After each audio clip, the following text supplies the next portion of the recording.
when our son was critically ill and crying for his mother. She was on vacation with her lover, refusing to answer the phone. At that moment, I realized completely that she had never cared about us, and I would make them pay the price. I am Lu Jiang. At this moment, the sun is shining brightly, and guests are leaving the cemetery one after another, but their whispers pierce my ears like knives. Everyone knows that ZMO is dead, but his mother hasn't shown up for a month. Standing before my son's tombstone, I couldn't believe that my 4-year-old son had truly been taken by an illness. His only wish before he died was for his mother to hold him. Just as my heart was aching to the point of numbness, I heard footsteps on the stone steps.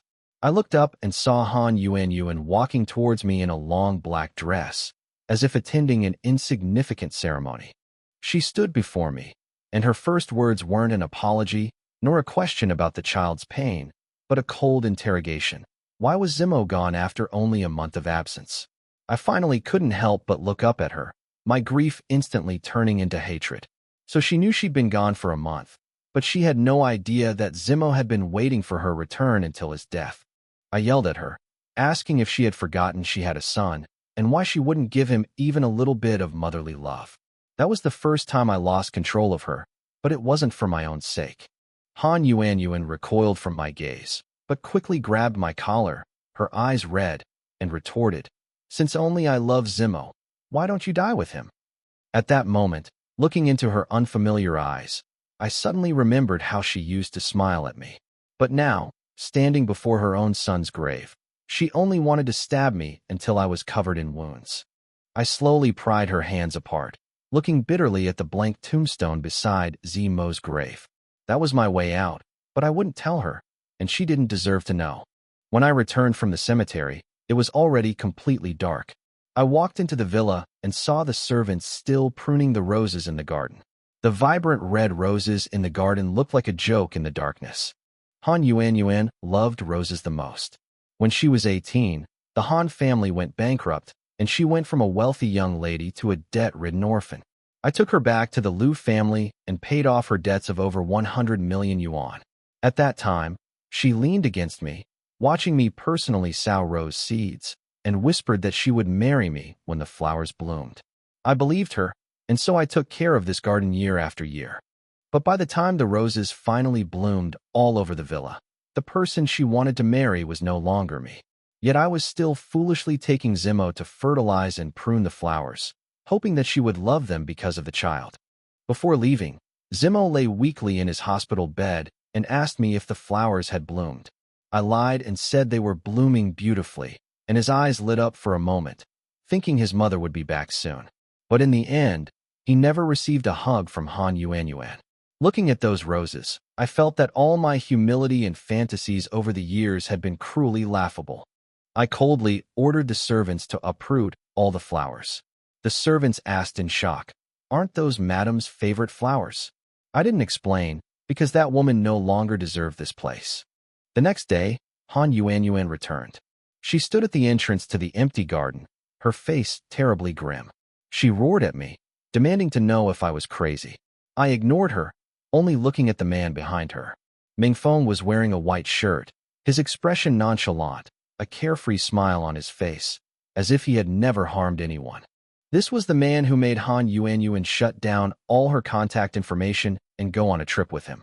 During that same month, ZMO lay in a hospital bed waiting for her to provide a bone marrow transplant, but he completely disappeared. I coldly told Mingfeng that he wasn't welcome here. He shrugged, took a step back, and smiled nonchalantly, but I almost couldn't resist rushing up and slapping him. Han Yuan immediately stood in front of him, admitting that she hadn't returned when ZMO was seriously ill, but emphasizing that it wasn't intentional and that Mingfeng had nothing to do with it. Watching her defend another man, I felt nothing but absurdity. Yes, he hadn't personally killed ZMO, but innocence doesn't equate to being innocent. He and Han Yuan ruined my marriage and destroyed Zimo's short 4 years of childhood. It was also his sudden appearance after Zimo's birth that turned my life into a complete mess.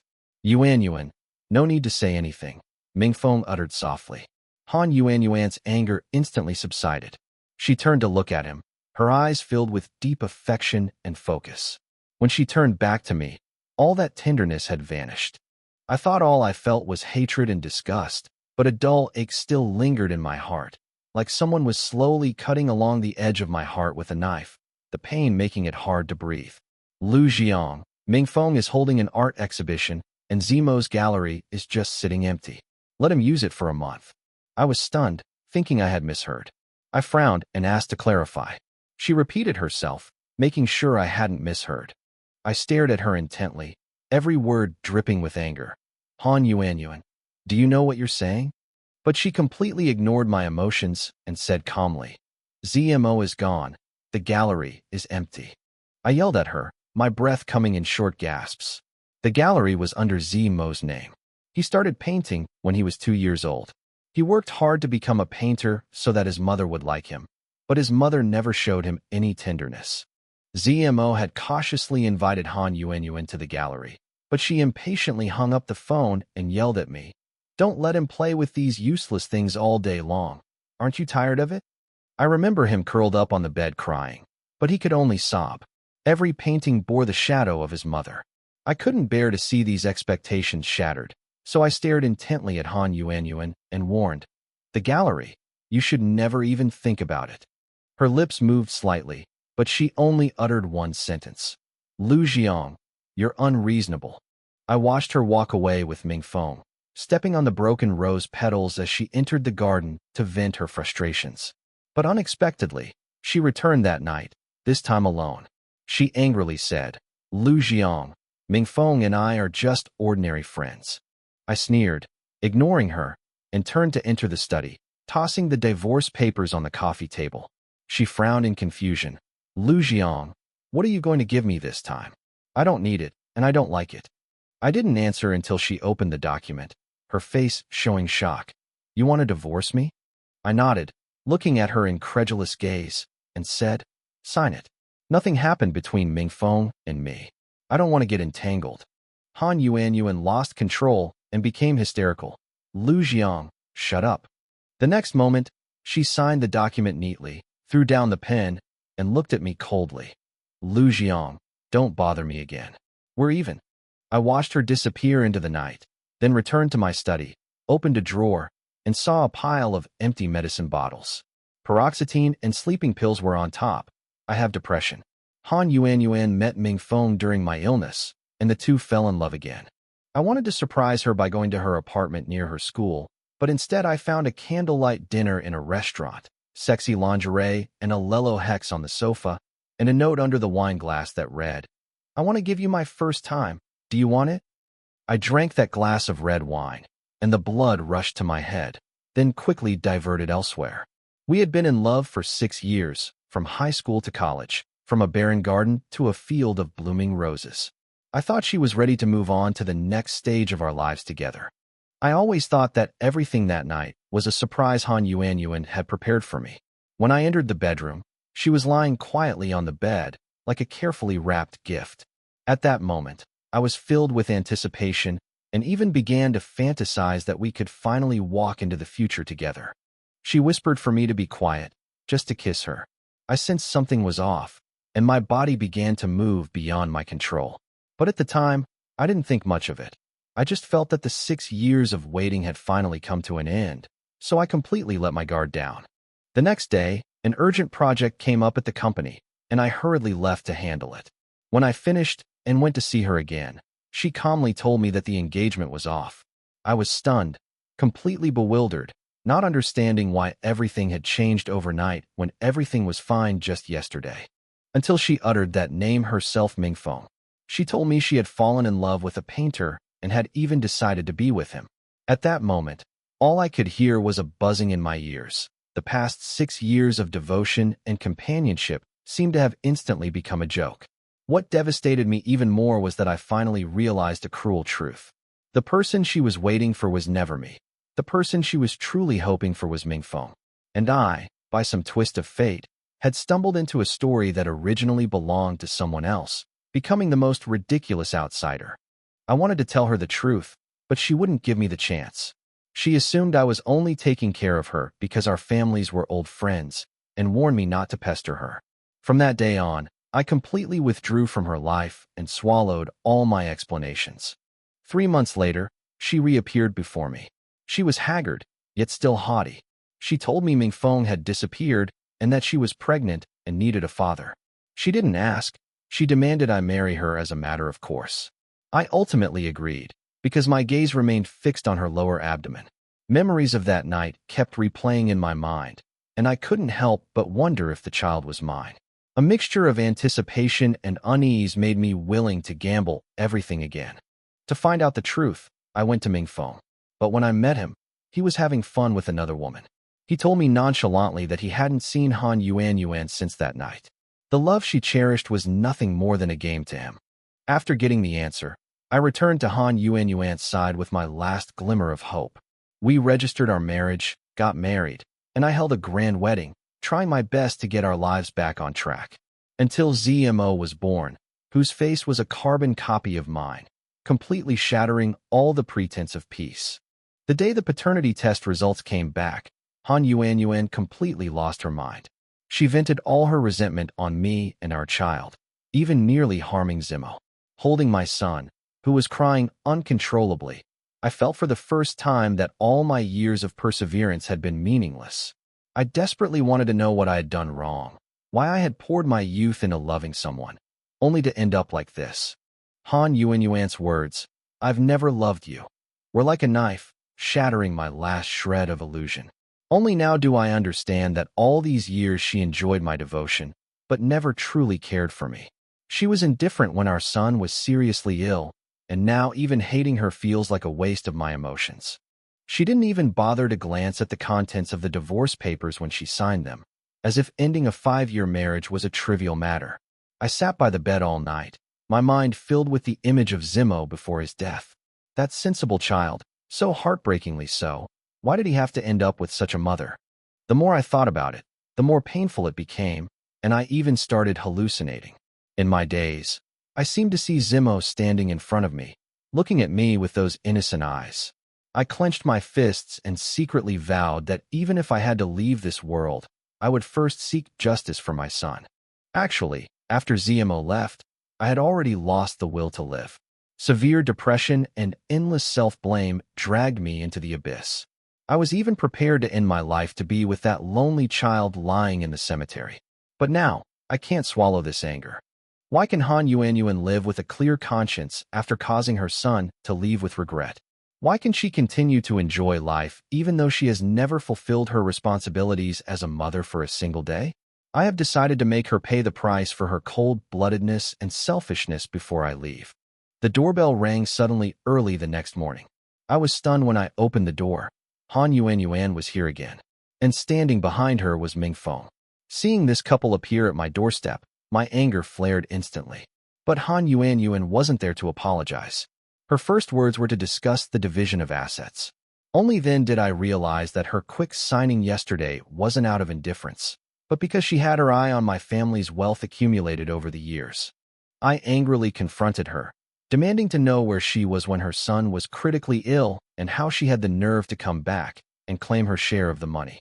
But Han Yuan remained unusually calm, even coldly telling me that once the assets were divided, she would never appear before me again. Hearing this, I almost laughed out of anger.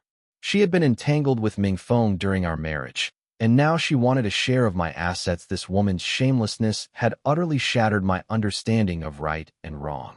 Yet, she brazenly denied everything, claiming that Mingfeng and she were just ordinary friends. Looking at Mingfeng standing silently to the side, I became even more certain that this was all prearranged. One played the good cop, the other the bad cop, simply trying to force me to compromise. But they seemed to have forgotten that I was no longer the Lu Jiang who could be manipulated at will.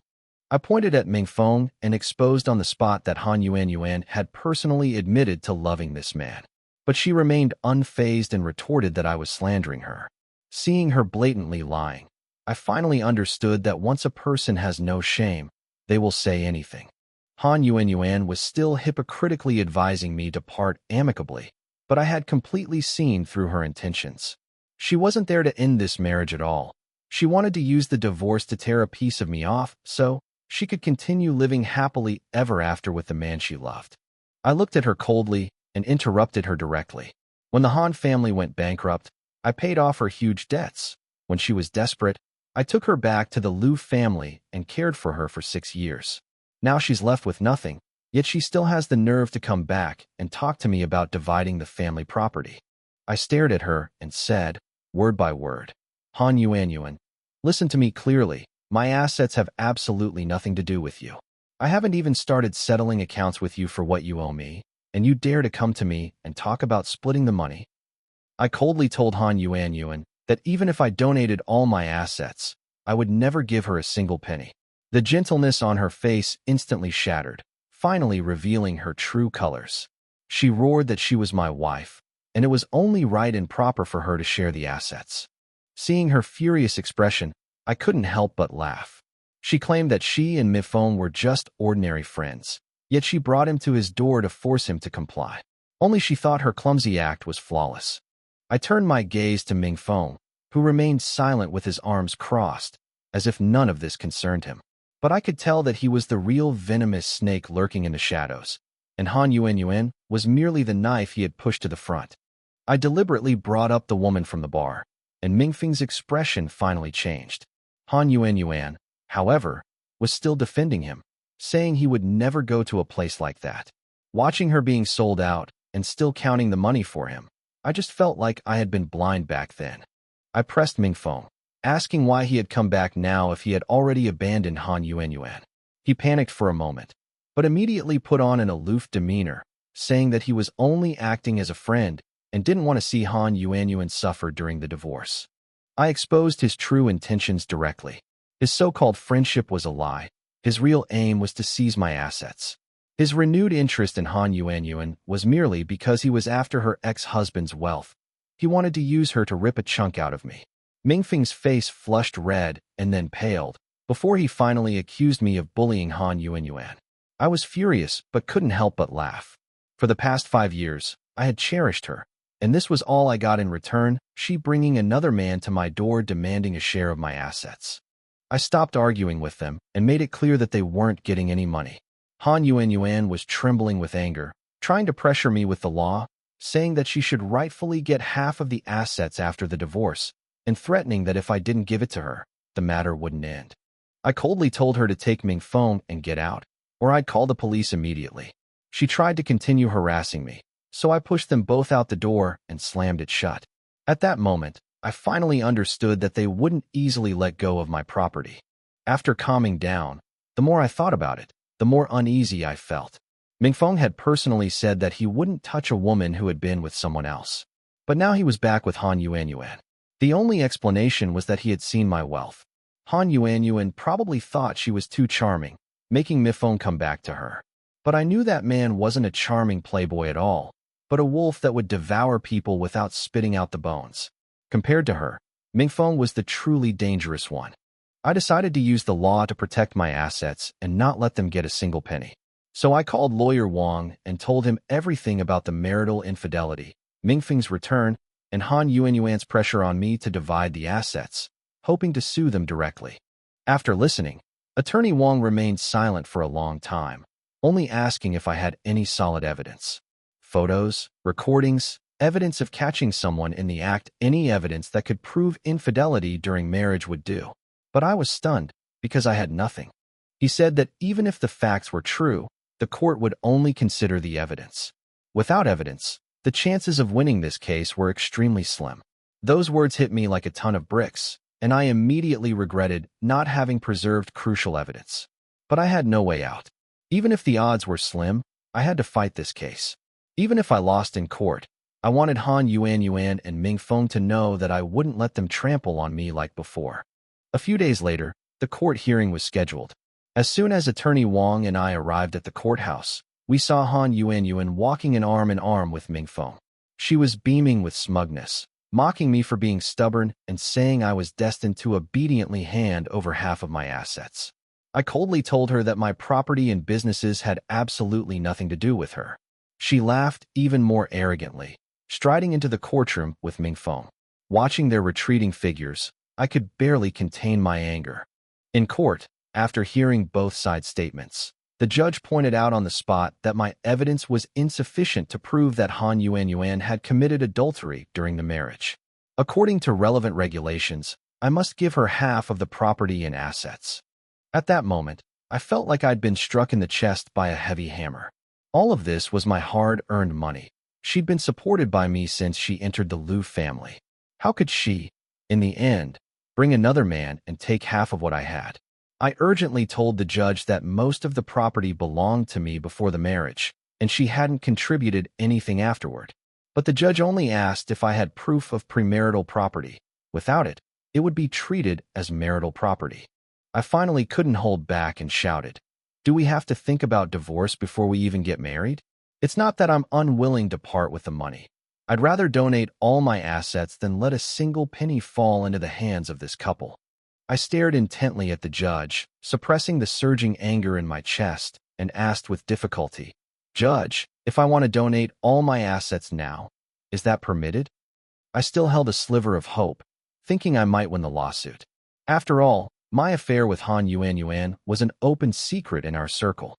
Everyone knew that she neglected her family for that other man, and even when her child was dying, she went on a trip with her lover and never came back for a bone marrow transplant. In a fit of emotion, I shouted in court. As soon as I finished speaking, the entire courtroom fell silent, and the atmosphere became terrifyingly tense. Immediately, Han Yuan screamed, like a thunderclap, "Liu Jiang, you actually want to donate all your property and not give me a single penny?" Her furious appearance made me sneer inwardly. This was exactly the effect of my plan. I suppressed my fervor and calmly said, "That's right, Han Yuan, I won't give you a single penny of my assets. You're ungrateful, abandoning your husband and children to run off with another man. And you still have the nerve to come back asking for money? You're dreaming." My business partners around me echoed my sentiments, saying, "Liu Jiang is innocent." "You're right." The courtroom was noisy, and I sneered inwardly. The judge slammed his gavel down. "Please be quiet. Do not disrupt the sentencing." The judge said sternly, "Mr. Liu, you do not have premarital property documentation. Currently, your assets are considered joint property according to the law, and any donation requires the other party's consent." Hearing this, Han Yuan was so excited she almost jumped up, and Mingfeng's face also lit up with joy. I shook my head sadly, my heart filled with anger. I originally intended to keep all my assets, but the court's verdict was like a death sentence. I knew that the outcome was already decided. "Judge, why does the law disregard the facts? Isn't it supposed to protect good people?" I couldn't help but question. "Mr. Liu, please calm down. The law protects everyone's rights. You were once husband and wife. I suggest you divide the property equally as sentenced." Han Yuan and Mingfeng walked towards me triumphantly. She sneered, "Liu Jiang, you really are the type to refuse a toast only to drink a forfeit. I suggested we part amicably before, but you insisted on going to court. Now you've lost both your wife and your money. Half of the property is yours, and you still have to pay the court fees." My friends all criticized her. "Han Yuan, don't play innocent. No one will forget the fact that you cheated on your spouse." Han Yuan was as arrogant as a mad dog. "Shut up. This is a family matter." The judge had already delivered his verdict, and she didn't care about other people's opinions at all. I could only helplessly watch her act so arrogantly. "Since the judge has delivered his verdict, let's talk about the division of property," she said, jumping up and down. I was full of impatience and turned to Lawyer Wang to give him full authority to handle it. I was furious, but I had no choice but to let Attorney Wang handle it, and to have Han Yuan divide my assets and property. I never wanted to see that woman again. Han Yuan was like a smug clown, eager to take the assets and enjoy the spoils with Mingfeng. Attorney Wang nodded in agreement. "Mr. Liu, I will handle this matter entirely and will report to you at any time." I was seething with anger, so I could only nod silently. The property division was completed smoothly, and I felt heartbroken. I'm not a miser. I just couldn't bear to let it fall into the hands of this venomous woman. Watching Han Yuan leave with Mingfeng, I couldn't help but call out to her, "Han Yuan, before we divide the property, let me say a few more words. What goes around comes around. Those who do many evil deeds will surely perish. I hope you'll think twice before you act." She stopped and replied coldly. Lu Jiang, I was once your legal wife. What is there to feel guilty about? Those who do many evil deeds will surely perish. Heaven is watching what people do? Bah, that's nonsense. I'm just taking back what's rightfully mine. I felt a mix of emotions, not heartache for the property itself, but heartache for it falling into the hands of this kind of woman, and for that insidious Mingfeng. Attorney Wang handed me the paperwork, confirming that all shares and assets had been divided. I was anxious and didn't look at it carefully at all, just waving my hand and saying, I trust you to handle things. Originally, I planned to donate my assets after the divorce and commit suicide to be with my son, but all these changes made it impossible for me to swallow this bitter pill. I wanted to see how crazy those two would act after getting the money, and I wanted to witness them pay the price. My secretary came over and massaged my shoulders with a professional touch, trying to relax me, but it was clearly beyond her job duties. I looked at her in surprise. She gazed at me tenderly and asked softly, Boss, is this the right amount of force? I smiled slightly. It's just right, but it doesn't seem to be within your job scope, does it? Anshin seemed slightly flustered, but whispered in my ear with a seductive tone, Boss, after what you've been through, I can satisfy your needs. She was close to my ear, her breath soft, her eyes filled with expectation and longing, and my breathing quickened involuntarily. I'm not a saint. Faced with the alluring allure of a woman so close and tempting, my heart skipped a beat. My intuition told me danger was approaching, so I slapped her outstretched hand away, telling her to focus on her work. I had no interest in anything else. Xian's face flushed red instantly, but she still wouldn't give up. She asked herself what she lacked compared to Han Yuan, and only wanted to be the woman behind me quietly. Hearing this, my expression instantly darkened, and I warned her not to cross the line again. She was clearly stunned, completely unexpected to be rejected after throwing herself at me. I looked at her, my resolve unwavering. After Han Yuan's betrayal, I had become wary of any woman who approached me. I had given my all, only to be hurt in return. From then on, whenever a woman approached me, my first thought wasn't about feelings, but rather what they wanted from me.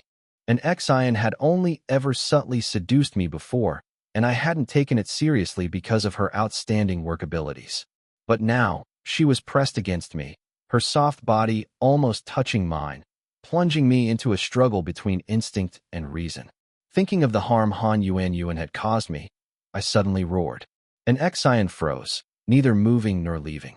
The atmosphere in the office instantly solidified, and my vigilance only intensified. Just then, the office door was slammed open. A burst of applause followed, then a grating, mocking voice. Han Yuan walked in, high heels in hand, followed by Mingfeng, a smirking man. The two of them looked at Anshin and me with mocking expressions, as if they had really stumbled upon something shameful. I pushed Anshin away with a stern face and looked at them coldly. I questioned them about their purpose in coming here. They had already taken my money and achieved their goal, yet they still came to the company. Han Yuan, however, was full of sarcasm, saying I was playing dirty tricks, even doing this in the office. I angrily told her to shut up.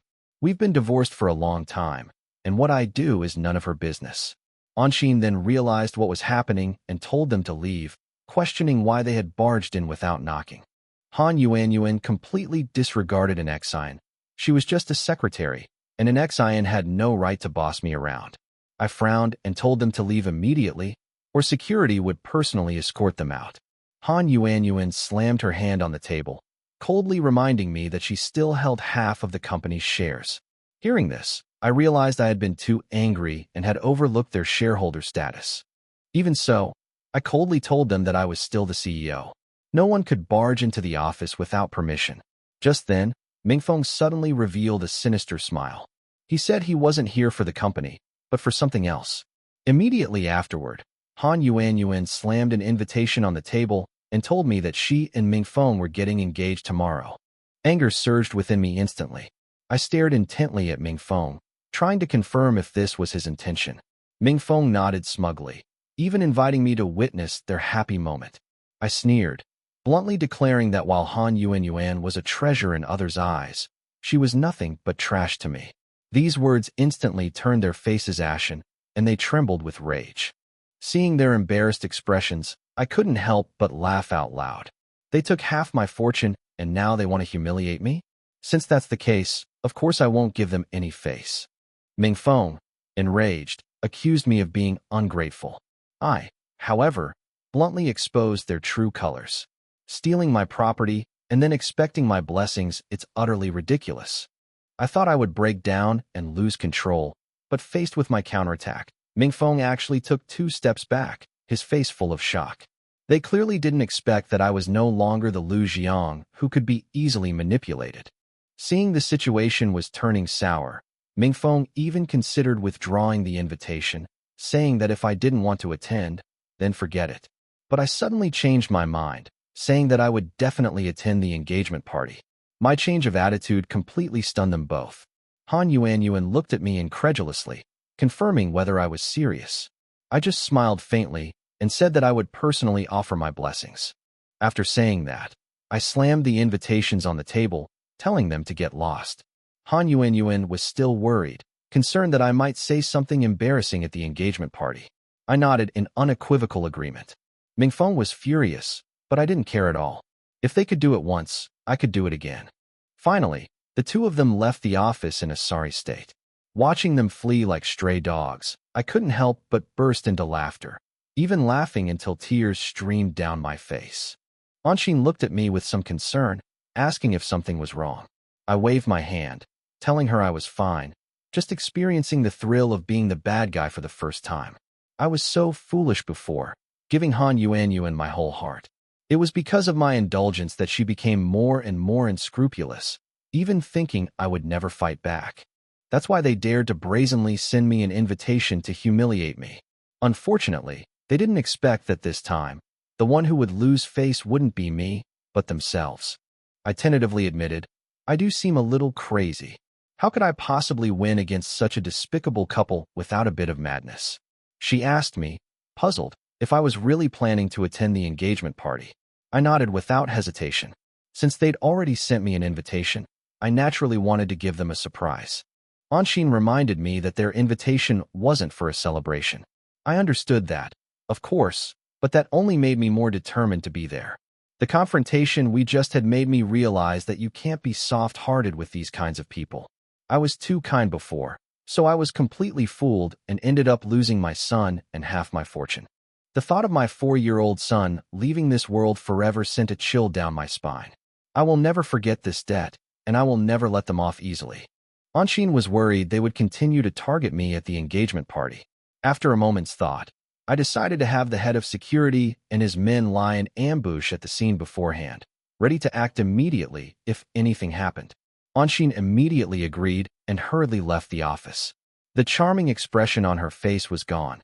Instead, she diligently carried out my instructions.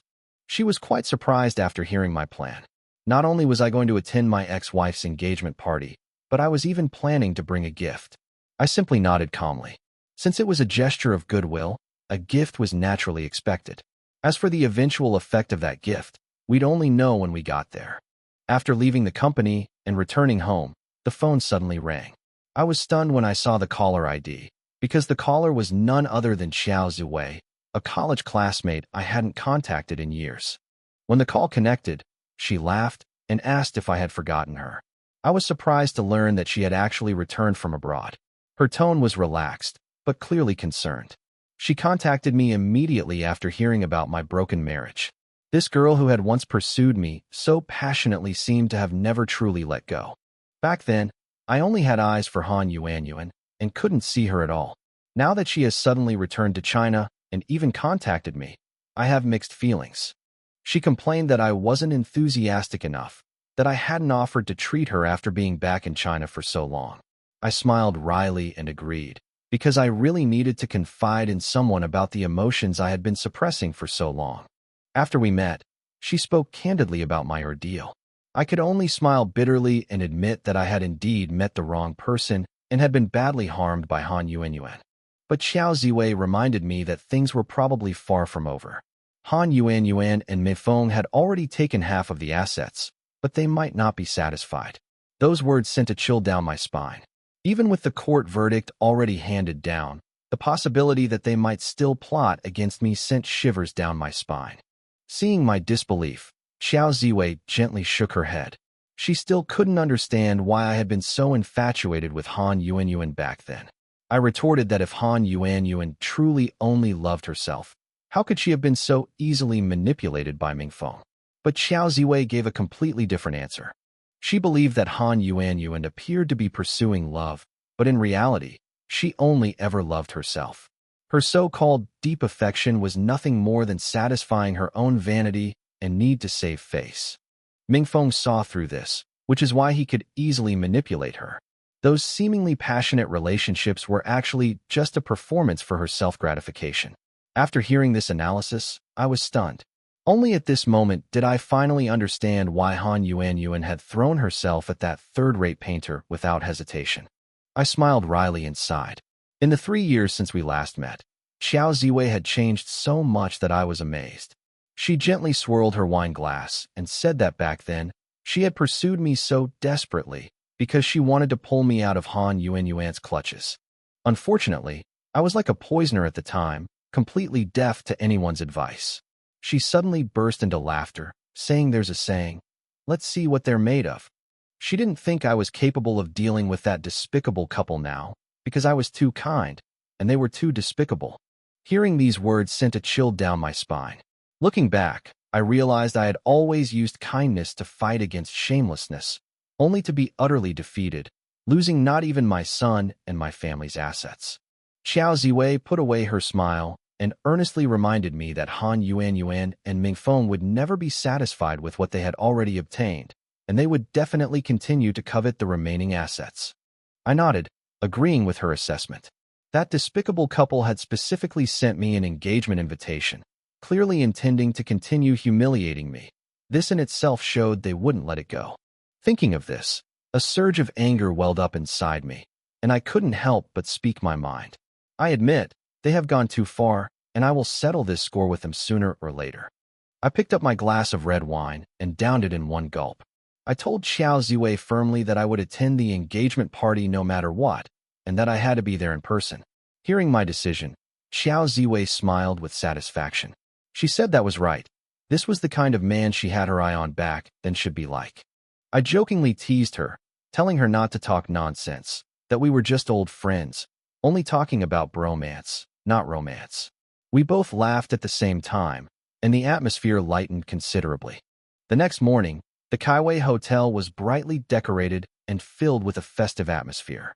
Han Yuanyuan and Mingfeng, dressed in their finest attire, stood at the entrance, beaming with happiness as they greeted the guests. But when they saw me appear, their smiles froze instantly, and a hint of panic even flashed in their eyes. They clearly hadn't expected me to actually come. I walked up to them, smiled faintly, and said that since I had received the invitation, I should naturally come and support them, otherwise I would be letting them down. Mingfeng's face darkened, and he warned me to watch my mouth. I maintained my smile and asked him if he was feeling guilty, which was why he was so nervous. He sneered and mocked me, saying I was a loser who had taken away both my woman and my fortune and had no right to make him afraid. I looked at him calmly and praised him for his courage, for being willing to take on someone else's feelings while still indulging in his own fantasy. Then I deliberately raised my voice and asked him if the twice-cooked rice was really delicious. After all, that woman had given birth to my child, and that's a fact that no one can change. These words instantly stung Mingfeng. His face turned ashen with anger, and he roared at me to shut up. The surrounding guests also cast curious glances. Many began to whisper, wondering why the engagement banquet had suddenly become so tense. Soon, someone recognized me. When everyone learned I was the bride's ex-husband, the room fell silent. Many people deliberately moved away, unwilling to get involved in this clearly tense conflict. I, however, didn't care and casually found a table to sit down. The table was completely empty. No one wanted to sit next to me. Soon, the engagement ceremony officially began. Han Yuanyuan and Mingfeng slowly walked onto the stage, but their eyes kept glancing down at the audience, clearly watching my movements. I sat with my legs crossed, sipping red wine and smiling at them. My relaxed demeanor only made them more and more tense. Throughout the ceremony, Mifeng kept whispering to Han Yuanyuan. Han Yuanyuan nodded frequently, like an obedient kitten, making my suspicions increasingly certain. As the ceremony progressed, the couple exchanged rings. The MC, beaming, raised his glass, inviting the guests to offer their blessings to the newlyweds. Most of the guests stood up in response, and the applause was enthusiastic. But I remained firmly seated, holding my wine glass, offering no words of blessing. Because from the very beginning, I wasn't here to congratulate them. I was here for only one purpose: to ensure they remember this day forever. The MC noticed my unusual behavior and deliberately steered the conversation towards me, asking if I would like to offer a blessing to the newlyweds. The next second, I slammed my hand on the table. The loud noise instantly drew everyone's attention, and I declared in front of everyone that they didn't deserve my blessing at all. The entire banquet hall erupted in chaos. Everyone stared at me in shock. No one had expected me to turn on them so abruptly during the engagement ceremony.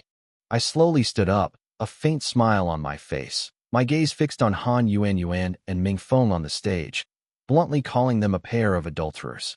A gasp of surprise erupted from the surrounding crowd, but I merely picked up my glass, took a sip, and then leisurely clapped my hands. As applause erupted, a dozen or so staff members suddenly entered the venue. They moved with practiced ease, quickly moving equipment and beginning to install a large electronic display screen. This scene completely stunned the guests. Everyone was utterly bewildered, unsure of what I was about to do, or what would happen next. Han Yuanyuan and Mingfeng on stage were completely panicked. Their faces were ashen, and they frantically shouted at the staff to stop me immediately and not allow me to continue causing trouble. The engagement party had barely begun when my people took control of the venue, and a short video started playing on the big screen.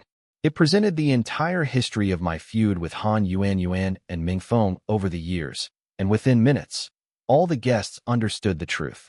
The once lively banquet hall erupted in chaos, everyone turning their shocked and angry gazes to the despicable couple on the stage. Some people condemned Han Yuanyuan for being ruthless, neglecting even her critically ill child. Others angrily denounced Mingfeng for having no moral compass, entangled with a married woman. Faced with the overwhelming accusations, the two men's expressions grew increasingly grim.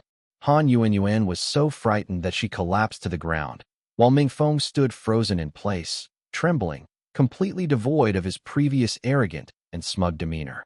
Seeing their pathetic state, I finally felt a surge of satisfaction.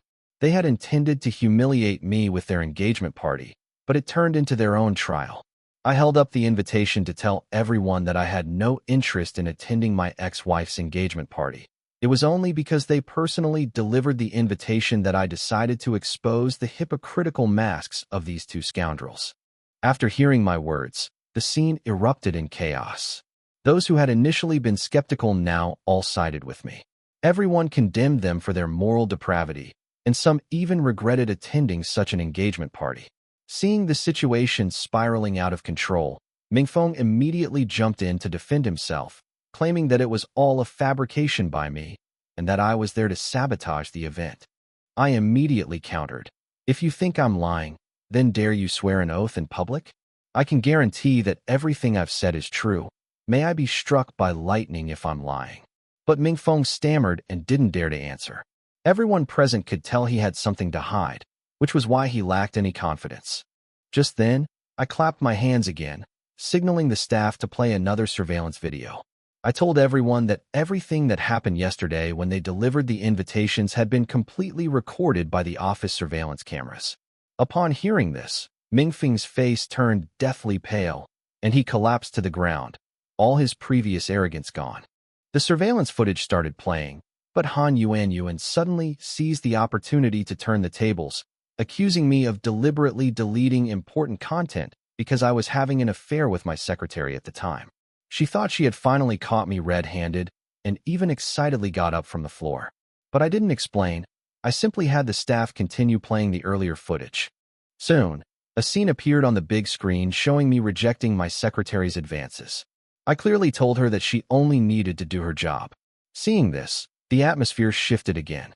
The guests exclaimed that without the CCTV footage, I wouldn't have been able to explain myself. Now the facts were clear. Everyone knew I had deleted that part simply to avoid misunderstandings. Han Yuan and Ming Feng were completely dumbfounded, standing there with their heads down, as if struck by lightning. I took over the speaking role again, silencing everyone. Then I looked at the host and told him that he had just asked me if I would bless the newlyweds, and now I could clearly answer that I would not bless them. I would only offer them a gift. The next second, I clapped again. A dozen or so staff members simultaneously entered the banquet hall, some carrying wreaths, others carrying a coffin. The entire hall instantly descended into chaos. All the guests were stunned by the scene. No one had expected such a spectacle at an engagement party. Han Yuan and Ming Feng were so frightened that they fell again, and the scene was utterly chaotic. Fearing bad luck, the guests quickly turned and left. Looking at the empty banquet hall, I finally smiled genuinely. My secretary walked up to me, beaming with excitement, praising my plan as perfect. I glanced at the two disheveled figures on the stage, knowing full well that this was just the beginning.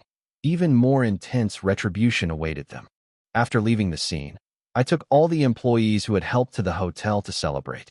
Everyone raised their glasses and drank heartily, and I, for once, let loose completely. Xiao Ziwei called, laughing so hard she almost fell over after hearing what had happened. She said that I had finally found my true self again. I scoffed, but I had to admit that today was indeed the most enjoyable day I'd had in a while. The more I drank, the more my consciousness blurred. I forced myself to stand up, toasted all the employees with my last glass, and thanked them for their help that day. Then I stumbled out of the private room, wanting to get home before the alcohol took full effect. But just as I stepped outside, a violent wave of dizziness suddenly hit me. Suddenly, everything went black, and I felt myself fall into a soft embrace. What happened after that? I have absolutely no recollection. I don't know how much time passed before I vaguely regained consciousness. My internal organs felt like they were on fire, and an intense thirst made me instinctively say, "Water, I want to drink water." After saying that, I couldn't help but smile bitterly. In the 5 years I've been with Han Yuan, she has never once served me. I've always been the one taking care of her. I groggily woke up from my drunken stupor, only a sliver of clarity remaining in my mind. I knew calling for help was useless. The woman who had betrayed me was already engaged to someone else. But just as my mouth was parched and I was about to get up to find some water, a straw was suddenly placed to my lips. "President, have some water." A gentle woman's voice came. I opened my eyes and was surprised to find my secretary, an ex-IN, standing by the bed. She was wearing pajamas and bending down to feed me water. I was stunned, completely bewildered as to why she was in my house. Anshin explained helplessly that when she left the private room, she was so drunk she could barely walk and almost fell. Luckily, she followed her all the way, caught her in time, and took her home. Hearing this, I finally understood what that soft mass she had felt before she passed out had been. But the next second, I looked down and was completely dumbfounded. I wasn't wearing anything. I hurriedly questioned Anshin, but she told me, with a mix of laughter and tears, that I had been throwing up all the way here and she had to change my dirty clothes so I could sleep. When I learned the truth, my face burned with embarrassment. The thought that she had seen me in my most vulnerable state made me speechless with awkwardness. Anshin, however, didn't seem to care at all. She even told me that she had washed my clothes for me, completely disregarding the incident. Then I noticed she was wearing pajamas. I immediately became alert, wondering if she was planning to stay the night. Anshin quickly explained that the pajamas were new, unopened clothes from home, and she had just grabbed them to wear. She meant nothing by it. Seeing that it was getting late, I couldn't very well kick her out, so I could only ask her to find a guest room to rest. But Anshin shook her head, insisting on staying nearby to take care of me, worried that I might be thirsty or unwell in the middle of the night. The more considerate she was, the more uncomfortable I felt. After all, this woman had always had feelings for me. I had given all my emotions to Han Yuan before, never giving any other woman a chance. Now, my marriage was broken, my son had passed away, and everything I had held on to was shattered. Anshin sat quietly on the edge of the bed, watching me silently. The room was empty except for the two of us. The atmosphere was awkward. I kept urging her to rest, but she just smiled and asked me if I really didn't understand her feelings at all. My heart sank. Before, No matter how many women approached me, I could always refuse without hesitation. But tonight was different. I had drunk too much, my mind was muddled, and my defenses were crumbling little by little. Anshin suddenly grasped my hand and looked at me intently. She confessed that she had liked me for a long time, never seeking recognition or caring about the future. She simply didn't want to keep these feelings hidden in her heart any longer. Hearing these words, I was completely stunned. One was a woman who had given me her heart but whom I had ignored.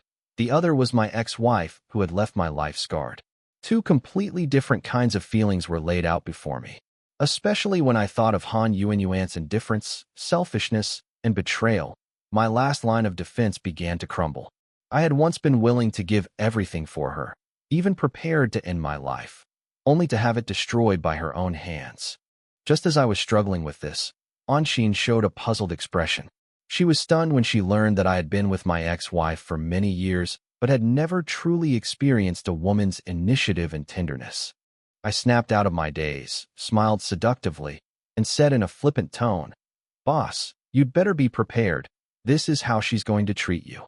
She licked her lips like a seductive siren, filling the room with a dangerous and alluring atmosphere. My mind went blank. I had rejected her because I loved Han Yuanyuan wholeheartedly, but now my body was reacting naturally, which shocked me. I warned myself not to waver, but my heart had already begun to waver. Han Yuanyuan betrayed me. My efforts were denied. I began to doubt the value of love and felt I deserved compensation. Just as I was struggling with this, the urgent ringing of the phone broke the ambiguous atmosphere. My heart skipped a beat, fearing the knocker might be an enemy sent by Han Yuanyuan and Mingfeng. I quickly dressed to prepare for potential danger. Anshin, also alert, blushed and helped me get dressed. I followed behind her with a wooden stick in my hand. The knocking on the door was deafening. When the door opened, a dark figure collapsed to the ground. I immediately turned on the light and exclaimed, "Xiao Ziwei." Anshin was startled. I quickly explained that she was a college classmate who had just returned from overseas. An ex-Ian seemed to be giving me a sour look, so I reluctantly dropped the stick and urged her to bring Xiao Ziwei inside. We hurriedly brought the drunk Xiao Ziwei into the room, and an ex-Ian carefully cleaned up the dust and arranged the guest room. I yawned and told her to focus on handling the chores. Although she was unhappy, she silently carried it out. The next morning, I went downstairs and saw her wearing a floral apron, preparing breakfast. The table was full of side dishes, and she looked as neat and efficient as a housewife. I walked into the kitchen and was surprised to see her busy figure. "Anshin, you actually made breakfast yourself." She chuckled. "Boss, didn't you always look down on me? Going to the kitchen is nothing." I blushed, and a warm feeling welled up in my heart. I asked Xiao Ziwei which room she was resting in, and an ex-Ian's expression softened. "It's at the end of the corridor. I was busy cleaning it last night." I was secretly grateful to her. Otherwise, I might not have been able to get through last night peacefully. I nodded to an ex-Ian in thanks. "Thank you for last night." An ex-Ian was slightly embarrassed. "Boss, I served you willingly, and it was under your orders that I took care of her." I smiled inwardly, a warm feeling welling up inside me. I knew that even if Anshin had some reservations, she would complete the task without fail. "Anshin, you did a great job. That deserves praise," I said, walking towards the end of the corridor. I knocked on the door, but there was no response. Strange, Anshin said Xiao Ziwei was here, yet she hadn't made a sound. My heart tightened, and I quickly pushed open the door. Xiao Ziwei was fast asleep, breathing evenly, and I breathed a sigh of relief. Just as she was about to turn around, a scream shattered the silence. "Lu Jiang, what did you do to me last night?" Xiao Ziwei woke up with a start and sat up, covering her body with the blanket, her snow-white shoulders and neck faintly visible. I shook my head helplessly. "I've done everything I could. Is there anything wrong with that?" She angrily threw a pillow, and I frowned. "Ziwei, you drank so much last night and even came to my doorstep. That was too dangerous." She shouted angrily. "Even dangerous is not as dangerous as you. You scoundrel." I quickly explained. "I was tidying up for you last night to make sure you were safe." She then came to her senses and realized that it was all a misunderstanding. I explained in detail what happened last night. I passed out drunk at the door, and Anshin promptly took me home and took care of Xiao Ziwei. She was worried about me, which is why she fell asleep at the door. After hearing this, a warm feeling welled up in my heart. The next morning, I went downstairs and saw Anshin wearing a floral apron. Breakfast was already prepared. Fried eggs, pancakes, and side dishes were neatly arranged. She was as clean and efficient as a housewife, which made me secretly admire her. Xiao Ziwei took a bite of the pancake, her eyes lighting up. Wow, I haven't had such delicious food in years abroad. Anshin smiled. Pancakes with eggs and side dishes are even more delicious. The atmosphere was relaxed and warm. Xiao Ziwei suddenly suggested, Lu Jiang, why don't my secretary and I move in together? It'll make the house more lively, and I can often have breakfast made by my secretary. I glared at her. Ziwei, you're talking nonsense. Anshin nodded. Boss, I think it's a good idea. With 2 people with you, you can be prepared if Ming Feng and that woman come again. I was shocked, but a warmth welled up inside me. Anshin nodded and smiled. Who told you to be so adorably naive, boss? In other people's eyes, you're just a money-making machine. She reminded me that the 2 scoundrels wouldn't let it go easily, and might even devour an elephant. I gasped. A woman's intuition is always right. My female classmate and secretary's warnings made me fully realize the seriousness of the situation. Seeing them seize my property and then provoke me, I felt utterly helpless. I had to admit, letting them move into my house was beneficial for everyone right now. I laughed confidently. Boss is so smart, even understanding this. But a chill ran through me. That smile seemed to hide a knife. Living with 2 beautiful women, I have to maintain my dignity and control myself. Don't think I'm promiscuous. Just imagine how terrifying things would have been last night if it were only an Xian. With Xiao Ziwei around, there's a mutual check and balance, so things are finally stable. Both beauties agreed to move in, so I decided to test the waters. At least I wouldn't be all alone when dealing with that scumbag couple. Seeing their overjoyed faces, I was secretly surprised. They were jealous of each other last night, and now their attitudes had completely changed. I secretly observed what they were up to. I reassured them.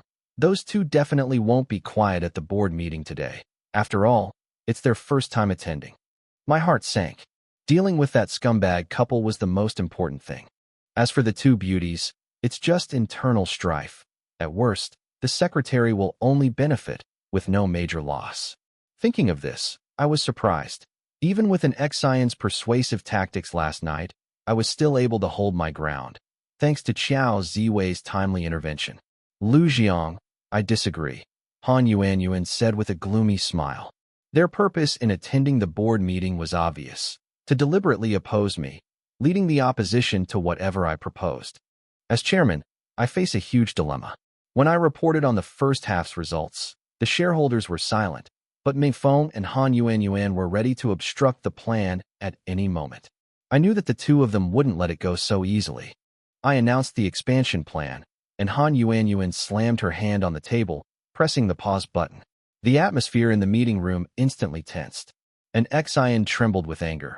Why are you stopping the president's development plan? I slammed my hand on the table coldly. Han Yuanyuan, have you forgotten what was shown on the big screen at the engagement banquet? Do I need to play it again to remind you? Her face flushed with anger, but she knew I meant it. My gaze was icy. Your actions have harmed the interests of shareholders and hindered the company's development, understand? Ming Feng sneered. Lu Jiang, how dare you call us stupid? I knew in my heart that they were furious and trying to obstruct the resolution. I looked at the other shareholders. Before making any decisions, everyone should think carefully and not harm the interests of the company and its shareholders. The company needs to develop, and the shareholders need dividends. Someone stood up. President Liu, we trust you. With you leading the team, our investment is guaranteed. Sun Daming stood up and threatened me coldly, but I knew in my heart that he had been bought off by that scumbag couple. An Xian snorted angrily from the side, and I nodded inwardly. She stood up for me, so she was trustworthy. Other shareholders began to speak out in support of me, criticizing Ming Feng and Han Yuanyuan. Someone bluntly said, Sun Daming is already in cahoots with them. This kind of obstruction of the president is harming the interests of all shareholders. Han Yuanyuan was furious. Lu Jiang, you ruined our engagement banquet yesterday. and we will embarrass you and ruin your company in return." The shareholders next to her were puzzled. As the largest shareholders, don't they consider their own interests? When he heard some shareholders questioning this issue, Mingfeng snorted coldly. "We have our own judgment on how to do things, and we don't need your guidance. I won't tell you what my plans are, so just give up on that idea. Anyway, I'm going against Lu Jiang, and I've ruined his company." Hearing Mingfeng grit his teeth and reveal his intentions, the other shareholders were even more shocked. They've gone mad. They've completely gone mad. Others shook their heads and sighed. Alas, I really didn't expect that such a good company would undergo such a big change. I think the company's future is not good. The board meeting ended in discord, and I was also livid. As the company president, I was under immense pressure because I had to lead these shareholders to make money. Otherwise, why would they invest their money? But in the current situation, Han Yuan and Mingfeng, that despicable couple, after taking half of my property, actually used their shareholder rights to obstruct my decisions and the company's development plans, which makes me feel very uncomfortable. The reason I have severe depression is because of the immense pressure. Long-term, unrelieved pressure can worsen depression. Although I plan to donate all my assets after the divorce and then commit suicide by taking sleeping pills, I never expected that this despicable couple would have no bottom line and actually take half of my assets. This forced me to change my plans. I decided to postpone my suicide attempt and make the couple pay a heavy price.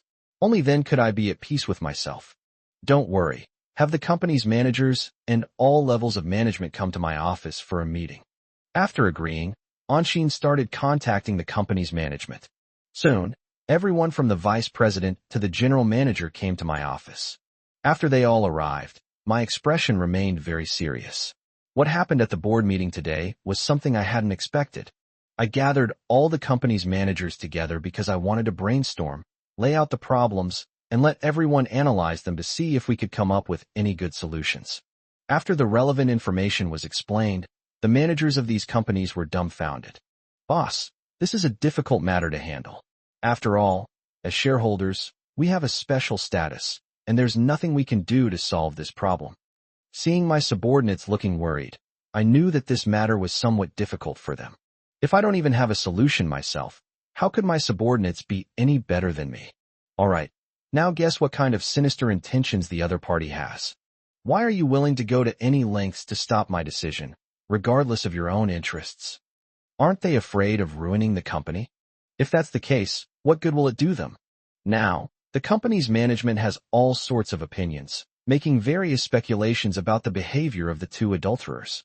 President, I feel that the other party is doing this to retaliate for what happened yesterday. I don't think they'll stay like this for long. They're only doing this because of what happened yesterday.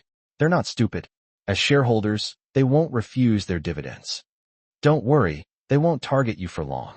In any case, this is the opinion of most of the management of these companies. However, the female secretary next to him, Anshin, raised an objection. President, I feel that what the other party did at today's board meeting was partly aimed at you, but I feel that the other party will definitely not let it go so easily. The matter is already very clear. You two have now become mortal enemies. And you still expect them to give up after just one or two instances of targeting you. Anshin's words sent a chill down my spine. I realized Anshin was right. It was impossible to get the other party to give up so easily. Unless I give the other half of the property to the other party. But how could I possibly hand over the last half of my property to them? To be frank, I wanted to strangle them. Don't worry, then predict why the other party is so emboldened to take such extreme actions. Logically speaking, their actions should also cause them significant losses. Anshin's analysis was a revelation. Now, I wanted to hear what she had to say. President, my guess is that these two scoundrels will probably continue to target you, but it won't last long. Hearing the secretary's analysis, I, like the other managers, couldn't help but be somewhat surprised. Do you think so too? An Xian shook her head. President, my understanding is different from everyone else's. I feel that although they have become shareholders, thanks to you, it won't last long. When Anshin said that, I immediately understood what she meant. Anshin, do you mean that the other party might sell their shares? Anshin nodded.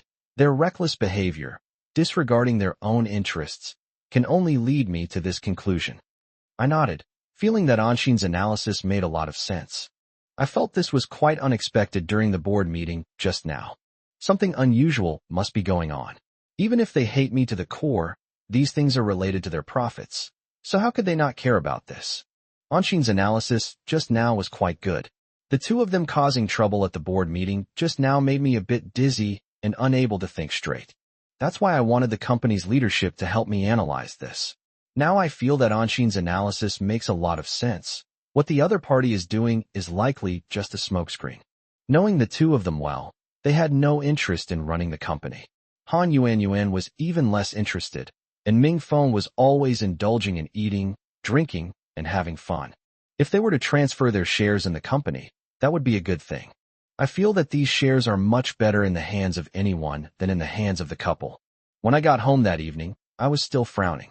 But I also felt that after living with two beautiful women, my home had a rare touch of warmth and life. There was a clanging and banging noise coming from the kitchen, where the two beautiful women were preparing dinner. One is my secretary in Xian, and the other is my classmate Xiao Ziwei. I stood up, walked to the kitchen, and was quite surprised when I opened the door. Ziwei, you can actually cook? In my memory, this female classmate of mine was a spoiled brat who never lifted a finger. But I never expected that she would be helping out in the kitchen now, and no matter what she was doing, it all felt natural and harmonious. It was obvious that the other person was quite skilled at cooking, which surprised me greatly. Xiao Ziwei pursed her lips. Lu Jiang, is your understanding of me still stuck 3 years ago? If so, I'm not surprised at all that you have this kind of perception. Anshin burst into laughter while cooking. Haha. Boss, have you forgotten the old saying, after 3 days apart, one should look at you with new eyes? You know, he's a returned overseas student now, an elite. Although in Xian's tone was still somewhat sour, it was obvious that she harbored much less hostility towards Xiao Ziwei. I nodded. Yes, it seems that your experiences abroad over the past few years have brought about a substantial change in you. You've practically been reborn. I thought Xiao Ziwei was just going through the motions in the kitchen.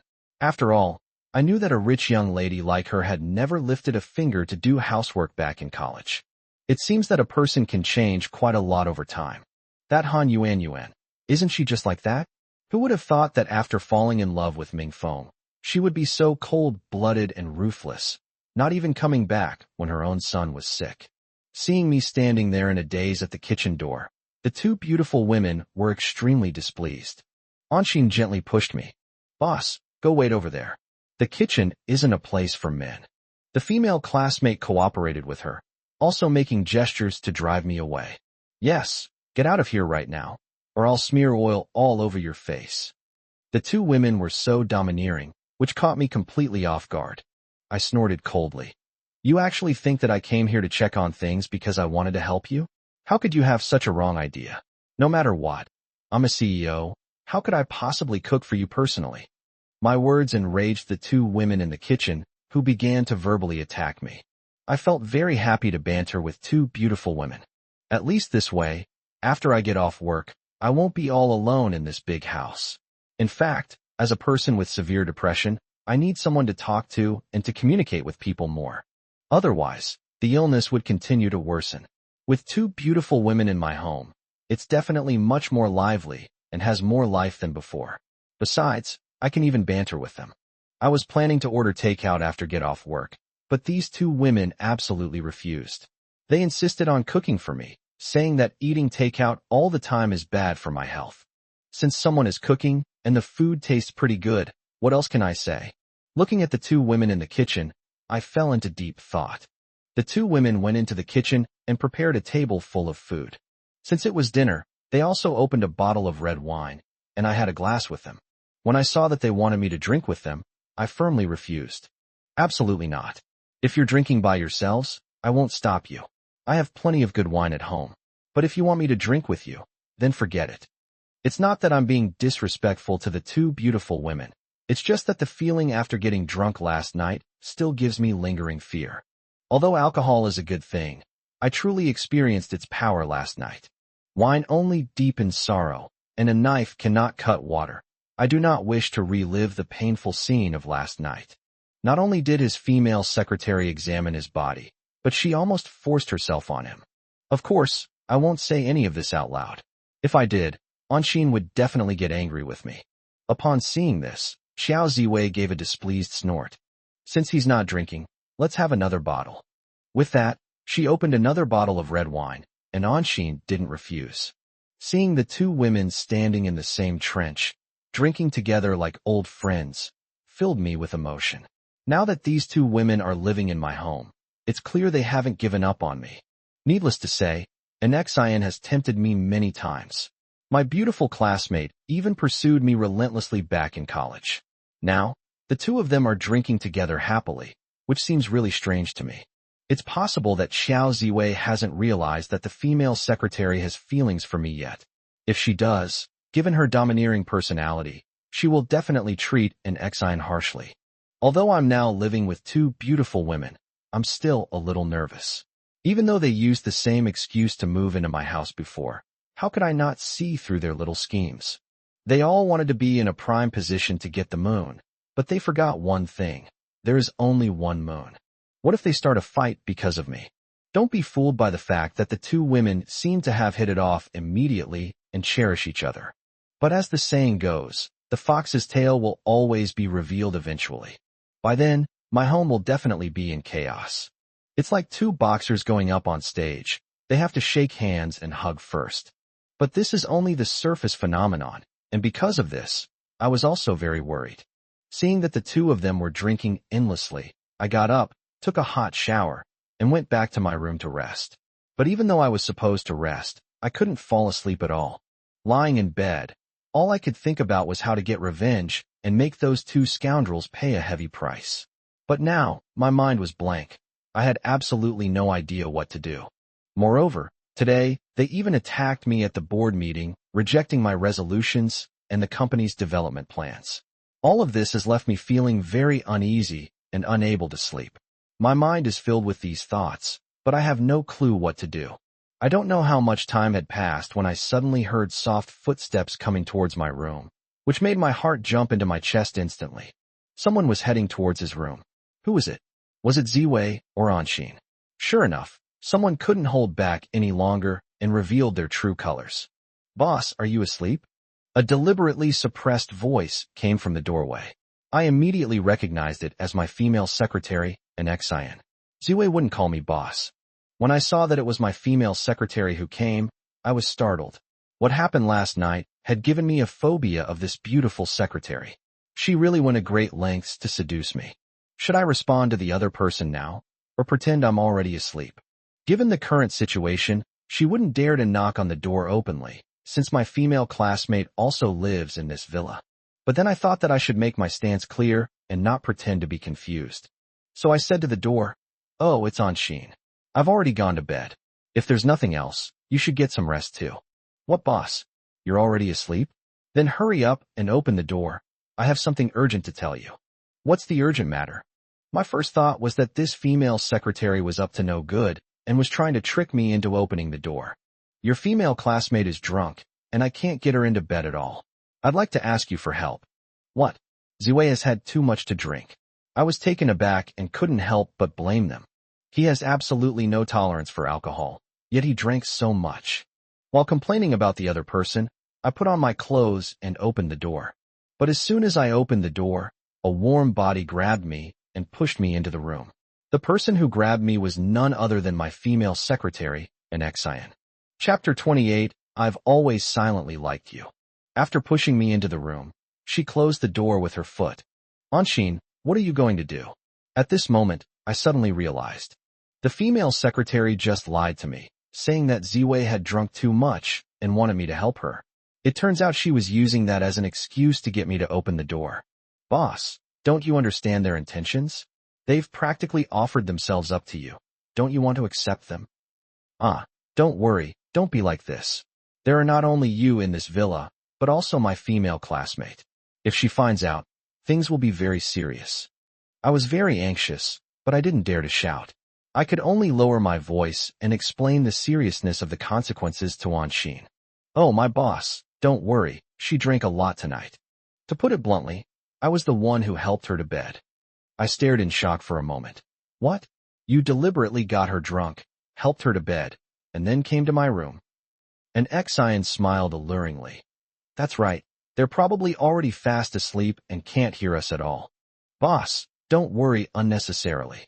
As she said this, Anshin kissed me on the cheek. Don't worry, don't do this. We can't do this. The consequences will be severe. Anshin wore a charming smile. Boss, then tell me quietly, just how serious are the consequences? Seeing the other person smiling and continuing to attack me, I had the urge to yell and scream. My threats have absolutely no effect on Anshin. The Anshin I am now wishes she could devour me whole. Anshin, how could you do this? You should know that doing this is disrespectful to your boss. You ambitious woman. If you continue like this, I will definitely fire you tomorrow. In my desperation, I intensified my threats. I had experienced firsthand the terror an Xian had inflicted last night. He had resorted to such methods to subdue me. Now, being held tightly in his arms, I felt my breathing quicken. Although I have been feeling extremely depressed during this period, thinking only of avenging my son, this extreme depression also makes me want to find a breakthrough and explode. However, I remained rational enough to resolutely avoid having such a thing happen with a female subordinate. It was a major taboo. Otherwise, the momentary pleasure from having sex with a woman will obviously create enormous difficulties for company management in the long run, because the entanglement of nepotism will cause a lot of trouble for company management. Boss, why are you so stubborn, begging for food like a young woman? I told you before, even if someone gets fired after having you, they'd be willing and have no regrets. What? How could you do this? I was so frustrated by being forced into this situation by a female subordinate that I wanted to cry but couldn't. What are you trying to achieve by doing this? I was panting heavily when I asked the other person, puzzled. Boss, isn't it because of you that they value you so much? You're so loyal and righteous. Did you really think I was after your money? How about we make a bet? You take me in tonight, and then you fire me immediately tomorrow. Let's see if I cause you any trouble then. Upon hearing what the female secretary said, I shook my head vigorously, like a peddler's drum. This is nonsense, absolutely not. If we do that, what will it become? Given the current situation, and faced with the advances of my beautiful secretary, I must control myself and not act impulsively. Fortunately, the situation is very different now than last night. At least I'm standing now. However, being held so tightly by this beautiful secretary, I soon felt a huge change happening to my body. Don't worry, what's wrong? You're not even listening to the boss anymore. I wanted to assert my authority as the boss and suppress the other party. With such a beautiful secretary these days, I feel it's very difficult to be her. I estimate I won't be able to hold out for long before I completely succumb. In desperation, I can only resort to asserting my authority as the boss. But at this moment, the sense of security might be due to the alcohol, and one might not care at all. She wore a captivating smile and held me tightly, making me gasp for breath and feel extremely uncomfortable all over. That's when I realized why Anshin was so at ease and didn't care about my threats at all. Now that we've been drinking, and it's not work time, there's no distinction between superiors and subordinates. To put it bluntly, there are only men and women in the room. When I finally realized what was happening, I was dumbfounded. Only then did I realize that I, as the boss, had been a bit foolish. The other party is already treating me like this, and I'm still thinking about these useless things. Secretary and Xian and Han Yuan are two completely different beings. She is like a mermaid in the deep sea, accurately grasping my weakness. I feel a burning sensation all over my body. After experiencing this bizarre feeling, I felt as if my body had been ripped apart, leaving me with no strength, except for one spot that felt like a stone slab. Hiss! I gasped 3 times in a row, unable to suppress my violent reaction. Don't worry, stop right now. Although I was blushing, I still understood the serious consequences of the problem. If I don't stop her quickly, I'll also become infatuated and do bad things. If such a thing happens, then the relationship between me and Anshin, who is my superior, will never be pure again, and that is my only concern right now. If my initial reaction to this reassuring gesture was because I was wholeheartedly in love with Han Yuan, now my biggest concern is that this relationship with my female secretary will needlessly increase the company's management difficulties. This is why men need to control themselves. A womanizer who flirts with everyone will eventually have his weaknesses exposed. There's a saying that goes, "What goes around comes around." Boss, don't you know that she's always secretly liked you? Actually, people don't like calling you boss. They feel that title is a bit cold. They would like to call you Brother Liu or Jiang. Boss, please say yes. Let me be your woman, even if it's just for one night. Even if you fire me tomorrow, I'll have no regrets. Boss, they've already gone to such lengths. Aren't you going to give in to them? As she said this, Anshin suddenly let go of me. Chapter 29, Why Won't You Believe Me? Just now, she was wearing pajamas, like an extremely seductive mermaid, clinging tightly to my body, which caused a great change in me. I wanted to take her right there and then. Damn it, this is too much. Just because I'm not showing my teeth doesn't mean you can take me for a pushover.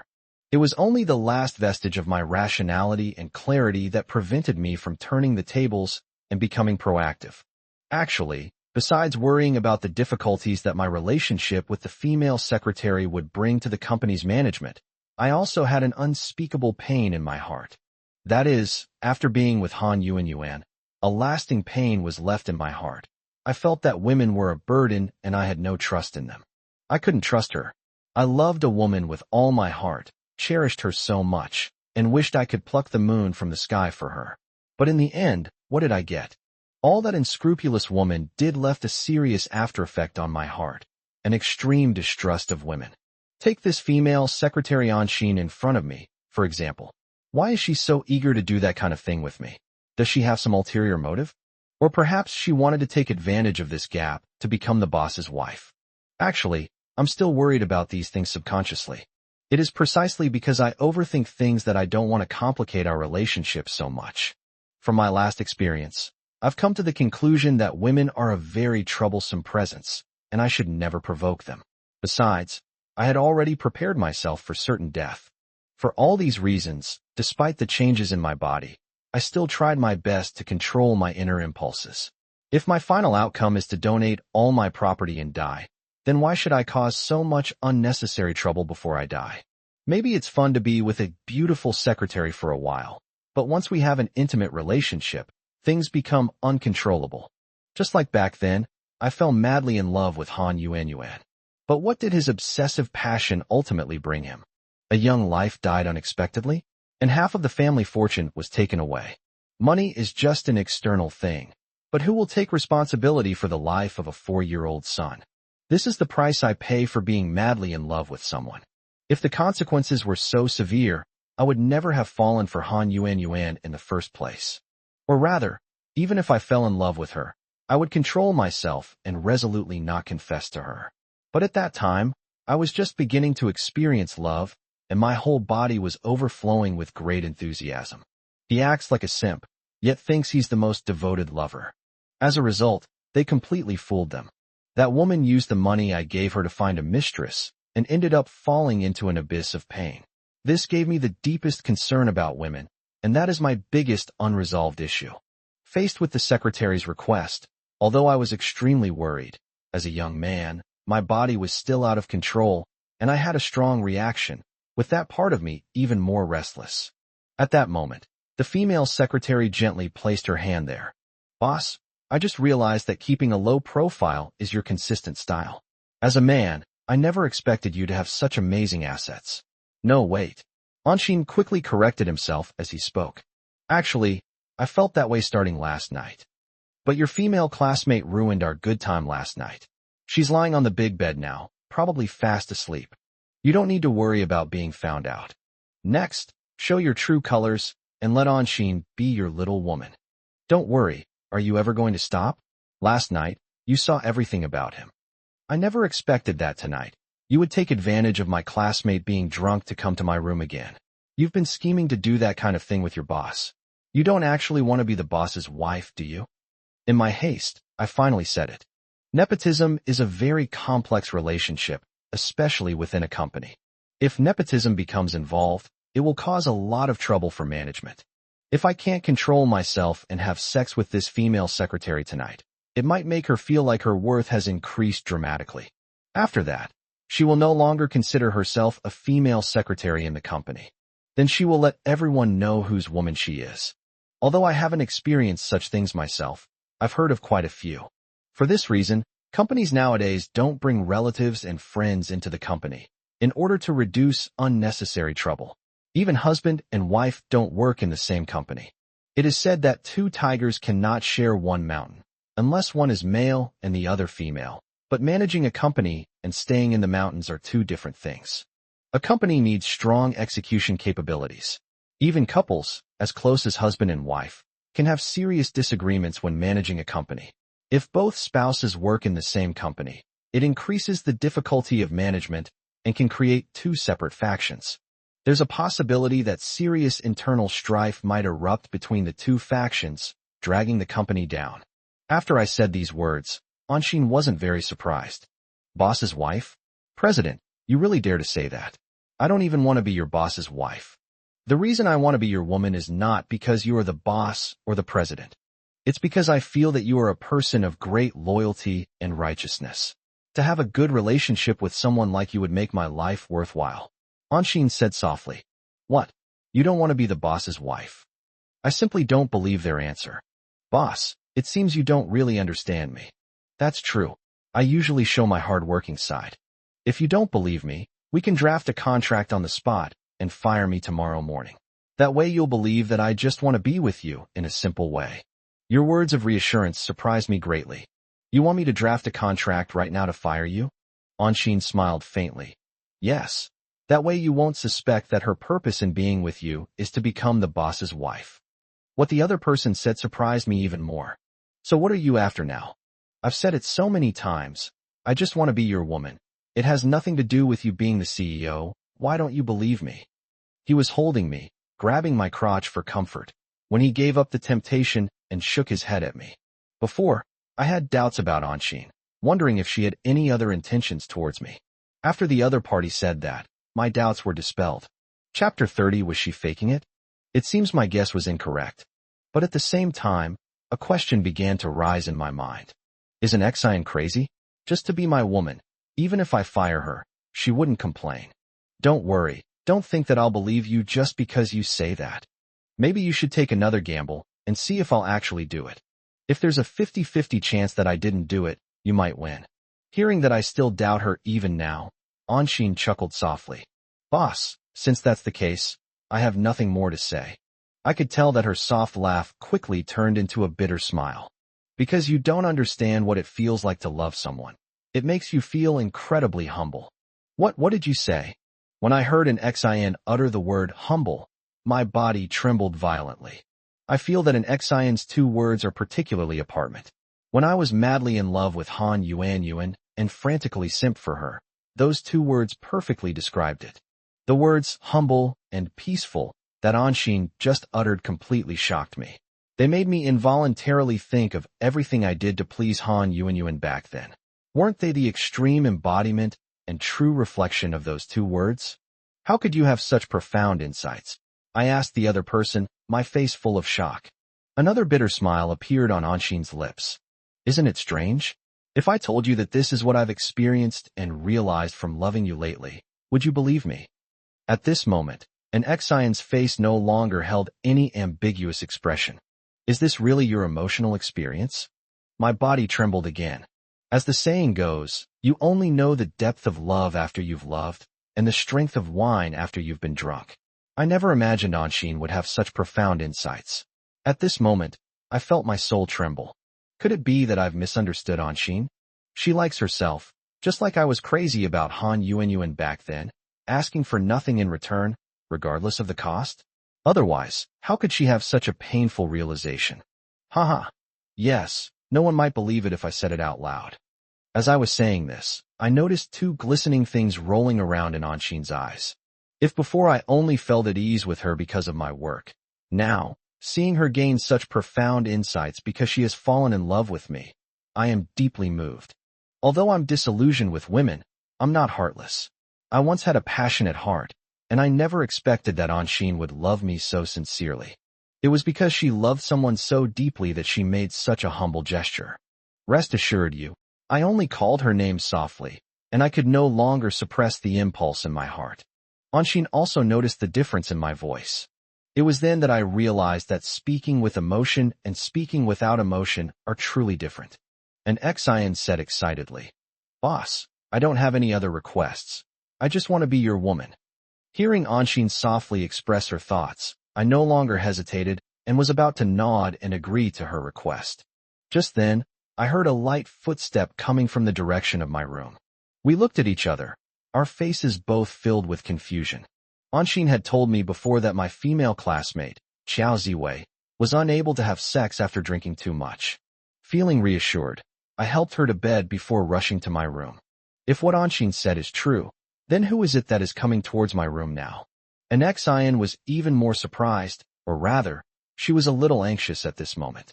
Last night, just as she was tempting me, my beautiful classmate arrived drunk, completely disrupting our good time.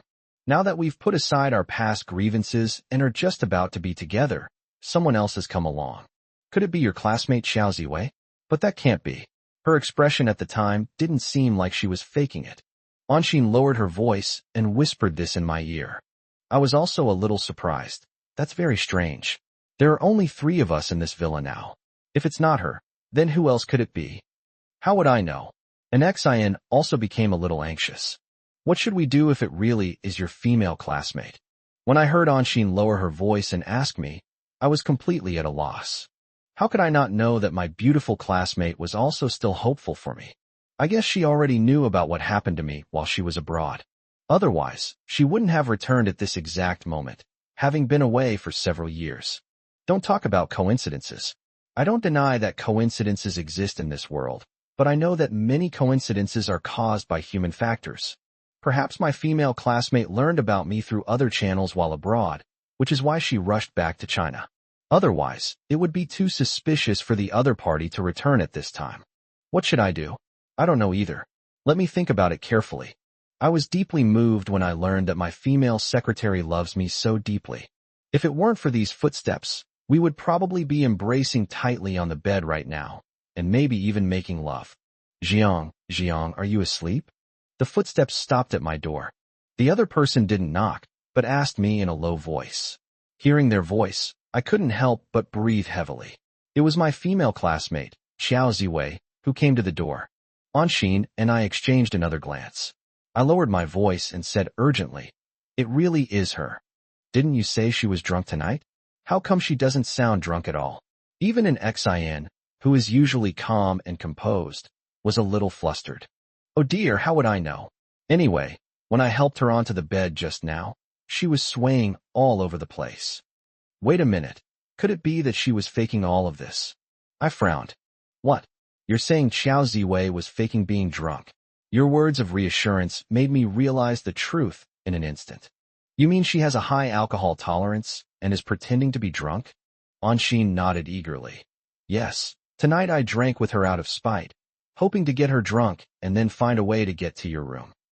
But I didn't expect your female classmate to have such a high alcohol tolerance. We drank 2 bottles of red wine before she was really drunk. Now it seems that her drunkenness was also an act. Chapter 31. Everyone is eyeing me covetously. With a hiss, I understood the implication of an Xian's words and couldn't help but gasp. I thought to myself, what kind of weirdos are these 2 women I'm facing? It feels like a spy drama. They're both so scheming. Are they both scheming bitches? But just now, my beautiful secretary confided in me that she didn't want to be the boss's wife. She just wanted to be my woman. As for my female classmate, well, that goes without saying. She had been madly in love with him before, bombarding him with messages and confessions. However, at that time, I didn't take her confession seriously. Because a woman already resides in my heart. She is my ideal woman and goddess. It is for this reason that I overlooked this beautiful classmate. Was she thinking the same thing just now? That she wanted to have a drinking contest with my female secretary, get her drunk, and then come to me? But seeing that my female secretary was no pushover when it came to drinking, I pretended to be drunk. So, it seems that both of these beautiful women who have moved into our house are eyeing me and have designs on me. However, my beautiful classmate was a step behind and was beaten to it by the female secretary. However, she is certainly unaware of all this. Well, anyway, You should hide first. My female classmate came to my door. She came to find me, and I'll definitely have to open the door in a bit. If she sees my female secretary in my room, it will definitely cause unnecessary misunderstandings. If Anshin had stayed at my house last night, it would have been understandable, since I had drunk too much. But now, if Xiao Ziwei sees my secretary in my room right now, she will immediately understand what's going on. Oh dear, the room is so small. Where should I hide? Even the usually composed female secretary panicked a little when I told her to hide. I'd better hide in this closet. Seeing the secretary's flustered expression, I actually found it somewhat amusing. Okay, then I'll go there and hide for a while. After agreeing, Anshin opened the wardrobe door and hid inside. I breathed a sigh of relief when I saw the wardrobe door close again. Jiang, are you already asleep? Wake up, wake up. I glanced at the wardrobe again, then touched my chest before asking the other person. Ziwei, what's wrong? Why aren't you asleep yet so late? Yeah, I had a few drinks and couldn't sleep, so I came over to chat with you. Please open the door first. What? Open the door? Ziwei, I've already taken off my clothes and gone to bed. Can't we talk about this tomorrow? In the current situation, I didn't want to open the door at all. I just wanted to get rid of her. In the dead of night, Xiao Ziwei, having drunk some alcohol, wanted to come over and chat with me. Even a fool would know what she really wanted. In the dead of night, a man and a woman alone in a room will probably soon end up in bed, chatting about life. The consequences of opening the door are severe. I witnessed this female classmate's madness 3 years ago.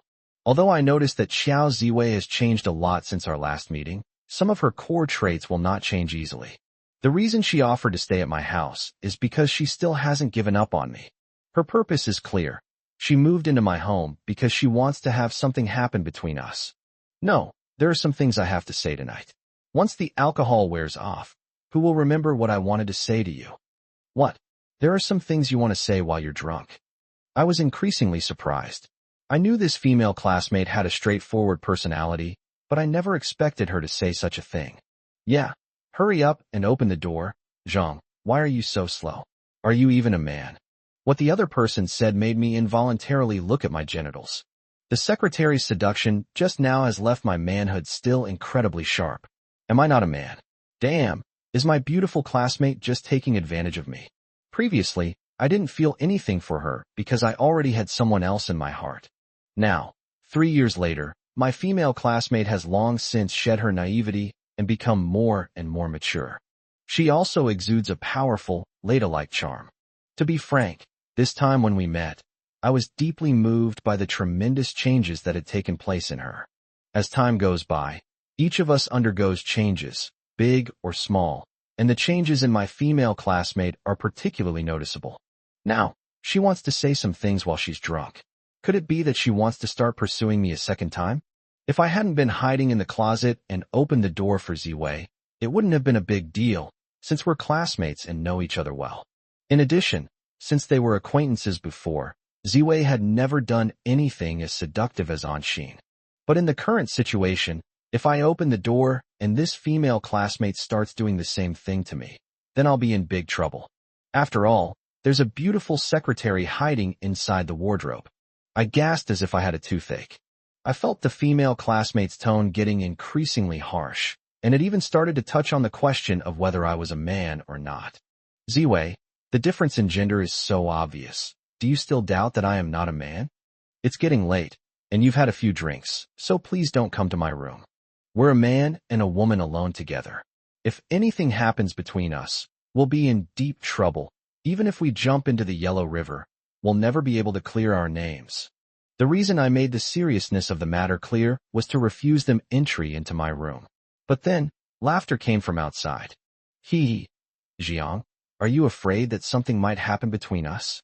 No matter what, you're a man, you're not at a disadvantage. Seeing how directly my female classmate spoke, I couldn't help but blush and my heart raced. Ziwei, what nonsense are you talking about? We are proper classmates. How could we do such messy things? Jiang, are you going to open the door or not? If you don't, I'm going to start kicking it down. What? You're going to kick down the door? I was taken aback. I had just praised the female classmate for changing a lot, but I didn't expect that after drinking, she would go crazy again like she did back then. Ziwei, no? If you bang on the door, my secretary will hear you, and that will make us both look bad. Ziwei snorted coldly. What's so bad about it? Don't think I can't see that that vixen likes you too.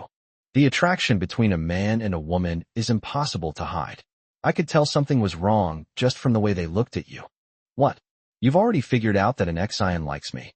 I was very surprised. Chapter 32, Am I a Female Demon? I used to think that my female secretary, Anshin, was trying to seduce me and have that kind of relationship with me, her boss, and maybe she wanted to become the boss's wife and take over the position. I never expected that my female classmate could tell that Anshin liked me after only meeting her a few times. So, Anshin wasn't exactly malicious. She said she genuinely liked me, and that was true. Didn't you realize that's why I wanted to take this opportunity tonight to talk to you about this issue? Otherwise, the man I've liked for years might just end up with another woman, who becomes your bride. Oh Ziwei, what nonsense are you talking about? Hearing the other person speak so bluntly, I couldn't help but blush. Stop talking nonsense. Are you going to open the door or not? If you don't open the door, I will resort to violence. When I heard Ziwei threaten me, I was indeed extremely worried, not because I was afraid of hearing it, but because she was in my room right now. I reckon only Ziwei is unaware of this yet, while Anshin is hiding in my room. I'm worried she might resort to violence and break down the door. You know, I know this rich heiress very well. She's daring and impulsive.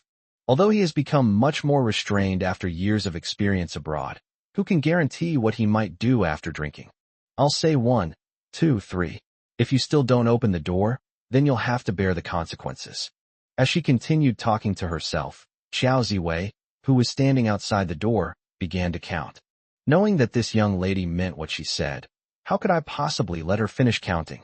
As the saying goes, a wise person knows when to yield. Besides, I know that if Xiao Ziwei were to kick down my door, she would definitely not hold back. My dear Miss Xiao, what are you doing? Can't you let me get a good night's sleep? I'm so regretful now. I can't believe I let the two of you move in. In the end, I gave in. Despite having been drinking, Xiao Ziwei was still very sensitive as a woman. Hey Lao Lu, this whole thing tonight has nothing to do with an Xian, so why are you dragging her into it? Saying the two of us. Aye. Perhaps feeling a little guilty, he had just been blaming Xiao Ziwei, but he also inadvertently blamed an Xian as well. I thought to myself, 2 women, didn't they drink 2 bottles of red wine? Whose stomach did they end up in? Why is Xiao Ziwei so quick to react? I'm starting to wonder if those 2 bottles of red wine in my house ended up in the dog's stomach. Anyway, I regret it now. Why did I let the two of you move in like this? At this point, having no other choice but to open the door, I decided to just give up and do whatever I wanted. Haha, now you regret it, but it's too late. Lu Jiang, this is what you call opening the door to invite thieves. With a smug look on her face, Xiao Ziwei kept getting closer to me. Ziwei, didn't you have something to say to me? What are you doing? When I saw this female classmate constantly moving closer to me, my heart was in my throat. I knew from the start that these 2 women had ulterior motives for moving into my house. Although the initial reasoning was quite good, saying that we could weather the storm together. If that despicable couple were to try anything with me, they could at least detect it immediately, even just by sending a message. But what I'm feeling now is that the 2 adulterers didn't actually harm me, but those 2 women are eyeing me menacingly. First, it was the female secretary who felt at ease, and then it was my female classmate who followed closely behind. Don't you really know what I'm trying to do? You're pretending not to know when you know perfectly well. What the other party said left me with no room for argument. That's certainly the case. Even a fool could see what's going on. My attempt to play dumb was completely ineffective when facing Xiao Ziwei, who had been drinking. Ziwei, stop for a moment. Let's talk things over. During the conversation, I had already been cornered against the wall. Xiao Ziwei nodded. That's what I thought too, but now I feel that's not right at all. It's unfair to me. Ziwei, what do you mean? I asked her, my face full of shock. You and that female secretary spend too much time together.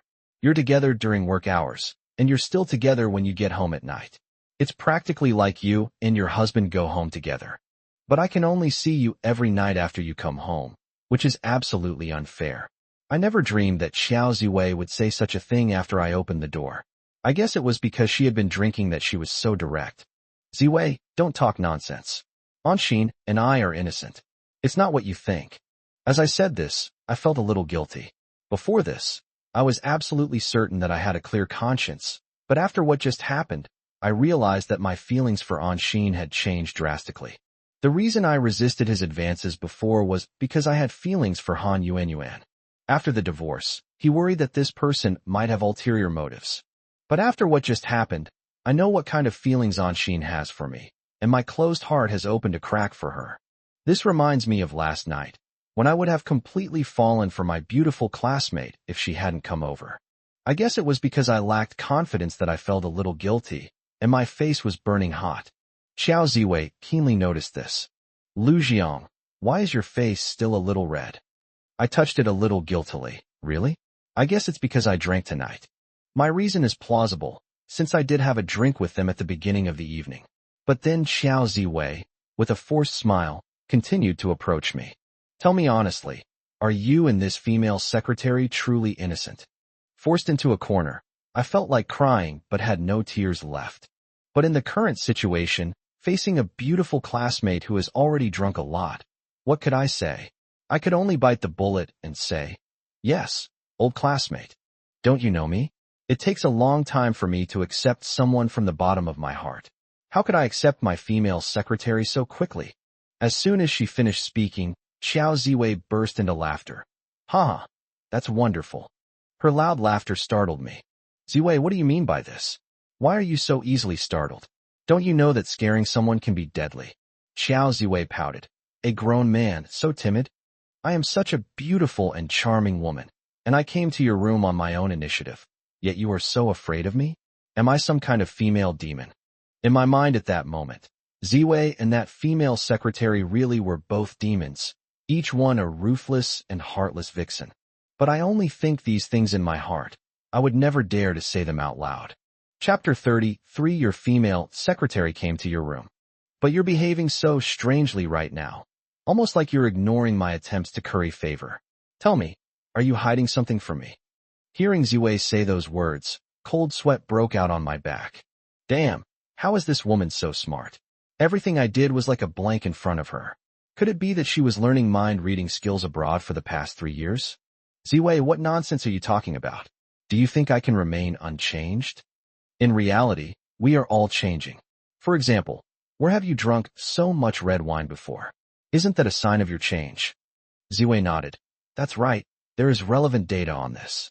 It shows how long it takes for the human body to completely regenerate, so people inevitably undergo significant changes.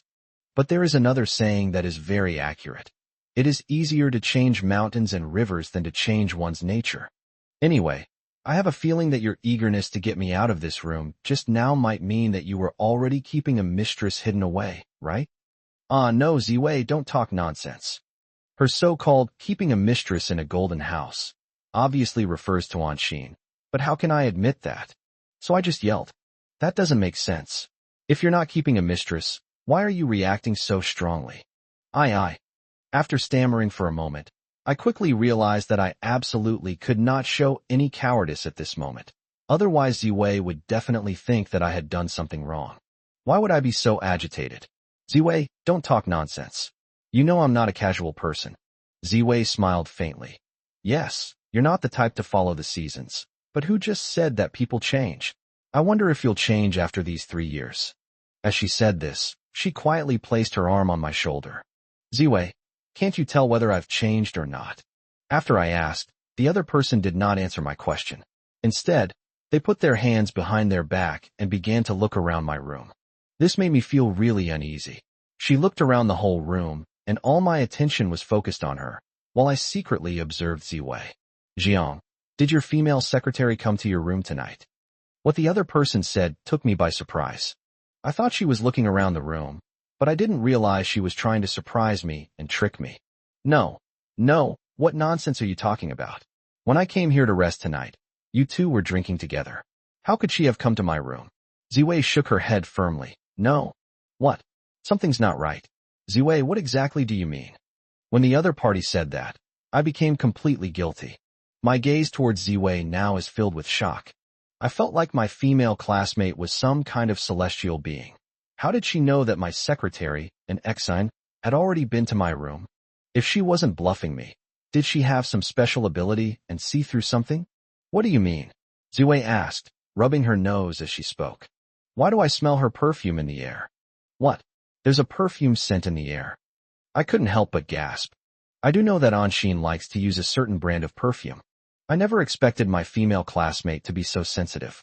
Even though she had been drinking, she was able to smell a faint perfume scent in my room. It's worth noting that the perfume Anshin frequently uses isn't particularly strong. At that moment, I even wondered if Qiao Ziwei had a dog's nose. How could it be so sensitive? Ziwei, you actually smelled the perfume in my room. Is it from my secretary? I asked the other party with bated breath, wanting to verify whether they were trying to scam me. Qiao Ziwei nodded. That's right. How do you explain that? Maybe, right? I know what happened. I emphasized my words with excitement. My room isn't too far from where you're drinking. The air in a room isn't stagnant. It's definitely circulating. Maybe Anshin's perfume wafted into my room. There's nothing to be surprised about. Maybe the smell of me waking up will drift into your room too. Qiao Ziwei shook her head, her gaze towards me filled with doubt. Oh dear. Ziwei, why are you looking at me like that? I felt a little guilty under her gaze. Lu Jiang, I'm only now realizing how much you've changed in these 3 years. You've even learned to lie through your teeth. What? You're lying through your teeth? Ziwei, what nonsense are you spouting? Ziwei smiled faintly. You think I'm talking nonsense? You know, if the perfume scent in the room were just drifting in, the concentration wouldn't be this strong. The perfume in your room is very strong right now. It's not coming from inside the room at all. What a load of nonsense about being grumpy when you wake up. Ziwei's words almost made me cry. Is this still the Qiao Ziwei I knew before? I have a feeling that she's some kind of twisted old monster. She just sniffed and immediately smelled Anshin's perfume and concluded that she had also been to my room. My heart sank completely. I didn't want to open the door when they knocked earlier. I reluctantly opened the door, but who knew that letting her in would lead to so many problems? At that moment, I was filled with regret. If I had known this would happen, why would I have opened the door in the first place? I could have just pretended to be asleep. That would have been better than this. In this situation, I feel like I'm invisible, standing in front of Ziwei, being roasted over a fire. My emotions are on the verge of collapse. Ziwei, you feel like a stranger to me. What have you been doing all these years? Ziwei smiled faintly. Don't try to change the subject. I'm still interested in my previous judgment. So, will you confess on your own initiative, or will I reveal the truth? Ziwei, stop messing around. What nonsense are you spouting? You want to confess and reveal the mystery? Do you think you're a great detective? Seeing that she wouldn't let go of this point, I raised my voice somewhat guiltily, trying to use my authority as the master to suppress her. But how could Ziwei possibly fall for that? I never dreamed that someone would beat me to it and get to your room first. The other party's words were quite clear, and it seemed that it would be difficult for me to pretend to be ignorant from now on. Ziwei, don't talk nonsense. What do you mean someone came to my room before me? If it weren't for the fact that we're classmates, I would have slapped you across the face long ago for saying those words. Chapter 34. Has the battle of wits already begun? My words earned me only a disdainful look from Ziwei. You've grown quite capable, haven't you? Am I wrong? As she said this, her gaze drifted towards the wardrobe. Don't worry. Next, will you come out on your own? Or should I open the closet door and pull you out? The other person said this bluntly, which caught me off guard. I was panicking. To my utter surprise, Qiao Ziwei, like a detective solving a case, quickly concluded after entering my room that my secretary, an exine, was already inside. Although during this time, I tried many methods, even at all costs, to lure her up to the second floor. But in the end, it was a complete failure, and now they're starting to challenge the wardrobe itself. I groaned inwardly, thinking to myself, damn it, is this the start of a battle of wits? No wonder they're from overseas. What Ziwei did just now completely shocked me. However, Anshin, the female secretary hiding in the closet, wondered what kind of expression she would have on her face after being caught red-handed by my female classmate. They must have felt incredibly ashamed and shocked. Just as she was thinking this, she heard the wardrobe door click open, and the female secretary stepped out of the wardrobe with a sense of security. No need to trouble you to open the wardrobe door. I'll just come out myself. When she said this, an Xian smiled, showing no embarrassment whatsoever. This surprised me greatly. My initial assumption was that an Xian would be terrified, even blushing, after being caught by my female classmate. But now, there wasn't a trace of panic on her face. In fact, she even had a faint smile on her face. This was completely unexpected. While I was dumbfounded, I thought to myself, it seems that this secretary in Xian is no pushover either. So, these two beauties are not simple either. Anyway, the actions of the two beautiful women who stayed at my villa tonight were far beyond my expectations. Haha. Good. Anshin, you're really decisive. This saves me the trouble of opening the wardrobe door again. As she said this, a slight look of surprise flashed across Ziwei's face. It seemed she didn't expect that an Xian, after being discovered, wouldn't show any shame, but rather appeared quite poised and generous. Haha, my sister's mental fortitude is truly remarkable. Even after hiding in the closet and coming out, she remained completely calm. I admire that very much. Ziwei said it in that tone. Are you impressed? Upon hearing this, an Xian, who had just come out, immediately tilted her head and looked at Xiao Ziwei. Sister Ziwei's special abilities are something I admire very much. I feel like your nose is even more sensitive than a dog's. Although she was smiling, an Xian's words meant that she had already begun to fight back. What? You actually called me a dog's nose? Ziwei was initially taken aback, then became somewhat angry. You, Anshin, actually planned to get me drunk and then sneak into my classmate's room. You really have a good plan. And Xian shook her head. I never expected that you were faking being drunk. I must say, Sister Ziwei, your acting skills are truly superb. Even though I've been following President Liu for so long and thought I had developed a keen eye, I still couldn't see through you. Ha ha ha. Xiao Ziwei laughed loudly. Is that a compliment? Anshin smiled faintly. It all depends on how you see it. Ziwei gritted her teeth and said, That's impressive. Even after being caught, you didn't show the slightest panic on your face. You remained so calm. As she said this, Xiao Ziwei's gaze turned sharply towards me. Lu Jiang, it seems your female secretary has quite a few skills. Anshin waved her hand. This is between the two of us. Let's not involve others. Where were we? Right. We were saying that even after I was discovered, I could remain so calm and not panicked. Well, I'd like to ask you, why should I panic? You're not Mr. Liu's wife. To put it bluntly, you are also one of his admirers and pursuers, no different from me. I just wanted to go to his room and took the initiative to find him. There's nothing wrong with that, is there? Why should I feel ashamed when I'm with you? Haha. Don't worry. So that's what you were thinking. Okay, you really don't need to look ashamed in front of me. From this perspective, you have already reached a very high level of cultivation, and I have to admire that. Your words of reassurance greatly surprised me. I never expected that after this female secretary took the initiative to come out of the closet, she would refute my beautiful classmate and put her on the defensive at every turn. Ziwei, who seemed to be in the lead just now, found herself in a very passive position after Anshin came out. I was worried that the two women would start fighting after Anshin came out. Fortunately, they're just bickering right now, so I haven't interfered. I am aware that my current situation is extremely delicate. If I interfere, I might get burned and cause these two seemingly calm women to turn their anger towards me.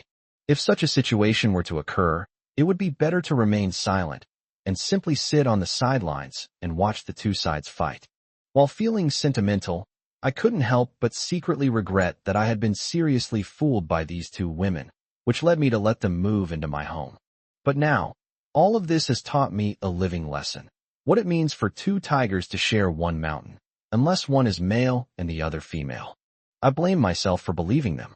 When I wanted to move in, my excuse was the threat of being a scumbag boyfriend or girlfriend, which has resulted in me not being able to rest in bed until late at night. Oh, Sister Ziwei, don't be so flattered. I have a question on my mind. Why are you so sensitive to perfume? You just sniffed it and knew I was in this room. Is the perfume poisonous, making you so sensitive to it? Hearing Anshin's question, I couldn't help but nod to myself. This female secretary is really something. After coming out, she first asked the question that she cared about most, and that's how she cracked Ziwei's secret. Unexpectedly, Xiao Ziwei was no fool. After hearing an Xian's question, she simply smiled faintly. Then he said, I can't really explain the specifics of this matter. It might be due to my physical condition, which makes me extremely sensitive to the scent of perfume. The other party's words were vague, making it impossible to glean any clues from their words. Chapter 35 plans to torture me to death. I was also quite puzzled about this point just now. After Ziwei pointed it out, I wanted to ask her about it. But under the circumstances at the time, it was not convenient for me to ask. If I had asked just now, it would have been an implicit admission of Ziwei's judgment and that the female secretary was in my room. I originally wanted to take this opportunity to ask Anshin to find out what was going on. Unexpectedly, Ziwei was no pushover either. It was obvious that she had figured out Anshin's purpose and didn't want to reveal her own hand, so she ambiguously refused to answer. It seems these two women are both cunning vixens. At this moment, I suddenly realized that it wasn't right to let these two women fight like this in my room, since it was already quite late. Hey ladies, can you two please calm down? What's the point of arguing like this? If this continues, you might argue until dawn and never finish arguing, but I need to rest. I'm telling the truth. Since I intend to seek justice and avenge my son, and now that those two have attacked me, I will do everything in my power to defeat them and make them pay a heavy price. This requires me to always be mentally prepared and in top condition to be ready to respond to the opponent's moves and tactics at any time. It's so late. Shouldn't you two go back to your rooms and rest? Both women were surprised to hear me step forward to mediate, and Ziwei was the first to speak. What? Is this your attitude? Her words surprised me. What? Are you going to escalate this further? Ziwei was speechless. Fine. If that's the case, then I'll take a step back and see if things will turn out this way. With that, she walked out of my room first. Anshin was taken aback when she saw Ziwei leave, but she quickly turned around, glanced at me quietly, and then turned and left the room. I breathed a sigh of relief when I saw the two witches leave. Next, I quickly went to the door and slammed it shut. After finally getting rid of those two Andes, I was so exhausted that I collapsed onto the bed without even taking off my clothes. It seems that my current situation is very bad. Not only do I have serious external troubles, but I also have serious internal problems. They say that 3 women make a drama, and now there are 2 of them in my house. Tonight, they will teach me a lesson. This made me decide that I must guard my bedroom door from now on. Once I'm inside, I must not open the door for anyone, no matter who knocks. After all, women mean big trouble. Fortunately, right now, 2 beautiful women are living in my house. They keep an eye on each other and check each other, so they can keep each other in check. The next morning, in the CEO's office, after taking a sip of tea, I looked at an Xian not far away. Don't worry. What crazy thing do you think that cheating couple will do next? Yesterday at the board meeting, they used their veto power to reject my proposal. I want to see through the intentions of this despicable couple so I can take timely precautions. Anshin did not answer my question immediately. Instead, he frowned and fell into deep thought. Not long after, she said, President, my thought is that we can no longer passively wait for the other party to make a move. You should know that their current status is that of the company's largest shareholder. This is very advantageous to them at the moment, since they have become the company's largest shareholder after taking half of your assets. Moreover, their behavior at yesterday's board meeting was so unusual. What I mean is that we should find an investigative agency to conduct a covert investigation into them. At the very least, we need to figure out their methods so that we're not completely unaware of what they're doing. After all, they're 2 treacherous snakes. Anshin's suggestion made me nod involuntarily. Don't worry, you're right. I'll leave this matter to you. Okay, President, I'll make the arrangements now. After agreeing, I went downstairs to arrange the work. Watching her departing figure, I fell into deep thought. Although my initial thought was to avenge that despicable couple and make them pay a heavy price. But looking at the first battle, I lost badly. Not only did I fail to make them pay a heavy price, but they also took away half of my assets and made them the largest shareholder of the company. This undoubtedly makes it much more difficult for me to deal with them. Soon after, Anshin hurriedly returned to her room. Is everything settled? I felt reassured that you could handle things with peace of mind, but I still casually asked a question. But Anshin didn't answer my question. Instead, she looked anxious. President, I just received some news. That scumbag Mingfeng actually tricked that woman into selling her shares. What? You mean you've received concrete information that Mingfeng is trying to trick Han Yuan into selling her company's shares? Anshin nodded urgently.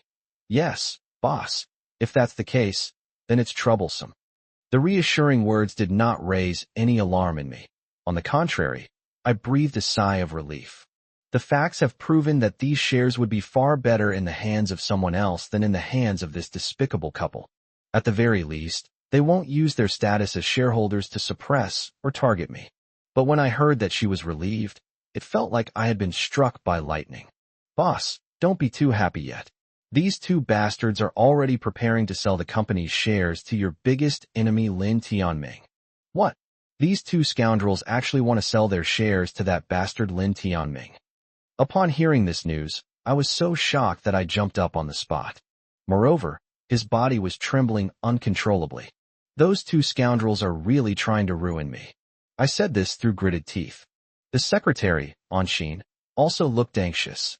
Yes, boss. I was also very worried after hearing this news. You know, this Lin Tianming is no good. He's treacherous and cunning. The reason his company was started was because he secretly sent people to steal our secret formula. And Xian was also very angry when she talked about this. She's right.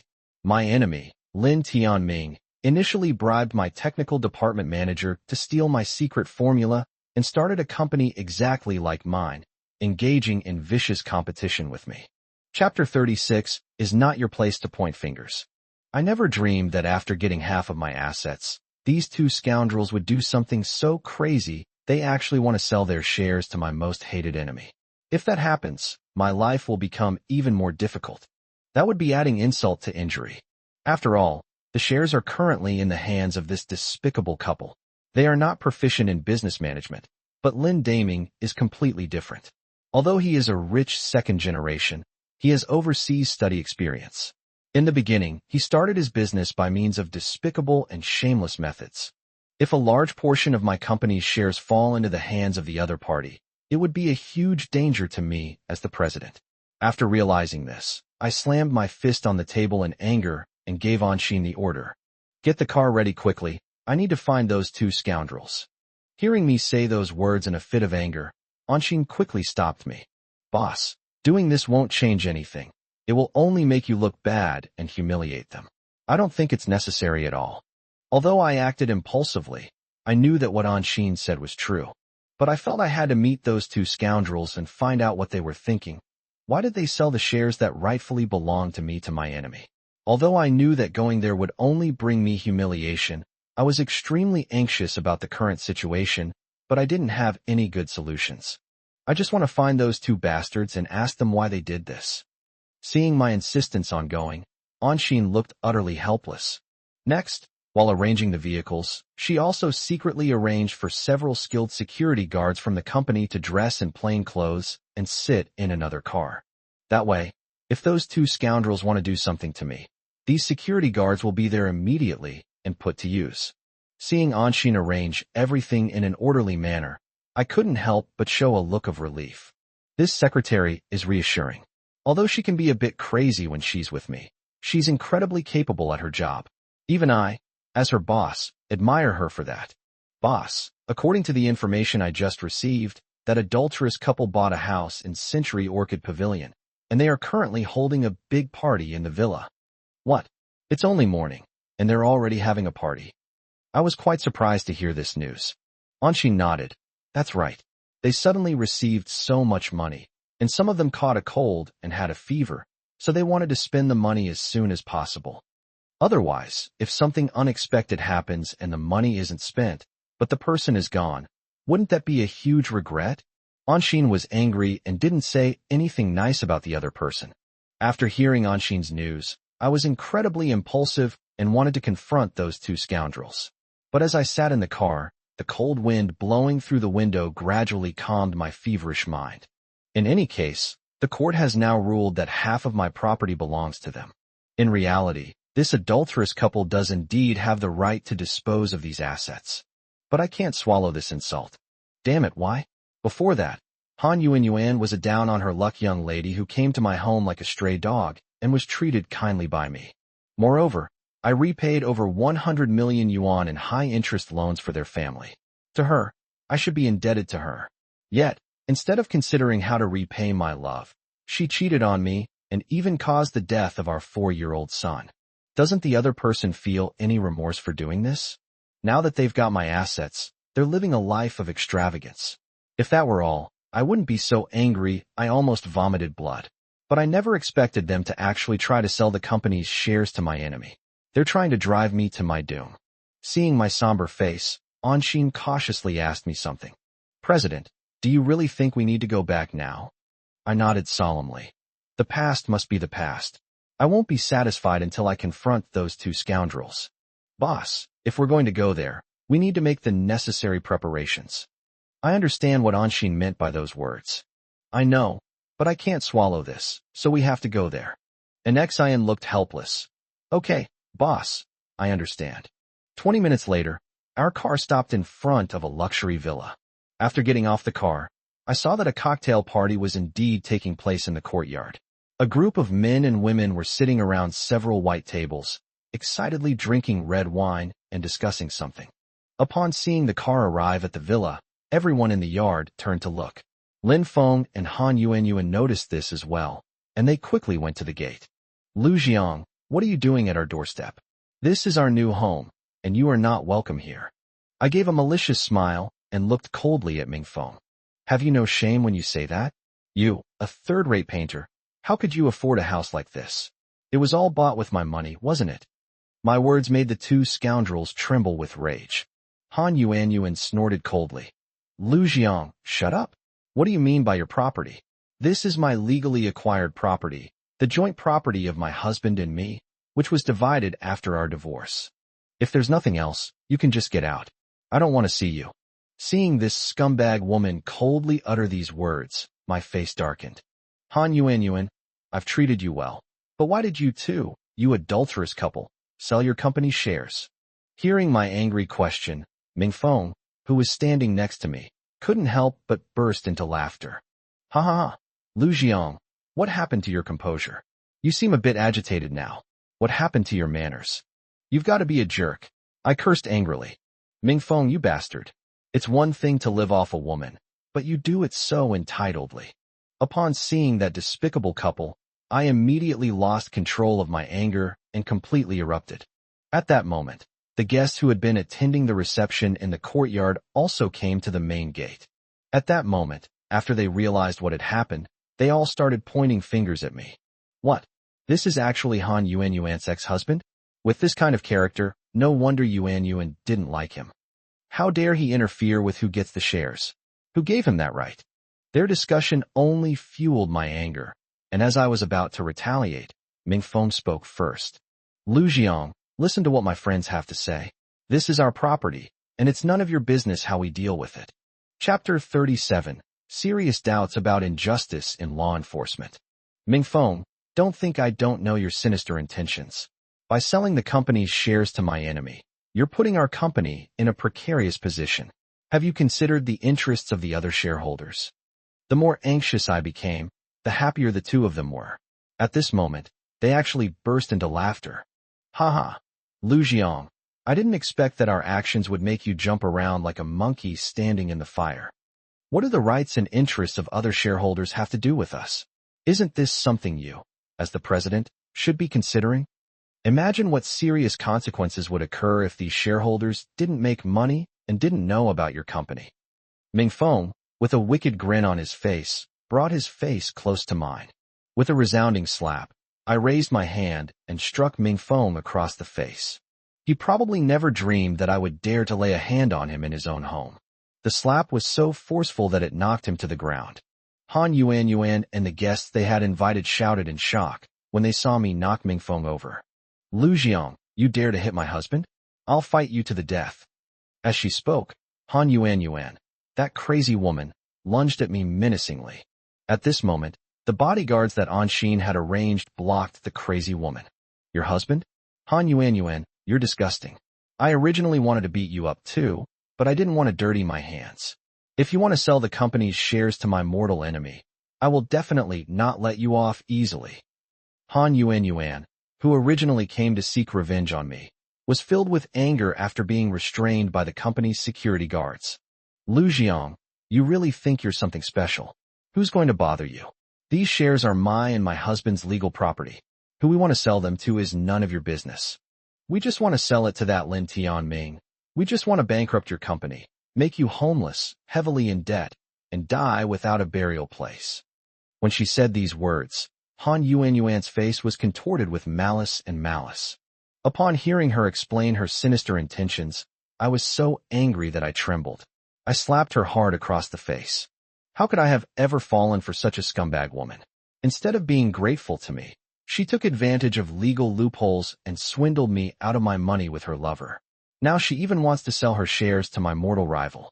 It was precisely because of this shameless couple that I became so angry that I took action against them. Boss, calm down.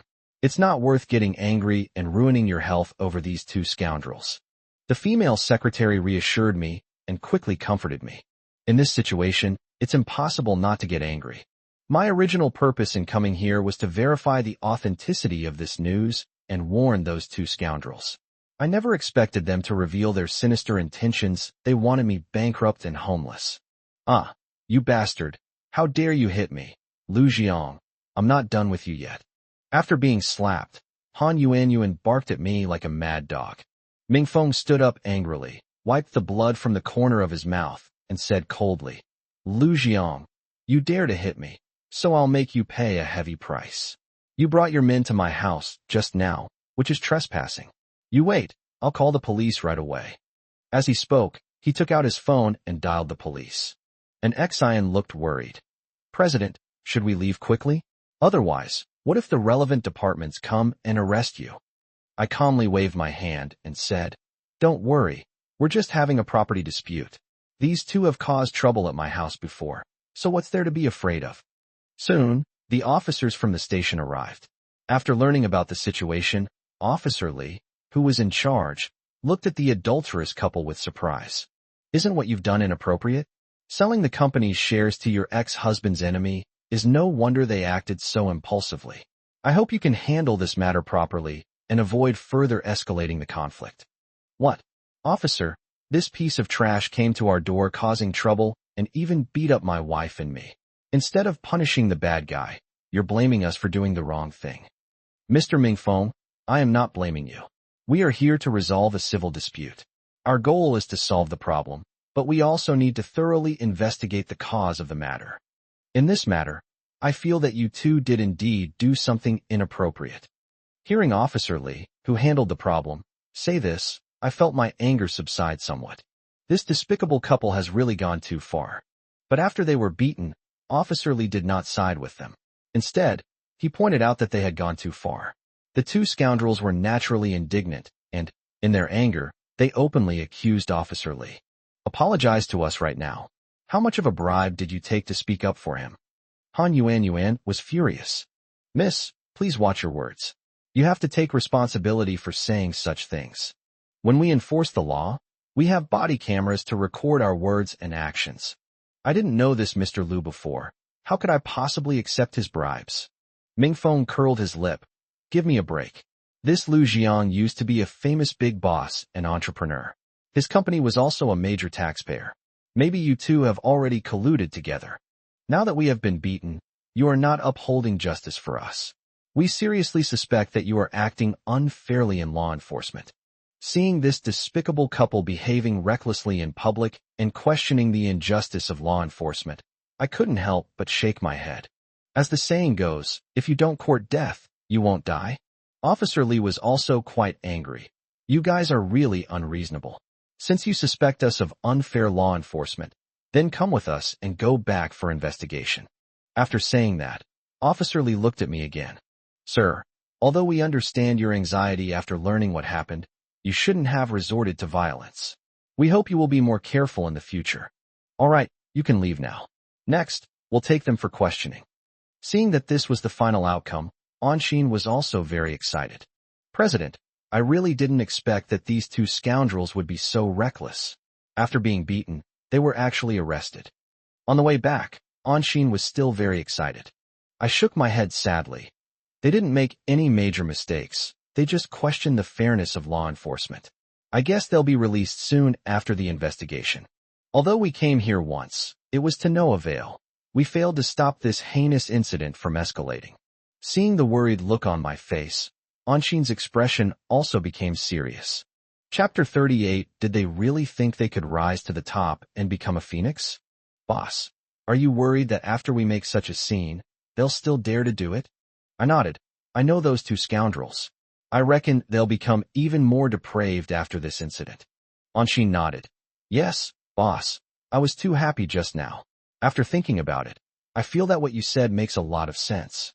That's indeed the case. The reason I made this judgment is because I have a deep understanding of the moral character of this despicable couple. Therefore, I wasn't happy that they were being investigated. On the contrary, I looked worried. Boss, I feel you don't need to worry too much. Being afraid won't help. We'll deal with whatever comes our way. Since this situation was bound to happen, what's the use of worrying? It's better to calm down and think of a solution. If that despicable couple really does that, how should we respond? Reassuring words helped me gradually calm down from my previous agitation. Don't worry, you're right. But if those two scoundrels sell all their shares to my enemies, our company will be in huge trouble and will be completely ruined by them. I know that Lin Tianming very well. He's the eldest son of the Lin family. But instead of relying on his family's protection and taking shelter under their big tree, he started from scratch. However, what this guy did was very unethical. He stole our company's trade secrets, produced the same products as us, and engaged in vicious competition. Because of this, our company's situation has been less than optimistic in the past 2 years, which is why I proposed expanding our business model at the board meeting. Frankly speaking, Lin Tianming's company is now copying our company's development model and core products. With their malicious entry, we have no advantage whatsoever. If we let this continue, our company will completely decline. Unexpectedly, the two of them used their power as major shareholders to reject my proposal. Thinking back to the other party's company, it was during a period when I was depressed and neglected to manage the company that they took action. The main reason is that during that time, I was already with Han Yuan, but after we started living together, I realized that being with my goddess wasn't actually that happy. Because Han Yuan isn't the type to be a devoted wife and mother. Instead, she envies the glitz and glamour of the outside world, which worries me greatly. It was under these circumstances that I developed depression. As evening fell, two beautiful women were bringing out dishes from the kitchen in the courtyard of the villa, while I sat at the stone dining table in the yard. The dinner prepared by two beautiful women must have tasted amazing, but right now, I have absolutely no appetite. The main problem is that I haven't found a solution since returning from that despicable couple's house. Ziwei spoke first. Old classmate, don't worry so much. There's no mountain that can't be crossed. If all else fails, I'll ask my family for help. When I heard Ziwei make this suggestion, I quickly stopped her. Ziwei, this is absolutely unacceptable. If we do this, your family will break ties with Lin Tianming's family, which will bring unnecessary trouble to your family. I do have this concern. Although Ziwei's family is very powerful, if they make a move, it will definitely provoke the Lin family to target them with all their might, and I don't want to see that happen. It's true that Ziwei and I are classmates, but I don't want her to use her family connections and influence. I don't want to owe her such a big favor. Furthermore, if my company were to cause conflict between the two extended families, the consequences would be unimaginable. My initial plan was to divorce this despicable woman, donate all my assets to society, and then commit suicide by taking sleeping pills. But since those two have gone so far, I must take my revenge before I go where I belong, otherwise I will die with regrets.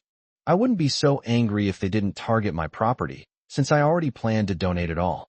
But the current situation has successfully ignited all my anger. Right now, the intentions of this pair of scoundrels are quite clear. They want my nemesis to continue controlling my company. The other party's methods were truly insidious and ruthless. In this way, that despicable couple managed to kill two birds with one stone. First, they can get a lot of money after selling the shares. Furthermore, These shares are more worrying to me than they are in the hands of my archenemy. After all, that couple was completely unfamiliar with managing a company. But Lin Tianming, being a spoiled young master from a prominent family, was very skilled in company management. In addition, he has overseas study experience, and I heard that he studied business management. The opponent was extremely powerful. If I agreed to Ziwei's request, it would mean that Ziwei's family would have created a powerful enemy. It was because of this that I refused her outright. Ziwei, I appreciate your kindness, but I still want to use my own strength to kill my enemy and avenge my son. If your family gets involved, it makes me feel like I've lost the point of revenge. Please, I beg you, don't get involved in this matter. The reason I spoke so solemnly to Ziwei was because I was afraid she might secretly have her family take action. Before he could finish speaking, the door was kicked open with a bang. Turning my head, I saw that Ming Feng and Han Yuan, that despicable couple, leading 5 or 6 people, appearing menacingly at the gate. Lu Jiang, you really are a womanizer. You were drinking and having fun with 2 women in the courtyard. As Han Yuan strode aggressively toward us, she said in a sour tone. The 2 women beside me, seeing the couple come to our door, knew they were up to no good, and quickly stood up as well. Anshin said angrily, "What are you doing here? You're not welcome here. Get out of here." Han Yuan curled her lips. A mere secretary actually said such things to me, the former mistress of the house. Does she really think that just because she hooked up with Lu Jiang, she can rise to the top? She must have drunk too much fake alcohol. As she said this, she picked up a bottle of red wine from the table and shook it with disdain. They're drinking Chateau Lafite Rothschild. That wine must be incredibly valuable, right?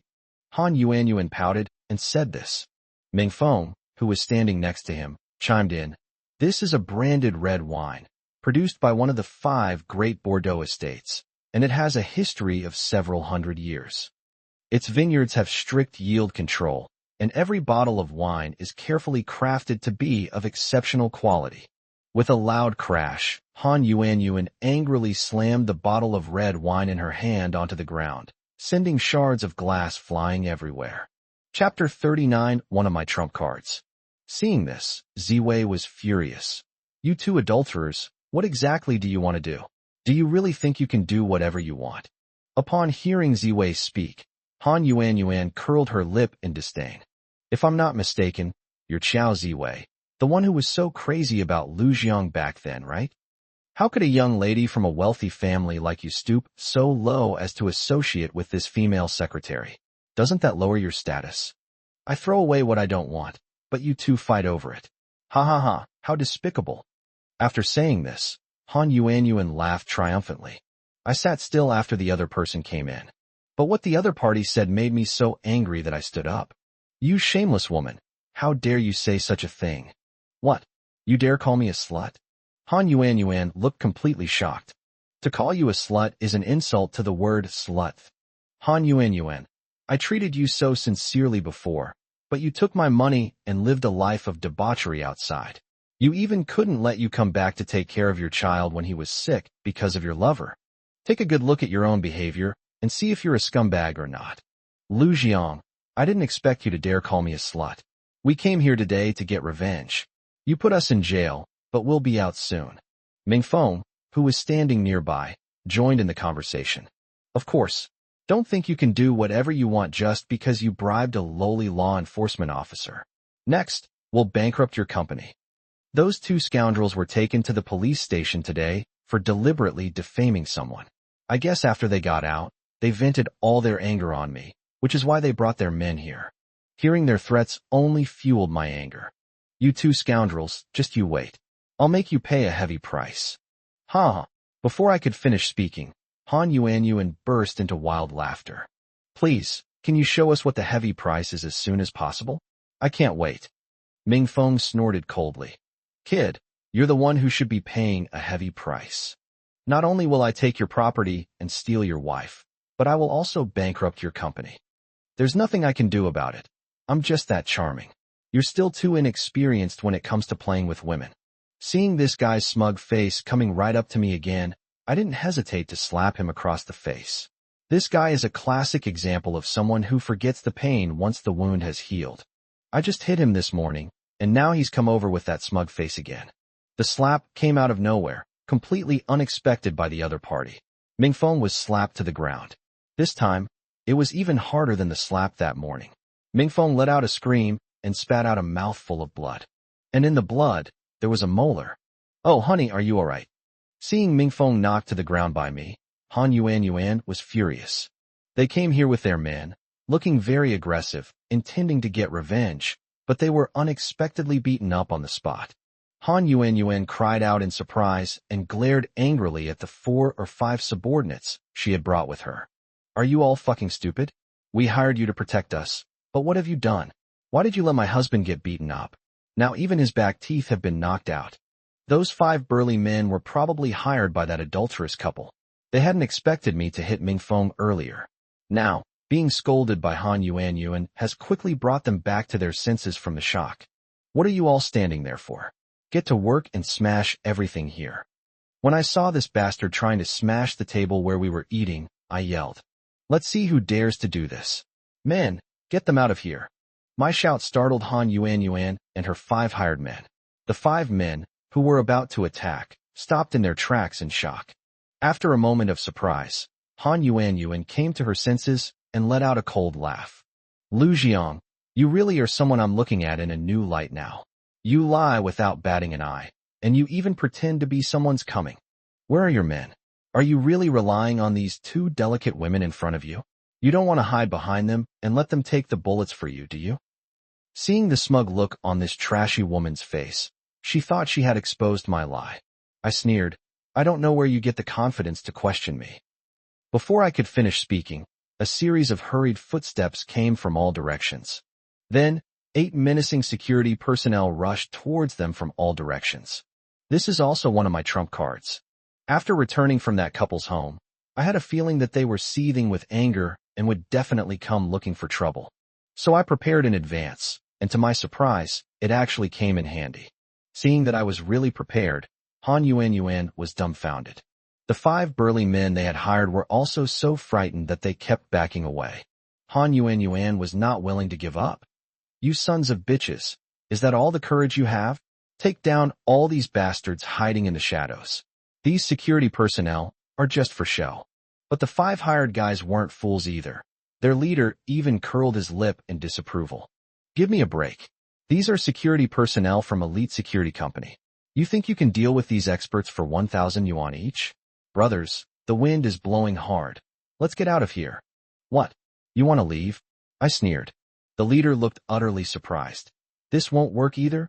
I gritted my teeth and said, "Of course not. This isn't a market where you can come and go as you please. It's not that simple." With that, I gave orders to the 8 elite security personnel. "Get them all out of here." Upon receiving the order, the 8 elite security personnel from the security company charged towards Mingfeng and his men with overwhelming force, looking like fierce demons. A series of howling sounds came from behind.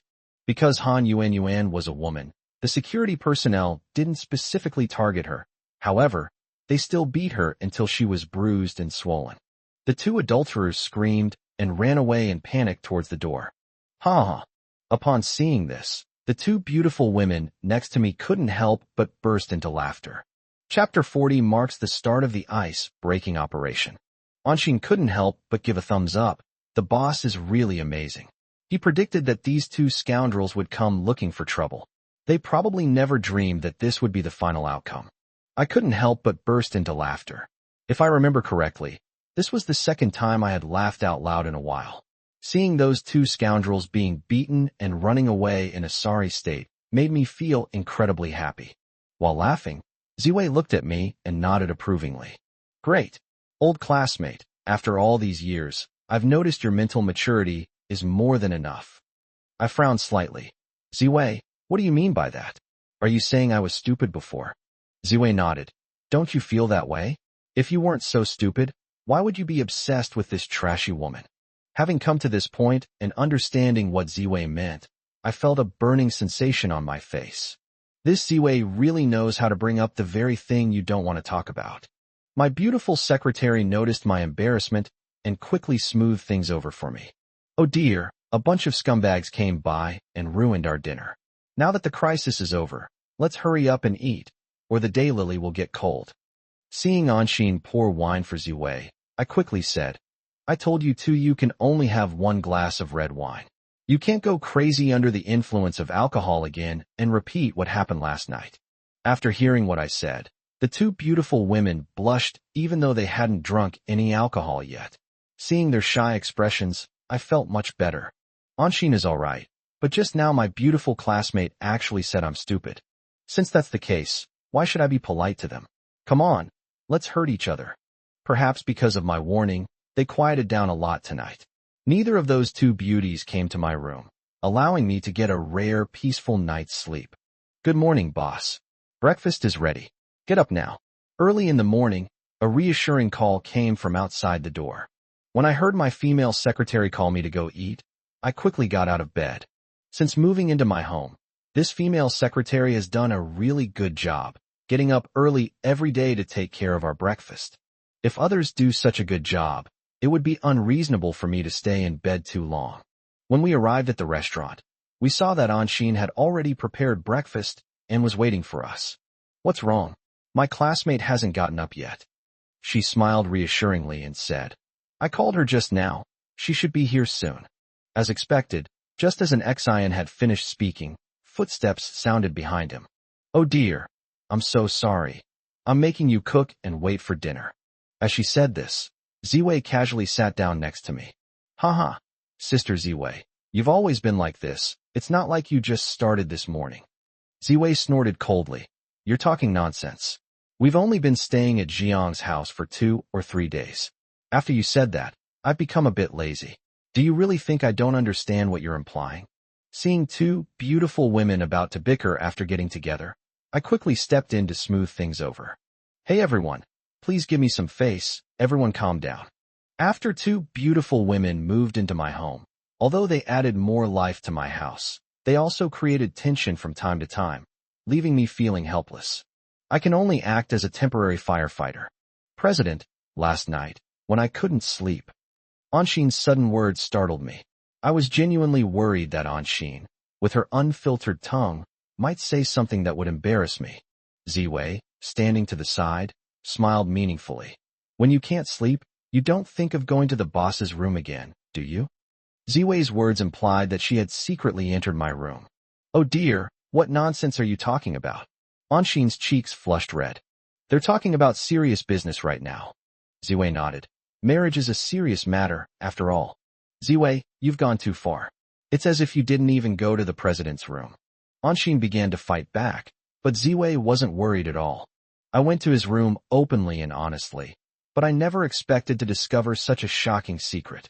Even if it's a work report, you can't sneak into the president's room and give a report late at night. You. Xian was so angry she couldn't speak. Ziwei looked smug, and it seemed she wanted to say something more. At that moment, I realized what was happening, so I quickly stopped her and looked at Anshin. By this time, I had figured it out. My female secretary was indeed very bold, but she wouldn't say anything inappropriate in front of Ziwei. She only said one sentence, and Ziwei attacked her. I want to hear what she has to say. Boss, last night when I couldn't sleep, I thought about the current situation of the company. I felt that we can't remain passive. We should start a breakthrough operation. Upon hearing Ziwei's true intention, which was to help the company solve its problems, they realized that she was genuinely trying to help. I couldn't help but nod approvingly. Don't worry, have you come up with some kind of solution? Anshin nodded. Yesterday's board meeting was a complete failure. The main problem was that Ming Feng, that piece of trash, abused his power as a major shareholder. Furthermore, the company's other minority shareholders are not in complete agreement with the company. If we want to take the initiative, we must resolutely prevent this situation from happening again. Hearing Anshin's words, my eyes lit up. So what good idea do you have? Seeing the huge change in my expression, Anshin was also very excited. President, my idea is that we should take necessary measures to ensure that all other shareholders reach a consensus and maintain a high degree of consistency with you, the company's president. Only in this way can we effectively curb this despicable couple. Once they transfer their shares, as long as we form a strong alliance, even if that arch enemy buys the shares of that despicable couple, we will have the confidence to go toe-to-toe with them. Otherwise, the consequences would be unimaginable. When I heard an Xian explain her intentions, I couldn't help but gasp. Anshin is right. Since what happened at yesterday's board meeting, although I was extremely anxious, I did not come up with any specific countermeasures and appeared to be in a very passive position. For me, as the president, this would mean a huge dereliction of duty. Chapter 41. What is your identity? After all, as the president, my responsibility is to lead these shareholders to make a fortune. But right now, my company's products are being copied, and the company's major shareholder is about to become my enemy. I have no good solutions other than going to their place to vent my frustrations. I'm not even as thoughtful as my female secretary, who came up with this solution. This is also why, even though she had feelings for me, I didn't fire or transfer her before. This female secretary is reliable and has excellent work skills, which makes things much easier for me. After a brief moment of contemplation, I nodded excitedly. Don't worry, your idea is indeed good. It's all about human effort. We should really have in-depth conversations with the other shareholders of the company to get their heartfelt support, instead of just watching and making sarcastic remarks. President, does this mean you agree to my proposal? Anshin asked me anxiously. I nodded. That's right, your method might be able to break their monopoly.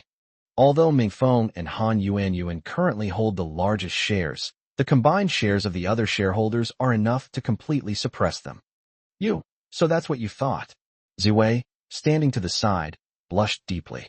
Just now, when Anshin mentioned she couldn't sleep at night, Ziwei immediately launched an attack, mocking her. Now she understands what happened. It turns out that when Anshin couldn't sleep, she was thinking about how to solve the company's problems. This made her pretty face turn bright red. Yes, Sister Ziwei, when I couldn't sleep last night, I thought about the grim situation the company was facing and felt that we had to launch this ice-breaking operation to effectively prevent the other party from causing further harm. We must not let our relationship with other shareholders sour.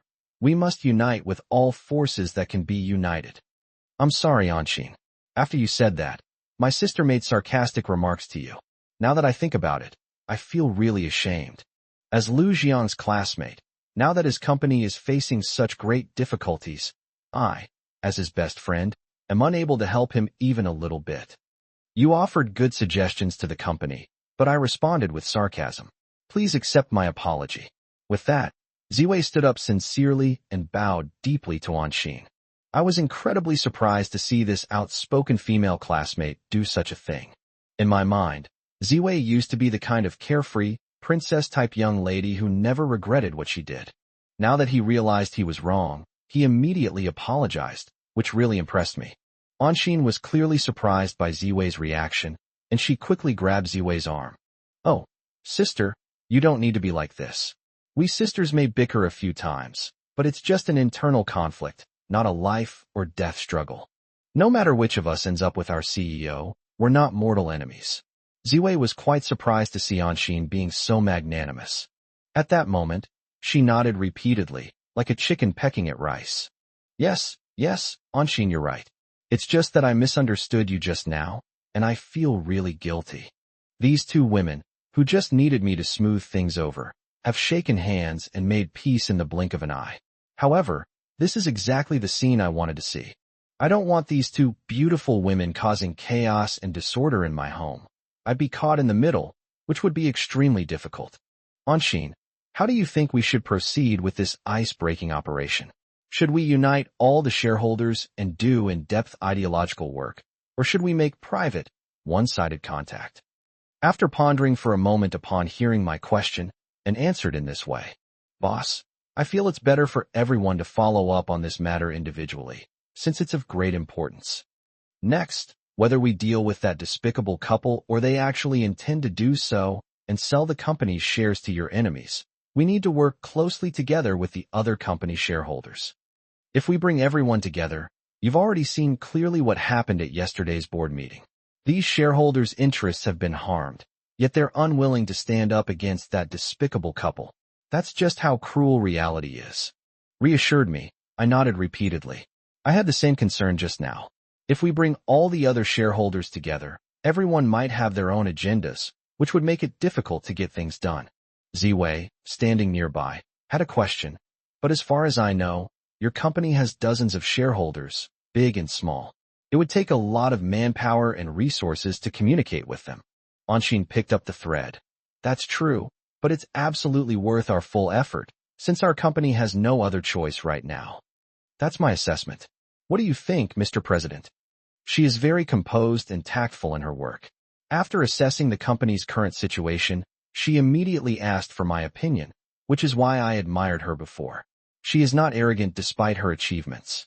I must say, my female secretary has a clear understanding of the company's dire situation. Okay, we'll go with your plan. Once we get to the company today, we'll implement this work as soon as possible, according to your vision, and quickly set up a breakthrough task force. You will be in charge personally. We should approach the company's shareholders with goodwill, explain our true intentions, and demonstrate the company's utmost sincerity. We want to help everyone make money, and the current situation is something we do not want to see. Yes, President. I will definitely follow your ideas and push forward the work of this ice-breaking operation. If any problems arise during the process, I will communicate with you in a timely manner. I nodded in satisfaction. After Anshin offered this solution, I felt a significant weight lifted off my shoulders. The actions of Mingfeng and his wife weighed heavily on my mind, but after Anshin proposed a solution, I felt much lighter. What? Amir's secretary is making me, the vice president, speak favorably of those shareholders? Just who are you? What? This is what the president said. You, Amir's secretary, are taking his word for it. With my position and rank, I will be the first to know about any arrangements or decisions made by the company. Now that you, my little secretary, have told me the whole story, I just don't believe it. Mr. Zhang, this was personally arranged and deployed by the president, who asked me to inform you. Chapter 42 Speaking Frustrating Words in Public. Zhang Guangqing, vice president of the group. Now he's in the hallway, pointing his finger at Anshin and scolding her loudly. I never expected that simply issuing such a notice would be met with such a hostility from this Mr. Zhang. Mr. Zhang, this decision was indeed made by me. What? Does my secretary conveying my decision give you a reason to resist? When Zhang Guangqing turned around and saw me, he immediately put on a smiling face. President, so this decision was made by you personally. I thought she was just making a big deal out of nothing. Since that's the case, then I will resolutely carry it out. Seeing how quickly the other person changed their mind, I didn't hold it against them. After all, this is a difficult time for the company, and everyone needs to work together to overcome the challenges. Boss, I feel that the management team in the company is also in a state of disarray. After all, such a scene occurred at yesterday's board meeting. No secrets stay hidden forever. Even if the senior executives of these companies find out, they will inevitably have all sorts of ulterior motives. Upon arriving at the president's office, Anshin's words immediately made me realize that the division of my shares, as well as what happened at yesterday's board meeting, had had a powerful impact on the management team. Zhang Guangqing's harassment of an XIN this morning is a clear example. As the vice president, how could Zhang Guangqing not know that an XIN is my female secretary? Moreover, would a female secretary really take it upon herself to notify all management members and launch an ice-breaking operation for such a major event? He did it on purpose. Thinking about it, I couldn't help but frown. Don't worry, I've been thinking about this too simply. Next, the entire management team will have a short meeting so I can give everyone a heads up. That should make your work much smoother. There was nothing wrong with conveying my decision. However, the company is currently in a precarious situation, especially after what happened at yesterday's board meeting, which has already had a negative impact on the company. As a result, my proposals as the CEO could not be successfully implemented within the company. It is probably because of this that the management members of these companies started to slack off. With all this in mind, I decided to have a thorough discussion with the company's management. I originally thought that the management team I had personally built was an impenetrable force, invincible in every battle. However, what happened to Vice President Zhang Guangqing this morning made me realize that although I still have a lot of confidence and have not completely given up, it is inevitable that people's hearts will change. In particular, the decisions I, as the president, made could not be implemented at the board meeting, which will definitely cause the core management personnel to have all sorts of thoughts. Dear company leaders, the company is currently facing some problems and challenges in its development and operations. I need you, the senior executives, to represent me and have in-depth discussions with the company's shareholders to ensure their continued alignment with our position. I hope you can understand the company's difficulties and help us resolve these issues. After explaining my intentions, I asked the senior executives of these key management teams to share their views on the issue. My initial idea was to communicate with the shareholders and the company leaders I met, at least at the level of vice president. After all, if the level is too low, it would be disrespectful to the shareholders. Furthermore, my words carry little weight and cannot represent the company. But after I finished speaking, the dozen or so company executives all lowered their heads and remained silent, while some pretended to take notes in their notebooks. The current senior management of these dozen or so companies were basically all promoted by me. I never expected them to be in this situation. Everyone, didn't you understand what I meant? What are your thoughts on this matter? Feel free to share them. These days, the top executives of these companies are all completely silent, leaving me utterly baffled. Ahem, President, let me say a few words. I looked at the person who spoke and found that it was actually the sales vice president Zhang Wanqing. President, the company is in this situation that none of us wanted to see. I feel that even if we unite all the shareholders, we will not be able to resist the major shareholder. Hearing Zhang Wanqing say such things, I couldn't help but slam my hand on the table in anger. Zhang Wanqing, as a senior manager of the company, I launched this ice-breaking operation in light of the current situation and circumstances of the company. Is this how you treat someone who is a company vice president? How can you say such discouraging things in public? What exactly do you mean by this? The senior management of these companies were all promoted by me. I never expected that when I asked them to take action, they would have this kind of attitude, collectively remaining silent. Zhang Wanqing did speak, but it would have been better if he hadn't. This is clearly an attempt to boost others' morale while diminishing his own. To put it bluntly, by doing this, he essentially rejected my ice-breaking plan. Seeing that I was angry, Zhang Wanqing calmly waved his hand. President, don't be so anxious. Calm down and let me analyze the severity of the current situation for you. As I, the CEO, was anxious and angry, Zhang Wanqing showed no shock whatsoever. Instead, he calmly and methodically tried to analyze the current situation for me. Zhang Wanqing, how dare you speak like that? You're clearly rejecting the president's proposal. The female secretary standing next to him felt relieved. Seeing what the other party said, and considering his extremely bad attitude in the corridor earlier, she could no longer hold back and questioned him. Zhang Guangqing sneered. Anxin, what are you? Just a female secretary. You're not doing your job, yet you dare to criticize me, the vice president? Do you even know your own limitations? You. Anxin's pretty face turned red with anger. I waved to Anxin and looked coldly at Zhang Guangqing. This is a vice president whom I personally promoted. After he graduated from university, I recruited him into the company. Seeing that he was very capable, I kept giving him more responsibilities to train him. He lived up to my expectations, proactively expanding the sales market and impressing me. As a result, I promoted him to the position of vice president of sales. To put it bluntly, I owe him a debt of gratitude for his recognition and support. Unexpectedly, it was him who was the first to stand up and say something infuriating. I was also extremely angry, but I forced myself to hold it in. I felt something was off ever since he angrily confronted his female secretary, an Exine, in the hallway. Chapter 43. What an ungrateful wretch. President, given the company's current dire situation, I believe there is absolutely no need to launch this ice-breaking operation. After reprimanding an Exine, Zhang Guangqing looked at me with a piercing gaze and said these words. I suppressed my anger and nodded. So what do you mean? Ahem. President, as the saying goes, a wise man submits to circumstances. Your divorce has already had a huge impact on the company's development. Your ex-wife and Ming Feng have become the company's largest shareholders. This is an indisputable fact. President, I presume you have no objection to this. I nodded. Go on. Yes, President. What I mean is that you and your ex-wife are now at odds, with no possibility of reconciliation. And I heard that soon your ex-wife will sell her company shares to Lin Tianming's company.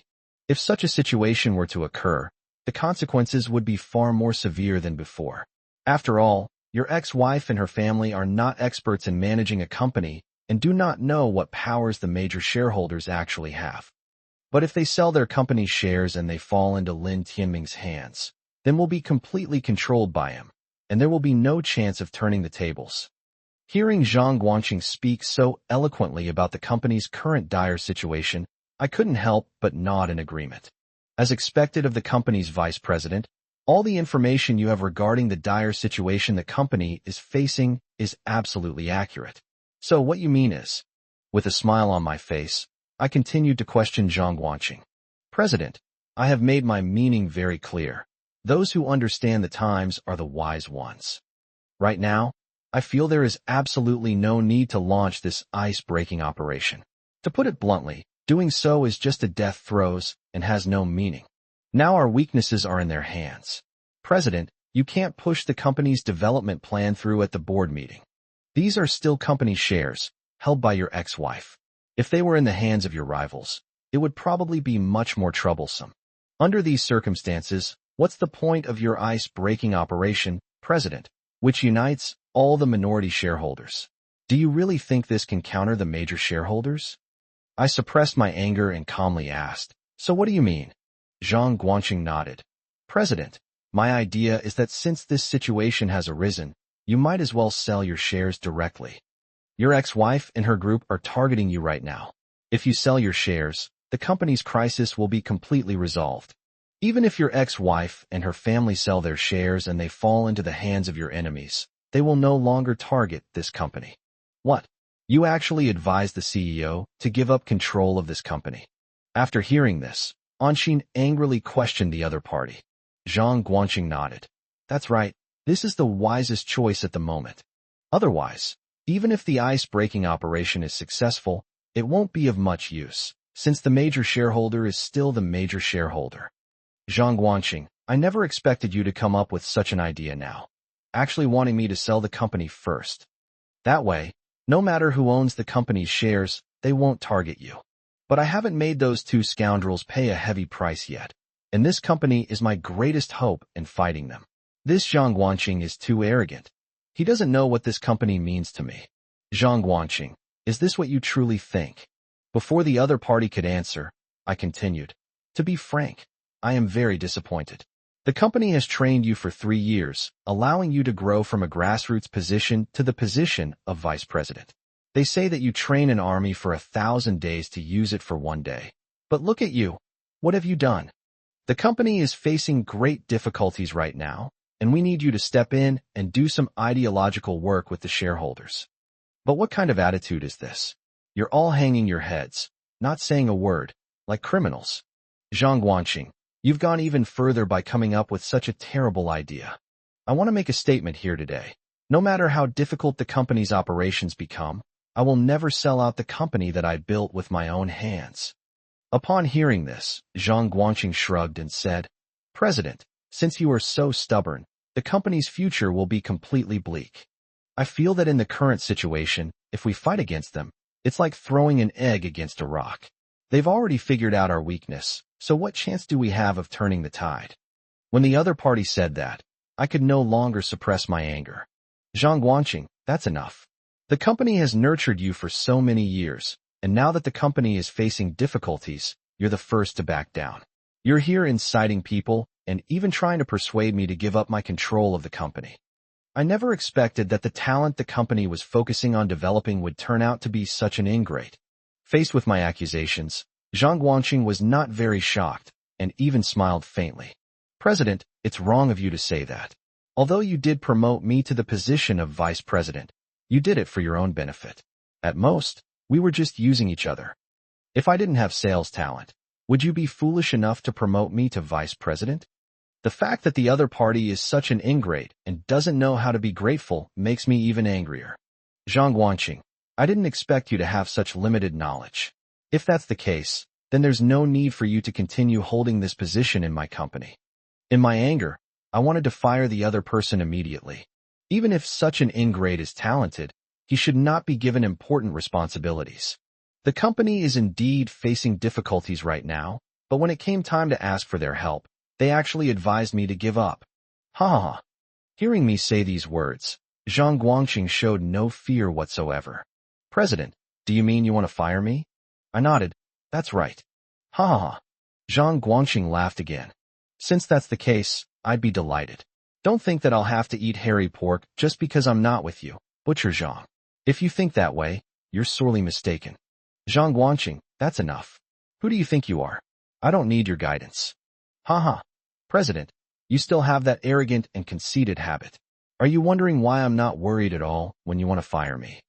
Zhang Guangqing asked me this with a smile. I do have some doubts about this. Chapter 44. Did I let you leave? Actually, I sensed some significant changes in Zhang Guangqing from the morning in the corridor, but I don't know the specific reason why he did this. Seeing the puzzled look on my face, Zhang Guangqing sneered.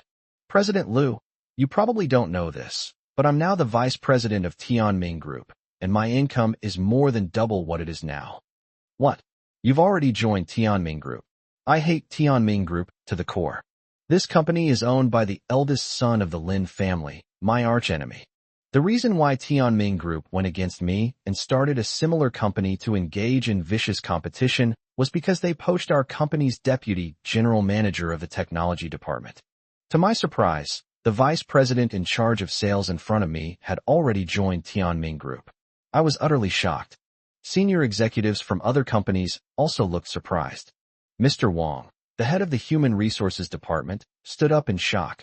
Mr. Zhang, I didn't expect you to have already joined Tianming Group. No wonder before the meeting you had us oppose the president and persuade him to give up. So you were up to something, plotting this kind of evil scheme. But your new master is too despicable, actually scheming against our CEO like this. What? Such a thing exists. I was even more shocked. Unexpectedly, before I could even communicate with the key members of the leadership team, Zhang Guangqing took the initiative to try to persuade me to give up the company's management rights. No wonder they all had their heads down when I asked for their opinions. I was furious. Zhang Guangqing, you really have a lot of nerve.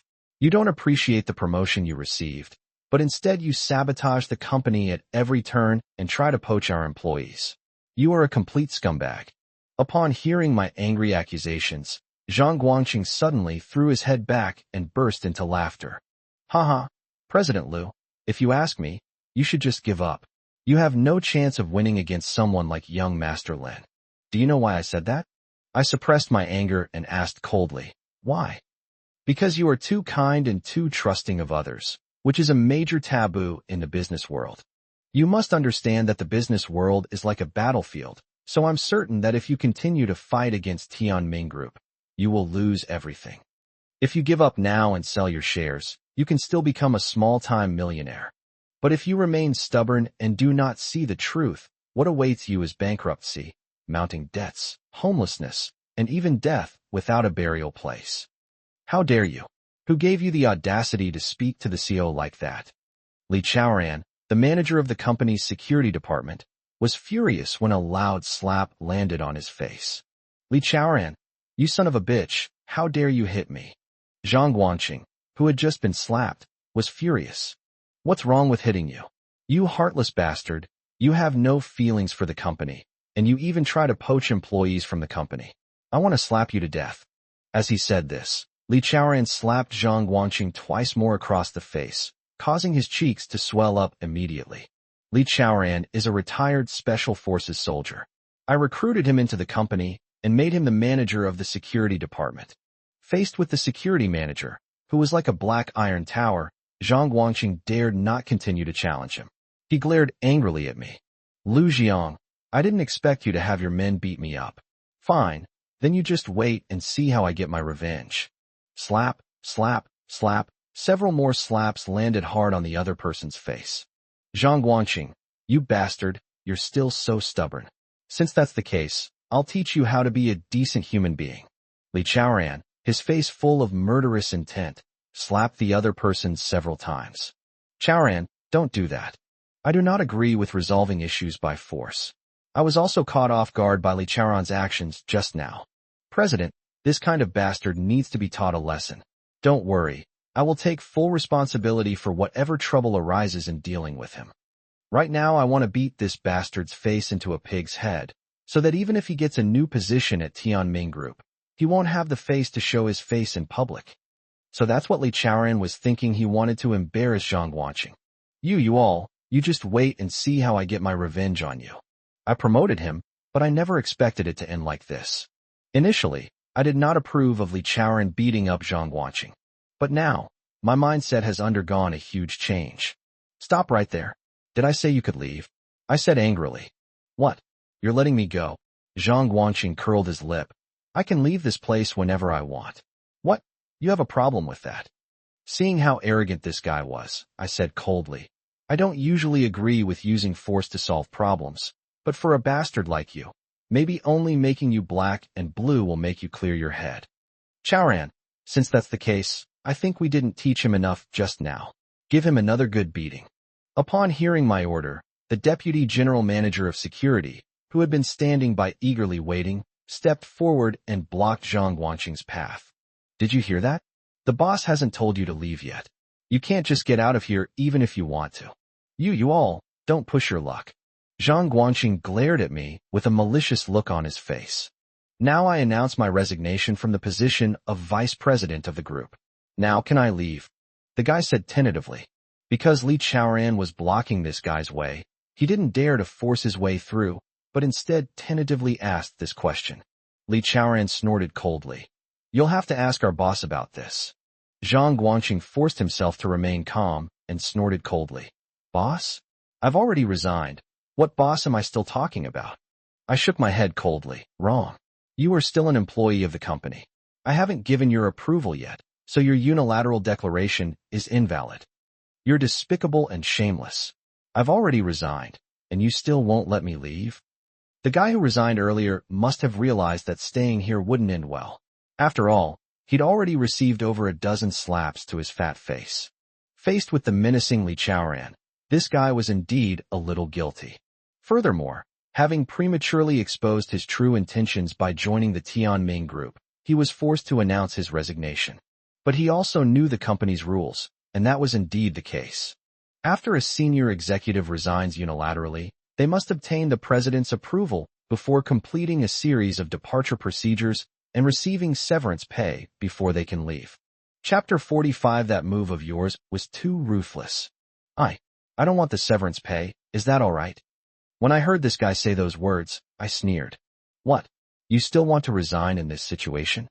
Zhang Guanqing's eyes widened in surprise. What do you mean? What do you mean? Have you forgotten the resignation agreement you signed with the company? If you leak company secrets and take other key employees with you when you leave the company, you will face a huge compensation of tens of millions of yuan. Upon hearing my explanation, Zhang Guanqing jumped up in shock. I never expected you to be so vicious, setting such a trap for me so early on. Seeing this bastard accusing me of being vicious, I snorted coldly. Is it vicious? I don't think so. On the contrary, I feel that this method is very effective in dealing with a villain like you. As the president of the group, with so many people and specific company affairs, it's inevitable that there will be times when one makes a mistake. Actually, after the manager of that technology department was poached by Tianming Group, I promptly learned from the experience. An agreement or contract was signed with the senior management of these companies. That means that before and after their departure, they must not do anything that violates the company's core interests, including but not limited to taking away the company's technical drawings and key documents, and taking away key personnel from the company. After all, the company suffered a severe blow since that incident. My kindness led to huge losses for the company. Other companies copied our product, which completely exploited our weakness. If I don't learn from this serious lesson in time, I'll really be a fool. Zhang Guanqing, in reality, all of this was forced upon us by you. Do you know why I signed this contract? It's because the former deputy general manager of the technology department, because of his greed for petty profits, caused the company to suffer heavy losses and plunged the company's operation and development into a great predicament. If you intend to do anything detrimental to the company after you leave, please think carefully about the contents of this contract. As I said this, I took out the contract that I had signed with Zhang Guanqing from Anshin's hand behind me and waved it at him. Zhang Guanqing never dreamed that I had such a backup plan. At this moment, his face turned deathly pale, his lips twitched, and his body trembled almost imperceptibly. I suspect that the reason my arch-rival Tianming company is trying to poach him is because they value his sales skills. It must be said that Zhang Guanqing does have some ability in sales.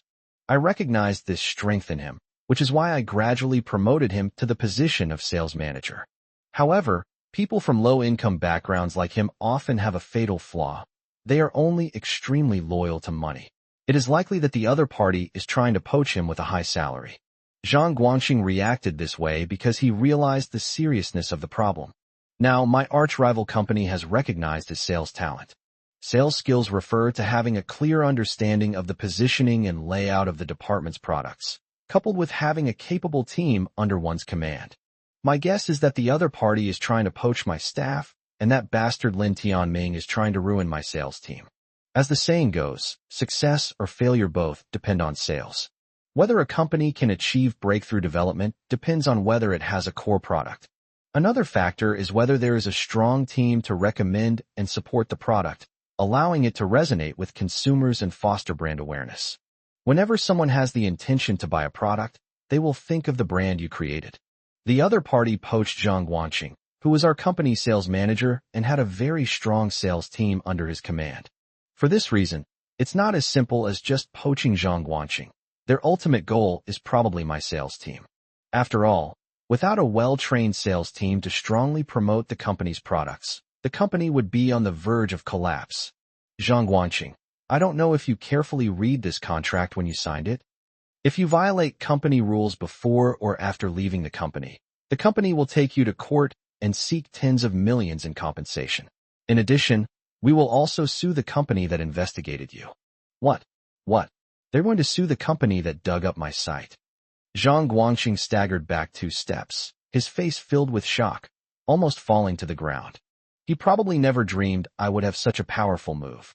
He was so unrestrained just moments ago, but now he's offered to resign, clearly wanting to leave quickly and then pull off some underhanded maneuvering. But I never expected that the contract I signed with them would give him such a firm grip on the company, and that he would even hold the company responsible. Zhang Guanqing, I guess you don't know this yet, but if we sue you and your new company, Tianming, the other party will also be involved in unfair business competition and will be further investigated. That move of yours is too ruthless. Zhang Guanqing's lips twitched, and cold sweat broke out on his forehead. Ha ha ha. Upon hearing what the other person said, I couldn't help but laugh out loud. There's a saying that's perfect for dealing with that former CTO and petty people like you. A petty person is no gentleman, and a ruthless person is no hero. If I hadn't thought things through so carefully, and if I hadn't learned from the experience last time, I would have let you ruin my sales team this time. What? You already know what I want to do. After wiping the cold sweat from his forehead, Zhang Guanqing's expression became even more shocked. Seeing his expression, a smile involuntarily crept onto my lips. Zhang Guanqing, my leniency towards others in ordinary times does not mean I am a fool. If I were a fool, how could I have expanded a company to this size? It's just that I wasn't on high alert against some petty people before, which led to serious damage to the company's core interests. But if I don't learn from my experiences and lessons, then I'm a complete idiot. You know what I mean. Aye. At this moment, Zhang Guanqing's expression changed, and his face turned purple. Of course, his change in expression was also partly due to the slaps Li Chaoran had given him earlier. But more importantly, what shocked him was the profound impact of my actions. I guess he never imagined that I would sign such a contract with him. After all, back then he hadn't been tempted by such a strong offer and was still thinking about continuing to work there, so he didn't read the contract carefully at all. Now that I've pointed it out, this guy's face changes color, and he's completely dumbfounded. Chapter 46. You can certainly try. I didn't expect you to be so cunning and treacherous. If that's the case, what use would I be to the company across the street? After standing there stunned for a while, Zhang Guanqing angrily looked up and shouted. Seeing his loss of composure, I curled my lip in disdain. Zhang Guanqing, to put it bluntly, the so-called skills you had before were only developed by taking advantage of the company's platform. However, this also gives you the illusion that you are very capable, almost to the point of being able to fly to the sky. But I'm going to tell you next that someone like you, who is fickle and opportunistic, is destined to have a bad end. Now that you've gone to Tianming Group and taken on a new position, I guess that so-called new position is just because that lousy group saw your limited abilities in our company.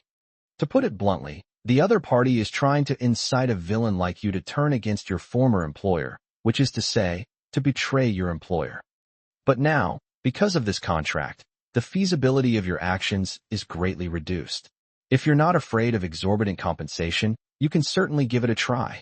With a thud, Zhang Guangqing, drenched in cold sweat, collapsed to the ground, his body trembling. It's likely not the cold that caused it, but rather a deep-seated fear. That's right.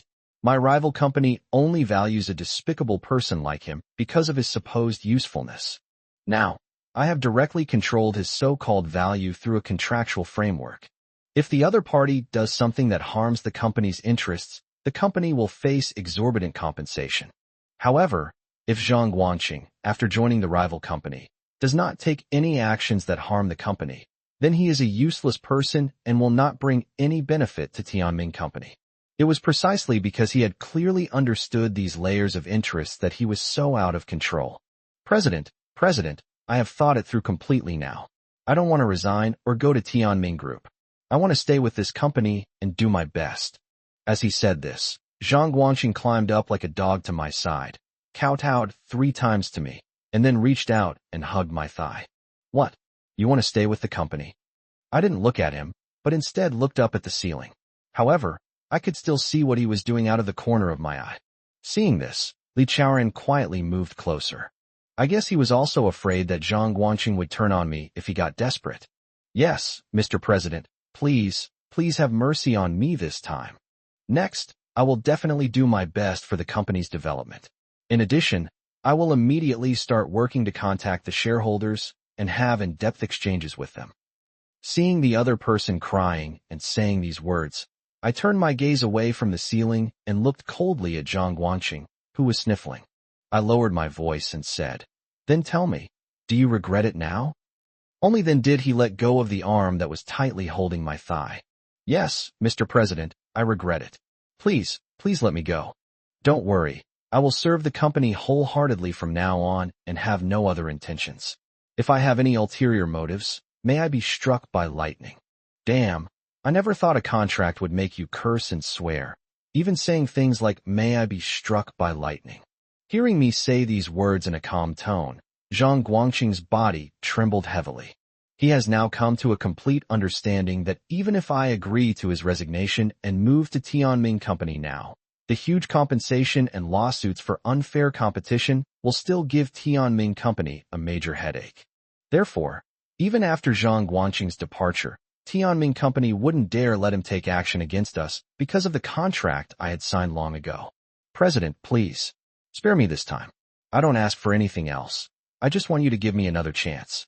Watch my actions from now on, and I promise to do everything in my power for the company's development.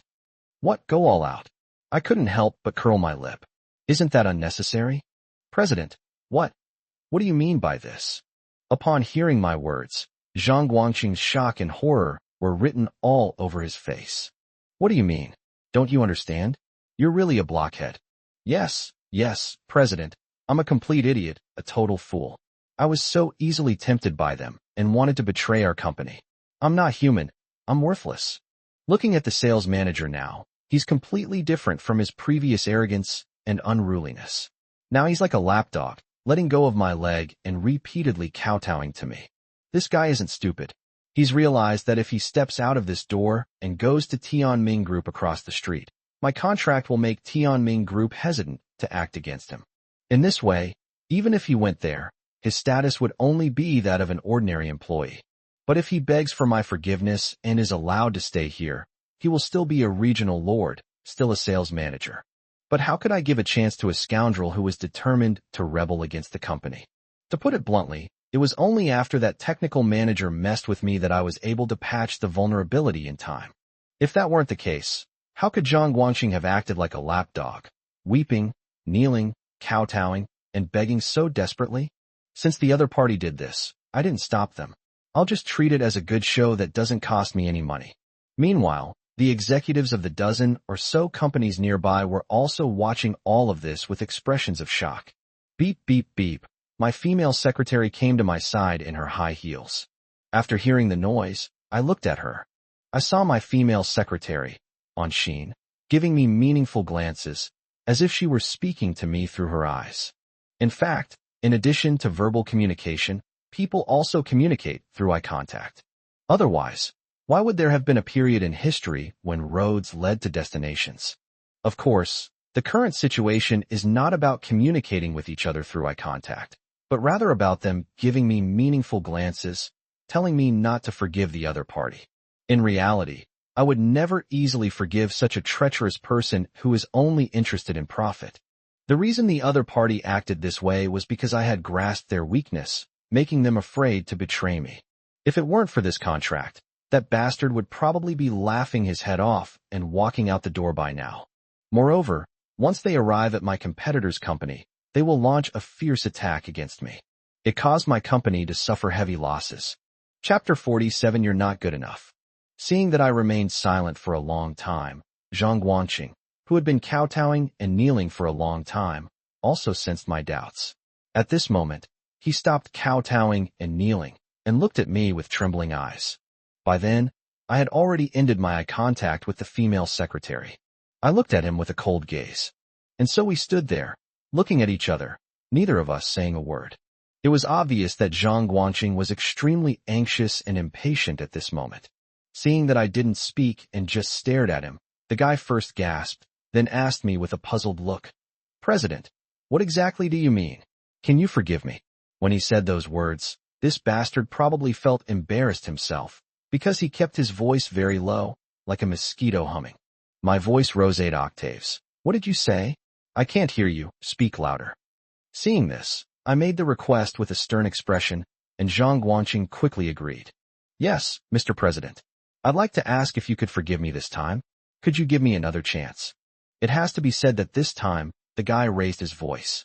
Although it wasn't deafening, it was still quite loud, like the braying of a donkey.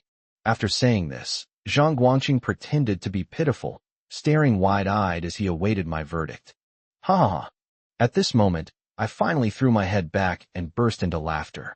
I have to say I feel really great right now, like the refreshing feeling of eating an ice cream on a sweltering summer day.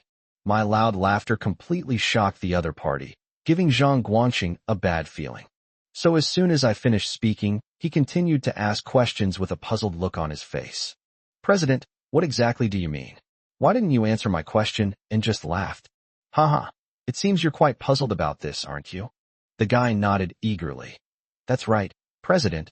I am indeed very confused about your attitude towards me. Can you forgive me for this mistake?" "Forgive you? Ha ha.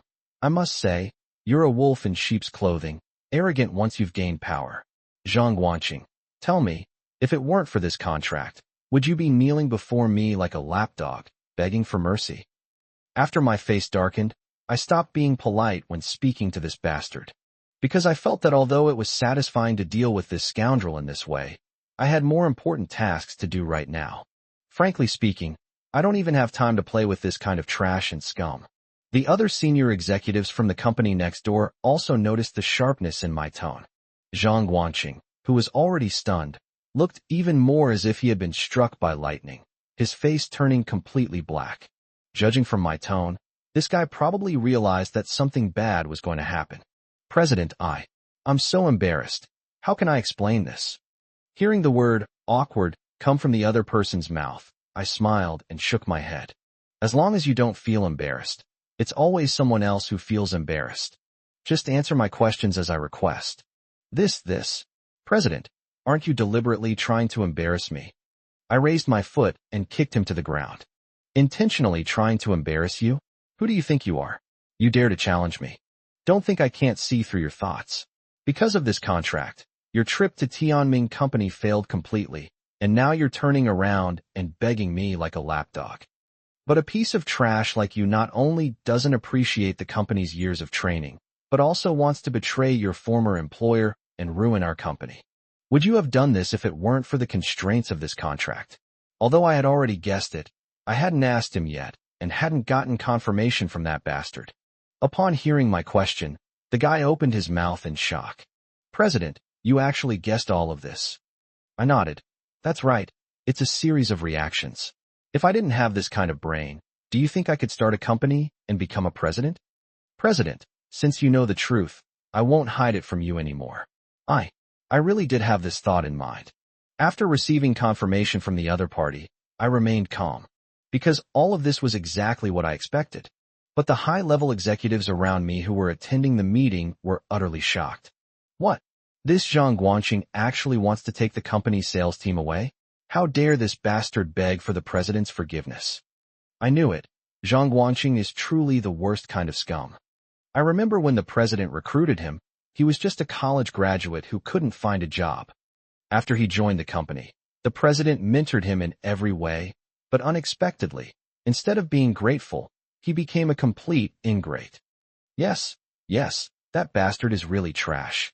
How dare he beg the president for forgiveness? Humph, this is as obvious as a louse on a bald man's head. It's clear that the president's contract renders him useless after he goes there. He's practically a piece of trash. Of course, he has to beg the president on his knees. Otherwise, he'll have wasted his time. Listening to the discussions of the other managers and vice presidents around him, Zhang Guanqing's face twitched and he turned pale. He probably didn't expect that his betrayal would lead to such an ending, even half an hour ago. Seeing that the other person looked dumbfounded, I put on a spectator's expression and said to him calmly, Zhang Guanqing, didn't you just ask me if I agreed to your resignation? Now I can tell you clearly that you can get out of here immediately.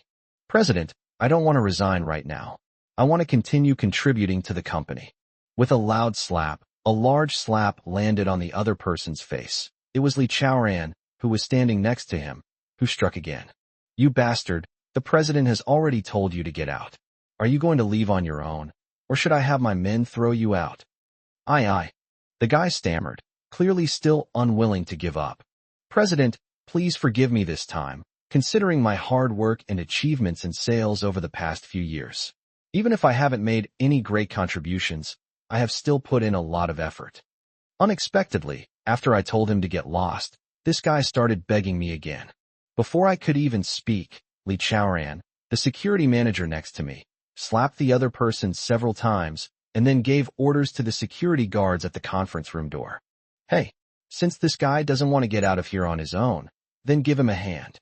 With a whoosh, several security guards at the entrance rushed over, looking menacing. Chapter 48, Issuing a Ban. The two security guards in the lead acted first, one on each side, grabbing Zhang Guanqing by the collar and dragging him towards the conference room door like a dead dog. Even as he was being dragged out, the guy kept yelling and screaming. She wanted to beg for my forgiveness. Looking at his retreating figure, I couldn't help but laugh out loud again. Punishing that bastard made me feel incredibly good.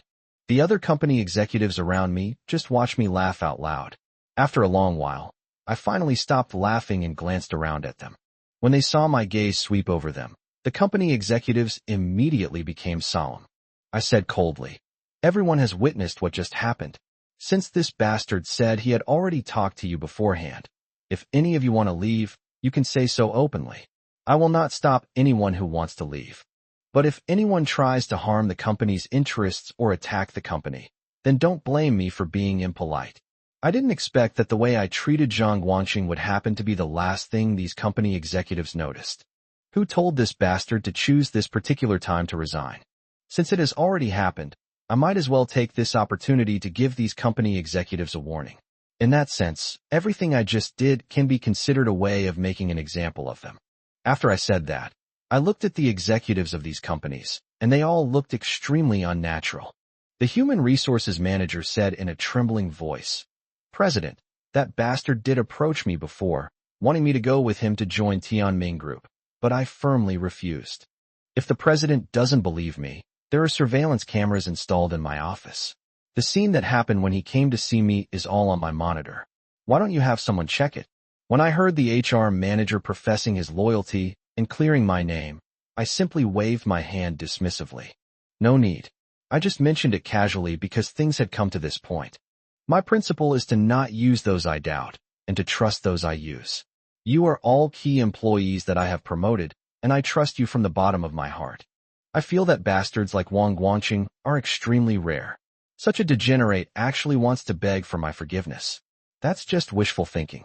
My strategy is to make an example of them while also giving them full trust. Since Zhang Guanqing has already done the relevant work, it's possible that some of the company's senior executives really have ulterior motives. However, after Zhang Guanqing's actions, it's likely that any ulterior motives he had are doomed, so I don't need to pursue this matter any further. After all, the company is facing a very complex and challenging situation. At the very least, a major challenge at hand is that we need to communicate deeply with the company's other shareholders to get them on the same side as the company and work together to deal with that despicable couple. After glancing at everyone, I was quite satisfied to see that the company executives were all silent and trembling with fear. So I said to them, that bastard really has a good plan. Tianming Company was planning to poach him, but this guy is insatiable. He wants to make a big show of loyalty before he goes there, hoping to ruin our company in one fell swoop.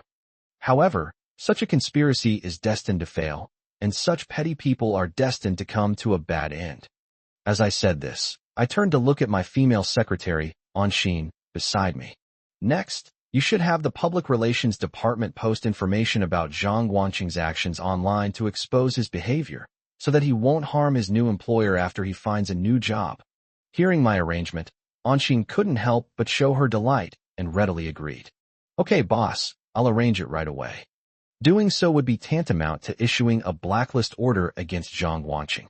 Not only would it be difficult for him to find a job in this city, but if the post were published online, it would be virtually impossible for him to find work in other cities, especially for a high-level management position.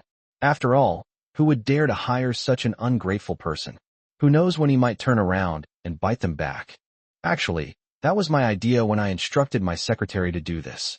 Since this bastard is so ungrateful and wants to ruin my company, why should I be so understanding? Let him go on his way. The other senior executives attending the meeting grew increasingly serious.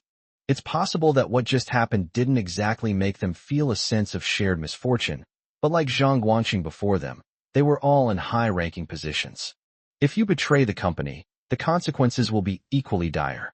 Therefore, my online declaration, which resembled a kill order, also greatly shocked and deterred them. There's nothing we can do about it. All we can do is encourage them to correct their mistakes if they have any, and strive to do better if they don't. Dear company leaders, I never expected such a small incident to occur just now, which has left me feeling extremely disheartened.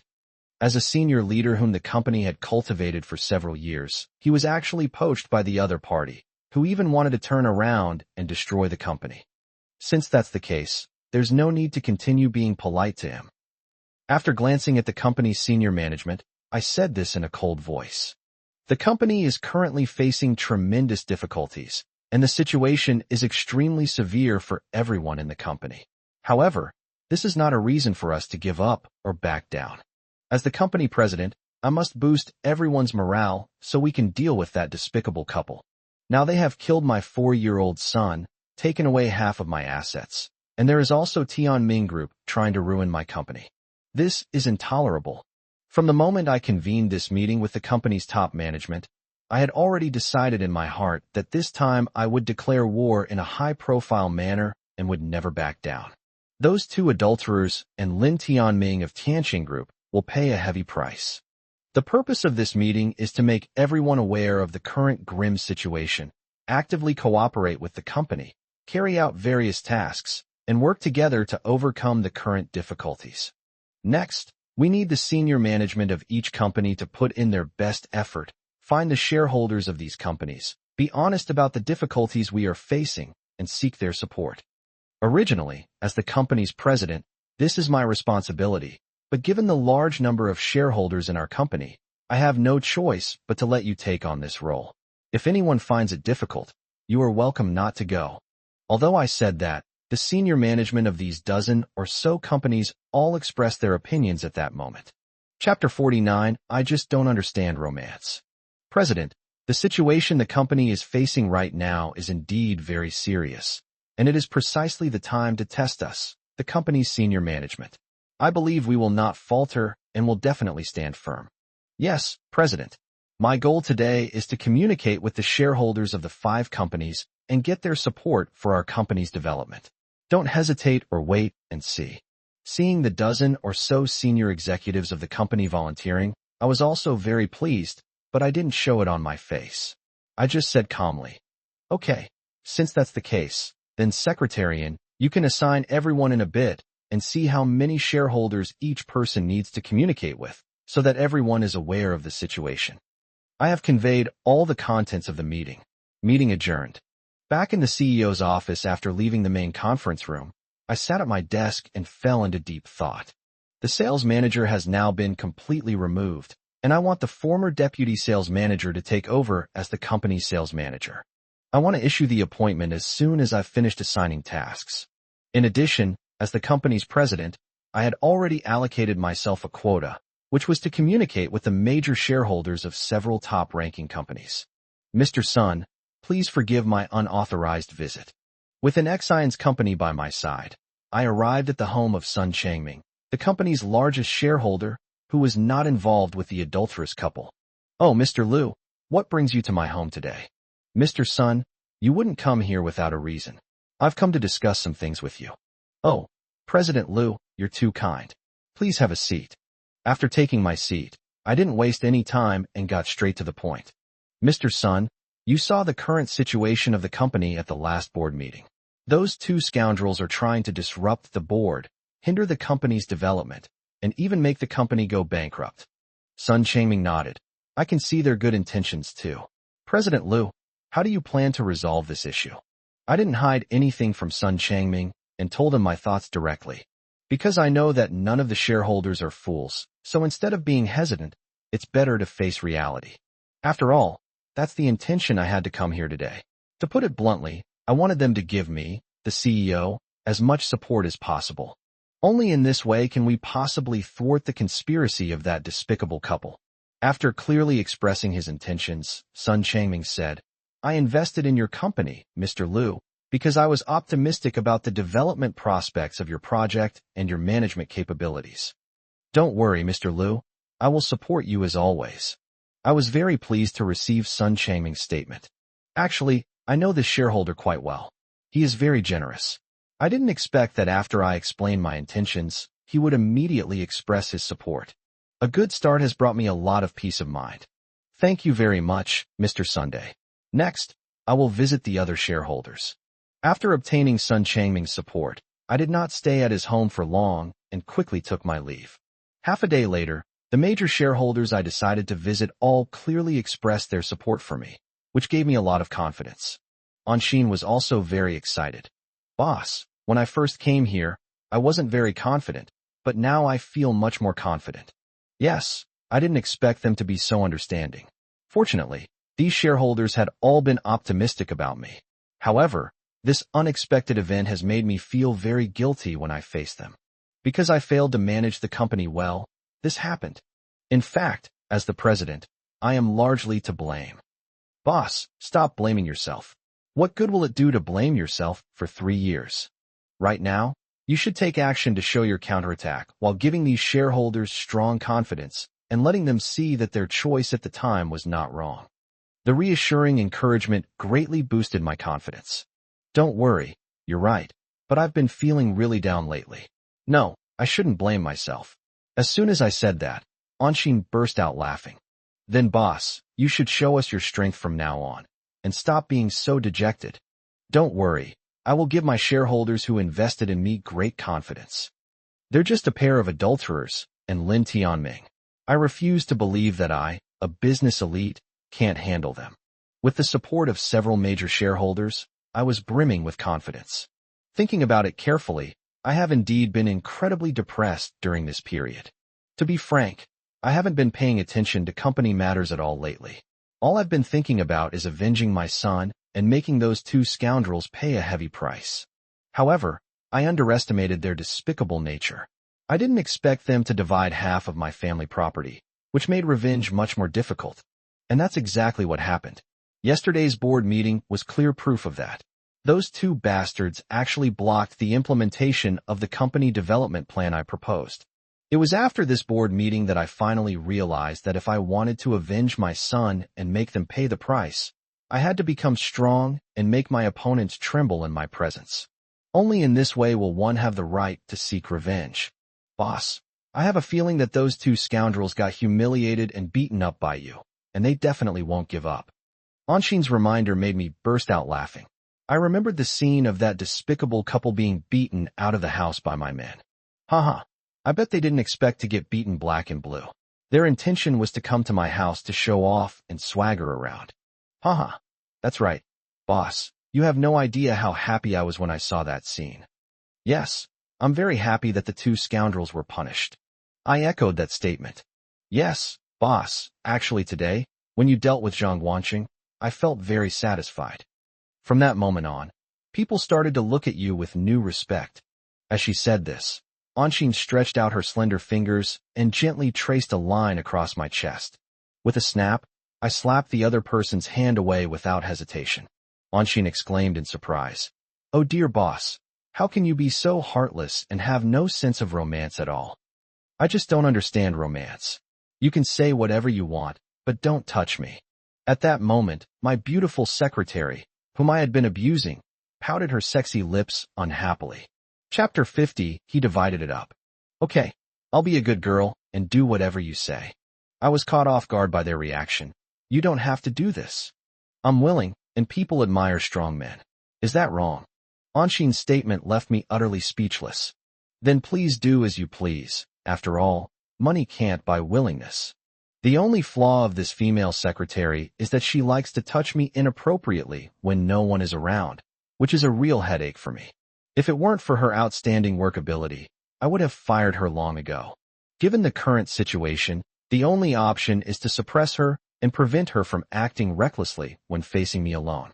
That evening, I received good news. The senior executives I had sent out had made great progress in communicating with these shareholders.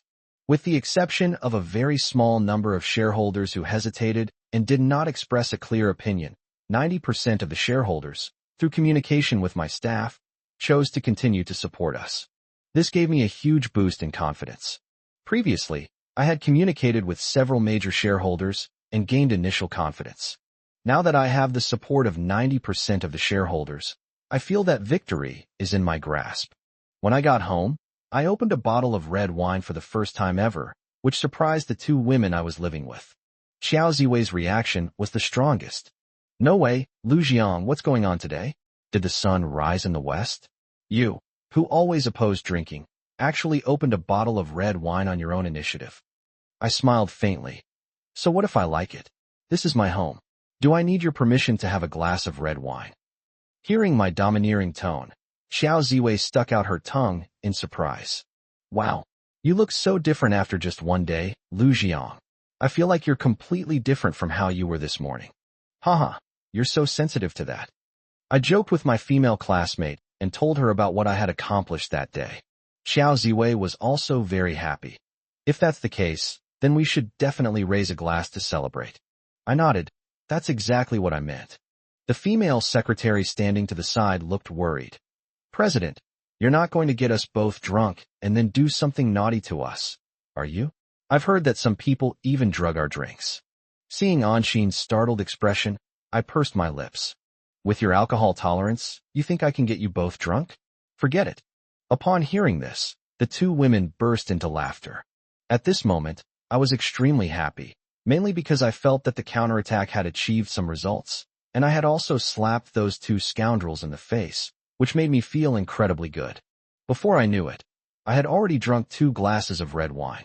I don't usually drink this much, but maybe because I was happy, I didn't feel drunk at all after 2 drinks. The two beauties started causing trouble again. An Xian winked at Xiao Ziwei beside her and said, Sister Ziwei, can I ask you for a favor? Upon hearing this, Xiao Ziwei immediately became more vigilant. Oh my, are you talking to me like that because you need something? Tell me, what is it? Anshin raised her wine glass shyly and said, Since we are both interested in this eligible bachelor, why don't we split him between us? With a the mouthful of red wine I had just drunk was sprayed out. covering Xiao Ziwei's face. Ziwei screamed, "Ah, Lu Jiang, I'm going to kill you. You spat all over someone's face? Isn't that just making them eat your saliva?" Seeing the scene before me, I was utterly speechless. I never expected my female secretary to be so audacious and daring as to have such thoughts. I quickly grabbed a tissue and wiped Xiao Ziwei's cheeks.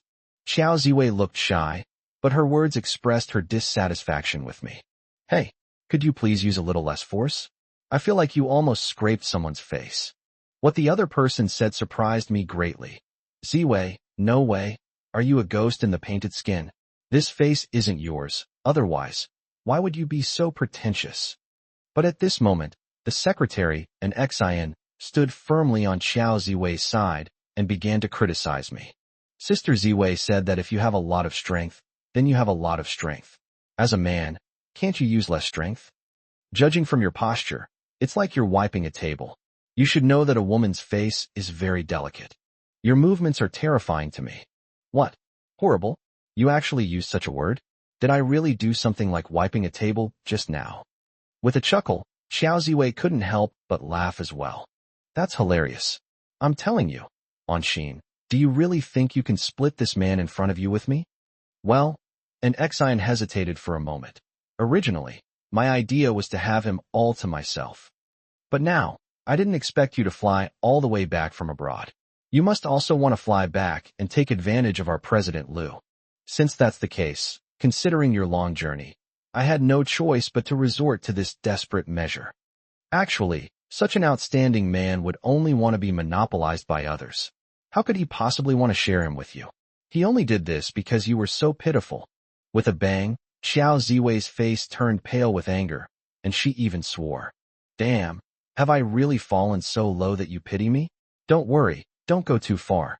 Seeing two women who were getting along so well one second, and then ready to tear each other apart the next, I thought to myself, they say women's friendships are the least lasting, and it's really true. What kind of women did I let live in my home? And just when I felt at ease, they had such terrible thoughts, wanting to share me with my female classmate. I was utterly astonished to hear such a ridiculous story coming from the mouth of this elegant female secretary. Oh dear, Sister Ziwei, don't be in such a hurry. Seeing that Xiao Ziwei was about to get angry, Anshin quickly said some nice things. He even stood up and poured her a glass of red wine. Anyway, for various reasons, this idea suddenly came to me. Sister Ziwei, neither of us wants to give an inch now. We both want to possess this outstanding man. So my idea might bring about a new situation in the relationship between the three of us. This is the result of my consideration for 2 nights. What? Such a cliché idea, and it actually took you 2 nights to think about it. I stared in shock, my eyes wide. Chapter 51, let's go. That's for sure. My greatest strength is solving all sorts of difficult problems. This problem seemed unsolvable, but after 2 sleepless nights, I still managed to crack it easily. But right now, it all depends on whether Sister Ziwei agrees or not. As she said this, an Xian smiled smugly, her eyes sparkling as she looked at Xiao Ziwei.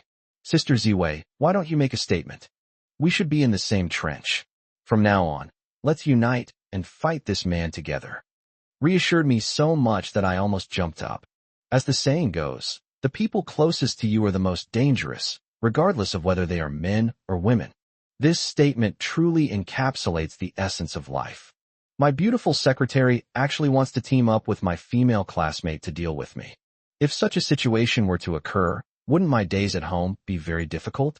Frankly speaking, once such a situation arises, the family will cease to be a family. The solution to this impasse is to prevent these 2 women from sharing the same clothes and being in the same trench. Instead, they should be made to develop a rift between them. This way, they restrain and supervise each other, and none of them dare to make any rash moves. Ideally, it would be best if something like what happened in my room on their second night at my house. If those 2 beauties really teamed up, my status in the house would definitely be greatly diminished, and I would be at a disadvantage in every situation. It seems I need to do something to make their relationship less harmonious. But this was also a huge problem. I felt it was even harder than dealing with that cheating couple. After that, I didn't speak, but instead rested my chin on my hand, thinking of a way to break the deadlock. I quickly realized that even if Anshin made such a suggestion, my female classmate would not agree. I know this female classmate very well. She is extremely proud at heart. As a wealthy heiress, if I let her and her secretary share me and enjoy the same man, I bet she'd even consider killing Anshin. I'm certain that without me having to devise a plan to make the two of them suspicious of each other, my female classmate will resolutely refuse such a bizarre request. Thinking this, I looked at Xiao Ziwei. At this moment, she held a wine glass in one hand, swirled the remaining half glass of wine, and then drank it down in one gulp without hesitation. Then, with a thud, she put the glass on the table. A meaningful smile appeared on Xiao Ziwei's face. Don't worry, your mind is really unique. You can even come up with such an idea. Hearing Ziwei say this, Anshin was completely baffled. Sister Ziwei, what do you mean by this? Can you be clear about your attitude? Do you agree or refuse? Xiao Ziwei did not express her opinion, but simply parted her lips and said softly, Enough talk, pour the wine. Oh, Sister Ziwei, it seems this matter is difficult for you to decide, and you want to calm your nerves with a drink. In that case, I will grant your request. Anshin stood up and poured Xiao Ziwei a glass of wine. Sister Ziwei, after you finish this glass of red wine, I think you'll be able to make a decision. My idea is quite novel, and it's arguably the best solution to this situation. I kept a close eye on Xiao Ziwei's expression. I suspect that if my female classmate doesn't flip the table next, she won't be surnamed Xiao. To my surprise, Xiao Ziwei's expression remained calm, showing no sign of anger. This made me gasp. I never imagined that my female classmate, who was so bold and outspoken back then, would develop such a deep and calculating mind after being tempered and beaten down by life. It's truly remarkable. What exactly did she encounter abroad during those 3 years that made her so deep and reserved, and that she didn't overturn the table on the spot? I'm also somewhat grateful. If those two beauties start fighting on the spot, I'll have to trouble myself to pull them apart. Ha ha ha. Xiao Ziwei suddenly burst into laughter. Her laughter left Anshin and me a little stunned. And Xian was especially surprised. She still couldn't discern the other woman's true attitude from Xiao Ziwei's laughter. Come on, little sister, let's have a drink. What? Let's have a drink. And Xian was a little confused. This kind of underworld slang left her stunned for 2 seconds before she finally understood. Oh, sister, you confused me just now. Let one go, let one go. Who's afraid of who? Anshin straightened up and picked up her wine glass. With a clang, the two men clinked their glasses, creating a startling sound. My heart jumped. I never expected that my good mood today would be ruined by these two beautiful women after I got home. It seems this is destined to be an eventful night. I feel extremely guilty about what happened. In fact, ever since these two beautiful women moved in, I have blamed myself 108 times for how easily I agreed to their request to stay. But in this situation, it's easy to invite a god but hard to send him away. What the hell should I do? Looking at the two beautiful women in front of me, I was completely bewildered. Glug, glug. After the two beautiful women clinked glasses, they drank a large glass of red wine in one gulp, as if they were guzzling it down. This made me widen my eyes again. Could this be the true meaning of walking one? That night, I was shocked by the drinking capacity of the two beautiful women. Now, seeing their guzzling prowess, I am completely speechless. To be frank, when it comes to drinking, I have absolutely no advantage over these two beautiful women. Either of them could easily outshine me by a mile. That night, the two beautiful women each drank a bottle of red wine. Yet they remained clear-headed, doing what they were supposed to do, and with such clear goals, I couldn't help but admire them. Wait a minute. Just as I thought of this, I couldn't help but remind myself that I should be on guard. Don't be fooled by the two beautiful women's feigned politeness as they clink glasses of red wine. This scene only occurred after Anshin made the request to share. But now, Xiao Ziwei remains calm and composed, showing no signs of anger or frustration, and she hasn't turned hostile, which I find very strange. Is this just the calm before the storm? A facade concealing a turbulent undercurrent? What kind of eruption is expected next? At that moment, I felt very conflicted. I couldn't quite describe what I was feeling, But there was also a vague expectation in my heart that I wanted to see two beautiful women fight over me. It's not that I want them to fight to the death. I'm not that heartless. Chapter 52. Two women sharing one husband. Anyway, the fact that they were snatching it from me made me feel a little smug. So, it seems I'm not entirely useless after all. That scumbag woman looks down on me, but she's not the only woman in the world. To put it bluntly, three-legged toads are hard to find, but two-legged beauties are plentiful. And here I am. These two stunningly beautiful women have moved into my home, all with the intention of vying for my attention. Moreover, the female secretary just proposed sharing. However, my female classmate has not yet expressed her opinion, which has left me feeling conflicted. I feel that after these two beautiful women moved into my home, my chances of getting a heart attack increased by more than 50%. Damn it. Does this mean I'll have to live this kind of life of constant anxiety from now on? Just as she was filled with worry, she heard Xiao Ziwei stop laughing and say softly, "Anshin, I must say, your method is not bad." "What not bad?" I exclaimed in shock.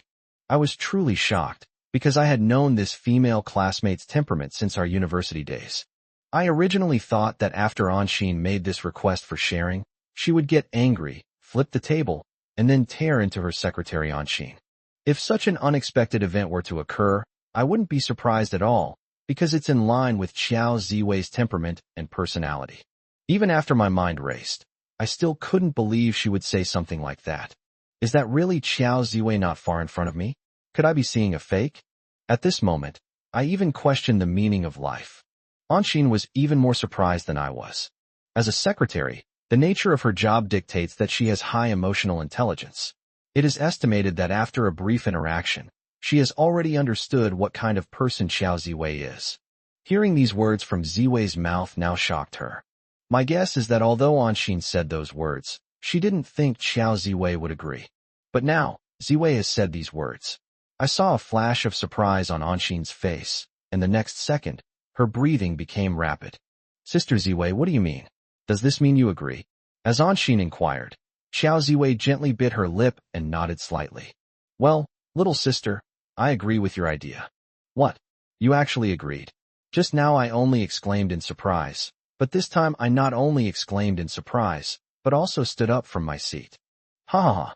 Xiao Ziwei burst into laughter. "Old classmate, did I scare you? But as a man, you shouldn't have such a small amount of courage, right?"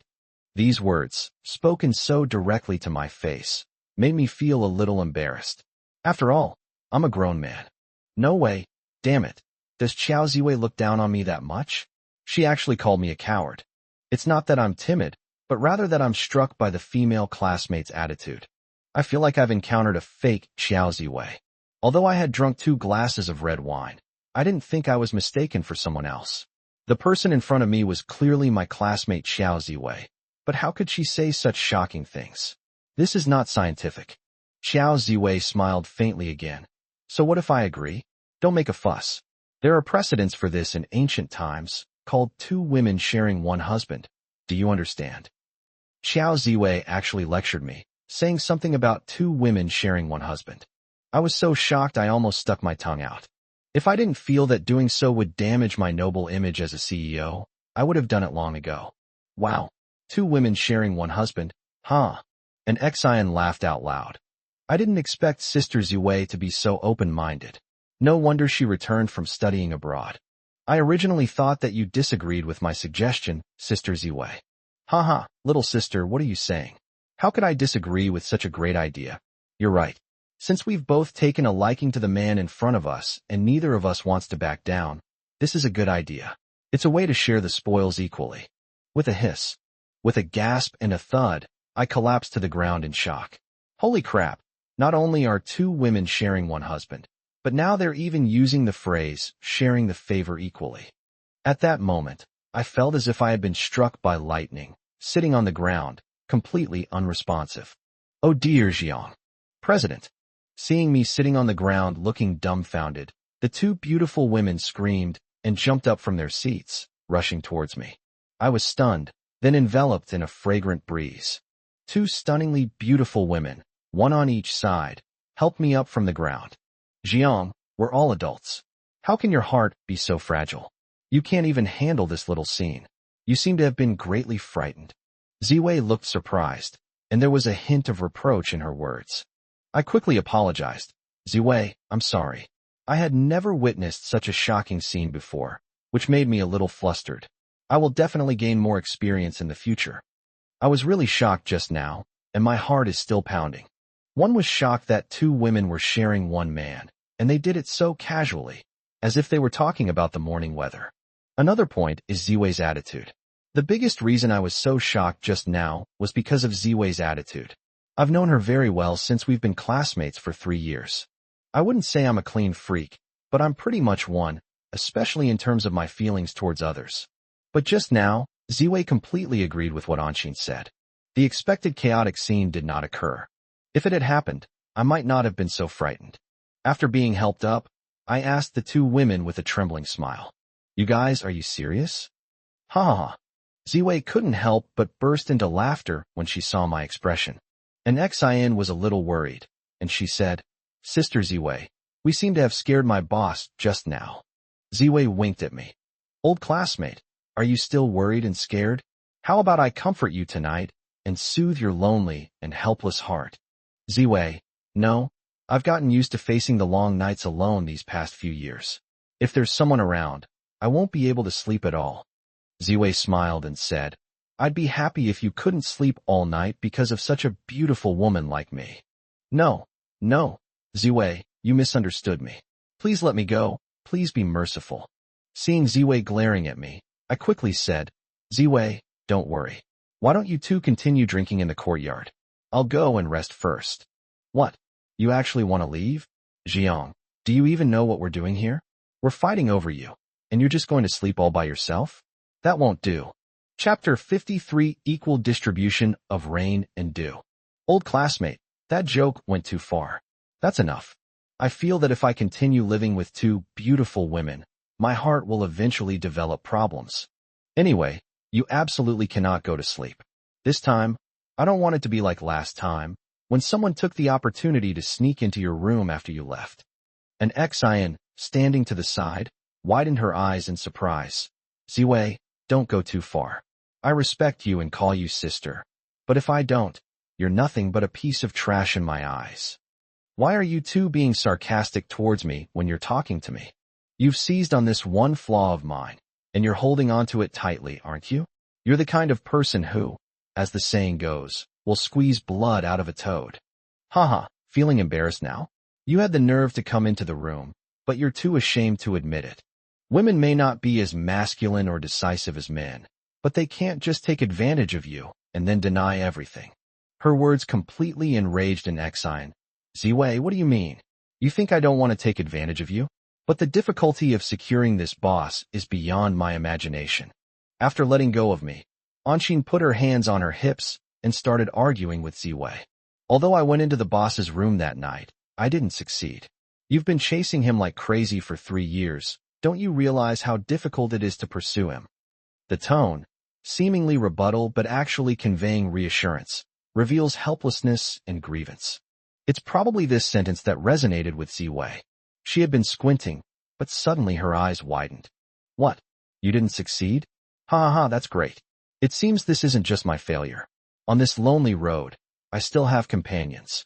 After drinking the wine, Ziwei actually clapped her hands and laughed loudly.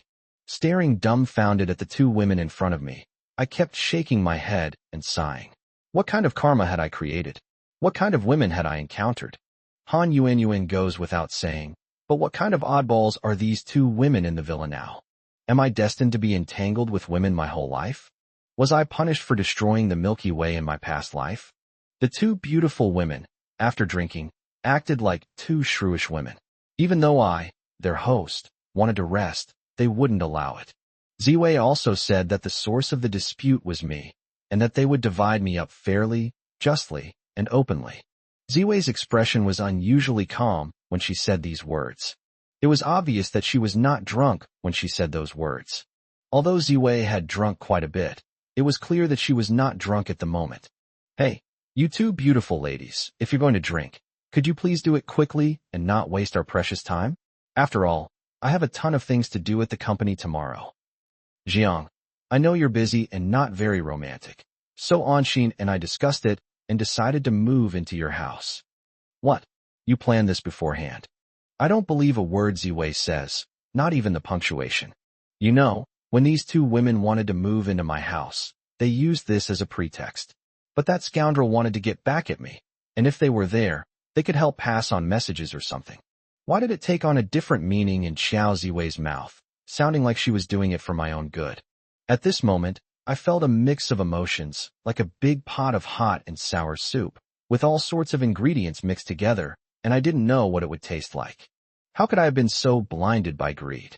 I readily agreed to the two women's demands on the spot. But it's not my fault. After all, the excuses those two women gave me were so compelling that I couldn't refuse them. They're doing this for my own good. If I don't let them move in, it would make me seem ungrateful. But now, I wish I could travel back to before they both begged me. If I could go back in time, I would even be willing to give up half of my already greatly diminished assets. I do have that determination, but mainly these two women are giving me a huge headache. Anyway, after they entered my home, the two women started to fight each other openly and secretly. Sometimes they would be appreciating each other 1 second, and the next second they would be at each other's throats, completely irreconcilable. As the male head of the household, I have to be constantly on edge, walking on thin ice, and trembling with fear.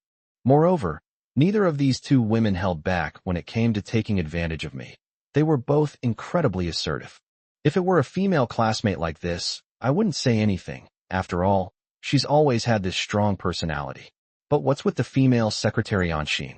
At the company, she treated me with utmost respect and obeyed my every word. But why does she completely change after coming back to my house? Sometimes she even gives orders, ordering me to get her this and that. Damn it, who's the boss here? I let her live in my big house for free, and I gave her free food and drink. Is this how she treats me, her boss? Thinking about this, my heart suddenly sank. I thought to myself, could it be that Anshin's frequent cooking has made her so emboldened? That's also a possibility. Anshin probably felt that after work, her female secretary transformed into a beautiful chef, which meant she was doing 2 jobs for me. However, I paid her a sum of money, which is why her attitude changed so drastically. But that doesn't make sense. I didn't force her to cook. She just wanted to show off in front of me. There's a saying that goes, the way to a man's heart is through his stomach. I guess Anshin had this in mind, which is why she showed off her cooking skills to me. Did she feel indebted to me because she took care of our dinners, which made her gradually become domineering at home? Even if she helps me cook, she can't treat me, her boss, like this. Even if she helps with the cooking, how much salary can I pay her? Besides, she's not a Filipino maid. Do you really think that becoming a cook will earn her more than being a secretary? But if that's not the reason, then what kind of thought caused such a big change in Anshin's mind? Ziwei nodded with a smile. Of course we discussed it, otherwise what? Or else? I repeated Ziwei's words and slammed my hand on the table. After holding in my anger for most of the night, I wanted to vent it. I said, you're in my home. Can you please stop doing this? It's driving me crazy. Especially you two. I seriously suspect you drank fake alcohol, or that you were out of your minds. How could anyone bring up the word sharing? Of course, there are even more bizarre things, like saying equal distribution of rain and dew. What exactly do you mean? Do you want to tear me to pieces, like dividing up an estate? Chapter 54 Sadness is always inevitable. Perhaps it was because of the alcohol I had been drinking, and coupled with the immense frustration and resentment I had been feeling lately, I was very angry. But as soon as I finished speaking, the 2 beautiful women surrounding me, one on each side, grabbed my arm. Anshin smiled ingratiatingly. Boss, what nonsense are you talking about? No matter what, we can't just cut you into 8 pieces. At most, we'll split it up and each of us will keep you company for 1 night. What's wrong? Such a romantic thing, but it tastes like blood in your mouth. It's as if you, as the boss, have turned into a butcher. You even used words like dismemberment to describe it. Do you want us to murder your husband? What? The female secretary's words sent a shiver down my spine. Anshin, shut up. Please, you all want one person to spend a whole day with me. Yes, old classmate. Ziwei, standing beside her, picked up her red wine again, her face beaming with smiles. As she said this, she stood up and began to sing a song a cappella.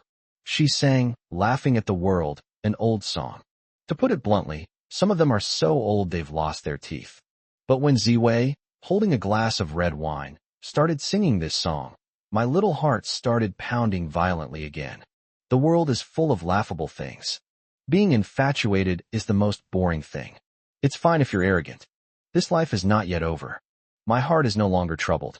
I only want half a lifetime of carefree life. Smile at people when awake. Forgot everything in my dream. It gets dark so early. Ziwei's song instantly made me feel excited, as if I had returned to my college days.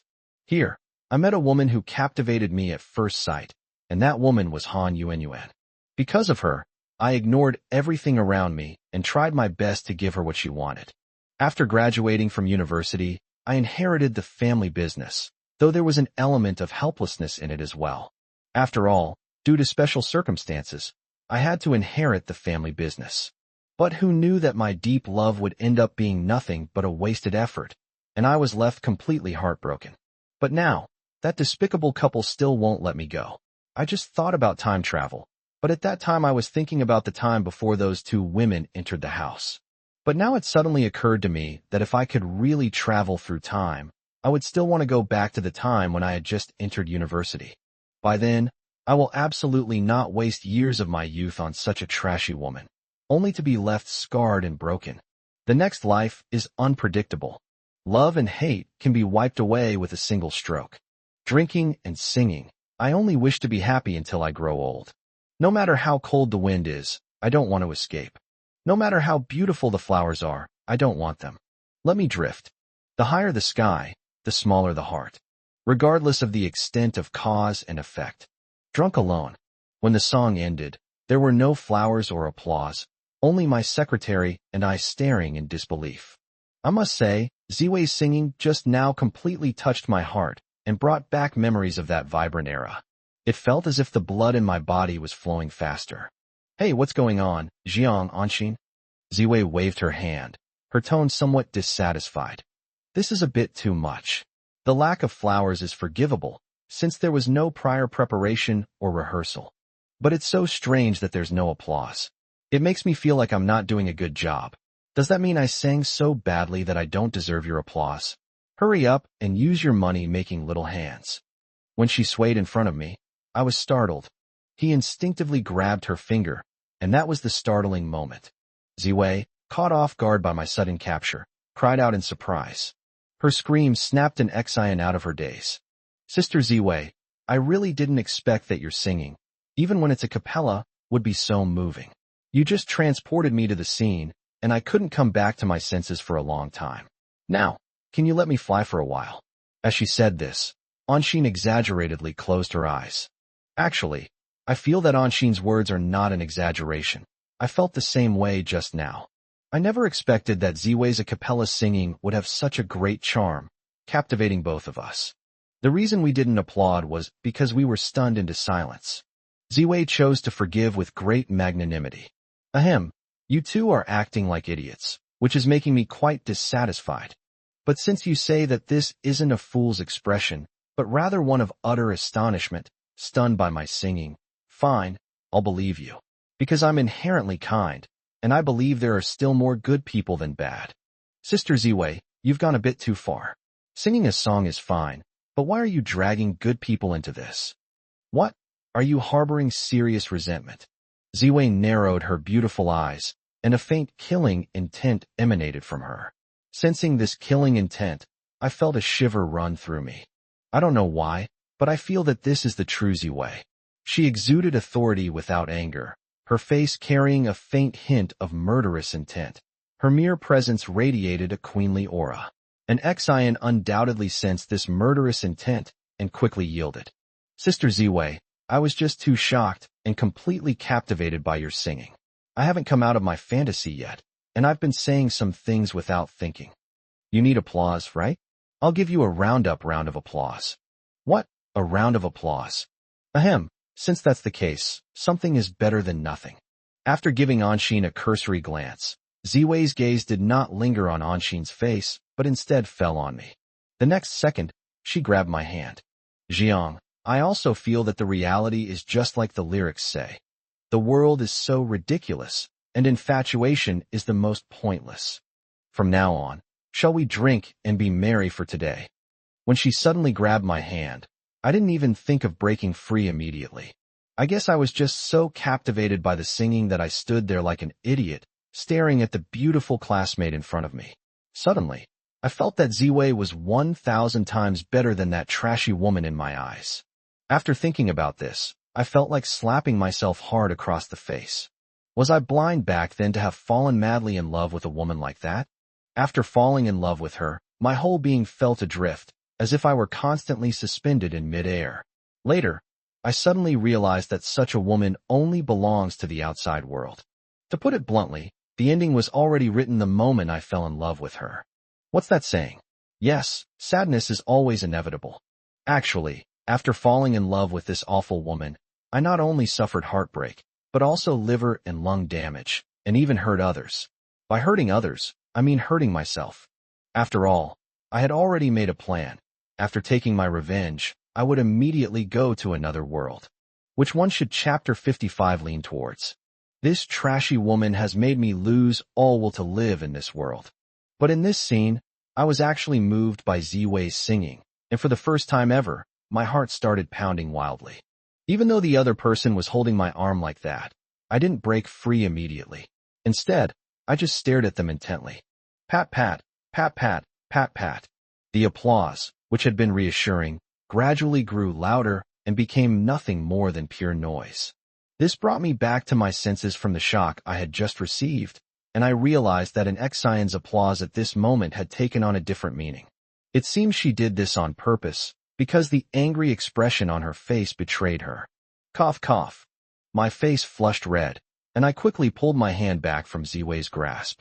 I thought to myself, just one song has made me fall for it to this extent. Ziwei was right. I really haven't seen much of the world. So, does that mean I made a fool of myself in front of two beautiful women tonight? He was so shocked that he sat down on the ground, and now, in front of his female secretary, he and Ziwei were just staring at each other like idiots. Seeing that the applause had caught our attention, a faint smile appeared on Anshin's face. Sister Ziwei, are you satisfied with this applause? It makes up for the regret that I didn't react in time and didn't applaud you earlier. Ziwei didn't answer her question at first, and started her signature move again. She raised her head slightly, then squinted her eyes gently, lifted her nose, and looked at Anshin beside her. The applause was powerful enough, but it had a slightly sour taste to it. What sour? Ha ha. I couldn't help but burst out laughing. This Ziwei really loves to stir things up. In her words and actions, she vividly described Anshin's current state. Anshin blushed and only managed to utter one word. You. Before she could say no more. But Ziwei didn't look at her again. Her gaze remained fixed on me with deep affection, and then she grabbed my hand again. Jiang, I've decided to start operating the family dance hall on the second floor starting tomorrow night. What? Ziwei's words almost made me jump up in shock. That night, both of the beautiful women went to my room one after the other. I told them to let my classmate go out so that I could cover up on Sheen, who was hiding in the closet. In order to find a reason, I had to tell them about the situation on the second floor, where there was a dance hall that could host small parties. Unexpectedly, Ziwei still remembered this matter and actually wanted to open this dance hall. Ziwei, are you serious? I couldn't help but widen my eyes. Haha, Jiang, you seem quite shocked? Of course I'm serious. Why? Why did you suddenly have such a thought? What Ziwei just said made my brain short-circuit. I really don't understand why she would do this. Isn't my house already messy enough? You actually have such doubts? Of course, it's because of my singing just now. I feel that the lyrics of this song are really great. I just want to be happy until I grow old while drinking and singing. If that's the case, why don't we just enjoy every day? Ziwei is right. I also want to be happy. But with my current internal and external troubles, I simply cannot do it. These days, just having dinner has turned two beautiful women into a fierce rivalry. The thought of what would happen if that family dance hall were restarted sent chills down my spine. Ziwei, let's not make such a fuss. It's fine to get drunk and sing, and it's fine to be happy until old age, but there's no need to make life so chaotic. Does that mean you can't be happy in your old age without drinking red wine and having dances? Oh, old classmate, why don't you just say yes?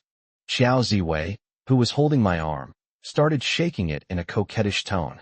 When she called me old classmate just now, she paused for a moment, which gave me the illusion that she had impulsively wanted to call me husband, but then changed her mind. Of course, this is just my opinion, or it could be wishful thinking. My eyes widened. This time, I was determined to stick to my bottom line.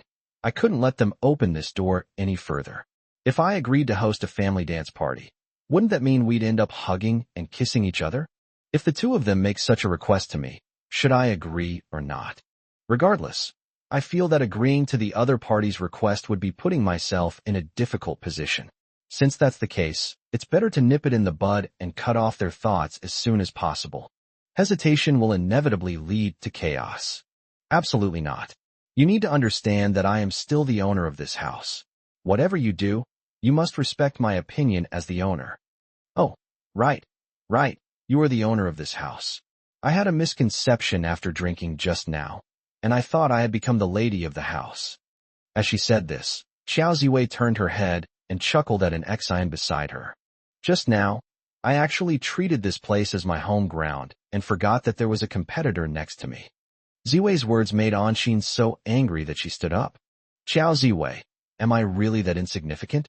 It seems that in your heart, I've always been someone who's dispensable, haven't I? Ziwei didn't look at her anymore, but focused her gaze on me, though she continued to answer Anshin's questions. That's your own thought, not what I said myself. What? Aren't you being obvious enough right now? Anshin cried out, clearly feeling wronged. I feel that Anshin is making a mountain out of a molehill. It's just that now it's two women fighting, and my usual approach to this kind of thing is to sit back and watch them fight. Because I know that this involves a fight between two people, if someone tries to break it up, they must state their position. Once you state your position, it means you've made a new enemy. In a situation like this, which side should I side with? To put it bluntly, siding with either one would only fuel the anger of the other. Therefore, in this situation, I can only protect myself. Although I am the owner of this villa, I feel that I can't afford to offend either of these two women who have been drinking. So, it's better to keep quiet. Is it obvious? I don't feel it at all. Let me reiterate my principle. No matter how much I despise my opponent, I will use open means, not underhanded tactics. Even as an observer, I could understand the unspoken meaning behind Ziwei's words. Chapter 56. Thank you for not climbing back then. It's not that bystanders see things more clearly than those involved. Rather, ever since a faint hint of murderous intent appeared on Ziwei earlier, this state had been with her. To put it bluntly, the murderous aura emanating from her, combined with the words coming from her mouth, felt perfectly natural. An Xian, standing to the side, glared angrily, her eyes wide. Xiao Ziwei, what exactly do you mean? Are you saying I'd do something behind your back? Well, that's a bit hard to say. Hey, don't worry, you drank a lot of red wine again tonight. You won't be sneaking off to your boss's room again later, will you? An Xian was already showing signs of anxiety, and Xiao Ziwei's words only added fuel to the fire, completely enraging the female secretary, an Xian. Xiao Ziwei, you've gone too far. I think you're deliberately bringing up a sore subject. Tell me, what exactly are your sinister intentions? Are you planning to use this to suppress me, and then secretly climb into our boss's bed? If that's what you're thinking, then I'll pretend I don't understand the unspoken meaning in your words. An Xian's words were quite harsh. Looking at Xiao Ziwei, who had a queen-like aura, she looked like she had been poked in the tail. She turned around angrily and glared at an Xian. What nonsense are you spouting? If I wanted to do that, I could have done it years ago. If I had, what chance would you have? Oh dear. An Xian pouted. So, should I thank you and kneel down to kowtow to you to thank you for not crawling back then? You're right. If you had slept with our boss back then, I wouldn't be in this situation now. He's genuinely grateful to you for that. Xiao Ziwei, you have a noble character that I can only look up at a 45-degree angle. I admire you 100 times over. Even I could tell from Anshin's words that it wasn't genuine admiration at all, but rather sarcasm, ridicule, and mockery. Despite being targeted so maliciously, Ziwei didn't show any obvious anger. She simply let out a soft, cold snort. I have my own level of achievement, and I don't need your admiration or looking up to me. Ha ha. Keep bragging. Xiao Ziwei, I admit you have a certain quality that I don't possess. But this doesn't mean anything, nor does it prove that one is more noble than the other. We are all mortals, with emotions and desires. There's no point in arguing too much. Let's be more realistic. Xiao Ziwei turned around again and questioned the other person. What do you mean by reality? Anshin smiled calmly. Actually, the two of us have gone astray. The topic tonight should have been the sharing we've always agreed on. As she said this, she stretched out her finger and pointed at me.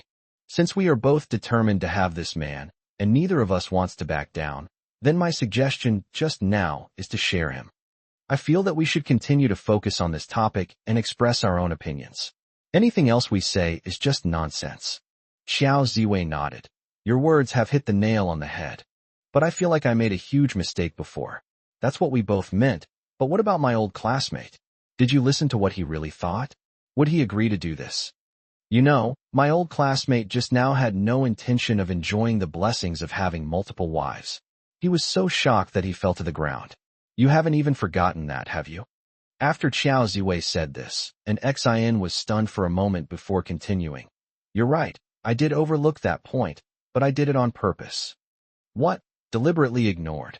At that moment, Xiao Ziwei and I almost spoke in unison, our faces showing surprise. Then why do you say that? I asked Anshin in shock, but Anshin just smiled faintly. It's obvious that when I'm working at the company, I have to respect the president above all else. At that time, I have to listen to him and go wherever he points. But now that we are women, after returning home, we can no longer pamper men like this. If we really do that, won't we let them go to heaven? My idea is to minimize his presence as much as possible and highlight the status of us women as half the sky. Otherwise, wouldn't we, as women, be at a great disadvantage? A look of surprise appeared on Xiao Ziwei's face. So this is what you meant by deliberately ignoring it. An Xin pouted. That's not what I meant. What else could it mean? No matter what, he's the man I like. Fine, fine. Xiao Ziwei waved her hand impatiently. It's okay to like someone, but don't pester me. I also hope you're not just putting in a one-sided effort. What? You actually said I'm only enthusiastic on one end? I think you're enthusiastic on both ends. Besides, your enthusiasm is all for nothing. It's about explaining a situation where two women want to fight again. Watching this battle unfold from the sidelines, I was utterly impressed. Only then did I understand why there was an old saying. 3 women make a drama. Now I only have 2 in my family, and every night I live such a wonderful life. Even so, my beautiful classmate wasn't satisfied. She wanted to continue making my home a mess, and even planned a family party. I couldn't help but shake my head speechlessly. Even with the highest level of self-control, at this moment, I couldn't help but erupt in anger. Can't you two just shut up for a bit? Do you think you'll die if you don't argue? I was so angry that I uttered the vicious word death. After I said it, I realized that my tone was a bit too harsh, but my experience tells me that in chaotic times, harsh measures are necessary. The situation at home is chaotic enough right now, so I unconsciously raised my voice. After I said these words, both of the beautiful women were stunned. Even Xiao Ziwei, who had just grabbed my arm, trembled and quietly withdrew her hand. Seeing this, I felt a little smug. It seems that my authority as the head of the family still has some effect. I can still keep things under control in critical moments, which is good. Although the tone of his voice was somewhat harsh, it also made them fully understand who the real master was. My words carried weight and resounded, and after I finished speaking, the room fell into a moment of silence. Of course, there was also a hint of awkwardness in the silence. Haha, well said. After a few seconds of silence, Xiao Ziwei broke the silence and burst into laughter. Jiang, judging from your last 2 sentences, I feel you're not completely hopeless. Not bad. I like such a domineering man. What sinister intentions does Chapter 57 hold?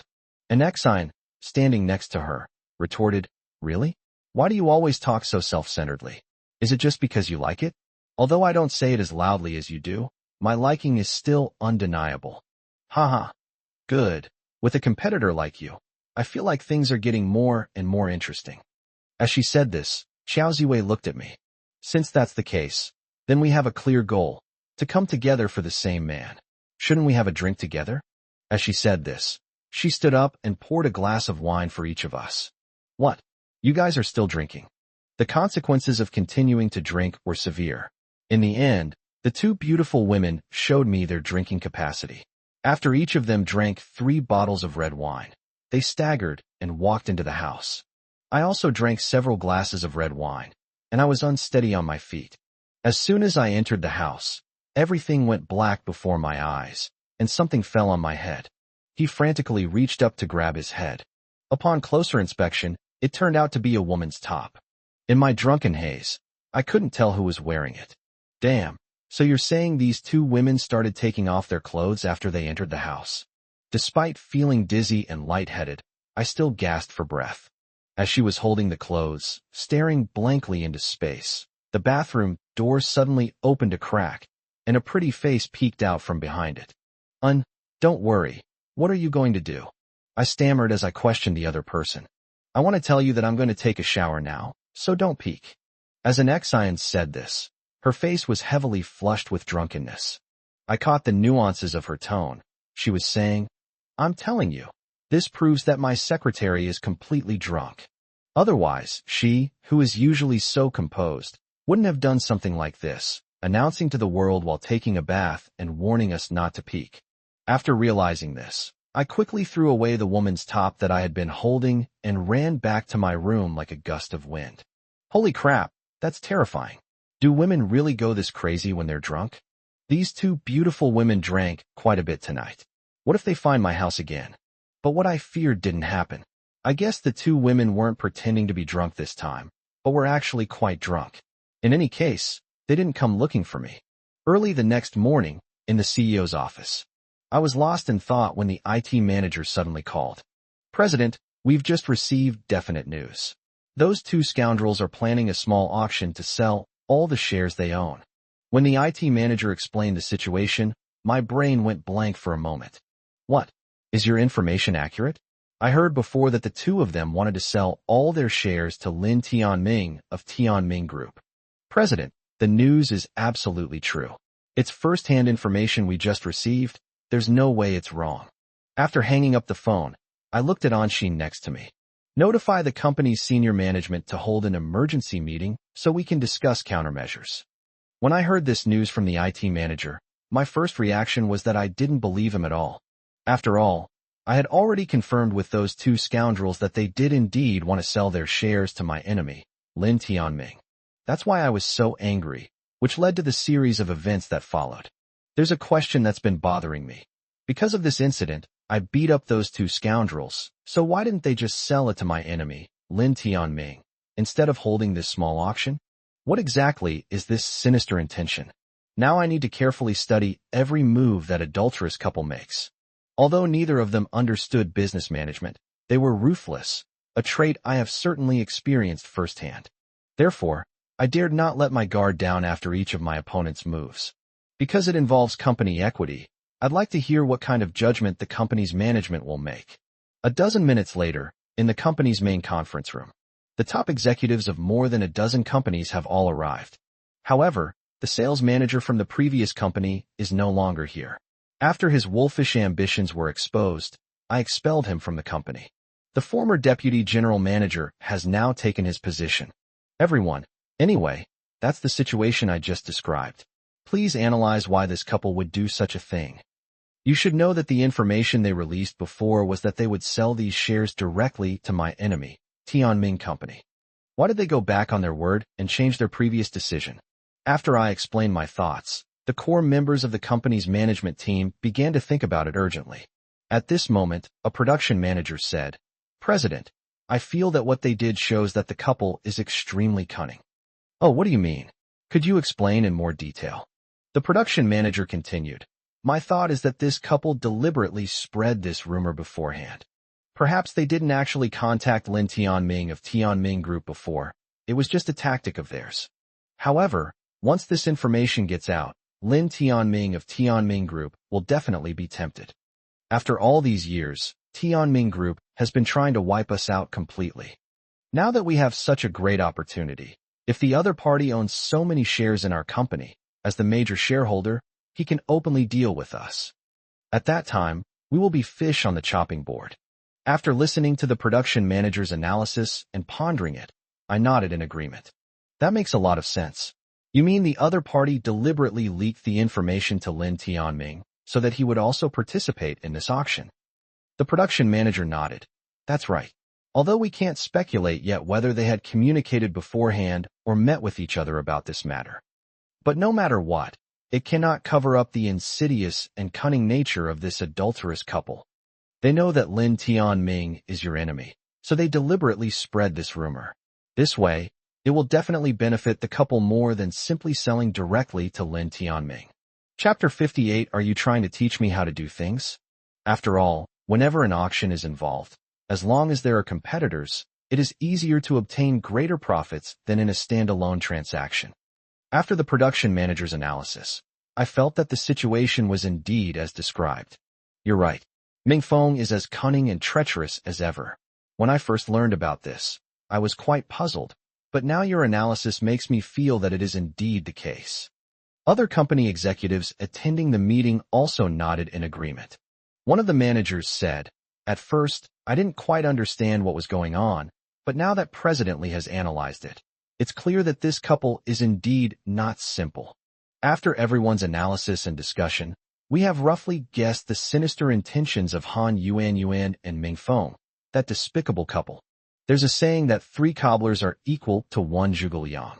After using everyone's wisdom to analyze the couple's motives, I turned my gaze to Anshin beside me. Let's get ready. We'll be attending this auction in a little while. My words not only reassured everyone, but also greatly surprised the other senior executives in the company. Anshin took 2 steps back, frowned, and asked me with a puzzled look, "President, do you really want to attend this auction?" Seeing Anshin and everyone else's shocked expressions, I smiled faintly. That's right. That's exactly what I think. Boss, what's the point of you attending this auction? Are you trying to buy company shares? But we don't have that much liquid cash on our books. We can imagine it, but without financial support, it's just a mirage. An XIN said with a worried expression. Therefore, I do not recommend that the president attend this auction. Seeing that Anshin rejected my idea, my face darkened. What? Are you trying to teach me how to do things? Seeing my stern face, an XIN was startled. This subordinate dares not. Then what are you waiting for? Go and make the arrangements. Yes, Mr. President. As I watched Anshin leave, my gaze returned to the company executives. I saw that their faces were filled with confusion. So I said, I guess you all think that me going to this auction is just asking for trouble. Mr. Sun, the head of the finance department, nodded. Boss, our business performance has been poor recently, and there isn't much money in the company's accounts. I looked at him and said, why are you still so stubborn? My purpose in going there this time is not to auction off these shares that are about to be auctioned off, but to experience the atmosphere of this auction. After I said that, the management team members were even more surprised, thinking I had gone mad. They looked at each other, seemingly wanting to offer some advice, but hesitant to speak.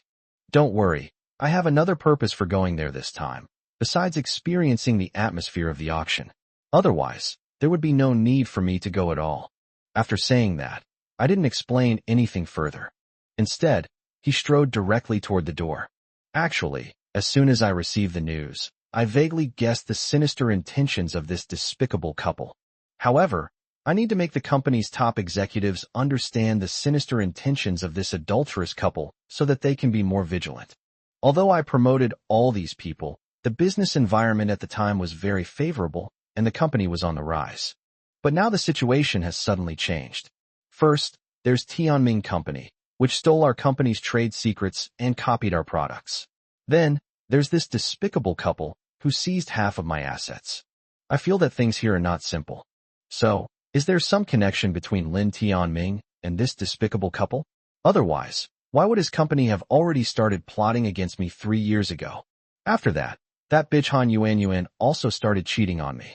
I can't figure out if there's any relationship between them, or maybe I'm just overthinking it.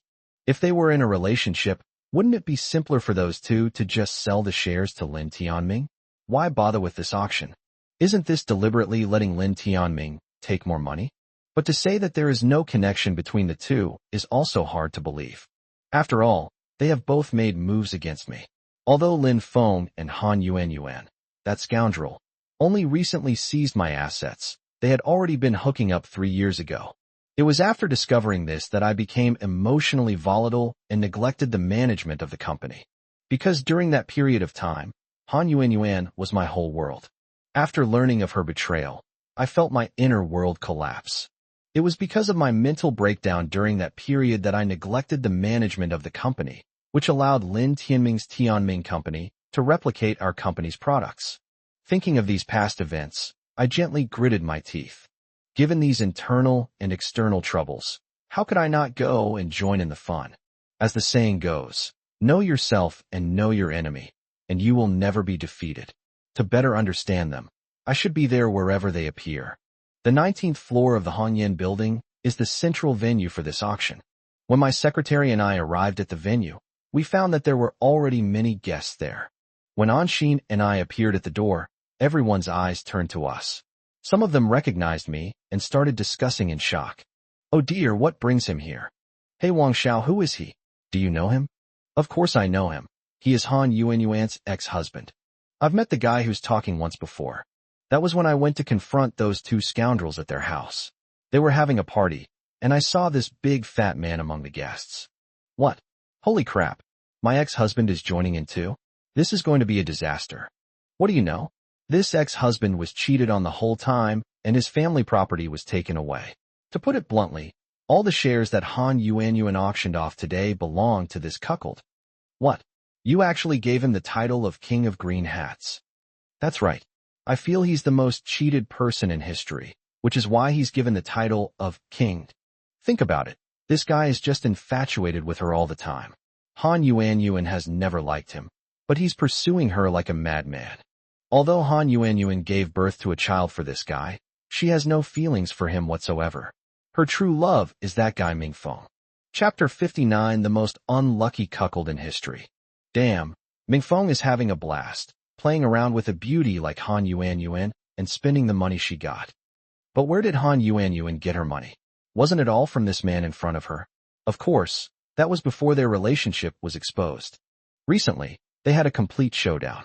Han Yuanyuan and Mi Feng took away half of this man's assets. This guy is such a fool. He helped Han Yuanyuan pay off her family's debts, and even that, he still can't win her heart. That's precisely why, given his adorable naivete, I gave him the nickname the King of Green Hats in history. What do you think of the value of this nickname? Before he could finish speaking, a burst of laughter erupted around him. You all. The female secretary was trembling with anger and was about to argue with them when I stopped her in time. Don't worry, don't argue with these idiots, it's pointless. Kid, who are you calling an idiot? That fat young Master Wang, with a fierce and menacing look on his face, took a few steps and came right up to me, actually blocking my way. I gave a cold snort, expressionless. Good dogs don't block the way, get out of my way. What the hell? You actually called me a dog? Well, you're in big trouble today. I curled my lip. You, the eldest son of the Wang family, are not worthy. The two lackeys of the eldest son of the Wang family, standing next to him, were filled with anger. One of them even sneered. Lu Jiang, do you think you still have the strength you used to have? To put it bluntly, before, everyone had to give you some face, but now, your company's market value has been halved. Furthermore, due to the existence of competing companies, your profits have been greatly reduced, and you are on the verge of bankruptcy. What kind of confidence do you have to deal with someone like young Master Wang? I never expected that just by attending an auction, a despicable person like the eldest son of the Wang family would stand up and provoke me, making things difficult for me. It's as if by doing this, he's become superior, standing above me, Lu Jiang. Back when I was at the height of my fame, who among them dared to challenge me? The saying, a tiger fallen into the plains is bullied by dogs, and a dragon fallen into shallow waters is mocked by shrimp, is truly apt. You bastards, you've gone too far. An Xin was trembling with anger. She pointed at the young Master Wang's nose and cursed him. Seeing that the female secretary could no longer contain her anger, I patted her on the shoulder. Take it easy. It's not worth getting angry with a bastard like that. President, this is outrageous. I nodded and said softly, it's really infuriating. Are you sure you want to block my way? Ha ha ha. The eldest son of the Wang family burst into laughter. Of course, as Mingfeng's friend, I have to entertain you properly on behalf of my friend since you're here at this auction. I nodded again, slightly. Are you sure you want to do this? Ha ha. Of course, is there any objection to that? Without hesitation, I slapped this young Master Wang hard across the face. Wang Dashao's real name is Wang Fuqing. His family also runs a business, but it's not doing well. I never intended to bother with such scum. Since he wanted to stand up for that Mingfeng and humiliate me at this auction, and now he's blocking my way, I have no choice but to remove him as a roadblock. With a snap, young Master Wang spun around 3 times before coming to a stop, completely bewildered. Clutching his burning cheek, the bastard looked utterly shocked. What? You just slapped me? Seeing the disbelief on his face, I slapped him twice more across the face. Since you don't believe me, I'll let you hear the sound again. Now do you believe me? You bastard, how dare you hit me? Believe me or not, I'll tear you to pieces. While shouting wildly, Wang Fuqing yelled at his 2 henchmen. Are you fucking stupid? You see me getting beaten up, and you don't even react? Go and beat him up. After Wang Fuqing's angry outburst, his 2 henchmen finally reacted, and the next second, they charged towards me menacingly. At that moment, a tall figure blocked my way. His towering frame startled the 2 men who were charging towards me. Who the hell are you? Why are you blocking this guy's way? Damn it, you'd better get out of the way, or we'll bleed you dry. The 2 men were intimidated by the imposing presence of the burly black man, but they were not willing to back down so easily. After all, their master was watching from the side. Li Chaoran, my security manager. In such a situation, he naturally had to come along to protect and support them. Having retired from special forces, he was now flexing his wrists, looking at the 2 bodyguards in front of him with amusement. You 2 actually want to bleed me out? Li Chaoran pulled at the corners of his mouth, revealing a wicked smile. At this moment, the female secretary next to me felt relieved and tugged at my shoulder. President, no wonder you are so confident. It turns out you brought this super bodyguard with you. I smiled faintly. Of course, otherwise, any random Tom, Dick, or Harry would dare to come up and provoke us. Would this ever end? Boss, you're so mean. You had such a trump card. Why didn't you say so sooner? If you had said so earlier, I wouldn't be so angry, and maybe I wouldn't have angrily accused them. After all, they would be in trouble soon if they encountered a big black man. I shouldn't have cursed them out of humanitarianism. Anshin, somewhat annoyed, grabbed my arm and glared at me. But no matter how I look at it, it seems like it's flirting with me. Actually, the reason Anshin angrily accused them when they provoked us was because we had no other means to deal with them. If we are strong enough, we can simply slap these bastards who block our way and provoke us. Why waste words with them? Before coming, I sent a message to the security manager, asking him to secretly come with us to the auction. However, I did not assign this task to the female secretary. Although it's true that secretaries can handle both tasks and free time, I'm not that kind of lecherous boss, so I can't let my secretary do everything. That would be too tiring for her. I'm quite chivalrous. Seeing Anshin's complaining expression, I smiled faintly again. They say that showing off will get you struck by lightning, and now it's come true for Wang Fuqing. If you don't believe me, just keep your eyes peeled. Chapter 60, even more like Pan Jinlian than Pan Jinlian. A cold snort rang out. Big black man, the guy behind you just hit our young Master Wang. We're going to teach him a lesson. Get out of the way. We might spare your life. Don't let your big size fool you. You're all show and no substance. If you mess with us, it's your death day. At this moment, Li Chaoran stopped wasting words with them and stepped forward. With 2 loud thuds, his 2 large hands grabbed the necks of the 2 men. Just lift it up gently and toss it outside. Looking at Wang Fuqing's 2 men, they flew towards the door like kites with broken strings. Upon landing, they didn't even have time to scream before they all passed out. Seeing his 2 men turn into dead dogs in the blink of an eye, Wang Fuqing was so frightened that he took 2 steps back. He probably didn't expect that the big, dark-skinned man in front of him was so powerful. Don't you dare do anything reckless. I'm the eldest son of the Wang family, someone you can't afford to offend. Li Chaoran snorted coldly. You bastard, you've been watching too many pretentious movies. As he said this, Li Chaoran slapped the other person across the face. The force in his hand was much stronger than mine. With that slap, the guy fell to the ground with a thud. His head hit the ground hard, and he passed out. Anyone else spouting nonsense? If so, step forward. Our boss is in a hurry and doesn't have time to waste on your ramblings. The crowd that had arrived early for the auction erupted in an uproar, followed by a deathly silence. The way they looked at me changed. After that, things became much quieter, and no one bothered us anymore. But this brief period of tranquility was soon broken once again. Han Yuan and Ming Feng, that despicable couple, suddenly appeared out of nowhere. They stormed up to me, and it was only then that I belatedly realized what was happening. Lu Jiang, damn it, you're everywhere. What are you doing here? You're not welcome here. Get out of here. I scoffed. Where did this stray dog come from, barking so wildly here? Ming Feng was furious. Lu Jiang, you bastard. I never thought you would dare to hit my friend at the auction. You really have a lot of nerve. I nodded. I just hit a dog that was blocking my way. What? Did that hit a nerve?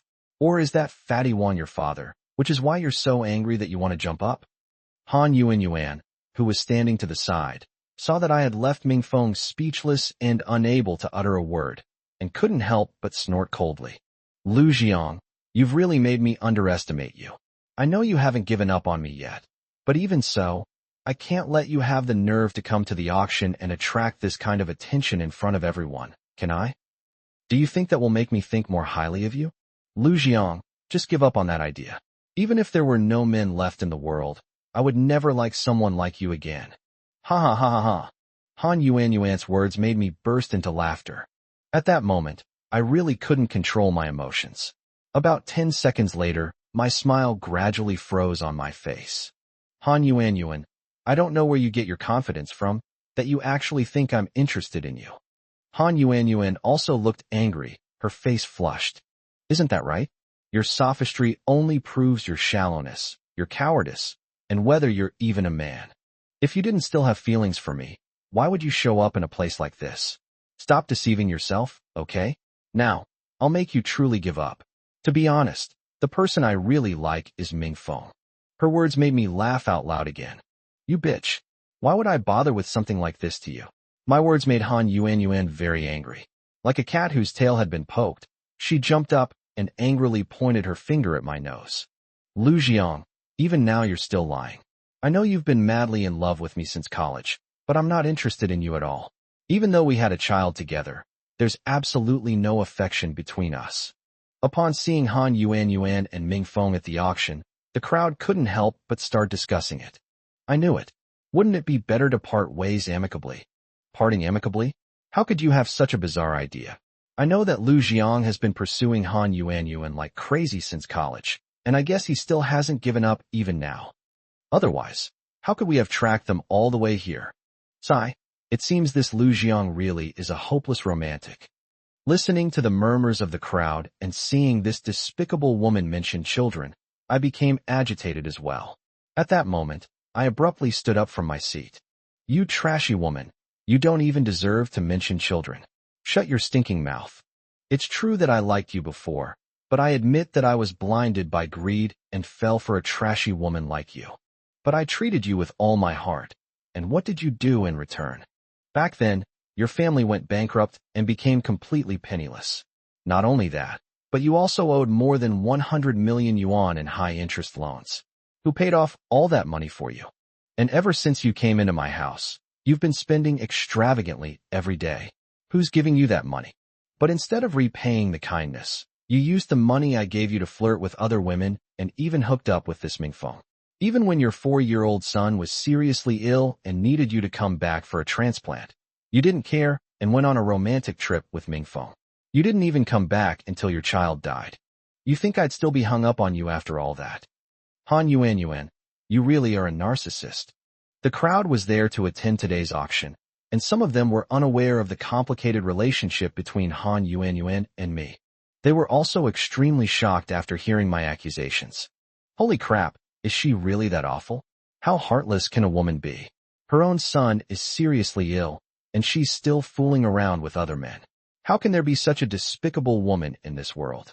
Yeah, if it were me, I would have snapped her neck long ago. A woman like that is even more wicked than Pan Jinlian, and doesn't deserve to live in this world. The people attending the auction were very emotional, some even suggesting that they break Han Yuanyuan's neck. This made her, who had been furious just moments before, instinctively hug her arms tightly. However, she was still full of anger, and her eyes were blazing with fury as she looked at me. Chapter 61. This simp is dead. Lu Jiang, you really know how to make things up. Do you think I would believe that? So much time has passed, and I didn't expect you to still be so fixated on this. Knowing that Ming Feng and I were auctioning off all the company's shares here, you still came after me. I hope that from now on, you won't have any more thoughts about me. Before I could even retort, some of the onlookers, unable to contain their anger, began hurling insults at her. That trashy woman is so narcissistic. She actually thinks that if someone follows her, it means they still have feelings for her. You don't understand women like this. I've met one like this before. She was a complete narcissist who thought all men in the world had to listen to her and like her. It seems this woman is also a narcissist. Ha ha ha. Han Yuanyuan. Did you hear what the people around you were saying? As the saying goes, those involved are often confused, while bystanders see clearly.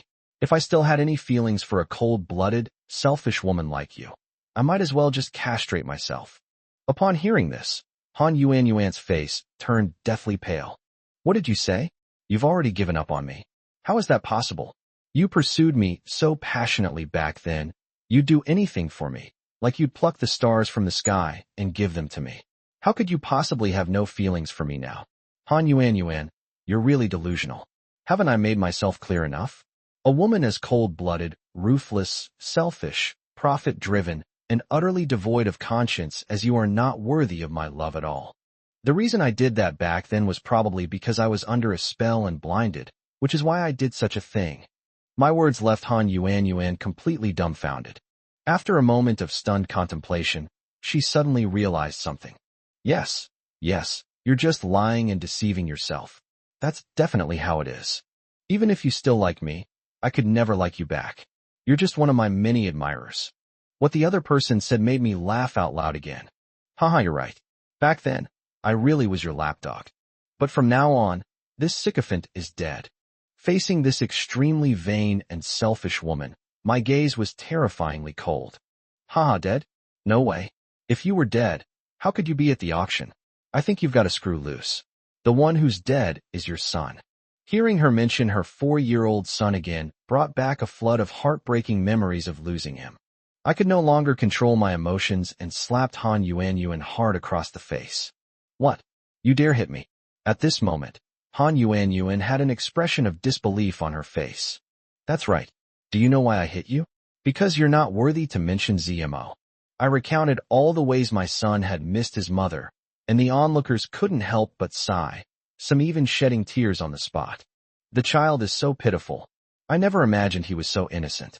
He was waiting for this heartless woman to match him, but she was out there fooling around with other men. Exactly. She looks respectable, but she's actually a scoundrel. And she's so narcissistic. It's just too much. After I said those words, Han Yuanyuan was also shocked. She staggered back a few steps, her face pale. Then her expression changed several times, and the next second, she reached out and angrily pointed at my nose. Lu Jiang, keep making things up. You've got such a smooth story. It could even move a heart of stone to tears. Your scriptwriting skills have really impressed me. How come I never noticed this talent of yours before? Her words made me unable to resist slapping her again. You bastard. All of this I've said is Zemo's hope and longing for the future as he was dying. He was only 4 years old when he died. Any woman would feel deep sympathy for him. But as the child's mother, you think I'm writing a script? Do you think I'm just bored and have nothing better to do? This shows how cruel you are. You. Han Yuanyuan, pointing her finger at my nose, was too angry to speak. You bastard. Now I understand what you were thinking. You were here to ruin my reputation. Get out of here. You're not welcome here. This is an auction of company shares hosted by Ming Feng and me. Get out now. Hearing Han Yuanyuan say these words in a fit of rage, the onlookers could no longer bear to watch. This woman has gone too far. Even if this auction resulted in the sale of their shares, what right do they have to make her leave? Exactly. This is an open auction. Anyone can come and participate. What right does she have to do this? Han Yuanyuan probably never expected that these people who came to the auction would actually start criticizing her. A hint of panic appeared on her face. I clasped my hands in a fist salute to the murmuring crowd around me and said, "Please calm down, everyone.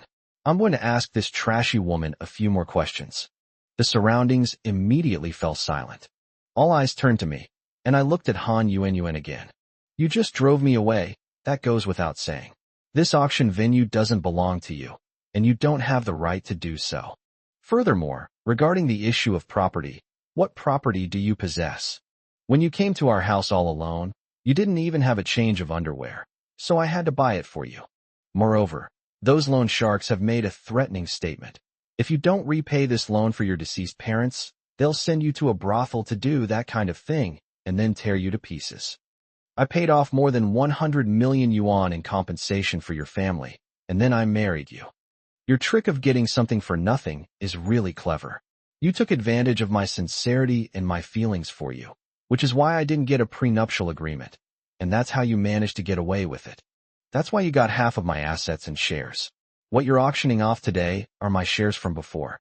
Although the court ruled that you should receive half of the family property because I did not obtain a prenuptial agreement, you should know perfectly well in your heart whether you should take this half of the property or not."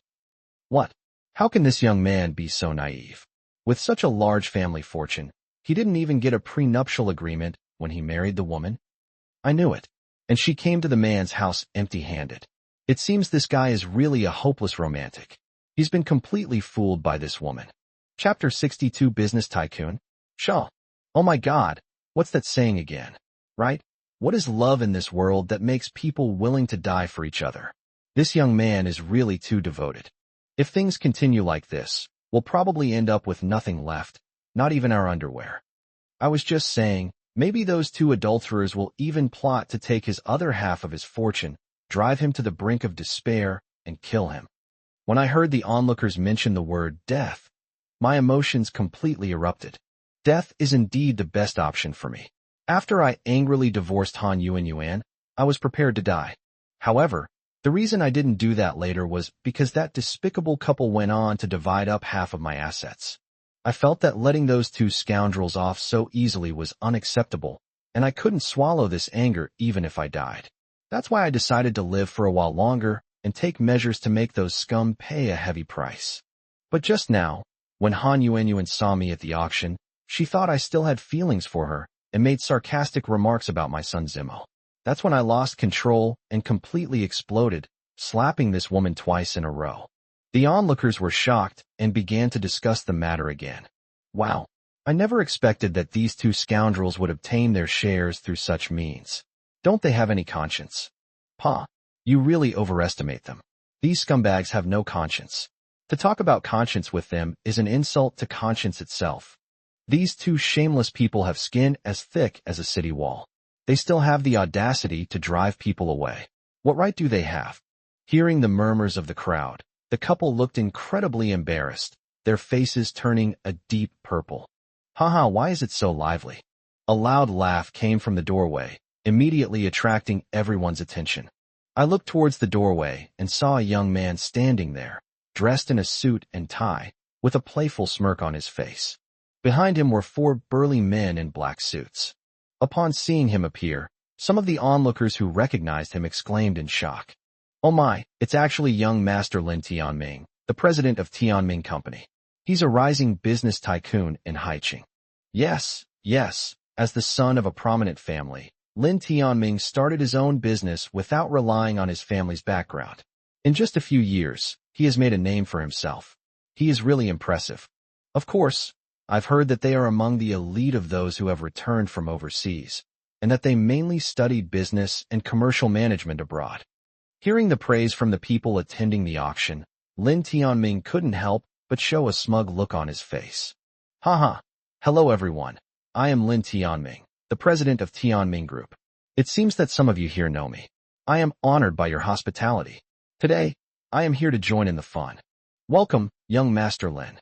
Oh dear, young Master Lin's presence at this auction has truly added luster to this event, making our humble abode shine even brighter. Among the people attending the auction were many sycophants who fawned over the other party upon their arrival. Upon seeing this, I couldn't help but spit out a disgusted gag. Pa, shut up. This kind of scum, what kind of business tycoon is he? I think he's just business garbage. Seeing that I didn't give young Master Lin any face, not only were the people attending the auction extremely surprised, but even Lin Tianming was shocked. He looked in my direction following the sound, and after seeing what was happening, his brows furrowed slightly. Kid, it's you? I nodded with a smile. That's right, it's me. Lin Tianming was probably also very surprised. He never dreamed that we would meet here. Haha, that's true. I never expected to run into you here after all these years. After a brief moment of stunned silence, Lin Tianming couldn't help but burst into laughter. The onlookers were completely dumbfounded. What's going on? It seems like these two know each other. A fat man next to him nodded. The situation is quite clear. It seems that the two not only know each other, but also have a considerable grudge against each other. Hearing the murmurs around me, my face darkened. Lin Tianming was a year ahead of me in college. Back then, he also pursued my girlfriend, Han Yuan, relentlessly. But back then, how could I tolerate Lin Tianming stealing my heart away from Han Yuan, given my burning feelings and love for her? In a fit of rage, I gave him a good beating. In addition, my parents were still managing the company back then, and our family's strength far exceeded that of the Lin family, so Han Yuan was not interested in this young Master Lin. To my surprise, a year after I graduated from university, Lin Tianming had already returned from studying abroad for 2 years, sporting the label of returned overseas student, and had even started his own company. However, his company started out using despicable means, mainly by poaching my employees. Haha, Han Yuan, we meet again. Do you still recognize me? Lin Tianming greeted Han Yuan. Han Yuan was taken aback, and her brows furrowed slightly. I was wondering why the name Lin Tianming sounded so familiar. It had been so long that I couldn't remember it. Oh, it was you. Lin Tianming laughed triumphantly. That's right. I heard that you two were going to auction off the shares of my rival company, so I came over to take a look. Haha, young Master Lin, it's been so many years, and you still speak so tactfully. Did you only take one look? Han Yuan said with a loud laugh. Lin Tianming's expression turned serious. That's not necessarily true. What I do next depends entirely on my mood. As he said this, his gaze lingered on Han Yuan, eagerly scrutinizing her. I never expected that after all these years, Miss Han would still be so radiant and beautiful, so captivating. Oh, young Master Lin, you must be joking. She's already past her prime. Where does she get her radiant beauty? At this moment, Han Yuan had a smile on her face. My attitude towards Lin Tianming is completely different from when I was in college. Seeing Han Yuan's subtle tendency to fawn over Lin Tianming, I couldn't help but shake my head inwardly. I thought to myself, what a snobbish woman. Seeing Lin Tianming's company thriving, even her tone towards him has become obsequious. I saw that Mingfeng's expression had also become very unpleasant. It was obvious that he felt intense jealousy upon seeing Han Yuan speaking to young Master Lin in that tone. Chapter 63, taking it as a reason. Upon seeing this scene, my heart skipped a beat. I never imagined that the hatred from back then would make Lin Tianming hold such a grudge against me. After he started his company, he spent a lot of money to poach my technical department manager, causing our company to suffer heavy losses and all our technical secrets to be leaked. Our unique product was completely copied by the other company, and they even started engaging in cutthroat competition with us. It is precisely because of that other company that my company is struggling to survive. To put it bluntly, my current predicament is all thanks to these 3 bastards. Lin Tianming, you really have some impressive skills. I gave him a thumbs up. My words made Lin Tianming burst into wild laughter. Ha ha ha. Old rival, are you praising me? I never thought that the woman we both fought over back then would now be in someone else's arms. It's truly a bittersweet feeling. Stop complaining about your grandma. I pointed at his nose and cursed angrily. Lin Tianming was also very surprised to see my sudden change in expression. What do you mean, kid? Am I wrong? Back then, You were Han Yuan simp. Your family paid for all of her college tuition. I never expected that even after all your groveling, you still wouldn't get this woman to marry you. And I also heard that you were almost ruined by her. Haha, I'm so happy to hear this news. I snorted coldly. Lin Tianming, stop pretending. How she treats me is her business, and it's none of your concern. You think you're a good person? You poached my technical department manager and stole our company's trade secrets. You could say you completely copied our product. You despicable and shameless scoundrel. Back when Han Yuan was still my girlfriend, you tried to interfere. Just because I beat you up, you hold such a grudge against me. And you've gone so far as to poach employees from my company, plunging us into a huge predicament.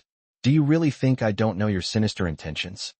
After I finished speaking, Lin Tianming burst into laughter again. Haha. Kid, I have to say you've made great progress. I did start out by poaching your employees. Otherwise, how could we have so quickly mastered the cutting-edge technology needed by such a high-end tech company? I really have to thank you for your mismanagement back then, which allowed me to take advantage of the situation. But I've noticed that you've become much smarter lately. I didn't expect you to have signed contracts with the company's senior management. The other person's words made me sneer repeatedly. You bastard, do you think I can keep taking a loss like this forever? I'd be too stupid. The people attending the auction were completely bewildered when they heard the two of us arguing. What? This Lin Tianming company is actually a complete copy of Lu Jiang's. Holy crap, I guess I was really too naive. Back then, I was so naive that I thought Lin Tianming had an overseas study background and experience, and that he had mastered advanced technology from abroad, which allowed him to directly start such a technology company and thus crush Lu Jiang's company. I never expected that the truth would be like this. Damn, I just realized it too. I used to admire Lin Tianming, but I never expected him to be such a complete piece of trash. He actually competed with others in such a despicable way, and he won like that? There's nothing honorable about it. I knew it. This guy is not only despicable and shameless, but also petty. I guess it's because this classmate Lu beat him up back in college that he held a grudge. So after returning to China, he meticulously sought revenge, which led him to commit such a despicable act. Hearing the shocked discussions of the people attending the auction, Lin Tianming remained unmoved and even curled his lip in disdain. Why wouldn't I copy an existing model? Do you think I'm a fool? Besides, I have a grudge against this guy, so of course I'll settle my score with him. His words immediately provoked public outrage. Pa, is this what you call having a grudge? Back then, you tried to steal someone else's girlfriend, and they beat you up. Was that wrong? If it were me, I would have snapped your neck. I knew it. Taking it as a joke is ridiculous. I've never seen such a shameless bastard before. Damn it. Who are you calling a bastard? Lin Tianming's expression changed instantly. At that moment, he turned his head to look at the 10 menacing, burly black men beside him. If anyone spouts nonsense or speaks rudely to me again, I'll snap their neck. Of course, he was just bluffing. I don't believe the bodyguards he brought. Just because people were talking about him, he dared to openly have his bodyguards break their necks. But the crowd that had just been trembling with anger and discussing amongst themselves at the auction was taken aback by the other party's madness. At this moment, no matter how angry they were, they dared not speak out of turn or vent their anger. Seeing that he had achieved his goal, Lin Tianming let out a cold laugh. With a snap, he also snapped his fingers. Kid, I was planning to recruit your sales manager a couple of days ago, but I didn't expect you to have taken such good precautions, which completely ruined my plan. But don't worry, if I can't destroy your sales team, I have other ways. Next, if I take out a small amount of money to buy the shares held by Han Yuan and Ming Feng, how do you think I will treat you? As he said this, Lin Tianming arrogantly brought his face close to mine, staring at me intently. Seeing how arrogant the other party was, completely disregarding me and provoking me in this way, I raised my hand and slapped the bastard hard across the face. I didn't hold back at all when I slapped him, and Lin Tianming let out a howl, like a dog barking after being injured. Clutching his burning cheek, the guy looked utterly incredulous. Damn it, you've gone too far. How dare you slap me? Slap, slap, 2 more slaps landed on the other person's face. You bastard, you still dare to be arrogant in front of me. You stole my girlfriend before, and then you poached my company's employees and completely took away my flagship product. Recently, you've tried to destroy my sales team again. If I hadn't taken precautions, my sales team would have been completely ruined by you by now. Ha ha ha. After I finished speaking angrily, even though he had just been hit, this bastard still covered his burning cheek and laughed wildly. Lu Jiang, you son of a bitch, you dared to hit me back then. You'll have to pay a heavy price. As the saying goes, a gentleman takes his revenge even after 10 years, and now, I'm doing just that. His words once again provoked public outrage. Chapter 64. Accept your challenge. Pa, a filthy scoundrel like him doesn't deserve to be called a gentleman. Damn it, the world is going to the dogs. People's hearts have lost their way. What kind of bullshit world is this? If people like this are considered gentlemen, then it is the greatest insult to the word gentleman. Lin Tianming, that's enough. Since you're determined to deal with me, I'll tell you clearly today. I'm going to accept your challenge and make you bankrupt. Upon hearing what I said, Lin Tianming burst into laughter again, as if he had heard the funniest joke in the world. Next, he deliberately put one hand on his ear, pretending to listen attentively. Lu Jiang, did I hear that right? What? You want to challenge me? I think you've gotten too cocky. Do you even know your own limitations? Although I managed to sabotage your sales team this time through underhanded tactics, if I were to buy a majority stake in your company today and become your majority shareholder, guess what will happen next? Before I could react, the people attending the auction were already gasping in shock. Hiss hiss hiss, horrible, so terrifying. No wonder there's an old saying. It's better to offend a gentleman than a petty person. I offended such a despicable person. I never expected that he wouldn't even realize his mistake back then. He shouldn't have tried to poach someone else's partner in the first place. What do you know? This kind of person is actually similar to that Han Yuan.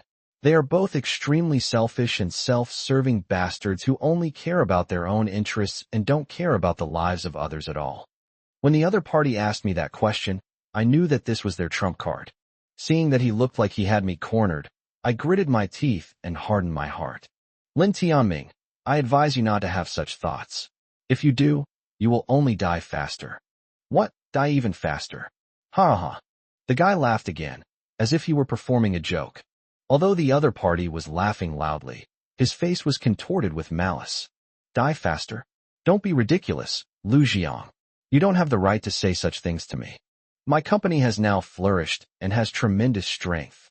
And you, having already lost more than half of your fortune, are already on your deathbed. What do you have to fight me with? Seeing the other person's confident and arrogant expression, I smiled faintly. Lin Tianming, let me give you 2 pieces of advice. Heaven is watching what people do. It's not that retribution won't come, it's just that the time hasn't arrived yet. If you don't believe me, just wait and see. What? It's not that retribution won't come, it's just that the time hasn't come yet? Bah, you've run out of tricks and have no other options.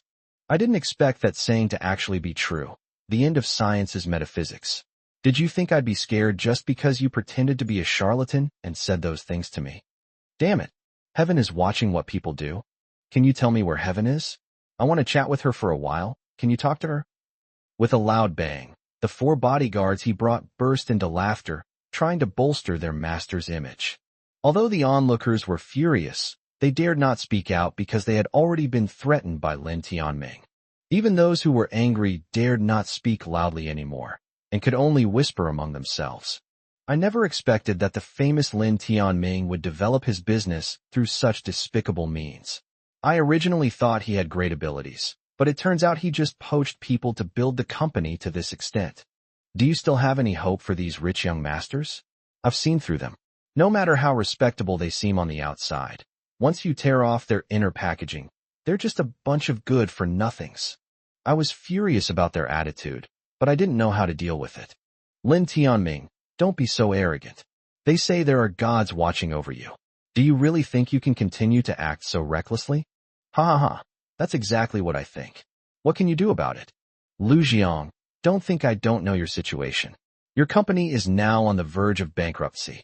Furthermore, having half of your family fortune and company shares divided up has greatly diminished your power. To put it bluntly, crushing you right now would be easier than crushing an ant. No wonder this guy is so arrogant. It turns out that this bastard has been secretly investigating my background. That's right. This guy relies on undermining others for development. He's a piece of trash. He must be an expert at this. Otherwise, he wouldn't be Lin Tianming. With a clang, a drumstick struck. A host in his 40s was on stage, slamming his drumstick down heavily. Please keep quiet and do not disrupt the auction. As the drumsticks fell, the once chaotic auction hall returned to silence. Next, on behalf of Mr. Mingfeng and Ms. Han Yuan, this auction will auction a portion of the equity and shares of Luhan Company. This Luhan Company is my company. After I took over, I changed the company name, using the characters representing my and Han Yuan's genders as the company name. Looking back now, it's a huge irony and a joke. The starting price for the equity and shares in this auction is 200 million yuan, and each bid must be at least 10 million yuan higher. Now, please raise your paddles enthusiastically. They were worried that I would be severely traumatized if they tried to stop me from attending the auction. The current situation has indeed spurred me on, but I still have to come. After all, I have my own reasons, which is to find out who will acquire the shares as soon as possible.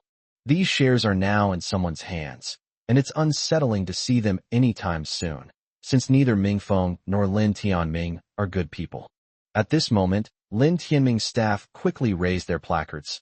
210 million. 210 million per time, any higher bids. The auctioneer was naturally unwilling to sell these shares for 210 million, so he said this while glancing around. 250 million. A woman wearing sunglasses, accompanied by 2 staff members, started holding up signs.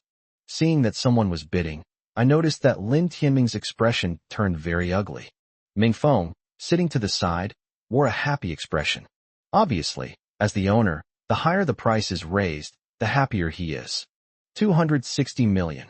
Lin Tianming looked unhappy. 300 million. The woman in black made another bid. I noticed that this woman wasn't very old, probably only in her early 20s.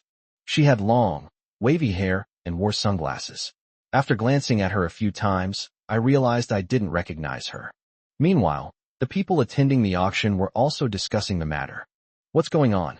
Is this woman trying to compete with young Master Lin? Chapter 65 Thoughts of Suicide in the Office. Hey, does anyone recognize this woman? She looks so unfamiliar. Could she not be from this city? I don't know her either. This woman is definitely not from this city. Hearing everyone's discussion, I couldn't help but feel puzzled. But then I thought, since no one recognized this woman, she was probably from the investment group. The so-called investment group is a group of investment companies that have businesses and investments all over the country. If this woman is part of the investment group, that would be quite surprising. I'm very happy to see that Lin Tianming has found a competitor. Even if these shares fall into the hands of the investment group, it's better than them falling into the hands of that bastard Lin Tianming. I also realized that this woman was very powerful. Lin Tianming only raised the price by 10 million each time, but this woman's 2 subordinates always completely crushed Lin Tianming. Soon, the price was driven up to an astronomical 500 million. 500 million at a time. Is there anyone else bidding higher? If no one else bids higher, then the shares of these companies will fall into Mr. Lin's hands. When I heard the host say that, my heart immediately jumped. I originally thought that the investment group this woman belonged to was very powerful and could directly acquire shares in my company. Unexpectedly, the other party suddenly gave up. 500 million twice. Is there anyone else willing to raise the price? Finally, the auctioneer's gavel fell heavily. These shares have all been acquired by Mr. Lin Tianming. Mr. Lin, please come up to the stage to handle the relevant matters. Although he won these shares, Lin Tianming's face was grim. Oh my, everyone look. This young Master Lin's face is almost as purple as an eggplant. Of course, if there were no bidding, wouldn't he be ecstatic? What do you know? If no bidders appear, or even if there are other competitors, these shares are worth at most 300 million. But now, because of this woman's involvement, the other companies that were interested in bidding have lost their confidence.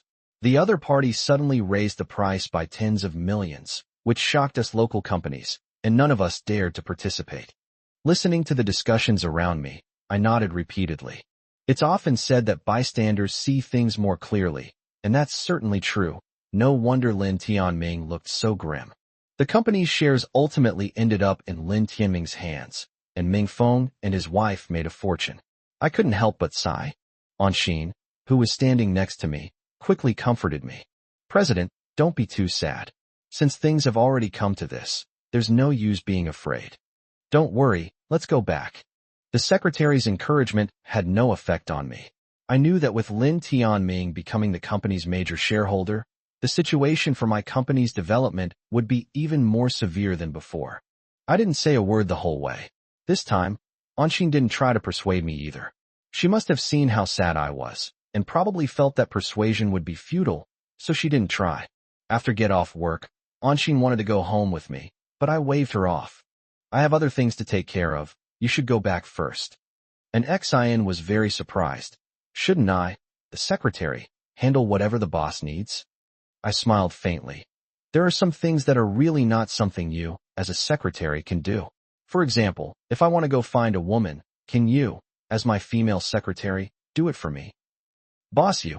Anxin probably didn't expect me to say those words, and her face turned red and her neck thickened. The next second, she blushed and came straight to my side. Boss, with two beautiful women like us living in your house, it's such a huge failure for us to still be thinking about finding other women. I smiled faintly. You don't understand. As the saying goes, a rabbit doesn't eat the grass near its burrow. I can't bring myself to do that to you.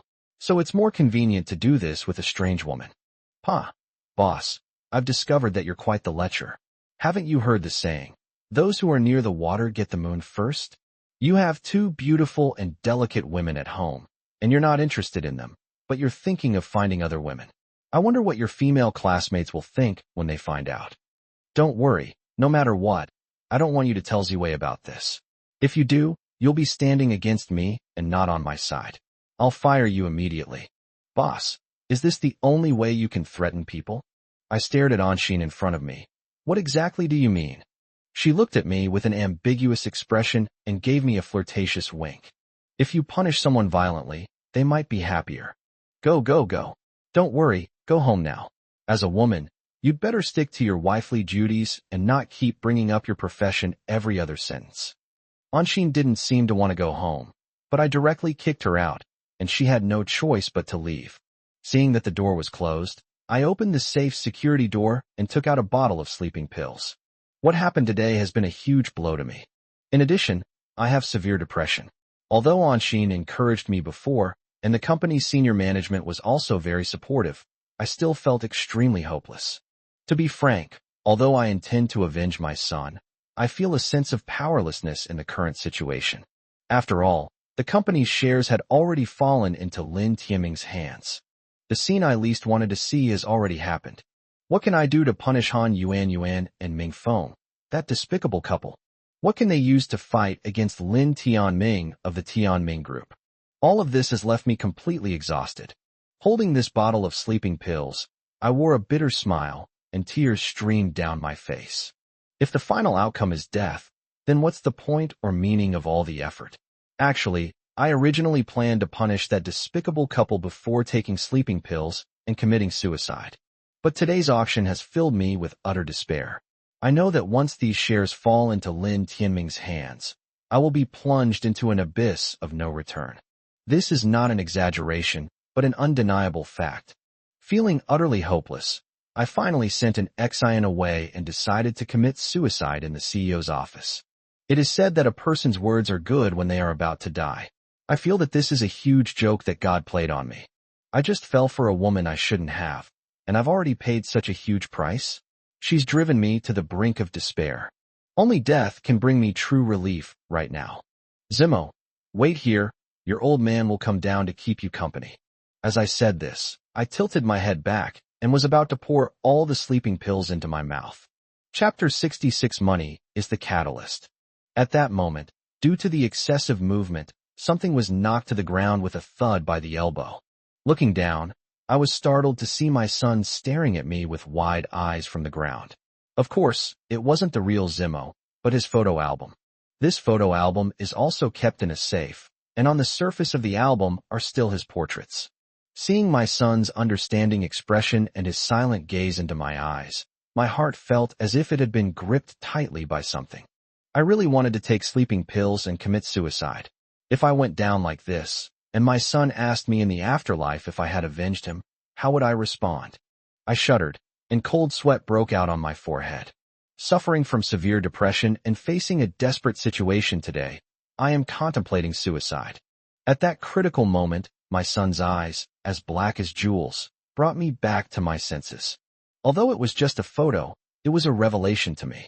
I gritted my teeth and picked up the photo album with trembling hands, flipping through Zemo's photos page by page. Memories, scene by scene, flooded my mind like a movie. With a bang, I raised my fist and slammed it hard on the table. Don't worry, Zemo. I will never die until I avenge you. As I said this, I took out the smallest photo from the album and put it in my bag. That way, when I feel extremely desperate, I can look at my son's photo, and it will help me regain my fighting spirit. As I stepped out of the CEO's office, the city lights were already on. Without hesitation, I drove straight home. Since I was more than an hour late coming home, I didn't know if the two women in my house would be arguing fiercely, so I carefully opened the door, trying not to make a sound. Just then, I suddenly heard a chattering sound. What? Sister Ziwei, that long-haired woman wearing sunglasses at today's auction was actually your cousin. Then why don't you let her auction off these shares directly? That way, our CEO won't have any worries. Upon hearing that voice, I was startled. The long-haired woman in sunglasses at the auction was actually Ziwei's cousin. I was also incredibly shocked to hear this news. I thought I would be in chaos when I got home, but to my surprise, the two women were talking secretly, and they even revealed some shocking news. It surprised me greatly. I couldn't help but prick up my ears, hold my breath, and listen intently. Ziwei's complaining voice came. Oh, what do you know? Do you understand him better than I do? If I do this, Jiang will definitely be unhappy. Didn't you hear what he said? He wants to rely on his own strength to make that adulterous couple pay the price, and then defeat Lin Tianming's company. Only in this way can he have a great sense of accomplishment. With a bang, it sounded like an Xian stomped her foot in frustration. Sister Ziwei, are you confused? In the current situation, it's very difficult for our CEO to turn the tide. I don't know what you mean by playing these games. Don't worry. How could you not understand how I play? The real value of these shares is only about 300 million. I got my cousin involved so that Lin Tianming would have to come up with an extra 200 million. This way, he would have to sell at a loss, which would reduce the other company's working capital. In addition, it would also allow Han Yuan and He Mingfeng, that despicable couple, to get more money. Ziwei, what are you thinking? Letting that adulterous couple split so much money, don't you think our boss will be angry? I could tell that Anshin's tone was somewhat urgent, while Ziwei's voice was rather faint. Don't worry, you're really letting your concern cloud your judgment. Don't you know what kind of people that couple are? Once they have a lot of money, there will definitely be huge changes. To put it bluntly, this money is the catalyst. And Xian then realized, so that's how it is. Oh, now you understand? You were so angry just now that you wouldn't even call me sistered. Judging from her tone, Anshin seemed a little embarrassed, and that's when she called out sister. I suddenly realized that Ziwei really understood me.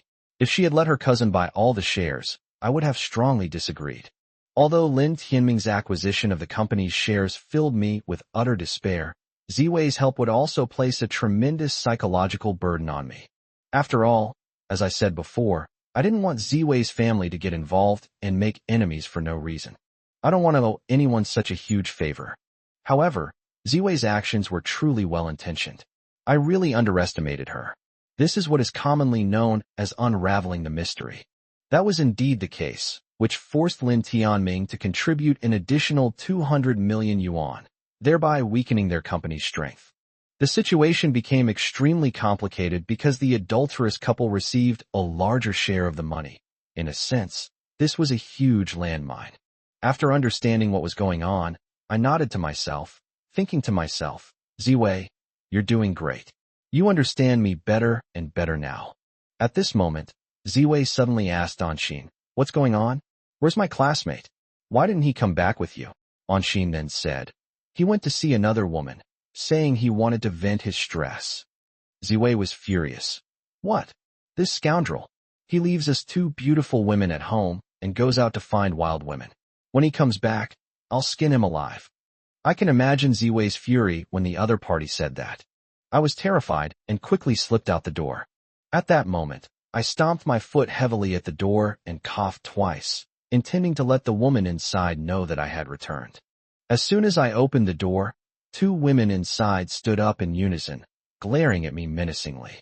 The first to get angry at me was an ex-Ion. Lu Jiang, didn't you go out to find some wild woman? How come you came back so quickly, looking so pathetic? Looking at these two women who were openly interrogating me, but secretly worried about and cared for me, I smiled faintly. I came back after I finished playing. Did you guys expect me to stay out all night?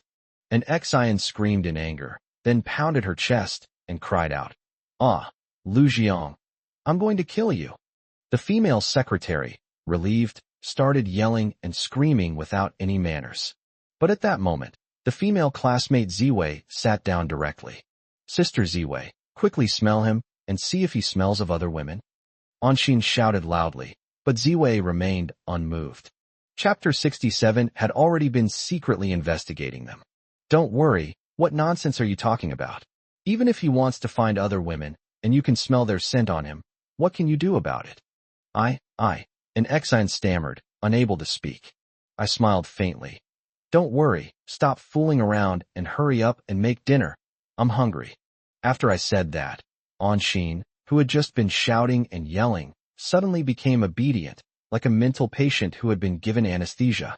After nodding, she went straight to the kitchen. Only at this moment did Ziwei's gaze fall on me, and a meaningful smile appeared on her face. "Lu Jiang, you lied just now." I was so shocked I almost fell to the ground.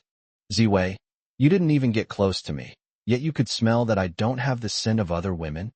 Ziwei stretched out her finger and waved it in front of my eyes. "No, because I know you. What you said before was just to fool a girl like Anshin. Although she is a bit cunning, she believed you because she was worried about you. But after so many years of friendship, if I didn't know who you are, do you think I would really dare to live in your villa?" With a hiss, I couldn't help but gasp. "Ziwei, what do you mean? Tell me, where did you go just now? You wouldn't go looking for other women." Faced with this female classmate who had such discerning eyes, I could only tell her the truth. Today, most of my company's shares fell into Lin Tianming's hands, which made me extremely depressed, so I found a quiet place to clear my head. Ziwei nodded. "I still stand by what I said. We'll deal with whatever comes our way. Zhang, you don't need to worry too much. Even if it's just half the shares, so what if it falls into his hands? Our family won't need to exert much effort to destroy Lin Tianming's company." "Ziwei, no," I shouted anxiously.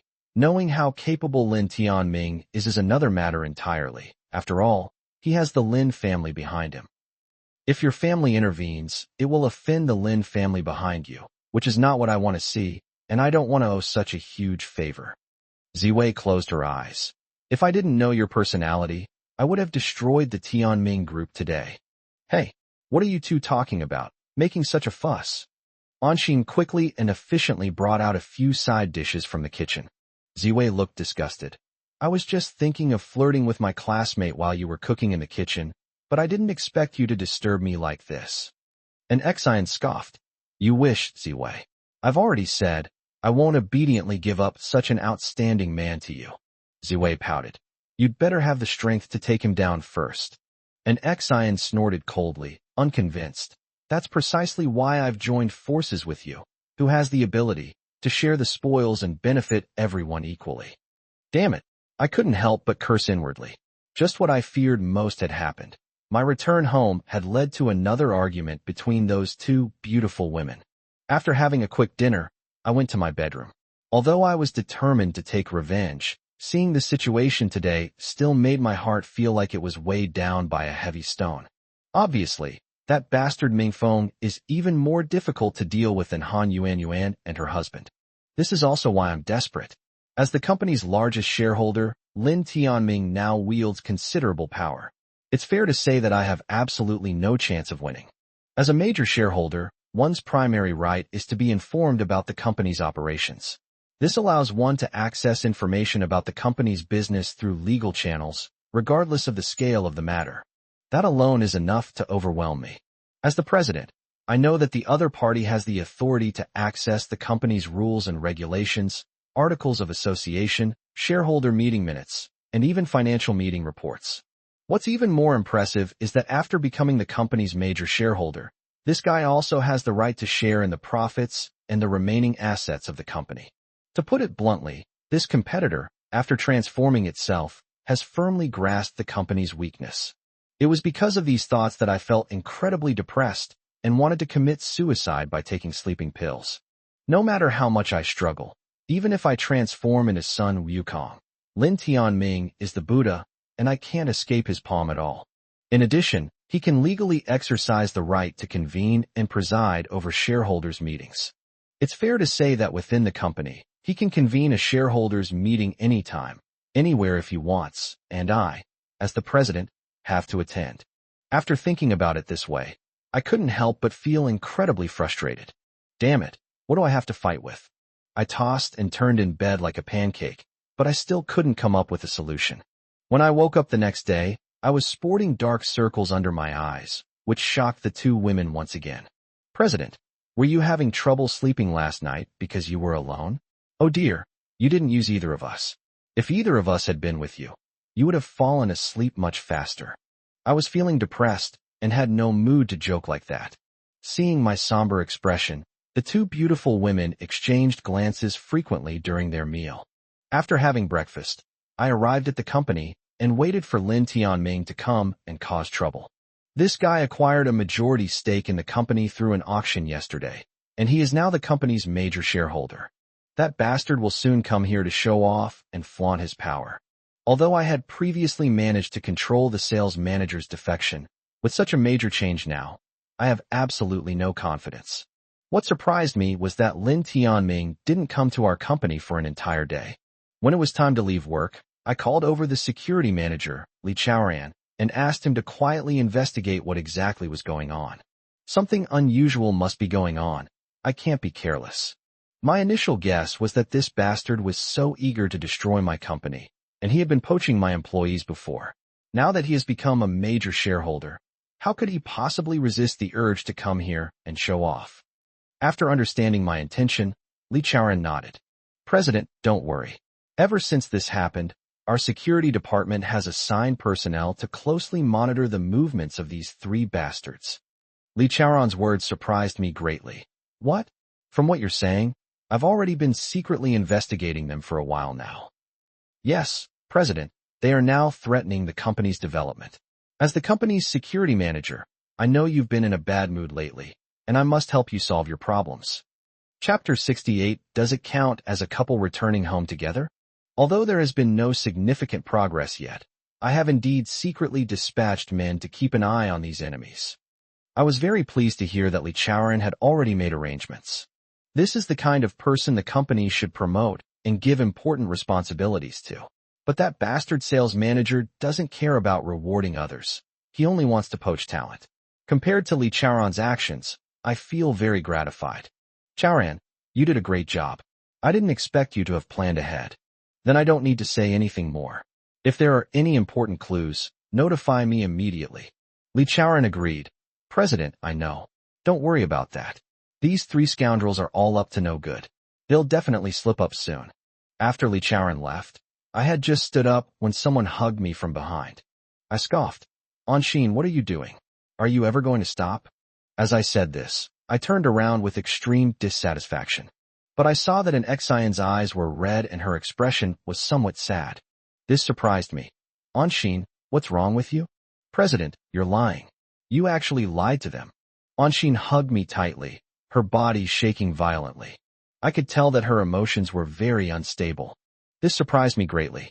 After she hugged me, I thought she was going to use her usual seductive tricks to try and sneakily win me over.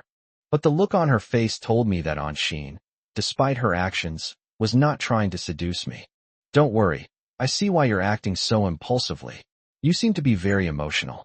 President, I was completely kept in the dark last night. I never imagined you would try to commit suicide. Reassured me, and I shuddered violently. You? How do you know all this? I asked her in shock. As the president's secretary, I know that there are surveillance cameras installed in your office. Otherwise, when that despicable couple tried to frame me, you wouldn't have produced such evidence to fight back against them.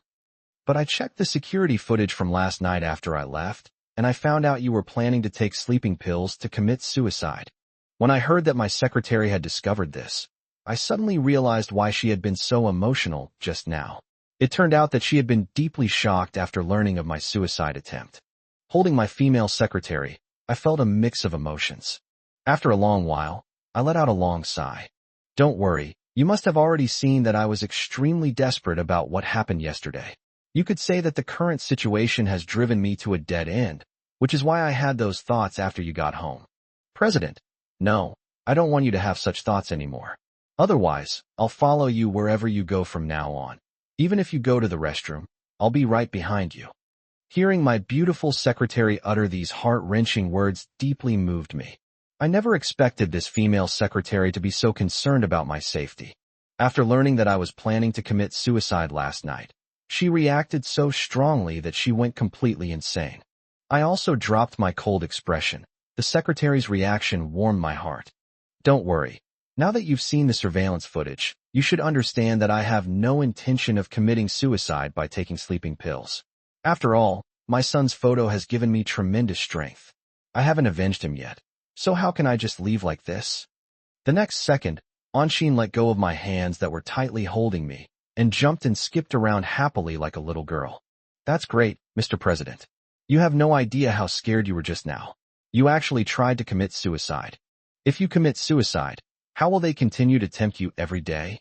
When I heard my female secretary say those words, I reached out and flicked her nose. Am I living only to be seduced by you? Anshin puffed out her chest. That's right. What else can we do? I shook my head. You little brat, you actually cried just now. And Xin became increasingly unconvinced. She's not a little girl. She's only 3 years younger than you. A day is still a day, don't worry.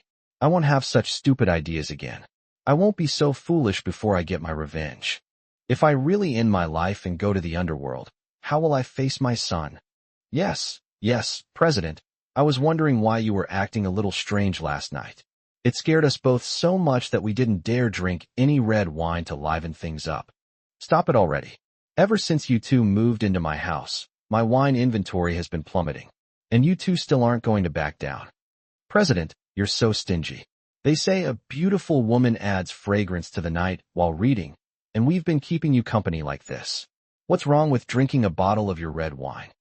After learning that I no longer wanted to commit suicide, Anshin became happy and revealed her true nature as a little girl, even becoming somewhat lively and adorable. After what just happened, I feel that my relationship with my female secretary has taken another step forward. Of course, I didn't intend to have a romantic relationship with my female secretary. Rather, I felt a sense of kinship with her, and being with her felt like being with family. And this is something I never felt after Han Yuan and I got together. When I was with her, I only felt a faint sense of estrangement. President, it's getting late. Shall we go home for dinner? Okay, now that you mention it, I am indeed a little hungry. Mr. President, I'll cook you something delicious when I get home. As she said this, Ziwei smiled sweetly and took my arm.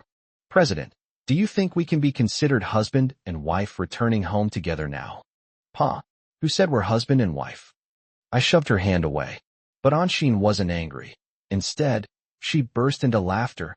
The next day, after having breakfast, I went to the company.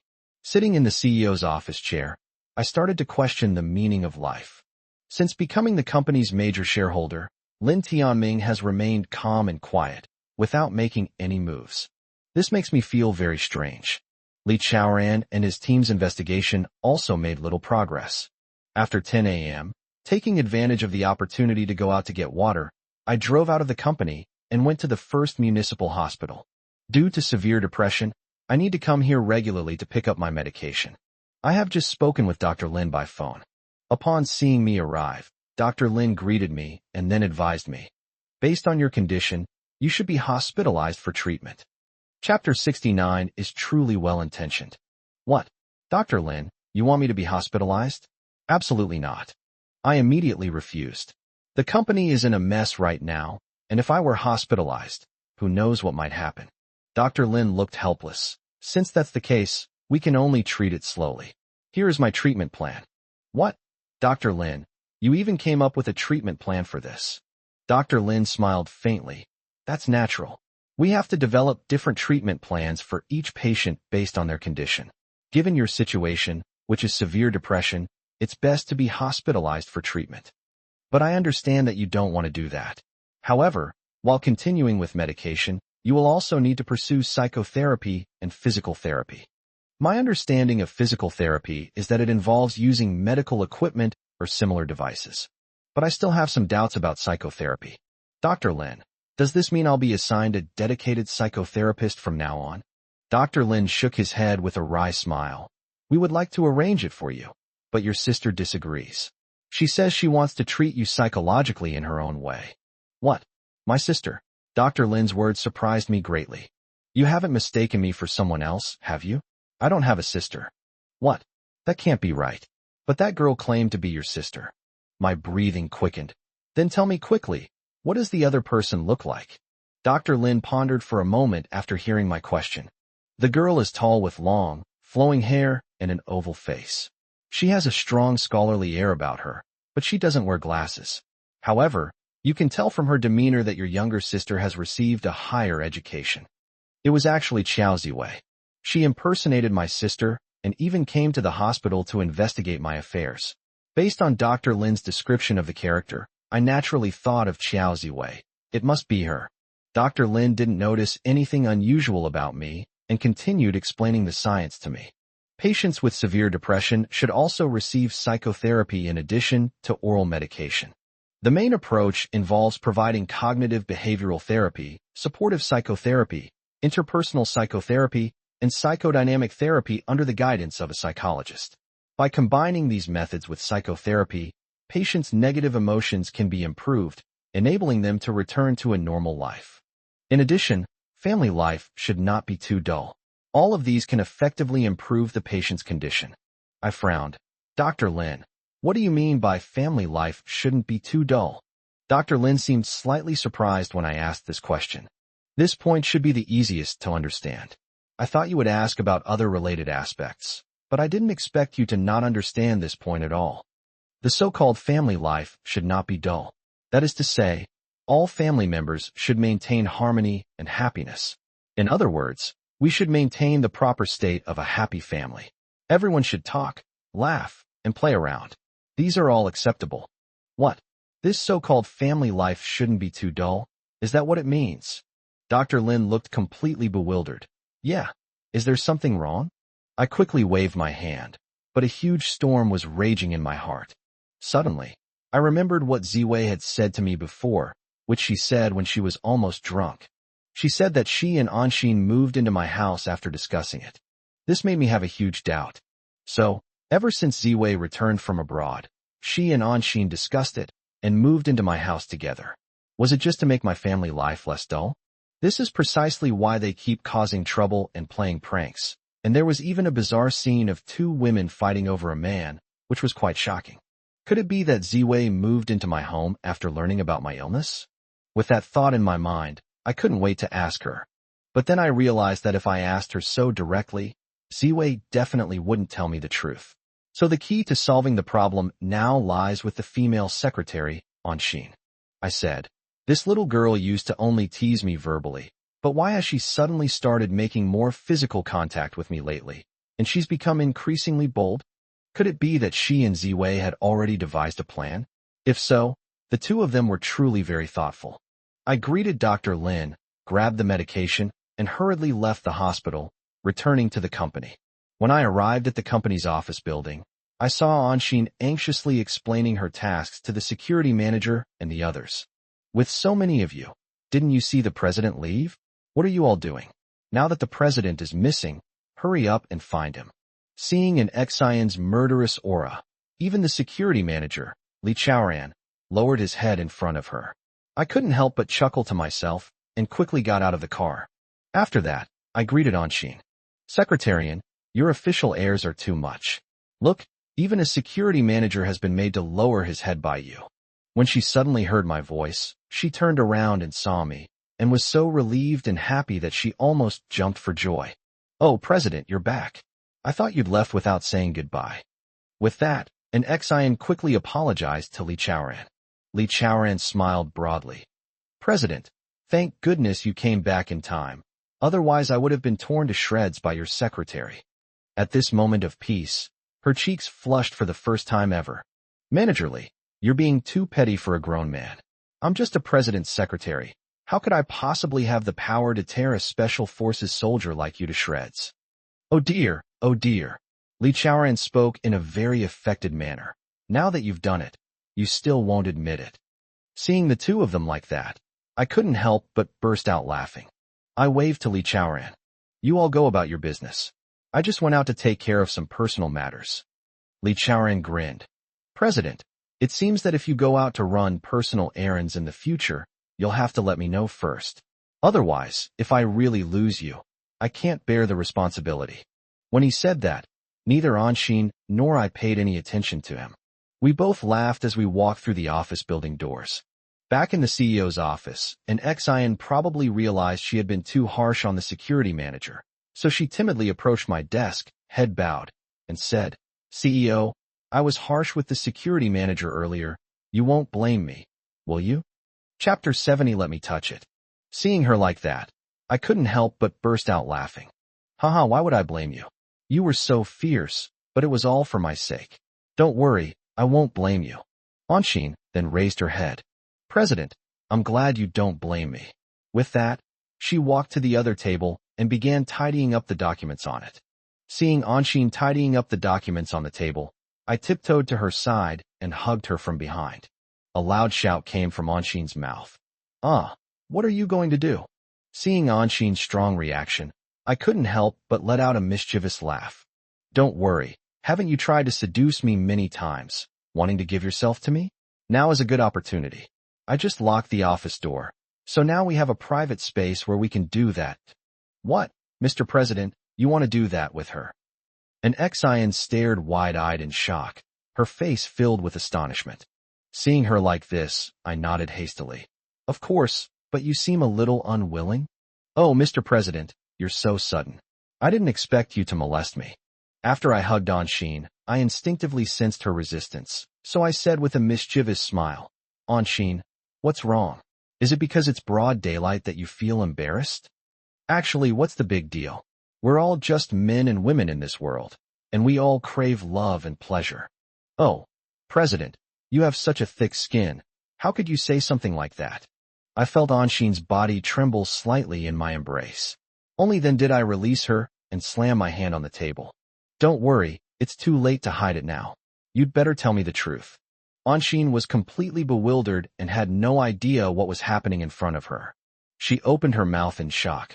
President, what do you mean? What are you saying that can't be kept secret anymore? I snorted coldly. It's obvious. The reason I was holding you so tightly just now was to test you. An Xian's expression grew increasingly blank. President, what do you mean by testing? I scoffed. That means idiot. Club. You mean that thing down there. Anshin's understanding left me speechless, and I glared at her. I mean, you're treating me like a fool. An Xian was even more surprised. President, what nonsense are you talking about? How could I, a mere secretary, dare to play tricks on you? Even if you gave me 8 lives, I wouldn't dare to do that. I slammed my hand on the table again. You still don't dare to do this? Don't worry, what are you hiding from me? Tell me now.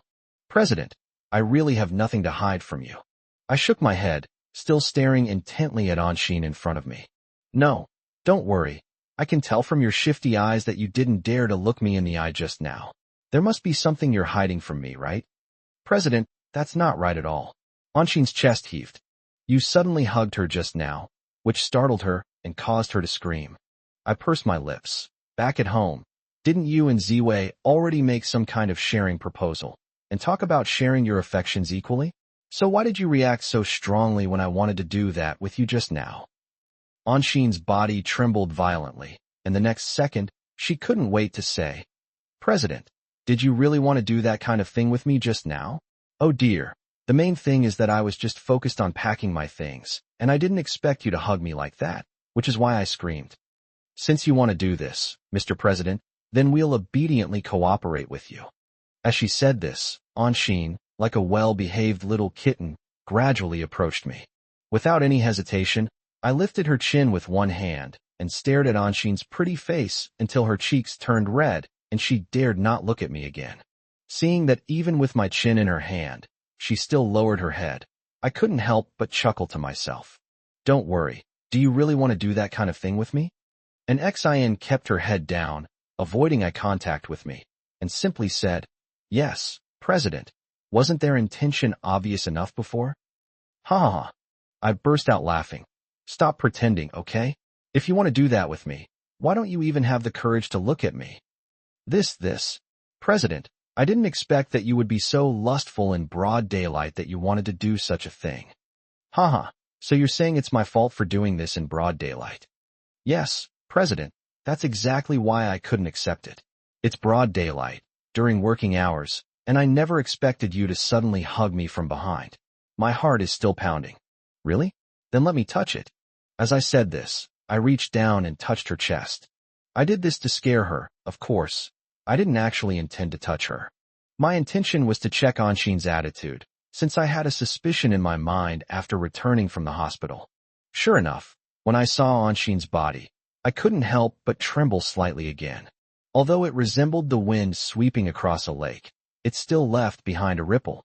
By this point, I was basically certain of my earlier judgment, so I went back to sit down at the president's desk. Seeing me sit down again, Anshin, like a child who had done something wrong, cautiously came to my table and asked me in a voice as soft as a mosquito's buzz. President, are you angry? I'm sorry, I was a little shocked just now. I'll agree to whatever you do to me from now on. At first, I didn't say anything. I just stared at Anshin's pretty face. This made Anshin even more unsure of my thoughts, making her increasingly anxious. This is exactly the effect I wanted. Only in this way can we catch her off guard. I guess Ziwei discussed this with you after she came back from the hospital, right? After these words were spoken, the female secretary, an Xin, looked as if she had been struck by lightning, completely dumbfounded. The next second, she jumped up in a panic. President, what nonsense are you talking about? What do you mean Ziwei came back from the hospital? I don't understand. I smiled faintly. Although Ziwei only blurted out that sentence after drinking too much that night, all of this was to create a festive family atmosphere for me, wasn't it? As soon as I said these words, Anshin's body trembled violently again. Chapter 71, I just want to bully you. President, what do you mean? I'm finding it increasingly difficult to understand what you're saying. Even at this point, she was still pretending with me, so I jumped up. You've been causing all sorts of trouble and pranks in my house. Do you think I'm stupid enough not to see that this is a huge conspiracy? Tell me, are you planning to torture me to death and then try to seize my assets? Although that despicable couple has already divided half of my assets, there are still several 100 million left. My words only made the secretary more shocked than ever. Unable to control her trembling, she was so horrified that she sat down on the ground with a thud. I didn't go over to help her up. Instead, I just stared at her coldly. Soon, an Xin jumped up from the ground. President, please don't misunderstand. Ziwei and I moved into your home not because we wanted your family fortune.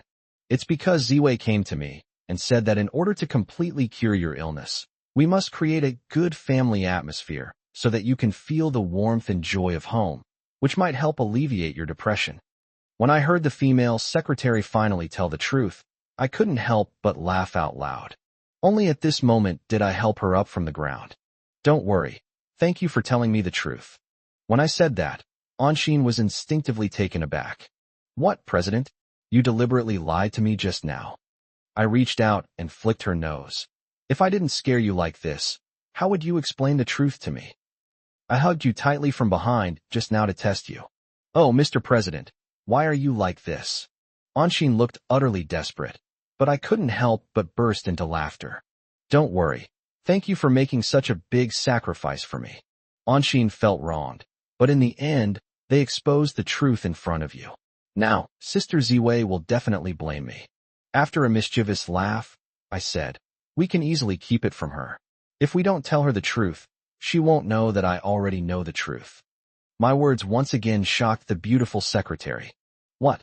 You want to keep this from Sister Ziwei? I nodded. Of course. You know, with my condition right now, I need a good family atmosphere. I'm actually quite looking forward to seeing you two continue to fight over me at home. Mr. President, how can you be so rogue? Anshin's accusations made me laugh out loud again. I'm a thug. Who am I afraid of? How about it? Just obediently submit to me. An Exine stamped her foot in anger. President, this is too much. I snorted coldly. You've kept me in the dark, and I just want to bully you like this. I pointed at her nose and said with a wicked grin. In addition, I will not only bully you, but I will also bully Ziwei when we get home. But don't reveal the truth next. If you tell Ziwei the truth, don't blame me for being rude to you. President, you look like a pervert. It's terrifying. When they said that, I snorted coldly. Now you know it's scary, but it's too late. Then why were you so bold as to come to my house together as a couple? President, now that you know the truth, wasn't it just to liven up the family atmosphere and create a harmonious family environment? I glared at him. So you're trying to create a family atmosphere by influencing me? I don't believe it's that kind of nonsense. But to my surprise, as soon as I finished speaking, Anshin nodded solemnly. Her nod startled me. Yes, President. After Ziwei went to the hospital to learn about the situation, this is what she said when she came back. She said that with your severe depression, it is essential to create a good family atmosphere. Otherwise, if the condition doesn't improve, it will become a real problem, and who knows, something like what happened that night might happen again. The night Anshin mentioned was, of course, the night I sent her away, when she thought about committing suicide. Don't worry, have you changed the subject? Weren't we talking about something seductive just now? Boss, the idea of inciting others was also proposed by this classmate of yours. What, it's her too? I rolled my eyes, feeling reassured that Anshin couldn't possibly be lying. Why did she ask you to do that? Why? Of course, it's for your health, Mr. President. Because of your condition, you need a joyful family atmosphere and a harmonious relationship between men and women, which requires both of us to make sacrifices. What? She really said that? That's what she said, President. Don't you believe me? Do you dare to come with me to confront Ziwei? I immediately chickened out. Okay, then let's leave it at that for now. I believe you, all right. An Exine seemed to take the initiative a little then. Yes, believe me, and you will live forever. I quickly waved my hand. You've got to stop now. After learning the truth from Anshin, I was deeply shocked. To my utter surprise, after hearing the news about me, Xiao Ziwei immediately returned from abroad. Moreover, after learning about my illness, she secretly contacted my female secretary, an Exine, and moved into my home. If it weren't for this trip to the hospital, where Dr. Lin told me that my sister had already been to the hospital and that he had learned about the situation, I would still be in the dark. I stared at Anshin's figure not far away, and even wanted to punish her properly. I had already thought of a way to punish him. I would slap the other person's backseat hard. But in the end, I chose to give up. I have to say, my female secretary has done so much for me. Just as I thought, she's essentially doing me 2 jobs now, but I'm only paying for one. Even in this situation, I still wanted to spank her, but after much hesitation, I felt I couldn't bring myself to do it. It's one thing to mess with an Exine, but I didn't want to let this female classmate, Ziwei, off easily. It turns out that everything she told me was a complete lie. She said that she happened to be returning to China at this time, and that she had teamed up with Anshin. She also said that the 2 women were sharing one husband, and that they were getting equal treatment. It turns out they were just teasing me. With that thought in mind, a mischievous smile crept onto my lips. Beautiful classmate, now that you've entered my world, it would be very unmanly of me to be polite to you any further. For the sake of my manly pride, I must punish you severely. Don't worry. Remember what I told you. Don't tell Ziwei. Next, watch how I tease her properly. What, President, you want to discipline Sister Xiao Ziwei? Chapter 72. I hope you are mentally prepared. Pa, what kind of ears do you have? Are you deaf? Just one word difference makes a world of difference in meaning. I said teasing, not disciplining. If we're really going to train someone, we'll need a lot of equipment and supplies. President, how do you know so much about BDSM? Are you a pervert? Immediately after saying those words, she realized she had said the wrong thing and quickly covered her mouth. Seeing an Exine's puzzled look, I felt that not explaining would be tantamount to admitting it, so I snorted coldly. What do you know? In today's world, with such an explosion of information, so dazzling it's blinding you. Even if you've never eaten pork, you've at least seen a pig run, right? After I explained, I thought Anshin would believe me, but to my surprise, she just pursed her lips. Oh, President, how come you happen to notice this kind of content? I just don't have that kind of luck. I've heard that nowadays everything is based on big data. Whatever you care about or lack, that's what big data will push to you. I was speechless. So my explanation was just making things worse? Anshin, what do you mean by that? Do you really think I'm that kind of pervert? President, why are you so guilty? Which sentence did I say that you were a pervert? I gritted my teeth and snorted coldly. Little wench, you really have a sharp tongue. Don't push me too far. If you push me too far, I'll buy a whip and build a villa to herd sheep. An Xian looked utterly shocked. Boss, I know there are people who herd cattle in the city, but I never imagined there were people who herd sheep in villas. Are you painting a picture of an urban pastoral scene? I chuckled mischievously. If you want to experience it for yourself, I can grant you that request. Anshin, who was standing not far from me, jumped away as if she had been electrocuted after hearing what I said. Well, let's skip it. I'm terrified of perverts. I snorted coldly. Don't worry, once you get home, remember what you should and shouldn't say, or I'll have to resort to my domineering CEO tactics to deal with you. President, really? No matter what, we were just trying to help you get treatment. You wouldn't possibly extend your evil clutches to the two of us, would you? Pa, what nonsense are you talking about? What do you mean by devil's claws? The popular term now is perverted pig's hands. Anyway, you better keep your mouth shut. I'm going to stay home and give Xiao Ziwei a good talking to. An Xian looked scared, though it was hard to tell if she was faking it. Boss, how about I kindly avoid you tonight and not go home with you? That way, I can create a quiet environment for you so you can deal with her more effectively. My eyes narrowed. Anshin, is that really what you think? That's right.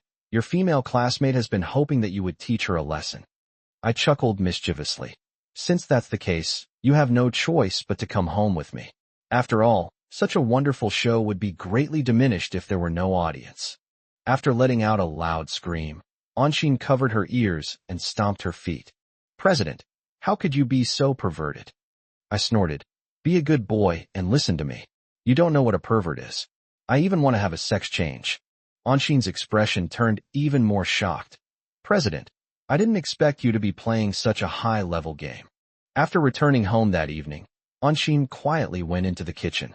Seeing that Xiao Ziwei wasn't helping an Xian cook, I wanted to keep an eye on her and see what she was doing. Just as I was about to go to her room, my phone suddenly rang. Upon checking, I discovered it was security manager Li Chaoran who called me. After clicking to connect, Li Chaoran's voice came through the microphone. President, the investigation has made some progress, but it's a very important matter, and I'd like to report to you in person. There are some things that are not convenient to say over the phone. When Li Chaoran said that, I knew he must have uncovered a major problem or clue. Otherwise, knowing I'm already at home, they wouldn't ask me out.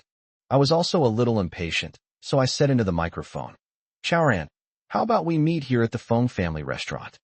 Okay, Mr. President, we'll see you there in a bit. After hanging up the phone, I didn't go to Xiao Ziwei's room. Dealing with her isn't something that can be done in a short time. Anyway, the beautiful woman is already living in my house, so dealing with her is just a matter of time. I didn't say goodbye to Anshin afterwards. I went out alone that night, and if I told Anshin, she would definitely be extremely worried. This female secretary has done a lot for my condition. She moved into my home with Ziwei in order to help me recover from my severe depression as soon as possible. After I left the house, I sent a message to Anshin. Don't worry, I'm going out to meet an acquaintance, so I won't be having dinner at home. You just need to prepare dinner for Ziwei. After sending the message, I, who had already arrived outside the villa, drove away. Inside the private room of Feng's restaurant, Li Chaoran and I sat facing each other. President, the reason we asked you out so late is because we've uncovered something very unusual. I frowned. Chaoran, you mean? President, this matter concerns your parents. My breathing became heavy. Chaoran, what do you mean by this? My parents both died suddenly in a car accident. Because of this, I had no choice but to inherit the family business and continue to work hard. But now Li Chaoran actually says that he has investigated my parents' affairs. This surprised and shocked me greatly. President, do you know a guy named Li Cheng? Li Cheng. My head suddenly went blank, and the next second, my face contorted in a grimace. Of course I know that bastard. He was the driver who caused the accident. Afterwards, I investigated and found that Li Cheng was a hooligan and a scoundrel who spent his days drinking, womanizing, and committing all sorts of evil deeds. Moreover, he had accumulated huge debts of usurious interest due to gambling. Of course, I found all of this out after the car accident, when I sent people to investigate. President, I hope you are mentally prepared for the matter I'm about to investigate. Actually, when Li Chaoran mentioned my parents earlier, I already understood. Now, with his kind reminder, I realized that the car accident that happened to my father, Lu Tao, and mother, Wang Yin, back then might not have been so simple. Chapter 73, Who Hired the Killer? My expression turned extremely serious. Chaoran, what exactly is going on? Tell me quickly. Do you know what this situation means to me? Li Chaoran nodded seriously. Of course I understand, President. When we were investigating those 3 scumbags, we met a nobody named Li Kai. That bastard is Li Cheng's brother. After he got drunk, this guy said something. He said that the reason his brother caused the car accident at the intersection was because someone asked him to. Before Li Chaoran had even finished speaking, I had already stood up in shock. What? Say that again. Are you saying that my parents' car accident was part of a huge conspiracy? Li Chaoran nodded and quickly stood up as well. President, please sit down and let me explain slowly. I touched my chest and found my heart was pounding so hard it felt like it was going to jump out of my chest. No one expected that Li Chaoran would uncover such a result. Seeing that he stood up with me, I sat down again. Chaoran, then tell me, what exactly is going on? After Li Chaoran said that, I finally understood the truth of the matter. To put it simply, Li Chaoran met a small-time hoodlum named Li Kai while his subordinates were investigating 3 scumbags. Because he had drunk too much, this guy named Li Kai blurted out that his brother had caused a car accident years ago. He said his brother, Li Cheng, had accumulated huge debts from high-interest loans due to gambling, and that's why he had no choice but to take on this job. The employer's goal was for him to cause a car accident and kill my parents. After hearing Li Chaoran explain the whole story, I was stunned, as if I were dumbfounded, staring wide-eyed at a certain spot in front of me, without saying a word. My situation terrified Li Chaoran. He quickly stood up in a panic, waving his arms in front of me and shouting at me. President, are you all right? President, what happened to you? Don't scare me like this. In fact, I can hear everything Li Chaoran is saying clearly, but my mind can't process it. It's as if I'm in another world. I never dreamed that my parents' car accident was part of a huge conspiracy. President, how about I take you to the hospital for a checkup first? As he said this, Li Chaoran turned around from the chair opposite me, helped me up, and prepared to leave. I finally caught my breath and collapsed onto the ground. Chaoran, tell me quickly, who exactly commissioned Li Cheng to cause this car accident? I asked Li Chaoran through gritted teeth, my face contorted with rage. President, you've finally come to your senses. You scared me half to death just now. My actions terrified this retired Special Forces soldier. But at this moment, I couldn't care less about any of that. Li Chaoran didn't even try to help me up from the ground. So, the 2 of us are like this, one sitting on the ground, and the other standing, looking completely shocked.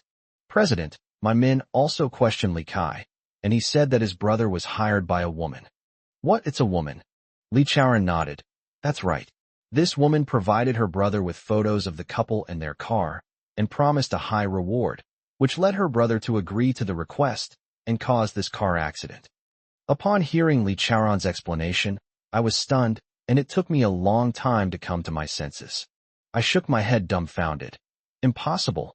Absolutely impossible. Is Li Kai's brother an idiot? You know, if a traffic accident results in death, he'll be locked up for life.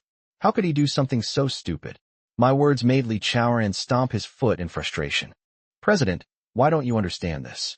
The real situation is that Li Cheng, that bastard, owes a huge amount of high-interest loans. This guy likes gambling and womanizing, which has led to him accumulating a huge amount of high-interest loans. If he can't pay them back, the consequences will be dire. That's probably why he took on this job. After all, it's better to spend his life in jail than to be hunted down by those loan sharks. President, you know these people are ruthless. They show no mercy to those who can't repay their debts. Breaking off their arms and legs is too lenient. They might even stuff them into sacks and throw them into the lake. Hiss, hiss, hiss. I gasped for breath more than a dozen times before I began to slowly accept the reality before me. Especially after Li Chaoran's final explanation, I suddenly understood. At first, I didn't believe that someone would want to go to jail for money. But if it really is the situation Li Chaoran described, then going to jail is the best option. Once I understood this, I jumped up from the ground with a bang. Then tell me, who hired someone to kill you? At that moment, my voice unconsciously rose 8 octaves. Who is it? Li Chaoran muttered to himself, his lips twitching violently. According to Li Kai, the one who did this was your ex-wife, Han Yuanyuan. Although after Li Chaoran spoke, I had a vague idea that it might be this trashy woman. But I was also incredibly puzzled. What reason could have driven this unscrupulous woman to murder my parents and even hire someone to do so? I feel that my parents did nothing wrong to Han Yuanyuan. How could she repay kindness with enmity and be so cruel as to hire someone to kill her and cause such a brutal car accident? Isn't she afraid that things will eventually be exposed? Who gave her such confidence? My mind was filled with doubts. Did Li Kai say whether that bastard woman did this? By the end, I was almost about to shout in anger. At that moment, I was so angry that I trembled all over, and my fists clenched so tightly that they cracked. If it were Han Yuanyuan standing in front of me, I would want to punch her to death. I met with Li Kai about this once, but he didn't know the specifics of the matter either. What? He doesn't know either? The only thing I'm still wondering about is Han Yuanyuan's motive for killing. After all, my parents didn't refuse her when she came to live with us, and later, our family even paid off her family's debts. Otherwise, those loan sharks would never have let her go. I want to know Han Yuanyuan's reason for killing him, because I still don't quite believe that Han Yuanyuan would do such an ungrateful and despicable thing. Chapter 74 focuses on the motive for the crime. Although I had predicted her downfall before, I still find it hard to believe. Because I felt that Han Yuanyuan did not have any conflicts with my parents, which would have driven her to the point of murder. If I didn't know the specific reason, even if I had some doubts about Han Yuanyuan, I would find it hard to believe that she actually did this. Chaoran, I want to know the specific reasons behind this. Why would she cause such a car accident, killing my parents? And why would she hire a scumbag with a criminal record? Isn't she afraid of causing trouble by doing this? Isn't she afraid that she'll be implicated if things get exposed? Furthermore, this criminal with a long history of bad behavior will definitely use this evidence to blackmail her. Even a fool would understand the seriousness of the situation. Li Chaoran's expression was serious. President, is your current suspicion based on Han Yuanyuan's motive for committing the crime? I gritted my teeth and nodded. That's right, exactly. Yes, sir. I'll tell the guys to find out the reason now. Also, I'll contact the relevant departments. Hearing him say that, I was a little surprised. What? You know people in the relevant departments? Li Chaoran nodded. Many of my comrades in arms have taken up positions in various departments after retiring, such as public security, procuratorate, and court units. When he said that, I suddenly remembered that Li Chaoran was a retired Special Forces soldier.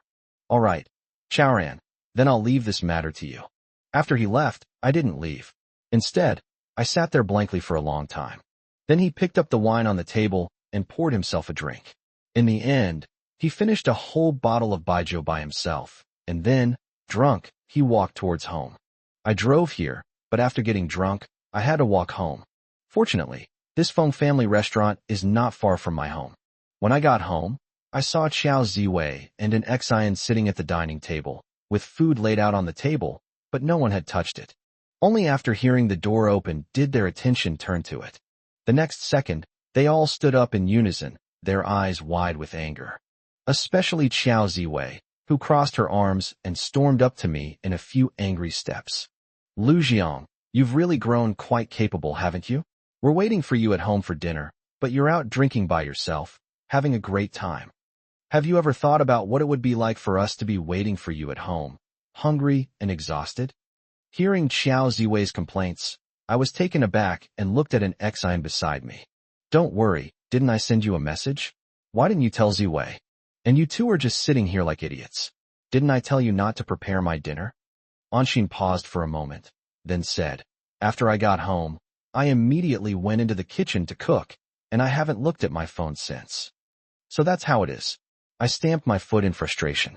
Seeing the two beautiful women looking furious. Even though I had been drinking, I was still intoxicated but not intoxicated by the alcohol, so I quickly apologized to them. I'm so sorry about tonight, ladies. Someone was in a hurry to contact me, so I sent a message to Anshin and then left immediately. I can't believe Anshin didn't check the message or see what happened. What's going on? Although I have explained and apologized, Ziwei doesn't seem to want to forgive me easily. After giving a cold snort, she said, Lu Jiang, then tell me, which wild woman did you go drinking with tonight? Seeing her arms crossed and a puzzled look on her face, I wanted to explain, but I knew that even if I did, they might not believe me. Suddenly remembering that Ziwei had a keen sense of smell, he smiled at her and said, I didn't go out to find women or go to bars. If you don't believe me, isn't your nose very sensitive? Then smell me. Do I smell a woman? After hearing what I said, Xiao Ziwei lowered her arm and snorted coldly. You know I have this kind of ability.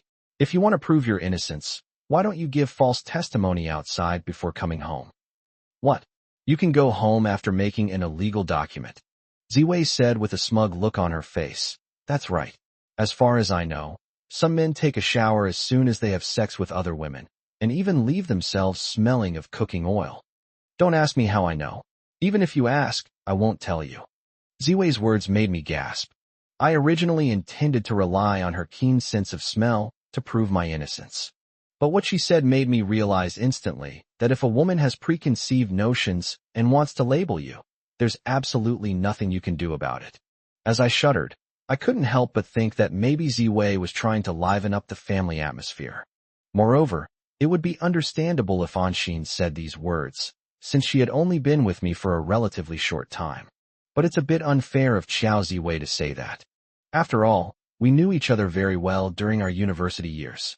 I guessed that she was just trying to liven up the family atmosphere, so I stopped trying to clear her name. I feel like these two women are like the Yellow River. If I jump in, it will only make things worse. After thinking it through, I couldn't help but chuckle mischievously. Haha, since I can't prove my innocence, then I'm not going to pretend anymore. I'm just messing around with women outside, so what can you do about it? As I said this, I walked over to Ziwei with a lecherous look on my face. Not only am I going to play outside, but starting today, I'm also going to play at home. That's how you truly enjoy life to the fullest. Two beautiful ladies, haha. From now on, I'm going to sleep with you two in the same bed. Hearing the news Li Chaoran had just uncovered made me feel suffocated, but when I got home and faced with two stunningly beautiful women eyeing me covetously, I could only force a smile and take the initiative. Not long after I finished speaking, I felt a dizzying sensation wash over me. I suddenly realized, oh no, after drinking, I walked for a while, which caused the effects of the alcohol to kick in quickly. Then everything went black, and I completely lost consciousness. The next morning, if Anshin hadn't woken me up, I would have stayed in bed with my butt sticking up. Even though I slept soundly through the night, I still feel extremely tired. But I gritted my teeth and struggled to get out of bed. Now, Lin Tianming has become a major shareholder in the company. Although I am also wondering why he hasn't come to the company to show his face or make his presence known for so long, I dare not let my guard down. Chapter 75, I want this number. Not long after I started working, Li Chaoran came to my office. President, I brought that thug Li Kai here. He says he has some crucial evidence. Would you like to see him? Li Chaoran's words delighted me. What? He says he has crucial evidence? Did you ask him what that evidence actually is? Li Chaoran shook his head. No, I just asked the other party. But this guy is also very cunning and will not reveal any information. He only said that if you can meet his conditions after meeting you, he will be willing to produce evidence. Okay, so where is this Li Kai? President, he's in my office. I'll have him come over right away. I waved my hand and said, no need, I'll go over there myself. I don't want more people to know about this for now. If Li Kai comes to my office, he'll find out about it when Anshin comes back later. I don't want Anshin to know about this until the truth of the car accident has been thoroughly investigated. Inside the security manager's office, a tall, thin man with shifty eyes paced anxiously, arms crossed.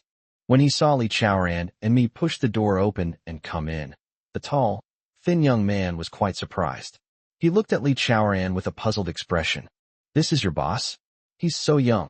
Li Chaoran didn't respond to his question, but instead said, Don't you have some evidence? Then hurry up and show it to me. My gaze remained fixed on this young man. But after hearing Li Chaoran say that, the young man in front of him didn't buy it. Mr. Li, what you're saying isn't in accordance with the rules. No matter what, I'm here to do business. At the very least, you should introduce us to each other and let me know who the other party is, right? Damn it. You have plenty of faults. Stop talking nonsense. This is our boss. Don't you have any evidence? Show it to me now. Li Kai then took a photo out of his pocket. I saw this photo, now wrapped in a white plastic bag. See this? This is the photo that woman gave to my brother. You know, this is crucial evidence. I stared wide-eyed at the photo, and upon closer inspection, I realized it was indeed a picture of my parents. Now that this photo was in Li Kai's hands, it spoke volumes. I couldn't help but grit my teeth in anger. So it really was that bitch who did this. When I said that, Li Kai immediately beamed with joy. Haha, the boss is really smart. He made this judgment just by looking at the photo. I reached out to take the photo, but Li Kai dodged away immediately. Boss, I can't give you the photos right now. I went to great lengths to find this photo. In addition, after I found it, I didn't dare to touch it with my hands. Instead, I carefully put it in this plastic bag. Do you know why I did this? I did it for your own good. Maybe there are my brother's and that woman's fingerprints on it. This kind of evidence is crucial for you. Am I right? Upon hearing Li Kai say these words, I immediately realized that this guy wanted some reward. So I asked the other person, Tell me, how many do you want? Li Kai held up 2 fingers and waved them at me. I want this price.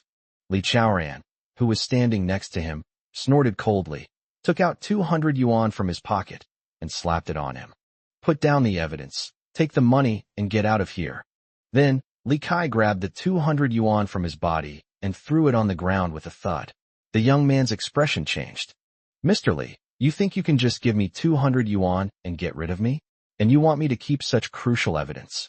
Li Chaoran was taken aback. What? You want another 2,000? Li Kai threw his head back and laughed loudly.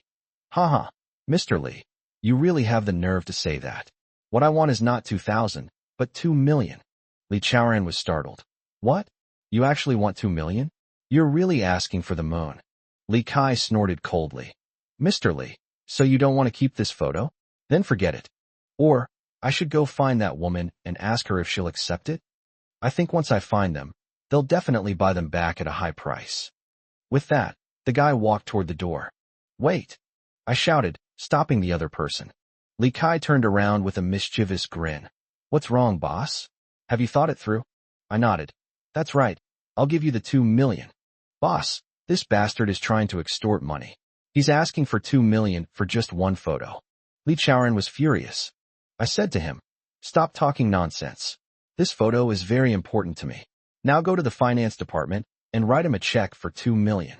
Although he was furious, I had already given the order, so Li Chaoran still went to the finance department in a huff. Now it was just the 2 of us in the room.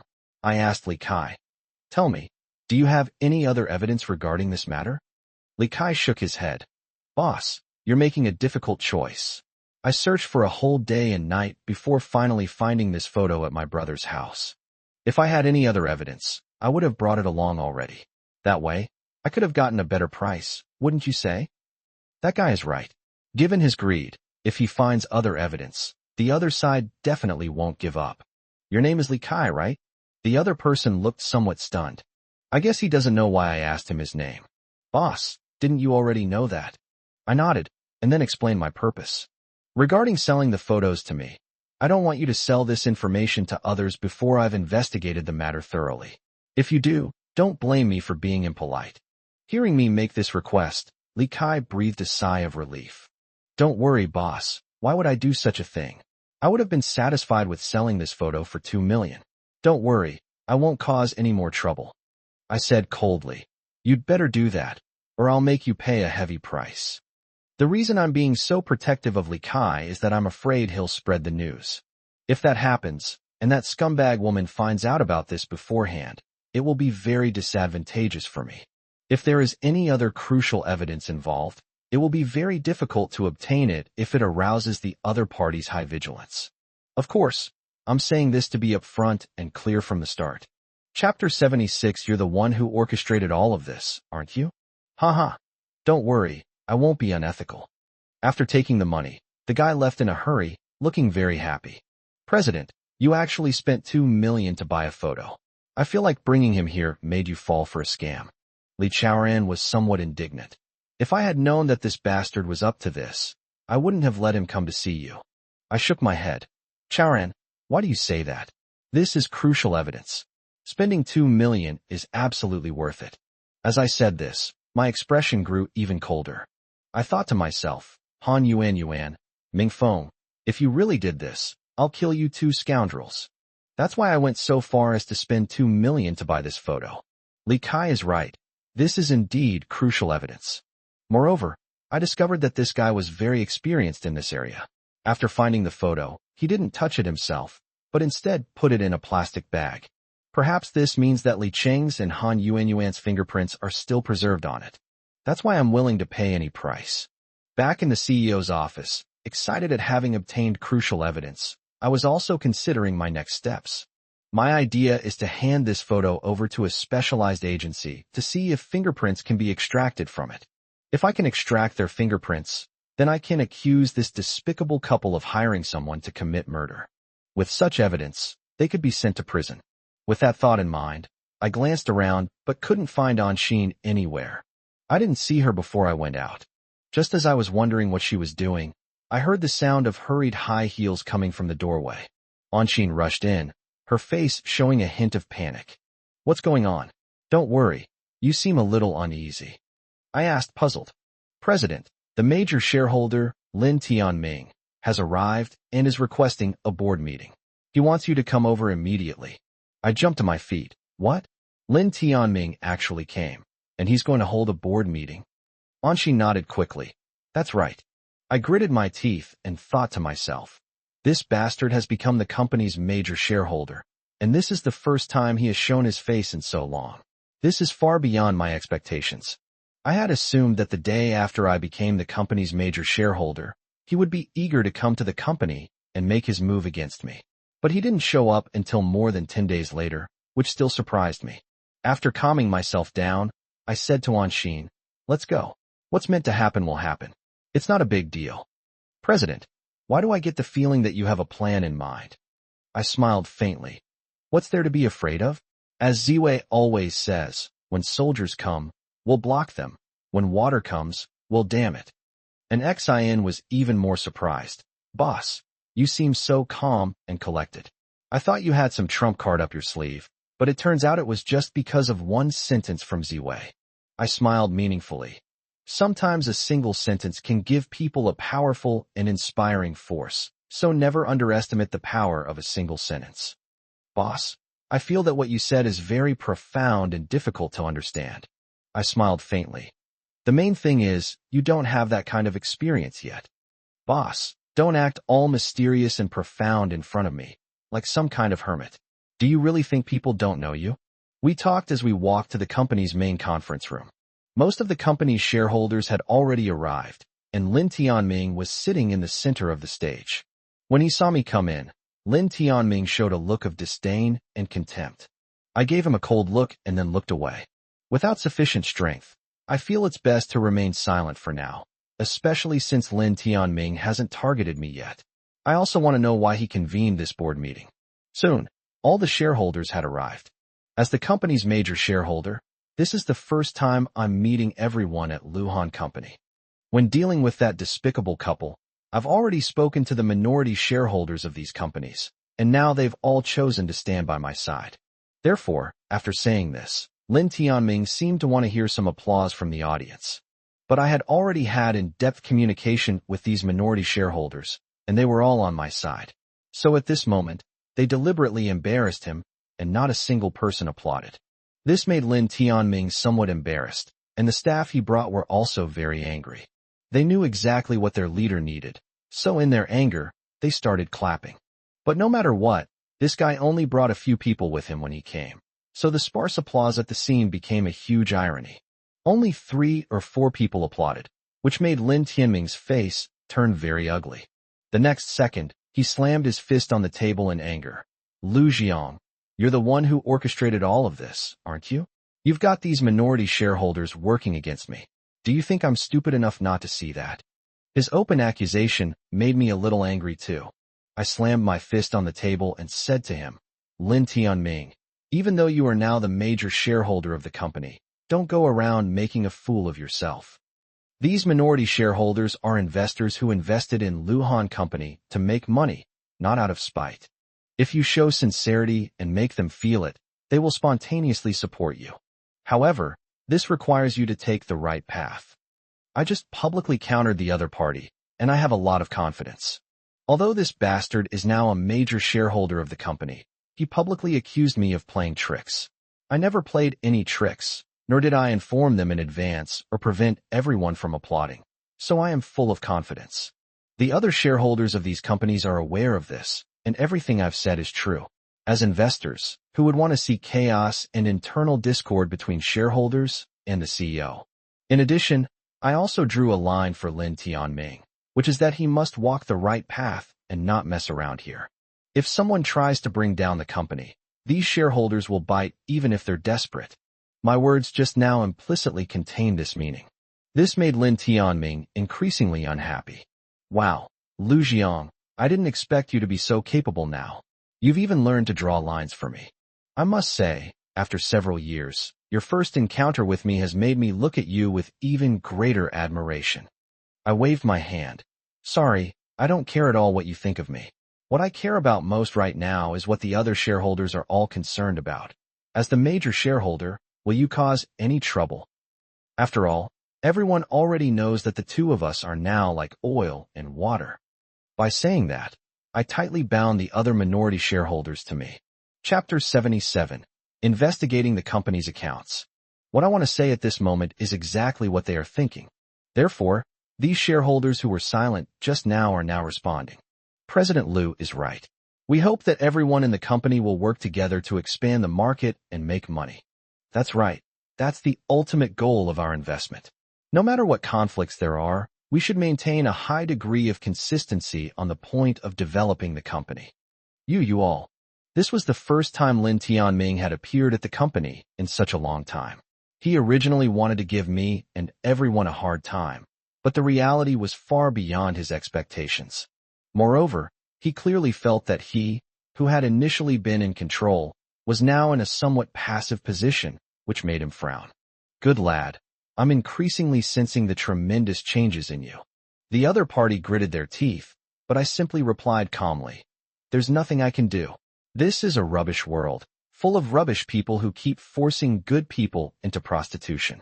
I am inherently kind, but I have to occasionally show my true colors, which is not my intention. Damn, you're getting all cocky after I just gave you a couple of compliments, Lu Jiang. Do you even know why I'm here today? I smiled faintly.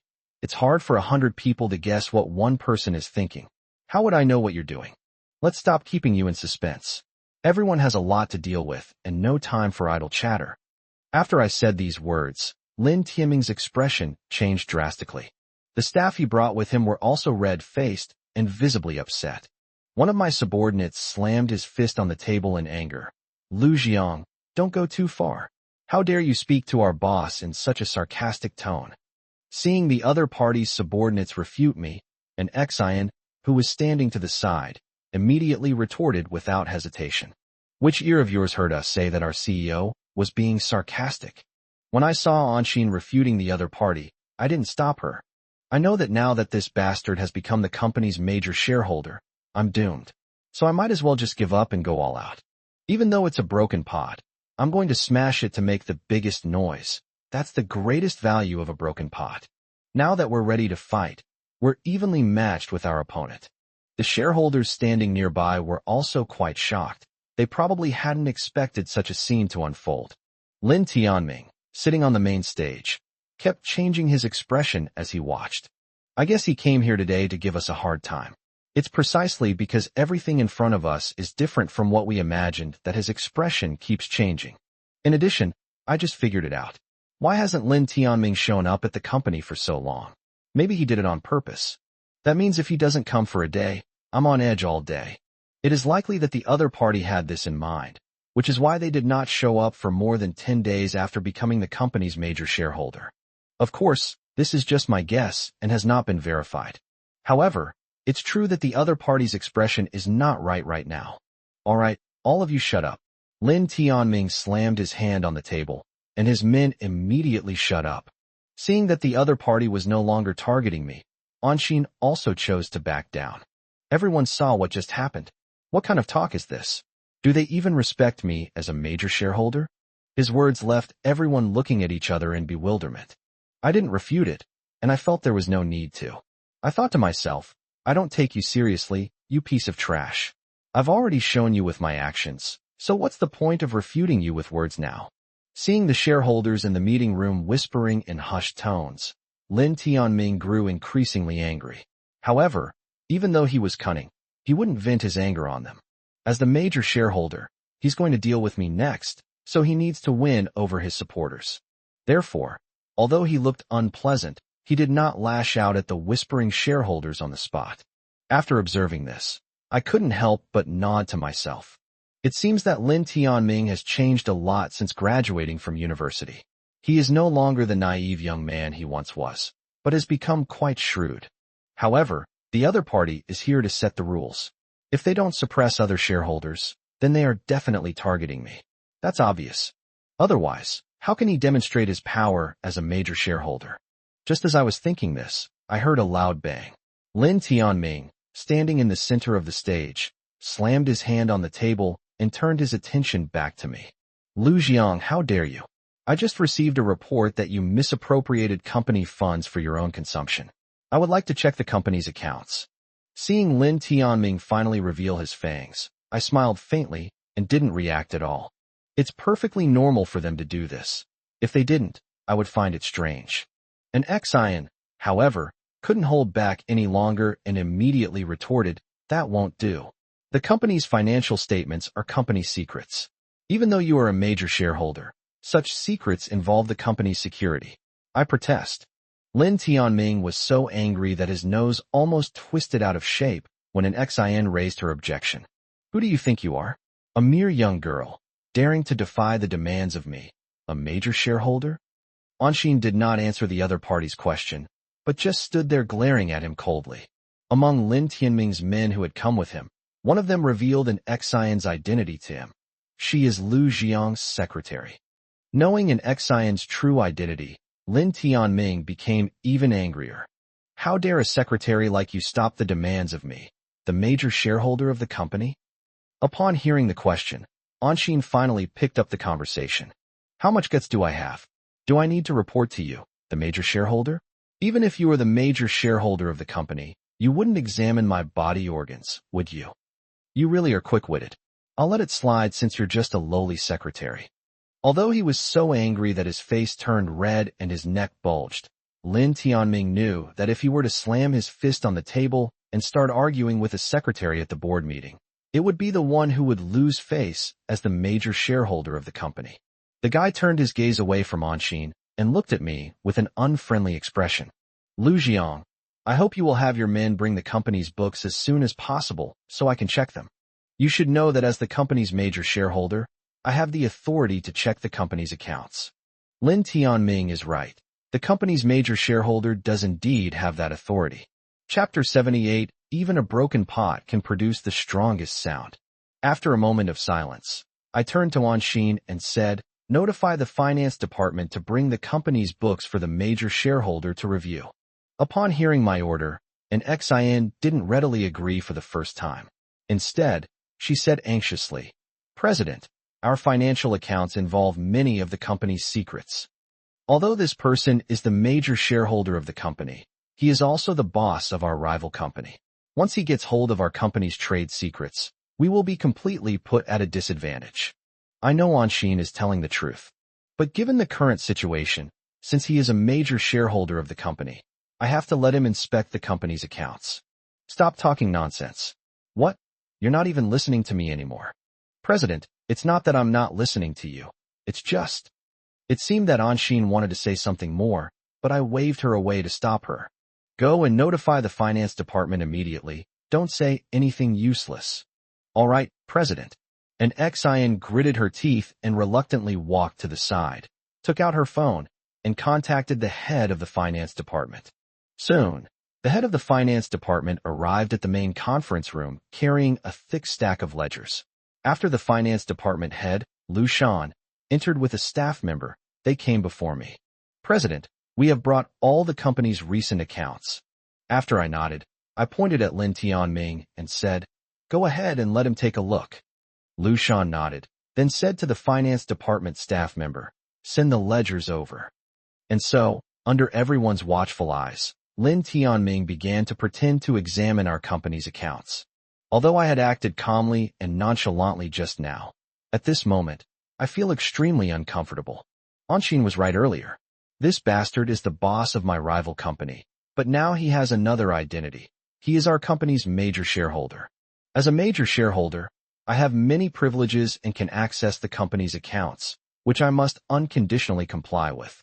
Given the current situation, once the other party reviews the accounts, they will learn some of our company's trade secrets.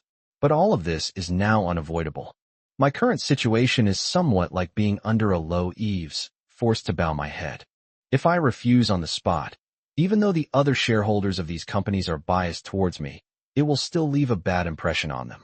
After all, no matter how much I wanted to deal with Lin Tianming or prevent him from seeing the company's accounts, his request was reasonable, so I had to obediently cooperate. Of course, if the other party makes unreasonable demands, then it's a different story. I think it's better to wait until the other party makes unreasonable demands before launching a strong counterattack. This way, I can gain the support of the other shareholders to the greatest extent possible. Even so, I have no idea where our company will go from here. In fact, from the moment I learned that the despicable couple wanted to auction off their shares to Lin Tianming, I had prepared for the worst. That means even if I'm a broken pot, I'll still smash it to the highest note. We also need to give Lin Tianming a real shock. Before I could even give him a shock, this bastard took the initiative to attack me, giving me quite a shock. He slammed his hand on the table and roared, Lu Jiang, so you really did embezzle company funds? I just found out that you misappropriated 2 million yuan of company funds. Then tell me, did you put this money in your pocket? Why do so many shareholders invest in Luhan Company? Of course, it's to make money. But what did you, the president, do? You secretly used the company's finance department as your own slush fund, taking 2 million today and putting 3 million away tomorrow. Damn it! What kind of company can tolerate the rampant misbehavior of a rat like you? When I heard that they had checked the accounts, found problems, and even accused me of embezzling 2 million from the company, I immediately understood their sinister intentions. Damn, no wonder they haven't come to the company for so long. They were waiting for me to expose their weakness. This morning, I took 2 million yuan from the finance department and gave it to Li Kai. I didn't expect that Lin Tianming would find out about it. Needless to say, there's already a mole within our company, tipping off Lin Tianming. Or rather, it was this Lin Tianming who won over our company's employees. Otherwise, this matter wouldn't have reached his ears so quickly, prompting him to come over and examine the company's accounts. His goal was to find out where the 2 million went, and then use that as leverage to attack me, making the other shareholders of the company utterly disappointed in me, and thus creating discord. That bastard has such a vicious mind. It was only at this moment that I understood why, after becoming the company's major shareholder, he hadn't come to the company to make his presence felt for so long. This is because Lin Tianming, that bastard, is no longer the simple-minded, muscle-bound man he used to be. He has realized that simply coming here to show off his power is utterly useless. Only by finding something to use against me, completely ruining my reputation, and then publicly humiliating me, can he be extremely happy and achieve his goal. After understanding the other party's sinister intentions, I smiled faintly. At this moment, The secretary beside her looked anxious. Oh, President, when did you take 2 million from the finance department? How come I didn't know about this? Seeing the anxious look on her face, I smiled to myself. I thought to myself, I'm deliberately keeping this from you. How could I let you know? After laughing, I said, it's nothing, just a mere 2 million. Anshin was even more shocked when I said these words. President, how could you do this? 2 million is a huge sum of money. How could you have such an attitude after it was discovered? Did you do this often before? If you did this before, no one would say anything. After all, you were the major shareholder back then, but now that you're doing this, you've made a serious mistake. President, why are you like this? Anshin is genuinely worried about me, and I can completely tell that. But at this moment, Lin Tianming on the main stage had a smile on his face, but his smile had a hidden meaning and a murderous aura. Ha ha ha. The next second, the guy couldn't help but burst into laughter. Lu Jiang, what do you have to say now? As the president, you misappropriated company funds for other purposes. Now, tell everyone whether this money ended up in your pocket. All eyes turned to me. Even some of the other shareholders of the company who had previously supported me looked puzzled, while others were so angry that their cheeks were puffed up. Chapter 79. What are you doing, and what are you shouting about? After glancing at everyone briefly, I slowly said, this morning, I encountered an urgent matter and temporarily borrowed 2 million from the finance department. However, I have already written an IOU. In principle, I only borrowed money, not misappropriated company funds. This is not a big mistake, is it? After I said those words, Lin Tianming's lips twitched. What? You wrote an IOU? Then tell me, where is the IOU? My gaze fell on the head of the finance department. All right, since they want to see it, let's show them the IOU. After Lu Shan nodded, he took out an IOU that I had personally written from the bottom of the ledger. This is the IOU written by the president. It's the 15th now, and the IOU says he'll repay it on the 18th. What? You actually wrote an IOU? Lin Tianming stood up, his face filled with disbelief. Seeing his shock, I slammed my hand on the table. What do you think? This is the company, not my home. Even when I was the major shareholder, I got IOUs when I took money from the finance department. Can't you even figure that out? When I said that, I was obviously implying that he already had an inside man in our company, and Lin Tianming couldn't possibly miss the implication. At that moment, the other shareholders of those companies all showed expressions of relief. My secretary, Anshin, also breathed a sigh of relief. But Lin Tianming, after receiving information about the inside man, planned to use it to ruin my reputation at the board meeting. But now that this scene had occurred, he was so angry that his face turned red. He slammed his hand on the table and yelled angrily at his men. Let's go. Watching the major shareholder, who had been sitting arrogantly on the main stage, now leave in a sorry state, and Exine couldn't help but burst into laughter. Haha, President, did you see that? Lin Tianming's face just now turned purple. I nodded. I'm not blind. How could I not see it?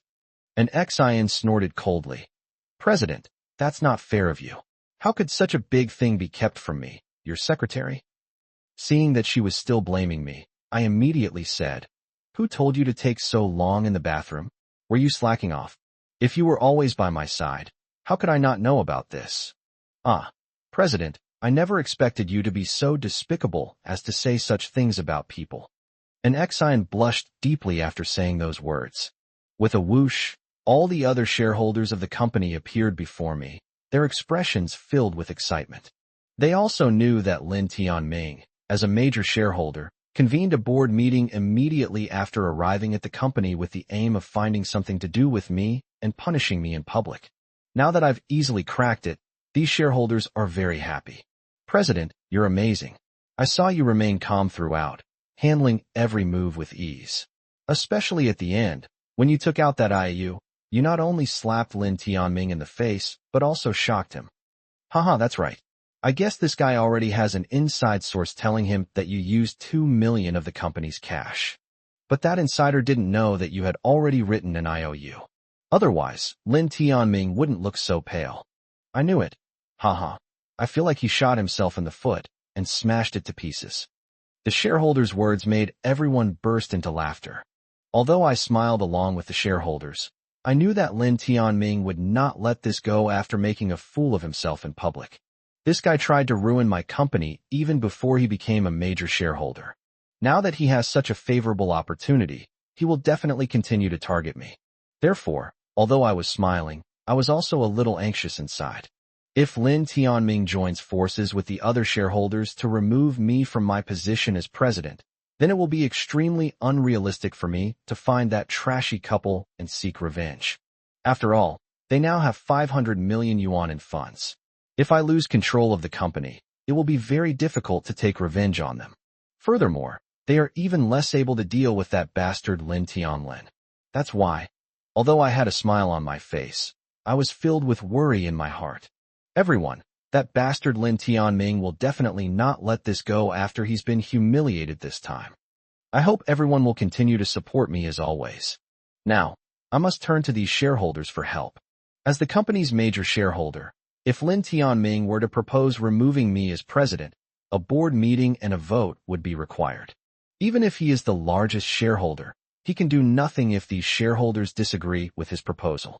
To put it bluntly, these shareholders in front of me are my source of confidence and my trump card. Although continuing to be the president means I'm still being suppressed by Lin Tianming, at least I still have a chance to get revenge. Once he loses his position as CEO, seeking revenge for his son would be a huge joke. Don't worry, President. We have a long history of cooperation and we have complete trust in you. Yes, everyone has witnessed what President Liu has done, and we will continue to support you as always. Seeing these shareholders express their views makes me feel very gratified. This also taught me a very important life lesson. Whatever you do, you must be down to earth, take things one step at a time, and never act recklessly. Just like me now, since I'm the CEO, I have to lead these shareholders to make more money and meet their expectations. Only then can I be considered reliable. Fortunately, judging from their expressions, they were quite satisfied with me, which touched me deeply. The already dire situation was putting me under immense pressure, and if these shareholders didn't support me, I would be completely finished. Seeing their expressions of support, I said excitedly, "Everyone, please believe me. I will do my best to make the company profitable and ensure that everyone's investment yields greater returns." A professional manager should be true to their word and do what they say. Yes, no matter how much pressure I'm under, I'm very clear about this and I dare not be ambiguous about it. Sister Ziwei, you have no idea. Lin Tianming's face today was just unbearable to look at. Ha! Just thinking about it makes me laugh out loud 3 times. While eating, Secretary Anshin told Xiao Ziwei about what had happened at the company and couldn't help but burst into laughter. Wow, what an amazing scene. I told you to relax. That's not very kind of you. If something like this happens again, just give me a call. Do you think I don't want to watch this kind of excitement?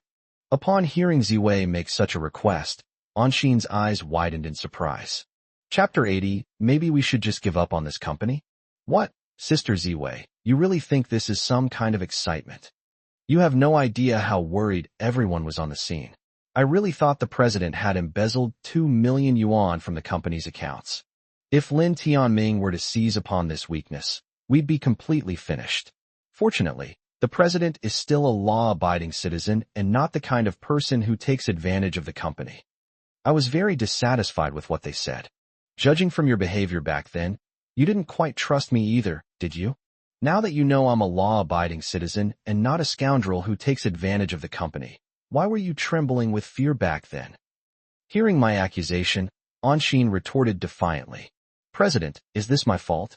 With the scene during the day, if this matter were confirmed, Lin Tianming might immediately propose to dismiss you from your position as president. How terrible it would be if that happened. Ha ha ha. I laughed loudly. What's so scary? Ziwei always said, when soldiers come, we'll block them. When water comes, we'll dam it. Ziwei was very happy when I said that. Oh, Jiang, I never expected you to listen to me so much. I've noticed that you're becoming more and more obedient. No, I will continue to like you and continue to pursue you madly. With a puff, the mouthful of rice that had just been swallowed was spat out like a sharp sword, but instead of hitting the speaker, it struck an Xian next to him. An Xian jumped up on the spot, baring her teeth and claws, and shouted, "President, I'm going to kill you. What are you doing? This is even more disgusting and serious than when you sprayed wine on Sister Ziwei's face that night. This isn't just a disguised kiss. It's like chewing up food and then personally feeding it to the other person. It's practically like kissing them without actually touching mouths." I was taken aback. What? Mouth to mouth? That's a new term. Seeing this, Ziwei couldn't help but burst into laughter. Wouldn't you call this indirect revenge? Ha ha ha, this is so satisfying. Ziwei, don't worry, I will never call you sister again. What kind of person are you? I'm in such a miserable state now, and instead of coming to take care of me, you're laughing like a pervert. Don't you have any compassion at all? Ha ha, what the hell is sympathy? Don't worry, I've already agreed. You go to the bathroom now, and we'll give this place to Jiang and me. What? After getting your face sprayed with food, you still want to be a third wheel here? Don't you have any sense of propriety? What, Ziwei? You disliked me? Did I get in your way? Ziwei grinned mischievously. If that's what you think, what can I do? After all, it's not like I brainwashed you. Good. Good. You two adulterers, now I finally see your true colors. As she said this, Anshin ran towards the bathroom, her face flushed red. Watching her retreating figure, Ziwei and I burst into laughter again. But soon, Ziwei's face darkened, and her gaze hurriedly turned from the direction of the door to me. Jiang, I've decided to let the family take action. After all, your current situation is extremely difficult. After an Xion's explanation, I now fully understand that this bastard Lin Tianming found out about your embezzlement of 2 million yuan through an informant. Fortunately, you had good habits before, otherwise he would have found something to use against you. I nodded. That's indeed the case. Ziwei's tone grew increasingly urgent. Do you know the serious consequences of this? If this matter is confirmed today, that bastard will immediately go to the board of directors and propose to remove you from the company, thus achieving his goal completely. I said calmly, Ziwei, do you think there's a possibility that Lin Tianming won't easily get me out of the company, because that way he won't be able to show off his excellence? Upon hearing what I said, Ziwei began to think urgently. She quickly said, of course, the possibility you mentioned is not impossible, but I feel that his ultimate goal is to get you out of the company. After all, if you, the president of this company, are ousted from the company, then this company will fall into his hands. After nodding, I had to admire Ziwei's profound insight into things. Actually, the reason I raised my doubts with Ziwei was because I was a little unsure. Now that Ziwei has made her judgment, I feel that it makes sense. This young master of the Lin family, from the moment he started his company, was motivated by revenge for the beating I gave him back then. Judging from his constant manipulation and attacks on my company, he can't swallow my company without removing me as president. It's something he'll do sooner or later. Of course, we can't rule out the possibility that he wants to be the cat and play me like a mouse. However, this period of time shouldn't be too long. Just as he was thinking about these things, he heard Ziwei say urgently, Zhang, as the saying goes, those who don't listen to the advice of their elders will suffer the consequences. If you hadn't been so stubborn back then, I would have had my family buy your company's shares. Even if our Qiao family became a shareholder of your company, it would be better than falling into the hands of this bastard. Ziwei is right about that. At the time, I was thinking that I didn't want to owe Ziwei such a big favor. After doing that, I felt I no longer had the confidence and naturalness I used to have when facing Ziwei. This was simply unacceptable to me. Ziwei, since the matter is over, let's not bring it up again. Oh dear, Jiang, what's wrong with you? You're in this situation now, what are your plans? I gave a wry smile. What plans can I possibly have? Given the current situation, I can only take it one step at a time. Any long-term plans are just a huge joke to me. I said, Jiang, how about this? Let's just abandon this company. Ziwei's suggestion shocked me so much that my eyes widened. What? You want me to quit this company? How could you have such a bizarre idea? Seeing the anxious look on my face, Ziwei quickly waved her hand. Don't rush.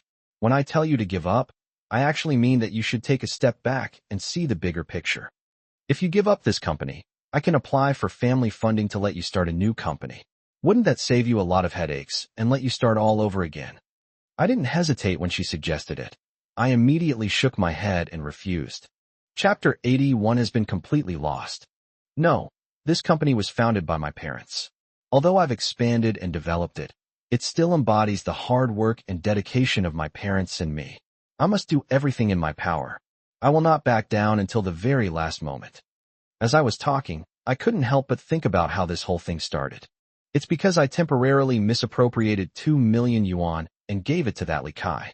Just borrowing it has put me in such a tense situation where I could be held accountable at any time. At the time, I didn't have time to consider the serious consequences of this matter, but now that I suddenly think about it, I can't help but feel extremely angry.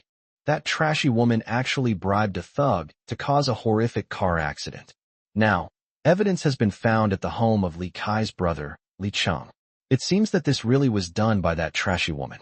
The next day at work, I finished my work and was about to leave when the security manager, Li Chaoran, approached me again with some news.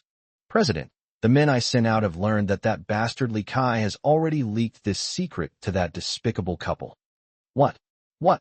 I jumped up in shock. That Li Kai has already alerted the enemy. Damn it, didn't he promise before that he would keep this secret? I was furious. Once Li Kai leaked the secret to that adulterous couple, I was put in an extremely passive situation. My original plan was to use the photographic evidence to report the matter to the relevant authorities, find Li Cheng, and get him to tell the truth about what happened back then. Then I would sue the two of them. Unexpectedly, Li Kai broke his promise and actually leaked the secret to that adulterous couple. Why did he do that? I was trembling with anger. President, as far as I know, it's because that couple has been quite arrogant lately. After they received a large sum of money, they spent their days eating, drinking, and having fun, which attracted the attention of these thugs. Li Kai somehow found out about this and started plotting against them. That's damn despicable. That Li Kai really deserves to be taught a lesson. It's obvious that if Li Kai hadn't leaked the information, I would have been in a very advantageous position in this matter. But this bastard, by telling that despicable couple, might create significant obstacles for my continued investigation. I slammed my fist on the table in anger. He took my 2 million and promised to keep it a secret. Since this guy has no sense of honor, let's go to his door and teach this piece of trash a lesson. In a fit of rage, I gave Li Chaoran this order. Li Chaoran agreed without hesitation. Hey, President, what are you two talking about? Who is Li Kai? Are you going to deal with him? Behind him, his female secretary asked with a puzzled expression. I kept this from her the whole time, so Anshin had no idea about it at all. Don't worry, you stay home and keep things in order. I'll go take care of some things. President, I want to go with you too. My face darkened. Anshin, what's wrong with you? Don't you even listen to me anymore? An Xian shook her head. No, President, it's almost time to leave work. If something really happens at the company, they will definitely call you. There's no point in me staying at home. Maybe if I go there, I can still do something within my power. Hearing that Anshin's words were correct, I nodded in agreement. However, it seems impossible to keep it from Anshin now. But it's nothing. After all, I have truly felt Anshin's loyalty and affection for me. I still vividly remember the scene of her holding me and crying bitterly after learning about my suicide attempt by watching the surveillance video in the house that day. This isn't something I'm faking, so I trust Anshin completely. Remember, don't tell Xiao Ziwei about this yet. I turned around and whispered some instructions to her. Anshin frowned at first, then nodded. President, although I don't know why you did this, I will definitely follow your orders. Seeing Anshin's solemn agreement, I couldn't help but sigh. Actually, I wasn't wary of Xiao Ziwei, but rather it was due to male psychological factors. Xiao Ziwei pursued me relentlessly back then, but I completely ignored her. The reason I wanted to keep this from her was because I didn't want her to know. After all, it would be a huge embarrassment for me. The woman I pursued so desperately back in college not only caused the death of my 4-year-old son, ZMO, but also took half of my family fortune. Now, she's even suspected of harming my parents. Although I know that Xiao Ziwei will not laugh at me after she finds out about this. Otherwise, she would not have returned to China directly from overseas after finding out about it. And they even moved into my villa. But my humble male pride got the better of me, and that's why I did what I did just now, telling Anshin not to tell Xiao Ziwei yet. Although I know that such a big thing can't be kept from her in the end, I've already told Anshin, so I'll keep it a secret for as long as possible. You bastard, who promised us before that they would keep this secret? I slapped Li Kai hard across the face. Clutching his burning cheek, the guy looked completely bewildered. Now we've cornered him in an alley. This guy's hair was a mess, his face was haggard, and his eyes were bloodshot. He clutched his cheek, shocked, and stumbled back several steps, blurting out something unconsciously. Oh, how did you already know about this? His words have already exposed his actions. Li Chaoran kicked him to the ground. You bastard. Since you don't play by the rules, don't blame us for being rude to you. How you took that 2 million before, you'll hand it over to me now. With that, Li Chaoran walked towards him, his face contorted with murderous intent. Don't come any closer. Please don't come any closer. I lost all that money last night. His words took me by surprise. What? You've gambled away all the money I gave you the day before yesterday. Yeah, boss, damn it. I now seriously suspect the casino is cheating. Anyway, all the money you gave me is gone. Li Kai lay on the ground, trembling. After hearing the other party explain the situation, I went to his side and then kicked him hard again. You bastard. You can't keep food in your kennel. Tell me, what did you do to that pair of adulterers? Aye. Chapter 82. Is popular science just a way to show your guilt?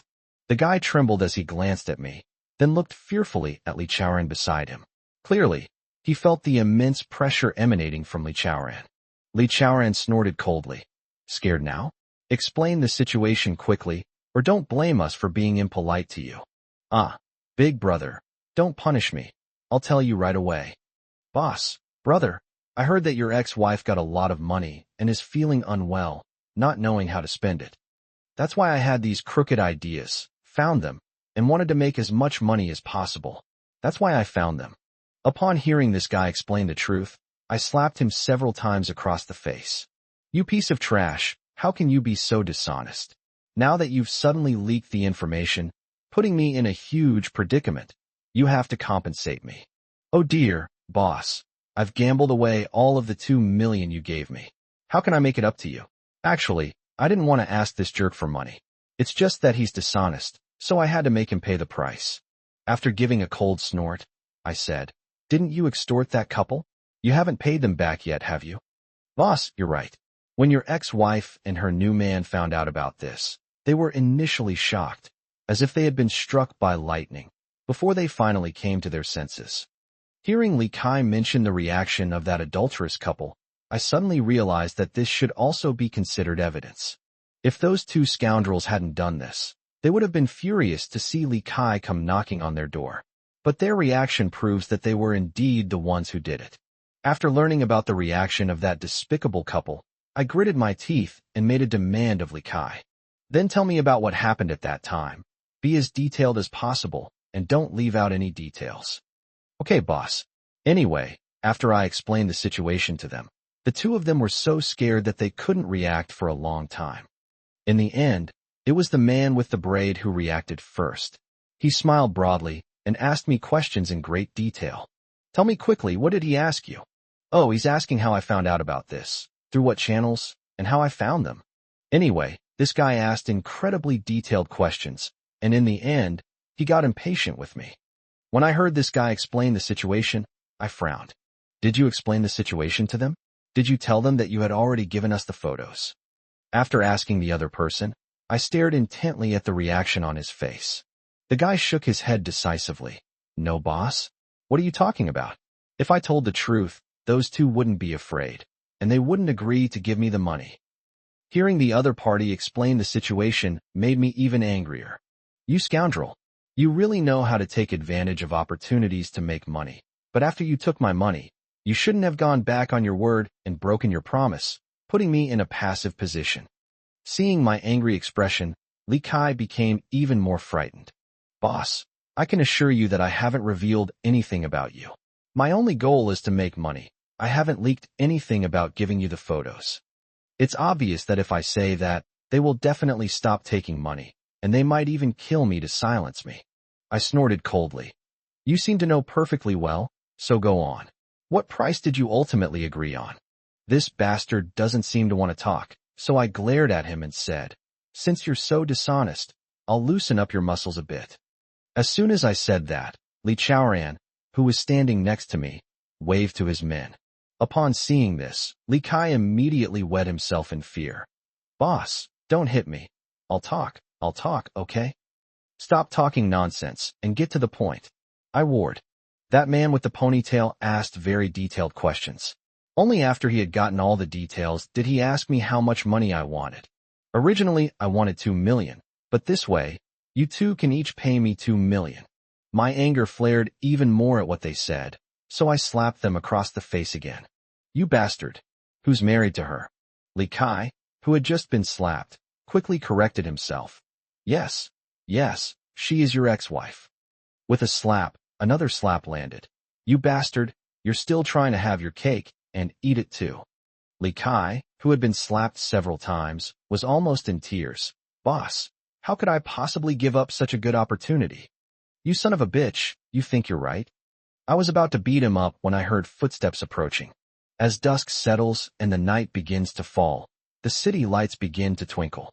It was Han Yuan and her husband Ming Feng who arrived, and this time, they brought several of their men with them.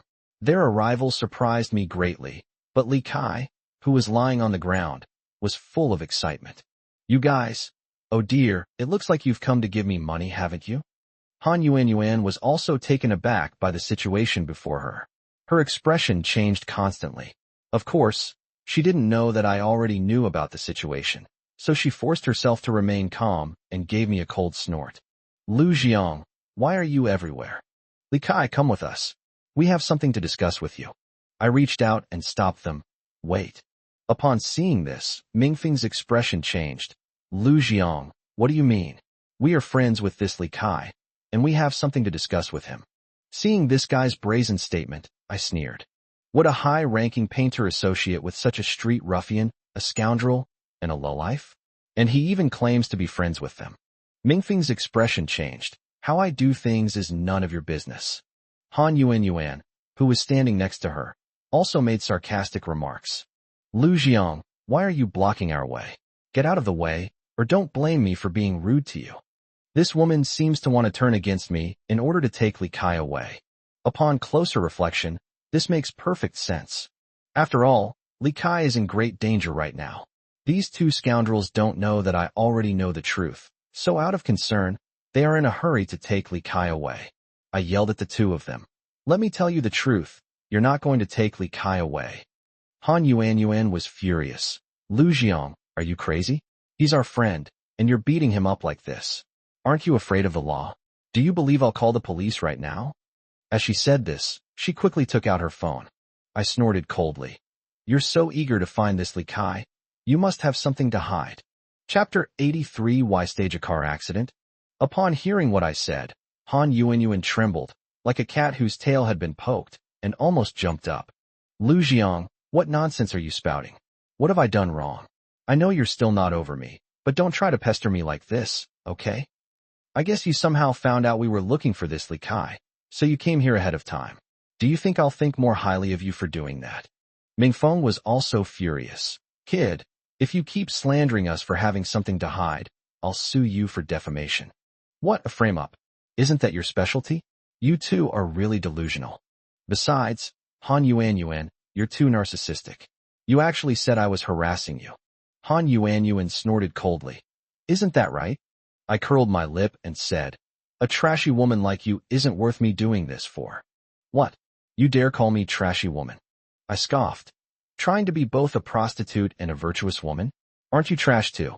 Hey Lu Jiang, how dare you call me trash, a whore? I'm not done with you yet. Someone, give this bastard a good beating. Ming Feng shared the same sentiment and angrily cursed at his subordinates. What the hell are you all standing there for? Get to work. He brought 5 or 6 men who wanted to attack us. At this moment, Li Chaoran, who was standing nearby, was naturally not going to watch and was about to deal with them when I reached out and stopped him. I roared at the thugs who rushed at me. Stop right there. The bodyguards, bewildered and shocked, stopped in their tracks. I looked at the two despicable people. You two are really shameless. Do you really not know why I even bothered to find this Li Kai? After I said these words, the two scoundrels were clearly stunned, and Han Yuan was even more shocked. Don't you have other feelings for me? I sneered. You bitch, shut up your narcissism. Han Yuan simply didn't believe it. Then why did you come here and finally Kai? You must have planted spies in my house. We've hired a lot of nannies and servants since we bought the new house these past 2 days. Lu Jiang, what you're doing is too despicable.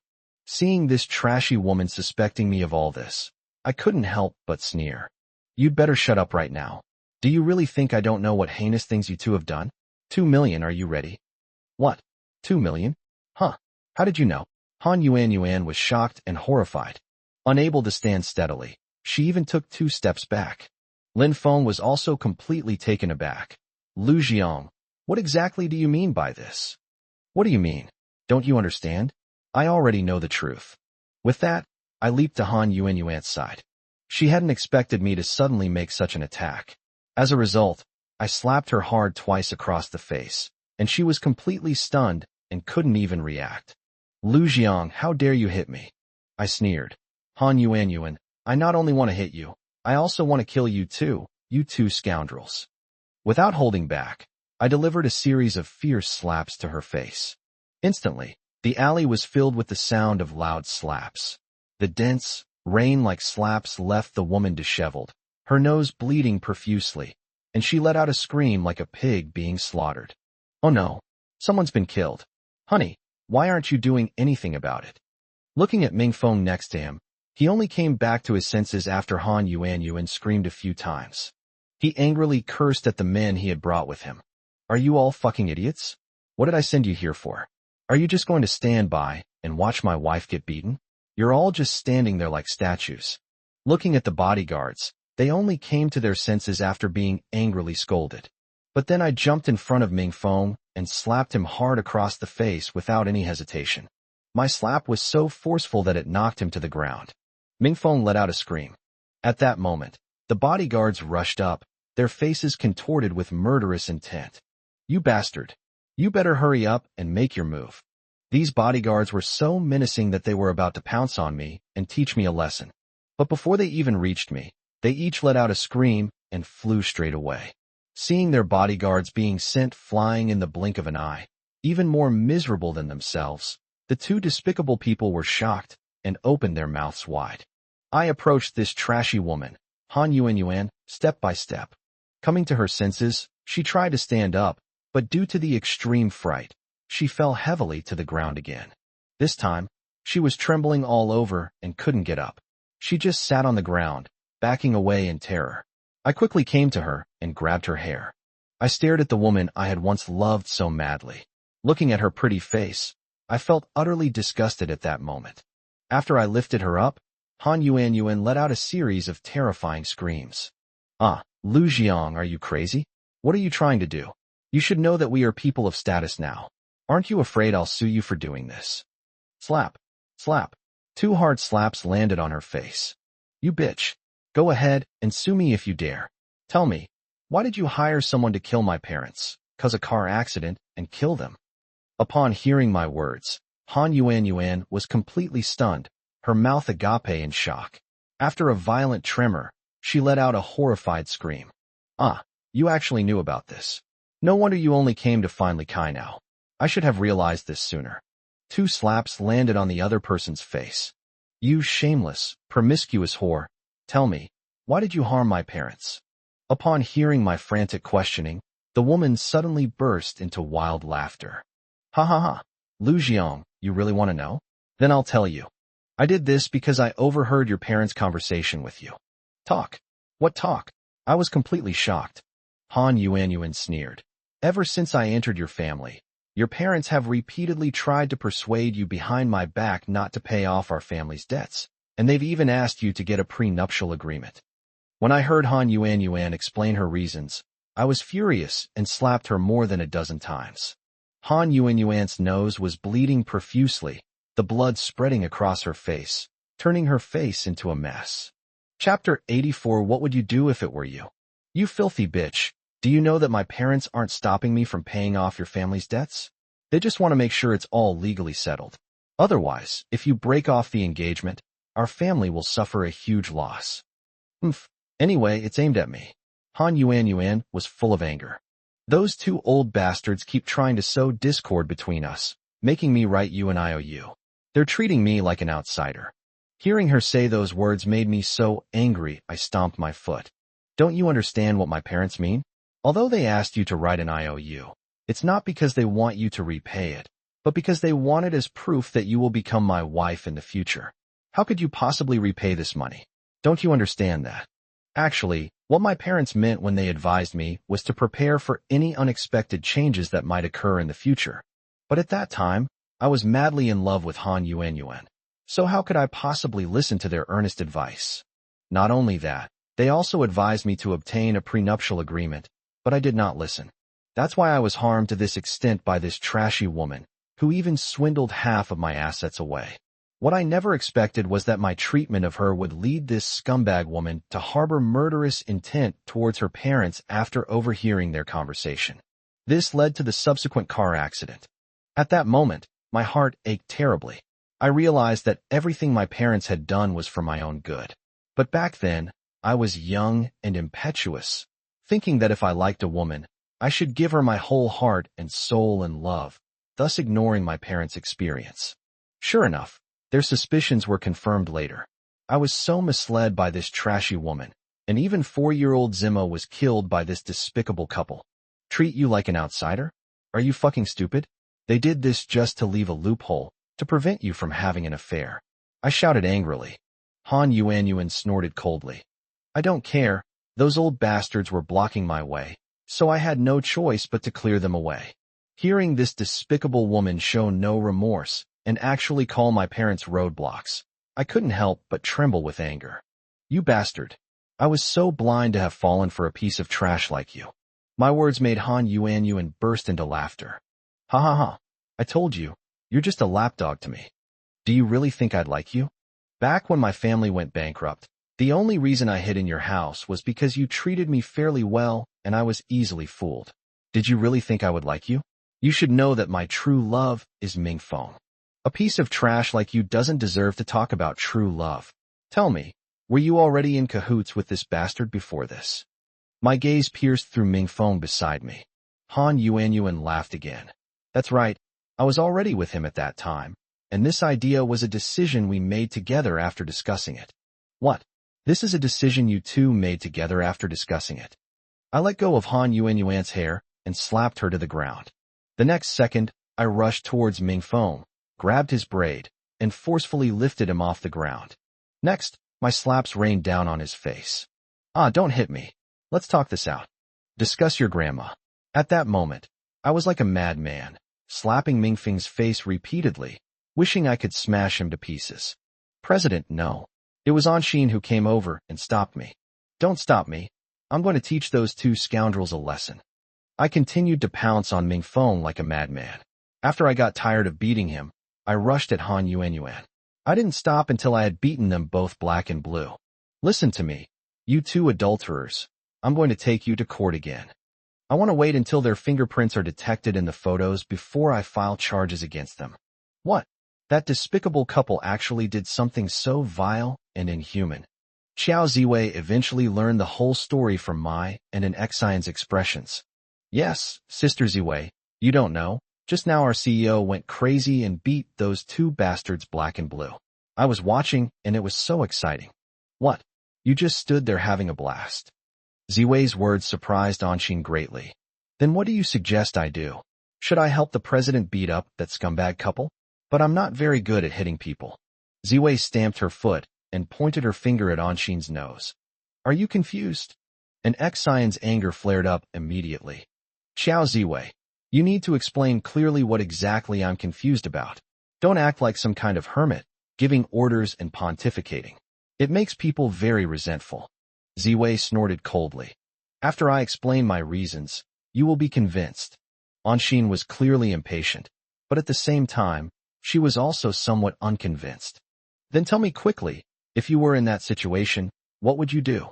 Anshin wanted to use empathy to get Xiao Ziwei to talk about what she would do if she were in that situation.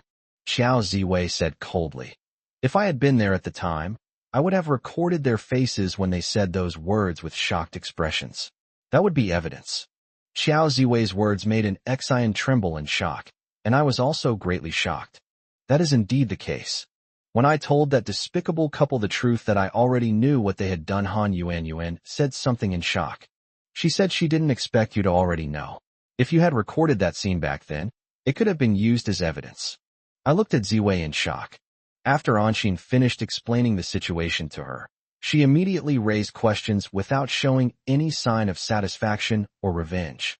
On the other hand, Anshin and I were still in a state of excitement until we entered the house. Take me for example. Although I had a stern face, I felt extremely satisfied inside because I had given that scumbag couple a good beating. Unexpectedly, just after we finished explaining what had happened, Ziwei questioned our actions, and Anshin, still unconvinced, urged her to explain the whole story. When Xiao Ziwei explained, we were both dumbfounded. The next second, Anshin punched me hard in the chest. Chapter 85, Finding a Professional Appraisal Agency. President, I was also a bit stunned when I encountered this situation. When I saw you beating up that scumbag couple, I didn't even have such awareness or thoughts. Anshin's punch was quite powerful. I touched my chest and took 2 steps back. You beat me up, the CEO, without even recording a video.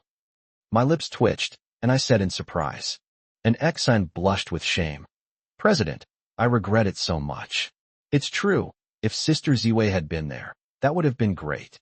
Ziwei snorted coldly. I'm just asking you, do you submit or not? An Xian's lips twitched. Sister Ziwei, let's stick to the facts.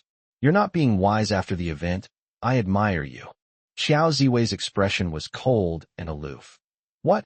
Is it just on this point that you're convinced of my superiority? As she said this, the expression on her face softened.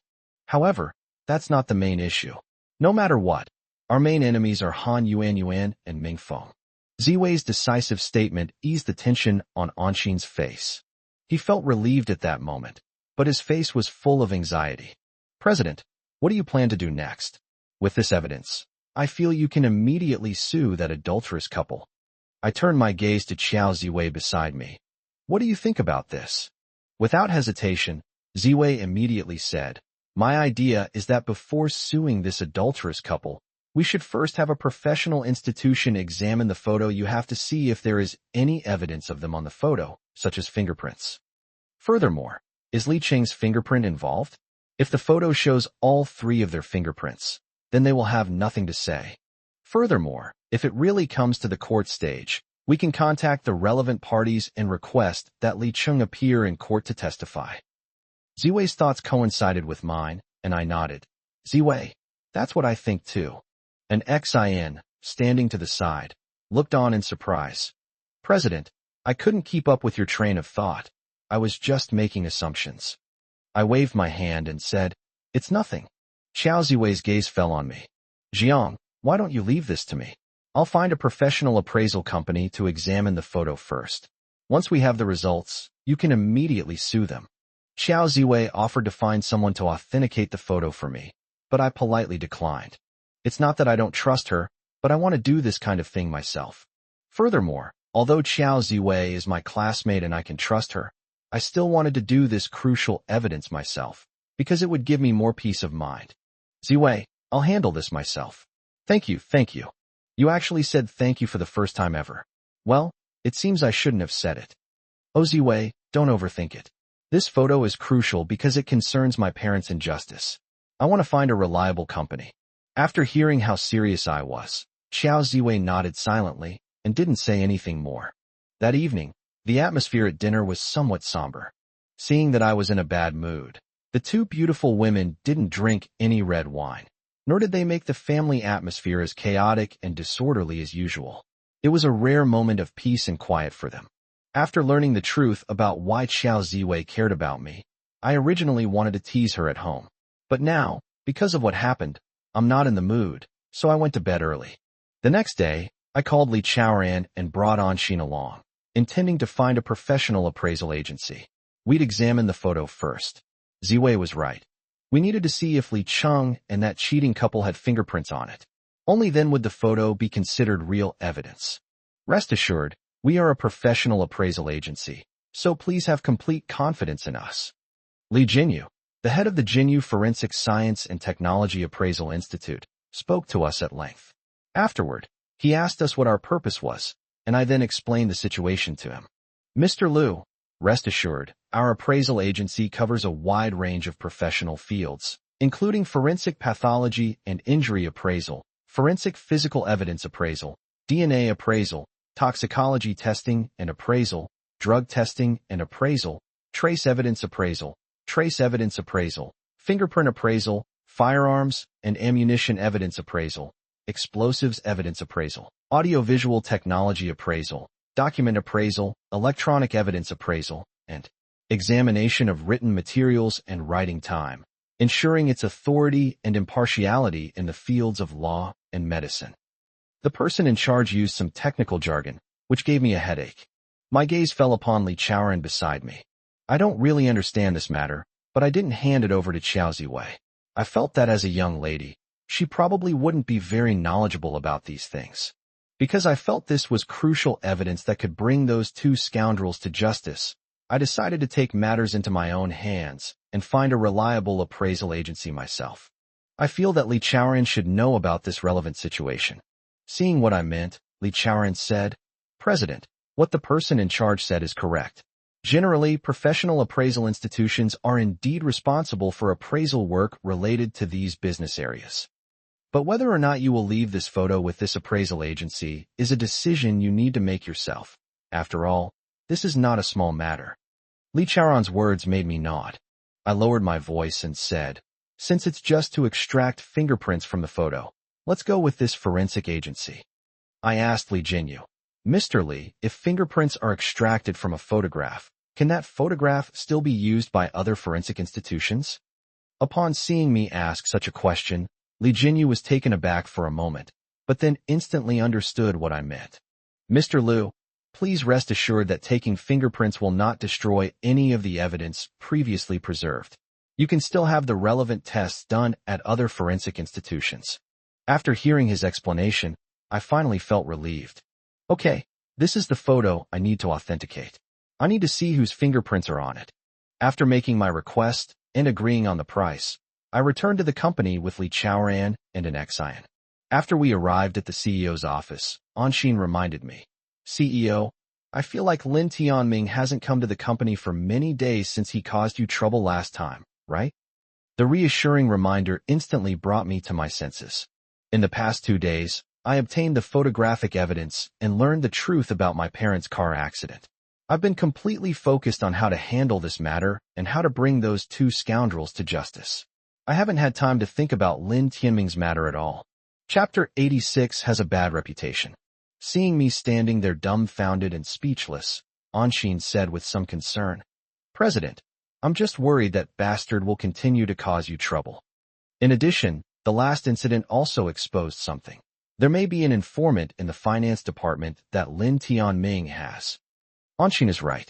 At that board meeting, after seeing Lin Tianming's menacing expression of his intentions, I made the same guess immediately. Now that my secretary has reminded me, I asked her, puzzled, so you mean? An Xian said with a serious expression, of course we need to investigate who this informant who informed Lin Tianming is. Otherwise, it would be very dangerous if someone else planted landmines in our company. They might detonate at any time. Anyway, what I mean is to investigate immediately, President. What do you say? I shook my head, which surprised Anshin. What, Mr. President? You actually disagree with the plan to investigate the mole? I nodded. That's right. If Lin Tianming wasn't a major shareholder of the company, it would make sense for me to do this. But now that he's become a major shareholder, it's not very meaningful for me to do this. No, President, are we just going to swallow this insult like this? Seeing Anshin's anxious expression, I shook my head. It's not about swallowing our anger, but about waiting for things to change. Furthermore, the fact that Lin Tianming has informants in our company is not necessarily a bad thing. Oh dear, President, is that really your view? We have his informants in our company. How come you're calling it a good thing? I said calmly. Since Lin Tianming is a major shareholder of the company, even if I conduct a large-scale investigation and fire the traitor he recruited, it might only embolden this bastard to become even more ruthless. After all, major shareholders have a lot of authority to appoint people to their companies. Do you understand what I mean? An Xian gasped. President, are you worried that this will anger Lin Tianming and make him target us even more relentlessly? I nodded, then shook my head. Yes and no. That bastard bought the shares from that scumbag couple. He definitely has ulterior motives and wants to destroy my company. There's no doubt about that. But he's not stupid either. He came here a few days ago, which led to our first encounter. It was because of this spy that he was ultimately humiliated and had to slink away in public. Next, we can also use this spy to provide Lin Tianming with some unfavorable information so that he will be deceived. Let's maintain this situation for now and then wait and see what happens. If we directly eliminate the spies that he has painstakingly turned against us or planted in our company, it might provoke his rage, leading him to openly plant people in our company. This is not the scene I wanted to see, nor is it what the other shareholders wanted. After all, they invest in our company to make money. Only in this way can we ensure their continued strong support. If things get chaotic and disorganized within the company, that's definitely something they don't want to see. After I finished speaking, an Xian couldn't help but gasp. I didn't expect you to be so far-sighted, President. Your thoughts just now made me a little unconvinced. Why didn't you act when you shouldn't have? I didn't realize there were so many intricacies involved. Seeing Anshin's sudden realization, I poked her forehead with my finger. That's right. Don't be all talk and no action. When you encounter a problem, you need to consider the whole picture and have a holistic mindset. Only in this way can you maximize your benefits. My words made Anshin very dissatisfied. Of course, she was not dissatisfied because I told her to have a holistic view, but because of my words that were all talk and no action. She twisted her body and snorted angrily. President, what nonsense are you talking about? It may be that her breasts are big, but she also has a brain. Her words surprised me greatly. Big? After touching it that night, it didn't feel that big. These words seemed to set the usually quiet and beautiful secretary, an Xian, off-putting, causing her to suddenly become aggressive and unruly. President, I'm going to kill you. How could you say such vulgar things? Hey, stop right there. You actually want to kill me in my office? You have some nerve. Didn't you and Ziwei agree before that you wanted to create a warm and happy atmosphere? President, please don't change the subject or try to twist the meaning. We do want to create a warm and happy atmosphere, but not like this. I smiled faintly. If not me, then which type would you prefer? President, I feel like you're a big bad guy. Anshin, her pretty face flushed, suddenly said this. That evening at home, I was having dinner and chatting with two beautiful women. We were still talking about the appraisal agency, a topic that Xiao Ziwei had brought up. Even though they hadn't seen each other for a day, she was still very concerned about this matter. Upon hearing that we had contacted the Jinyu Law School Forensic Science and Technology Appraisal Institute, Ziwei looked surprised. You've contacted this Li Jinyu's appraisal agency? Ziwei's words surprised me greatly, because I had not mentioned the name of the person in charge of the appraisal agency to her before. So, Ziwei knows him very well. After realizing this, my breathing became rapid. So what do you mean by this? Do you know this Li Jinyu? I stared intently at Xiao Ziwei, and only breathed a sigh of relief when I saw her shake her head.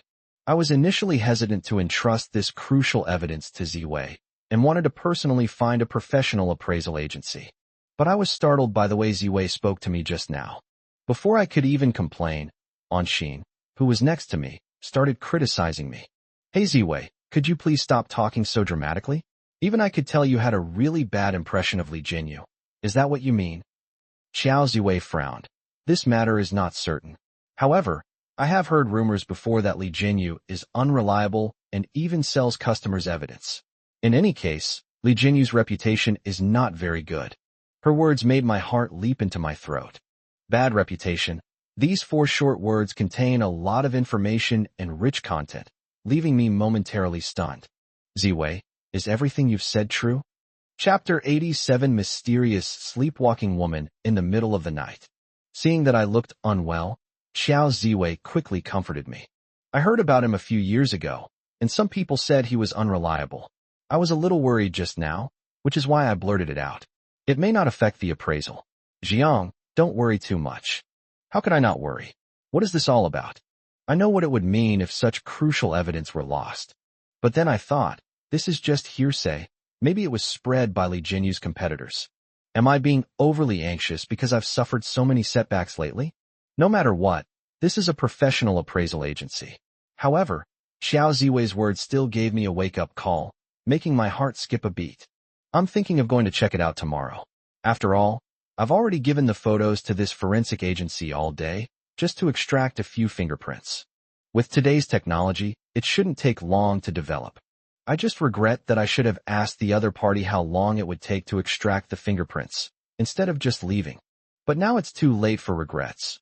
I can only wait until the next morning to go find them. That night, I didn't sleep well, mainly because Xiao Ziwei's words startled me. In addition, I had been hating that despicable couple to the core for some time now, wishing I could send them to prison immediately. Having finally obtained this evidence, I don't want even the slightest deviation. In the middle of the night, I was half asleep when I suddenly heard a slight noise coming from the room. Normally, I wouldn't have been able to hear it. The main problem is that I've been suffering from neurasthenia lately, so I haven't been sleeping very soundly. Hearing a sound from inside the house, I groggily opened my eyes and saw that there was indeed a woman's figure inside. I was startled when I suddenly opened my eyes and saw a woman wandering around the room. Just as I was about to shout out instinctively, a thought suddenly came to mind. It's already night, and my villa has several security doors, so no one else can get in. That means the woman in my room is one of my own. Then I thought back to the past. It wasn't like I hadn't had a similar experience before. It was the second night that Ziwei and the other two stayed at my room, and both of them, beautiful women, came into my room one after the other, causing such a big misunderstanding. But after that, they seemed to change their tactics and stop coming to my room to cause trouble. But what's going on now? Is this an Xian or Xiao Ziwei? They came into my room again at night.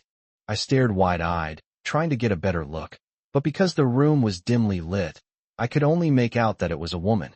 It was difficult for me to tell whether it was Anshin or Ziwei. But after looking again, I noticed something strange. If Ziwei or Anshin really entered my room, shouldn't they wake me up and then keep teasing me? Why does this woman seem to be sleepwalking? That is indeed the case. The woman in front of me walked very slowly. She moved around my room slowly, sometimes stopping to rummage through various places. After vaguely seeing what was going on, I couldn't help but gasp. I had initially thought it was either Ziwei or Anshin who had entered my room to seduce me, but now I realized that I was overthinking it. That's when things got really bizarre and strange. Who is this lady? Is it Ziwei or Anshin? She even has sleepwalking. Although my eyes were wide open, I dared not move an inch. I've heard that you shouldn't disturb someone with sleepwalking disorder. If you do, they might be so frightened that they'll be stuck in that state forever and never recover. Somnambulism, also known as sleepwalking, refers to a condition where patients get out of bed and walk around while asleep, and some can even run around quickly. Of course, this activity can stop on its own. When awakened, the patient is in a state of confusion and has some or no memory of the events that occurred. Simply put, sleepwalking generally refers to walking during sleep. Sleepwalking is a common sleep disorder, also known as sleepwalking, in which the person is unaware of their condition. Seeing this, I was so scared that I didn't dare to breathe. I thought to myself, damn, who is this? Does he have sleepwalking disorder? And he even came to my room. But thinking about it carefully, it's normal. After all, when those two beautiful women first moved into my house, they both wanted to liven things up and wanted to come into my room. Perhaps from that time onward, this idea was etched into their minds. However, if one does not have sleepwalking disorder, one would not make such a move. What I'm wondering now is, which of the two beautiful women has this strange symptom? With these thoughts in mind, my eyes followed the woman in the room as she moved around. Since I didn't know how long this woman had been in my room when I woke up, I can only start counting from the time I woke up. After wandering around the room for about 20 minutes, the woman finally stopped and stood not far from my bedside. Based on my intuition, she's staring at the bed. Although I knew it was either Ziwei or Anshin, being watched while the other person was in a sleepwalking state made me feel like I had thorns in my back. I've already made my plans. When this woman leaves, I'll secretly follow her to find out whether it's Anshin or Ziwei. Just then, I heard a rustling sound of footsteps. It was this woman walking towards my bedside.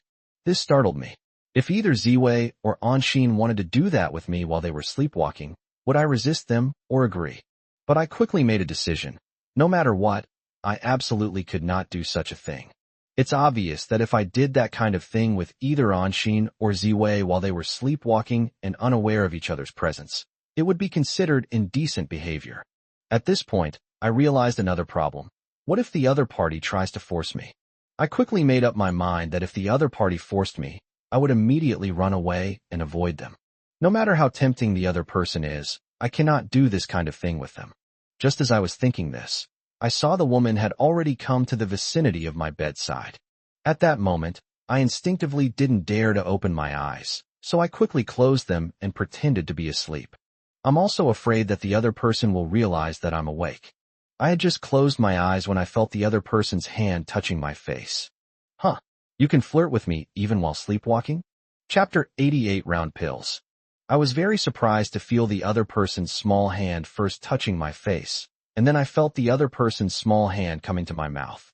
Damn, what's going on? Why is the other person touching my mouth?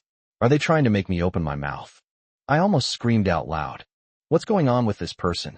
Did they pry open my mouth with their hands and try to kiss me? And judging from the way she looks, she wants to stick her tongue into my mouth. Thinking about all this, I silently closed my eyes and felt everything, but my heart was pounding with panic. I thought to myself, no matter who the woman who entered my room tonight is, she cares about me a lot. Anyway, I have to hold back and not scream. If that happens, the other person will be unable to recover once they are frightened. If such an accident were to occur, I would live with a sense of remorse and regret for the rest of my life. I felt the other person use their small hands to pry open my mouth, but I still didn't react and obediently cooperated. I've just decided on the general direction and principles.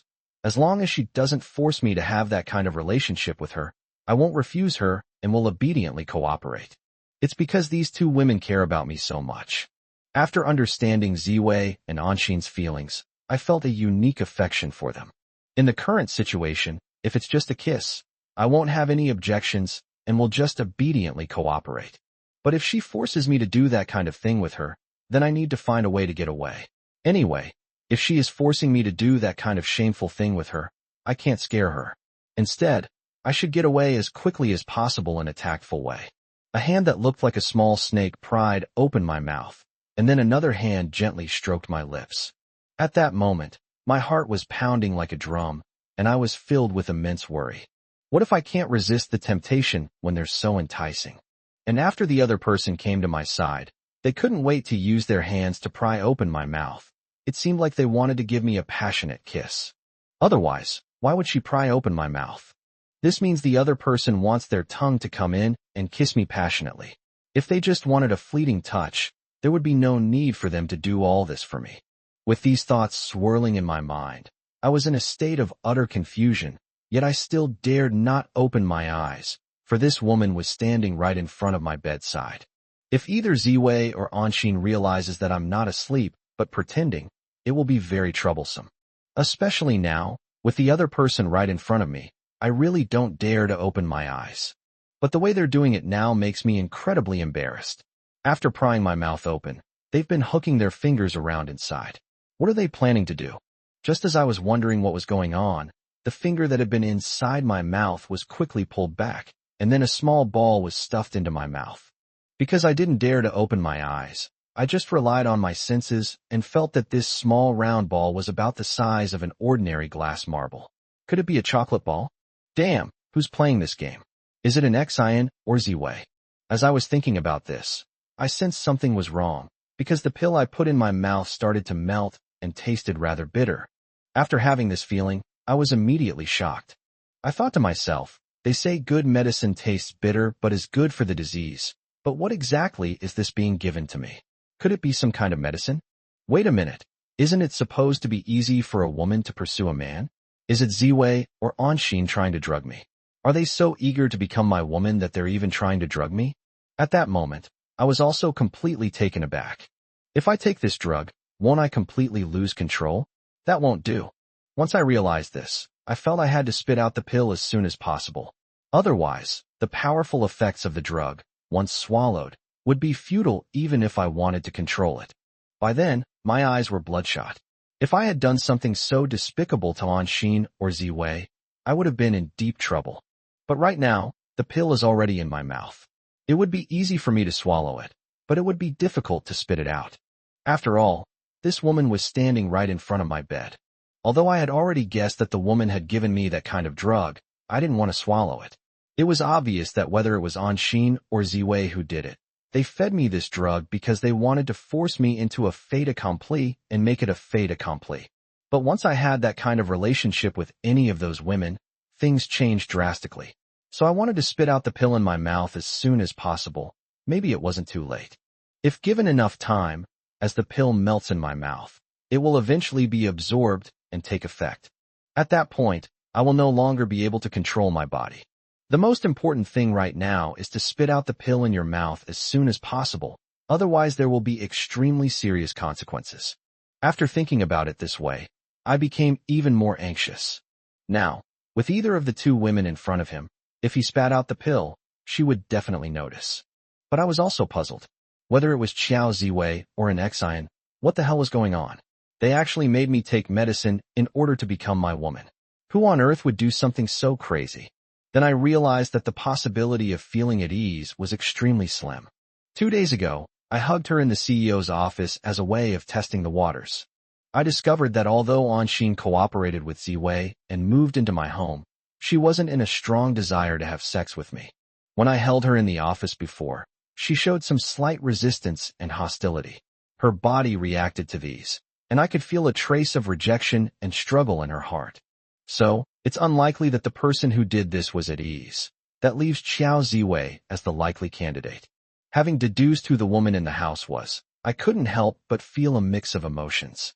This Qiao Ziwei was my college classmate. She had a crush on me since college and pursued me relentlessly.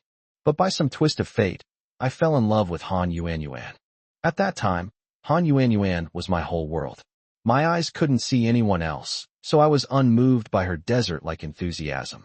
But after a series of events, I finally realized just how passionate Qiao Ziwei's feelings for me truly were. Chapter 89. Is this the other party's provocation? Originally living abroad, she learned of my marital breakdown and returned to China without hesitation. She even secretly went to the hospital to find out about my situation from the doctor before joining forces with Anshin and moving into my home. All of this was Ziwei's idea and inspiration. Therefore, when I concluded that the woman in front of me was definitely Qiao Ziwei, and not an Xian, my heart couldn't help but tremble with excitement. I never expected that Qiao Ziwei would love me so much.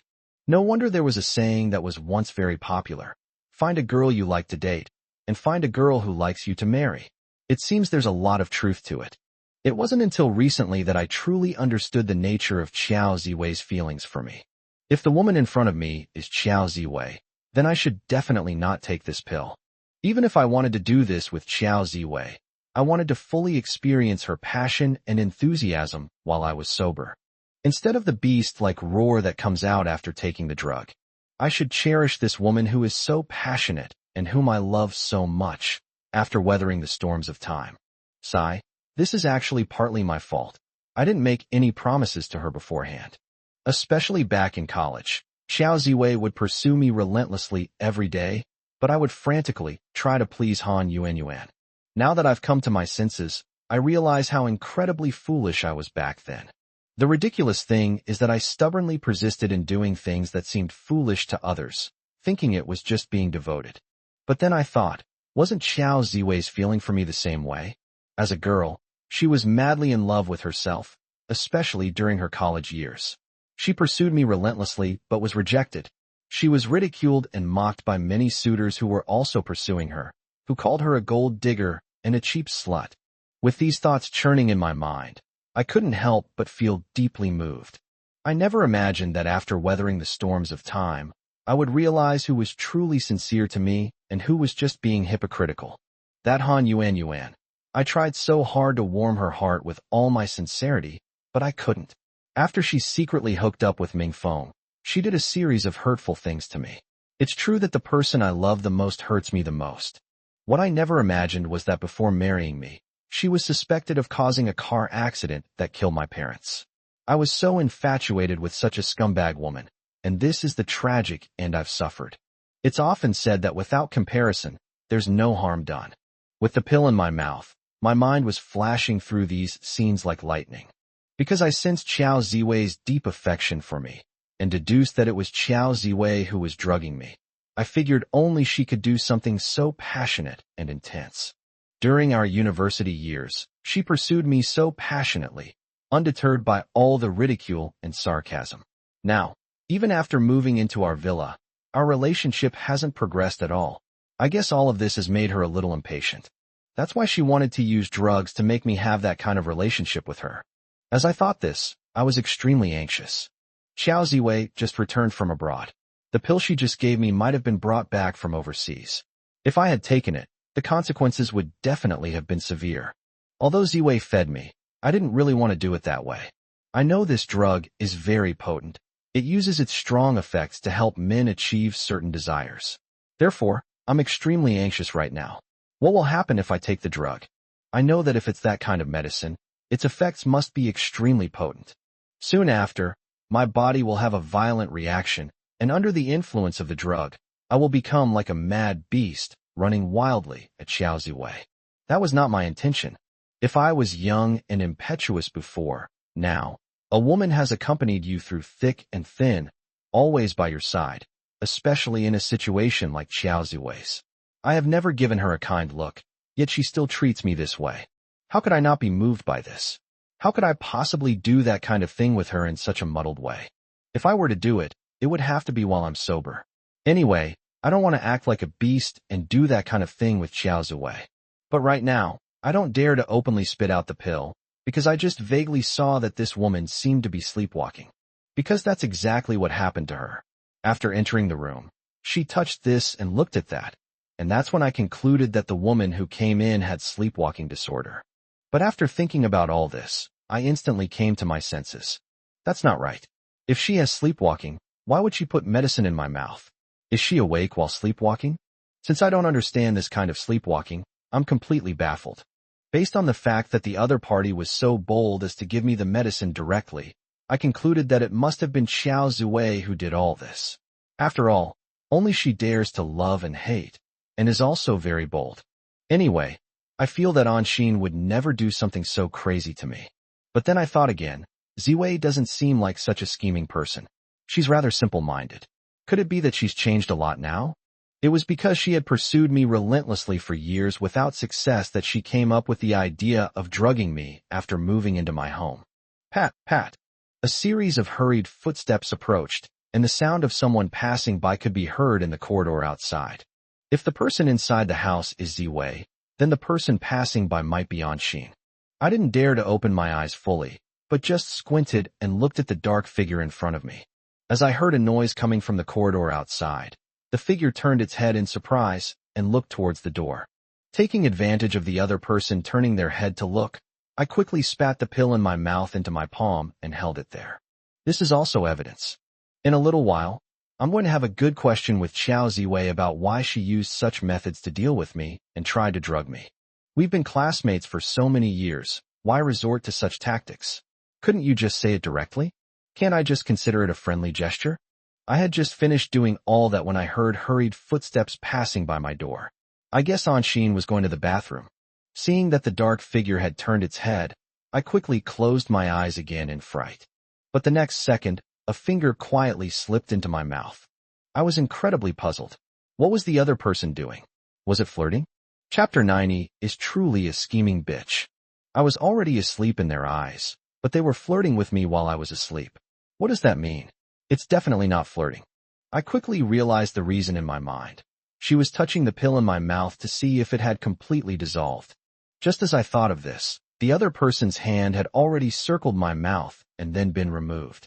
I was very puzzled by the other person's action. When did Qiao Ziwei become so observant? Could it be that I guessed wrong just now, and the woman in the room was an Exine, not Qiao Ziwei? I feel that Qiao Ziwei, with her carefree personality, simply couldn't have done that move. The female secretary, on the other hand, is very perceptive and could easily do something like this. After realizing this, My heart skipped a beat. If you want to feel at ease, then you shouldn't do that. Because that day in the office, I hugged her from behind and could feel her delicate body trembling. I felt that her body was instinctively resisting. If the woman in the house is reassured, then I absolutely cannot do such a thing. Luckily, I had already spat out the pill. Otherwise, if I had had that kind of relationship with Anshin, how could we get along in the future? Moreover, Anshin has already confessed to me that the reason she moved into my home was because Ziwei told her everything. They were working together to treat my severe depression. Or perhaps, during this process, Anshin also developed feelings for me, which led her to drug me. But what was her purpose in doing so? Does he really like me? Is he trying to force the issue like this? Does she want to be the boss's wife? Perhaps that's a possibility. I was thinking this in my mind, but actually my mind was also in a mess at that moment. I never dreamed that two women would move into my house to liven up the family atmosphere and make me feel the warmth of home. What I didn't expect was that one of them actually tried to sabotage me in secret. Luckily, I reacted quickly and spat out the pill. Otherwise, once I swallowed it, I probably would have gone insane under the influence of the drug. Thinking this to myself, I couldn't help but break out in a cold sweat. Just then, a warm, cozy mouth came close to my ear and whispered to me, "Jiang, Jiang, wake up, wake up." Hearing the woman speak, I became even more surprised, because I could tell that the woman in the room was neither Qiao Ziwei nor an Xian. That's strange. My villa has several layers of security, starting from the main gate. Outsiders can't easily enter my home, let alone the bedroom. Could it be that the person who entered my house was a womanizer? However, this flower thief was picking flowers in reverse. The other party had a very strong desire, so he used this method to resolve the issue. But that's not right. If it's really as I suspect, then why does this woman know my name and gently call my name? At that moment, I was completely overwhelmed. I closed my eyes and frantically racked my brains trying to figure out whose voice it was and why this was happening. However, after analyzing for a long time, I still couldn't recall anyone making such a statement. This made me realize instantly that the other person was deliberately suppressing their voice, not wanting me to know who they were. It has to be said that this woman is really a scheming bitch, which further rules out the possibility that Qiao Ziwei did this. With her carefree personality, it's impossible for her to be so meticulous. That leaves only one possibility. The woman in the room is my secretary, an Xian. But her voice doesn't sound like her, which makes me even more suspicious. I want to take the risk and open my eyes to see. Even though doing so might get me discovered, I still want to do it. But before he could take any action, the woman's urgent question came from his lips again. Jiang, Jiang, what exactly happened? Where did that photo go? A photo? It suddenly dawned on me. Did an Xian have ulterior motives? Did she actually want to find out about the photo I got from Li Kai at a high price? But that's not right. Anshin already knows that I've sent it to that testing agency. Anshin and I have already told Qiao Ziwei about this after we got back. I almost gasped. The woman who entered my room was neither an Xian nor Qiao Ziwei. They all know that the photo is no longer on me. I've already sent it to a professional appraisal agency. Why would they still be asking me about it? At the same time, I finally realized that the pill that the mysterious woman had given me might have been a professional drug used to extract a confession. If a person takes this drug while asleep, they will tell the truth if asked. After realizing this, I was quite startled. So, after I heard the noise, I saw a woman walking strangely in the house and thought it was an Xian or Qiao Ziwei who had sleepwalking disorder. Now it seems that's not the case at all. After the woman entered my room, she fumbled around here and there, looking for that photograph. So who exactly is she? Why are you so interested in this photo that I bought from Li Kai at a high price? Could it be that trashy woman Han Yuan hired a master thief? Once the thought crossed my mind, I wanted to open my eyes immediately. But then I thought, no, if it's an expert they hired, I might face mortal danger once I wake up. Having figured this out, although I was eager to open my eyes and see who this woman was, I ultimately resisted the urge. Impulsiveness is the devil. If I hadn't been so impulsive and fallen madly in love with Han Yuan, if I hadn't been so impulsive and disobeyed my parents, none of this would have happened. But what should I do now? In the dead of night, after breaking through several security doors, a mysterious woman entered the house. At that moment, I felt a cold sweat break out on my back. This means they don't want to kill me. If they did, my head would already be on the line. With this shocking thought in mind, I heard the woman's urgent voice calling out again. Thong, thong. Of course, the other party was still suppressing their voice at this moment. All I can do now is play dumb, pretend to be asleep, and make soft snoring noises.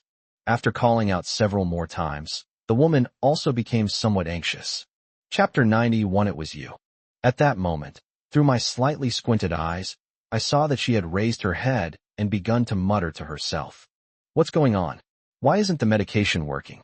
He won't respond when I call his name. Her muttering to herself, without any attempt to suppress her voice, sent a shiver down my spine. What? You're Han Yuan. In my extreme shock, I blurted out. My voice startled the woman in front of me. Ah, Lu Jiang, how could you possibly be awake? Having already sat up, I snapped on the bedside lamp, and instantly, the room was enveloped in a soft yellow glow. Even under the warm orange light, I was still utterly shocked. Han Yuan, you filthy bitch, you really are a piece of trash. With that, I jumped out of bed in a fit of rage and charged toward her menacingly. When she saw me suddenly wake up, Han Yuan's face, which was already bruised and swollen, turned deathly pale, and she broke out in a cold sweat. I sneered. During the day, I beat you black and blue, and tonight you dare to sneak into my house again, still trying to get your hands on that photo. You really haven't given up yet. Aye, Jiang. As Han Yuan spoke, she trembled and kept backing away.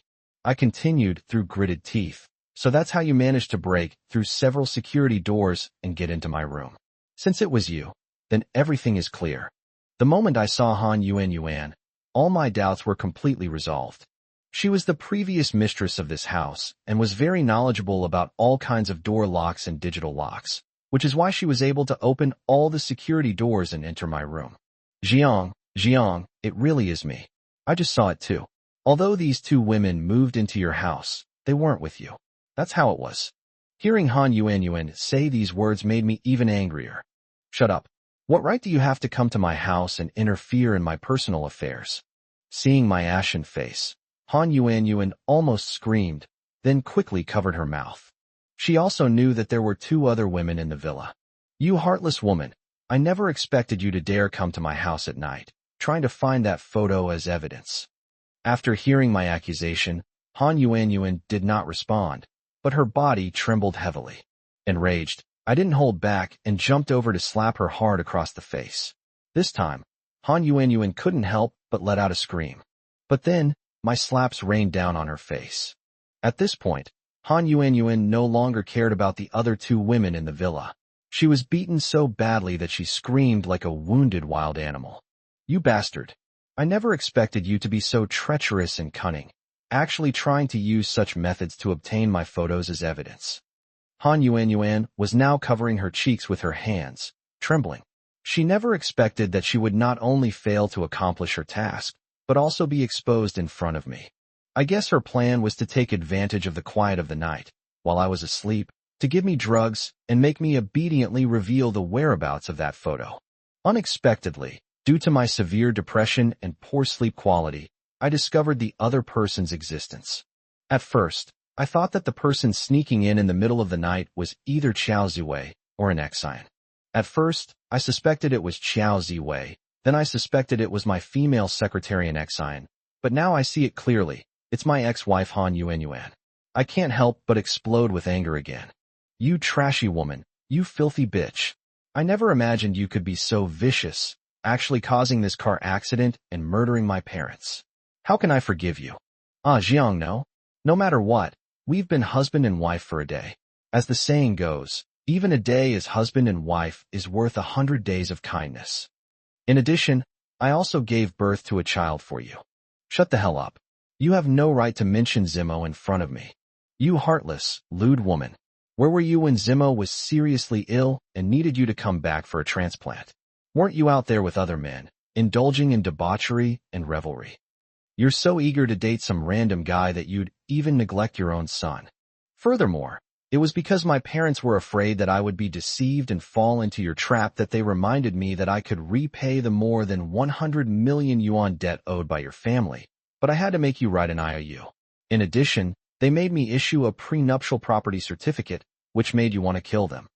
But because I love you so much, I didn't listen to them at all, which led to me being deceived by you, losing my family, and suffering from severe depression. I never dreamed that you, a heartless woman, would hire someone to kill, stage a car accident, and deliberately use this method to kill my parents. Hearing my angry accusations, Han Yuanyuan turned pale with fright, her body trembled, and she could no longer speak. You bitch. You broke into my house in the middle of the night. Don't blame me for giving you a good beating. Hearing me say these words through gritted teeth, Han Yuanyuan was completely terrified. Lu Jiang, don't do anything reckless. After all, we live in a society governed by the rule of law. When she told me about a society governed by the rule of law, I was so angry I laughed. Pa, you know we live in a society governed by law, so coming to my house in the middle of the night makes you a law-abiding citizen? Aye, Lu Jiang, it was wrong of me to do this, but you mustn't break the law. What? I'm breaking the law. I threw my head back and laughed out loud. I really don't know what law I would break if I hit you in my own house. If I were to go to court, I could just say that I have sleepwalking disorder and can do sleepwalking boxing. Wouldn't that be a sufficient reason? Lu Jiang, you can't do this to me. With a bang, I punched her hard in the nose. After letting out a scream, Han Yuanyuan slammed into the wall with a thud. The heavy impact made her scream in surprise and cry out in pain. Help! Someone's trying to kill me. Seeing this shameless woman shouting and yelling, I snorted and said, Inside my villa, no matter how much you scream, no one will come to save you. Don't bother trying. Lu Jiang, you're talking nonsense. There are 2 women living in your villa. Don't think you can hide this from me. Hearing Han Yuanyuan say that, I couldn't help but sneer and punch her again. Even if these 2 women find out, do you think they'll side with you? After these words were spoken, Han Yuanyuan, who had screamed in pain, froze again. Chapter 92, I want to kill you. But soon, she raised her bruised and swollen face, which I had beaten, and pounced on me, grabbing my neck and saying urgently, Zhang, I know these 2 women. Although they live with you, nothing like that has happened between you. I know that at your age, you need a woman's comfort. Next, I can give you my body and let you enjoy the taste of a woman. Hearing this heartless woman utter these words with such shamelessness, I was utterly stunned. I never expected her to be so brazen, trying to seduce me after I discovered her true intentions. Seeing that I didn't speak, Han Yuanyuan's tone became increasingly urgent. Jiang, I admit that I was somewhat perfunctory and dismissive of you before because I didn't like you. This time, after you take me again, I will let you know what it means to be gentle as water and what it means to be passionately entwined. After spitting at her, I pushed her away. Taking advantage of her momentary shock, I slapped her twice more. At this point you still want to seduce me? To be blunt, I wouldn't take a body like yours even if you were given to me for free. I'd find it disgusting. Jiang, how could you treat me like this? It must be because I hurt you and made you feel desperate before, and you were very angry with me. That's why you did this. Since that's the case, then I'll make sure you get your revenge. Hearing this shameless woman say those words, I slapped her twice more across the face. Han Yuanyuan, stop with your hypocritical and disgusting act. I have no respect for a woman with a heart of stone like you. I was blind to have you back then.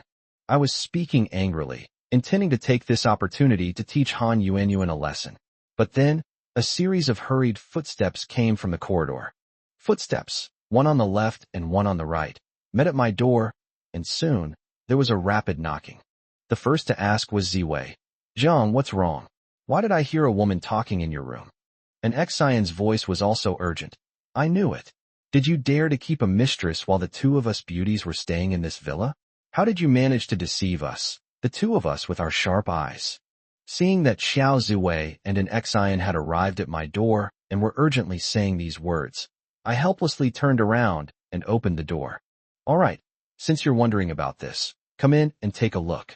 2 women entered my house one after the other with lightning speed. They were probably in a hurry, since it was the middle of the night. They were awakened by the loud shouting coming from my room and quickly came to my room. Now that they see me open the door, They want to see clearly at first glance who the woman in my room is. Upon entering and taking a look, Xiao Ziwei and an Xin almost simultaneously exclaimed, "Ah, it's her."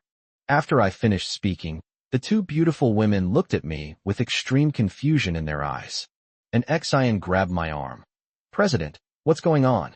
Why is this trashy woman in your room in the middle of the night?" On the other side, Xiao Ziwei grabbed his arm tightly. "That's right. Hurry up and tell me. I'm full of questions right now." When Xiao Ziwei saw Han Yuan in my room, she was clearly very angry and even started referring to herself as old lady. "Ziwei, don't worry. Listen to me. It's like this, like this." After I explained the whole story, the two beautiful women were stunned.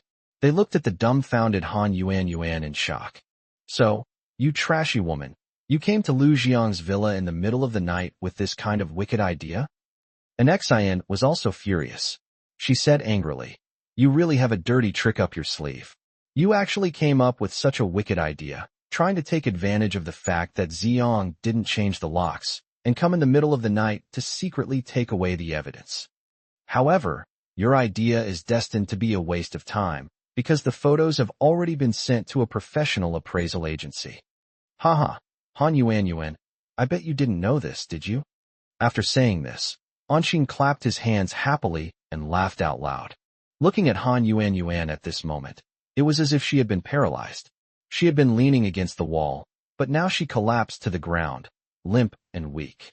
Xiao Ziwei, wearing high heels and with her arms crossed, walked step by step to Han Yuan's side. After giving her a cold look, she suddenly spat at her. "Huh." After spitting at her, Xiao Ziwei, still furious, turned to me and said, "Lu Jiang, a woman like this, a piece of trash like this, made you pursue her like a madman?" Ahem. I coughed twice to cover up my embarrassment. This Ziwei, she really knows how to bring up the most sensitive topics. I don't know what got into me back then, but I fell madly in love with a woman like her, and now I'm paying such a heavy price. An Xin asked impatiently, "President, what are your plans to do with this heartless and ruthless woman?" Before I could answer, Xiao Ziwei chimed in. "If you ask me, we should call the police. This kind of trashy woman deserves to be ruined. Then we can just say she came to steal something, and we caught her." Before Xiao Ziwei could finish speaking, Han Yuan jumped up from the ground like a cat whose tail had been poked. No, Jiang, I beg you, please don't call the police. If you call the police, I'll never be able to clear my name, even if I jump into the Yellow River." I remained unmoved, looking up at the ceiling. With a thud, Han Yuan knelt down in front of me. "Jiang, please let me go." As she said this, she crawled half a step on her knees, came in front of me, stretched out her hands, and suddenly hugged my left leg, shaking it violently. Seeing this heartless woman make such a disgusting move, I kicked her in the shoulder. With a thud, Han Yuan fell heavily to the ground. After a scream, Han Yuan's head was bleeding profusely, and she couldn't stop wailing in pain. Seeing the woman's bloodied and battered state, I finally felt a sense of catharsis. "Han Yuan, you trashy woman, I never expected you to be so vicious. You actually had the idea of hiring someone to kill me, causing a car accident, and murdering my parents. The moment I opened my eyes and saw it was you, I wanted to kill you on the spot, tear you to pieces, and avenge Zimo and my parents." Chapter 93, How Could You Be So Cruel? My words startled Han Yuan so much that she jumped up from the ground like a frightened rabbit. She stumbled back 2 steps in shock, her lips trembling and her whole body shaking as she said, "What? You actually had such thoughts? Just now, you actually tried to raise a knife against me." I sneered. "Just because you killed Zmo, hired someone to kill him, and murdered my parents, do you think I'll let you off easily?" I never expected you would actually try to kill me." Han Yuan screamed, and her body trembled uncontrollably. I gritted my teeth and said coldly, "Actually, I feel that even killing you wouldn't quell the hatred in my heart." With another thud, Han Yuan, who had jumped up in fright just moments before, fell to the ground again in fright. Xiao Ziwei has a sensitive sense of smell. At this moment, she sniffed and asked me with a puzzled look, "Lu Jiang, did you wet the bed?" When I heard Xiao Ziwei say that I wet the bed, I got a little angry, so I glared at her fiercely. Ziwei, how can you joke like that? I'm not a 3-year-old child. How could I still wet the bed? Ziwei was even more surprised. That's not right. Why do I smell urine? Before he could finish speaking, an Xian, who was standing next to him, also exclaimed in surprise. Look, it's Han Yuanyuan. She was so scared that she peed her pants on the spot. I stared wide-eyed at the ground, and, sure enough, a large area of it was wet. Then it dawned on me why Ziwei had asked me such a question. It turned out that her sensitive sense of smell had detected the stench of urine before we had. It turns out that this woman, who is as ruthless as a snake, was so frightened by what I just said that she wet her pants. Only then did I feel a slight sense of satisfaction and vengeance again. But the two beautiful women next to him looked disgusted. I never expected Han Yuanyuan to be so disgusting. Anshin reached out and fanned herself in front of her nose, her face full of disgust. President, please give the order and get rid of this trashy woman immediately. I guess Han Yuanyuan is now acting against her will. My harsh words just now instilled a deep fear in her, which is why she wet her pants in shock and horror. Hearing an Xian call her trash made her turn pale with anger, and her lips trembled. Xiao Ziwei, standing to the side, said with a smile, Haha. Jiang, take a look at what your goddess looks like. Oh dear, Ziwei, don't talk nonsense, okay? My face darkened. I was blind to have fallen for such a trashy woman. Even if she were given to me for free, I would still kick her out without hesitation. Besides, now that I have the two of you, why would I even look at such trash? Of course I said that on purpose. Men, you know, are a bit vain. They want these two beautiful women to make them look good, so that this trashy woman in front of them won't think I don't have other women who like me. Fortunately, the two beautiful women in front of me were extremely cooperative. They both extended their delicate fingers and drew circles on my chest. An Xian, with a seductive look in her eyes, said, Oh, President, you have quite the appetite, setting your sights on both of us. Do you really have that kind of power? Xiao Ziwei also cooperated extremely well. She curled her sexy lips and snorted coldly. Exactly. Aren't you afraid of working yourself to death? I noticed that Han Yuanyuan, who was lying on the ground, looked completely shocked after seeing the three of us flirting like that. She was probably also shocked that I could make these two beautiful women so obediently submit to me. A hint of resentment flashed across her eyes. Next, she quietly stood up and tiptoed toward the door. This Han Yuanyuan was probably quite frightened by me just now. Now she thinks I'm flirting with two women, so she wants to take this opportunity to escape. Little did she know that the two beautiful women in front of her were just playing along with my act. I was staring intently at the other person, and of course I wasn't going to let them leave like that. Moreover, because Han Yuanyuan was so frightened that she wet her pants, water may have gotten into her shoes, making a squelching sound when she walked. I was furious to see that she was trying to leave without even saying goodbye. You bitch, did I say you could leave? My words made Han Yuanyuan tremble violently. She quickly stopped and looked at me in shock. Weren't you just spending all your energy flirting with those two women? I snorted coldly. Even when I'm flirting, I haven't missed the chance to observe you, a woman with a heart of stone. With a thud, Han Yuanyuan was so frightened that she knelt on the ground again. Lu Jiang, please let me go. I swear I'll never do it again. As she said this, she kowtowed repeatedly kowtowing to me. Seeing the other person like that, I remained completely unmoved. I would never forgive such a despicable woman, even if I were to break my head in anger.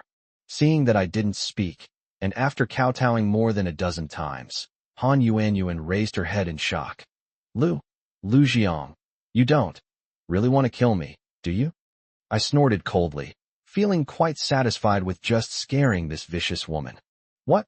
I'm going to kill you. Do you have a problem with that? No. I have no objection. But if you do that, you won't survive either. An Xian, standing nearby, sneered. How do you know our CEO won't survive either? It's the dead of night now, and you sneak into our CEO's house like a thief. If he kills you, who will know that you were killed by our CEO? Ah, you know. As a woman, how can you be so cruel? Anshin, upon hearing the other woman accuse her of being cruel, could no longer contain her anger.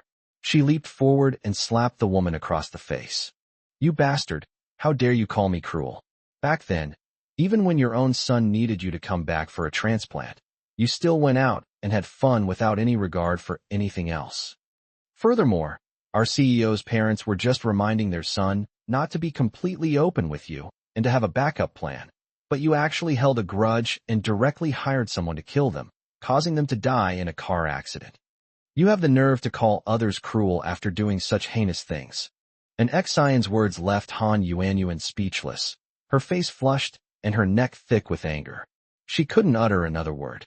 Even in this silence, she felt utterly uncertain, unsure of what I would do next. She was probably afraid that if I were really at home, I would tear her to pieces. At this moment, Han Yuanyuan looked at me with a frightened gaze. Chapter 94, Harming Her Own Man. Lu Jiang, I advise you not to act recklessly. You should know that my husband is out there waiting for me. What? You mean that bastard Mingfeng was waiting for you outside? I said through gritted teeth. Fine, if that's how it is. Then let's go out together and meet your beastly man. Hearing me say these words, Han Yuanyuan finally breathed a sigh of relief. She probably felt that after I said that, she wouldn't kill her anymore. Actually, I just said that to scare her. We live in a society governed by law. No matter how much hatred exists between two people, they cannot take up a knife and deal with their enemy themselves. Instead, they should hand the matter over to the relevant authorities. Although I did have the urge to kill Han Yuanyuan when I opened my eyes, I managed to suppress that impulse. If I were to lay a hand on her, I would be implicated as well. In that case, I would not have been able to take revenge on Mingfeng and Lin Tianming. Even if I died, I would not be at peace with it. Furthermore, I now have evidence against her, so even if I don't take any action, once I file a lawsuit, the court will sentence her to death.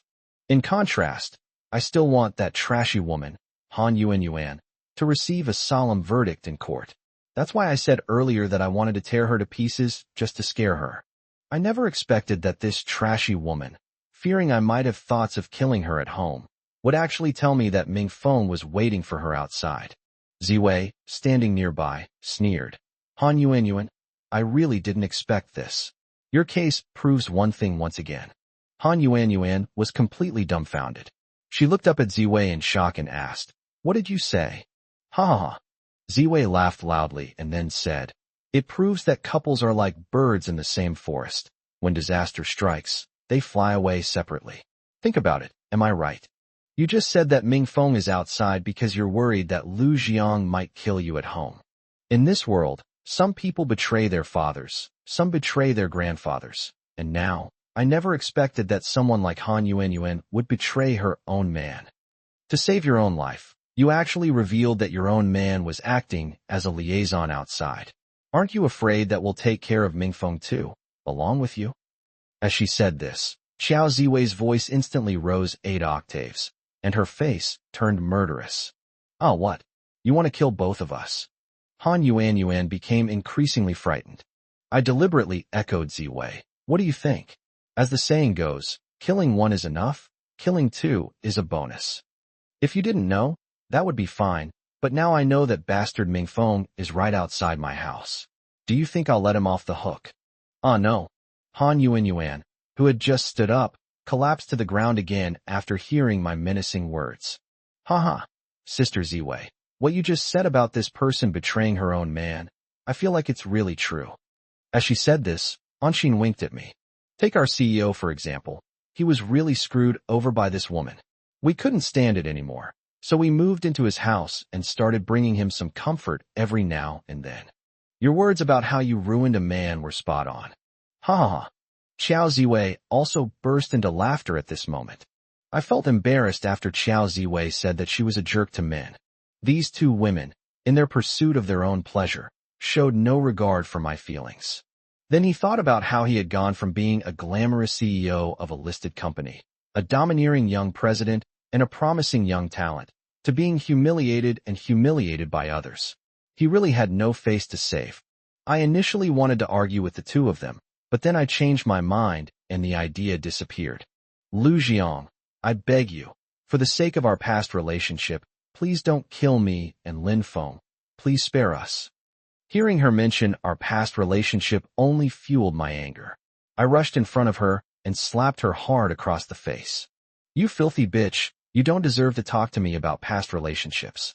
You heartless, cruel, and ruthless trash woman. How dare you talk about relationships? Shut your stinking mouth.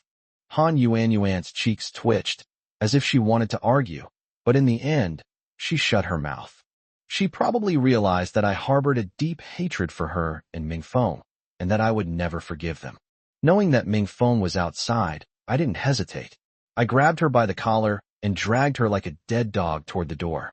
As I dragged her along, the two beautiful women behind me were initially stunned, but soon they began to marvel. Wow, President, I didn't expect you to be so strong.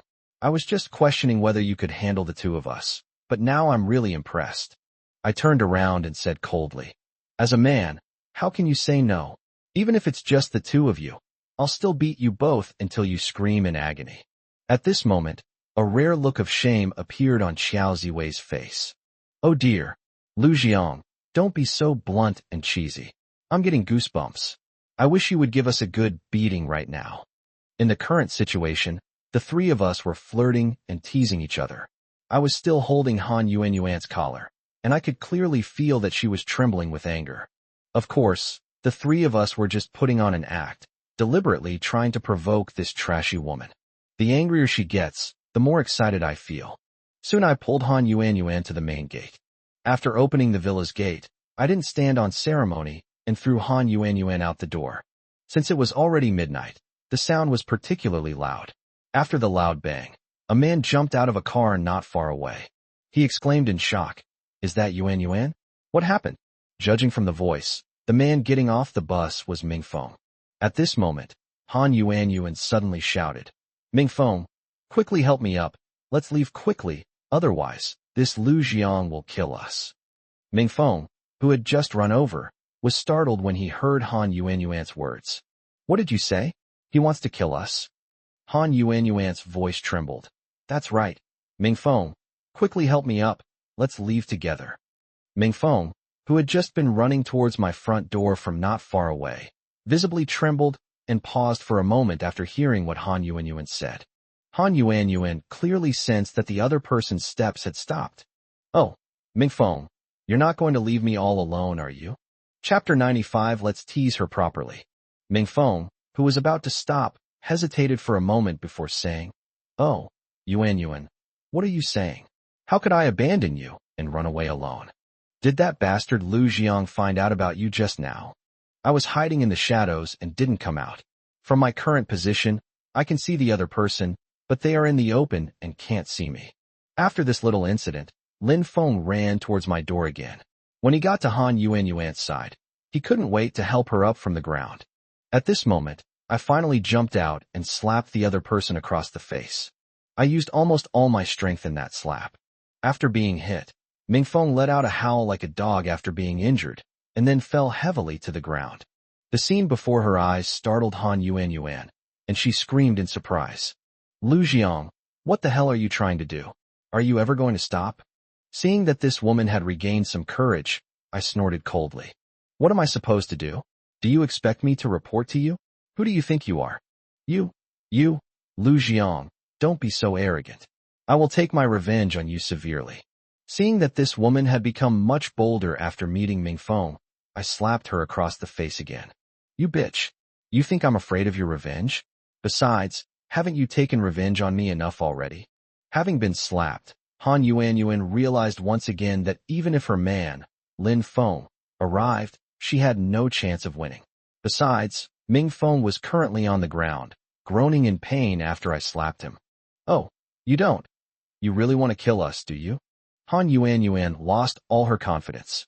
She had just wet her pants, and then I threw her to the ground outside the door, so she was covered in dust. At that moment, she was so frightened that her face turned pale and she trembled. I pointed at their noses and yelled, "Killing you would only dirty my hands, so get lost." Hearing me tell them to get lost, the two of them were overjoyed, supporting each other as they scurried towards the car. "Haha, great." And Xian and Xiao Ziwei clapped their hands in delight. Anshin excitedly asked me, "President, wouldn't you say that the imperialists are running away with their tails between their legs?" Xiao Ziwei, who was standing next to her, turned her gaze toward the gate. Lu Jiang, it seems you need to change the lock on your security door. Ziwei is right.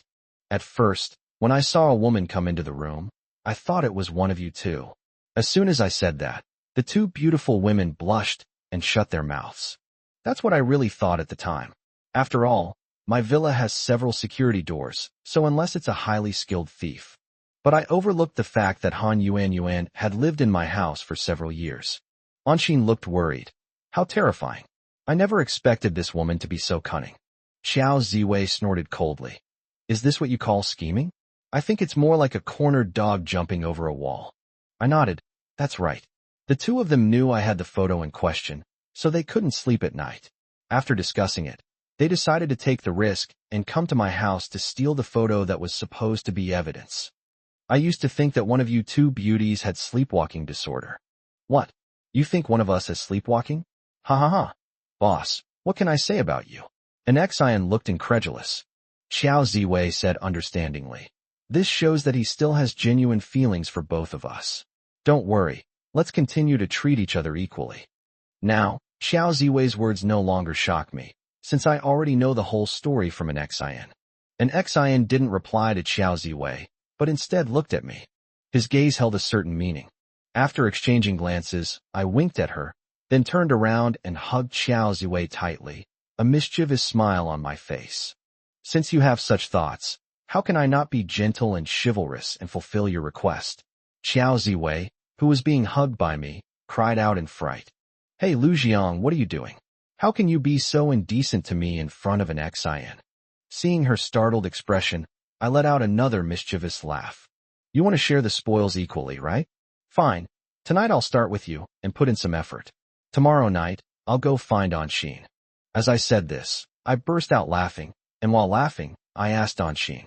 Don't worry, I'm going to choose you tomorrow night. At first, an Xian looked shocked.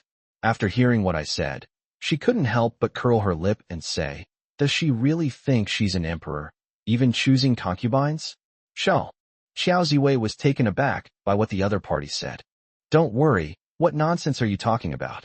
Wasn't it you who proposed this sharing idea and the idea of everyone getting their share?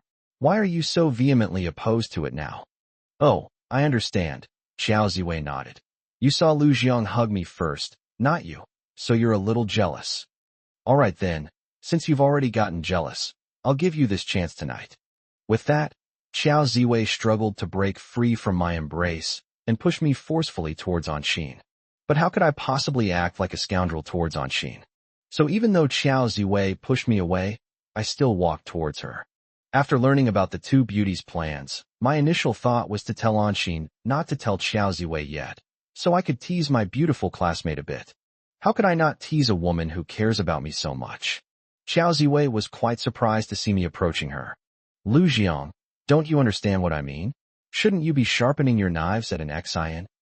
Haha, don't worry, let it go. Tonight, I'm going to teach you a lesson. No, didn't you see? Anshin is already extremely jealous.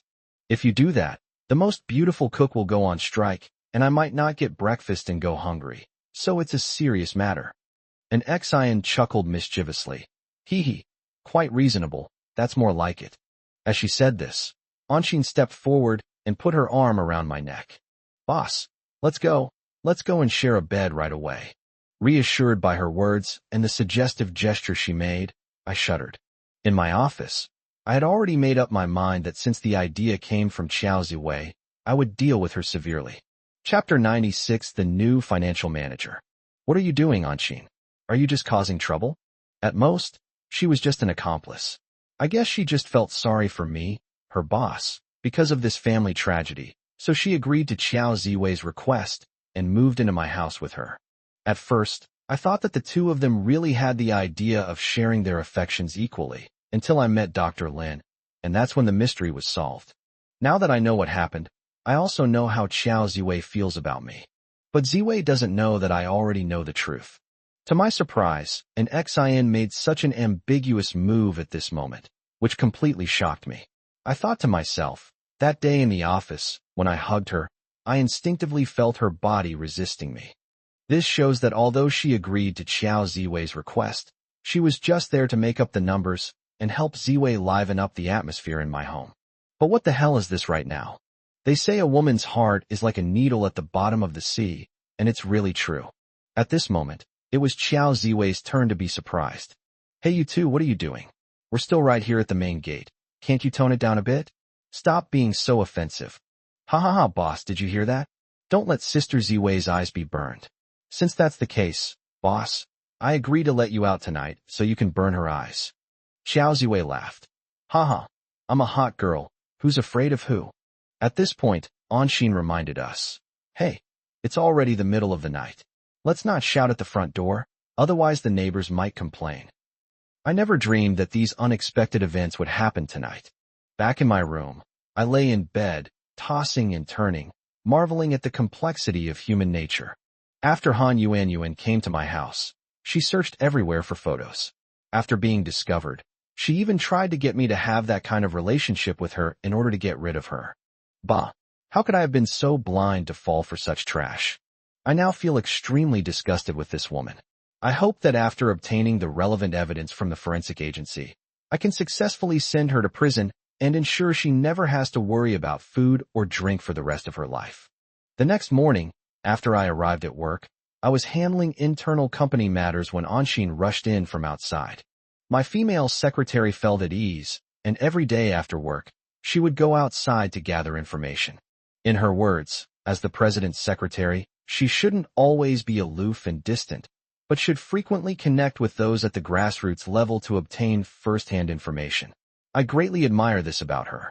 When I saw Anshin standing next to my desk, I looked up and saw that she looked anxious. Anshin, what's wrong? My heart sank. President, you'd better go and see. The people in the finance department are fighting. Reassured me, which took me quite a surprise. What did you say? A fight broke out in the finance department? How is that possible? In the finance department, I've assigned Lu Shan to be the finance manager.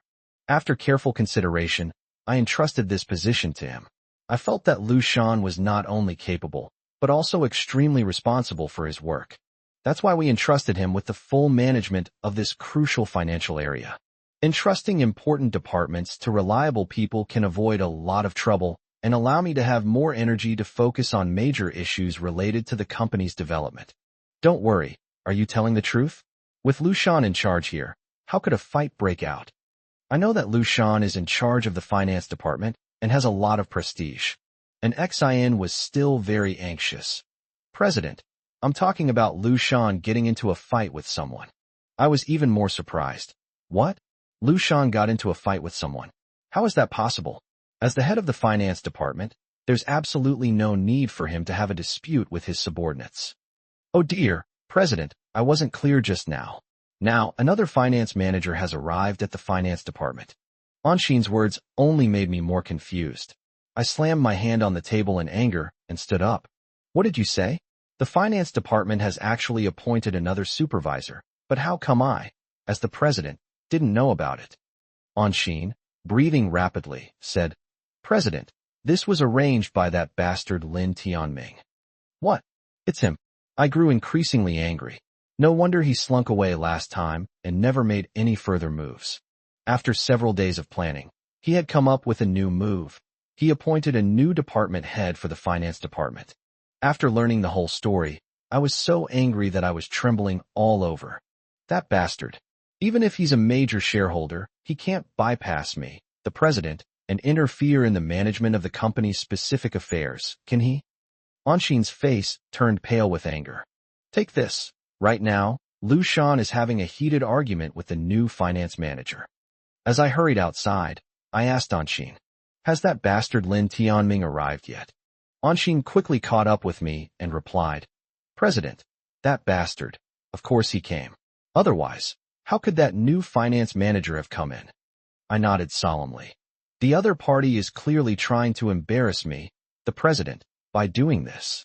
Logically, as the company's major shareholder, if he wanted to bring someone into the company, he should have consulted with me, the president. But now, he has completely bypassed this step. If the newly appointed finance director manages to suppress Lu Shan today, then all the company's financial records and secrets will be exposed to Lin Tianming. Last time, that bastard tried to destroy my sales team, though back then he wasn't the company's largest shareholder. Unexpectedly, after his humiliating departure from the board meeting last time, he came up with such a bizarre and wicked idea to undermine the company's finance department by placing his cronies in important departments. This is intolerable. I stormed off to the finance office and soon found myself in the second-floor corridor. Anshin jogged to catch up with me. "President, may I ask, once you get there, do you have any good ideas on how to stop this from happening?" Hearing Anshin's urgent question, I understood her thoughts. She wanted to know how much chance I had of winning against the company's major shareholder. I said to her with a stern face, "As the president, I am in charge of the company's administrative affairs. I bear the heavy responsibility of promoting the implementation of the company's strategy and managing daily operations. I am responsible for coordinating the work of various departments within the company to ensure that the company's operations are efficient and orderly." Chapter 97. So what if I offended you? But as president, I need to report to the board of directors and be responsible for the company's performance. In our company, the president has considerable power, including setting company policies, appointing and dismissing senior managers, and approving major investment projects. And Xian took a deep breath. "Yes, President, you are still the chairman of the company. According to the rules, the other party's behavior is completely against the rules." I nodded, feeling incredibly angry inside. I don't know what got into that bastard. He actually did something like this. As soon as I arrived on the second floor where the finance department was located, I heard a loud argument. A particularly harsh voice said, "I am the major shareholder of the company. How dare you, a mere finance department head, say that I have no authority to place company staff? You have a lot of nerve. Believe me, in a little while, I'll fire you." "This is Lin Tianming," shouting wildly. Lu Shan's angry voice rang out. "I don't care how powerful you are, but it's illegal for you to plant people in our finance department without our president's consent, and I have the right to refuse." I only overheard it once, but I could tell that Lu Shan, the head of the finance department, was having a heated argument with the company's major shareholder.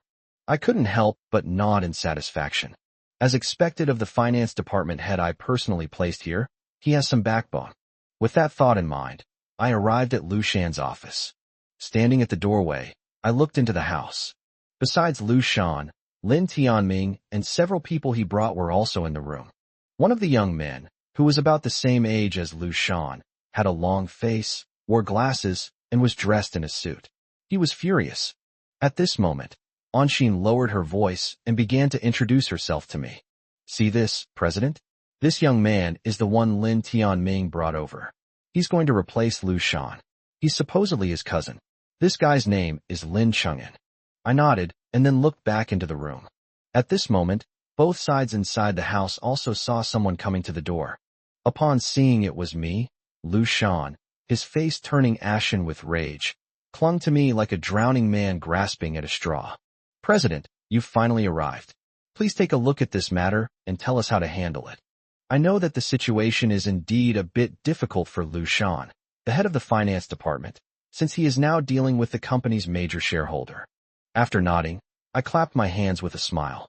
A warm welcome to the major shareholder for creating chaos in our company. After I said that, Lin Tianming and the people he brought were extremely shocked. Meanwhile, an Xian, having learned from her previous experience, took out her phone and started filming. Upon seeing me appear, Lin Tianming snorted coldly. "Lu Jiang, you've come at the right time. I was just about to send someone to fetch you. Look at the good employees you manage. I am the major shareholder of this company, and you only put a supervisor in the small finance department. They keep making excuses. They don't respect me as the major shareholder of this company." It must be said that Lin Tianming was extremely cunning. Upon meeting him, he immediately pinned a huge accusation on Lu Shan. Hearing the false accusation, Lu Shan, standing to the side, was furious and about to defend himself. I waved my hand to stop him. Given the current situation, there's no need for Lu Shan to argue with Lin Tianming, since I've already arrived here and know exactly what happened. Seeing me wave my hand, Lu Shan wisely shut his mouth. My gaze then turned coldly to Lin Tianming, standing to the side. "Lin, you really are something else. You just come to the company so openly and assign people." My words made Lin Tianming extremely dissatisfied. What? Is that not allowed? Lu Jiang, don't play dumb with me. You should know that I am a major shareholder of the company and have a lot of authority. Do you think I don't have the right to send a staff member to work in the company? The other person's words made me burst out laughing. Lin Tianming, you founded a company, haven't you? As the president, known that only the chairman or president of a company has the authority to arrange or manage the personnel arrangements of the company's staff? You're trying to interfere in the company's affairs now. Aren't you overstepping your bounds? As I said this, I slapped his outstretched arm, which was about to point at Lu Shan. Startled, Lin Tianming trembled and, as if burned, quickly withdrew his finger. What are you doing, you little brat? How dare you hit me? I smiled and said, Lin Tianming, I've noticed that you haven't made much progress over the years. You still prefer to resort to underhanded tactics. These clumsy methods and schemes are no better than your cunning back then. Hearing my words, which were extremely slanderous and seriously negated him, Lin Tianming was so angry that he almost vomited blood. Lu Jiang, shut up. You have no right to speak here.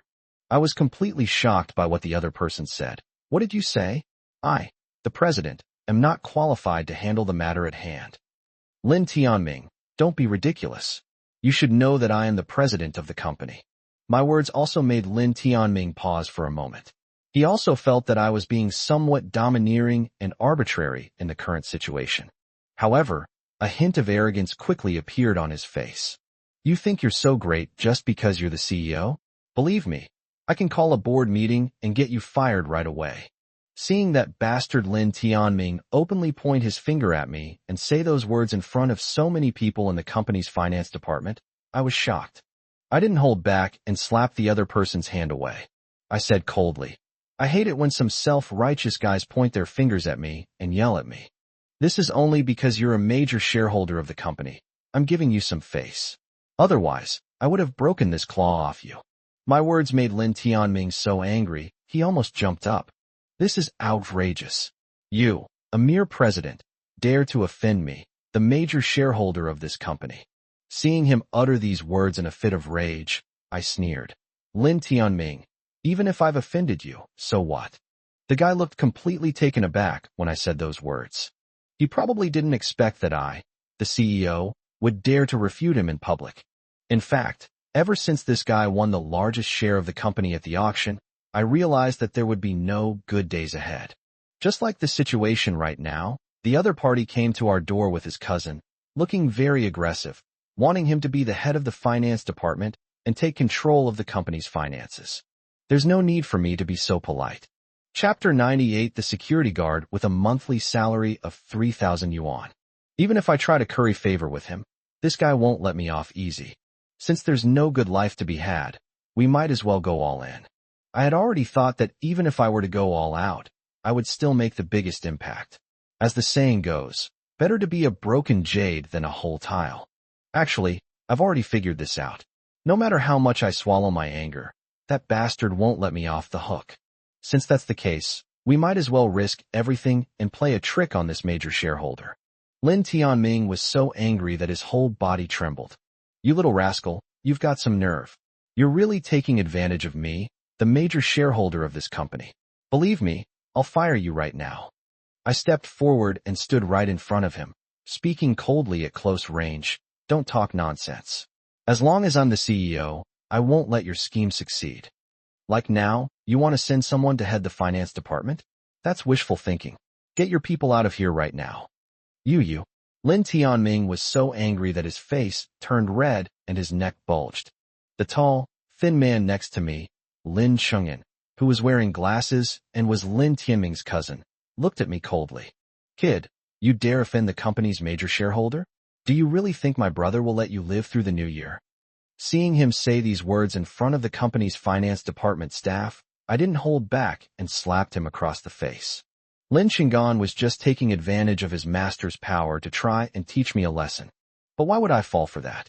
My slap left him completely stunned, unable to believe what was happening before his eyes. A dozen seconds later, clutching his burning cheek, the guy finally came to his senses. Hey, you son of a bitch, how dare you slap me? Seeing that the other person was being rude, I slapped them across the face again. Shut up. This is my company. Who do you think you are? Don't think that just because you're Lin Tianming's cousin, I'll give you any special consideration. To put it bluntly, you're just a pawn in his game, used to deal with me. Did you really think I would treat you with great respect or worship you? Furthermore, you need to open your eyes wide and see clearly where you are. This is my company, not a place where you can act recklessly and run wild. Don't tell me you're not the head of the finance department. Even if you were, I'd still dare to slap you in the face. So, I'm asking you, do you submit? Although I slapped him twice, Lin Shengyan was an arrogant person, so how could he accept it? He jumped 3 feet high and cursed angrily. I'll give you a piece of my mind, you bastard. How dare you slap me? I'll teach you a lesson today. As he was talking, this guy lunged at me like a mad dog. Seeing how arrogant the other party was, I quietly gestured with my lip towards Li Chaoran next to me. Chaoran, there's a mad dog here. You teach him a lesson. Li Chaoran arrived at the scene before I did. As the security manager, he knew that Lin Tianming's arrival would definitely cause trouble. However, when I arrived and saw that Li Chaoran was already here, I didn't immediately tell him what to do. Seeing this mad dog now, he's about to get angry and attack me. No matter what, I am the president of the company. I can't possibly fight with such a despicable person in front of so many finance department staff. Then we can only hand this job over to Chao Ran, the security manager. Don't worry, Mr. President.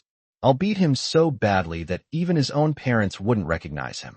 Lin Shengyan, who rushed over in a fit of rage, saw a burly, dark-skinned man blocking his way and trembled with anger. You bastard. This is none of your business. Get out of the way. You're just a company security guard, making 3,000 yuan a month. Do you really not want to live anymore? Lin Shengyan thought that Li Chaoran in front of him was an ordinary security guard. In reality, our company is just a regular security guard company, but we are different from other companies and community security guards. Because our company was doing well before, I paid the regular security guards in these companies 6,000 yuan a month. Upon hearing the other party question his monthly salary of 3,000 yuan, Li Chaoran smiled faintly and, without any politeness, slapped the other party across the face. The slap from Li Chaoran, a retired Special Forces soldier, was vastly different from the one I had just given him, knocking Lin Shengyan to the ground. Due to the immense force, after the guy fell to the ground, his head slammed heavily against the ground with a loud thud. The sudden scene even caused an Xian, who was recording a video of the incident, to let out a scream. After hearing an Xian scream, Li Chaoran gave her a faint smile. Don't be afraid. This bastard won't die from the fall. His shell is hard. It didn't kill Lin Shengyan, but it did leave him with a bloody head. He intended to get up quickly after falling, but the force of the impact made him dizzy, and after struggling twice, he was unable to get up from the ground. But this did not stop the guy from cursing wildly. A security guard who earns 3,000 yuan a month dares to hit me. You should know that I am the young master of the Lin family. Hearing that the other person was still shouting so wildly after being beaten, Li Chaoran spat in his face. Pa. As the saying goes, dogs look down on people. Even if you're crawling on the ground, you'll still think I only make 3,000 yuan a month. But you don't know that our boss pays me 1,000,000 yuan annual salary. Lin Shengyan, who had been beaten, was initially furious, but when Li Chaoran said these words, he was shocked. What? You're offering me $1,000,000 annual salary? You're really bragging. You're just a lowly security guard, and you think you deserve $1,000,000 salary? Seeing that this guy was indeed looking down on people, I couldn't help but snort. You short-sighted bastard, what do you know? This is our company's security manager. Ha ha ha. Lin Shengyan laughed wildly. Damn it. I was wondering why you stood up for him. I was wondering why you were working so hard for a monthly salary of only 3,000 yuan. Turns out you're a security manager with 1,000,000 yuan annual salary. That makes sense now. You've offended me, so don't regret it. You might not even know how you died. Hearing the threat in the other person's words, Li Chaoran bent down and slapped the guy twice, then said loudly, Do you know how tall the grass is on the grave of the person who said those words to me last time? I'm a retired Special Forces soldier. Do you think I'd be afraid of your threats? Chapter 99 Accompanying You on a Carefree Journey. Upon hearing Li Chaoran reveal his identity as a retired Special Forces soldier, Lin Shengyan, who had been so arrogant just moments before, was taken aback. What? You're actually a retired Special Forces soldier? Damn, no wonder you slapped me. You're definitely different from others. All right, I've got your name in mind. Now, do you dare to say it? Li Chaoran curled his lip. You think I'm like you, not only looking down on people, but also only knowing how to threaten, like a chamber pot, speaking tough, but smelling filthy? Well, listen to me carefully. My name is Li Chaoran. Ah, you son of a bitch. How dare you call me a chamber pot? Lin Shingan became increasingly furious. Meanwhile, Lin Tianming, who was standing next to him, also recovered from his shock. Lin Tianming was greatly frightened after Li Chaoran made his move.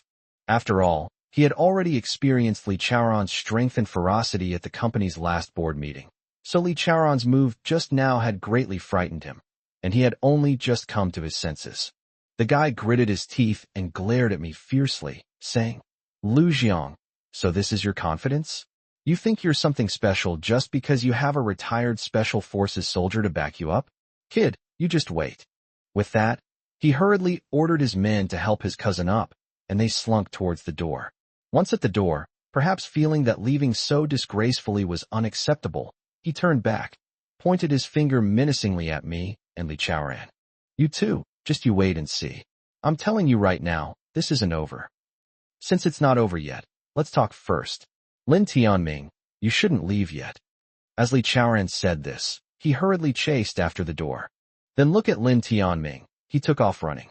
Seeing this, all the staff in the finance department couldn't help but chuckle, trying not to laugh. Seeing this, I waved to everyone. This is your own company. Laugh if you wanna. Why hold it in so painfully? After I spoke, more than a dozen staff members in the finance department couldn't help but burst out laughing. Ha ha ha. Sorry, I just couldn't help it.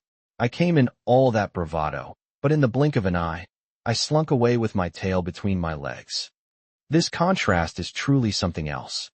Just now, Lin Tianming was planning to arrange for his cousin to become the head of the finance department. He was bound to be arrogant and said some boastful things after arriving here. That's why the finance department staff couldn't help but burst into laughter at the current outcome. At that moment, Lu Shan wiped the cold sweat from his forehead and came to stand before me. He said with some concern, President, although this bastard has slunk away, I feel he will definitely not be satisfied and will continue to make trouble for us. Lu Shan is right. That's exactly how I feel too. But my thinking has changed a lot now.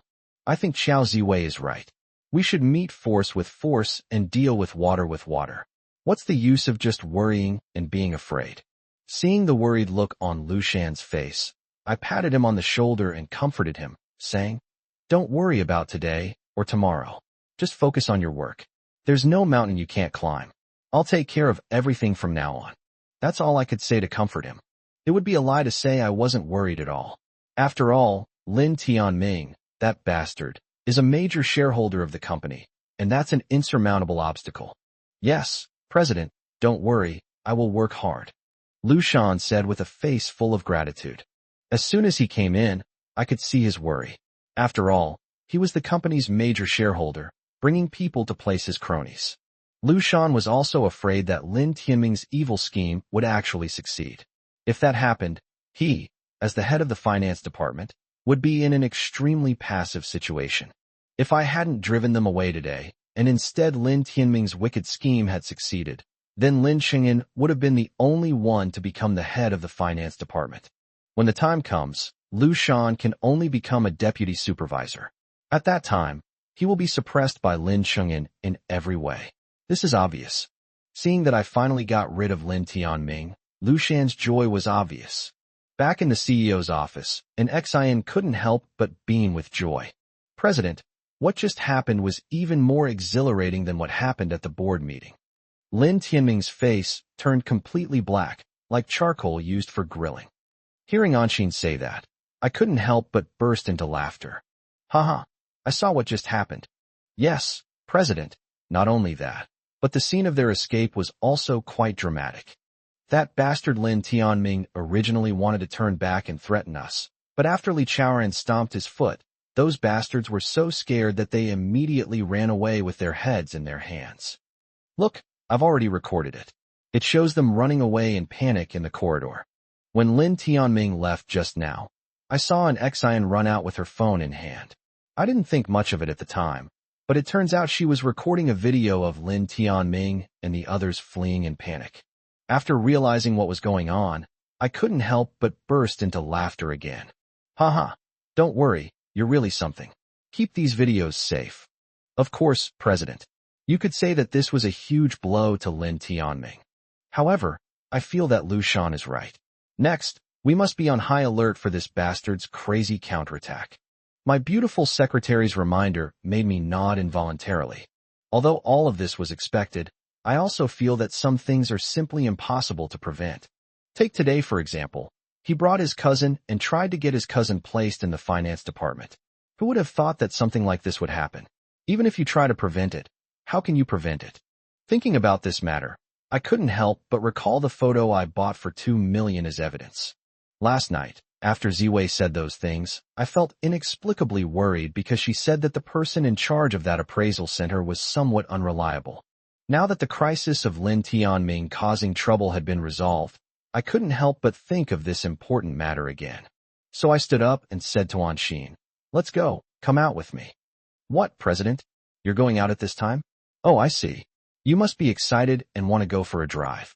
"Since that's the case, I, your beautiful secretary, will accompany you on this carefree adventure." Seeing her say such arrogant words, I glanced at her disdainfully. It's just like Wang Pa selling melons, praising her own wares. No one compliments your beauty, so you can't help but praise yourself. Chapter 100, we must wait until we return from that place. Anshin grabbed my arm and started shaking her head, retaliating with a smug look on her face. Of course, if others don't compliment my beauty, it's because they're blind. If I, as a young lady, didn't praise myself, life would be so boring. If you're feeling at ease, that really shocked me. She is 3 years younger than me. Does that mean there is an insurmountable generation gap between people? Hey, stop right there, or I think I'll start gagging. And Xian's eyes widened. "President, what do you mean by this? Are you denying my beauty? I'm going to get angry about this." I was quite surprised when the other person said that. After a moment of surprise, I continued to tease them. "What? Are you directly threatening me, the CEO? You're just a lowly secretary. How dare you? Do you plan to rule from behind the scenes?" My words made an Xian blush. The next second, she said shyly, "I can't do that. Ruling from behind the curtain is something only the Empress can do. Do I have that kind of status?" I couldn't help but burst out laughing at her joke. Why is Anshin acting like a clown towards me? Could it be that she's extended her idea of creating a lively atmosphere to the company? With that thought in mind, I took out 2 pills from my pocket and popped them into my mouth. What can relieve my worries? Only medicine. I have severe depression, so I have to take my medication on time. But I hadn't been at work long when I found out that bastard Lin Tianming had come to the company and caused trouble, leaving me no chance to take my medicine. Now I have to make up for it. Otherwise, if my severe depression worsens, I might have suicidal thoughts again. That won't do. I must cure my severe depression before I make these blood enemies pay a heavy price. Even if it can't be cured, it has to be kept under control, because I still have to do my best to deal with these bastards. President, what exactly are you planning to do? Aren't you going to tell them your secrets now? Seeing the puzzled look on her face, I said, "Call Li Chaoran and have him come with me to that appraisal agency." And Xian suddenly realized. "President, you went to get the evidence photos?" I nodded. Of course, it's been almost 2 days. The evidence should have been extracted by now. Yes, I'll call the security manager right away. Jinyu Forensic Science and Technology Appraisal Institute. When the person in charge, Li Jinyu, saw me, he looked surprised. "Oh, Mr. Liu, please have a seat." Seeing his enthusiasm in offering me my seat, I didn't stand on ceremony. "Mr. Li, we're here today to get that evidence." "Oh, that evidence." Seeing him hesitate, I was taken aback. "What's wrong? Is there a problem?" Li Jinyu shook his head. "Mr. Liu is joking. What problem could there be with a simple fingerprint extraction? It's just that you've come at a bad time. The staff member in charge of this business in our company is already on a business trip." "What? You're already on a business trip?" I frowned. "That's not right, Mr. Li. In a company like yours, Even if your staff members are on business trips, you should delegate the relevant business to other companies in the same industry. Why are you using such an excuse to fob off your clients? At that moment, I was anxious, so I didn't hold back. Mr. Liu, this situation is special. It's not that we're trying to fob off our customers. After all, customers are our gods, and we're too busy trying to please them. When I saw Li Jinyu using the excuse that his staff were away on business, I was quite surprised. After thinking for a moment, I made this request. Since that's the case, Mr. Li, there's no need for me to continue collecting evidence from you. Just give me back my photos. Li Jinyu was taken aback when I made this request. Mr. Liu, I have already explained the situation to you, so why don't you understand us? His words made me quite angry. Mr. Li, 2 days have passed. That means I've had the evidence with you for 2 days, and you haven't even fulfilled the client's request by simply extracting a few fingerprints. How can I trust you with this?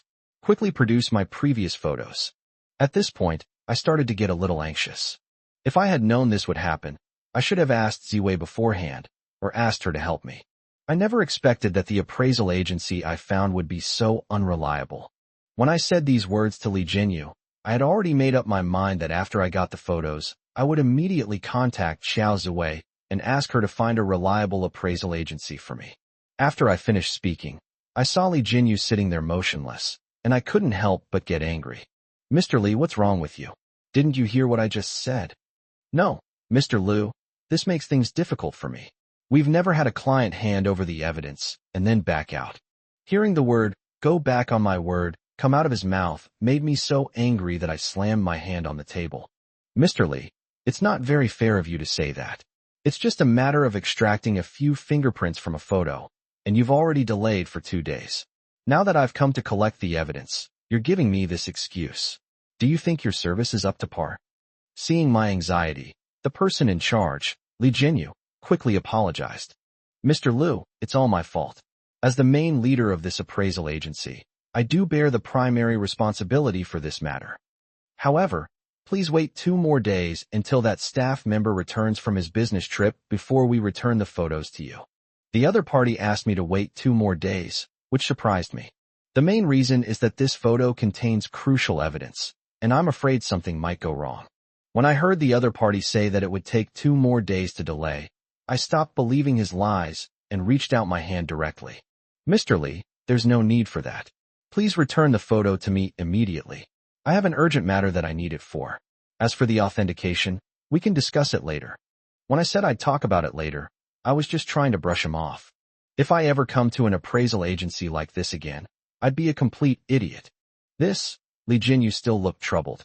Finally, after scratching his head, he told me the truth. Mr. Liu, please understand my predicament.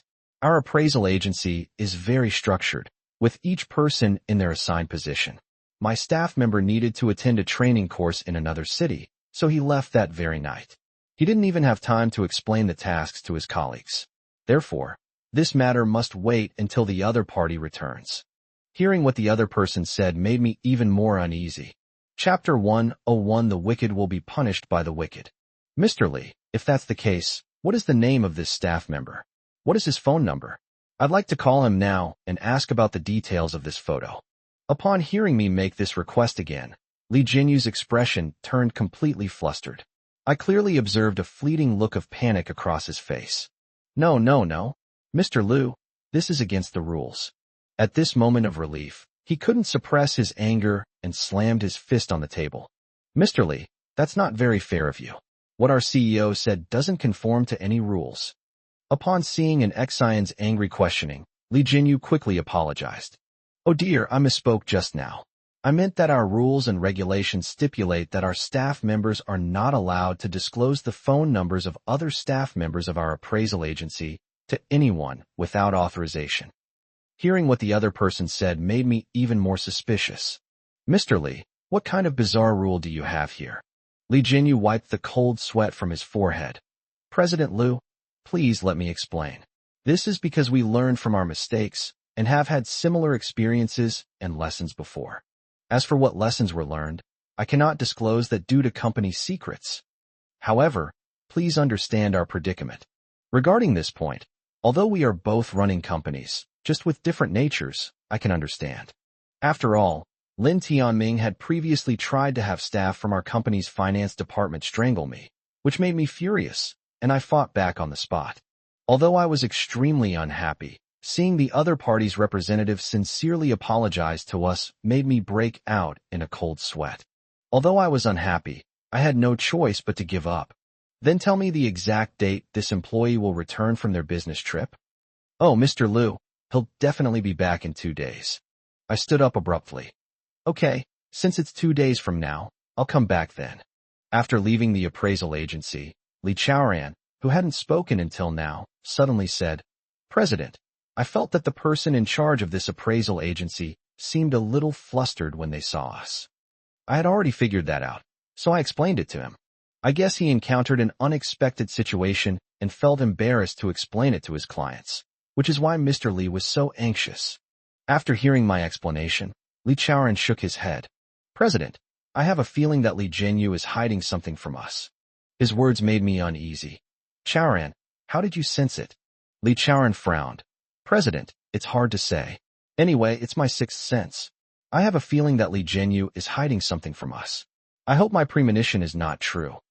When he said that, I felt my heart skip a beat and jump involuntarily. I bought this photo from Li Kai for 2 million yuan. Most importantly, it is the strongest evidence that the despicable couple plotted to hire someone to kill my parents and cause a car accident. If I can extract the fingerprints of the adulterous couple, along with the fingerprints of Li Kai's brother Li Cheng, from this photo, then I can sue them in court for a reassessment and trial of the original car accident. When that time comes, the 2 adulterers will pay a heavy price. But if I lose this photo, I'll lose the most crucial evidence to sue them. Just think, if this photo weren't so important, why would that trashy woman, Han Yuan, risk being discovered and come to my house in the middle of the night to steal it? Li Chaoran's words completely unsettled me. He's a retired Special Forces soldier. Before hiring him, I thoroughly researched his entire background. After retiring from Special Forces, he worked as a mercenary in the Middle East. What is a mercenary? To put it bluntly, it's a career that's all about risking your life. It's fair to say that a master like him possesses a keen awareness and sensitivity to his surroundings. If Li Chaoran had sensed something amiss during what just happened, things could have been very different.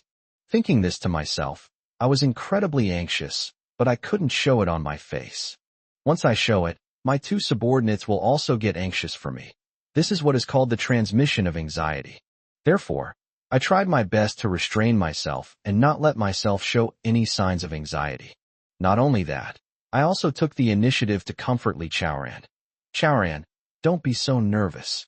They are a professional appraisal agency. They certainly won't do anything reckless. But at this moment, An Xin, who was standing next to her, raised an objection. President, have you forgotten that Sister Ziwei once said that Li Zhenyu has a very bad reputation? Your words of reassurance make me incredibly worried. Ziwei did say those words at my home, but at that time, I had already given the photos to this appraisal agency. This reassuring reminder only made me more worried. I didn't want to show it on my face, but unfortunately, this photo is crucial evidence that sent that adulterous couple to jail. If something unexpected really happens, then there will never be another chance like this. Affected by this incident, I remained uninterested even after returning home that evening. Seeing me like this, Ziwei was very surprised and quickly asked what happened. Anqi knew I was holding back my anger, so she explained, but she didn't mention the photos. Instead, she talked about the company's current situation. Sister Ziwei, you don't know, that bastard Lin Tianming is up to his old tricks again. He's planning to assign a new person in charge of the finance department. Today, the president foiled the other party's conspiracy, but it has also made him a bit emotionally unstable. So tonight, you'd better be a little more careful and don't expect to see our president smiling again. Upon hearing this, Ziwei, who had been smiling, also turned serious. What? That bastard is going too far. He even wants to plant his cronies in the company's finance department? And Xian looked helpless. Yes, I'm also worried and anxious for our CEO. When will this end? Doesn't this mean that our CEO will be manipulated by him forever? Ziwei snorted coldly. Don't worry too much. Don't fret. The wicked will be punished by the wicked. Lin Tianming is a bastard with bad intentions. He won't have a good ending. Chapter 102. Don't wrong her. But Anshin simply didn't believe Ziwei's words. Oh dear, Sister Ziwei, when did you start believing in metaphysics? Don't tell me about karma or good deeds. I haven't believed in those things for a long time. What I see now is that evil people run rampant and bad people act with impunity, while good people just tremble in fear and become complete victims. What fairness is there in this world? Ziwei, with the air of someone who's been through it all, said to her, Oh dear, you're such a young girl, yet you're so pessimistic. You must know that the world belongs to us, but ultimately it belongs to you. Tui, Anshin spat out, ending Ziwei's lecture. Sister Ziwei, what time is it now? Why are you still doing this useless stuff? If you have any ideas, please give me some advice. I'm begging you on behalf of our CEO. Don't even mention our CEO. Even I, as his secretary, felt this immense pressure.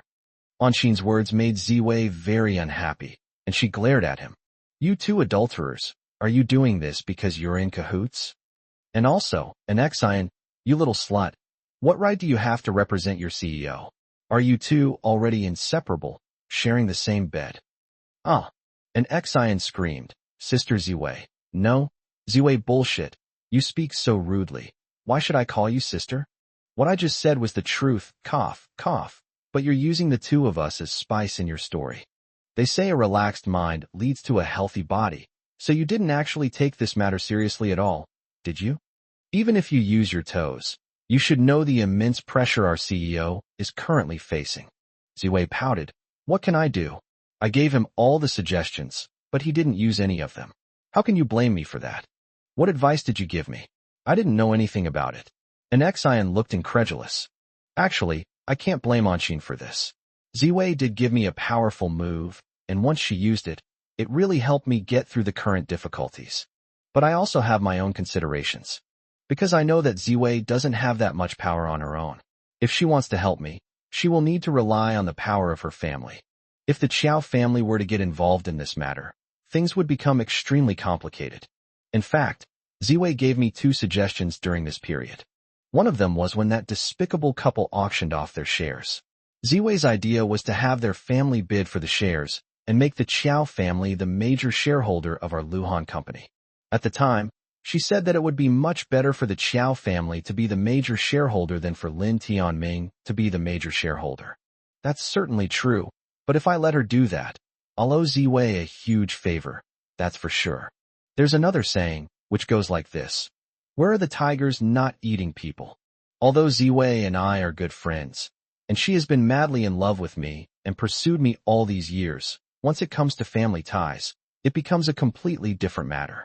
After all, his family wasn't just his parents' family, but a large extended family. I know that these large families love to fight amongst themselves, and some even resemble ancient courts, with a series of life or death struggles taking place. This is also determined by human nature. Everyone wants to have power and control vast wealth. However, the situation of large families is very much like a huge pyramid structure, with only a few exceptionally lucky individuals standing at the top. This is why there are constant struggles, since everyone wants to rise to the top. If Qiao Ziwei's family were to get involved, these large families would all have their own agendas and be thinking about their own interests. Although it may seem on the surface that it is much better than Lin Tianming having control of the company's shares, I am also afraid that if the relationship between the 2 parties is not handled well, they will eventually become enemies. These 2 reasons are why I rejected Ziwei's suggestion without hesitation. When Lin Tianming first confronted me, Ziwei asked me to give up the company and start a new one with investment from her family after I got home that night. I refused. If that's the case, then the only change of power above me is the change of the ruling family, from Lin Tianming to the Qiao family. If Qiao Ziwei is in charge, she holds great power in the family, and I would probably agree to any suggestion she makes to me. But she is just the eldest daughter of the Qiao family. If the family were to intervene, she would have to ask the head of the family for help, which would be completely unnecessary. It was for these reasons that I rejected Qiao Ziwei's suggestion. However, she made both of these suggestions to me without Anshin's knowledge, and they were made when Anshin was not present, so Anshin was unaware of them. Anshin only knew that she was the eldest daughter of the Qiao family and had great abilities, so when she saw me being overwhelmed by Lin Tianming, she wanted Qiao Ziwei to help me. Little did she know that the infighting within such a large family was extremely cruel. Seeing the disbelieving look on an Xian's face, I glared at her. Don't worry, shut up. Ziwei did make a suggestion to me before, so don't wrong her. When she heard me speak up for her, Anshin looked completely incredulous. President, is it true or false? Did she really make some suggestion to you? I was just about to tell Anshin not to ask about these things, but Xiao Ziwei said it directly. That's right, don't you believe me? I told Zhang before that we should get our family involved and buy the shares of that despicable couple. But your CEO wouldn't agree. In the end, I had no choice but to ask my cousin to help me raise the price of those shares, so that both sides would pay a certain price. Anshin was aware that Ziwei had asked her cousin for help. At that moment, her breathing became rapid. Is there anything else? An Xian asked, her brows furrowed. Ziwei nodded. Also, I want your president to just give up on this company. Her words had barely left her lips when they shocked an Xian. What did you say? You advised our CEO to completely abandon this company? What are your true intentions? Seeing an Xian's shocked expression, Ziwei burst into laughter. I was just trying to harm him, okay?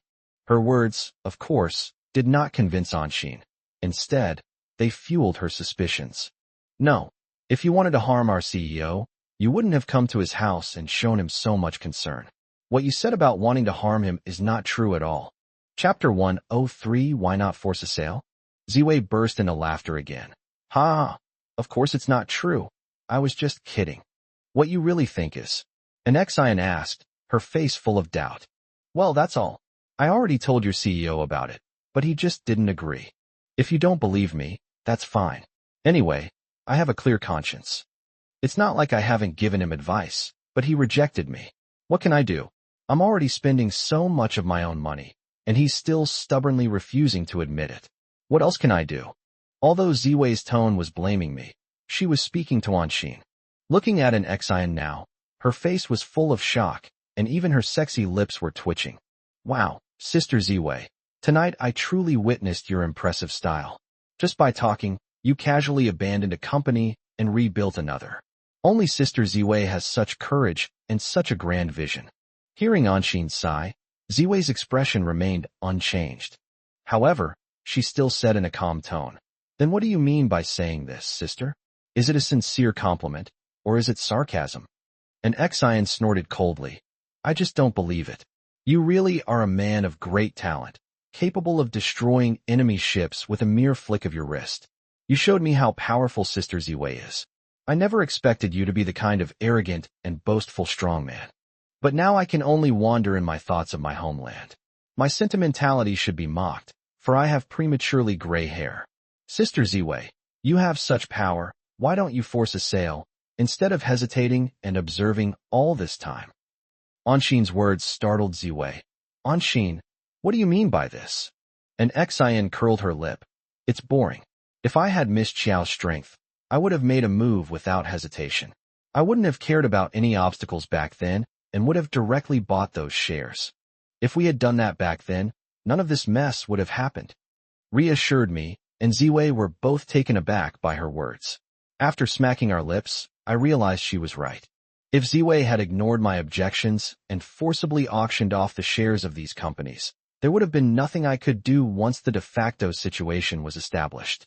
If Ziwei had done that back then, none of the events surrounding Lin Tianming's coup would have occurred. Ziwei was also greatly shocked, and the next second, she actually started talking to herself. So, am I wrong? I've always cared about Jiang's ideas and consulted him on everything. I've never been domineering in front of him. Is this the main reason why your company is in such a passive situation right now? Anshin nodded. That's right. If I had your current status, as the eldest daughter of the Qiao family, I would cry, make a scene, and even threaten suicide to get my family's support and make them take out money to buy these shares of the company. If we had done that back then, this scene at the board meeting would not have happened, and Lin Tianming would not have been forced to appoint his cronies. Anshin's explanation on this point is a bit of nonsense, but I'm not really willing to listen to it. Don't worry, That's enough. I was the one who stopped Ziwei back then. Is it all my fault? Upon hearing my words, an Xian quickly said, President, you've gone too far with that. Was that what I meant? I saw that Ziwei has such great abilities, and now you are making things difficult for her everywhere. So I wanted to make her do more work and used reverse psychology on her. How did you come to say that I blamed you?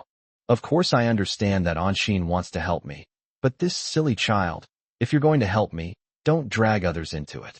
Otherwise, wouldn't that change my original intention?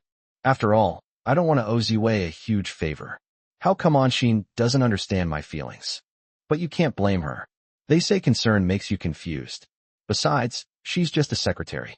She doesn't want to see me, the president, feeling so stifled and in a difficult position. After thinking it through, I immediately changed my mind. All right, you two, stop talking for a bit. I still appreciate what Ziwei said back then. When soldiers come, we'll block them. When water comes, we'll dam it. Ziwei looked surprised. Lu Jiang, what do you mean? Praising me with my words at this time feels like a slap in the face. I shook my head. Ziwei, if you think that way, you're completely wrong. I just don't want our friendship to be tainted by so much money. I'm afraid it will change, and we'll never be able to go back to how we were. Upon hearing my words, Xiao Ziwei was completely taken aback. After a long pause, she nodded solemnly. Zhang, I understand what you mean. With that, Ziwei turned and headed toward her room. Anshin and I were left looking at each other in bewilderment. Anshin, who was so insistent just moments ago, is now quite worried. President, could it be that what I said just now was a bit harsh and made Sister Ziwei sad? I shook my head and said calmly, with the harshness of your words, you couldn't hurt Xiao Ziwei. I've been her classmate for 3 years, don't I know her well? Oh, that's good. Then I won't feel guilty anymore. I just saw how lonely Sister Ziwei looked, which made me feel that what I said earlier was a bit too much. If you say it's not too much, then it's not too much. I'm relieved. You mean you want me to take the blame?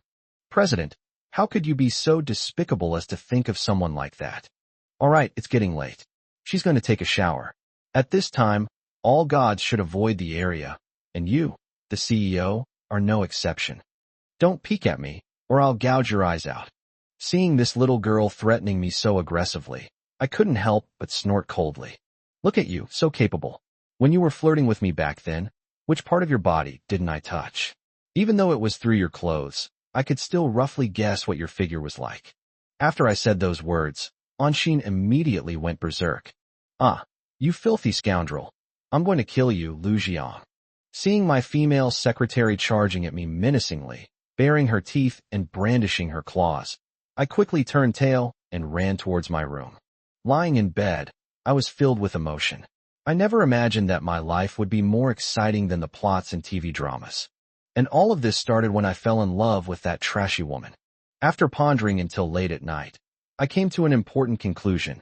No matter what, I must never get entangled with trashy women. That's life. Only after you've suffered losses and been cheated do you have the right to be a wise man after the event. I was ruined by this scumbag woman. Although I still have my own company, after dividing half of the family property, both my overall strength and my work situation are under serious threat. Chapter 10 for you really are living a carefree life. Thinking about all this, I felt extremely tired and suddenly realized that life is but a dream. And so, amidst constant agonizing and reflection, I finally fell into a deep sleep in the middle of the night, only to be awakened by a knock on the door. Someone knocked on the door, but not on my house door. It was the gate of the villa. This surprised me greatly. Who could be disturbing my sleep so early in the morning? Moreover, judging from the way they were banging on the door, if we don't open it, they might break it down. I angrily got dressed and came out of the room, just as I saw Anshin, who was also sleepy-eyed, opening the door. She had clearly heard the loud banging on the door as well. Upon seeing me, Anshin anxiously asked, "It's not that those two scoundrels coming to our door, is it?" I shook my head. No way. What right do they have to come here? You stay inside, I'll go check on them. After all, I'm the owner of this villa. But Anshin disagreed. No, someone is knocking on the door so early in the morning. No, this is banging on the door. The other party must have ill intentions. I have to go with you to see what's going on. Seeing that she insisted on following, I didn't stop her.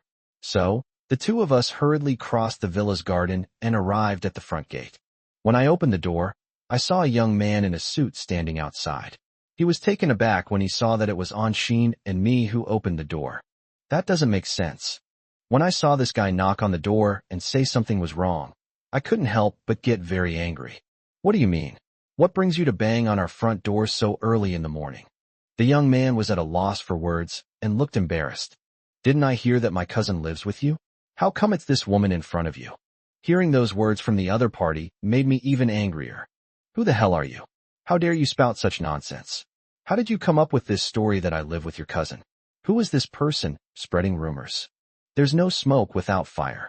I have a feeling that this young man coming to my door so early in the morning is definitely not without reason.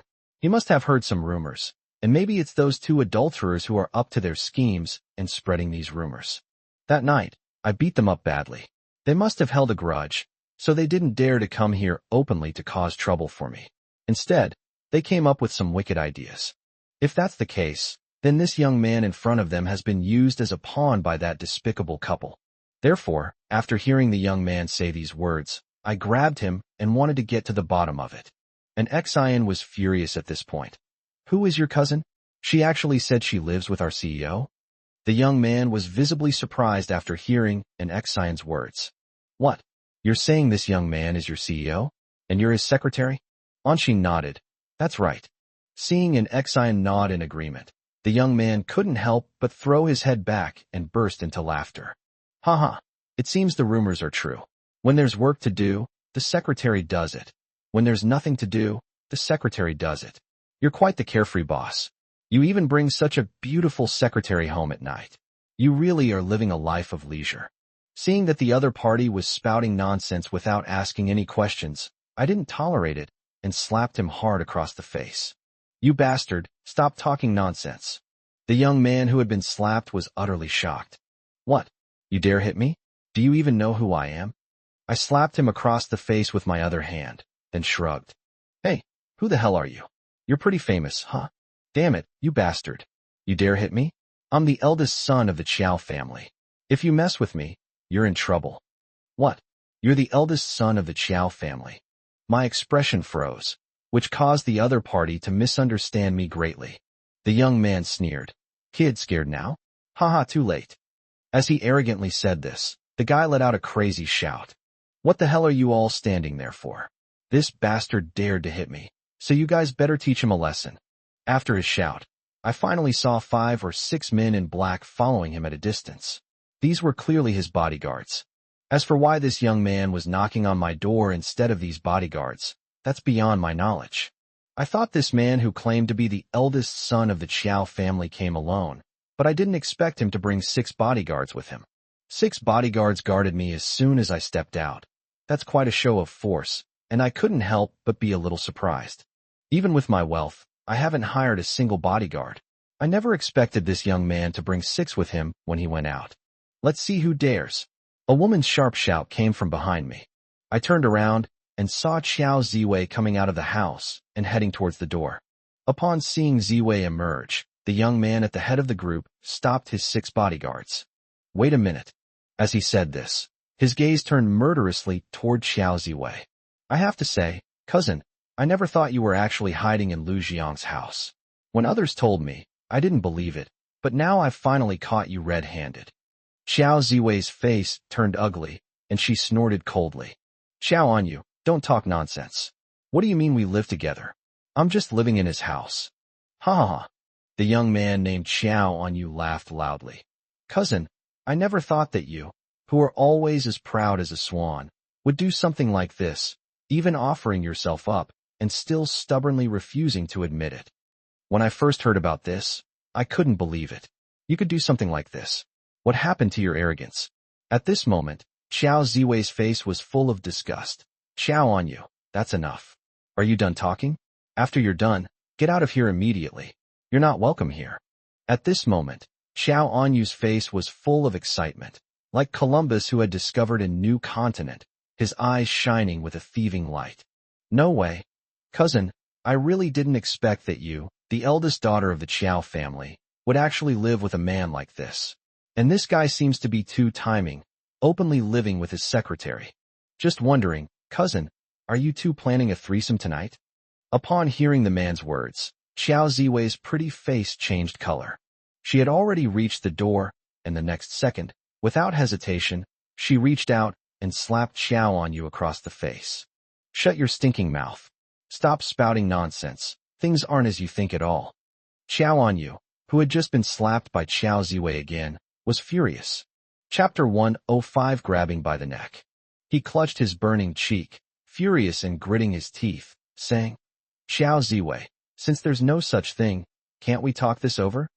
The fact that you slapped me proves that I hit your weak spot. Otherwise, would you be so angry as to hit me like this?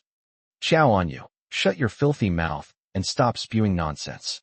Let me tell you one more time, the truth is not what you think at all. At this moment, Xiao Anyu's expression also changed. Even though he got beaten up, this guy still has that smug look on his face.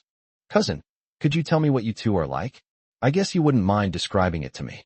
After all, it's already done, so it's not so shameful to talk about it. If you have the nerve to do it, are you too ashamed to say it? Seeing the other person making wild guesses about our relationship and spouting nonsense, I couldn't contain my anger and slapped them across the face. You bastard, shut up. You actually don't believe your cousin? You deserve to be beaten, you son of a bitch. Xiao Anyu, who had been slapped, was furious. He pointed at my nose and shouted, You bastard. No wonder Han Yuanyuan dumped you and hooked up with that third-rate painter. Even he is much better than you.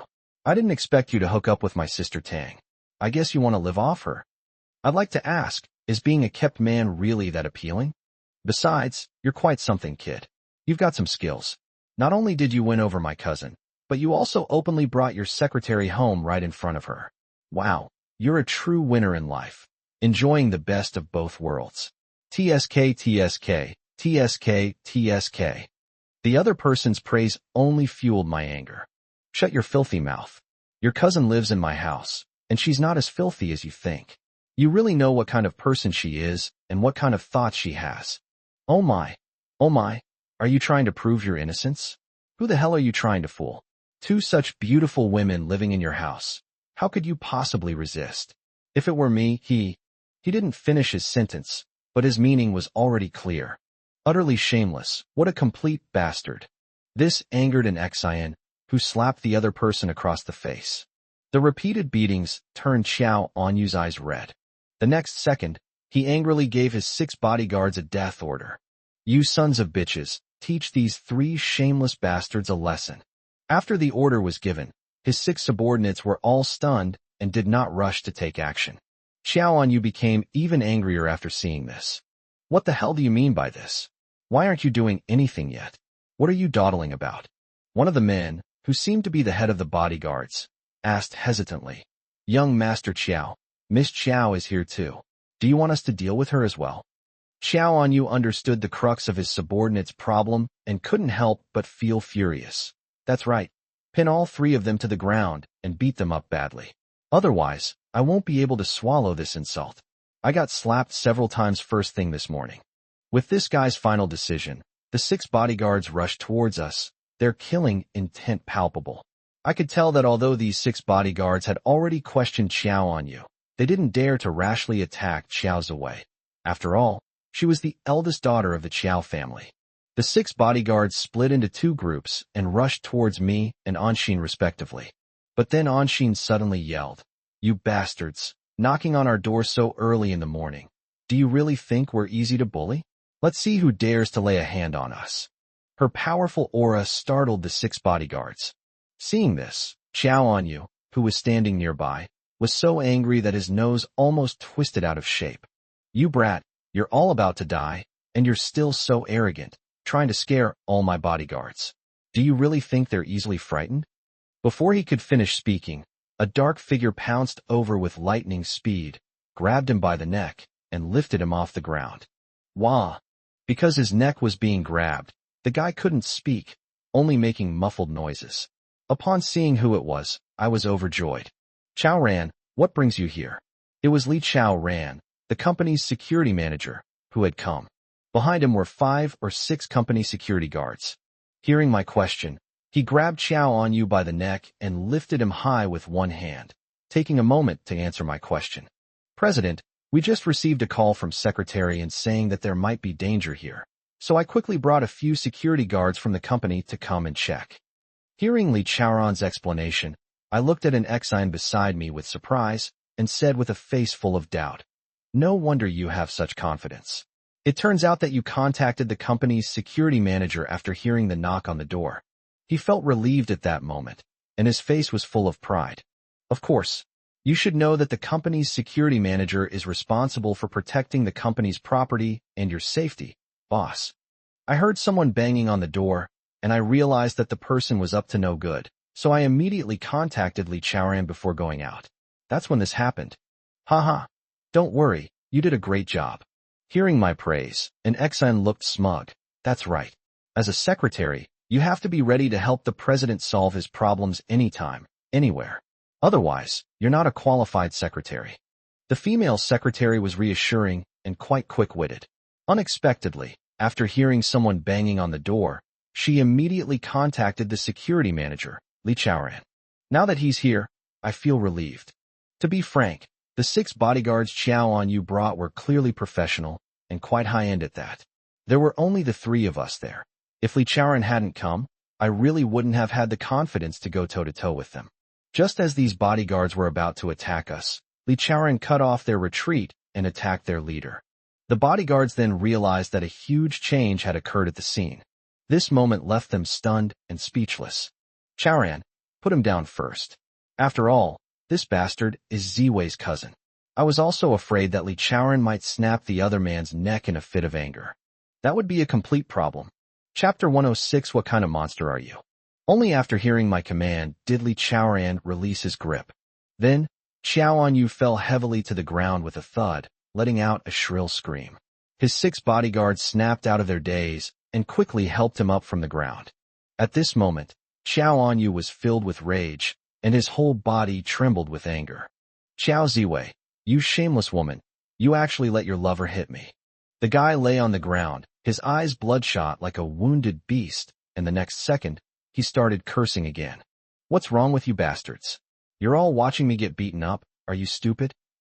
Just as the bodyguards were about to make their move, Li Chaoran used the tactic of capturing the leader first. This move completely shocked them, even though they were high-ranking bodyguards, leaving them stunned and speechless. Now that Xiao Anyu had lashed out, the bodyguards finally came to their senses. This time, without letting Xiao Anyu give any more orders, they charged towards Li Chaoran with murderous intent. Be extra careful, Chaoran. Seeing that these 6 bodyguards seemed to have ill intentions, I quickly reminded Li Chaoran. Although he is a retired Special Forces soldier, I could tell that the 6 bodyguards brought by the eldest son of the Qiao family were no pushovers either. They had all undergone professional training. These bodyguards are generally called high-end bodyguards, and they are very expensive, far superior to ordinary bodyguards. Furthermore, a large family like the Qiao family would certainly not hire ordinary bodyguards. Upon hearing this, Li Chaoran waved his hand dismissively. A bunch of dead fish and rotten shrimp, trying to stir up trouble here. The head of the bodyguards had already rushed over, and when he heard Li Chaoran say those words, he was so angry that his nose almost twisted out of shape. You bastard! How dare you be so arrogant? Then let me show you the power of our Imperial Shield bodyguards. What? The Emperor's Shield? An Exine, who was standing next to her, was taken aback. Boss, this Emperor's Shield security company is a top-tier player in the bodyguard industry. Anshin stood by my side and loudly reminded me. I know what she meant by those words, and I understand why the head of the bodyguard said those words in such a fit of anger. Because what Li Chaoran just said was indeed extremely arrogant. Of course I know about Emperor's Shield Security Company. It is indeed a top player in the industry. I heard that in order to reach the top of their business, their company conducts intensive training for their security personnel every 6 months. Therefore, I was quite surprised when I heard them reveal their identities. Are the security personnel at Monarch Shield really that awesome? As he said this, Li Chaoran dodged the opponent's attack with a quick movement. The next second, he disappeared from the spot. Looking at the 6 professional bodyguards under the Emperor's Shield, after attacking Li Chaoran, They were all dumbfounded to find that he had suddenly disappeared. The speed of their 6 attacks just now was incredibly powerful, and they were arranged in a fan shape, all in an attempt to kill Li Chaoran in one blow. But now, the opponent has suddenly disappeared right under their noses. They had just realized that the burly black man in front of them was indeed quite capable. Otherwise, he wouldn't have left these professional bodyguards stunned in shock. Because of their embarrassing actions just now, they were determined to get revenge. But when they charged in, they found that their target had vanished without a trace. Just as they were completely bewildered, Li Chaoran, who had already swiftly dodged behind them, smiled faintly. With reactions like yours, you would have died 8 times over on the battlefield. You should be glad you're not my enemy. While speaking menacingly, Li Chaoran showed no mercy and directly attacked the bodyguards. A series of banging sounds came from behind. Then look at these 6 professional bodyguards under the Imperial shield. They were all sent flying with screams of agony. Upon seeing this scene, Xiao Yu couldn't help but let out a scream. He had just heard the burly, dark-skinned man spouting nonsense and assumed he was just bragging. After all, the bodyguards his family hired were all top-tier, highly skilled individuals, for which his family had to set aside a large sum of money every month. Unexpectedly, 6 top-notch experts were no match for the burly black man in front of them. He jumped up in shock from where he was lying on the ground. "You, what kind of monster are you?" Hearing the other party question him, Li Chaoran sneered. "You are not qualified to know what kind of monster I am. Take the word monster as a compliment. Get out of here right now. You're not welcome here. If you dare to come here again, I'll make you regret ever being born." Li Chaoran was just trying to scare them, but Xiao Yu was terrified. After trembling, he gritted his teeth in anger and cursed at his 6 bodyguards. "Stop fucking lying on the ground pretending to be dead. Get out of here." Seeing that there was a master like Li Chaoran here, he no longer dared to threaten Xiao Ziwei. Seeing the eldest son of the Qiao family fleeing in such a sorry state, like a stray dog, I looked at Xiao Ziwei with a puzzled expression. "Ziwei, what's going on?" "Just now, from what your cousin was saying, it seems like you've been keeping your return to China a secret from your family." Upon hearing my question, a hint of embarrassment appeared on Xiao Ziwei's face, but it vanished in an instant. She quickly responded, "Jiang, this time I did indeed return from overseas without the family's knowledge." After Xiao Ziwei explained the situation, I was greatly surprised. "What? You really did come back behind your family's back? What were you doing overseas all this time?" Xiao Ziwei never mentioned any of these things after moving into my house. After hearing my question, Ziwei sighed. "Our Qiao family has companies and related industries overseas. I was there to manage these companies and industries for the family. I never expected that my cousin would find out about it." I could tell just now that Xiao Ziwei and her cousin didn't get along. Of course, it's normal for large families like this to be rife with infighting and power struggles. What shocked me wasn't that, but rather that Xiao Ziwei dared to abandon her post. The family had already sent her overseas to manage the company and business, but she returned to China without informing the family. This is a major taboo for a senior executive in a large family. "Ziwei, how could you do this? If you wanted to come back, you should have told the family and gotten their permission. How could you come back without my permission?" Upon learning the situation, I was so anxious that I stomped my feet. Ziwei smiled faintly and reached out to touch my face. Chapter 107. You want to openly hug someone. "Handsome, it's because I've liked you since college.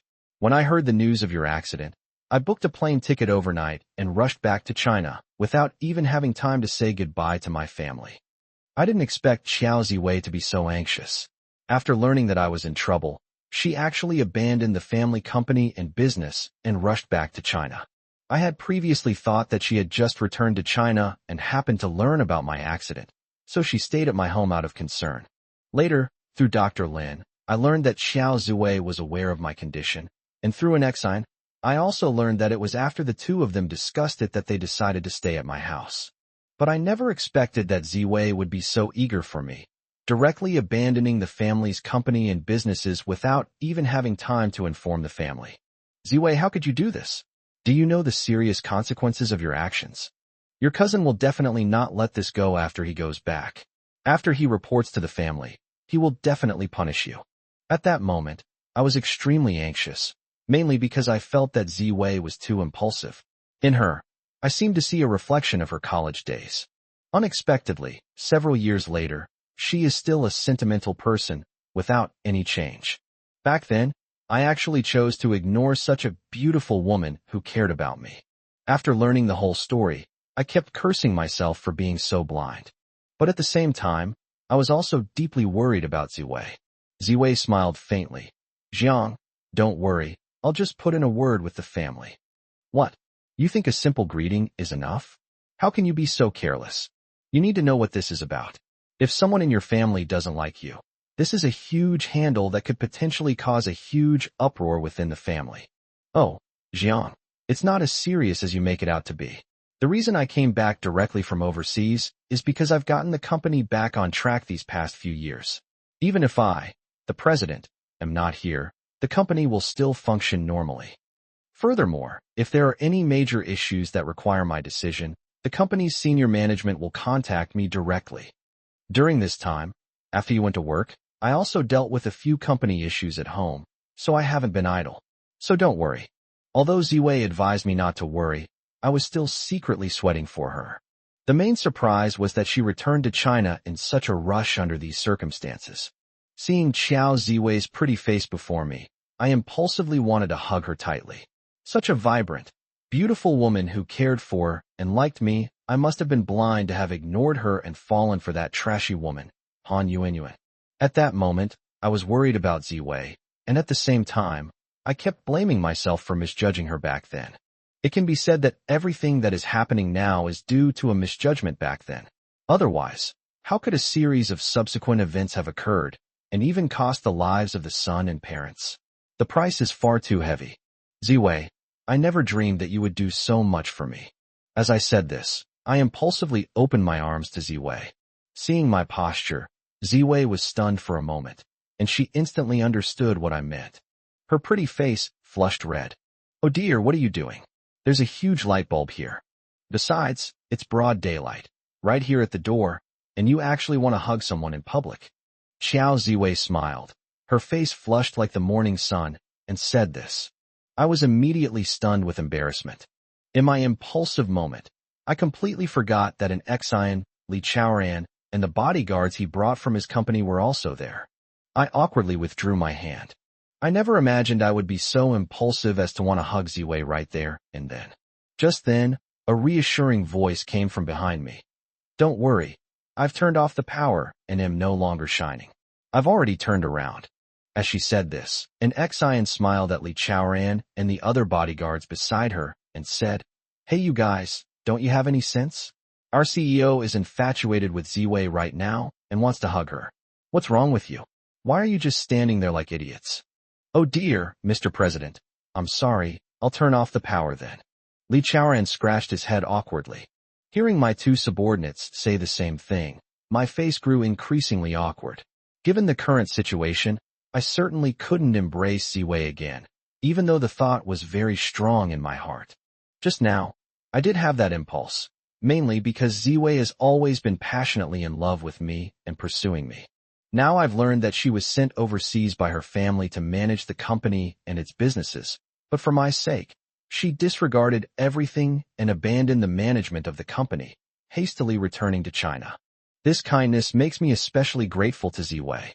It was because of my impulsiveness that I wanted to hug the other person on the spot. But after Anshin said that, my impulse was dispelled. I pouted at Anshin. Don't worry, you're just asking for it. You want to announce to the whole world that you want to embrace Ziwei, but I'm not going to let you have your way. Anshin, who had just turned around, looked anxious. Oh, President, how could you do this? Are you even a man? Sister Ziwei has sacrificed so much for you. Are you really so stingy that you won't even give her a hug? I felt a little awkward and glanced at Ziwei next to me. It's not that I don't want to give it to you, but I'll owe you this hug for now. I'm not that sentimental in front of you. Oh dear, President, you're being so unfair. What does this have to do with being sentimental?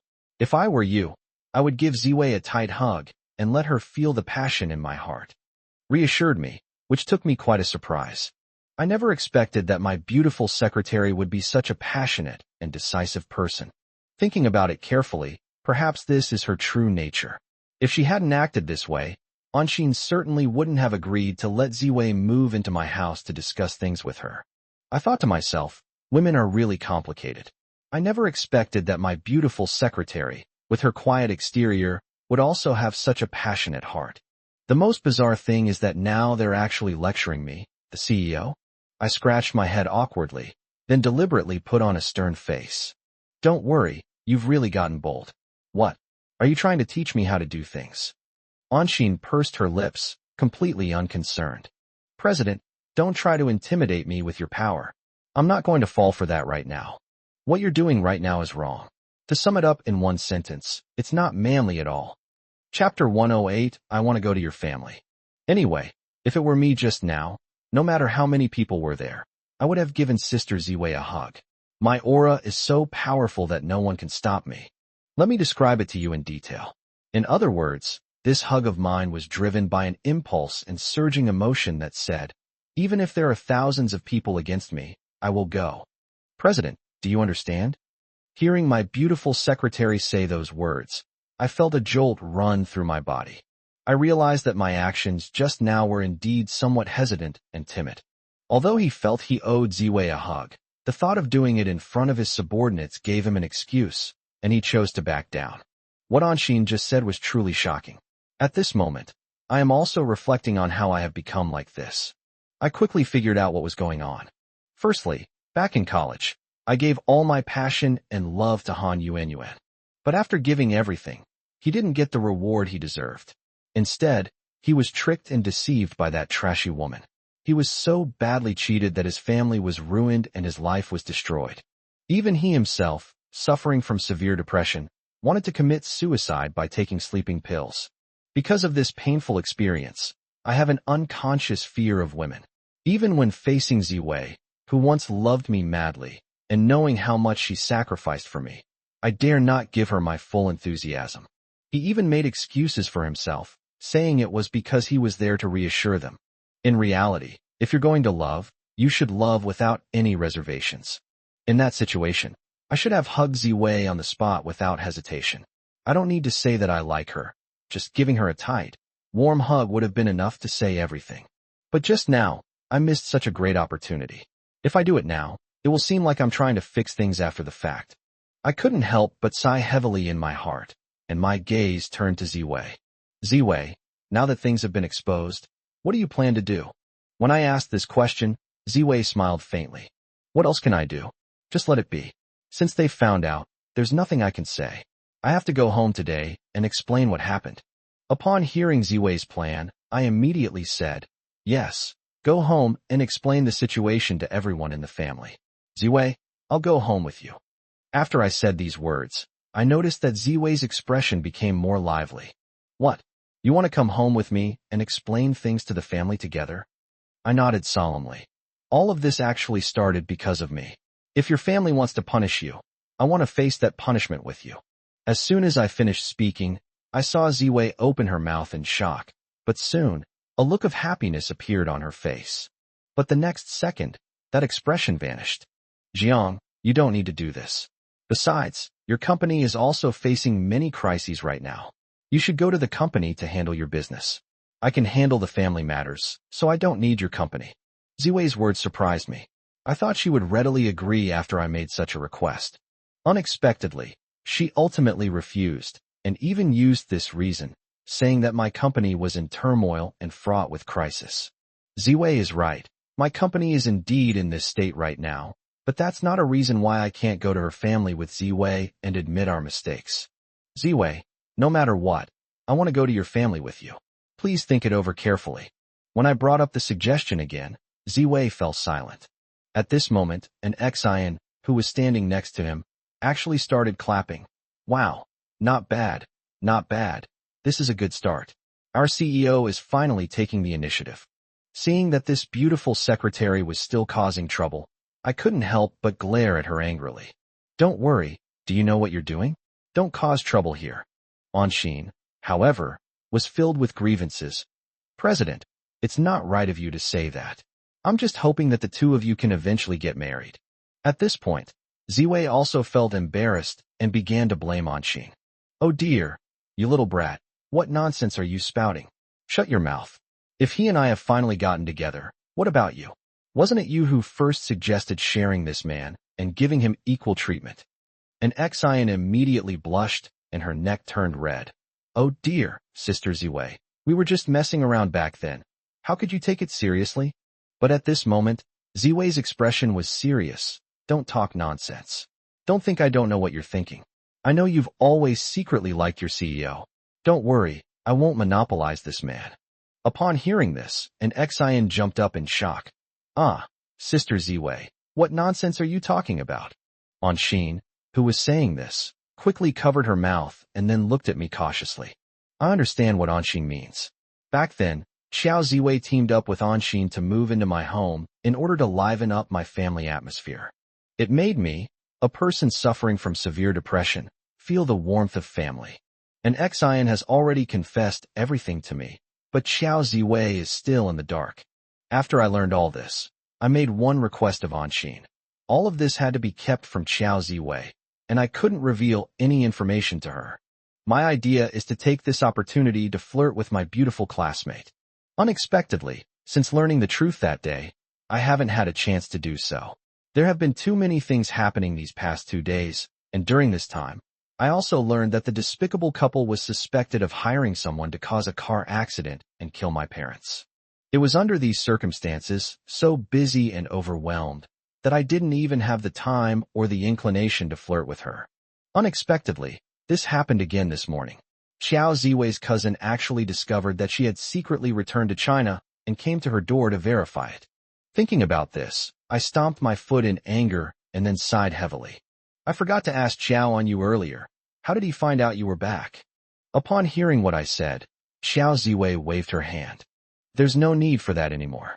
Now that things have been exposed, I'll go home today and explain to my family. Jiang, you don't need to worry about my affairs. I can handle them myself. I'm at ease knowing that you can manage the company's affairs. Hearing her say that, and not letting me go with her to the Qiao family's house, I could only sigh and reluctantly agree. Chapter 109. You're not a rabbit. I was anxious all day.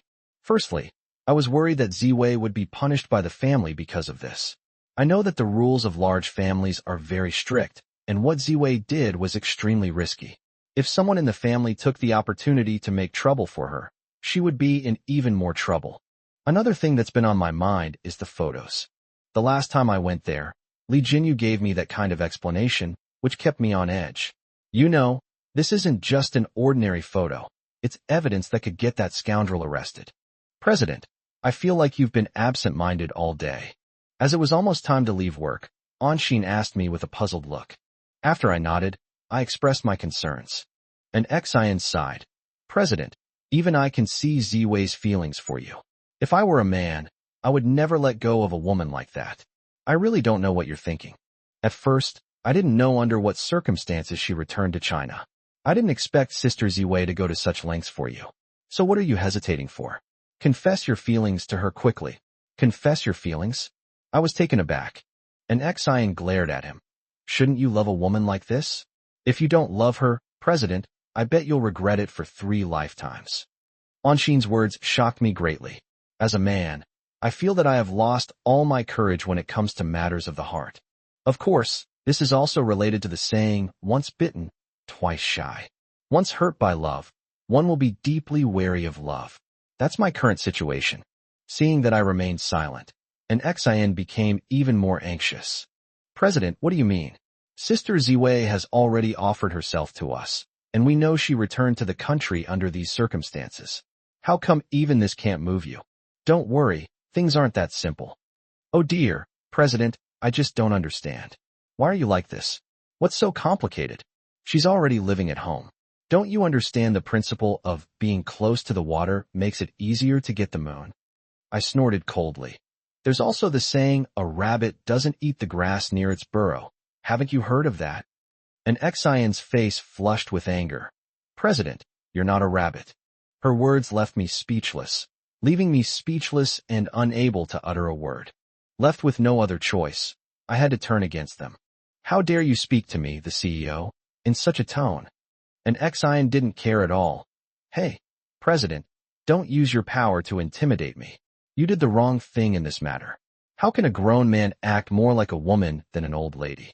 If you act like this, I'll look down on you. What? A secretary dares to look down on the boss. And Xian's face darkened. Don't bring up your position in everything. I can't stand how you treat Sister Ziwei. Seeing that Anshin was a little anxious, I quickly explained. Isn't it about to start the operation? The reason I asked you to keep this from Ziwei and not let her know was because I wanted to tease her at home. What? You told me not to tell Sister Ziwei back then, but you already knew about the situation just to flirt with her? President, that's so unfair of you. Why use such a blasphemous word as flirting? I chuckled mischievously. Isn't this just to add some spice to life? Anshin looked at me with a strange expression. President, I've noticed that you're becoming a little bit perverted. I frowned. Really? Anshin nodded firmly. Absolutely. While we were talking, security manager Li Chaoran came to my office. President, I would like to arrange for 2 security guards to be on duty day and night in your home. After hearing Li Chaoran make this request, I pondered for a moment and then agreed. Ever since Han Yuanyuan broke into my home late at night, I've had Li Chaoran change all the locks. Now, he's still worried and plans to send 2 more security guards. This is also for my safety. Thinking back to this morning, when Xiao Anyu, the eldest son of the Qiao family, came to cause trouble, things would have been really complicated if Li Chaoran hadn't arrived in time. Okay, Chaoran, 2 is enough. No more, otherwise it will be a waste of human resources. Li Chaoran nodded. Okay, President, I'll arrange it right away. Seeing that it was time to leave work, the 3 of us went to the corridor together. As soon as I arrived at the villa's entrance, I saw Han Yuanyuan and Lin Feng, that despicable couple, standing near the villa's gate with a group of people, looking menacing. Seeing them arrive uninvited, I immediately flew into a rage. Han Yuanyuan, you bitch, your face is still swollen from the beating, and you dare to come here again? Who gave you the guts? Upon seeing me, Han Yuanyuan and Mingfeng's eyes flashed with malice. Han Yuanyuan waved her hand, and immediately a burst of gong and drum sounds rang out. It turned out that she had brought a drum and gong troupe with her. I was utterly astonished. Han Yuanyuan, what the hell are you trying to do? Why have you hired a drum and gong troupe to be banging drums and gongs in front of my house? And Xian was also very angry. What do you mean by this? Don't you know that disturbing the peace like this is illegal? Ha ha ha. Hearing an Xian and my accusations, Han Yuanyuan burst into wild laughter. Seeing her ugly face, I was utterly speechless. How could I have ever fallen for such a trashy woman? Lu Jiang, you really are like someone who drinks from the yellow river, you're so big-mouthed. Now that I'm happy about something, I want to celebrate it with gongs and drums. Go ahead and sue me if you dare. After criticizing me, this Han Yuanyuan started targeting an Xian. Oh my, so your secretary has taken over? Shouldn't you be grateful to me for getting rid of such trash and letting you get a great deal? I'm here banging drums and gongs. What business is it of yours? Who do you think you are? That guy's arrogance really infuriated me. Han Yuanyuan, Mingfeng, you 2 adulterers, have you forgotten how I beat you black and blue this morning? You still have the nerve to come here now. It's really something to look at. Mingfeng was also furious. Lu Jiang, don't be too smug. Yuanyuan and I do have something to be happy about. Do you want to hear it? Originally, this matter should have been kept low-key, but unfortunately, neither of us are low-key people. Once we have something on our minds, we can't keep it to ourselves and want the whole world to know. As he said this, Mingfeng burst into wild laughter. Their outrageous behavior infuriated an Xian. But I was taken aback. Previously, those 2 scoundrels learned that I had crucial evidence proving they hired someone to kill someone and deliberately caused a car accident. It was because of this immense worry that despicable woman, Han Yuanyuan, took the risk.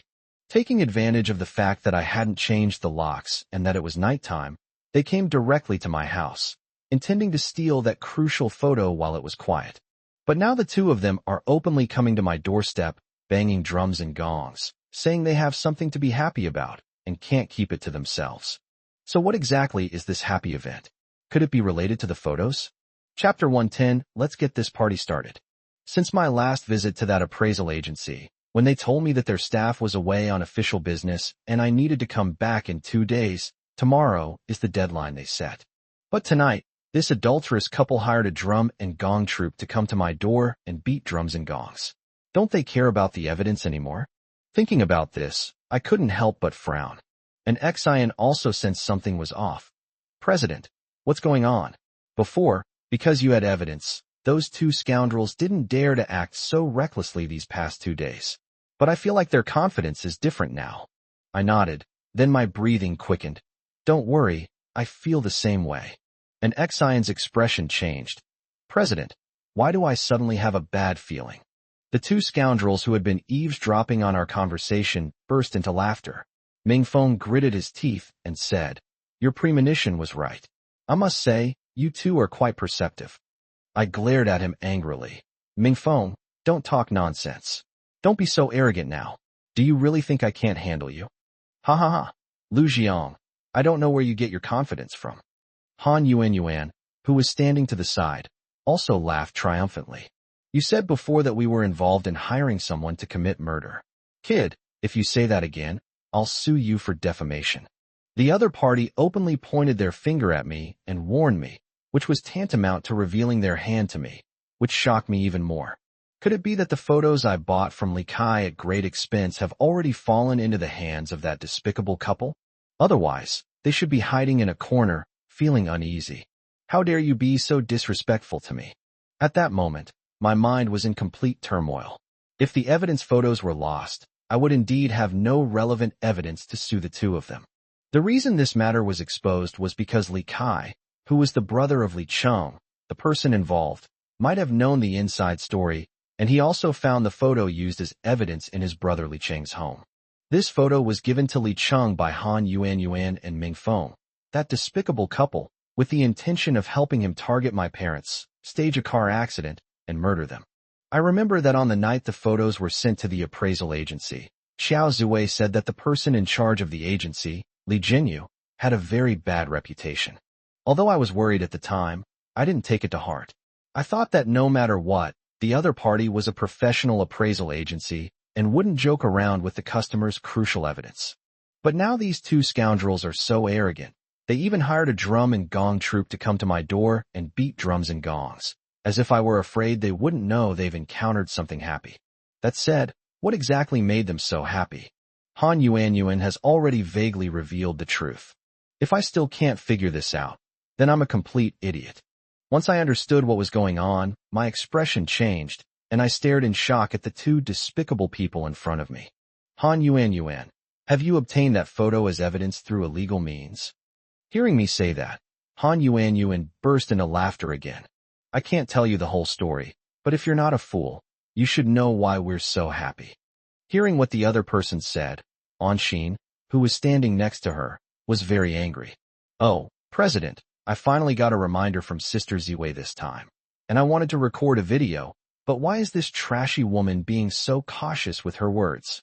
I glanced at an Xian next to me and saw that she was taking out her phone to record evidence, so I decided to provoke Han Yuan. Han Yuan, you shouldn't be too happy about some things. Don't you understand why you didn't steal that photo last night? When Han Yuan heard me mention the photos, she couldn't hide her smile. Lu Jiang, do you really think you can blackmail me with that lousy photo? Don't you even use your brain to think about why I dare to come to your door and make such a fuss? When the other party said that, my heart sank. Suddenly, I wondered if there really was a problem with the photo. But that doesn't make sense. It's a professional appraisal agency. If there's a problem with the evidence photos, how will they explain it to me, their client? That's why I just realized that these two scoundrels might have something to rely on, which is why they dared to act so arrogantly here, and their actions even seemed to be a show of swagger. After all, Han Yuan failed to steal the photos last night, and I beat her up, leaving her with a black eye and a swollen face. If I hadn't gotten my hands on crucial evidence, those two should have been hiding from me instead of showing up at my door in such a grand manner, complete with a drum troupe. Seriously, why don't you just throw a concert? After figuring all this out, I became incredibly worried and wished I could go to Li Jinyu's appraisal agency right now to verify the photos.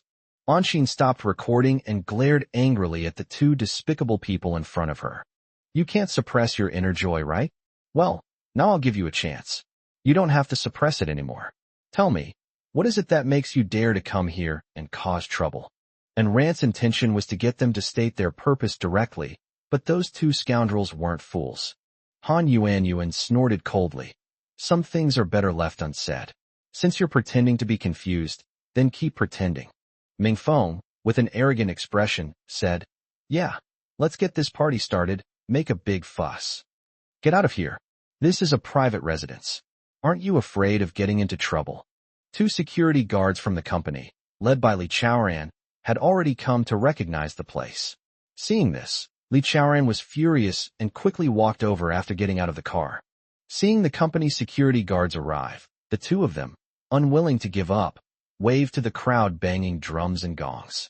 "All right, the mission is completely complete. You may leave now."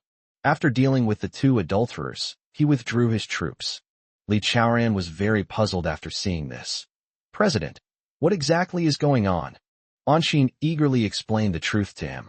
Li Chaoran frowned and looked at me anxiously. "President, could it be that there's something wrong with that photo?" Seeing Li Chaoran immediately reminded me of the photos, which made me even more anxious. "Chaoran, I also thought of this just now. Otherwise these two adulterers would definitely not be so arrogant and unrestrained. But we can't go to the testing agency to inquire yet, since they told us the staff member in charge of the testing won't be back until tomorrow." Li Chaoran hesitated, unable to finish his sentence. Chapter 111, Who leaked the information? "Chaoran, what exactly are you trying to say?" "President, this matter is indeed strange. They say there's always something fishy going on when things are out of the ordinary. You'd think those two would be extremely worried right now, but they actually hired a drum and gong troupe to come to your door and make a ruckus. There's definitely something fishy going on behind that arrogance. And according to you, the conversation between these two trashy people seems to indicate that this photo has fallen into their hands. How is that possible? But if all of this were impossible, then these two wouldn't be so arrogant." I wholeheartedly agree with what Li Chaoran said. After a long silence, I could only say helplessly, "Let's just wait and see for now. We'll go to the appraisal agency as soon as we get to work tomorrow and ask them what's going on." As I said this, I made up my mind that if the person in charge of that appraisal agency tried to shirk responsibility again tomorrow, I would smash up his entire appraisal agency. I don't know how it happened, but I somehow ended up finding this appraisal agency. Ever since I handed over the evidence photos, I've been living in constant fear. Li Chaoran gave instructions to the two company security guards and then assigned them tasks, one working the day shift and the other the night shift. That way, if anything unexpected happens here, I can report it to him immediately. After Li Chaoran left, Anshin and I went inside. During this time, an Xian had come to her senses, and she couldn't help but look surprised. "President, what's going on with your beautiful classmate? Has she not come back all day?" Anshin's reminder made me realize that Xiao Ziwei really hadn't returned. Before, Anshin and I went to work, while Xiao Ziwei stayed at home. In the morning, her cousin discovered that she had returned. Ziwei said she would go back and explain to the family why she hadn't returned all day. After arriving home, I encountered such a disgusting situation, which made me feel extremely bad. Now, because I'm worried about Ziwei, I'm becoming even more furious. I quickly took out my phone and contacted Ziwei. The call was quickly connected, and Ziwei's voice came through the receiver. "Zhang, what's wrong?" When she asked me what was wrong, I felt strange. Shouldn't I be the one asking her that? "Ziwei, go report to the family. What happened? Did they give you any trouble?" I asked her urgently. "No, you don't need to worry, Zhang," Ziwei said calmly. "But Ziwei, aren't you coming to stay at my house tonight?" I hesitated for a moment, but still asked the question that was on my mind. I thought I would see him at home after we got off work, but I didn't expect that he still hasn't come back. "Go back. How can we not go back? Tell Anshin to make my dinner." Hearing Ziwei say that, I finally breathed a sigh of relief. "Okay, Ziwei, we'll cook while we wait for you." I was overjoyed after hanging up the phone. "Don't worry. Hurry up and cook." Ziwei promised to come back for dinner. After I said those words, I noticed that Anshin was no longer worried as before, and even pouted. "Boss, look how excited you are. Can't you be a little more reserved?" I was utterly speechless. "Anshin, what do you mean?" "No, it's nothing," Anshin said, walking towards the kitchen. I immediately understood. Although she had tried to match me with Ziwei and looked worried when Ziwei didn't come back, she was still a little jealous when she saw how excited I was for Ziwei's return. Looking at her slender and graceful figure, I couldn't help but shake my head. Too many women really are a problem. After dinner was prepared, Ziwei still hadn't returned. Seeing that the food was getting cold, I couldn't help but want to call Ziwei again, but Anshin stopped me. President, why don't we wait a little longer? Ziwei might still be with her family. If she were to come back, do you think she would be so slow? To be honest, that's really the case. Since Ziwei moved into my house this time, she has never gone home, which I find strange. It wasn't until this morning that we learned she had secretly returned from overseas, keeping it a secret from everyone in her family. But at this moment, another question also arose in my mind. Don't worry, have you thought about this question? How did that young master of the Chow family know that his cousin was back? My words startled an Exine. President, isn't this question a bit too difficult? Regarding the matter of Ziwei's return, I feel that there might be other spies from their family in the overseas company. They noticed that Ziwei hadn't appeared for many days, so they informed the family. Upon hearing an Exine's judgment, I shook my head without hesitation. That's not right. Seeing that I quickly refuted her words, Ziwei was a little unhappy. What's wrong with it? President, tell me your opinion. I nodded and said, don't worry, think about it. Even if there are people from their family overseas who are tipping off Ziwei's family, how would his cousin know that Xiao Ziwei is staying at my house, and even come to my door in person?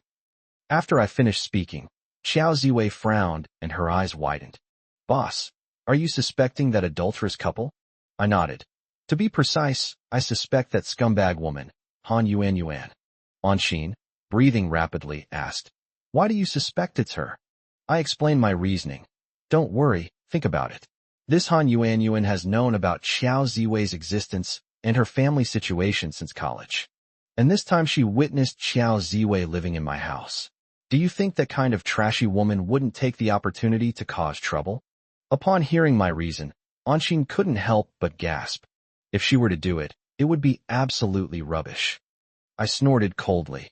If it wasn't her who did it, then this whole thing would be truly bizarre. Don't worry, there's no way she can escape it. It was definitely her. What are you two talking about while I was away? Why are you making such a fuss? A crisp sound came from the doorway. Ah, Sister Ziwei, you're back. Seeing Ziwei return, Anshin stood up excitedly. However, she quickly snorted. Oh dear, Sister Ziwei, your timing is terrible. I was just thinking of seducing our boss while you were away, but I didn't expect you to come back at this perfect moment. Oh well. Anshin's words made Ziwei ponder. My family originally wanted me to stay home tonight, but since that's the case, I'll go back. I'll leave this precious opportunity to you. Don't worry, you must seize this opportunity and not waste it. Seeing that Ziwei was really about to leave, Anshin jumped up and hurriedly grabbed Xiao Ziwei's arm. Since you're here, you think you can go back? No way. Chapter 112, he didn't get back until the afternoon. Ha ha ha. The two women looked at each other and burst into laughter. Seeing this, I couldn't help but smile faintly. These two women are really something else. They start arguing over a man the moment they meet. Ziwei, why are you so late? Hearing my concerned inquiry, Ziwei said lightly, oh, don't even mention it. When I got home, I was scolded for neglecting my post and not taking the company's affairs seriously. Ziwei, were you criticized by your family? I asked with concern. Yeah, it's just a few words of scolding, nothing serious. As she said this, it was as if she had discovered a new continent. Hey, what's going on? Why aren't you eating? An Exine finally found a reason to speak. Ziwei, it's easy for you to say that when you're not in our shoes. If you don't come back, who among us will dare to eat? Xiao Ziwei pouted. You make it sound like I'm the eldest in the family. What? If I'm not coming back often, are you all just going to go hungry? An Exine snorted coldly. That's not necessary. We wouldn't have waited for you if we knew you weren't coming back. When the boss called to ask about you earlier, you said you were going home for dinner and needed to prepare it. How could we not wait for you? We didn't expect you to eat our leftovers. Haha. I didn't expect you two to be so well behaved. Okay, let's eat quickly then. This time, neither an Exine nor Xiao Ziwei drank alcohol, and I had no such intention either. Seeing Ziwei return, I breathed a sigh of relief. but I became even more worried about the photo. Ziwei noticed my preoccupation and seemed surprised. Jiang, what's going on? When I first came back, I saw that you looked worried. I thought you were worried about me. It seems that I was just being presumptuous. Seeing that Ziwei had misunderstood, I quickly explained. Ziwei, I was indeed worried about you just now, but after you came back, I felt relieved. But you don't know, before we came back tonight, this happened in front of my villa. I told Ziwei about how that adulterous couple came to my yard and started making a ruckus. After hearing the truth from me, Xiao Ziwei was also taken aback. Jiang, is what you're saying true? Then this matter is really troublesome. Xiao Ziwei frowned. Perhaps there's a big problem with the photo you put in the appraisal agency. After hearing what you said, it seems like that couple has become much more confident and is completely different from before. Xiao Ziwei felt the same way, which shocked me even more. Ziwei, I just don't understand this. How did those two scoundrels know that I sent the photos to that forensic agency? And how could they possibly have gotten their hands on those photos? Could it be that they used that sneaky method of coming to my house again to get those photos from the appraisal agency? Ziwei shook her head. It's hard to guess about that, but to say that they went to steal from an appraisal agency at night, I feel that's very unrealistic. This is different from coming to your house. When I came to your house, it was because this woman was the previous mistress of the house, so she knew the place well. In addition, you didn't change all the locks on the doors, which allowed her to take advantage of the situation. To say that she has the ability to search for this professional appraisal agency and find the photos is just a pipe dream. After Ziwei's analysis, I felt enlightened. However, I still have many doubts in my heart. Since they couldn't possibly have stolen from that appraisal agency, why are those two bastards so brazen, daring to come to my doorstep banging drums and gongs, and even saying they have good news for me? Ziwei shook her head. Anyway, the idea that she went to steal from the appraisal agency is absolutely impossible. But she definitely has a solid foundation now, so where exactly did things go wrong? Even Ziwei is somewhat unpredictable right now. Anshin, who was standing next to her, suddenly said, Before you came, the boss and I were discussing here that maybe the news of your secret return was leaked by that scoundrel couple. Reassured, Ziwei was taken aback by his words. After regaining her senses, she nodded hurriedly. At first I didn't have time to think about this question, but now that you mention it, it must be that they leaked the information. I became increasingly angry. I never expected that these two scoundrels would do anything so despicable, without any bottom line. An XIN, standing to the side, raised an objection. President, this is obvious. Judging from the series of things that this adulterous couple has done, it's just a matter of informing Ziwei's family. It's not a big deal at all. If they can commit murder like this, what else wouldn't they dare to do? Ziwei's words resonated deeply with me, but at the same time, they made me even more uneasy. After understanding the reason for my worry, Ziwei began to comfort me. In a situation like this, there's no use worrying. You might as well get a good night's sleep and go directly to the appraisal agency tomorrow morning to ask what's going on. After nodding, I returned to my room feeling dejected. I couldn't fall asleep at all, lying in bed. It wasn't until after 4 a.m. that I finally managed to doze off. But I had only dozed off for a short while when Anshin called me from outside the door to get up and eat. I quickly rolled over and got out of bed. After breakfast, I went to the company, called Li Chaoran, and we went to that appraisal agency. Throughout the journey, I complained that the car was going too slowly, and even my personal driver couldn't help but protest. President, if we go any faster, we'll be violating traffic regulations. You need to understand that we're in the city center now. An XIN also started criticizing me. President, even if you're in a hurry, it's not like you're missing a little bit of time. I can't stand watching you keep urging the driver like this. In my anxiety, I finally arrived at this appraisal agency. When he saw me bring people in, Li Jinyu was taken aback for a moment, and a hint of embarrassment appeared on his face, but it quickly disappeared. He stood up and strode towards us, saying, Mr. Liu, you've arrived. Seeing the enthusiasm on the other person's face, I nodded. I'd like to ask about the evidence photos. Didn't you tell me before that your subordinate wouldn't be back for another 2 days? Well, Mr. Liu, you're being way too impatient. I did say 2 days from now, but based on the timeline, he won't be back until the afternoon. Chapter 113, The Uninvited Guest. Hearing the other person's response, I nodded helplessly. Could you contact your subordinate and see if he can come back after lunch? Upon hearing my request, Li Jinyu burst into laughter. Mr. Liu, actually I'm even more anxious than you are. I just contacted my men, and they told me they're on their way back. Don't worry, they'll definitely be back by noon. Hearing the other party's response, I was anxious but also helpless. Since you've contacted your men, let's come over after lunch. With that, I turned and left. Hey, Mr. Liu, since you're here, what's the rush? Have a cup of tea before you leave, it's not too late. I'm not in the mood for any fancy tea with him right now. I waved my hand impatiently and left the appraisal agency with my 2 men. This time when he left, I felt that his expression was not as urgent and anxious as last time. In the car, an Xian said with surprise, we previously guessed that it was that trashy couple who got that evidence photo that gave them such confidence. But now, judging from the boss's appearance, it doesn't seem like something happened to the evidence photo. The next second, an Xian was greatly surprised. Boss, that's really strange. What were those 2 like before? But what were they like last night? They're like completely different people. They were so excited that they hired a drum and gong troupe just to show us their pride and joy. Boss, don't you have anything to say? After Anshin said that, my heart skipped a beat. I just saw that the person in charge, Li Jinyu, said that his subordinates were on a business trip and would be back soon, which put my mind at ease. But I feel like I've overlooked something. Suddenly, I remembered that when he first saw me, there was a fleeting look of panic on his face. I turned to Li Chaoran and asked, Chaoran, did you see that person in charge?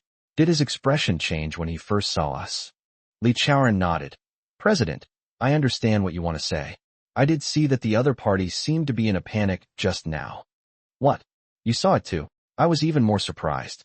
An Xian, standing beside her, also frowned deeply. That's strange. If Li Jinyu is lying to us, will he continue to deceive us when we go back this afternoon? I shook my head, still feeling that there was something fishy going on.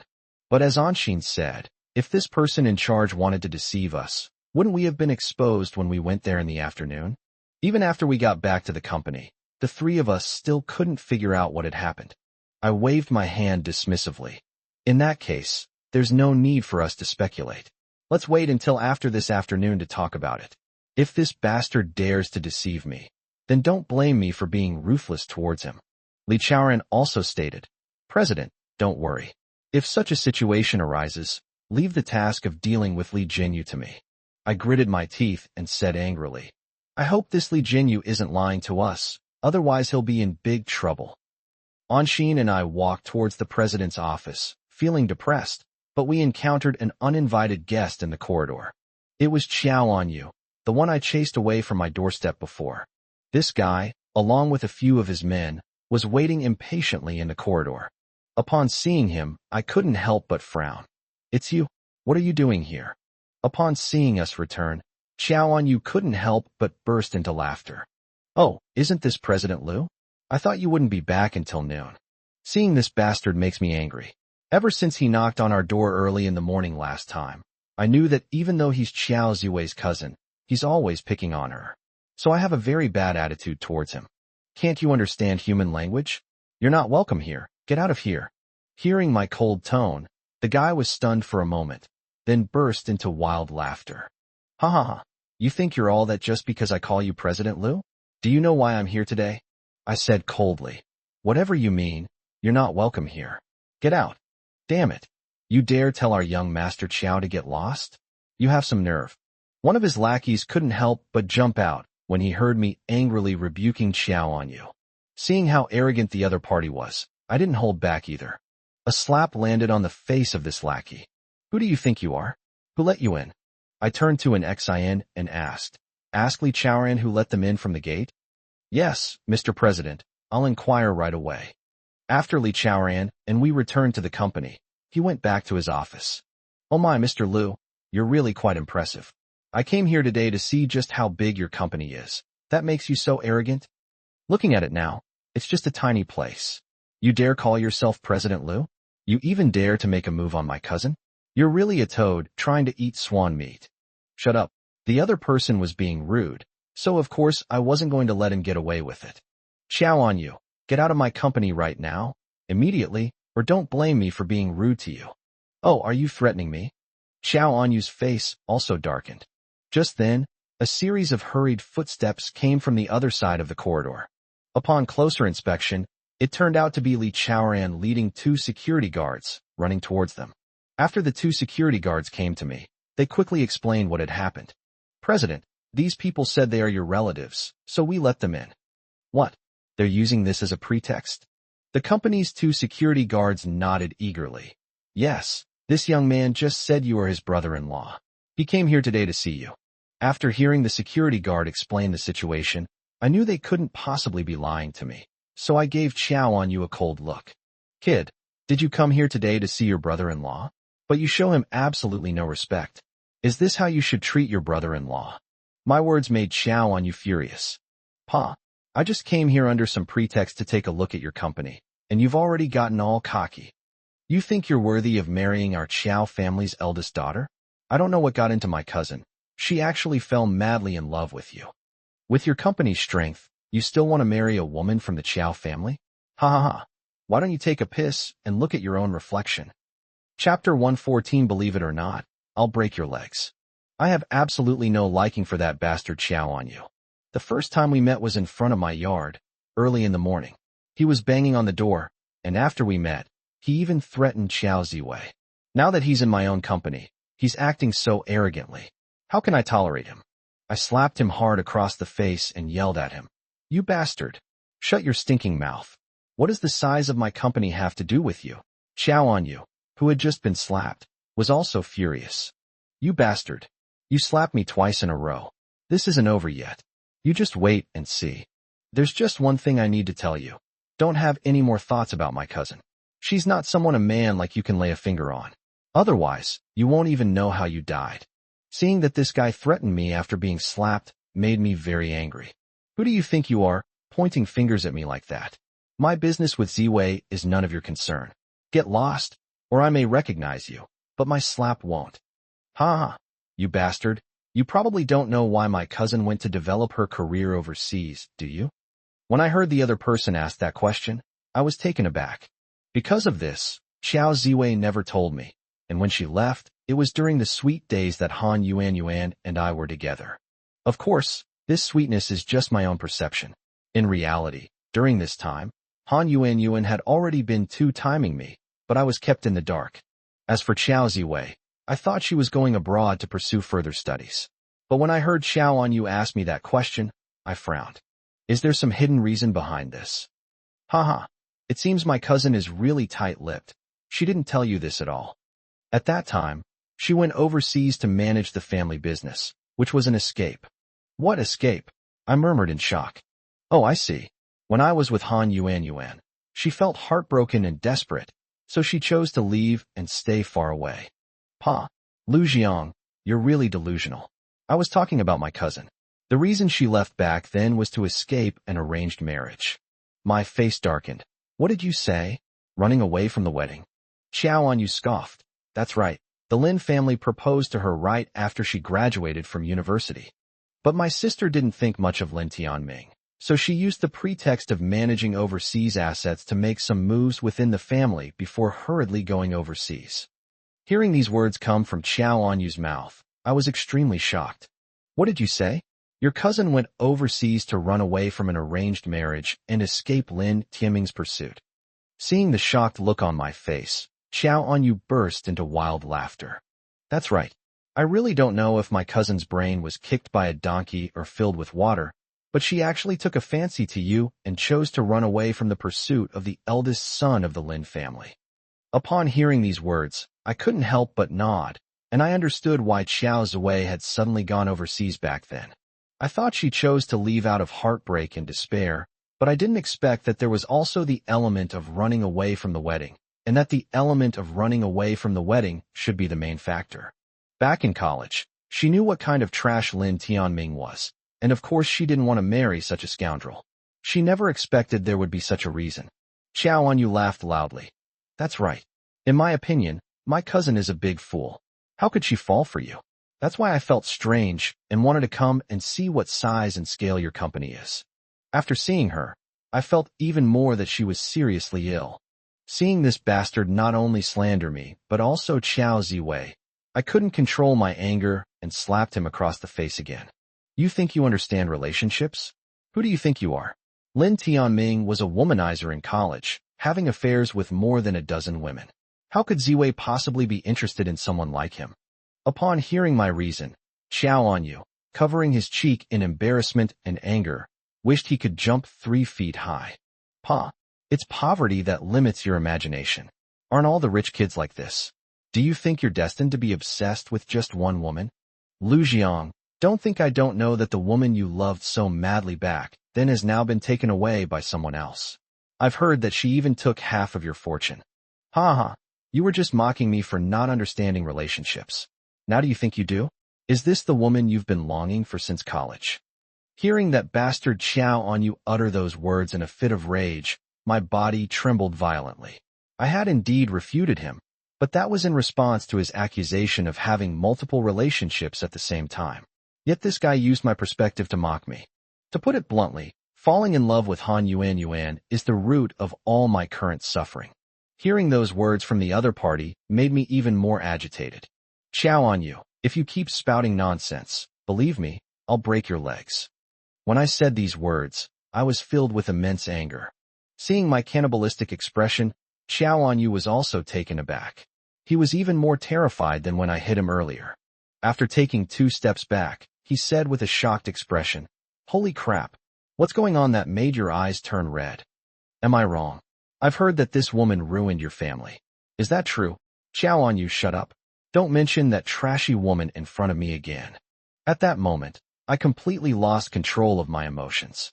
I already disliked this bastard, but I never expected him to use that trashy woman against me, which made my anger finally explode. Seeing my furious expression, the guy became even more frightened, muttering resentfully under his breath. Damn, it's like a mad dog. But the next second, his voice rose 8 octaves. Lu Jiang, I've heard that you're still single, but I'm warning you, don't mess with my cousin again, or the Qiao family will make you suffer a terrible death. Hearing the other party threaten me like that, I was furious and grabbed the other party's collar. You bastard. You really think I was raised to be scared? Seeing that I had grabbed the man by the collar, he became completely terrified and angrily yelled at the 4 or 5 henchmen who had come with him. What the hell are you all doing following me here? Are you just going to stand by and watch me get beaten up? Chapter 115 Shocking News. After a furious outburst, his 4 or 5 henchmen charged toward me menacingly, one of them still cursing. You bastard. So what if you're in your company? Don't blame us for being impolite if you target young Master Qiao like this. Before they could reach me, Li Chaoran stopped them. Next, Li Chaoran didn't hold back either, slapping each of the 5 bodyguards to the ground. Then look at Xiao Anyu's 5 subordinates, all screaming in agony. After I gave the order for my men to deal with me, this guy didn't turn around because I grabbed him by the collar. Hearing his men's screams, he struggled to turn around and saw Li Chaoran, who stood like a black iron tower, which startled him. Back then, Li Chaoran gave him a good beating at our doorstep. Now, seeing him, Xiao Anyu trembled with fear. As I grabbed his collar, I instantly sensed his fear, so I sneered. What? Are you scared? I'm not afraid of your grandma. She's just a retired Special Forces soldier. Lu Jiang, you just wait. With the Qiao family's wealth, getting a few retired Special Forces soldiers is a piece of cake. When the time comes, see how I deal with you and this clueless guy. Seeing that he had been slapped a few times and was still threatening and yelling at me even after I grabbed his collar, I knew that this guy was not convinced. Given the Qiao family's wealth, they were indeed quite formidable. Hearing the other person say that, I couldn't suppress my anger and snorted coldly. Since that's the case, then I'll teach you a lesson first, you bastard. As I said this, I grabbed the other person's collar with one hand and started slapping him repeatedly. Suddenly, the guy's pig-like screams echoed down the corridor. I curled my lip. I thought you, the eldest son of the Qiao family, would be so tough. Is this all? The guy got even angrier after being mocked. You bastard, you just wait. I came here to warn you not to fawn over my cousin anymore. My cousin is being arranged by our family to marry into another wealthy family. Don't ruin our Qiao family's good deed, or you might not even know how you died. What the other person said made me frown. What? Your family is arranging for Ziwei to marry into a wealthy family. Xiao Anyu sneered. That's right. Don't be so enthusiastic, or you'll suffer a terrible fate. When the other person said that so arrogantly, how could I possibly hold back my anger? I slapped him across the face. Grandma, my ass, do you think you can scare me by dying? Xiao Anyu was somewhat shocked. What? You're not even afraid of death for my cousin. You really have audacity. Actually, I wasn't out of lust. Rather, I was suffering from severe depression and had long wanted to commit suicide. If I hadn't yet sought revenge for my son and demanded justice, I would have taken sleeping pills long ago. As for me, someone who suffers from severe depression and thinks about dying at any moment, would I be afraid of the threat of death? Therefore, Xiao Anyu's threatening words just now seem utterly ridiculous to me. Stop threatening me. That won't work here, I said coldly. Besides, my company may be small, but it doesn't welcome young masters like you from the Qiao family. If you dare come again, I'll break your legs. Now get out of here. Hearing me tell him to get lost, Xiao Anyu gritted his teeth. You bastard Lu Jiang. I'll remember you. You just wait. The guy was about to slink away when Li Chaoran called him back. What did you just say, kid? Your family also wants to recruit special forces to deal with me. Upon hearing Li Chaoran's question, Xiao Anyu was so frightened that he collapsed to the ground. Li Chaoran didn't hold back. He bent down, grabbed the man by the neck, and threw him towards one end of the corridor. Seeing Li Chaoran do that, I couldn't help but stomp my foot in frustration. I was also afraid that this bastard would fall and kill himself. After all, he was Ziwei's cousin. If he were to actually fall and die, it would cause unnecessary trouble. But Li Chaoran moved with lightning speed, and by the time I tried to stop him, he had already thrown Xiao Anyu away. With a loud bang, the guy crashed to the end of the corridor, letting out a piercing scream. His men, seeing their master thrown out, quickly jumped up from the ground and rushed towards Xiao Anyu. I breathed a sigh of relief when I saw that the guy hadn't been killed by the fall. After the eldest son of the Qiao family fled in a sorry state, I returned to my office with a gloomy face. I didn't expect that this eldest son of the Qiao family would come to inspect my company and make sarcastic remarks to me. Most importantly, it was through him that I learned about Xiao Ziwei's current situation. To put it bluntly, he brought some shocking news. That bastard just said that Lin Tianming once proposed to Xiao Ziwei, but Xiao Ziwei never accepted him. After learning this news, I suddenly realized what was going on. No wonder Lin Tianming, after studying abroad for 2 years, returned to China to start a company and started going against me. At first, I thought it was because of Han Yuan, but after hearing what Xiao Anyu said, I instantly realized that this bastard must be angry with me because he couldn't win over Xiao Ziwei, and he was venting all his anger and resentment on me. From the moment he started the company, this guy planned to take revenge on me, so it's only natural that he poached our company's technology. I was initially puzzled, thinking it was because of Han Yuan that I had beaten her up during my university days. In retrospect, both of these reasons account for a certain proportion. Moreover, Xiao Anyu, the eldest son of the Qiao family, just said that his cousin is being arranged to marry into a wealthy family. Logically speaking, Xiao Ziwei should have known about this matter last night. But why didn't she mention it at all after she came to my house? Has Ziwei already agreed to her family's arrangement and is planning to marry a wealthy young man? After thinking about all this, I couldn't help but feel a pang of unease. During this time, I've gotten used to living with 2 beautiful women. At first, I thought they made the house a mess, filled with a sensual atmosphere, which was a real nuisance. But if the situation is true, Xiao Ziwei will definitely not continue to live in my house in order to avoid suspicion. At that time, an Xian will definitely not continue to live there either. At first, the 2 beautiful women moved into my house together to keep an eye on each other. Once Ziwei left, only the beautiful secretary was left, so she definitely wouldn't stay in my house anymore. Thinking about this, I couldn't help but feel a little panicked. Chapter 116. It can't just be us worrying unnecessarily. At first, I felt that after these 2 women came into the house was in complete chaos, a real mess. But if I'm all alone after I get home, I find it hard to bear. When this idea came to mind, I was quite surprised. My thoughts changed so quickly. Have I already gotten used to this vibrant and exciting life? After hearing Xiao Anyu say those words, I thought about a series of subsequent reactions. Without the company of two beautiful women, wouldn't life be incredibly boring? In addition, after learning the truth from Dr. Lin and Anshin, I also learned these past 2 days that Ziwei returned from overseas without even informing her family, because she was worried about my safety. After learning all this, I instructed Anshin not to tell Xiao Ziwei that I already knew the truth. My idea was to take this opportunity to flirt with Xiao Ziwei. Of course, by flirting, I mean to play along. She wanted to liven up the atmosphere at my house, so I used that as an excuse to keep harassing her. Unexpectedly, before they could even put their plans into action, they received the news that the Qiao family was going to form a marriage alliance with a wealthy family, allowing Ziwei to marry into that family. This made me feel like a wilted eggplant, and my face turned black. Seeing my expression, Anshin, who was standing next to me, had obviously guessed what was going on. She asked cautiously, "President, was that bastard Xiao Anyu just spreading false information to scare us? Otherwise, why didn't Sister Ziwei tell us this last night?" Seeing Anshin make this guess, I shook my head. I feel that what Xiao Anyu said is most likely true. As for why Ziwei didn't tell us, I guess she just didn't want me to worry. As I said this, I looked at Anshin and asked, "Did you notice anything different about Ziwei after she came back last night?" The reason I asked Anshin is because I know women are extremely sensitive, and I wanted to ask Anshin if she had noticed anything unusual about Ziwei. And Xian was stunned for a moment, then quickly looked like she had just realized something and said to me urgently, "Oh, President, if you hadn't asked me that, I really wouldn't have thought about it. If you ask me if there's anything different about Sister Ziwei, there really is."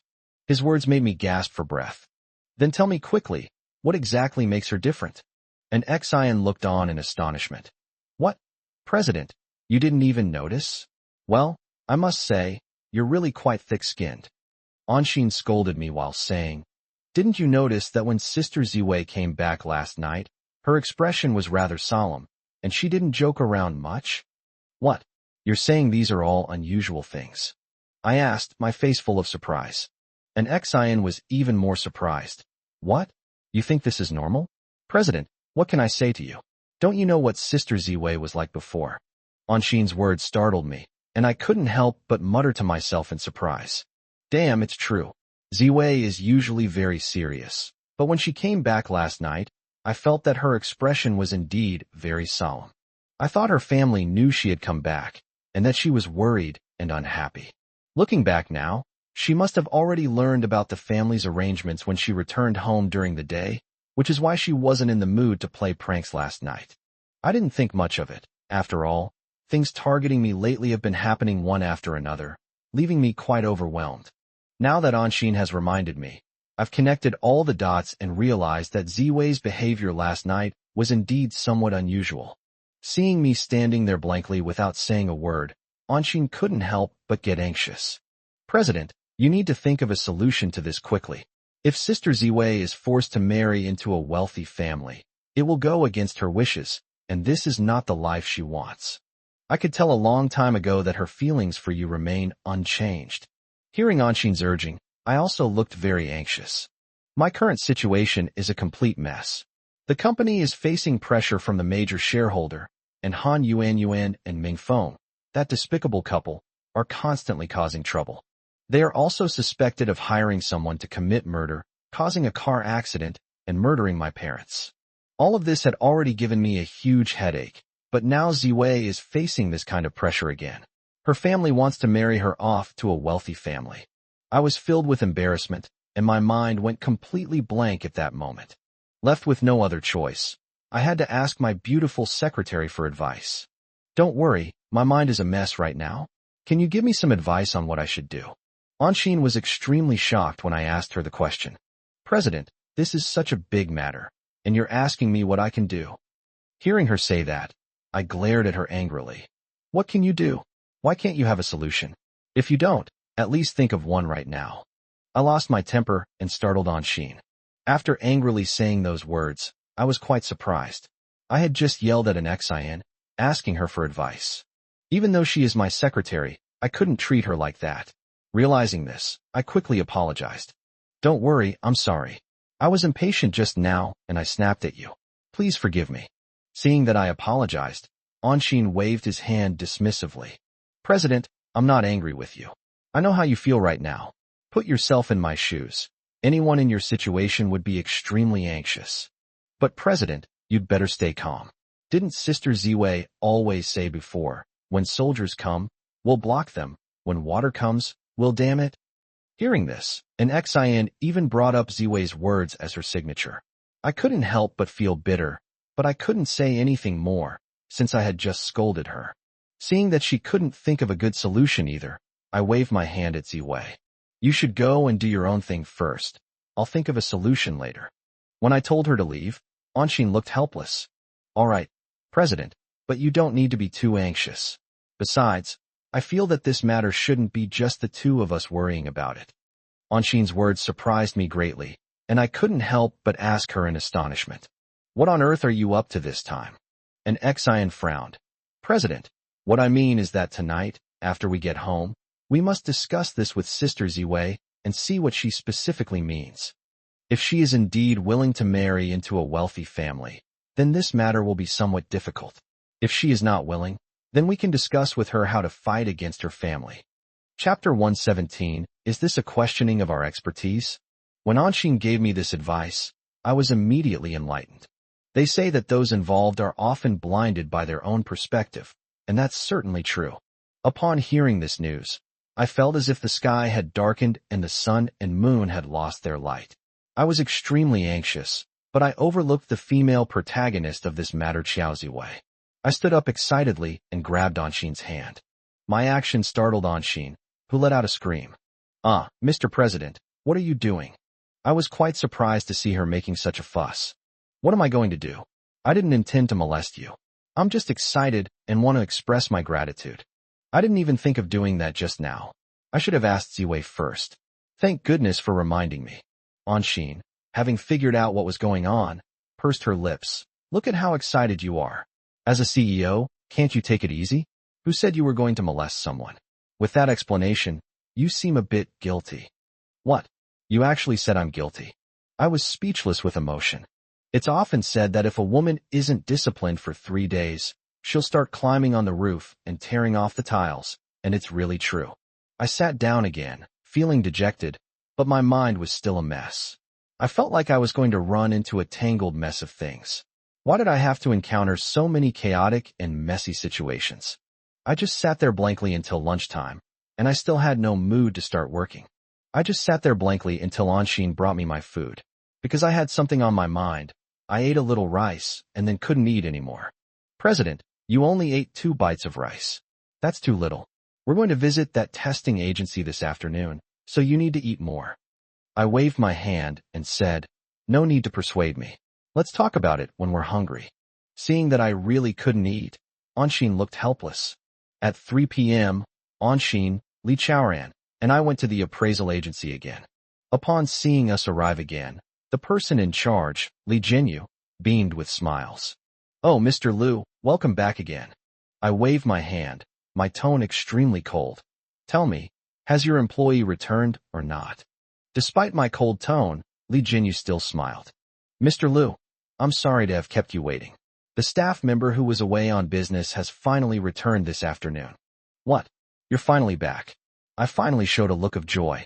I've been on tenterhooks these past few days, mainly because of this crucial piece of evidence. I never dreamed that this despicable couple would do such a heinous thing. But my secret investigation into them yielded unexpected results, and I discovered Li Kai's existence. We finally got that photo from Li Kai. Although it cost 2 million, this is evidence that the despicable couple hired someone to kill and deliberately caused a car accident. My idea is to find these professional forensic institutions to find Han Yuan's or Ming Feng's fingerprints on this photo, so that it can be used as evidence to prosecute them. I never expected that just fingerprint extraction would take so many twists and turns and make me so worried. Especially when that despicable couple came to my door, banging drums and gongs, acting all arrogant, it made me even more impatient. To be frank, I've been tormented by this matter for the past 2 days, unable to eat or sleep properly. Now that I heard Li Jinyu say that his staff had returned, I asked urgently, "Did you ask them if they had extracted fingerprints or other relevant traces from this photo?" When I asked this question with such anticipation, Li Jinyu waved his hand dismissively. "I also inquired on your behalf, but my staff member said that they did not find any relevant fingerprints in the photos." Their response took me by surprise. "What did you say?" "There are no fingerprints in the photo." Seeing my shocked expression, Li Jinyu smiled faintly. "Mr. Liu, that is indeed the case." His words completely blew me away. "You're talking nonsense. I bought this evidence photo for 2 million, and you're saying there aren't any fingerprints on it? How is that possible?" Seeing my angry accusations against him, Li Jinyu shrugged with a cold smile. "Mr. Liu, in that case, you're in the wrong. Do you really think you can extract fingerprints or other traces from photos you bought for 2 million? It's not true that the more expensive the photo, the better it will be. You'll probably be disappointed in that respect." When the other person said that, I couldn't help but jump up. "That's not very fair of you. No matter what, a photo should have fingerprints from the person in question. Yet you're telling me that not a single fingerprint was extracted. Are you sure that everything you're saying is true?" Seeing my frantic questioning, Li Jinyu smiled faintly. "Of course it's true. Do you think I would joke about something so serious? That's impossible, Mr. Liu.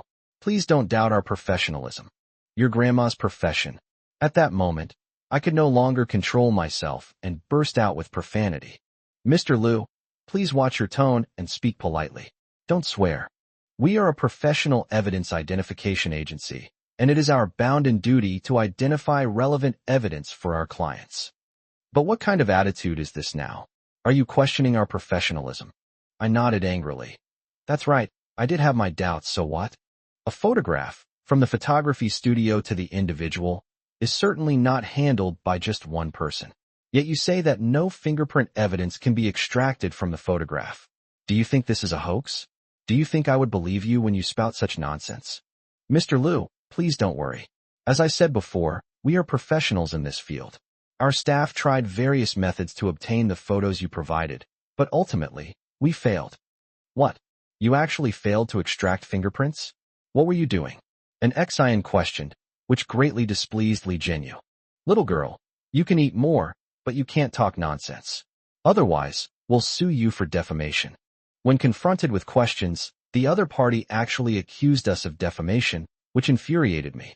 Then I thought of that despicable couple, who were so scared the night before that they had no choice but to sneak into my house and steal this photo. But the very next day, they came to my house with great fanfare, banging drums and gongs, to congratulate me. All of this feels like a dream, so unreal, that I can hardly believe it's real. Chapter 118 is truly shameless. When Li Jinyu saw me like that, he straightened his back. He snorted coldly. "I've seen plenty of people like you.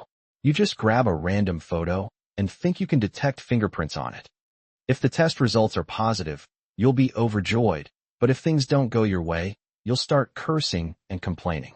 It's very difficult for our testing agency to handle this. Please stop causing trouble here and delaying our work. Leave now." When I heard that they wanted to kick us out, I stared in shock again. "Li Jinyu, don't you think it's going too far to expect us to leave like this?" At this moment, the smile on the face of the person in charge of the appraisal agency was gone. He even let out a cold laugh. "What's so excessive? As the head of this appraisal agency, I have already given you a clear answer. You should leave here immediately. Otherwise, you will be suspected of causing trouble here." What the other person said made me so angry that I almost jumped up on the spot. We brought the photos, hoping this professional appraisal agency could help us with the appraisal, but we never expected this to be the final result. This not only shattered my hopes, but also felt like I was having a nightmare. Suddenly, it occurred to me that when I told Ziwei all this, she said that Li Jinyu didn't have a good reputation in the industry. This makes me think urgently that the huge change in attitude of Han Yuan and Ming Feng, that despicable couple, couldn't have been so exaggerated without a reason. Does that mean the other party has already obtained the evidence photo from Li Jinyu? I want to test the waters to find out. Boss, don't rush to make us leave. Let me ask you, do you know Ming Feng and Han Yuan? As I said this, I closely observed the other person's expression. Considering the changes in the couple's demeanor before and after, I suspect that all of this is related to the resolute organization in front of us. Maybe they've already gotten my evidence photo from here, which is why they're so emboldened to come to my doorstep and make such a big show of it. While I can't guarantee whether Ming Feng and Han Yuanyuan, that pair of scoundrels, are actually related to Li Jinyu, as the person in charge, even if his subordinates acted as matchmakers, he should have heard of these two people's names. After I said those words, I saw a flash of fear cross the other person's face. But soon, he said coldly again, I don't know any of these Ming Feng or Han Yuanyuan. Let's stick to the facts and not bring up these trivial matters.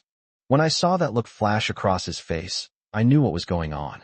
That bastard must have been involved with that despicable couple. Otherwise, Li Jinyu wouldn't have changed his expression after I mentioned their names. Although he quickly and cleverly concealed it, I still caught a glimpse of that change in his expression.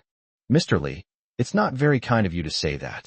To be honest, this photo of mine is aimed at that adulterous couple. But before, when they learned that I had such evidence, they were terrified. But after only 2 days, they became very confident and even went to my house to make a big show of it by banging drums and gongs. Shouldn't you explain this to us? As I said these words, a look of panic flashed across Li Jinyu's face once again. He said urgently, What's there to explain? I don't know either of these two people you're talking about at all.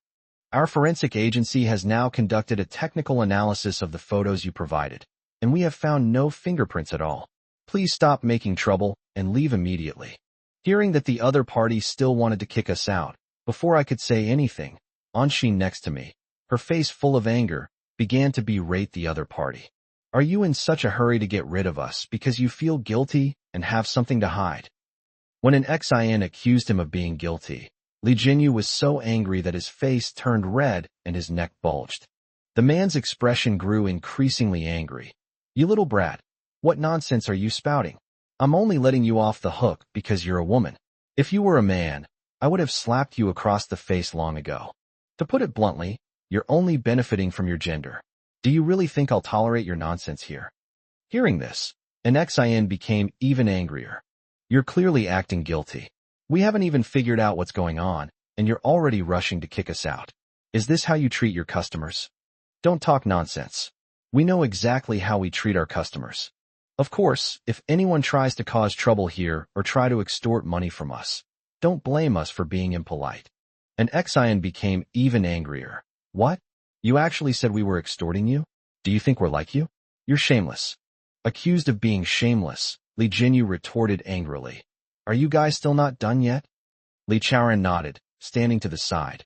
Old man, you just said she benefited from her gender, so I'll say you're all talking nonsense and have something to hide. Do you want to hit me too? You. Li Jinyu was trembling with anger, but he didn't dare to make a move. I guess this guy was only being polite to us because he was looking at us and leading Li Chaoran, this big, dark-skinned man. If it weren't for him, who knows how arrogant this guy would have been.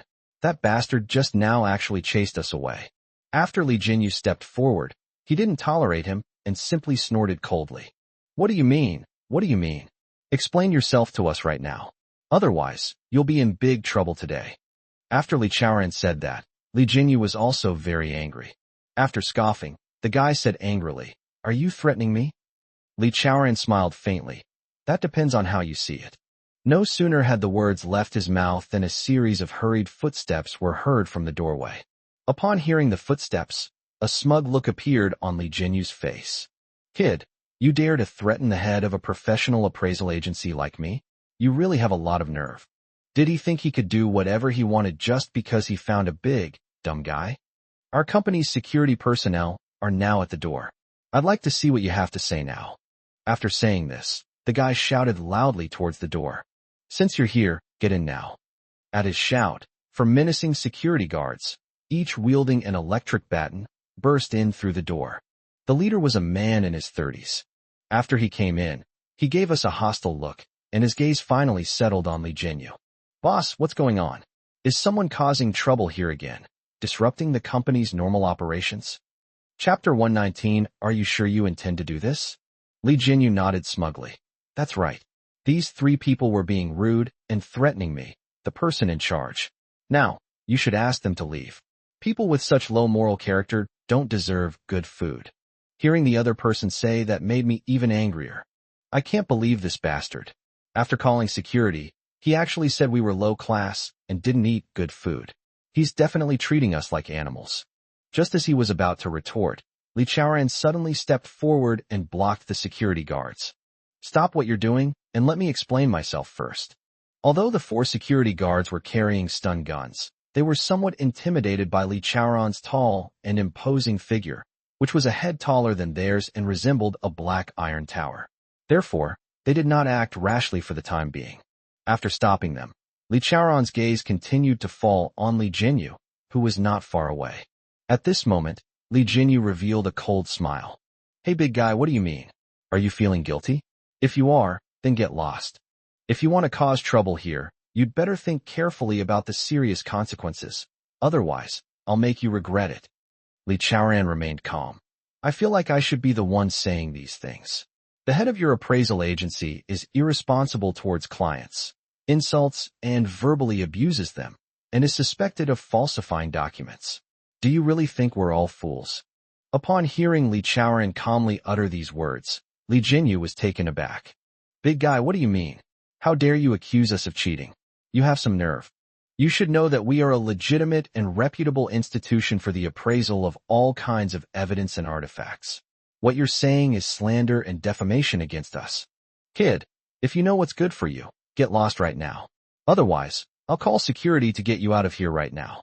But when that happens, you won't look so good. Seeing the other party's blatant threats, Li Chaoran certainly wouldn't back down. After giving him a cold laugh, Li Chaoran said calmly, Do you really think that your security guards can easily get us out of here? Upon hearing Li Chaoran's calm question, Li Jinyu's brows furrowed slightly. What? Big guy, are you questioning the competence of our security guards here? Li Chaoran nodded without hesitation. That's right. In my eyes, your 4 security guards are a bunch of trash.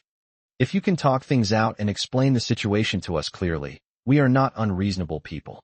But now you're openly trying to kick us out, and even accusing us of spreading rumors and slander. I'm just trying to reason with you, but you're trying to lay hands on us and use force. This is your own choice. Are you sure you've thought it through and really intend to do this? Upon hearing this, Li Jinyu was so angry that his nose almost twisted, and he slammed his fist on the table in a fit of rage. Hey big guy, who do you think you are? I just want to get physical and use force against you. What are you going to do about it? It seems that Li Jinyu, with 4 security guards under his command, has become somewhat reckless and doesn't know his place. He even openly roared at Li Chaoran. I couldn't help but shake my head. This guy is really courting death. Seeing the other party's furious expression, Li Chaoran smiled faintly. Since you've chosen to resolve this issue by force, then don't regret it. Li Jinyu grew increasingly furious. I regret it, you grandma.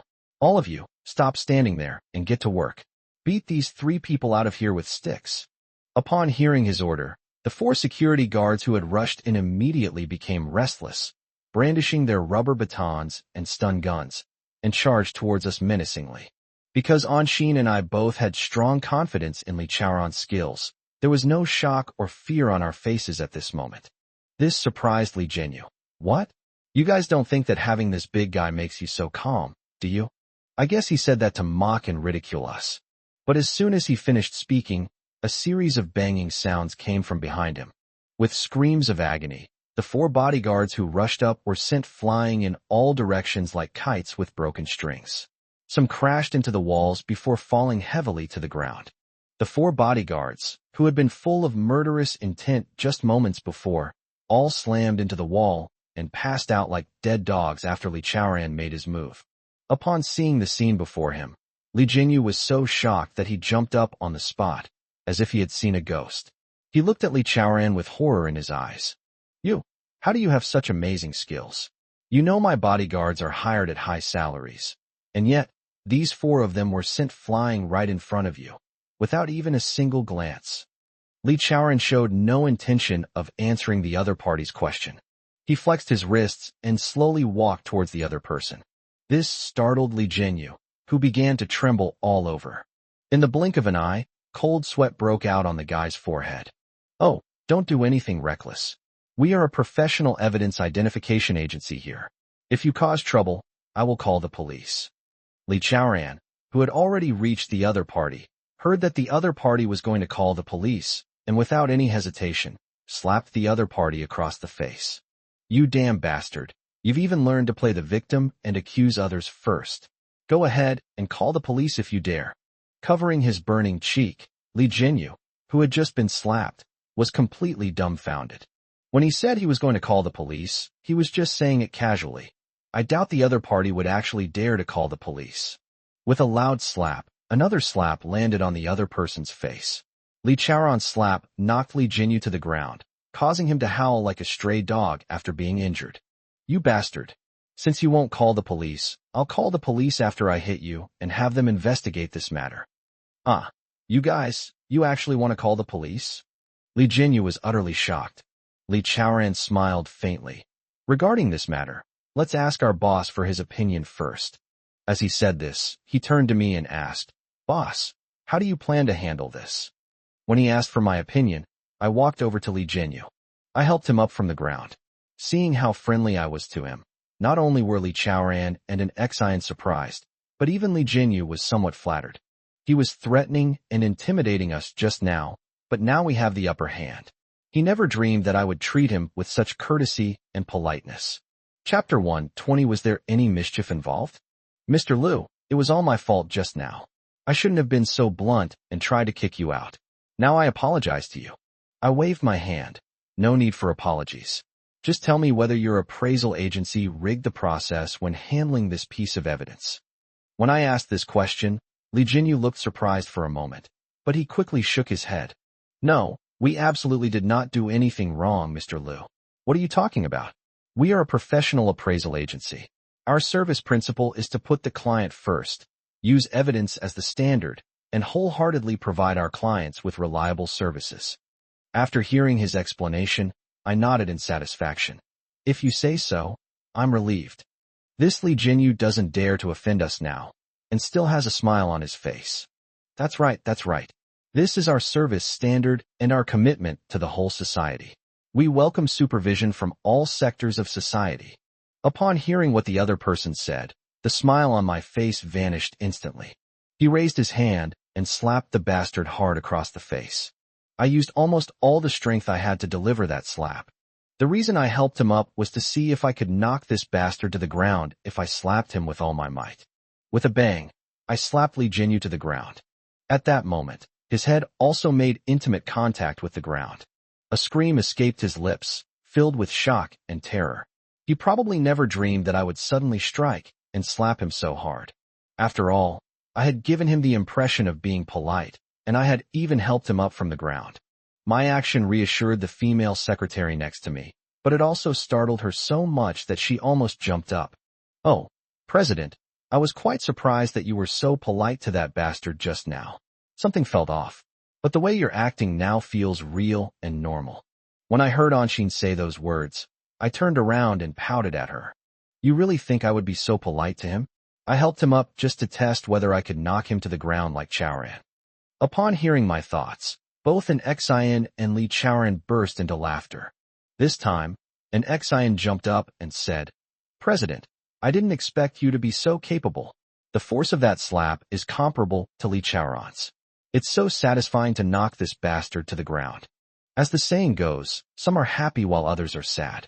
I beat this bastard, and they were overjoyed, but Li Jinyu, who was beaten, was furious. Damn, so that's what you were thinking. No wonder you were so polite to me, even helping me up from the ground. Seeing his shocked expression and shouting, I kicked him in the face. You bastard. You really think I'd be polite to a son of a bitch like you? If you don't want people to know, then don't do it in the first place. I've heard that your appraisal agency has a terrible reputation because of you. I never thought we would stumble into your shady business, and even leave our signboard behind. Damn it, I really regret it now. At that moment, I truly felt immense regret. Mr. Liu, you can't slander us. We're not some shady business. We're a law-abiding, legitimate forensic identification company. Look, these rows of certificates and awards were all given to us by management departments at various levels.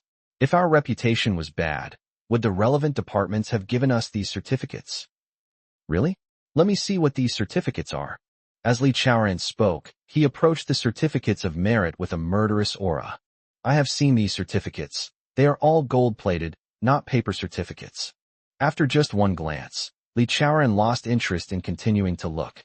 Next, he reached out, and, with a series of thuds, pried the certificates off the wall. Then he kicked them all flat before coldly looking at Li Jinyu on the ground. Don't embarrass yourself here with something you paid for. Ah, you. Li Jinyu was so angry he almost vomited blood, but there was nothing he could do.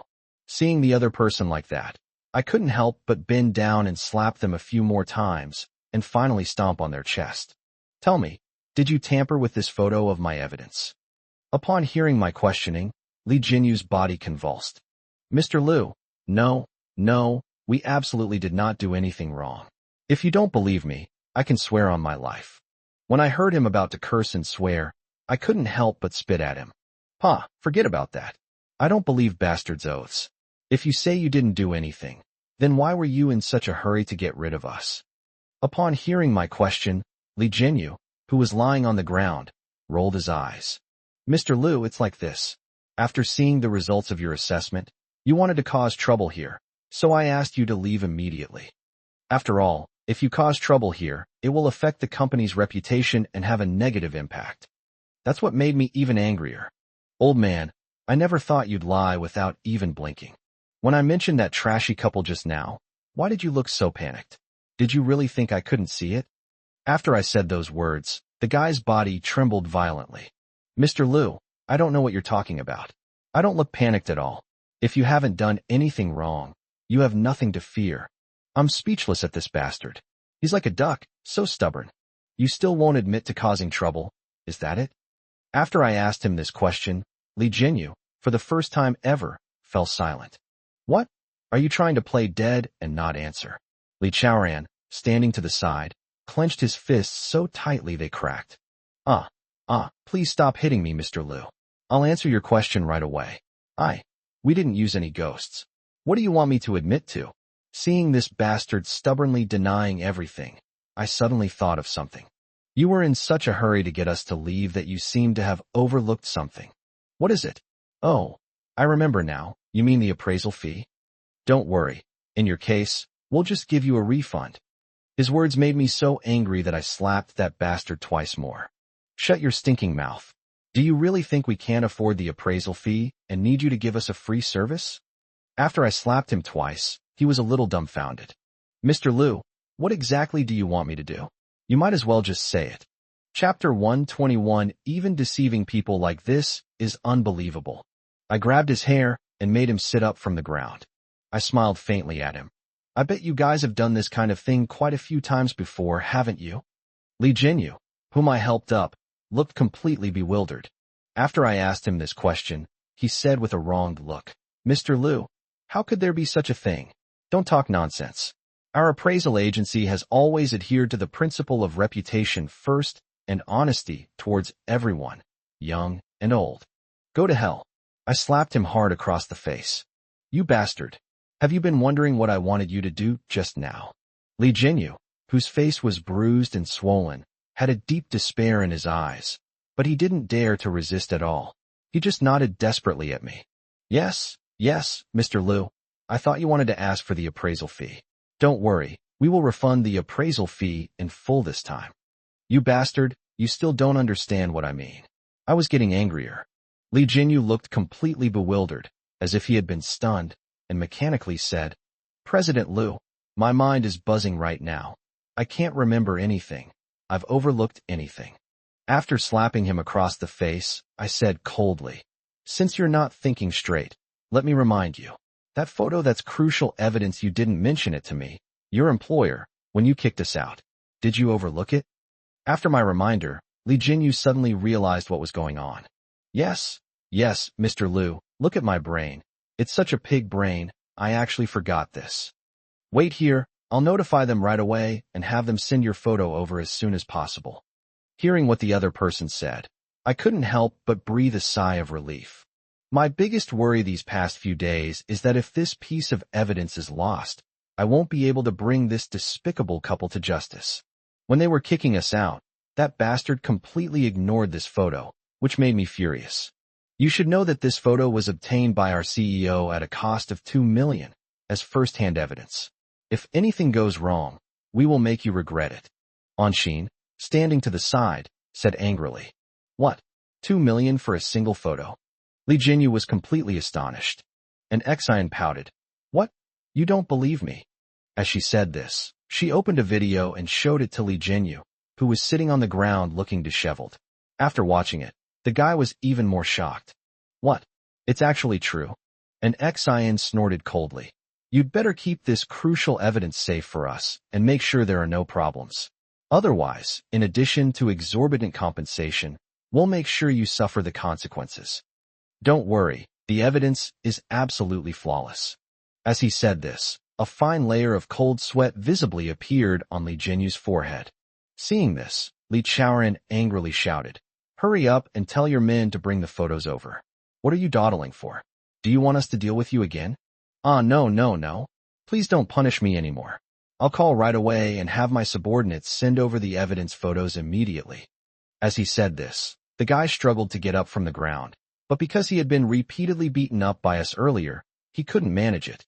Seeing that he was indeed acting like a fool, I grabbed his hair and gave him a little help. A scream escaped his lips, but thankfully, after that scream, the guy finally got up from the ground. Seeing him standing there dumbfounded after getting up, Anshin gave him a hard shove. This almost made him sit down on the ground again.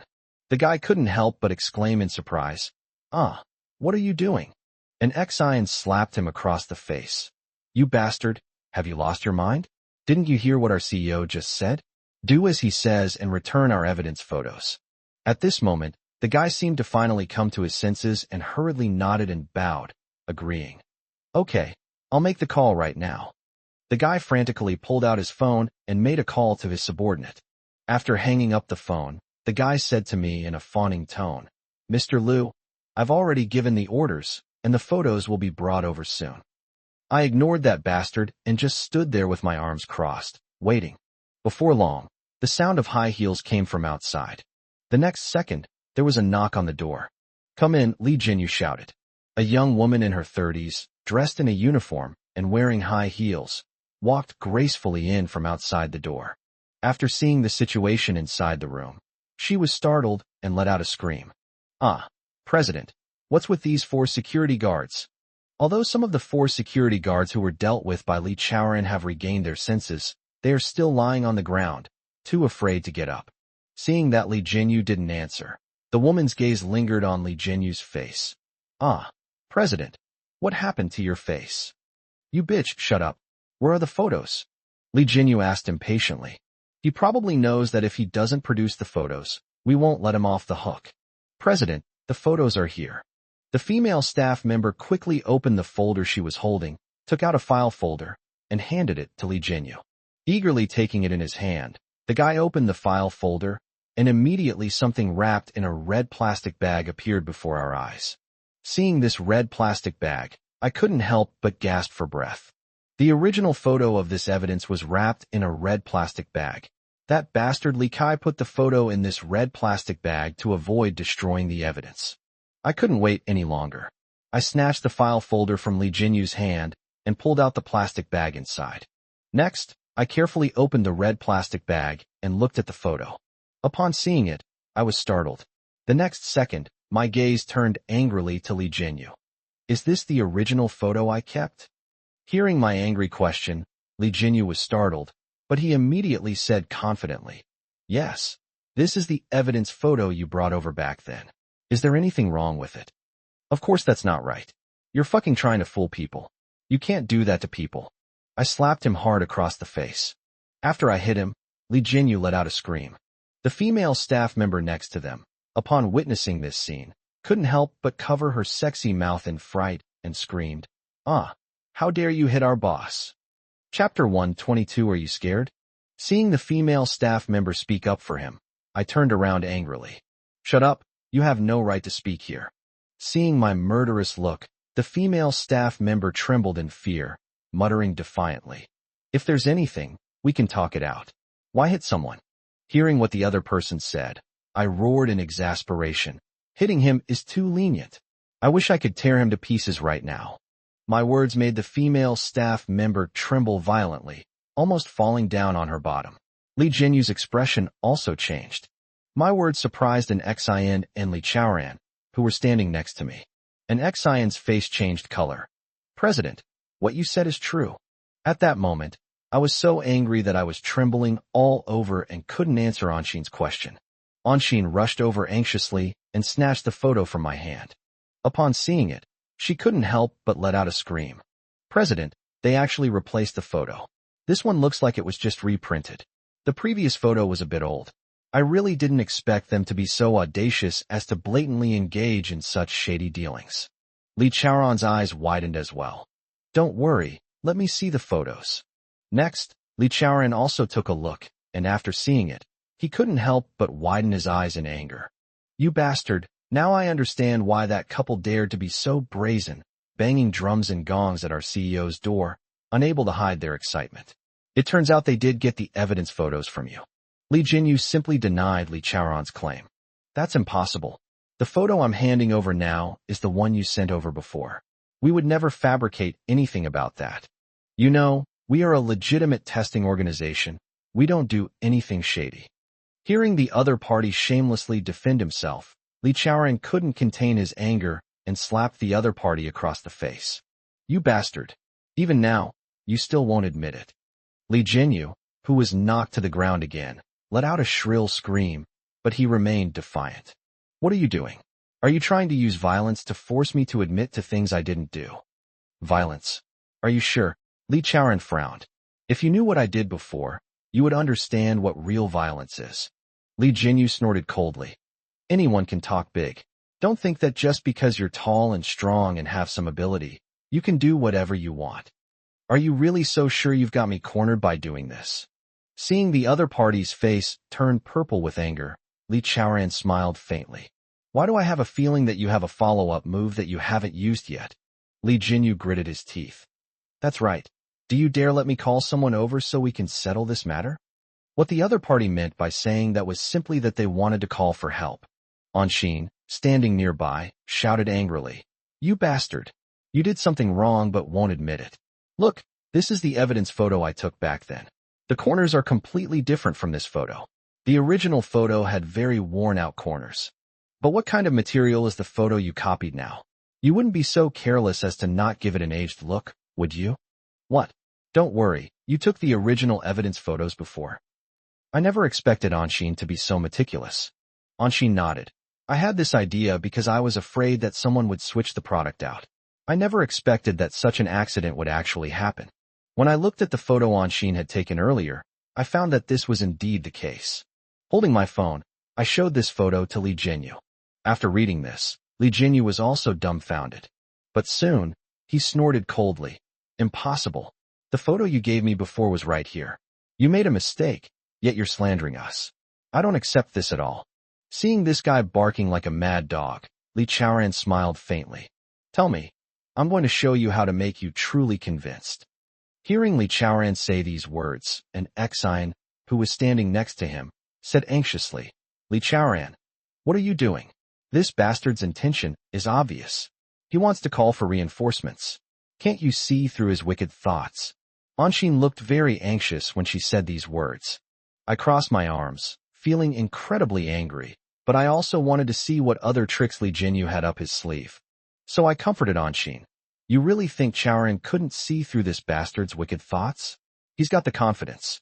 As I said this, I looked at Li Jinyu. Didn't you just say you wanted to find someone to come and settle this matter? Why haven't you called the other party over yet? Li Jinyu looked incredulous when he heard me say that. Do you really want me to call someone over to settle this? I nodded. That's right, Transcendence. Do you have the confidence? Li Chaoran snapped his fingers. President, don't you even have this much faith in me? After receiving Li Chaoran's approval, I looked at Li Jinyu, who was sitting on the ground trembling, and said, You bastard. Bring your crutch over here. Ha ha ha. All right, you just wait. As he spoke, the guy angrily pulled out his phone and started making calls. The call connected quickly, and since the guy had it on speakerphone, I heard a voice like a muffled thunderclap coming from the receiver. What the hell is going on? Looking at Li Jinyu now, his expression quickly changed. He bowed and scraped into the microphone, speaking respectfully. Boss, hey, my appraisal agency is in a bit of trouble right now, and I'd like you to come and help me sort it out. Okay, brother, I'm coming right now. After hanging up the phone, Lee Jinyu said smugly, weren't you guys not afraid? I just called, and Boss Hay has agreed to come over in a bit. Blackie. I was taken aback. I've heard so much about this guy, Blackie. You mean, the person you just saw was the one known as the Underground Emperor Blackie? Lee Jinyu's face was contorted with rage as he roared. That's right, Blackie is on his way. What, are you scared? Haha, if you're scared, it's too late to run now. I never expected that Lee Jinyu, that bastard, would not only switch the evidence, but also know the so-called Underground Emperor, Blackie. This Blackie is extremely famous and has a powerful influence in the underworld. Chapter 123, Make Him a Dead Dog. I never expected that the other party would know such a powerful figure. It seems that he wanted to find his backer to coerce us. Therefore, when I heard that the person they had invited was the underworld tycoon, Blackie, I frowned. Seeing this, Lee Jinyu, who was closely watching me, straightened his back again and couldn't help but let out a wild laugh. Haha, what? Are you scared now? Next, I'll show you Blackie's power and domineering presence. In a little while, I'll make sure you have nowhere to cry. Seeing that the other party had made a phone call and requested reinforcements, he straightened his back again, while Li Chaoran next to him curled his lips. What emperor of the underworld? Bah! What? You dare to disrespect Master He? How dare you? Kid, don't be fooled by your kung fu skills. You took down 4 of my bodyguards. You should know that Blackie, the local tyrant of the underworld, is a legend in this world. If you go up against him, you're in big trouble. As he said this, the guy straightened up and suddenly stood up from the ground. So what advice do you think I should give you now? As he said this, the guy frowned and then lightly patted his forehead. Yes, do you have any last words? If so, call your family and tell them quickly, otherwise you won't have another chance. As he said this, the guy burst into wild laughter. Seeing the other party's unbridled behavior, Li Chaoran slapped him across the face. What kind of Tom, Dick, or Harry dares to dominate the underworld? If he dares to come today, I'll break his legs. What? You dare to talk such big, to hit the legs of the underworld's local tyrant, Blackie? Ha ha ha, you're dead meat this time. Li Chaoran's face was full of disdain and contempt. You bastard, do you dare to make a bet with me? When that little black guy comes, I want to show you who dies first. What do you want to bet? Li Jinyu was utterly shocked. He probably never dreamed that Li Chaoran would be so arrogant, so bold as to want to make a bet with him. Li Chaoran smiled faintly. How about this? Once this so-called underworld tyrant Xiao He comes over, and I break both his legs, then you lose, and you have to compensate me 500,000.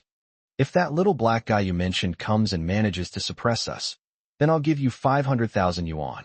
What do you say? Li Jinyu was stunned when he heard Li Chaoran say this. But soon, his body jolted. All right. Haha, since you're so eager to die, then I'll make this bet. In a little while, I'll see if you're still so arrogant, calling the underworld's local tyrant Black Master and Little Black. I doubt anyone else has that kind of guts. Haha, really? It's mainly because you're short-sighted and haven't seen anyone daring before. Before Li Chaoran could finish speaking, he heard hurried footsteps outside the door, along with a deep, angry voice. Who dares to say they'll break my legs? And openly call me Little Black? As he said this, a fat man in his 40s, with a bright and sharp mind, led a dozen or so henchmen and came to the doorway with a menacing aura. Upon seeing the fat man appear, Li Jinyu reacted as if he were drowning and had grasped at a straw. Hey, you finally arrived. These are the bastards who dared to openly threaten to break your legs after I called you for help. And they even called you Little Black. Upon hearing this, the fat man at the head of the group became furious. His gaze, sharp as a knife, fell coldly upon Li Chaoran. Kid, you're really talking big, aren't you? Haven't you heard of me before? I am the local tyrant of the underworld, Blackie. Now I'm giving you a chance. Cripple your own legs and cut out your own tongue, and I might spare your life. As he said this, the leader, Blackie, pulled a short knife from his pocket and threw it at Li Chaoran's feet with a clang. Li Chaoran didn't even glance at the knife. He still had his arms crossed, calmly sizing up the menacing Blackie in front of him. "You bastard. Is this the Xiao Hei that Li Jinyu just called? What? You dare call me Little Black to my face?" This underworld king, nicknamed Blackie, gritted his teeth. The henchman next to him had a murderous look on his face. "You bastard, you really don't know what death is coming to you. How dare you insult our big brother like this? I'll bleed you first, and let you know just how many eyes Lord Ma has." As he said this, the guy suddenly drew a dagger from his waist and pounced on Li Chaoran with murderous intent. At this moment, Li Chaoran still had his arms crossed over his shoulders. Seeing that he was still so oblivious at this point, I was about to remind him when his female secretary, Anshin, started screaming in shock. "Li Chaoran, are you stupid? They're using a knife to bleed you. Why aren't you reacting?" An Xian shouted anxiously. In her view, Li Chaoran was probably completely dumbfounded by the shock of facing the notorious local tyrant, Black Boss. When I saw that Blackie's men rushing over, I was worried. But I knew that since Li Chaoran had decided to have Li Jinyu call for reinforcements, he must have a solid foundation. Furthermore, as a retired Special Forces soldier, he had also served as a mercenary abroad. With such experience, he definitely had the means to intimidate the other side. Therefore, although I wanted to remind the other party, I wasn't in such a hurry. "Don't worry, don't be anxious. Chao Ran is definitely confident." Anshin's anxiety was clearly written on her face, and it couldn't be stopped or eliminated by my 2 words of advice. "President, if it were just some ordinary thug, I wouldn't be this nervous. You know, this is the boss of the underworld." Before Anshin could finish speaking, Li Chaoran's voice came over. "Don't worry, just keep your eyes wide open. Today I'm going to turn this underworld boss into a dead dog." At this moment, Blackie's henchmen rushed over like lightning. Hearing Li Chaoran talking loudly and arrogantly, the guy jumped up with a whoosh, swung his knife sharply, and a cold light flashed before his eyes. As he leaped into the air, he roared, "You bastard! You dared to disrespect our boss? Watch me tear you to pieces." Chapter 124. Unexpectedly, he's a master. With a thud, Li Chaoran casually slapped the guy's leg as he jumped up. The subordinate's original intention was to use the force of the jump to inflict a severe blow on Li Chaoran, but he never dreamed that Li Chaoran would be so fast. When he jumped up, the other person had their arms crossed over their shoulders. In the blink of an eye, the other party struck first, delivering a lightning-fast slap to his leg. After a scream, the guy's body flew straight out like a kite with a broken string. Bang, crash. After hitting the wall, the guy landed on the only desk in the room, rolled a few times, and then fell heavily to the ground. He knocked everything off the desk and onto the floor. At this moment, Blackie and the men he brought were all so shocked that their mouths were agape. Especially Blackie, who was so shocked that he couldn't help but blurt it out. "What?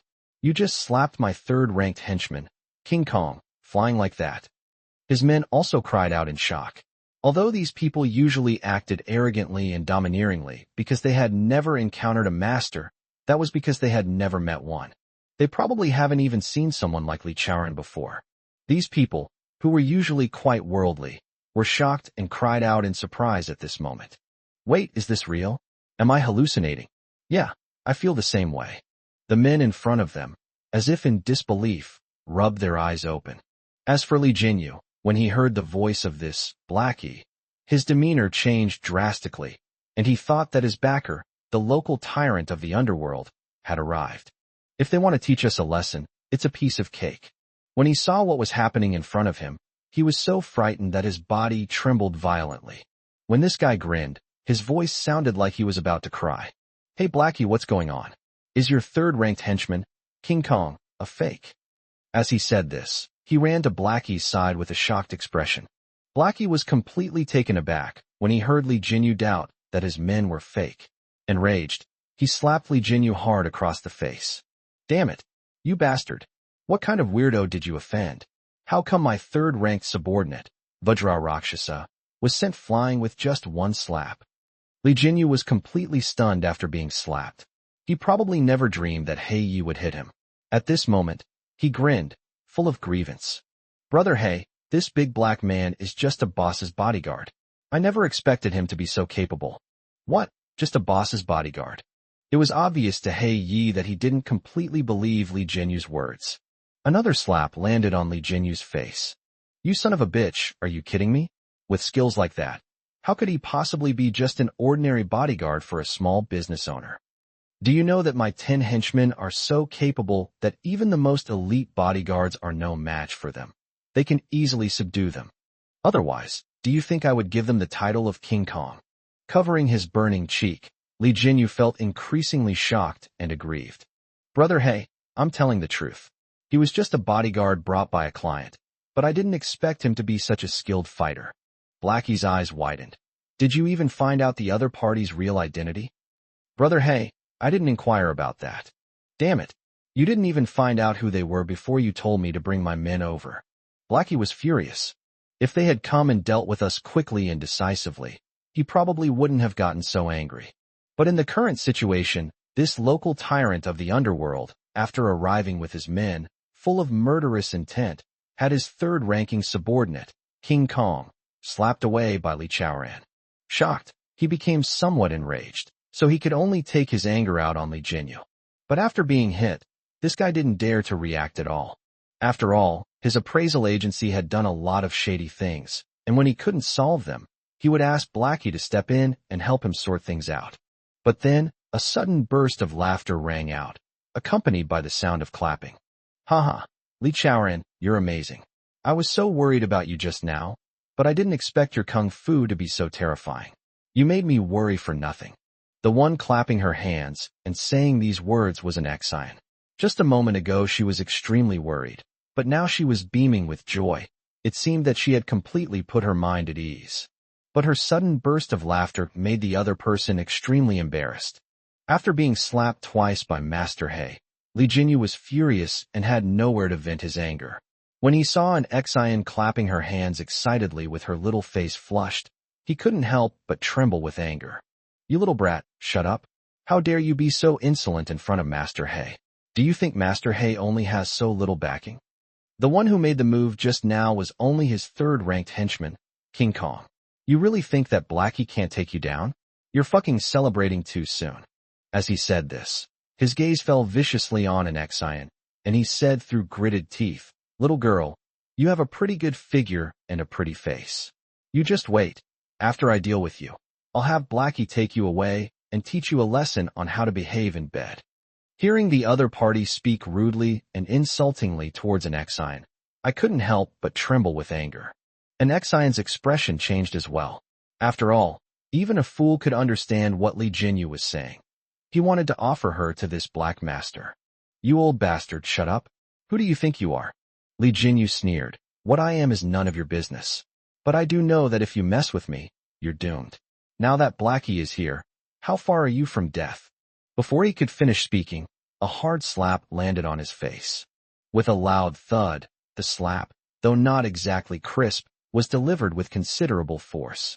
Li Jinyu was knocked to the ground. Before he could even let out a scream, a large hand grabbed his neck and lifted him off the ground. It was Li Chaoran who made the move. His goal was to get this guy back on his feet. But at this moment, Li Jinyu was being choked and was breathing rapidly. In desperation, he desperately tried to pry Li Chaoran's big hand off. But how could he possibly pry open Li Chaoran's iron-like hands? Soon, the guy felt his breathing become rapid, and his face turned purple. Chapter 125 You will die a gruesome death. Chaoran, be careful with your men. Don't accidentally strangle this bastard. I still have questions for him. Seeing that Li Chaoran was still tightly gripping Li Jinyu's neck, I quickly reminded him. I was also afraid that Li Chaoran would go too far and break his neck. If we were to strangle that bastard to death, and someone were to die, then things could get complicated. After hearing what I said, Li Chaoran finally let go of the other person, but then grabbed the other person's hair again. You bastard! How dare you insult my beautiful colleague? Kneel down and apologize right now. At this moment, Li Jinyu, whose neck had just been loosened, was panting heavily. Once his breathing had evened out, he was furious. What? You actually want me to apologize to a little girl like her? You have some nerve. You should know that Blackie is my trump card. He is my protector. You're dreaming if you think I'll apologize to this woman. Also, tonight this woman will experience Blackie's ferocity. He will fuck her until she's completely broken. As he said this, he looked at Li Chaoran, who was still clutching his hair, with a vicious gaze. Kid, you dare grab my hair? You've got some nerve. Let go of me right now, and maybe I'll put in a good word for you and get you a proper burial. Before he could finish speaking, a burst of laughter rang out. Haha, not bad, kid. I see you have some skill. Today I'll make an exception and let you off the hook. Quickly release Li Jinyu. Furthermore, I'll give you another chance. From now on, you'll work for me, and I'll appoint you as the third-ranked Vajra. Since you defeated my third-ranked Vajra, you'll take his place. What do you say? Upon hearing Blackie's words, his men couldn't help but start discussing in shock. What? Big Brother actually made this big black guy the third in the King Kong rankings? Wow, this kid is really soaring to new heights. To be ranked among the top 10, you can do whatever you want in this city. This kid has really made it big. Hey, you big black guy, what the hell are you standing there for? Can't you see our boss has already extended an olive branch to you? A loud laugh rang out. Haha, this kid is probably so happy he's dizzy and hasn't come to his senses yet. You should know that the 10 henchmen under Master He live a life of luxury and are the kind of people who can do whatever they want in this city. Who would dare to mess with them? That's right, the 10 King Kongs, which one of them isn't a groom every night. So beautiful he's practically bubbling with joy. Damn it, what are you standing there for? Hurry up and do what Blackie says. When I saw that Blackie was planning to recruit, I was taken aback. I never expected that this bastard would actually offer conditions on the spot after seeing that Li Chaoran was a kung fu master. A furious shout rang out. Shut your filthy mouths. Do you even have the right to speak here? When Li Chaoran spoke up, Hei's men were all furious. What? This guy actually said we have no right to speak here? Where did he get the nerve? Damn, I knew it. This guy is really ungrateful. At this moment, a tall man suggested to Blackie, Blackie, this bastard is too ungrateful. You just sincerely extended an olive branch to him, and he still dares to be so presumptuous. He clearly doesn't respect you, boss. The black man's lips twitched, and his triangular eyes narrowed. Kid, do you really want to be our enemy? Don't you want to become a powerful figure under my command? At this moment, Li Chaoran was furious. He hadn't expected that his actions would make this Blackie want to recruit him, and even want him to become a powerful slayer.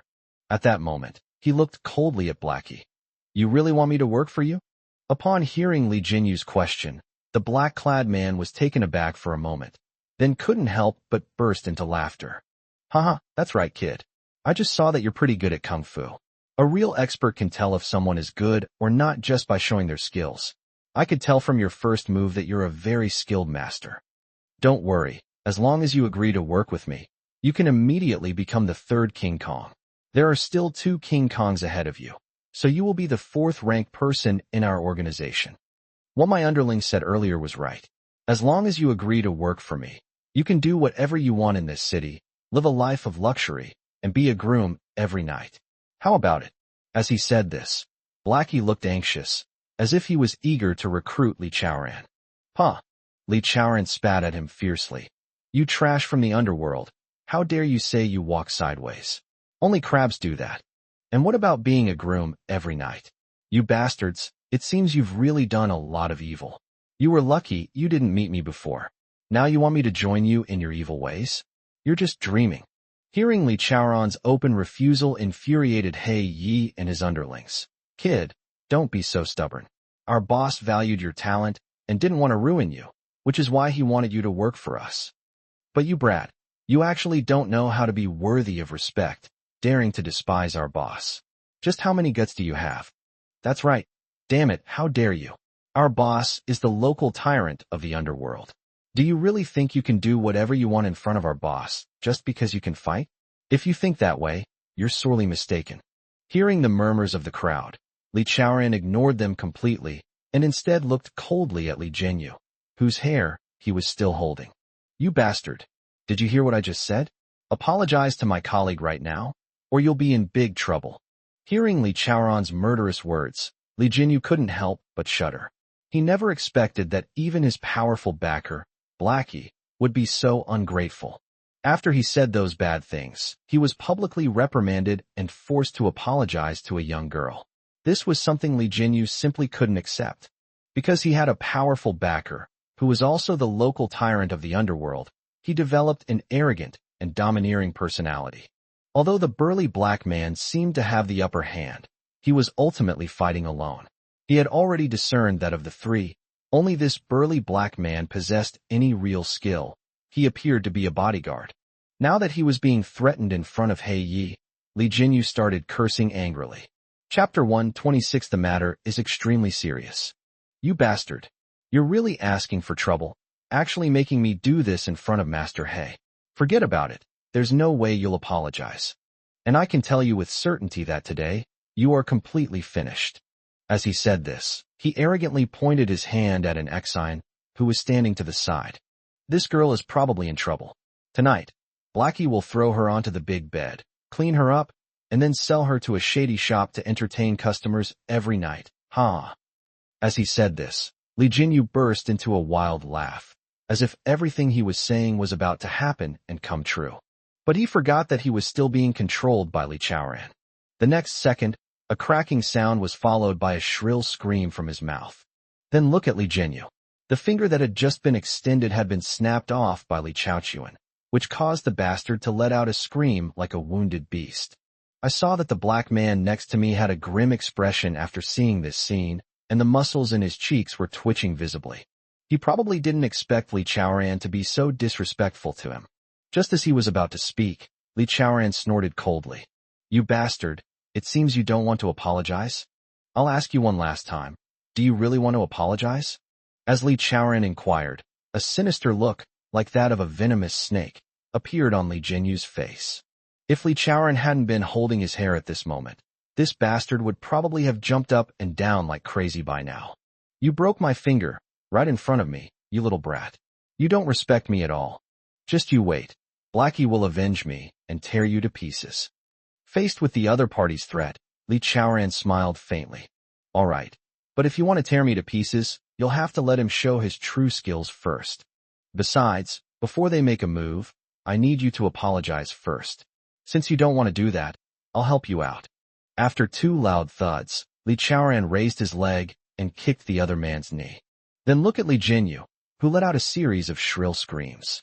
At this moment, cold sweat broke out on his forehead, indicating that Li Chaoran had broken both of his legs. With my arms crossed over my shoulders, I watched all of this calmly without intervening. Li Jinyu was indeed incredibly arrogant. Furthermore, he lost my most crucial evidence photos. Therefore, even if Li Chaoran were to kill him now, I wouldn't object. Moreover, I've already decided that if Li Chaoran really kills him, I'll take the blame. Anyway, I've been suffering from severe depression for a long time and have wanted to commit suicide by taking sleeping pills. Li Chaoran is acting on my behalf now, and if the relevant authorities investigate, I will make sure he doesn't suffer any losses. At this moment, Anshin, who was standing next to her, also screamed in fright.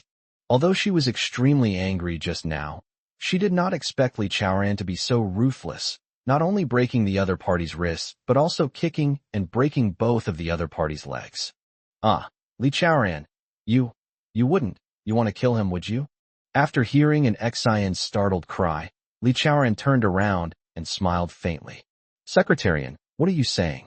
I am a civilized person. I would never do anything like fighting and killing. When Li Chaoran said these words, he spoke so casually that I felt he was being pretentious.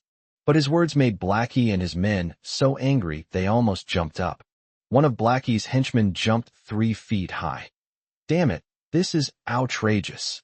They dare to mess with Blackie's underlings right in front of him? Do they really think Blackie is made of mud? You've so brazenly provoked and trampled on Blackie's bottom line. Even if a celestial being came today, he couldn't save you.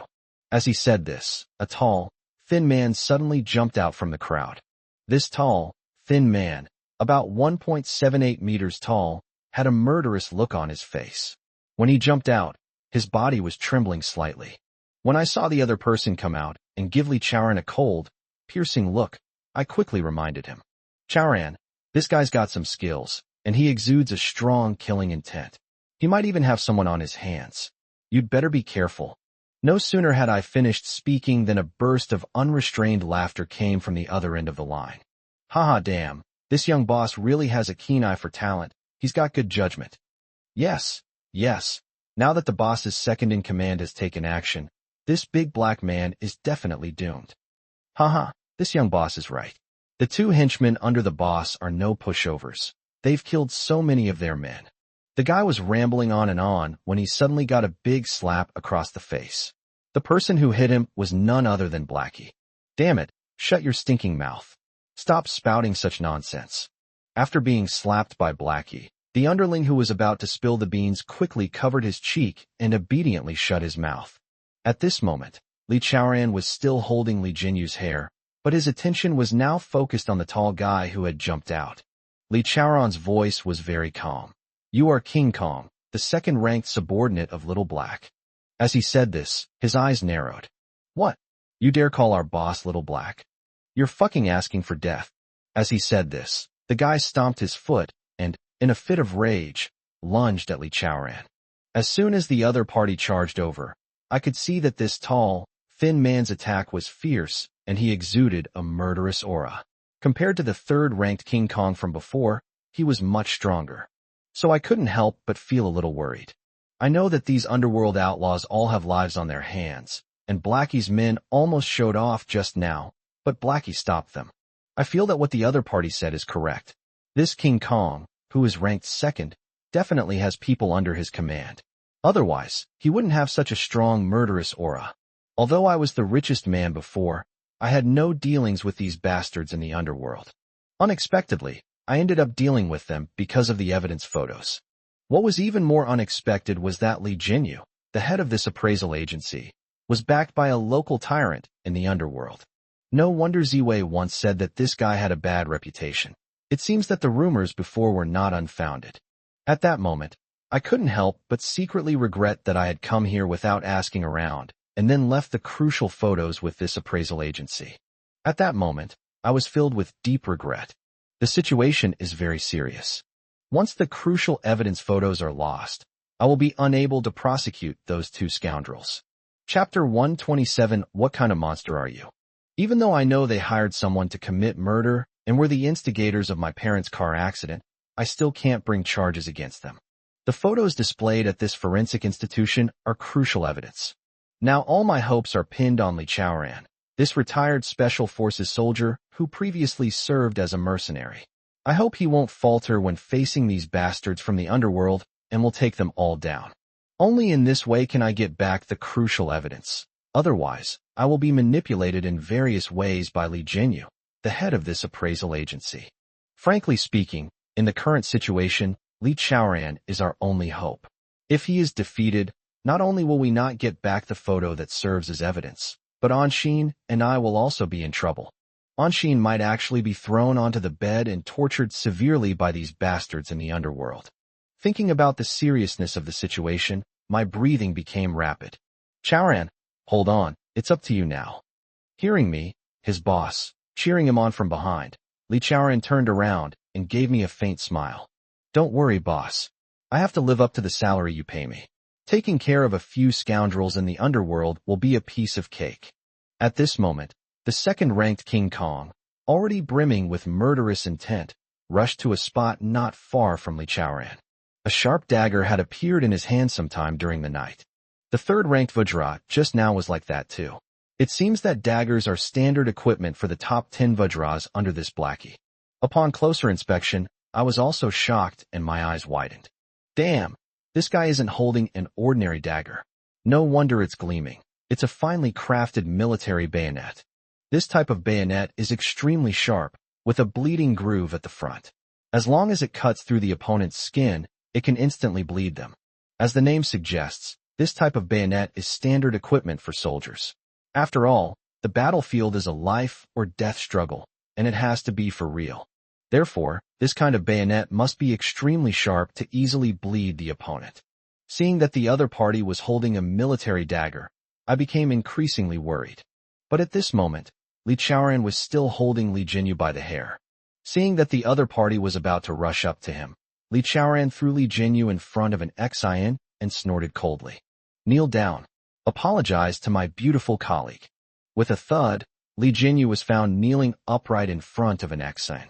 An Xian was nervously watching ahead, never dreaming that Li Chaoran would play like this. A loud bang startled her. He stared wide-eyed and saw Li Jinyu kneeling in front of him, his face contorted in pain. This infuriated an Xian, and the beautiful secretary kicked him to the ground. "You bastard, don't be so disgusting, and don't delay my viewing of this show." Since Li Jinyu was already injured, he was suddenly kicked and fell flat on his back, his head making intimate contact with the ground. After letting out a howl, the guy passed out. Seeing an Xian kick Li Jinyu to the ground, I quickly turned around to check on Li Chaoran's condition. Given the current situation, all our hopes are pinned on Chaoran. But as soon as he turned around, he heard a clanging sound, followed by another scream. Upon closer inspection, they discovered that it was the second-ranked King Kong who had been slapped to the ground by Li Chaoran. Despite falling heavily to the ground, the guy didn't lose consciousness. However, at this moment, he was completely stunned. He clearly didn't believe that he would be knocked to the ground with a single slap from the burly black man in front of him. Looking at the second-ranked King Kong, I was completely dumbfounded. "Who are you? Why can't even I, a mere mortal, survive a single encounter with you?" Hearing the other person ask these words with a shocked expression, Li Chaoran curled his lips, his face full of disdain. "I already said it. You guys who run the underworld are nothing but a bunch of chickens and dogs. The reason you were so arrogant and reckless before was because you hadn't met me yet. Now what do you have to say? You brat, you're really arrogant." The second-ranked King Kong gritted his teeth. "Kid, I have to say, you've got some skills. But so what? You have to understand that we, the Black Boss, don't rely on individual efforts, but on our vast underground world. If you really think that just because you have some skills you can look down on everyone and not take Blackie seriously, then you are sorely mistaken." Hearing that the other person was still so arrogant after he slapped him to the ground, Li Chaoran lost his temper. He grabbed the other man's hair, lifted him off the ground, and slapped him across the face. With a soft thud, Li Chaoran's slap knocked out two of the other man's back molars. As he spat out a mouthful of blood, two back molars, still covered in bits of meat, fell out as well. "Hey, you fucking dare to hit me? You should know I have more than a dozen men under my command. How dare you?" Enraged, the second-ranked King Kong angrily revealed all his secrets. "What? Your men have more than a dozen lives on their hands?" Li Chaoran was also taken aback. "Ha ha ha, that's right. What? Are you scared now? Humph, too late." The guy's face was contorted with rage as he said this. Because of Li Chaoran's slap, not only did he knock out two of the guy's back teeth, but he also made the guy's nose bleed profusely. Therefore, this guy's face was now covered in blood, and he looked like a hideous demon. Anqing couldn't help but shout when she saw this. "Wow, this guy's face looks so fierce." Before she could finish speaking, a chorus of screams erupted from the side. The screams came from Blackie and his men. If Li Chaoran's slap that sent the third-ranked Jin gang flying could be attributed to a mere coincidence, it could be considered a fluke. Now that even the second-ranked King Kong has been easily knocked down by Li Jinyu with a single slap, they finally believe that their arrogance has backfired spectacularly. Therefore, at this moment, even Blackie's face changed color. How is that possible? My two most trusted lieutenants were easily knocked down by you with a single slap. Just what kind of monster are you?" When Blackie said these words, his voice was trembling heavily. Upon hearing the question, Li Chaoran smiled faintly. "What a monster! I'm just a security guard. What, are you scared?" Li Chaoran's words directly slapped the black-clad man in the face. Now that he had asked in shock, and the other person had asked so casually, it was obvious that they didn't take him seriously. Chapter 128. Why is he getting thinner the more he fights? He had just received a call from Li Jinyu, which is why he came here with a murderous aura. Now, however, he was rendered speechless by Li Chaoran's rebuttal and could not utter a word. He stomped his foot angrily, his cheeks twitching, and said in a fit of rage, "Kid, I'll give you a promotion now. Since you defeated my second-ranked subordinate, King Kong, I'll make you King Kong number 2. What do you say?" Seeing this black guy extend an olive branch once again, I, who was watching from the sidelines, also frowned. I said coldly to Blackie, "You dog, do you think my men are so easily tempted and fooled by you? Don't humiliate yourself, just shut your stinking mouth." Of course, Blackie was not convinced by what I said. He snorted coldly, and then his murderous gaze fell on my face. Kid, since you're a small business owner, you should know what kind of person I am. Next, I'm ordering you to hand over this bodyguard of yours to me, or your company will be in big trouble. How about it?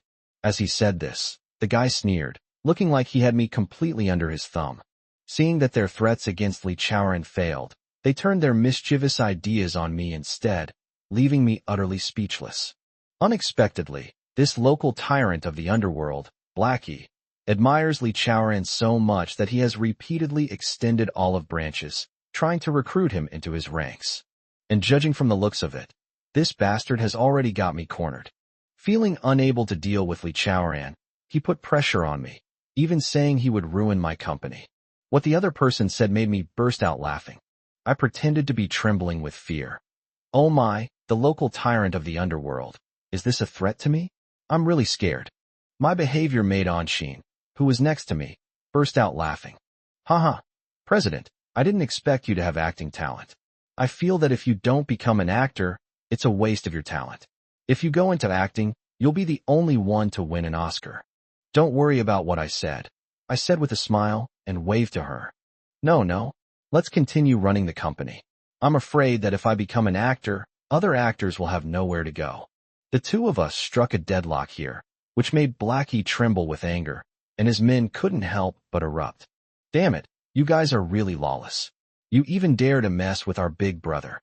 Don't think that just because you have a capable bodyguard, you can disregard our boss. I was just saying, what kind of existence is our black boss? He's the local tyrant of the underworld. Hearing what the other person said, I curled my lip in disdain. What? You guys are from the underworld? If you're from the underworld, do you have some good stuff? To put it bluntly, it's nothing but rats and all sorts of dark, wild animals. None of them are any good birds, are they? My words nearly made Blackie and his men explode with anger. At this moment, the second in command, Jin Gang, who was being controlled by Li Chaoran, was also filled with anger. You bastards, daring to provoke our boss like this, you're doomed. Hearing that the other party was still so arrogant even though he was being restrained, Li Chaoran certainly wouldn't tolerate him. After slapping him across the face, he grabbed his hair with one hand and continued to slap him repeatedly with the other. Clap, clap, clap. A loud slap rang out, and when you looked at King Kong, the second-ranked underling of Blackie, his cheeks were visibly sunken. This surprised Anshin, who was standing next to me. She grabbed my arm in confusion. President, what's going on? Why is this tall, thin guy, ranked second, getting thinner and thinner the more we fight him? Isn't he just looking more and more like a pig's head? This guy looks weird. I was also puzzled when I suddenly saw this scene, but now I understand what happened. Hearing that my beautiful secretary had this question, I explained it to her. Girl, you don't know this, do you? The reason this guy gets thinner and thinner the more he's beaten is because of this. Oh, Mr. President, please don't do this. You're acting like an elder. I'm only a few years younger than you, and you're calling me little girl. I'm your secretary, not your little girl. Upon seeing my beautiful secretary protest, I quickly changed my tune. Okay, beautiful secretary, don't you understand what's going on? Anshin still looked completely bewildered. Grabbing my arm, she stamped her foot in frustration. They just don't understand it. You should quickly explain it to them. As she said this, her shoulder began to rub against my body. Seeing how anxious my beautiful secretary was, I quickly spoke up. The reason why King Kong, who is ranked second, is getting thinner and thinner is because the force of the transcendental slap is so great that it knocked out both of his molars, which is why this is the case. Hearing my explanation, and Xian was still skeptical. President, really? You're not just trying to fool me, are you? Seeing that the beautiful secretary didn't believe what I was saying, I couldn't help but purse my lips. What's the point of lying to you? Is it to steal your money or your body? My beautiful secretary, of course, disagreed with my words. What, President? You have such thoughts? If it were about swindling money, how could that be possible? I'm still receiving a salary from you. If it's about seduction, you still have a chance. After all, I'm living in your house now, so I have the advantage of being close to you. Seeing the beautiful secretary, my previous worries had vanished. In this setting, she was even trying to seduce me, which gave me a headache. Oh, don't be silly. You don't believe my explanation? Well, just keep your eyes peeled, and you'll see soon enough. You'll be convinced. What, President? Are you telling the truth? Then I'll open my eyes wide and take a good look. If you're wrong, don't blame me for being rude. You even said things like cheating for money and sex just now. Anshin pouted and said angrily, while staring wide-eyed ahead. Just as I looked over, I heard a pff sound. Then I saw the second-ranked King Kong spit out a mouthful of blood, followed by a splattering sound as his back teeth fell to the ground. This shocked Anshin so much that she jumped up. Because she was still holding my arm and hadn't let go, when she landed, she and I fell to the side. Seeing this, Anshin quickly hugged me tightly.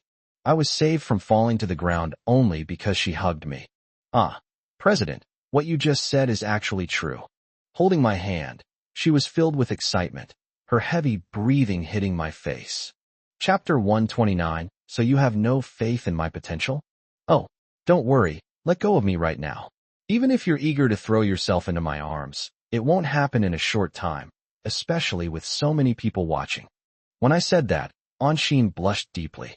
She quickly let go of my arms and gave a cold snort. What nonsense are you talking about? He just caught you because you almost fell. Otherwise, the ground would be covered in blood, and your clothes would be all dirty after you fell. I didn't expect that your kindness would be met with such a bad response, and you would actually flirt with him. I was about to say a few more words to Anshin when I heard a thud, like the sound of something heavy falling to the ground. To their shock, they discovered that Li Chaoran had loosened the hair of the second-ranked Vajra. Now, this second-ranking warrior, after being repeatedly beaten and having all his teeth knocked out, was overcome by intense pain and heavy blows, and completely lost consciousness after Li Chaoran released him, collapsing heavily to the ground. Li Chaoran flicked his clothes before coldly looking at Blackie and his men. They, still reeling from their earlier shock, were now shouting in disbelief. Wow, this kid is ruthless. He actually knocked out all the teeth of the boss's second-in-command. How much pain must that have caused? Oh, how come the opponent is so powerful? Seeing the other party retreating in shock, I said coldly. Now you know that the pod is made of iron, right? You think you can do whatever you want just because you're a nobody in the underworld? Since you're going to stand up for Li Jinyu today, then I'll make you pay a heavy price. Upon hearing what I said, the muscles in the jaw of the underworld king, Blackie, twitched uncontrollably. What? You bastard, you dare call us dirt rats from the underworld? Holy crap, you're just a small-time boss, how dare you? Exactly. You think our boss only has these two tough bodyguards? If you think that, you're sorely mistaken. Hearing his subordinates shouting angrily, the leader, Blackie, trembled violently before letting out a cold snort. That's right, damn it. What my two henchmen said earlier was right. We never fight one-on-one. Since you've got some skills, let's see how I deal with you. As he said this, the king of the underworld suddenly shouted, Men, get your weapons ready. Take him, swarm him, and cripple him. Upon hearing Blackie's order, his men tried to rush forward. Seeing this, an Xian couldn't help but get anxious. Stop. You have no sportsmanship. What kind of skill is it to rush at me like this? Blackie, already furious, was now enraged by Anshin's accusations. You little brat, who do you think you are? You think you can teach me how to do things? A woman like you only deserves to be my plaything in bed. You don't even have the right to interrupt me when I'm speaking. The other party's brazen and blatant insults made an Xian tremble with anger. You bunch of bastards, do you really think you can get the upper hand just because you outnumber us? It's likely that Anran said this deliberately to be defiant. After she finished speaking, she looked worried and asked me in a low voice, President, do you think Li Chaoran can handle so many bumpkin bastards? At this point, I was also a little unsure. Although I knew that Li Chaoran was quite capable, I shouldn't forget that this Blackie had brought 15 or 16 men with him. Right now, he has only taken down the two top-ranked fighters, the second and third on the leaderboard.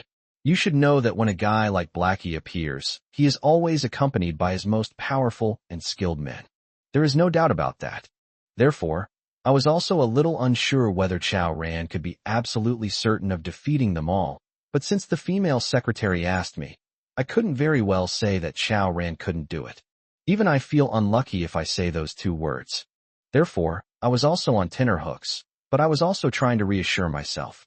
Don't worry, Didn't Chao Ran just say that these people in the underworld are nothing but chickens and dogs? They're no match for him at all. My words reassured the beautiful secretary, who stared in shock with wide eyes. What? You actually believe what men say in a fight? When I saw Anshin questioning me, I was taken aback. What do you mean? Don't you believe what I'm saying? No, and Xian looked conflicted. Men like to talk big when they fight. You know, these people, since they were brought out by this blackie, are no pushovers. Anshin's words left me speechless, mainly because I didn't expect that she had also noticed this. However, given the current situation, I cannot afford to destroy my own foundation, nor can I claim to be detached from reality. Don't worry. There's a possibility that other people might make boastful claims, but I know Li Chaoran very well. He said that just now because he was confident, so you can rest assured. To put it bluntly, you're just worried right now, but what can you do? I had no other choice, which is why I spoke so ambiguously. After all, I can't be sure right now whether I can really deal with Blackie's 13 or 14 men with my extraordinary abilities. Haha, President, don't worry, you two don't need to worry. Do you really not think much of my potential? The other party was already menacingly attacking him, but Li Chaoran still turned around and nodded and smiled at the two of us. I knew he was doing this to reassure us, but I was still sweating bullets. I feel there are two possibilities for Li Chaoran's actions. One is that he was already confident that everything would turn out as he said, and that these people in the underworld were like chickens and dogs, completely out of his reach. The other type is simply meant to comfort us and tell us not to worry unnecessarily. However, if it's the second scenario, then the truth will soon be revealed.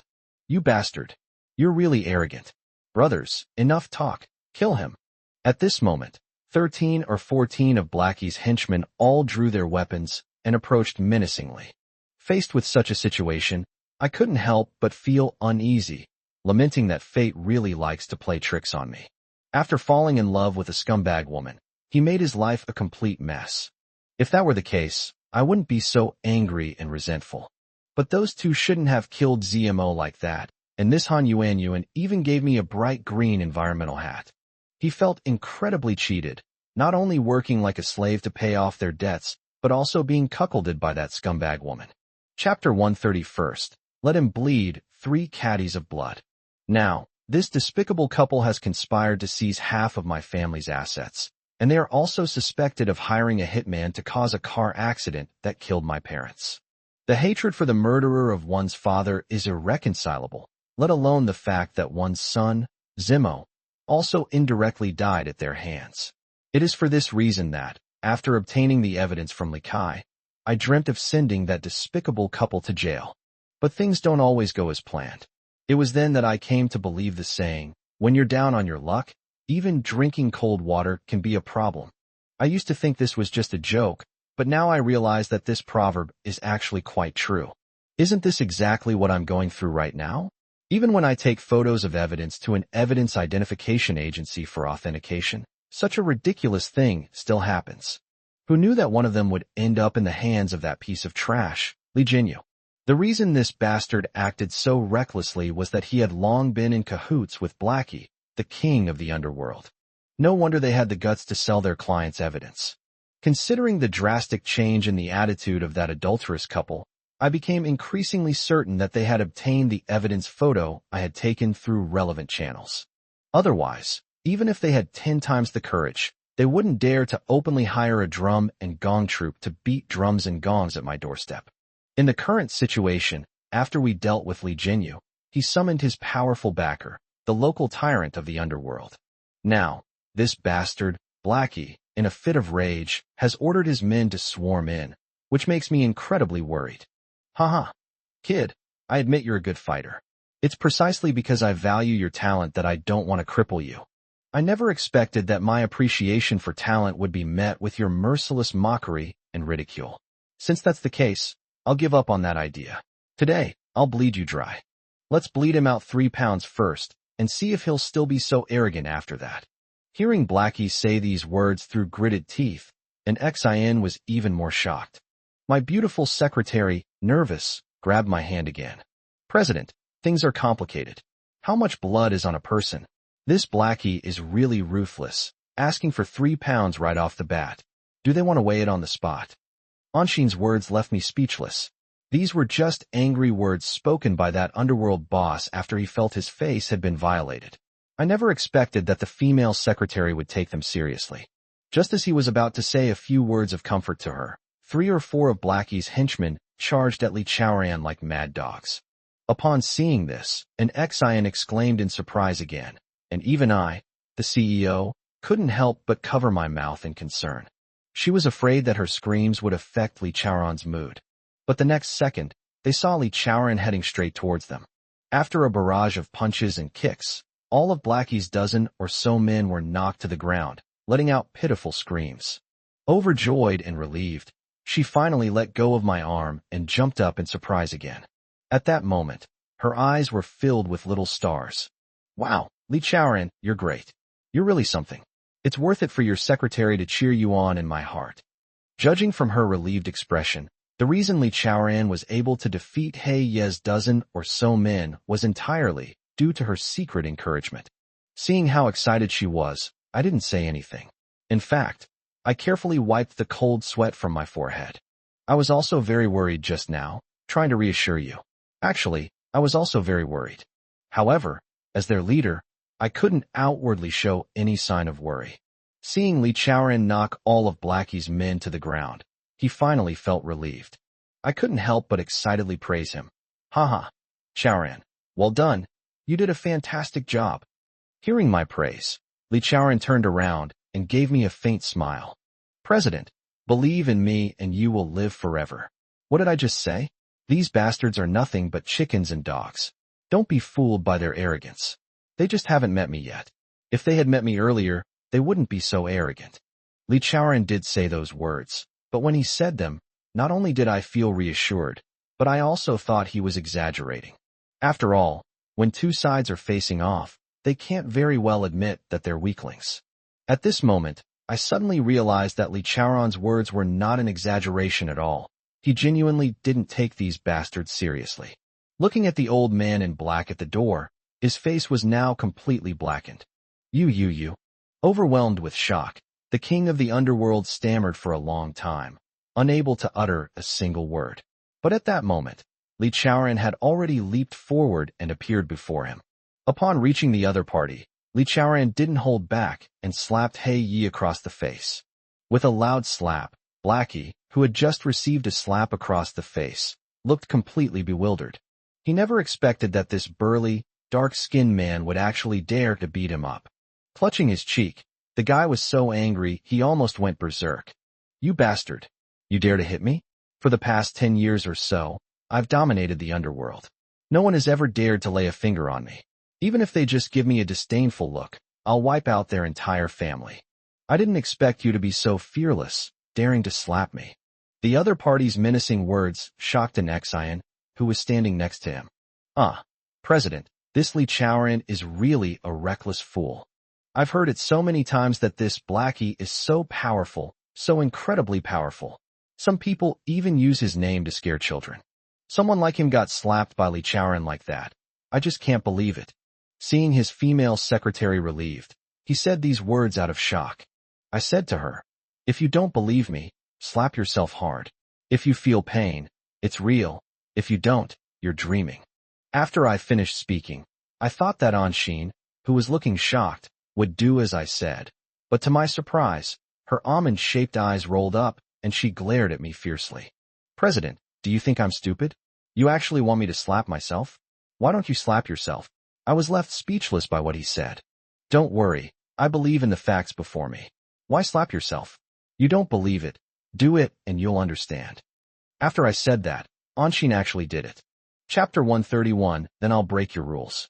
She reached out and gently patted her face. The movement so gentle it was as if she were slowly caressing her pretty cheeks. Even so, she said impatiently, President, although I slapped myself and did feel the pain, it proves that all of this is real. To be honest, if it weren't for this shocking event, I would have laughed out loud. You, slowly bringing your hand to your cheek. Are you slapping yourself? Why don't you just say it's like a spring breeze kissing your face? Hee hee. Anyway, I now believe it. President, I find you to be quite wicked. actually making this great beauty slap herself in the face. If I really listened to you and slapped myself until my face was swollen, wouldn't you be ruining your own reputation and destroying your own image when outsiders saw it? Her words surprised me.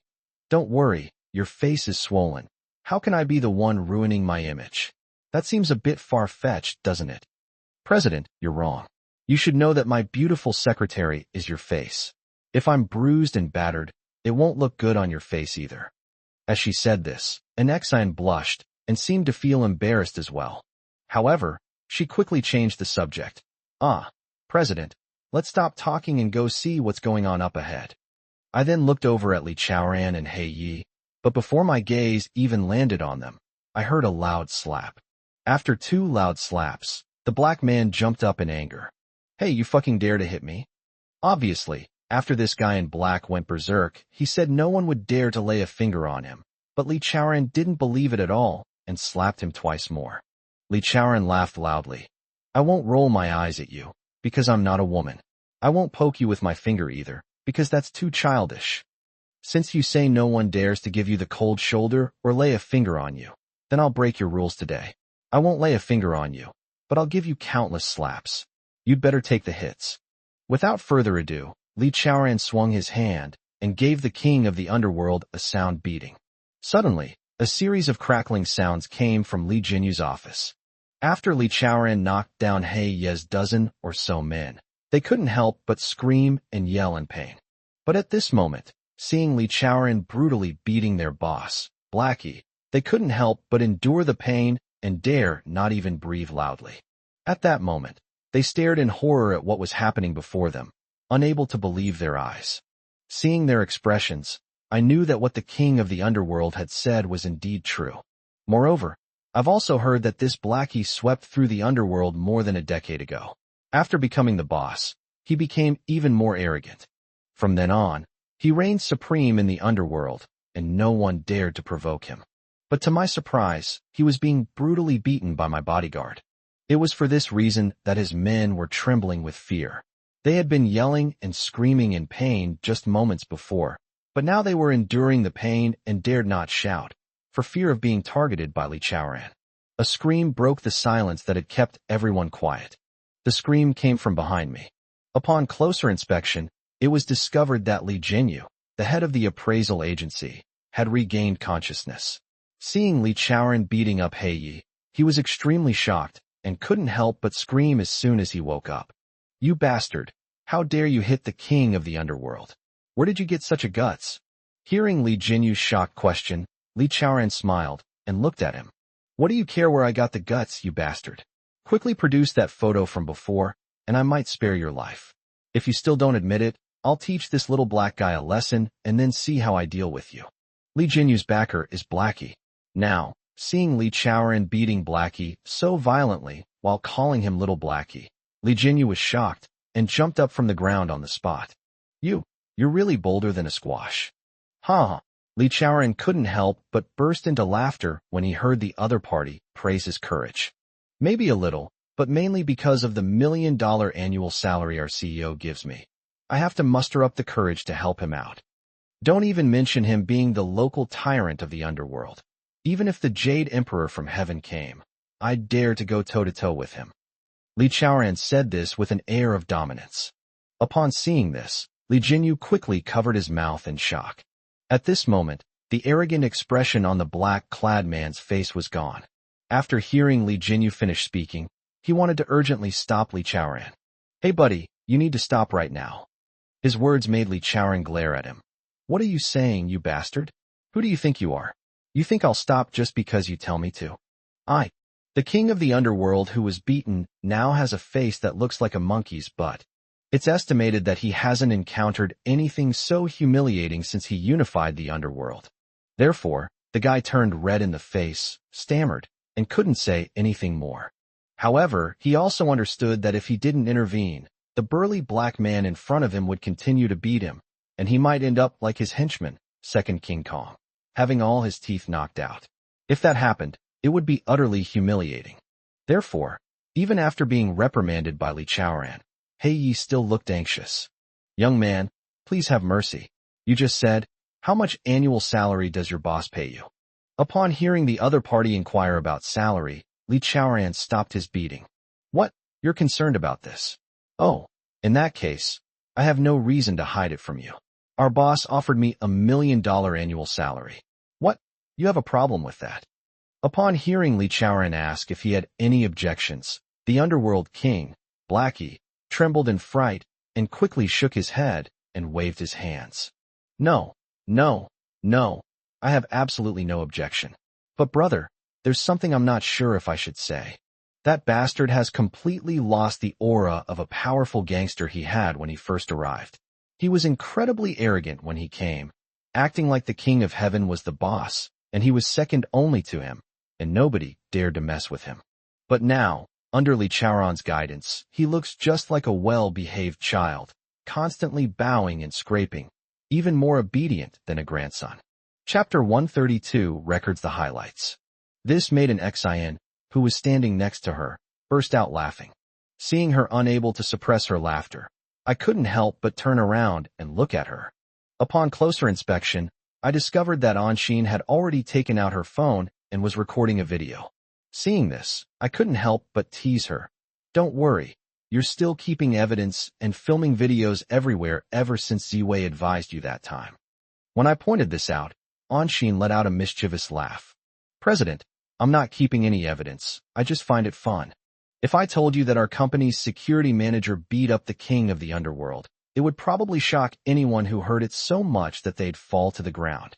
I took this photo as evidence to prevent them from disbelieving me.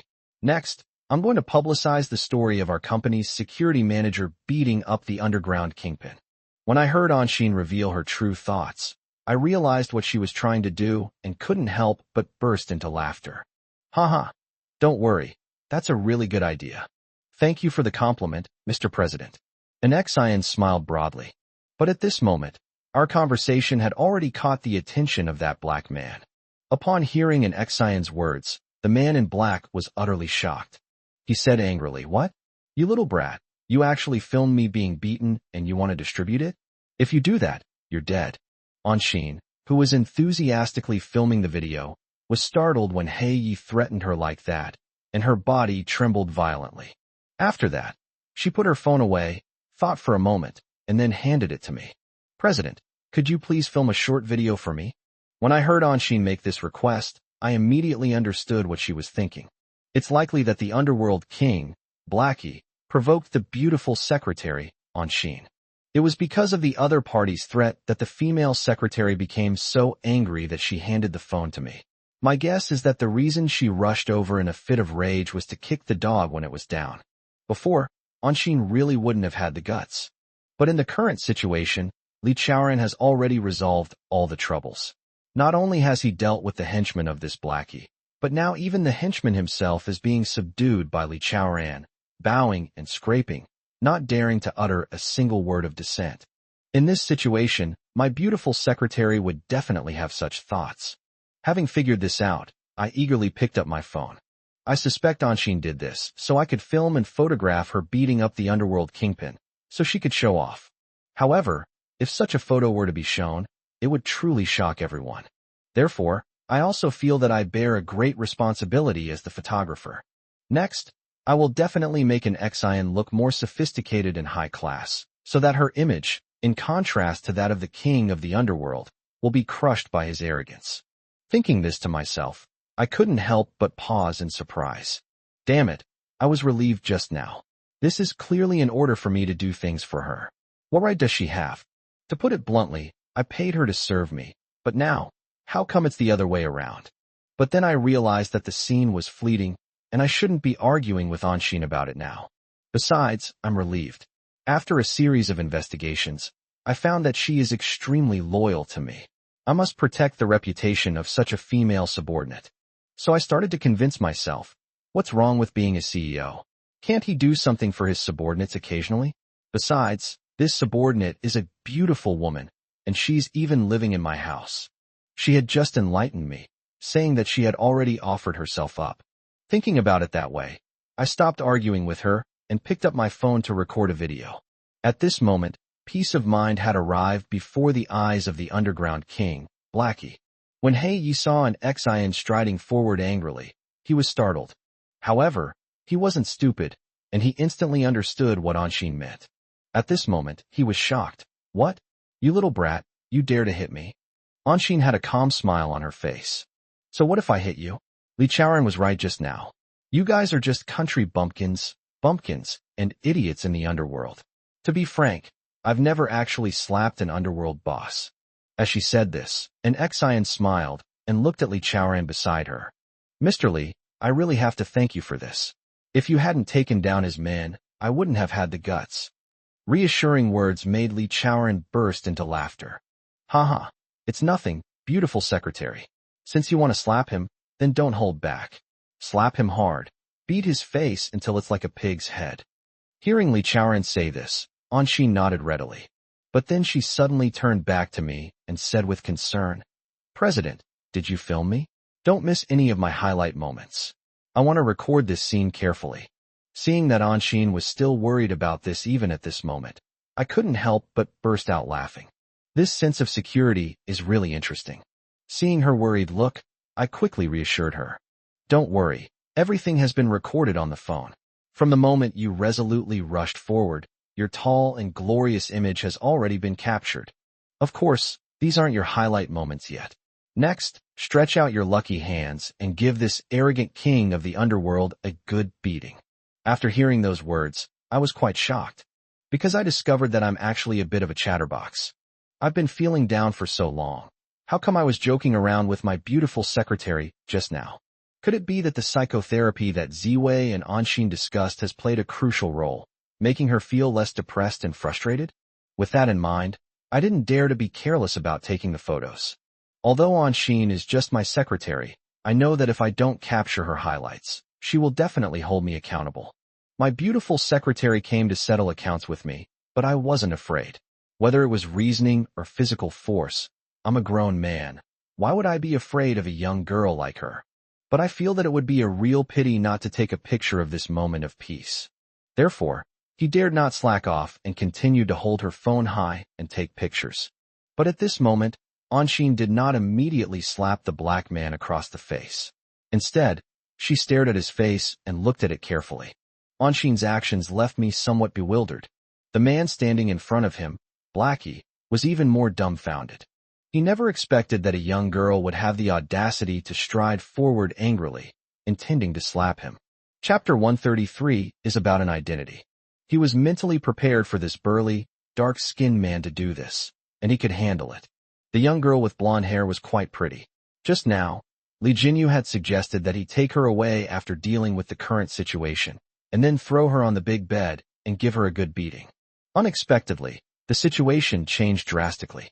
All his men had been beaten to the ground, and even he, as the leader, could not escape the fate of being brutally beaten. But this big, dark-skinned man not only hit him, but he also didn't expect this little blonde girl to dare to join in the fun and slap him. That's probably why the black man was so angry that he trembled all over. You really want to slap me? Blackie gritted his teeth and said this in a cold voice. An Xian nodded without hesitation.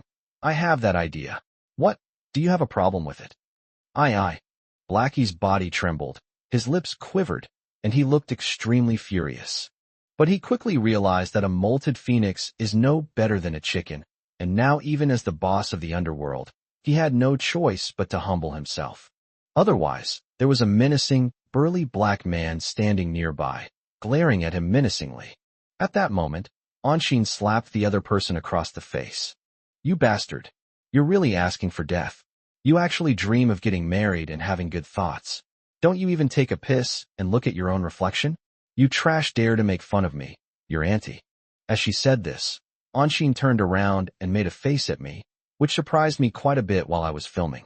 I thought to myself, at a time like this, the female secretary still has the leisure to flirt with me?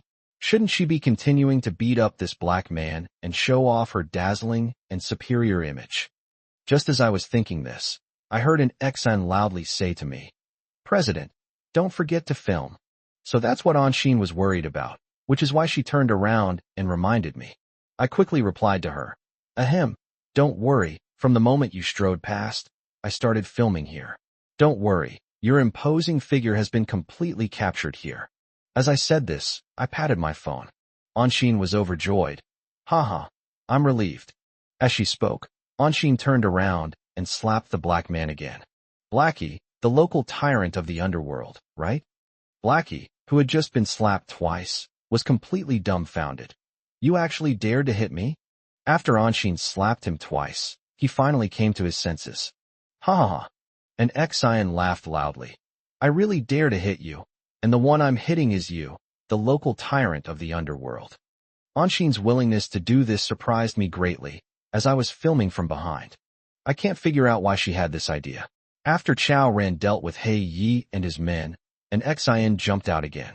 Her mentality is worth exploring. But now, the sound of an Xian slapping He Yi echoed throughout the room, and his men and Li Jinyu were all shocked. They all covered their mouths, afraid to make a sound, lest they also be slapped. After slapping the other person more than a dozen times, he finally stopped, satisfied. Haha, President, I just beat up the city's underground king, and the feeling was truly unique. Before I could say anything, Li Chaoran next to me burst into laughter. What exactly is the difference? Did you slap someone before, and the comparison made you feel the difference? And Xian also laughed loudly. It's not just my feeling, but what I'm fighting now is not just Blackie, but an identity, a symbol. Her words made me realize that the reason an Xian was so eager to jump over and make a move was because of the identity of this Blackie, who was the king of the underworld.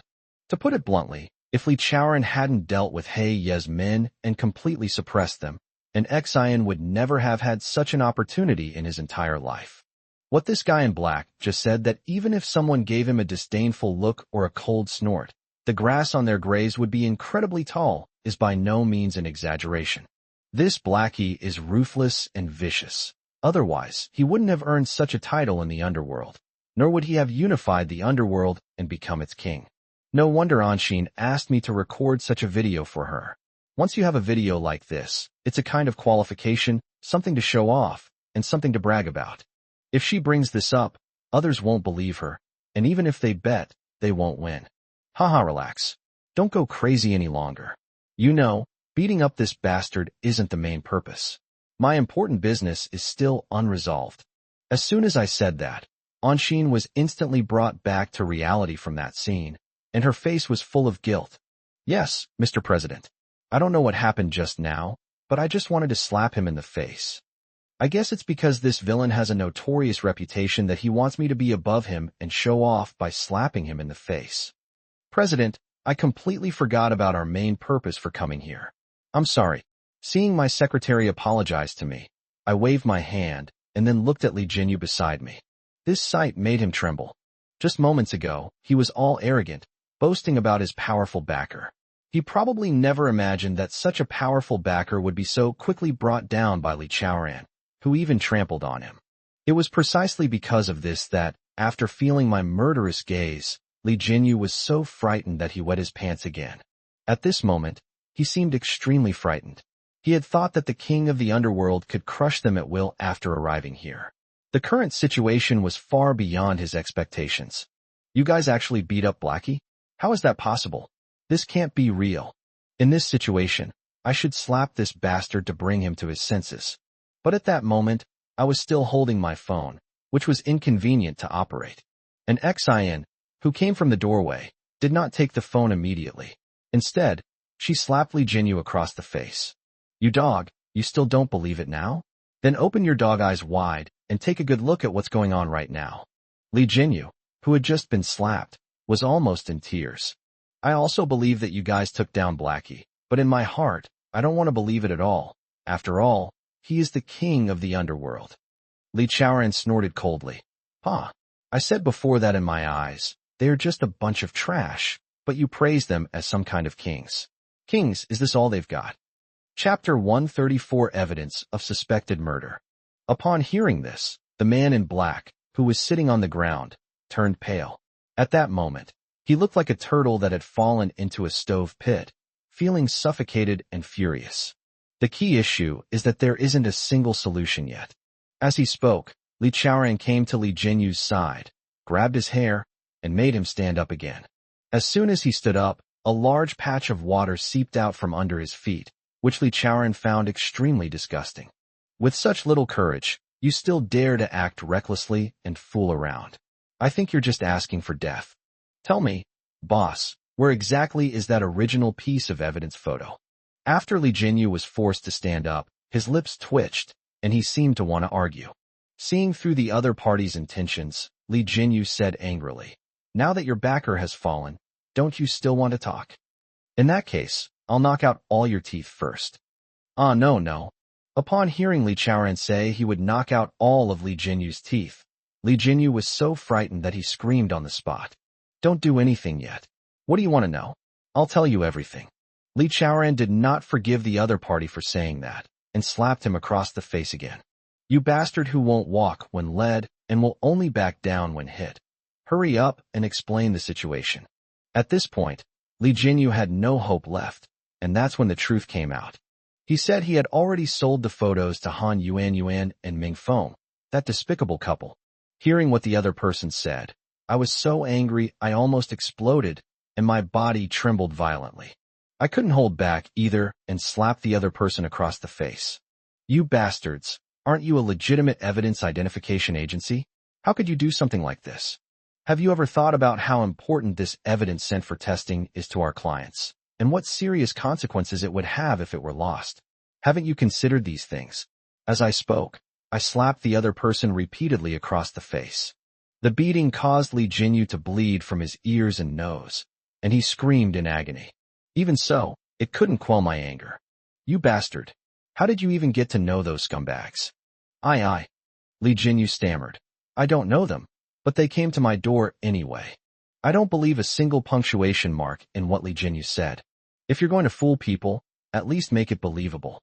At the very least, make people believe that they just happened to come here.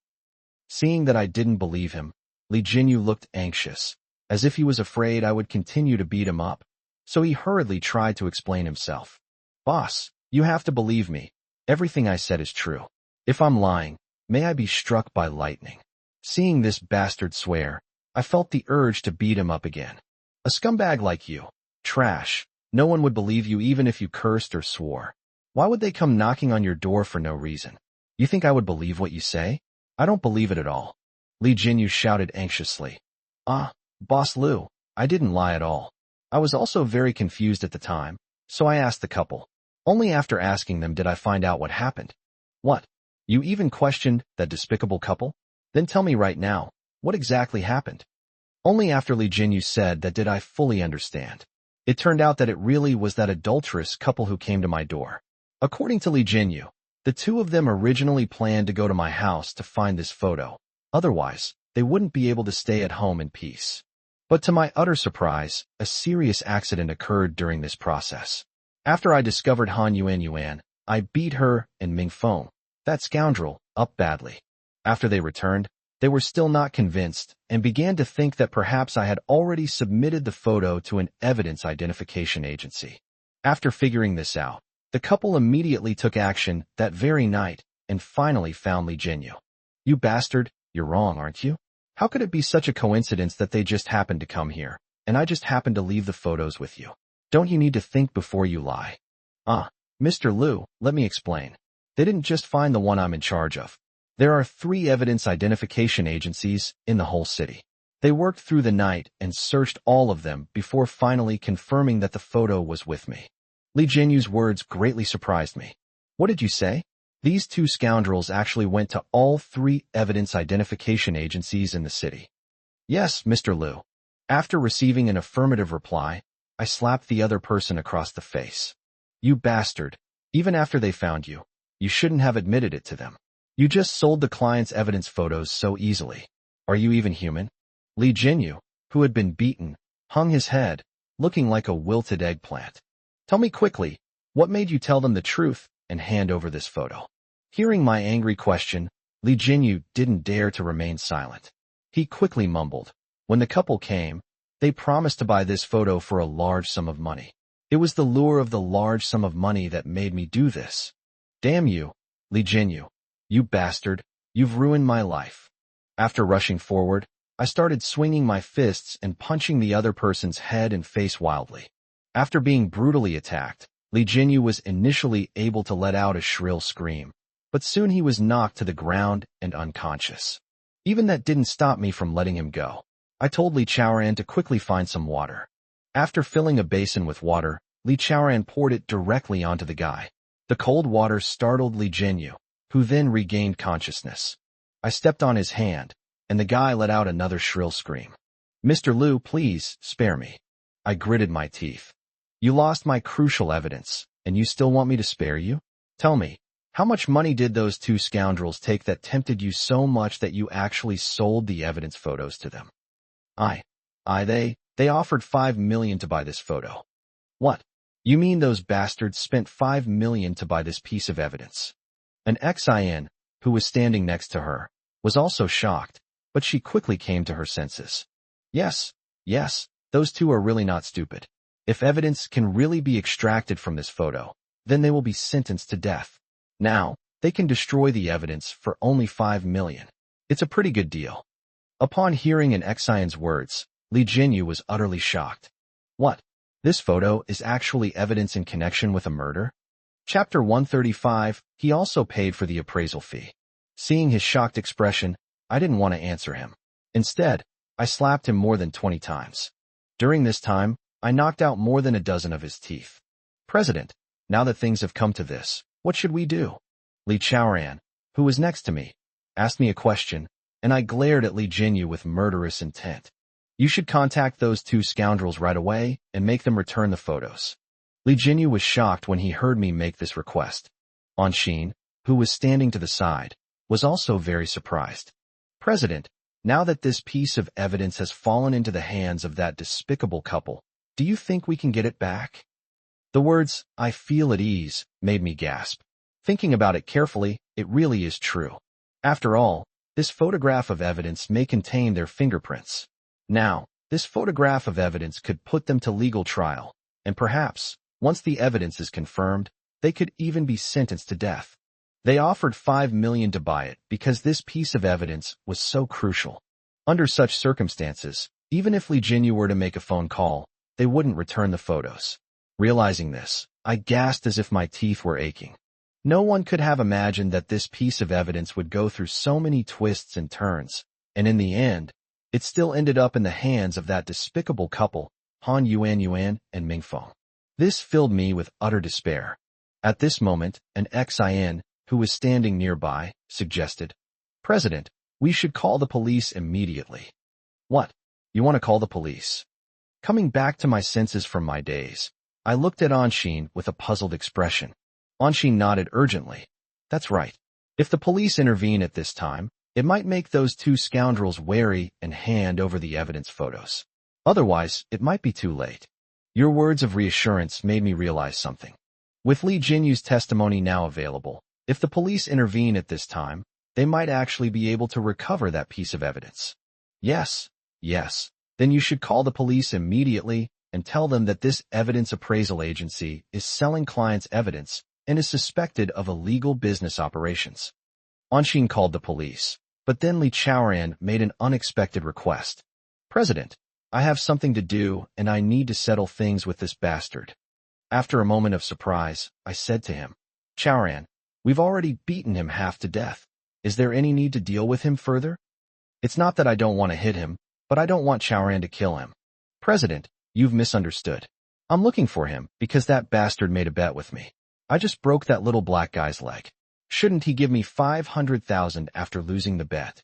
An ex-IN, standing to the side, exclaimed in surprise, "Oh, Li Chaoran, if you hadn't mentioned it, I would have forgotten about the bet we made earlier. That's right, this old guy just agreed that if we crush him, he'll compensate you 500,000. Then look at Li Jinyu. Knowing that Li Chaoran had come to him for this reason, he grinned as if he had eaten a bitter melon. Fearing that he would be beaten if he didn't pay, the old man transferred 500,000 yuan to Li Chaoran without any hesitation. But Li Chaoran wasn't finished yet. He slapped the other person hard across the face again. "Old man, do you know how much we paid for this photo?" Li Jinyu's body trembled. "Didn't you say it cost 2 million? Li Chaoran nodded. "Give us this money too. In addition, here's your illegal gains. You sold this photo for 5 million, So this is 7 million. Transfer it over immediately. This. Li Jinyu was somewhat reluctant. After all, he had to take out 7.5 million yuan in the blink of an eye. But then Anshin suddenly said, let him pay the 20,000 yuan appraisal fee as well. Looking at Li Jinyu now, he was almost in tears, but he knew that if he didn't take the money, this matter wouldn't be over, and we would give him a severe beating. Left with no other choice, the guy quickly grabbed the money to save his life. Soon after, the police station arrived here. They were also surprised to see the underworld tyrant, Blackie, mainly because they also knew this bastard. The lead officer asked me what was going on, and I explained the situation. This guy was Li Jinyu's protector. The lead officer gritted his teeth. Mr. Liu, I didn't expect to catch such a big fish this time. This Blackie was very cunning before, and even we couldn't find any evidence against him. I didn't expect this matter to involve him. Maybe we can use this as a starting point to get some other information out of this Blackie. These weren't my concerns. Seeing the lead officer's animated expression, I quickly reminded him. Officer, the purpose of our report isn't this little black guy, but our evidence photos. After I reminded them, the other person suddenly realized what I meant. Yes, please cooperate with us and go to the station to make a record. Only after we have filed the record can we summon Han Yuan and Ming Feng. After I nodded, I went to the police center with Anshin and Li Chaoran. Here, I explained the whole story, and their staff took notes and told me to go home and wait for news. Even after leaving the police station, Anshin was still filled with worry. President, do you think the police can retrieve that evidence photo? If they can't, won't those two adulterers get away with it? I actually had the same concern, but I just didn't say it out loud. Li Chaoran, who was standing next to him, frowned and said, President, I feel you should also be prepared. I predict that once that scoundrel gets that evidence photo, he will definitely destroy it immediately. Li Chaoran's words startled both Anshin and me. Li Chaoran, what nonsense are you talking about? You're saying they'll destroy this evidence photo? Li Chaoran nodded. Anyway, this is how I see it. Such important photos, if they were really involved in the murder of the president's parents, would they keep such crucial evidence safe once it's in their hands? They would definitely take some relevant measures. Li Chaoran's words made my heart leap into my throat. So, Chaoran, do you predict what they will do? After a moment of contemplation, Li Chaoran said, I feel that either the other party will try to destroy the evidence in this photo, such as fingerprints, or they will completely destroy the photo. At this moment, an Xin also raised a question. They have already obtained the evidence photos from Li Jinyu. Aren't they afraid of being investigated by the police? Li Chaoran shook his head. Chapter 136 Accidental Discharge is possible. Without this photographic evidence, even if we have suspicions about the two of them, and even if they really did do it, the police will not take any action. Because when they handle cases, they value evidence the most. Only a fool would admit to murder for money if there is no evidence. With a hiss, I gasped. I felt that Li Chaoran's analysis made a lot of sense. An Xin exclaimed in alarm. Oh no, what are we going to do? We finally got the evidence photos, but we never expected this to happen. As she said this, she looked at me urgently. President, you need to think of a solution to this problem quickly. Anshin made this request, and I was very anxious. But what could I do? Should I go find that despicable couple and ask them for the photos? I reckon even if I went there, I'd only be humiliated. How could those two scoundrels so easily hand over the photos they bought for 5 million? After all, it's evidence that they hired someone to kill me. Don't worry, there's nothing I can do. Now we can only place our hopes on the police officer's work. Whether we can get this piece of evidence back depends on them. Anshin knew I was right, but she was still full of worry and even started cursing angrily. They say the most poisonous heart is a woman's. Before, because I was a woman myself, I never believed it. But now, through Han Yuan, I have come to deeply understand that this is indeed the case. Although not every woman is scheming, Han Yuan certainly deserves that description. I wholeheartedly agree with Anshin's words. Ever since I met that scumbag woman, it's like I've fallen into an abyss. Looking back on everything that happened between us, all I feel is regret and a sense of humiliation. He regretted his past actions of pursuing her so madly, and he regretted being so blind to have treated such a woman as a treasure. After returning from that appraisal agency, I've been sitting in my office like a dazed person, completely blank. President, would you like a cup of coffee to perk you up? Anshin brought over a cup of coffee. I nodded, but didn't say anything. President, I had someone buy you some desserts. Before long, Anshin came in carrying another tray. When I looked inside, I saw that the food box contained several types of desserts. Anshin, what's wrong with you? I asked her, frowning. And Xian looked confused. What's wrong, President? What's wrong? I feel like you're not acting like a secretary, but rather like a waiter at a high-end fast food restaurant, serving me, your customer. Hearing me say that, Anshin looked extremely embarrassed. President, I've heard that when people are in a bad mood, eating some dessert can quickly improve their mood.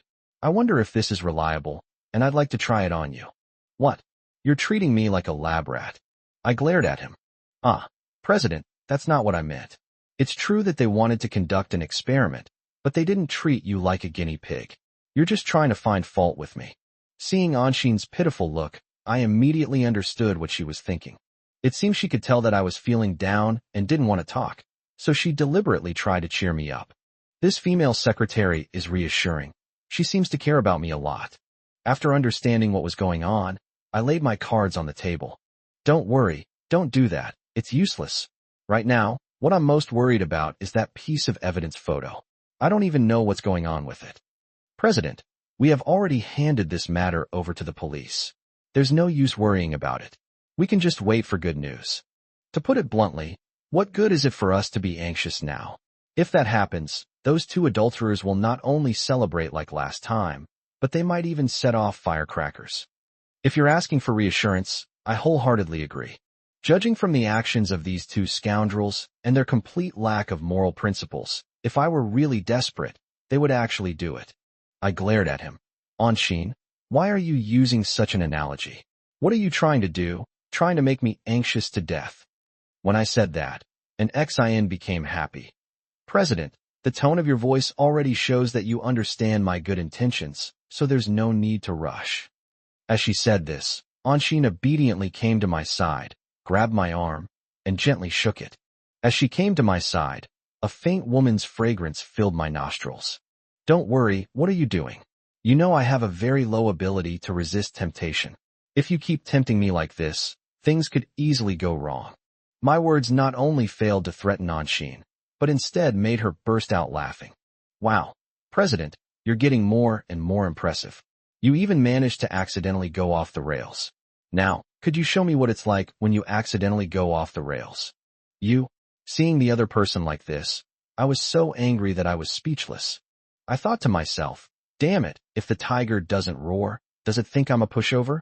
Or does this beautiful secretary not see me as a man? What I just said was true. We're all adults. Who can resist temptation?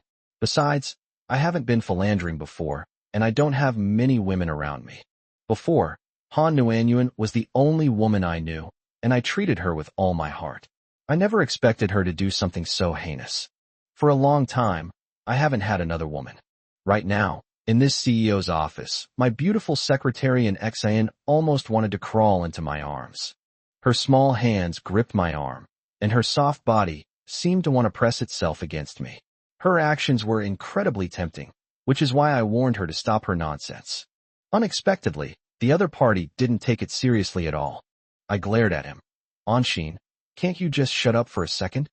And Xian answered firmly, no, unless you, President, stop being in such a hurry, otherwise, it will make people feel bad. As she said this, she even grabbed my hand, wanting me to feel her heart. Seeing Anshin like this, I felt like I'd been electrocuted and immediately jumped up from my chair.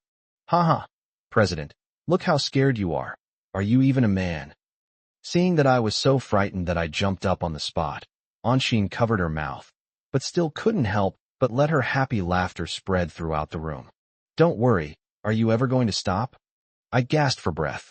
What she did just now really startled me. President, please answer my question.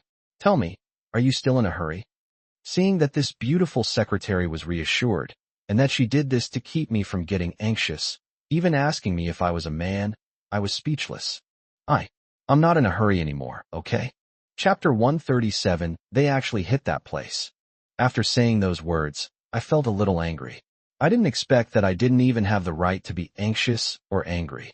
Haha, that's right, no rush. Then I'll admit it, you're still a man for now. As she said this, an Exion snapped her fingers nonchalantly. Seeing this, I was furious. As she turned to leave gracefully, I couldn't help but slap her hard back seat. After being slapped on the butt, Anshin was walking forward when she was so shocked that she almost jumped up and let out a scream. Ah, President, how could you be so shameless, hitting someone there? I snorted coldly. Consider this your punishment. Who told you to say I wasn't a man just now? If you keep saying that, it won't be as simple as just spanking. I'll prove to you whether I'm a man or not. This beautiful secretary is going too far. Of course, I already knew why she was doing this. She knew I had severe depression and wanted to use this method to liven up my mood and alleviate my condition. Even if the intention is good, it shouldn't go too far. They even questioned whether I'm a man or not. Damn, how could a man like me be questioned by a beautiful female subordinate? No wonder I felt so resentful. Oh, Mr. President, I'm so scared. At this moment, I suddenly feel that you are very manly. As she said this, an Exion covered her mouth and chuckled. She didn't show the slightest fear. Instead, it seemed like she was swaggering around. This only made me angrier. Had I, the CEO, been ignored to this extent? A rapid ringing of the telephone came through. It was my cell phone. Upon checking, he found it was an unfamiliar number. After pressing the answer button, a dignified voice came from the receiver. Is this Mr. Lu Jiang? Ah, it's me. May I ask who you are?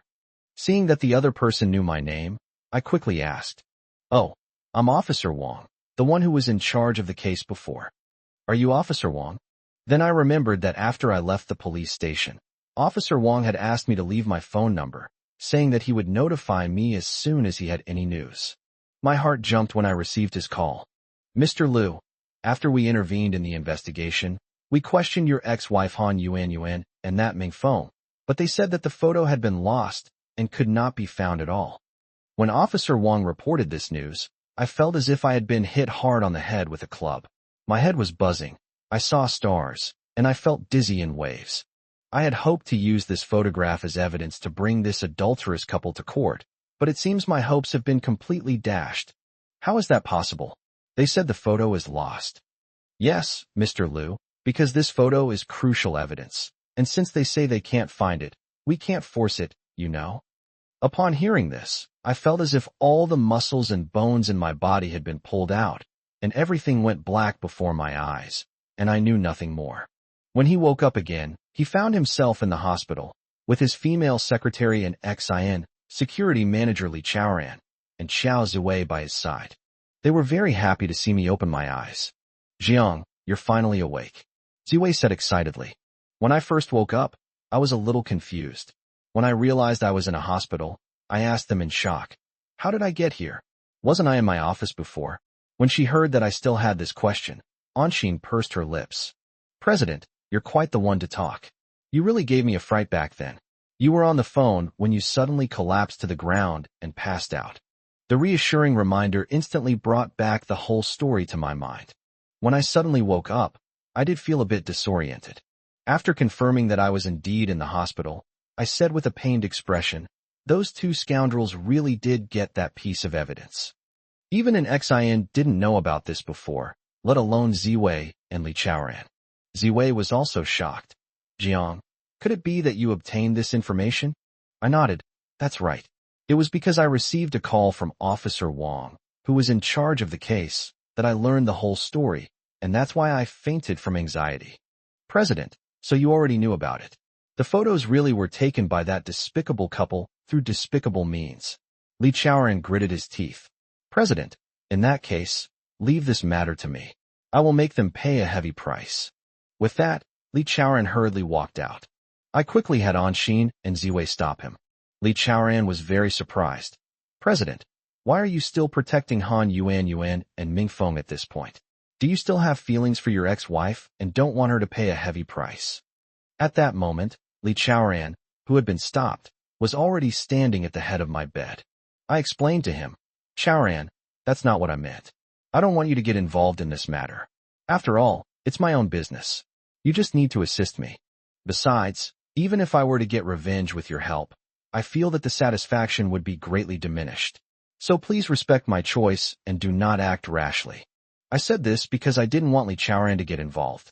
If he were to lay a hand on that despicable couple, he might end up in jail. Even though he's a retired Special Forces soldier with experience as a mercenary abroad, he would still be punished if he became a murderer. My intention is to avenge my son and parents. It is my duty. Although Li Chaoran is my subordinate, I do not want him to do anything outside my responsibilities. If he were to stand up for me and go after that despicable couple, it would be beyond his authority, and I didn't want him to get involved, which is why I stopped him. President, you know that this couple is extremely arrogant, but at the same time, they are also very cunning. You can tell that from the way they obtained the evidence photos. In this situation, what I mean is, let's not keep dealing with them like this. Why don't we just go to their door and teach them a lesson? I glared at him and said, absolutely not, Chaoran. Have you thought about how reckless you are? We live in a society governed by law. Even the police value evidence. If you do this, they will obviously have something on you, and that's not what I want. Chapter 138. Is it a case of prioritizing romance over friendship? After understanding what I meant, Li Chaoran sighed heavily, stomped his foot, and then said angrily, since that's the case, let those two scoundrels live a little longer. I'm so angry. Seeing that Li Chaoran was no longer impulsive, I finally breathed a sigh of relief. Next, I addressed the request I made to Anxin and Ziwei. You two, get your discharge papers processed immediately. When they heard that I was going to be discharged from the hospital, the two beautiful women tried their best to stop me. An Xian's attitude was firm. What, President, you want to go home? Absolutely not. You just fainted and need to be hospitalized for observation. If you go home and something happens to you, wouldn't we, living in your house, bear a huge responsibility? Seeing an Xian blocking my way, I glared at her angrily. You don't think my body is that weak, do you? What do you mean by something happened? Didn't I just say that the reason I fainted at the company was because the situation at the time caused me to have a sudden attack of anger? But no matter what they said, the two beauties just wouldn't agree. Ziwei was even more stubborn. She actually called in the attending physician and the nurse on duty. The attending physician was also a great beauty, wearing gold-rimmed glasses, and was about 30 years old. After she came in, she pushed up her glasses. Mr. Liu, why are you in such a hurry to go home? A billionaire like you is afraid to spend money. Don't you know that health is the most important thing? When I heard the other person call me the richest man, I was taken aback. What? Do you know me? Her comment about being the richest person just now made me realize this. Oh, Mr. Liu, although you are usually very low-key, as the richest man in China, with such a dazzling aura, do you really want everyone to not recognize you? What era are we living in? As soon as you attend an event, photos of you will be leaked. Hearing her say that, I smiled faintly. It's not that I'm afraid of spending money, but because I know for sure that my body is perfectly fine. That's why I insisted on going home. I fainted because of a sudden surge of anxiety, not because I have any illness. The female nurse next to him chimed in. Mr. Liu, don't be too careless. Anyway, our opinion is that you should be hospitalized and observed for another night. Anxin and Ziwei shared the same idea. Seeing that they even brought in doctors and nurses for this, I couldn't help but feel helpless. I smiled wryly at the two of them and said, fine, you win. I'll reluctantly stay here for another night. After hearing what I said, Ziwei and Anxin finally breathed a sigh of relief. After the doctor and nurses left, I said to Ziwei and Anxin, all right, you two don't need to stay here. I'll have Chaoran stay here. When I told them to go back, both of these beautiful women disagreed. And Xian's eyes widened first. What? President, you want us to go home? No way. I have to stay here and continue to take care of you. What? Don't be ridiculous. What do I need to be taken care of? I'm not paralyzed. To prove I was all right, I sat up directly from the hospital bed.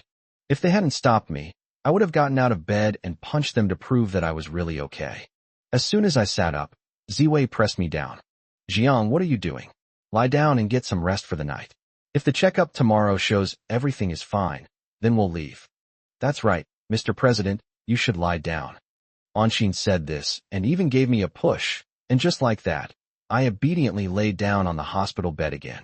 Being overly concerned can also be frustrating, and that's exactly what's happening to me right now. The concern shown to me by two beautiful women made even the nurse who came in to change my four couldn't help but chuckle. Hey you two, I feel like you're being overly concerned about me. An XIN waved her hand. President, you're using the wrong words. What do you mean by excessive concern? We're just concerned about you. There's no such thing as excessive. I feel that you are forcing me to lose my freedom. An XIN pouted. President, it's not very kind of you to say that. It makes it sound like we have ulterior motives towards you. All right. Have you two finished arguing? If you have, then we can eat. No one noticed when Li Chaoran went out, but he actually came back with some food. Next, we started our meal. After we had eaten and drunk our fill, I told Li Chaoran to go back. Li Chaoran seemed to have a strong objection. President, isn't what you're doing considered prioritizing women over friends? Did you only let me leave because you saw that they are both great beauties? It's like I'm the third wheel here, a 200-degree, bright and shiny one at that. Li Chaoran rarely jokes with me, and hearing him say that, I knew he didn't want to leave. I had no choice but to use my superior authority to suppress him. I glared at him. Chaoran, don't talk nonsense. I sent you back on a mission. Upon hearing that I had a task assigned to me, Li Chaoran finally showed a happy expression. What mission, Mr. President? Chaoran, you stay at the company tonight and watch out for any bad guys causing trouble. Li Chaoran was somewhat surprised. President, do you feel that there are bad guys coming to our company tonight to cause trouble? I shook my head. I'm not sure about that either, but I have a feeling that since I collapsed at the company and an ambulance from the hospital has already gone there, this matter can't be kept secret. Since I can't leave now, you can stay at the company and keep an eye on things, so that if anything happens, we can deal with it promptly. Hearing my arrangement, Li Chaoran readily agreed and left the hospital.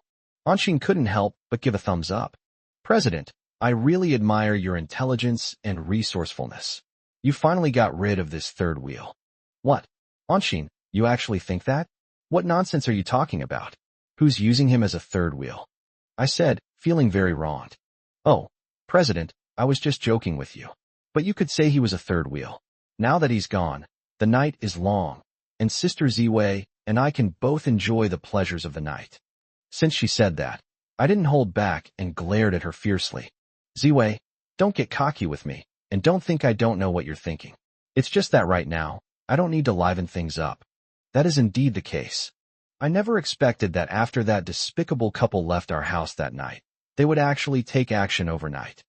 There are 3 certificate authentication agencies in the city, and they actually searched for all of them. Hearing me express this sentiment, Ziwei, who was standing next to me, became quite indignant. Chapter 139, They Still Dare to Kill You. I had heard before that Li Jinyu had a bad reputation, but given the circumstances at the time, you had already sent the photos to their authentication agency, so I couldn't say anything. I deeply regret what Ziwei said, because she had suggested to me that she wanted to use this photo of evidence to find an appraisal agency for me. But I insisted on finding it myself, which led to this unexpected incident. The phone call from Officer Wang felt like a blow to the head. I had originally planned to use this photograph as evidence to bring that despicable couple to court and make them pay a heavy price. Furthermore, I also want Li Kai's older brother, Li Cheng, to pay a heavy price. In the original traffic accident, Li Cheng was fully responsible. He is currently serving his sentence in prison. If that evidence photo hadn't been lost, it would definitely have his fingerprints on it. The court will definitely issue a new verdict in this case. At that time, Li Cheng might be sentenced to death and executed immediately, instead of being in prison working on a sewing machine like he is now. However, thanks to the machinations of this adulterous couple, this photograph of evidence ended up in the hands of the instigator. Ziwei, standing to the side, was also furious. It seems that Li Chaoran's guess was correct. After obtaining this crucial photo, the other party will definitely not keep it.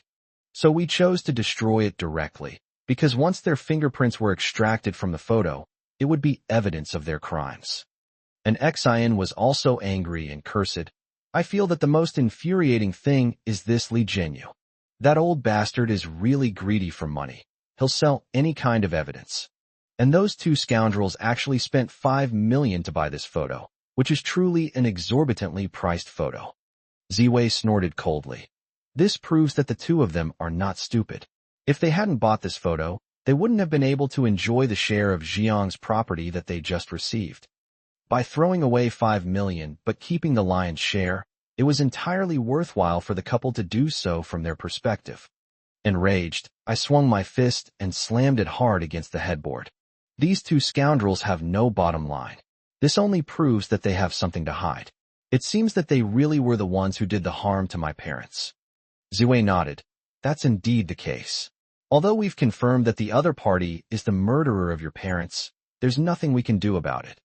Ziwei was right. I could only swallow my anger. I thought to myself, Han Yuan, Mingfeng, you just wait. This matter will not be over until I kill you. Lying in bed, scenes and memories of the past surfaced in my mind, making me feel increasingly cold. Who would have thought that my parents' simple words of advice to be more careful would actually tempt that bitch Han Yuan to commit murder? President, if you don't kill the tiger, it will leave a future problem. I didn't expect this woman to be so vicious. I feel that you should be more careful from now on. Anshin's words interrupted my recollection. Anshin, what do you mean? Do you mean that those two scoundrels still dare to attack me? Anshin nodded without hesitation in response to my question.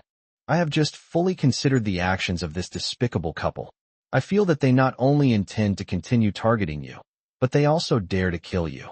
The thought of reassuring myself sent a shiver down my spine, but upon further reflection, I realized that such a possibility truly existed. Leaving aside others, let's talk about Han Yuan, who is as heartless as her. Her own son needed her to come back for a transplant, but she was out fooling around with Mingfeng and wouldn't answer the phone at all, which led to Zimo passing away at such a young age. My parents only offered me a few words of advice, but Han Yuan felt that her interests in the family were threatened, so she hired someone to kill them and raised the knife against my parents. With such a ruthless nature, I feel that an Xin is right about this point.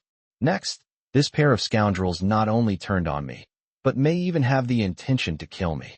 Seeing the look of shock on my face, Anshin continued, President, it seems you now believe what I'm saying. I nodded. All these things show that Han Yuan is a heartless and ruthless woman. It is entirely possible that she would kill me. Seeing that I had finally admitted it, he nodded in relief. Then it's really necessary for the two of us to stay at your house. Her words surprised me, because I suddenly remembered that Xiao Ziwei's cousin, Xiao Anyu, had once said that their Xiao family planned to have Ziwei marry into a wealthy family. But I only heard about this from that bastard Xiao Anyu. I haven't verified it myself yet, mainly because I haven't had the chance. Right now, in front of Ziwei, my tone was somewhat urgent. It's certainly necessary for you to stay at my house. But can Ziwei continue to stay here? As I said this, my gaze shifted from an Xin to Xiao Ziwei. Ziwei frowned, and her expression changed considerably. Jiang, what nonsense are you talking about? Why can't I continue to live in your house? What? Do you not want me to stay at your house now? Or is my presence making you two feel uncomfortable, like Li Chaoran did before, treating me like a third wheel? When Anshin saw Ziwei joking with me and saying those words, her first reaction was to purse her lips, and she quickly came to Ziwei's side. Ziwei, are you saying that I've already hooked up with our CEO, and since you're getting in my way, I'm just using you as a third wheel? Facing the murderous aura emanating from an Xin, Ziwei smiled faintly. Who knows? After all, you can't see into someone's heart, and you can't know what they're doing. You? Xiao Ziwei, what nonsense are you talking about? An Xin was getting anxious. Why are you talking nonsense? Seeing that Ziwei was just smiling, Anshin became even angrier. Ziwei, if you don't produce evidence today, I won't let you off easily. Seeing the two women arguing, I felt utterly helpless. Fortunately, I was in a deluxe ward, which only had one bed. If it were a regular ward, their arguing would have disturbed the other patients. What? You want me to produce evidence? Ziwei asked in surprise. Of course. If you don't have any evidence, you're just talking nonsense.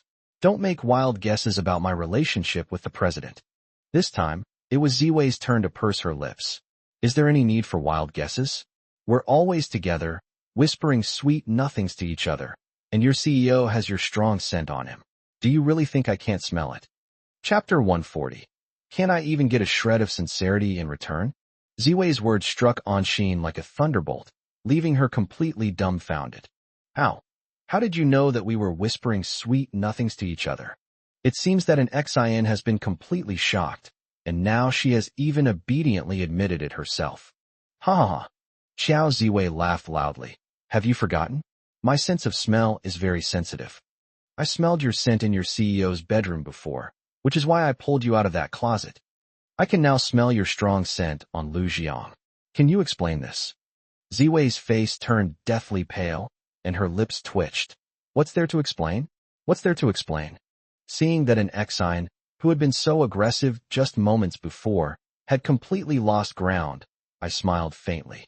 All right, you two, stop arguing. Ziwei glared at me angrily. What? It seems you're going to side with her. Seeing Ziwei's reddened eyes, I couldn't help but laugh. Haha. Ziwei, don't be like that. The reason I have Anshin's aura on me is because she was anxious to help me up after I fell. It's not what you're saying about being intimate. After I explained this, Anshin finally came to her senses from her previous stunned silence. Yes, the president is right. That's the truth. I didn't expect that in your mouth. It would become whispering in each other, as if the president and I often do that. No sooner had Anshin finished speaking than Ziwei, who was standing to the side, coldly curled her lip. Don't pretend, okay? The reason I liked you before was because I felt you were a very honest person. Sensing the implication in the other person's words, an Xin became somewhat agitated. What do you mean? Are you saying that I'm not being honest right now? I never expected that after I came forward to prove Anshin's innocence, Ziwei simply wouldn't believe me and would continue to harp on this point. Ziwei shook her head. Of course I wouldn't be honest. If you were honest, you wouldn't agree with what your CEO says. Of course, it's undeniable that you did try to help your CEO up after he collapsed in his office. But just now, after I smelled your scent on Lu Jiang, why didn't you immediately think of that? And why did you look so shocked? This means that before Lu Jiang fainted, the two of you had already secretly engaged in that intimate act. Otherwise you wouldn't have looked so shocked just now. Aye. Anshin, who had just regained some confidence, was speechless again. This time, not only did her face turn red, but her neck also turned bright red. After hearing Ziwei tell all this, I couldn't help but be secretly shocked. It has to be said that Ziwei's powerful sense of smell is even more sensitive than a dog's nose. If someone were to marry a woman like that and continue to have affairs outside, it would be a huge disaster. Fortunately, I am a person who is quite loyal in relationships. It's just that I didn't realize back in college that Xiao Ziwei had such obvious advantages and such a keen sense of smell. President, this woman is terrifying. Is she really your college classmate? And did she really pursue you so relentlessly before? When my beautiful secretary asked me that, I really didn't know how to answer, so I could only give an ambiguous answer. Could it all be a lie? Don't worry, don't talk nonsense. No. President, I'm not talking nonsense. I just feel that this woman is too scary. If a man marries a woman like this, he won't have the chance to mess around outside. I was quite surprised to hear Anshin say those words, because I had thought the same thing just now. Ha ha ha. Xiao Ziwei next to her burst into laughter. Don't worry, you're not a man. What are you afraid of? An Xin gritted her teeth and said, I'm not so scared. I just want to give our CEO a small suggestion. If he wants to marry you in the future, he should think it over carefully. Do you really want to give up the whole forest for one tree? These words made Ziwei furious. Don't worry, I didn't expect you to use such a method to advise Lu Jiang. I'm truly impressed by your divisive tactics. An Xin said smugly. Are you convinced now? I see you still looking angry. It seems you're not truly convinced. Now, Ziwei was completely enraged. Anshin, shut up. I didn't expect you to be so despicable, actually using my keen sense of smell as leverage to subtly advise your CEO. Do you really think I don't understand what you mean? Anshin put her hands on her hips and said, if you understand, you understand. It's not a big deal. Now that you understand, do you still want to act like that trashy woman Han Yuan and lay a hand on me? Seeing the two women turn against each other, I felt I couldn't just stand by and pretend to be clueless. Ziwei, Anshin, are you ever going to stop? Did you keep me in the hospital before just to put on this show and deliberately make me angry? After I said that, Anshin finally shut up, but Ziwei still wouldn't let it go. Fine, Lu Jiang. The way you put it makes it sound like we're murdering our husbands. And just now you were openly and subtly favoring your female secretary. Do you really think I couldn't see that? I was quite surprised to hear Ziwei sternly rebuke me. I was indeed a little biased just now, mainly because this afternoon, Anshin was bewitching me in the office, which made me feel her presence. So I wanted to say a few words in her favor, but I didn't expect that Ziwei would start picking on me. Ziwei, things aren't as you imagine. Besides, there's nothing between Anshin and me. The more I explained, the angrier Ziwei became, and her face turned ashen. Seeing this, I was also quite worried. At this moment, Ziwei snorted coldly again. Lu Jiang, I never expected you to be like this. I have liked you for so many years. Could it be that all my sincere feelings for you have not earned even a little bit of your sincerity? When I heard Ziwei's stern reprimand, I was stunned for a moment. Ziwei is right. Over the years, she has been madly in love with me. Back in college, she pursued me openly. Back then, I was so dazzled by all the temptations that I only had eyes for that trashy woman, Han Yuan, and didn't even glance at Xiao Ziwei. Moreover, the tone I used when I spoke to her was very rude, accusing her of being a pest. But now I suddenly realize who truly cares for me and gives selflessly. Chapter 141. The thief confessed without being asked. Take Ziwei for example. She probably learned from her old classmates that my family had undergone a huge change, which is why she hurriedly returned to China from abroad. In the rush, she didn't even have time to say goodbye to her family. It was only after Qiao Anyu came to my door that I suddenly understood everything. Ziwei's accusations made me very sad. This silly girl is so pretty, and comes from a good family, a prestigious one, yet she's fallen for me. As for my attitude towards her, because of Han Yuan, I was never kind to her, and was even cold to her. But even though I treated her like that, she never abandoned me. Now that she's back in China, she knows I have severe depression. After learning this, she immediately contacted my secretary, Anshin. The two of them discussed it behind my back, and then brazenly moved into my home. Moreover, she and Anshin have already discussed and agreed to work hard to liven up the atmosphere in my home. That's why my home gradually became more lively, with noisy scenes of sharing and everyone getting their share. Seeing these two beautiful women having a fierce argument, and Ziwei even accusing me of not being sentimental and not standing by her side, I truly feel incredibly guilty. At this moment, facing the woman who has loved me deeply for so many years, I felt that an apology was utterly inadequate. Rather than apologizing, I should make a promise. Such a loyal and devoted woman deserves my promise. However, right now, in front of my beautiful secretary, I can't promise to love or like her. Even if I were to make a promise, I would have to be tactful. There's nothing I can do. Right now, I'm the weather vane for the jealousy between these two beauties. Whichever side I lean towards, I'll be targeted relentlessly by the other side. The current situation is a clear example. This afternoon, Anshin did try to seduce me, but I guess she saw that I was stunned when I found out that the evidence photos had been obtained by that trashy couple, so she tried to liven things up by acting cute and charming towards me. Unexpectedly, the scent left on my body caused Ziwei, who was always sensitive, to become suspicious after smelling a reassuring scent on me. But right now, Ziwei looked so wronged, and I had to make a promise to her. After all these years, because of me, Ziwei had never liked any other man. After thinking it through, I said to Ziwei with deep emotion, "Ziwei, don't worry. I know you are good to me, and I have realized who is truly good to me. From now on, I will take action to show my love." After careful consideration, what I said was indeed quite tactful. But after I finished speaking, Xiao Ziwei didn't buy it at all. "What? You now know who's good to you? Oh, I see. It must be your female secretary, Anshin. She's 2 years younger than me and full of energy, right? That's why you two, with your backs to me, started whispering sweet nothings in your office. Okay, I admit I failed again. So, continue to be the person you feel is good to you." Her words were quite awkward, but I instantly understood what she meant. In my frustration, I slammed my fist on the hospital bed again. I never expected that my attempt to be tactful would cause Ziwei to misunderstand me once more. Ziwei, listen to me. Things are not as you imagine at all.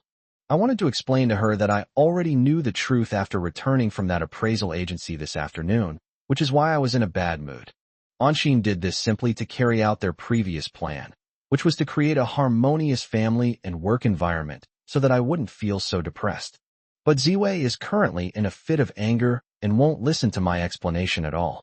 She snorted and said, "There's no need for an explanation. Besides, at this point, what's the point of explaining?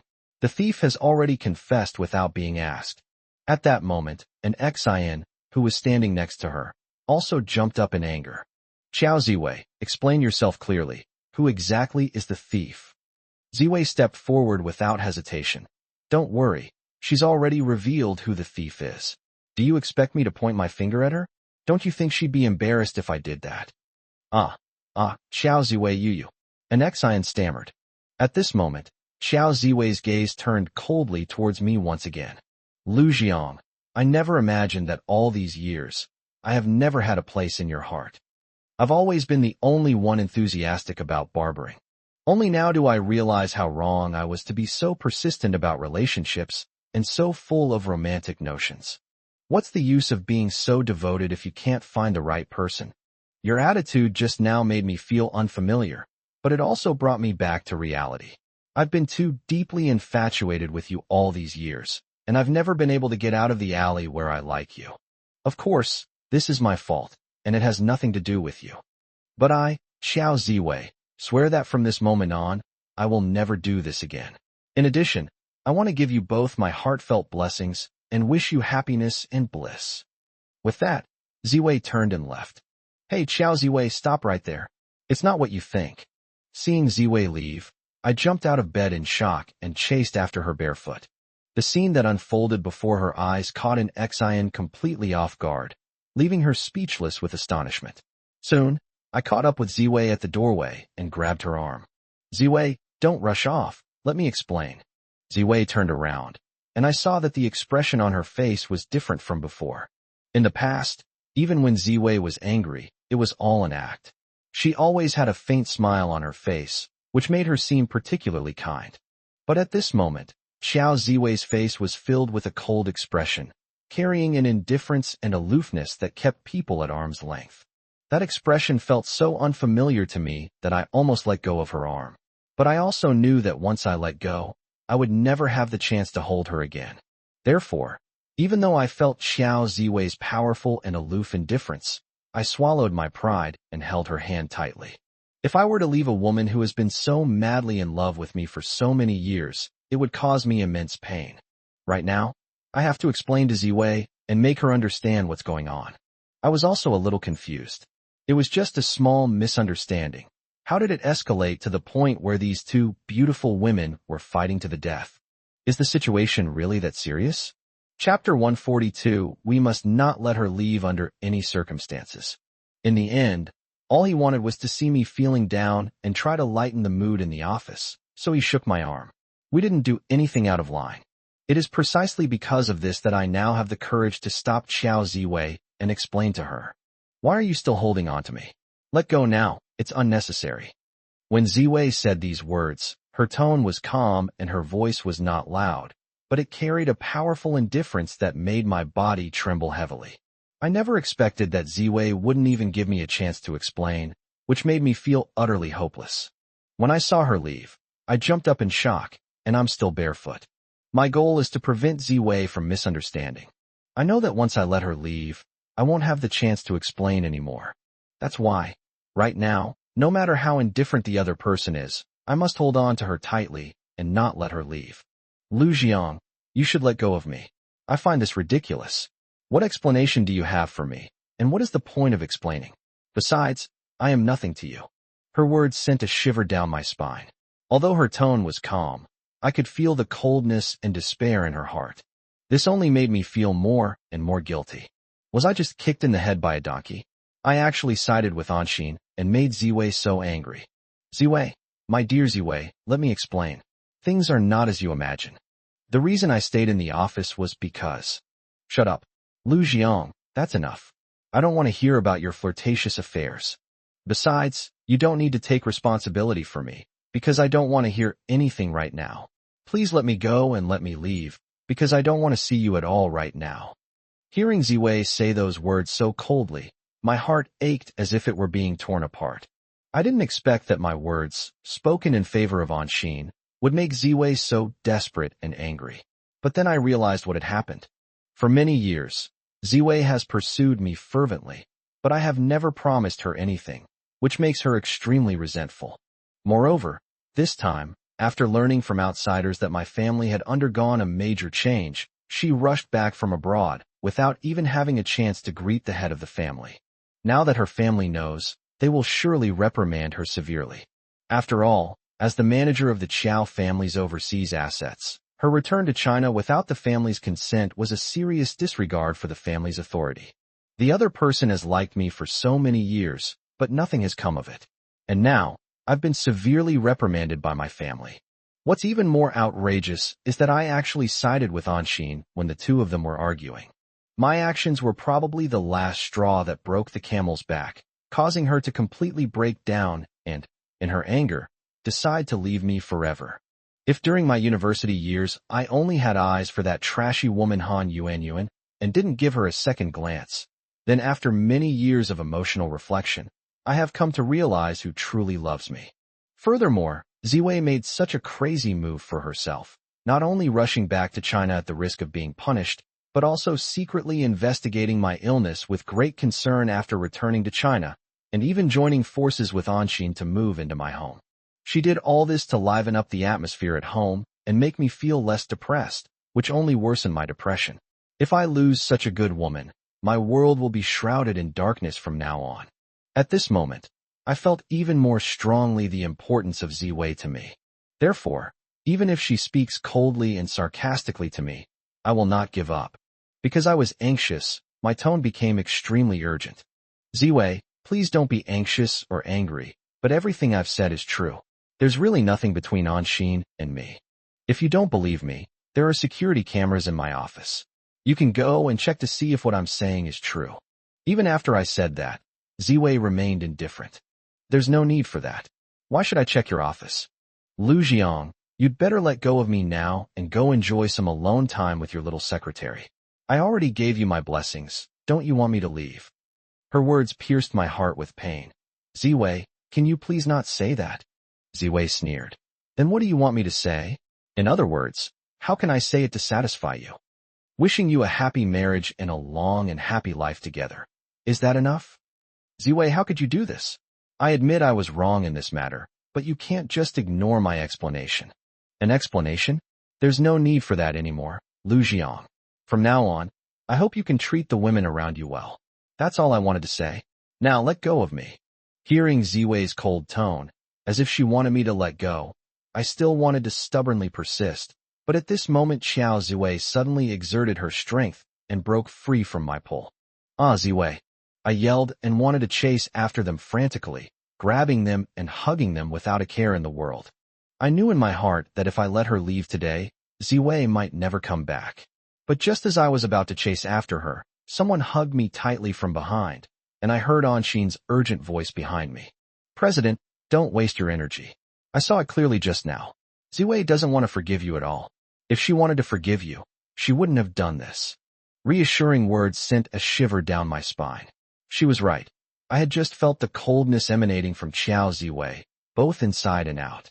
But if I let her leave now, I know that Xiao Ziwei will never have the chance to appear in front of me or by my side again. How could I accept that a woman who had loved me so deeply for so many years had left so sadly? Yet, the idea of finding peace of mind also makes a lot of sense. Now that an Xian was hugging me from behind, I said urgently, I don't care. An Xian, let go of me right now. No matter what, I have to stop Xiao Ziwei. I can't let her go.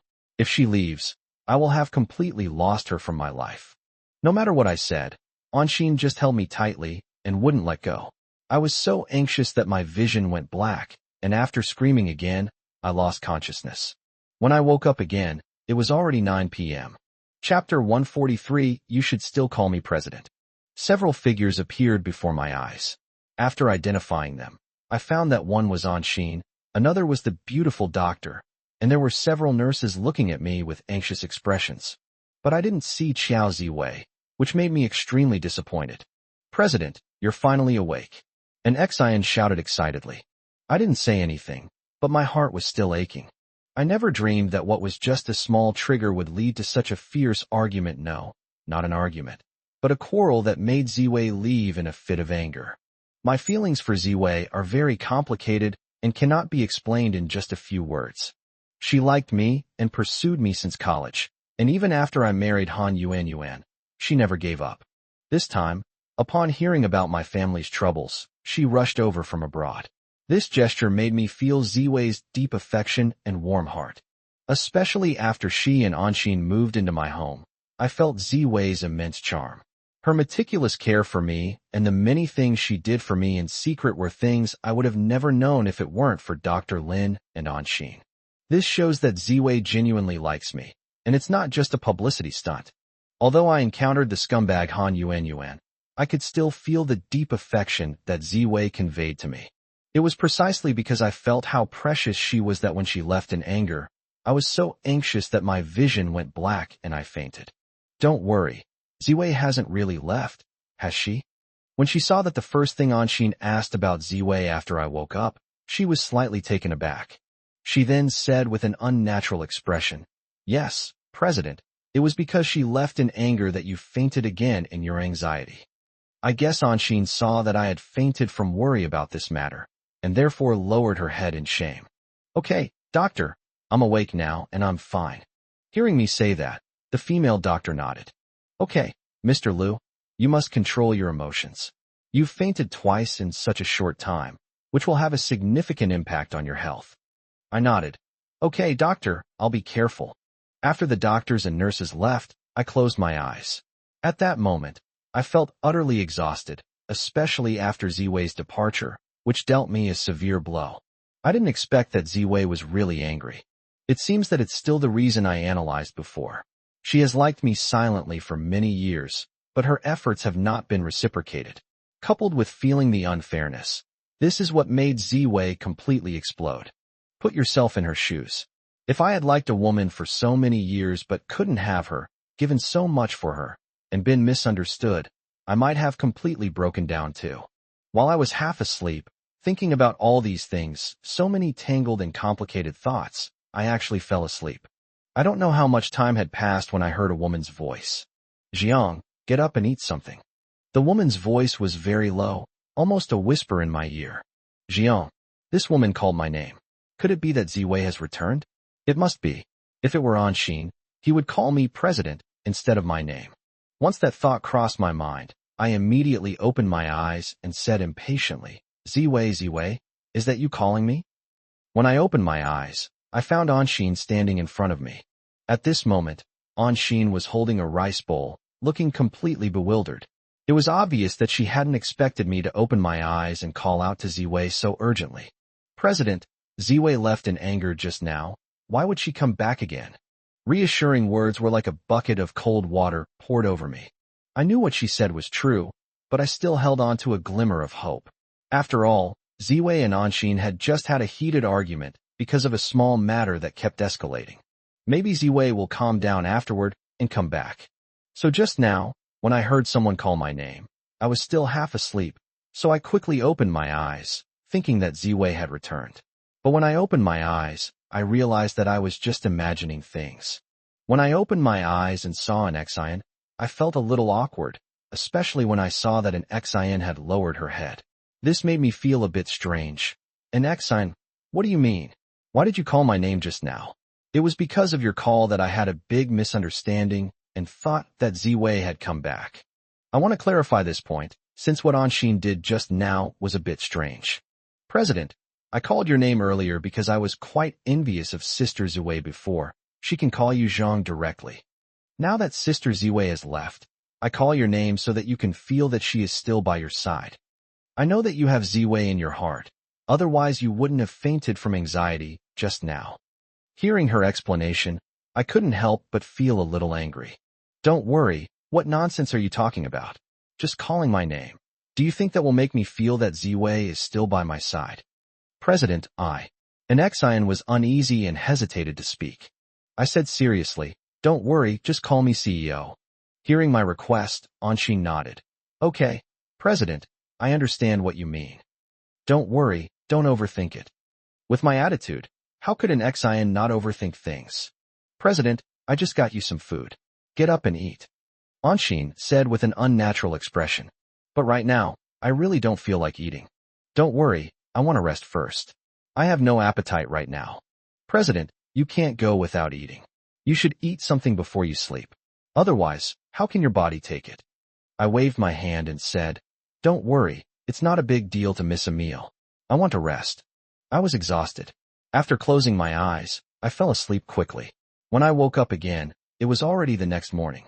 At that moment, I realized that Anshin was sitting on the edge of my bed, her body resting on the edge of the bed, and she had fallen asleep and had not woken up yet.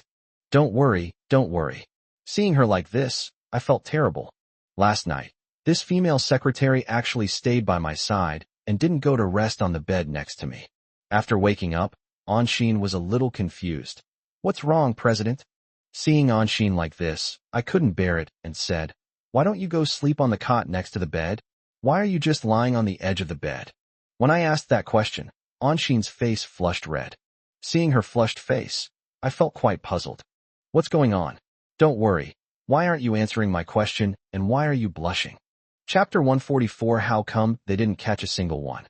President, I didn't sleep on the cot next to you because I know my own habits. Once I fall asleep, I can't be woken up at all. If you need anything, you'll definitely be in a hurry. So, I slept next to your bed. Oh, don't worry, why are you like this? I just found out that the evidence was taken away by that scoundrel couple through improper means, and I fainted because I was too anxious. There's nothing wrong with my body. It's just because I was too anxious. Anshin completely disagreed with what I said. President, you should know that last night, the doctor said that you fainted twice in a short period of time, which is extremely bad for your health. I shook my head. Never mind. I have to be discharged today. There's nothing wrong with my body. Why should I stay here any longer? Seeing my firm stance, Anshin had no choice but to give up. All right, Mr. President, after breakfast I'll go ask the doctor what their opinion is. When I heard that Anshin wanted to ask the doctor for advice, I stopped her. Don't bother asking their opinions. They're now tied to the hospital's interests. If you ask, they simply don't want me to be discharged. Don't I know my own body? There's nothing wrong with me at all. It's just because I was in a hurry. After breakfast, go and complete the discharge procedures. If the doctor tries to stop you, then refuse to pay the fees. After hearing my arrangement, Anshin finally followed my advice. After breakfast and completing the formalities, Anshin and I went to the company. As soon as I arrived at the company gate, I saw Li Chaoran lecturing the company's security guards in the courtyard. Li Chaoran was quite surprised to see me. President, shouldn't you be at the hospital at this time? I shook my head. Chaoran, in this situation, can I stay in the hospital? Besides, I only fainted because I was anxious, and my body is perfectly fine. As I said this, I asked the other person. Chaoran, nothing happened last night, right? President, I was just about to tell you that there were saboteurs at our company last night. What? A thief has broken in. I was very surprised. We are a high-tech company. Are they coming to our company to steal something? Li Chaoran shook his head. Last night, when I rushed over from the hospital, the company's security guards happened to spot these bastards.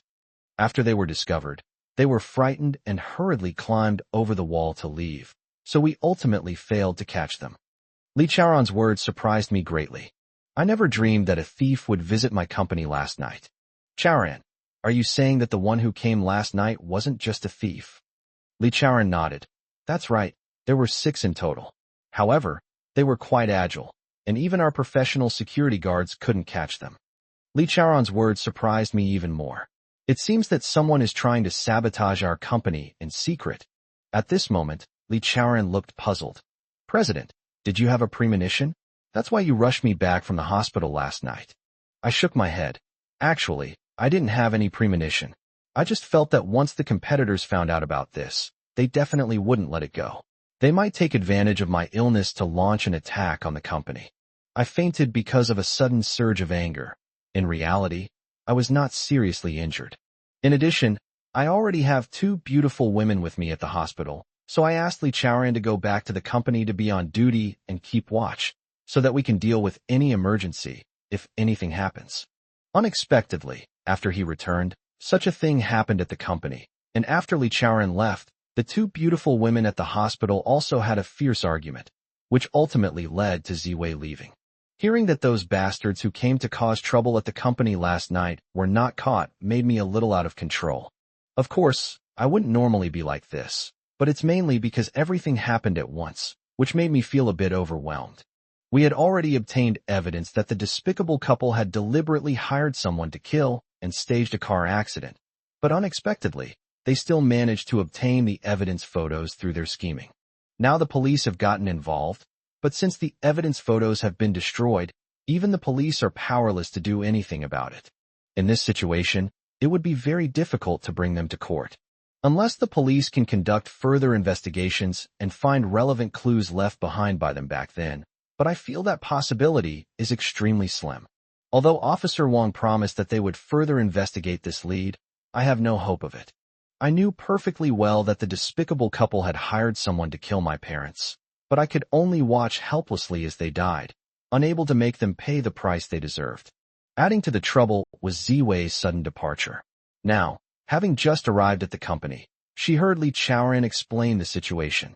Last night, mysterious men in black came to the company to cause trouble. All of this makes me incredibly depressed. With so many security guards, how come they couldn't catch a single vandal? Upon hearing my angry question, Lee Chaoran quickly apologized. President, the 6 men in black who entered the company yesterday have been captured on surveillance footage. I would like you to review the footage. When he asked me to check the surveillance footage, I was thinking the same thing, since it's no small matter.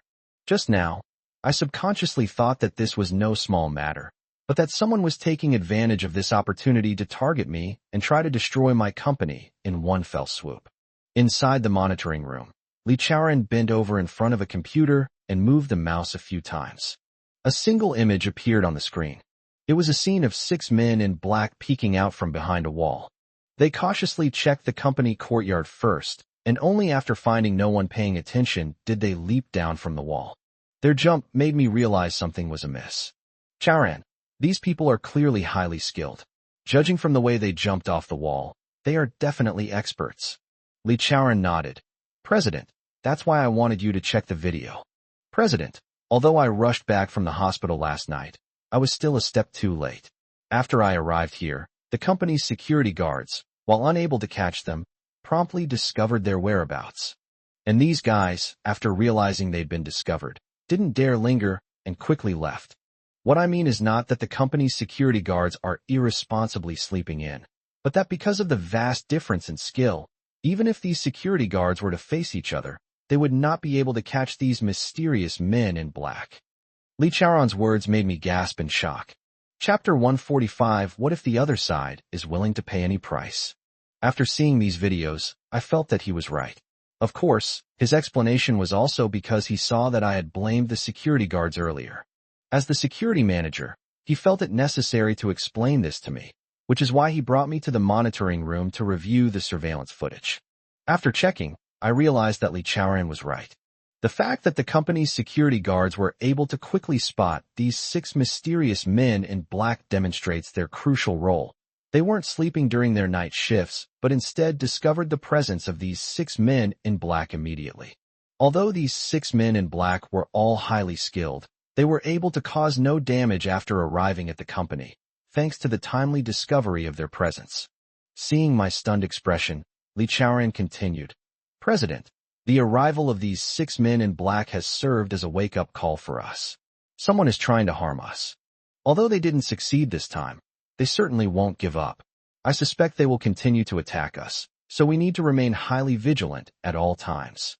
Lee Chaoran's words finally brought me back to my senses from the shock I had just experienced. Chaoran, you're right. You need to make proper arrangements for this. It's manageable during the day, but if they come again, they'll definitely make their move at night. Yes, President. I've already realized that, and I'm currently reprimanding the security guards, telling them to be more vigilant. That's when I realized why I had seen Li Chaoran lecturing all the security guards when I arrived at the company's courtyard earlier. He was telling them to be more vigilant. Chaoran, you did a great job. Now, guess who is going to attack us now? Before Li Chaoran could speak, an Xian, who was standing next to him, started to answer first. After entering the company, an Xian learned about what happened there last night. She hadn't said anything until now. President, based on my deduction, this must be the work of that bastard Lin Tianming. I guess the people he placed in the company have already informed him that you fainted in the office yesterday, which is why he had this idea. I agree with Anshin's analysis, but I still asked her the same question. Then please analyze why the other party did this.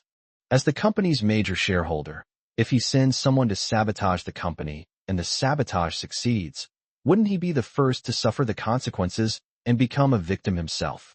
After hearing my question, Anshin pondered for a moment and then continued. President, what you just said is indeed a problem, but what if the other party is willing to pay any price? Don't worry. What do you mean by saying the other side is willing to pay a price?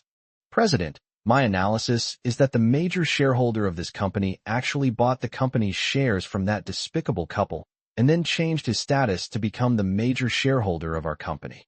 However, his actions reveal his true intentions because his company had been aggressively stealing our business.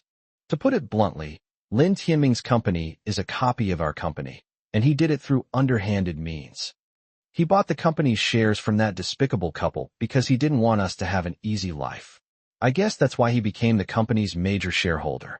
But we have clearly seen that he came to the company twice in a menacing manner to provoke trouble and deliberately stir up trouble. But in the end, he always left in a sorry state. This must have made him extremely angry.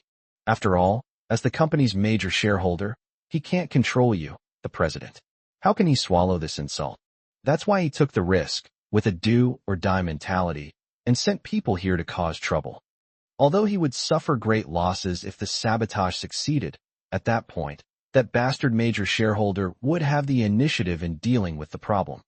At that time, due to the heavy losses suffered by the company, these small shareholders who had previously supported our company would no longer stand on our side. At that time, Lin Tianming will stand on the high ground and remove you without hesitation.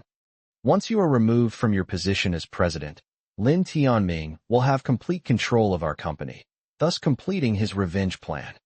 I suspect that these are the reasons why he took the risk and risked his own losses to take action against the company. After all, when that time comes, he'll use the excuse of mismanagement to attack you. And then, even if you have 1,000 excuses, you won't be able to explain yourself. Anshin's analysis made me gasp in surprise. I must say that my female secretary is quick-witted and has a very insightful perspective. When I heard that a mysterious man in black had entered the company last night and tried to cause trouble, I immediately guessed that two people might be involved. One is Lin Tianming, and the other is that despicable couple, Mifeng and Han Yuanyuan. But I also feel that it's very unlikely that Mingfeng and Han Yuanyuan will make a move.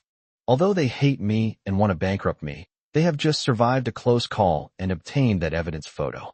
They are probably still basking in the joy of victory and don't have the time to deal with me yet.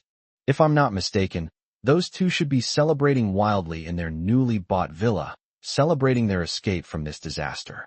Otherwise, once their fingerprints are extracted from that photo, their charge of hiring someone to commit murder will be fully established. At this moment, they have finally obtained the photo from that appraisal agency after much difficulty. They should be celebrating with great joy and have no time to deal with me. But Lin Tianming was completely different. Before he became the company's major shareholder, he kept poaching my employees, trying to completely ruin my company.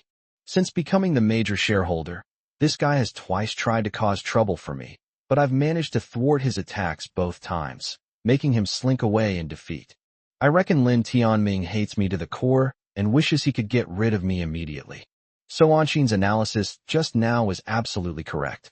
However, although I guessed it might be Lin Tianming's doing, I still had some doubts. My slight doubt is that since he is a major shareholder, if the company is damaged and suffers heavy losses, he will be the first and foremost to be affected and suffer the greatest losses. However, this is probably his most insidious aspect. It's obvious that if our company suffers heavy losses, Lin Tianming, as the major shareholder, will also be affected and lose a large sum of money. That way, if something happens to the company, no one will suspect him. Chapter 146. What are you doing? Thinking about this, a fine layer of cold sweat broke out on my forehead. It's often said that people's hearts are unpredictable, and that's certainly true. With a serious expression, I instructed Li Chaoran. Chaoran, you must be extremely vigilant about this matter. After all, if something happens to the company, I will be completely passive at the board level. Li Chaoran, of course, understood the seriousness of the matter and immediately made a promise to me. President, don't worry, I've made up my mind. Starting tonight, I'll be in the company keeping a close eye on things. I was very happy that Li Chaoran made this decision, and the anxiety I had been feeling just now has finally subsided. As long as he's around, I feel reassured. Okay, Chaoran, I'll leave this matter to you. Oh, Mr. President, what are you saying? I'm the company's security manager. This is what I should do. This is a very difficult time for the company right now. Under these circumstances, I am determined to ensure that the company will not be allowed to run into trouble, no matter what. And Xian gave him a thumbs up. Li Chaoran, well done. I will learn from you in the future. Li Chaoran was stunned. What? Secretarian, you want to learn from me? What do you want to learn? Do you also want to pack your bags and come work at the company? And Xian pursed her lips. You're really a blockhead. When I said I'd learn from you, I meant learning your dedication and contributions to the company. Those are things I should learn, not the fact that you brought your bedding to the company. Upon hearing in Xian's words, Li Chaoran awkwardly scratched his head. Seeing this, I glared at Anshin. Don't be silly. Chaoran's reaction isn't as fast as yours, so don't try to show off your intelligence in front of him. After saying that, I turned and went back to my office. Thinking about the series of things that had happened recently, I felt incredibly frustrated, especially since Anshin and Ziwei had argued last night. I had hoped that Ziwei would appear in my home like a timely rain when we returned that evening. But when we got back, I was extremely disappointed.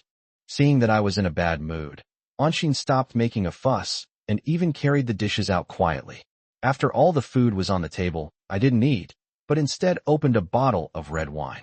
Seeing me offered a drink, and Xian was somewhat surprised. President, what are you doing? I smiled faintly. This is my home. I can do whatever I want. What? You think you've become the lady of this house and want to interfere with my actions?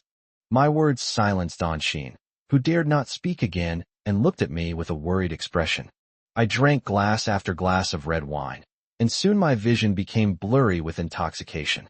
President, could you please stop drinking? You've seemed distracted all day and haven't been working as hard as you usually do. Anshin is telling the truth. I can honestly say that today, I just sat in the office all day and didn't do any work. The image of Ziwei always appears in my mind. From my university days until now, the image of Ziwei has been constantly flashing through my mind like a slideshow. I originally thought that she and Anshin had argued over such a small matter in that hospital, and after a day and a night, she was no longer angry. In my memory, Ziwei was very generous and not someone who liked to get angry at all. That's why I held on to hope, thinking that I would see her the moment I got home. But now that I'm back home, all I feel is coldness and desolation. Anshin, because Ziwei was no longer around, was not as noisy as before. My home has returned to the quiet state it was before Ziwei moved in. But the quiet I used to love now feels so terrifying after a period of noise. Holding my wine glass, my vision blurred with intoxication, I seemed to see Ziwei's smiling face swaying before my eyes. The next second, I excitedly grabbed Ziwei. With a clang, the wine glass in my hand fell to the ground and shattered. Ziwei, you're finally back. That's wonderful, I said, panting, my voice filled with excitement. Ah, President, I am an Xian, not Ziwei at all. A loud shout came from beside my ear. What? You're an Xian? My eyes widened as I realized that the woman I had grabbed was indeed an Xian, and she was looking at me with a terrified expression. In an instant, I came to my senses. Because I had been drinking, I had mistaken an Xian for Ziwei. An Xian, I'm sorry, I just had a bad feeling. I quickly released Anshin and apologized to her. Next, I groped around on the ground with both hands, trying to find the wine glass from before. An Xian jumped up anxiously. President, what are you doing? The wine glass is broken. Stop right now, or you'll cut your hand. Anshin, looking very anxious, quickly stopped me. Then, she helped me and took me to the bedroom. President, you should lie down and rest. With that, an Xian left the room. I lay on the bed feeling dizzy and my vision blurred. I felt depressed and pained, and I wanted to cry my heart out. Even after finding the evidence, I still couldn't bring the murderer who hired Xiong to court. I'm so useless. Also, Ziwei's departure caused me waves of heartache. This female classmate who had liked me for many years left just like that, and I simply can't believe it. Before my eyes, Ziwei's smiling face appeared again. Ziwei, Ziwei. I yelled and screamed, but no one responded. In the latter half of the night, it started raining heavily outside, and by then, I had sobered up a bit. Since I hadn't taken off my clothes, I got up and went straight to the villa's yard, letting the cold rain pour down on me. I felt that only in this way could I clear my numb and throbbing mind. A scream came from inside the house, and a beautiful figure rushed into the rain. President, what are you doing? Why are you torturing yourself like this? Anshin rushed over. Seeing me standing motionless in the rain, she looked heartbroken. Seeing Anshin run out, I gently said to her, Anshin, I'm fine. I just want to clear my head. You should go back to your room and rest. President, how can I rest in peace when you're like this? Anshin shouted anxiously. Next, she desperately tried to pull me into the house. But how could a weak woman like her possibly pull a big man like me? President, what are you doing? Even if it's for Ziwei, you can't do this. Chapter 147. Is there a hidden story here? Seeing Anshin shouting anxiously, I waved to her. I'm not at ease. You should go back now. I'll go back after I've calmed down here for a while. President, no, I won't. An Xian loudly vented her dissatisfaction. President, you'll get sick if you stand in this cold rain. Do you know that? I smiled faintly. It's nothing, I'm strong. Getting caught in the rain is just to clear my head. I told you not to worry. Why are you like this? President, what nonsense are you talking about? Go back to your room right now. I know you're worried about Ziwei. Don't worry. I'll call Ziwei tomorrow and tell her to come back. I shook my head sadly. Don't lie to me. Do you think Ziwei will come back just because you call? President, this is my fault. I didn't apologize to Ziwei in time, which made her very angry and caused her to leave. I will sincerely apologize to her tomorrow. Ziwei is not an unreasonable person. She will definitely forgive me. Hearing Anshin say that, I shook my head helplessly, feeling that Anshin was too confident. I reckon no matter how much you apologize, you won't be able to bring Ziwei back. My words startled an Xian. President, what's going on? How can you be so sure? I gave a bleak smile. Of course I understand Ziwei. After all, we've known each other for so many years. She's a very persistent person, or in other words, very stubborn. Otherwise, she wouldn't have been so madly in love with me for so many years and unable to fall in love with anyone else. Because that's her personality. Once she's made up her mind about something, no amount of apologies will help. Hearing me say that, Anshin couldn't help but gasp.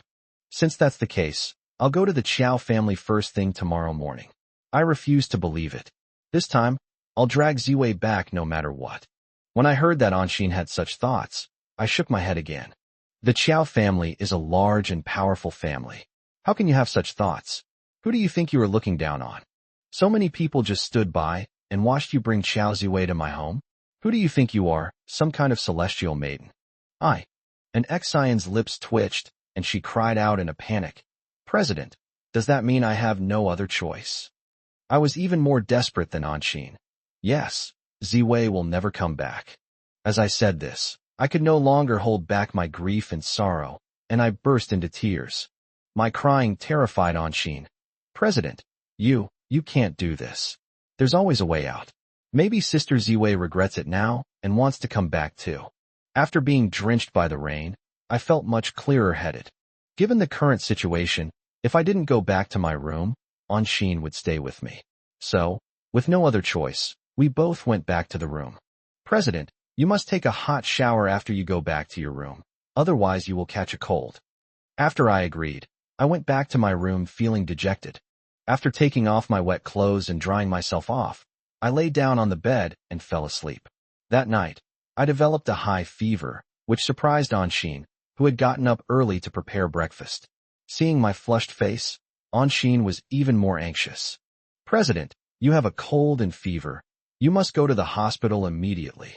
I firmly refused to go. "It's not that dramatic. It's just a minor cold. There are cold medicines over there. I'll take one." But after taking the cold medicine, my fever didn't go down at all, and it quickly spiked to 40 degrees Celsius. I was also talking incoherently. Of course, Anshin told me all of this afterward. At the time, I had no idea what she was talking about. Left with no other option, Anshin called Li Chaoran, and the two of them took me to the hospital. The injections didn't work, so they gave me 4 fluids, and only then did my fever gradually subside. I was hospitalized twice in less than 2 days. I'm speechless. But last time I was hospitalized, Ziwei was there to accompany me. This time, only Anshin was by my side, which made me feel a lot of emotions. Seeing that I had come to my senses, an Xian said anxiously, "President, I know you got caught in the rain last night because of Sister Ziwei. I've decided to call her and tell her everything." I quickly stopped Anshin.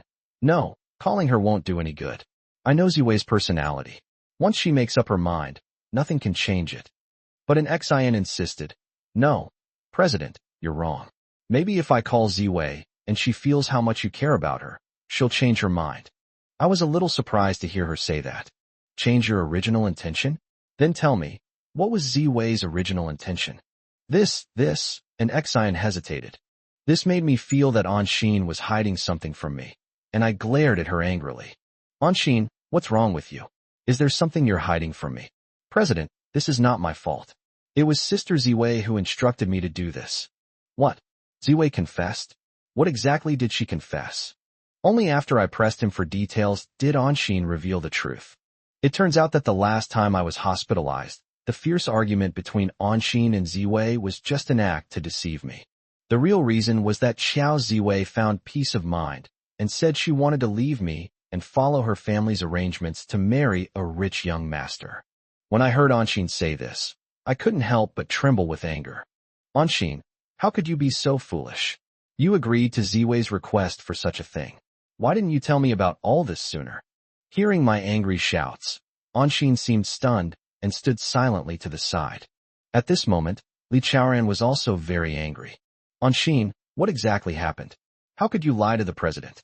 How could you be so bold?" At this moment, an Xian's eyes also turned red. "President, you have no idea what Sister Ziwei said when she found me." Anshin's words surprised me even more. Could there be some hidden story here? Anshin nodded eagerly. Yes. Sister Anshin said that when she returned home that time, she apologized to the head of the family. The head of the family was very angry and deducted half a year's salary from her salary. Furthermore, her family made a decision to marry her off to a wealthy family, but Ziwei resolutely refused. Hearing Anshin say this, I became even more shocked. "What? She really told you all that?" Anshin nodded urgently. "President, what is this? Would I dare to lie to you? Moreover, the head of the Qiao family has said that if Ziwei does not obey and resists the marriage arranged by the family, then the Qiao family will take action against you." Chapter 148 Prepare for the Worst.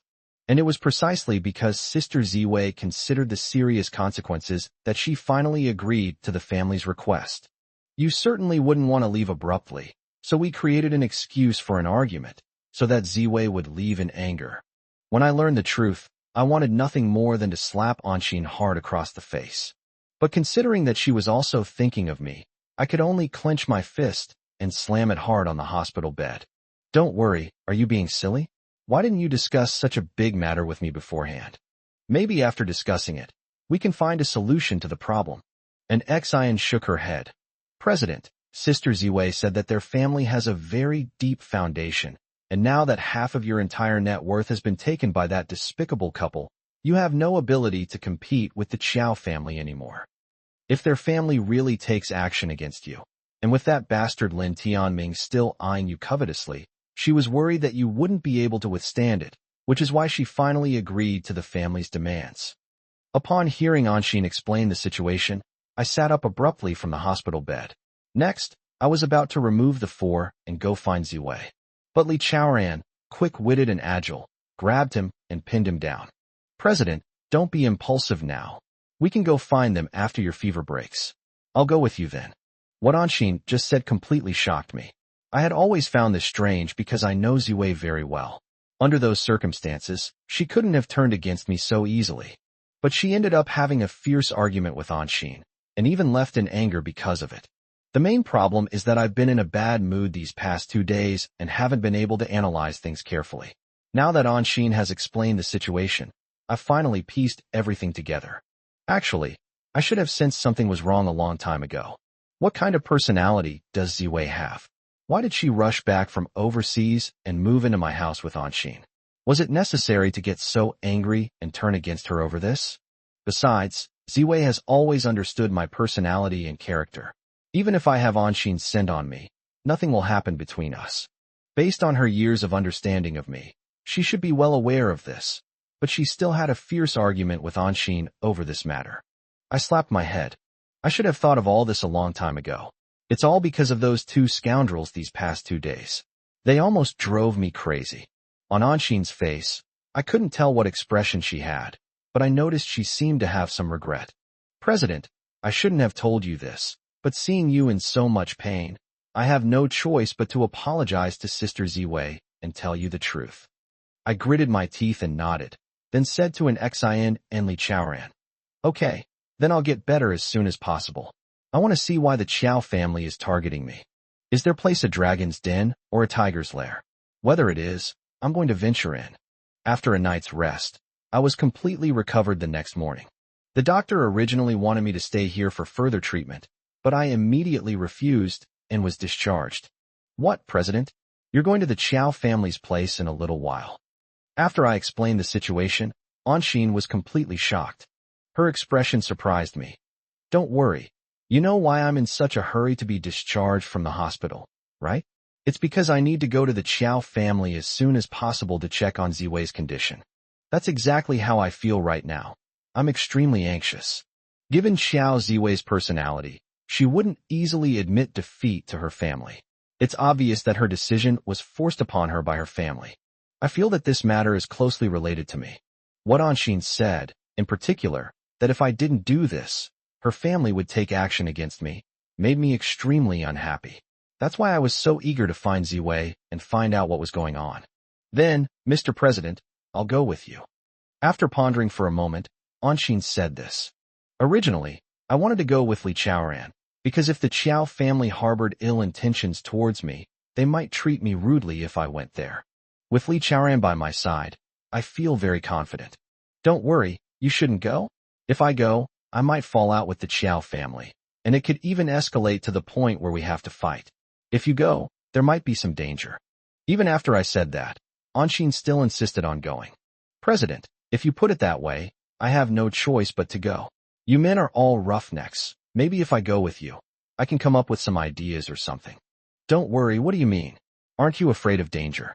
Anshin swayed her slender waist and waved her hand arrogantly. President, you're wrong.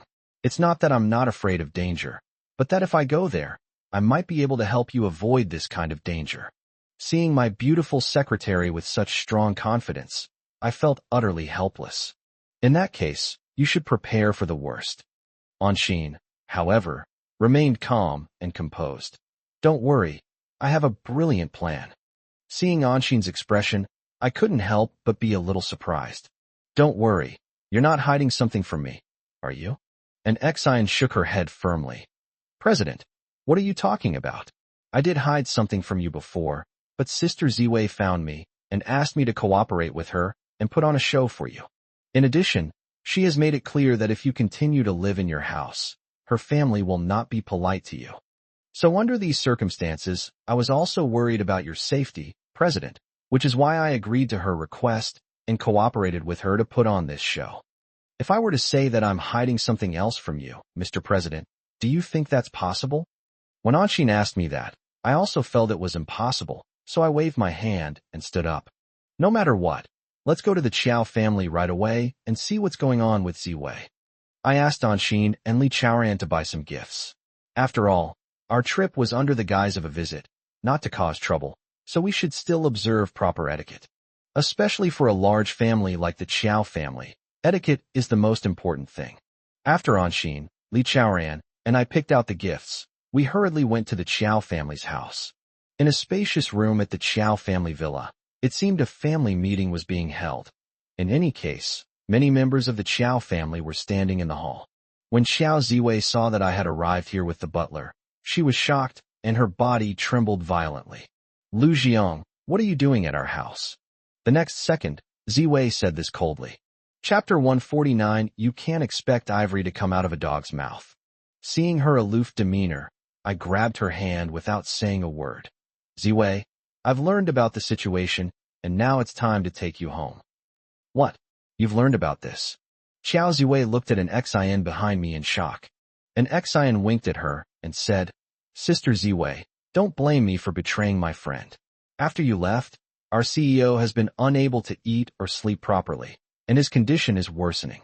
He gets drunk every night, and he even got soaked in the rain for most of the night on the day it rained. Under these circumstances, I'm sorry, I can no longer keep your secret. What? I see. I saw Ziwei's body tremble violently, so I quickly helped her up. Ziwei, come back with me. I already know what happened. Ziwei, whose hand I had grabbed, trembled violently, but the next second, she instinctively tried to break free. But now that I had her, how could I let her escape so easily? Lu Jiang, how could you do this? Don't you know that drinking alcohol will worsen your condition? And you even got caught in the rain. You've really grown up to be something else. Although she spoke in a blaming tone, I could clearly feel the concern in her words. I had no choice but to force a smile and shamelessly explain to her. Ziwei, it's because you're not here that I've been feeling really down, so I've been drinking to drown my sorrows. But after drinking, I felt hot all over, so I stood in the rain to cool off. Xiao Ziwei's eyes widened. Lu Jiang, you're really being ridiculous. How can you be so willful? As she said this, her face was full of heartache. I was about to say something when suddenly a loud shout came. Hey kid, who are you? How dare you come to our Chow family and grab my daughter's hand like that? An old man's angry voice rang out. When I looked over, I saw that the old man next to me was wearing a Tang suit and looked to be about 50 years old. The fact that the other party said that was obviously Xiao Ziwei's father. So I quickly and politely said, Uncle, my name is Lu Jiang, and I am Ziwei's classmate. What classmate? Lu Jiang, you're really talking nonsense. Don't think I don't know you're living together. I saw it with my own eyes.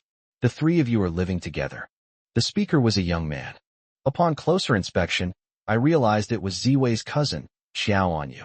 When I heard him make things up, I was about to refute him when Anshin, who was next to me, spoke up. Xiao Anyu, don't talk nonsense. The reason your cousin and I are living in our CEO's house is to treat our CEO's severe depression. What? Treat his severe depression? Do you think I'm a 3-year-old? You think I'd believe you just because you say that? I was taken aback by what they said. I had given Xiao Anyu a good beating twice before, which probably made the kid hold a grudge. That's why he started smearing us when he saw me come to their house. On this point, I really can't argue. After all, that bastard witnessed Ziwei leaving my villa that morning, wearing a coat. After he said that, I reckon his family would rather believe him than me. After all, when it comes to these kinds of things, most people prefer to believe gossip. But they wouldn't know that although I was living with 2 beautiful women, we slept in separate rooms. But if I told you, I doubt anyone would believe me. I saw an Xian's eyes narrow, and she said coldly, Xiao Anyu, if you don't believe me, I won't say anything more. Anyway, what a filthy person sees can never be clean. Anshin's words were quite harsh. The implication was that she was calling Xiao Anyu a despicable and filthy person. What? You bastard, you actually dare to make veiled accusations. Do you really think I'm stupid enough not to understand this? After an Xian said these words, Xiao Anyu immediately flew into a rage. You little brat, I've had a horrible urge to get rid of you for a long time. I never expected you to be so arrogant after coming to my house. Do you really think that I'll still tolerate you when you're on the Chow family's turf? As he said this, the guy gritted his teeth and stepped forward, wanting to deal with Anshin. Xiao Anyu, how dare you? I stepped in front of Anshin and blocked her view. Seeing this, Xiao Anyu gritted his teeth in anger. You two are such a scoundrel. You still say you don't have that kind of relationship? Don't try to cover it up. As he said this, the bastard threw his head back and burst into laughter. Ha ha ha, cousin, did you see that? If the two of them didn't have that kind of relationship, why would Lu Jiang be so desperate to protect his female secretary? I never expected that you, cousin, would still get involved in such a mess under these circumstances. That's true. I guess you've been abroad for the past few years and don't know the situation in China. There's a saying that's popular now, and you probably haven't heard of it even though you're abroad. After we arrived at the scene, I noticed that Xiao Ziwei had a shocked expression on her face the whole time. I guess my sudden arrival at their home shocked her so much that she couldn't react. It was only at this moment that she came to her senses. She looked coldly at her cousin. Then tell me, what exactly do you want to say? Haha. Sister, it's not your fault for not having heard of this. After all, you haven't been in the country for the past 2 years. If you want to hear it, then I'll give you a little background information. There's a popular saying these days. When there's work to be done, the secretary does it. When there's nothing to do, the secretary does it. Hearing the other person say such shameless things, Xiao Ziwei's face turned bright red. She couldn't help but curse angrily. Shameless thing, you can't say anything nice. Ziwei's words, and even her insults, left Xiao Anyu completely unconvinced. He snorted coldly and said, Cousin, you can't be so stubborn as to not believe that there's something going on between the CEO and his beautiful secretary, can you? If that's the case, you're being incredibly foolish. You should know why Lu Jiang didn't like you back then. It's probably because you're so silly, so adorably silly. It's like they sold you out, and you were still counting the money for them. I guess that's why he's so brazen in toying with your feelings and doesn't care about you at all. But you haven't dated anyone for years because of him. You're such a fool. After Xiao Anyu said those words, I was so angry that I trembled all over. This was a complete slap in the face to me. They even said that the reason I didn't accept Xiao Ziwei back then was because of this. Then I realized that this bastard's purpose was probably just to smear me. Chapter 150. Did this hit a nerve? The reason I didn't accept Xiao Ziwei back then was because I already had someone I loved, and that person is now the scumbag Han Yuan. Back then, I didn't see her potential, and I didn't know that Han Yuan would be so cold-blooded and ruthless. Even when her own son needed her to come back for a transplant, she was too busy to attend. She was busy having parties with her lover and spending the night with him. But now this Xiao Anyu is throwing mud at me without my knowledge, and I'm furious. Just as she was about to reprimand him sternly, a woman's angry voice rang out. Xiao Anyu, shut your stinking mouth right now. If you don't know what's going on, don't spout nonsense. It was an Xin who angrily rebuked Xiao Anyu. You bitch. How dare you yell in my house? Who gave you the nerve? What did you just say? I don't know what's going on. It's ridiculous. I clearly saw the two of you living with this Lu Jiang. I've got you by the neck, but you still won't admit it. Do I have to corner you in bed before you'll confess? I have to say, this bastard is really lucky with women. He keeps his secretary and my cousin as mistresses and sleeps with them at night. It's really great. As he said this, he smacked his lips twice. Lu Jiang, you really understand the true meaning of life. A man who doesn't indulge in romance is wasting his youth. I never expected you to be so adept at it. Even I was surprised. Xiao Anyu, you bastard, shut up. Such slander from the other party has filled me with boundless rage. Even though I know I'm in the Qiao family's house now, I can't suppress the anger in my heart. In front of so many members of the Qiao family, this bastard actually said that Ziwei, Anxin, and I were sharing a bed and sleeping together. And that bastard even pretended to look envious. The other party's actions are despicable. They are seeking revenge for what I did to them before, which is why they made such a disgusting and slanderous gesture in front of their entire family. Although I angrily rebuked the other party, I also knew that such a rebuttal was actually very weak. After all, it's incredibly unbelievable to outsiders that one man and 2 women live together and get along so well. Perhaps from an outsider's perspective, it's true, as Xiao Anyu said, that I have the ability to have my cake and eat it too, and that's how I got the blessing of having 2 women. If I give that impression to their family, it will be very disadvantageous to me. After all, with so many members of the Qiao family gathered together, It was obvious that their family was discussing something important. To put it bluntly, everyone in their family is here, and among these people, there are all sorts of people with different intentions. After what Xiao Anyu just said, some of them must have already started having wild imaginations, fantasizing about me and two beautiful women in a room, and all those steamy, indescribable things that might happen. What? Such a thing actually happened? How could Ziwei do something so immoral? Isn't this a disgrace to the Qiao family? I knew it. Even though she's always been outgoing, she shouldn't have done something so shameful. It's truly shocking. The members of the Qiao family were shocked and discussed among themselves, probably unaware of this matter beforehand. And that bastard Xiao Anyu, after I dealt with him, didn't tell anyone in the family about it. Now, as he spouts nonsense, everyone in his family is shocked and discussing among themselves, looking at Ziwei with strange expressions. It was as if she had really done something so shameful. Xiao Anyu publicly slandered us, and when I saw the Qiao family members all pointing fingers at Ziwei, I was so angry that I trembled all over. Just as he was about to continue yelling at him, a woman's voice suddenly came from behind him. Xiao Anyu, you bastard. I never thought you'd even slander your cousin like this. Have you ever thought about the harm your actions will cause her? It was an Xian who uttered the angry curses. But an Xian's accusations and angry words did not make Xiao Anyu restrain himself at all. Instead, they made him laugh triumphantly. Ha ha ha, you bitch. Did I hit a nerve, making you jump up like that? It seems what I said was true, otherwise you would be so angry. As women, do you have no shame at all, living with this man? It seems he is quite capable, satisfying you while protecting him like this. Xiao Anyu, you are despicable and shameless. I now solemnly demand that you apologize to your cousin, Ms. Qiao Ziwei, and to me. Upon hearing an Xian make this request, Xiao Anyu threw his head back and burst into laughter again. Ha ha ha, you want me to apologize? Have you lost your mind? What kind of apology do I have? You did it, and you're not even allowed to say anything? Xiao Anyu, you are shameless. The truth is not like what you say at all. An Xian's face turned bright red with anger as she tried her best to defend herself against this bastard. I know that an Xian must be very anxious at this moment. After all, the people present must have already started to have wild fantasies after learning that they were living with me. What they were thinking was exactly the same as what Xiao Anyu described, that I was sleeping with these two beautiful women, enjoying intimate moments with them every night.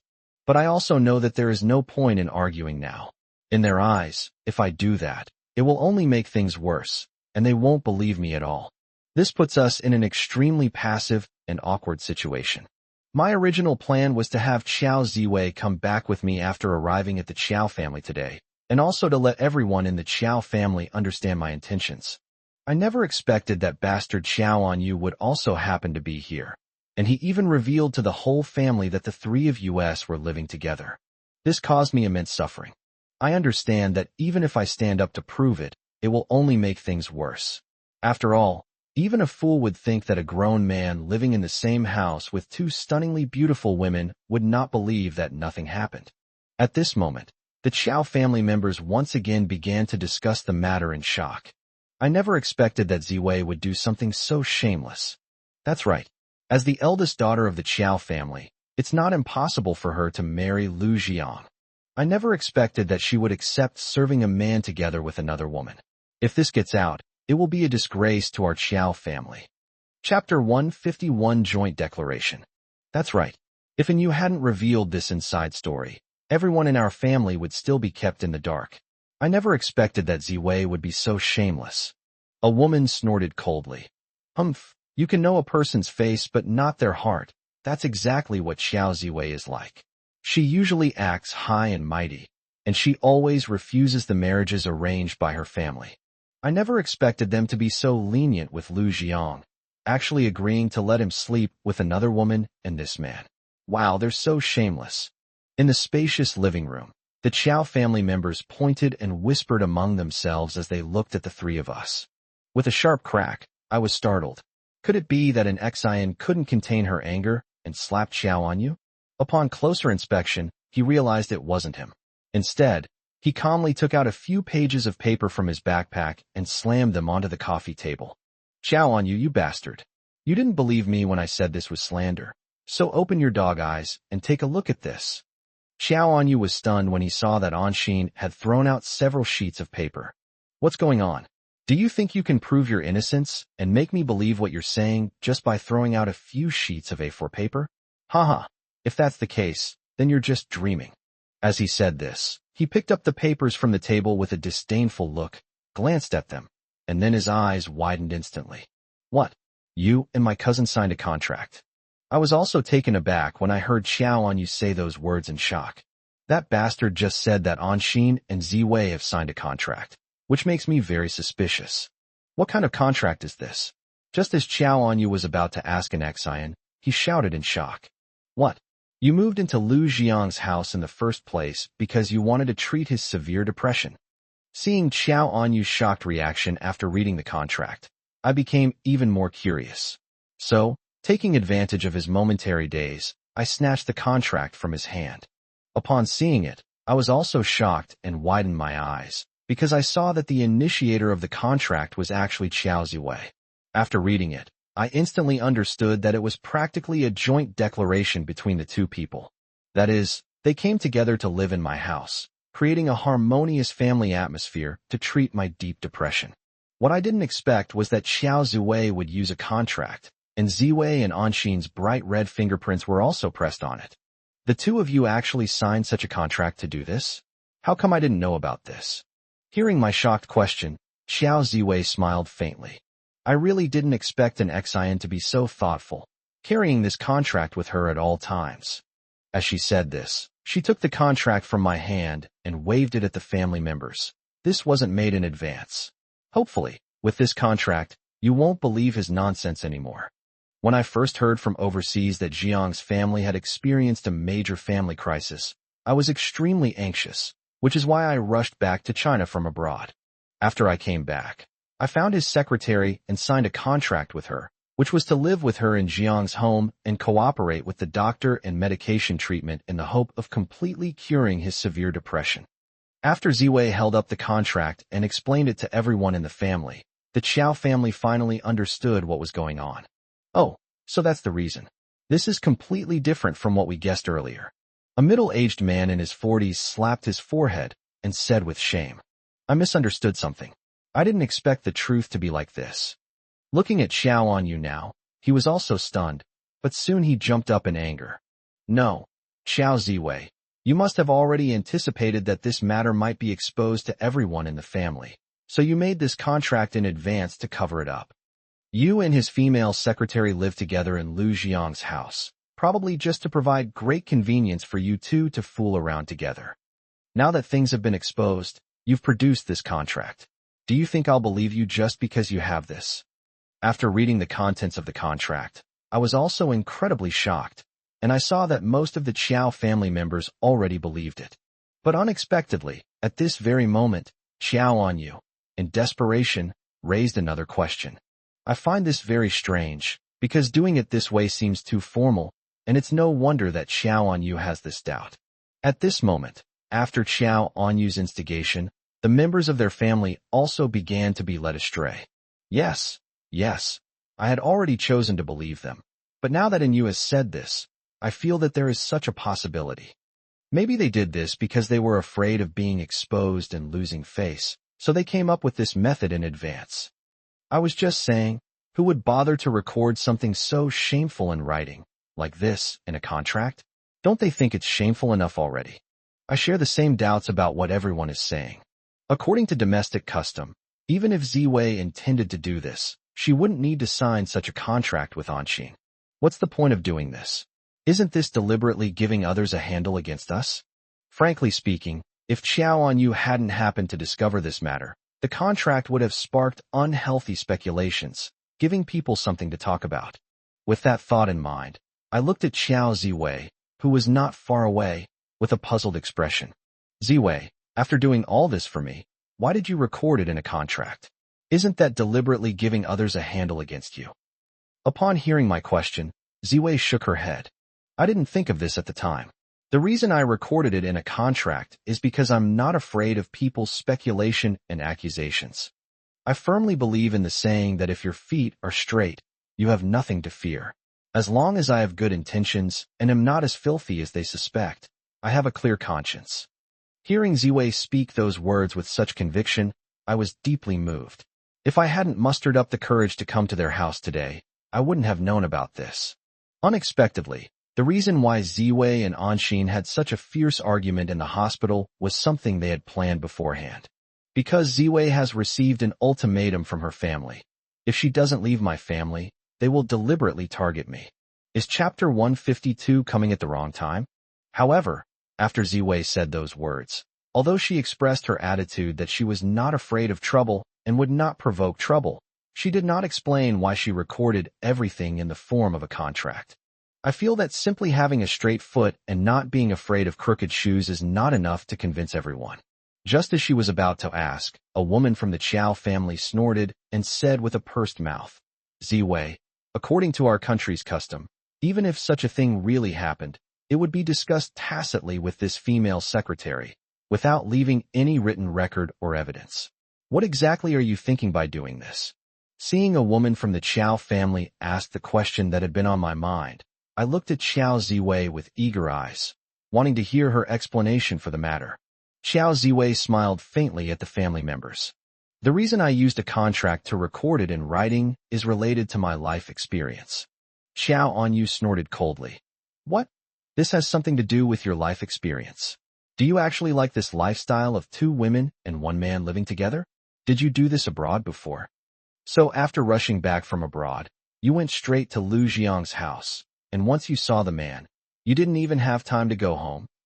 Xiao Ziwei was furious at what the other party said. She said angrily, Xiao Anyu, shut your stinking mouth. I didn't want to talk to you because talking to you would lower my standards.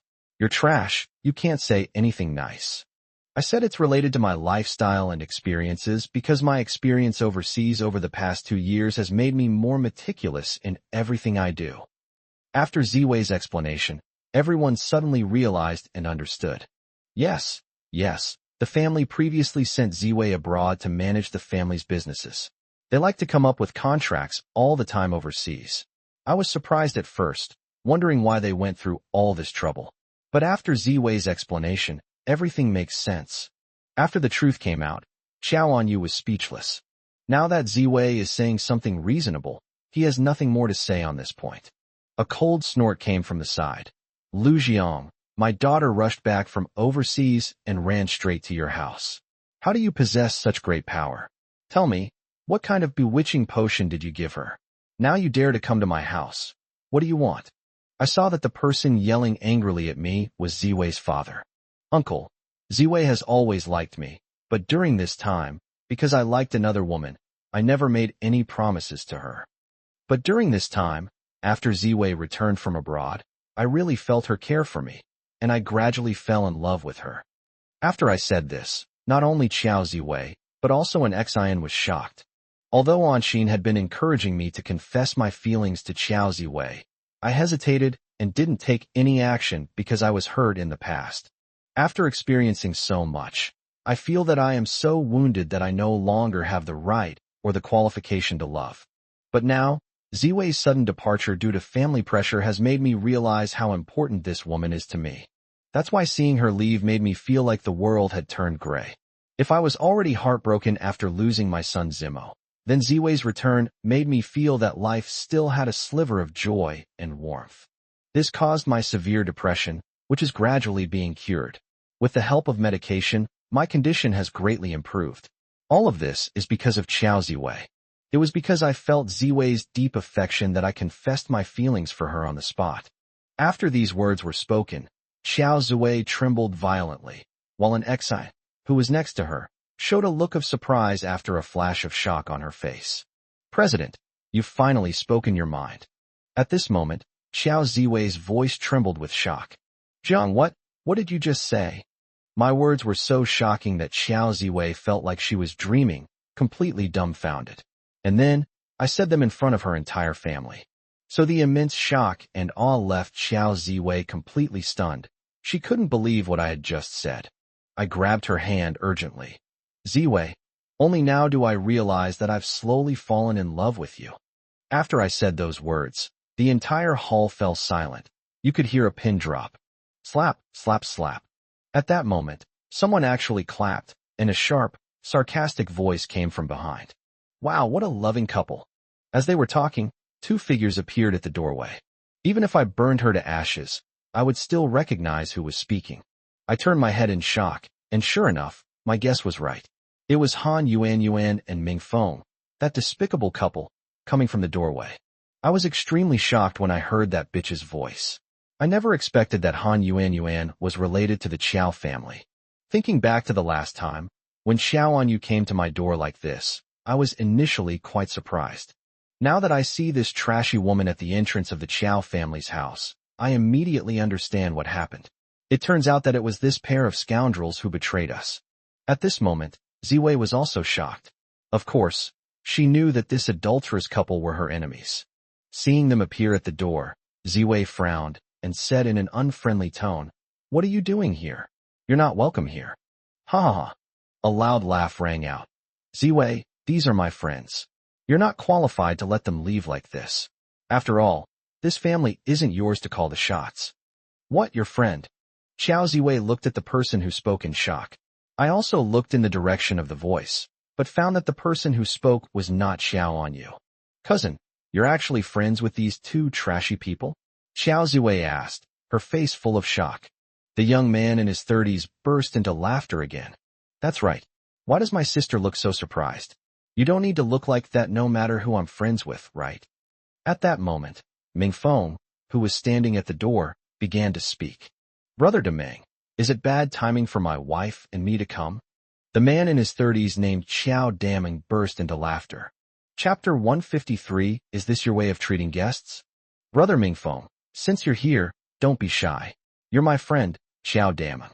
In our Qiao family, no one has ever dared to speak ill of my friend." "What? These two scoundrels are really your friends?" Upon hearing Xiao Daming confirm this, I angrily questioned him. Seeing my unfriendly tone, Ziwei, who was next to me, quickly pulled my arm. "Jiang, this is my cousin. His father is the head of our Qiao family." After hearing Ziwei's explanation, I realized that this Qiao Daming was actually the son of the Qiao family patriarch. At this point, I already had a guess in my mind, that Han Yuan and Ming Feng, those two scumbags, told Xiao Daming about Ziwei living in my house. And that bastard told Xiao Anyu. So Xiao Anyu went to his door early that morning to verify the matter. So, it seems that Han Yuan and Ming Feng, that despicable couple, have already colluded with Xiao Daming and Xiao Anyu. Thinking this, I frowned. After hearing Xiao Daming say those words, Han Yuan curled her lip at me disdainfully. "Lu Jiang, I didn't expect you to dare confess your feelings to Qiao Ziwei in front of the entire Qiao family. You really have a thick skin." The other party openly accused me, which made me extremely angry. I glared at her and snorted coldly. "You bitch, shut up. It's my freedom to like whoever I want, and it's none of your business to tell me what to do. Who do you think you are? In my eyes, you're just trash, a filthy bitch. If you hadn't struck up a conversation with me, I wouldn't have wanted to say another word to you." After being scolded so angrily in court, Han Yuan was embarrassed and blushed. This made Ming Feng, who was standing next to him, furious. "Lu Jiang, I didn't expect you to have your eye on Miss Qiao. You really are a toad trying to eat swan meat. What right do you have to like Miss Qiao? Miss Qiao is about to marry into a wealthy family. Even if you shamelessly confess your feelings to her, you probably won't be able to change anything." As he said this, the bastard laughed triumphantly, as if in his eyes my actions were utterly ridiculous. "Ming Feng, you scumbag, shut your stinking mouth. No wonder there was a stench in the room just now. It was you who spoke." When he heard my implied meaning that I was spewing nonsense, Ming Feng was quite angry. "Lu Jiang, don't go too far. You should know that this is the Qiao family's territory, not your own little corner. You'd better think carefully before you say anything." Seeing this despicable couple appear, even in front of the entire Qiao family, how could I suppress my anger? Those bastards used despicable and shameless means to buy my evidence photo from the appraisal agency run by Li Jinyu for a huge sum of money, completely thwarting my wish to sue them. Now they've actually come to the Qiao family again, and they're even mocking me. Although I know I shouldn't lose my composure in front of so many people. But what those two scoundrels did made me extremely uncomfortable, so when I saw them, I couldn't suppress my anger at all. I wanted to jump over and tear them apart to vent my anger. Just then, a loud bang was heard, as if someone had slammed their hand on the table. I turned around in shock and saw an elderly man in his 60s staring at me coldly. Seeing that I was looking at him, the old man snorted coldly. "Boy, you really have audacity. How dare you be so insolent in the Chow family? Do you think this is your little patch of land?" The other person was sitting in the very center of the room. If I'm not mistaken, this old guy should be the head of the Chow family, the father of the previous Chow Daman. Seeing that it was he who slammed the table, I was about to say something when Ziwei quickly said to the old man, "Uncle, just now."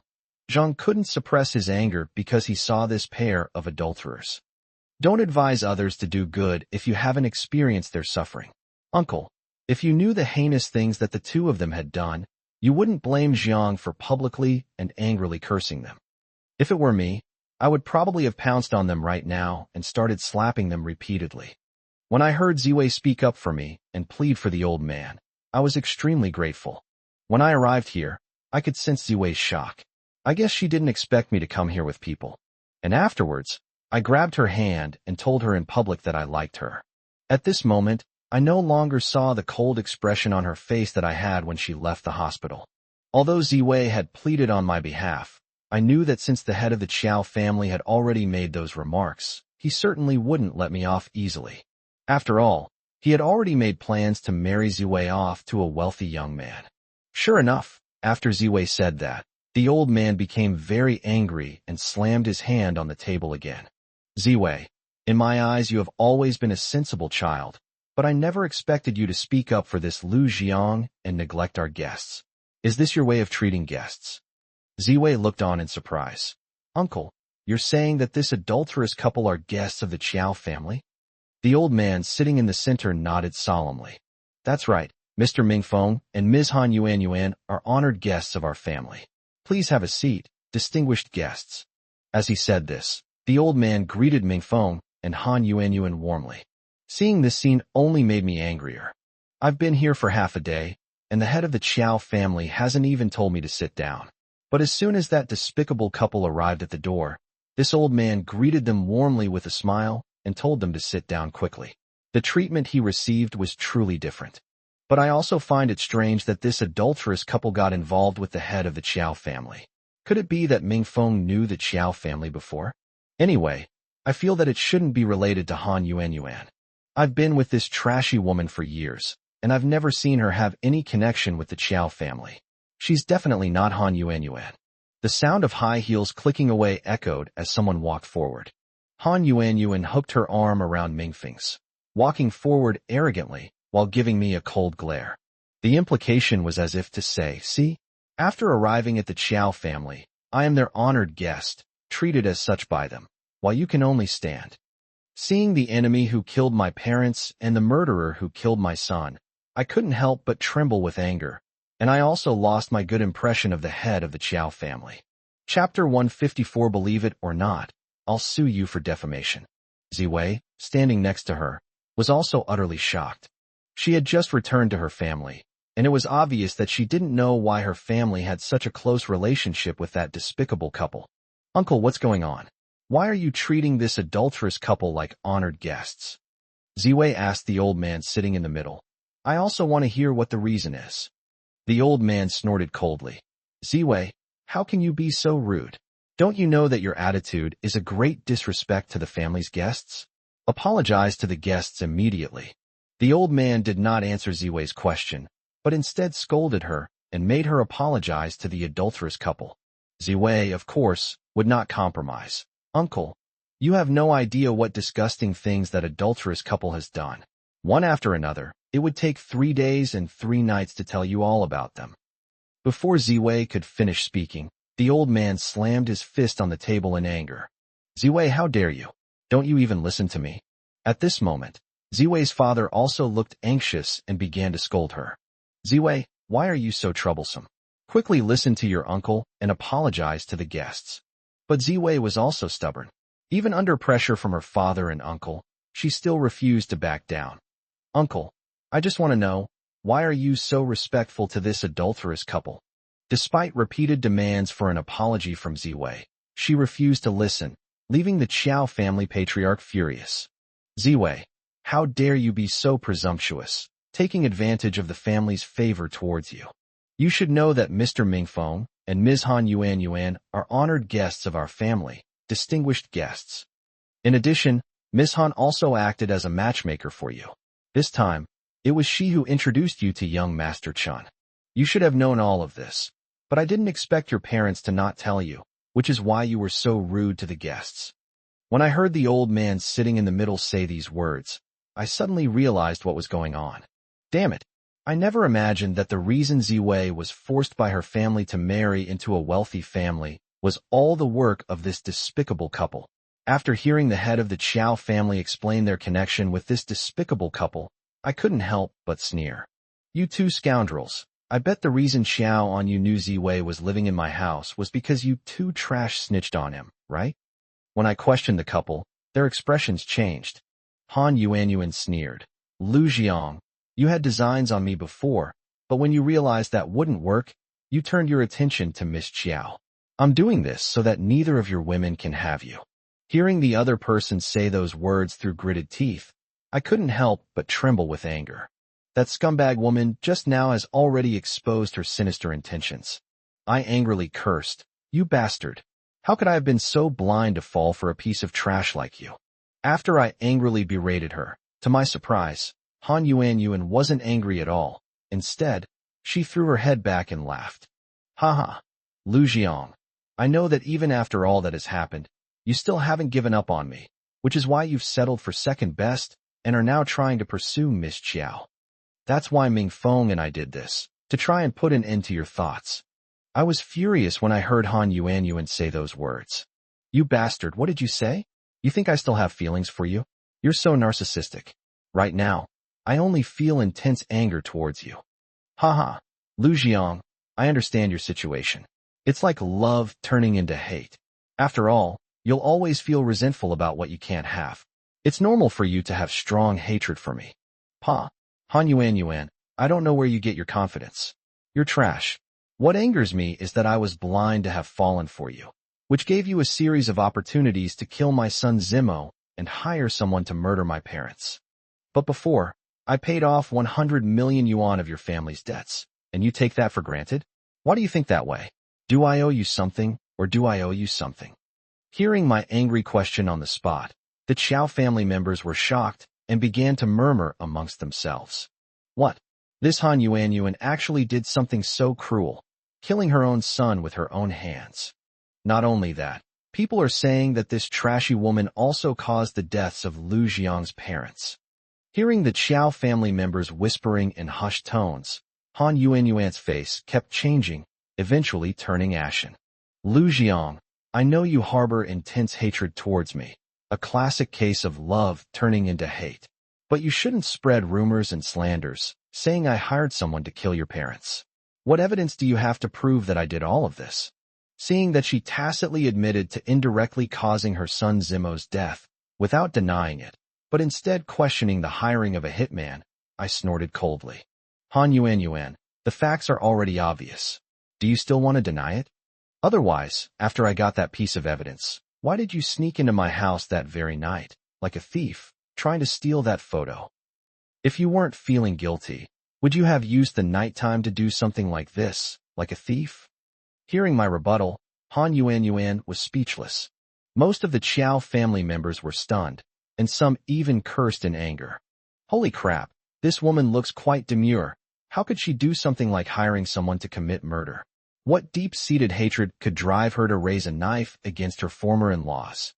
Seeing that the Qiao family members were puzzled by this, I explained the whole story to them. It was only because my parents reminded me a few times that I shouldn't treat this woman with my whole heart. And when it came to repaying the 100 million yuan debt of their family, my parents wanted her to sign an IOU. But I didn't listen to my parents at all back then, and they even made me provide a prenuptial agreement. It was precisely because I didn't listen to them that a series of troubles were sown, and I was manipulated step by step by this trashy woman, leading me to where I am today. Wow, such a thing really happens. That's so dramatic. What? So cheesy? I feel like this woman is heartless and vicious. If she really did this, then she's worse than a pig or a dog. Upon hearing these words from the Chow family, Han Yuanyuan's expression changed drastically. Lu Jiang, don't talk nonsense. Do you believe I'll sue you for defamation? The other party's arrogance made me even angrier. Go ahead and sue if you dare. If you weren't hiding something, why did you go to the appraisal agency after I sent the photo to them? Give them 5 million yuan, bribe the person in charge of the agency, and get the photo? After I said these words, it was like a thunderbolt, and the Chow family was in complete uproar. Chapter 155. We are not judges. They had no idea about this inside story before. When I revealed the truth, they were all dumbfounded and disgusted in shock. What? 5 million for a photo? I don't believe it if they're not hiding something. I told you, even a fool would understand why she would spend 5 million to buy a photo. Isn't it obvious that something's fishy? Upon hearing my words, Han Yuanyuan was speechless. Her face flushed red, and she couldn't utter another word. Mingfeng, standing beside her, also turned a deep purple. It's obvious that Han Yuanyuan's current state has put him in an extremely awkward position. Han Yuanyuan, don't deny it. If you dare to do it, you should dare to take responsibility. That night you sneaked into my house, and after I found out, you tried to seduce me by having that kind of relationship with me, but I firmly refused. Your goal is to get that photo. Your wolfish ambitions are now crystal clear. What else do you have to say about all this? When I said these words, the Chow family members were stunned as if they had been hit by a bomb. The scene was chaotic, and some of them angrily cursed. Holy shit, that bastard actually did something like that. It's disgusting. I knew it. Getting caught stealing photos was already shameful enough, but then you tried to seduce someone like that. Looking at Han Yuanyuan again, she no longer had the arrogance she had when she sat down. Her head was drooping, and her face was red and her neck was thick. Mingfeng, standing to the side, kept changing his expression, clearly quite angry as well. Seeing Mingfeng's expression, Han Yuanyuan quickly offered an explanation. Mingfeng, don't misunderstand. I had no choice. When he found out, how could I let him go if I didn't do this? Although she didn't speak loudly, the people around her could still hear her clearly. This is tantamount to an admission, making everyone even more disgusted with her behavior. How come such bastards are honored guests of our Chow family? I knew it. We didn't know them before, but seeing how respectable they were, and how they even introduced potential partners to our Ziwei, I had a pretty good impression of them. I never expected they really were such a despicable couple. I knew it. I've never seen such a shameless and ruthless woman before. Not only the woman, but this man is no better either, otherwise why would they be peeing together? At this moment, the Chow family patriarch's face was also very ugly. Clearly, he had never heard of such a thing before. His gaze towards the two adulterous couple was filled with contempt. After all, it was he who spoke up when the two adulterers appeared at their doorstep, telling them to sit next to him and even addressing the rest of the family as honored guests of the Chow family. The fact that these two honored guests were behaving this way clearly displeased him, the host. Coupled with the doubts and questions from his family members, the Chow family patriarch's expression turned ugly. You too, did you really do such a thing? After a moment, the head of the Chow family still asked the question. Patriarch Chow, don't believe Lu Jiang's lies. He's just slandering me and can't stand to see us doing well. What she said made me even angrier. Han Yuanyuan, you really dare to say that I'm just spouting nonsense. But everything I've said is evidence, and it can all prove it. And it was precisely because I didn't listen to my parents that you were able to take advantage of the situation and get half of my family's assets. And after becoming the company's major shareholder, he also suppressed me in various ways. After I said these words, the Chow family members became even more furious. That's not very kind of you. If what Lu Jiang said is true, then this couple really has terrible character. A cold snort came from the side. It's not just unkind, it's inhuman. I feel that if someone were human, they wouldn't do such a heinous thing. Yes, Patriarch, we implore you to expel this adulterous couple from our Chow family. Such behavior is unworthy of sitting in our Chow family. If word gets out that we are associating with such people, it will greatly diminish the reputation and prestige of our Chow family. At this time, Some members of the Qiao family had already made such a suggestion to the head of the Qiao family. The head of the Qiao family, sitting in the middle, also looked very troubled. He lowered his head, as if deep in thought, seemingly making a difficult choice. At this moment, Han Yuanyuan stood up angrily and pointed her finger at my nose. Lu Jiang, that's enough. I know you're still hung up on me and have designs on me, but I never expected you to slander me in public. Don't you feel any remorse for doing this? What conscience? You actually brought up conscience with me. At that moment, I was so angry that I laughed out loud, throwing my head back. Haha, I never dreamed that you piece of trash, would talk to me about conscience. What right do you have to say those two words? You're not worthy. You Lu Jiang, stop talking nonsense and slandering my wife and me in public. You should know that you should leave some room for maneuver so that you can meet again in the future. Go to hell, who wants to see you again? You just talked about conscience, so tell me, when ZMO was seriously ill and needed you to come back for a transplant, you were out there fooling around with this scumbag, partying every night. At that time, why didn't you examine your conscience? At that time, why didn't you think of leaving yourself a way out? Aye. Han Yuanyuan sat down in the chair in a daze, speechless. Seeing this, the Qiao family members were not fools. They immediately understood who was telling the truth and who was lying. At this moment, some of them suggested again that the head of the family should kick the adulterous couple out. Patriarch, such scum cannot be a guest of honor in our Qiao family. If word gets out, it will truly be a disgrace. That's right, Patriarch, please issue the order to expel this adulterous couple from our Qiao family. After hearing the suggestions from the crowd, the head of the Qiao family finally raised his head. Please be quiet and listen to me. Hearing that the head of the Qiao family had something to say, the rest of the family members quieted down. I also perked up my ears, wanting to hear what this patriarch had to say. The Qiao family patriarch's expression was very serious, as if he were asserting the family's authority. I hope everyone will not spread rumors. No matter what, Mr. Mingfeng and Ms. Han Yuanyuan are honored guests of the Qiao family. As for their grudges and affections with this Lu Jiang, that's beyond our control. We are not judges and have no right to pronounce judgment. I hope everyone understands what I mean. As he said this, he looked at me with a strong sense of provocation. Chapter 156 Obediently submit to our CEO. Meeting his gaze, I nodded and clapped twice. Master Qiao is right, this deserves applause.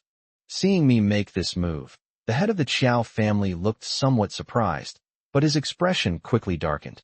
Lu Jiang, what brings you to our Qiao family today? As the head of the Qiao family, I want to tell you clearly that we do not welcome you at all. Please leave immediately. Furthermore, you should stop bringing up my niece, Qiao Ziwei. She is about to get engaged to Chun Wanxiong, the eldest son of the Chen family, and it is not appropriate for her to associate with disreputable people.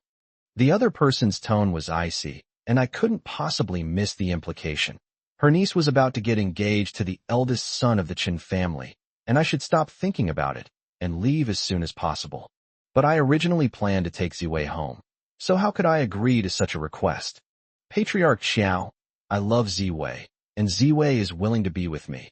So why are you all trying to break us up? Don't you really know what kind of person Chun Wanxiong, the eldest son of the Chen family, is?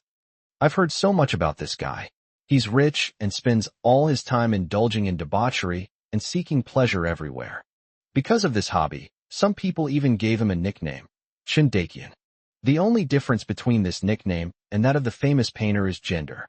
Of course, Daqian in this nickname is a number, meaning that this young master of the Chun family has slept with no less than 1,000 women.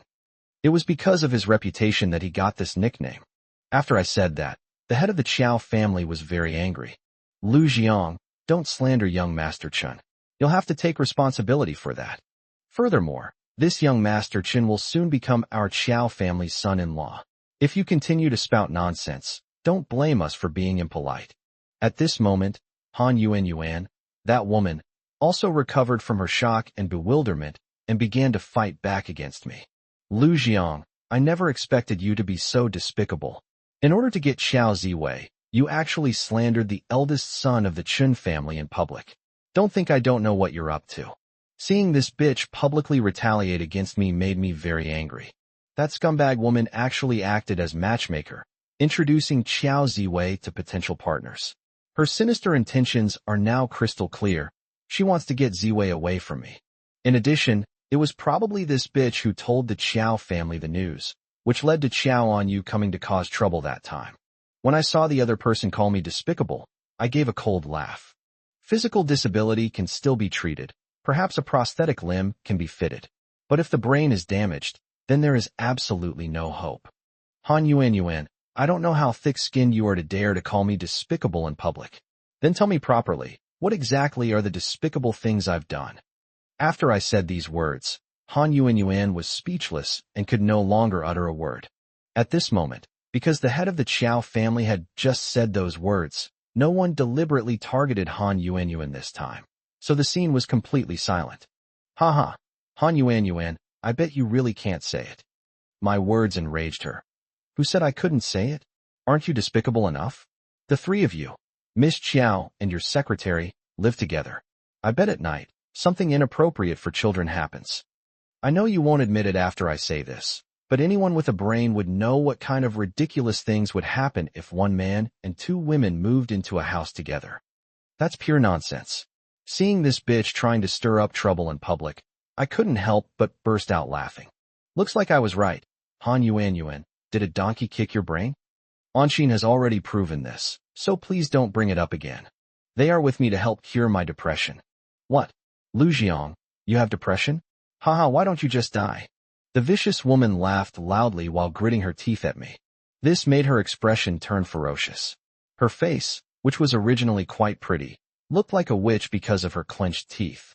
Of course, I wouldn't hold back when they said that, and I retorted sharply, don't worry, even if I die, I will avenge my parents and Zimo and make you pay a heavy price.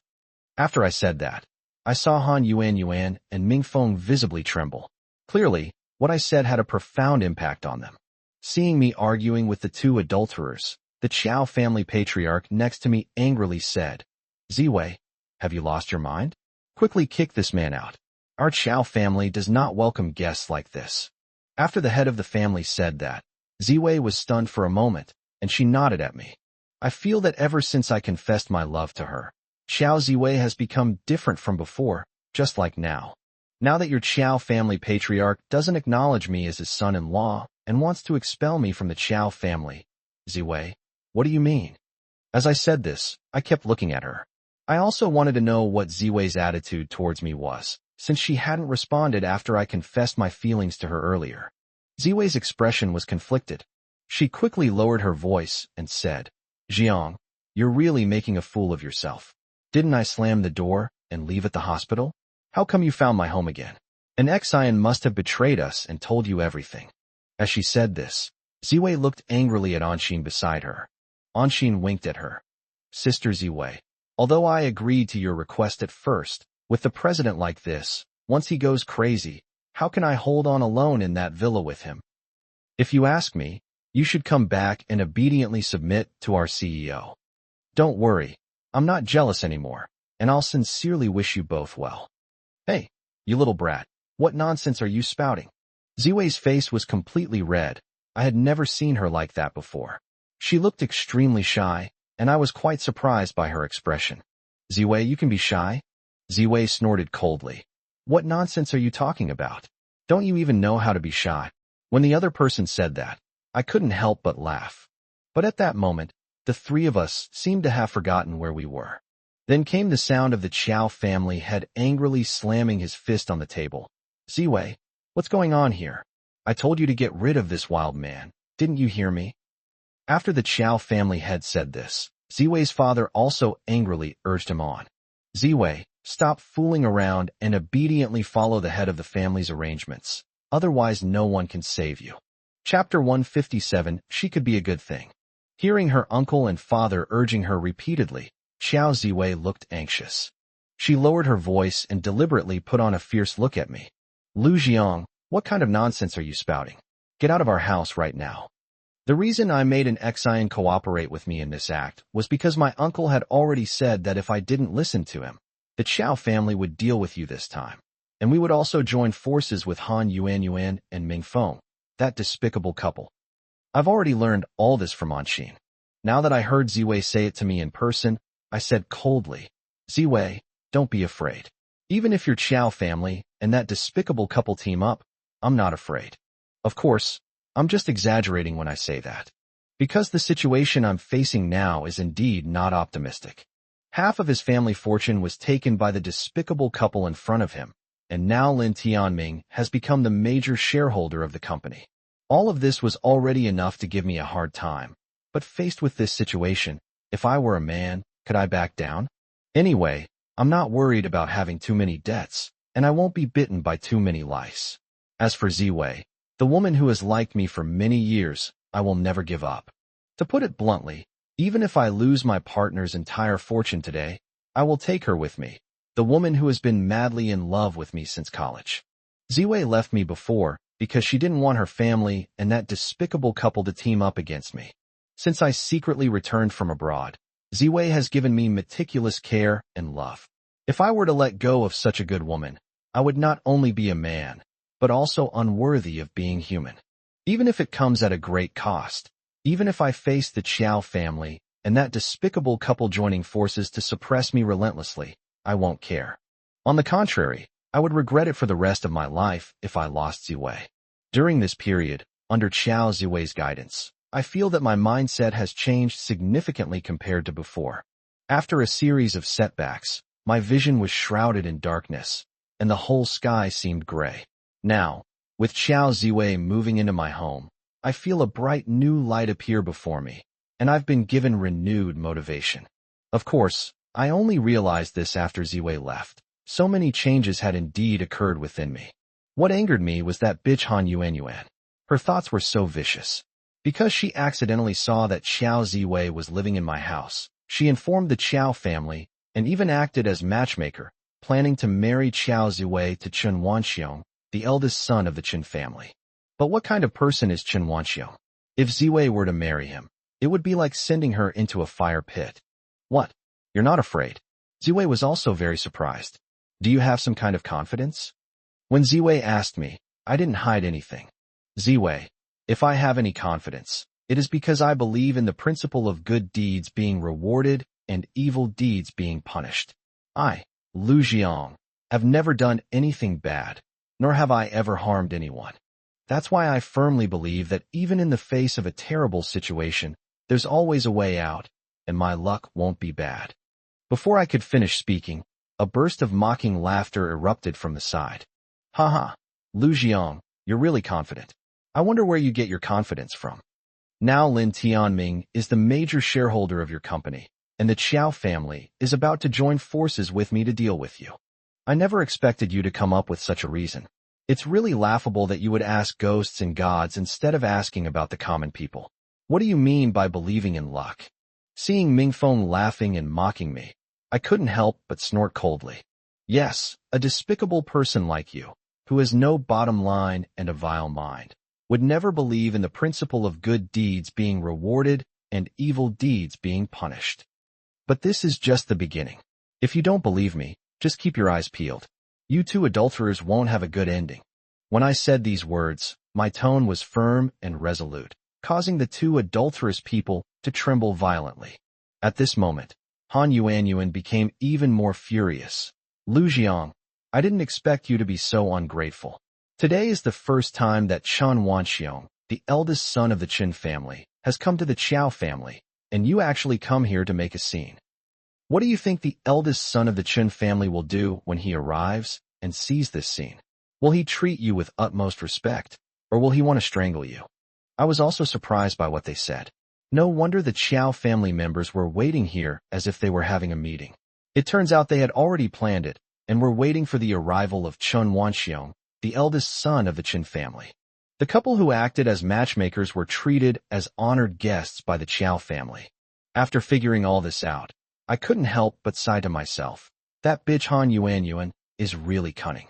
In this way, she has taken on the Qiao family and the Chun family's eldest son, who hasn't even shown his face yet, from her original situation of dealing with me alone. If Chen Wanxiong of the Chun family finds out about my relationship with Ziwei, that playboy will definitely treat me ruthlessly and consider me his enemy.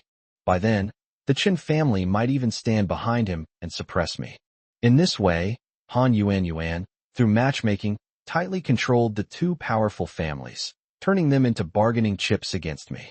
On the one hand, if I take Ziwei away from the Qiao family, they will definitely be furious and will then join forces with that despicable couple. On the other hand, even if I leave now, Han Yuan will continue to slander me to the eldest son of the Qin family, using Qiao Ziwei as a pretext to make him target me relentlessly. Seeing how confident and fearless the other party was, I became quite anxious. Han Yuan, you filthy bitch, I never expected you to be so vicious. I originally thought you were heartless, selfish, cold-blooded, and ruthless, but now it seems that these are not enough to describe your cruelty. Do you know that by doing this, you are harming Qiao Ziwei? Of course, your wolfish ambition is obvious. You want to curry favor with that young master of the Qin family through Qiao Ziwei and make him a pawn in your fight against me. Don't think I don't see through your wicked thoughts. Furthermore, the wicked idea behind your matchmaking for Qiao Ziwei was to get the Qiao family to also target me. Tell me, is that what you were planning?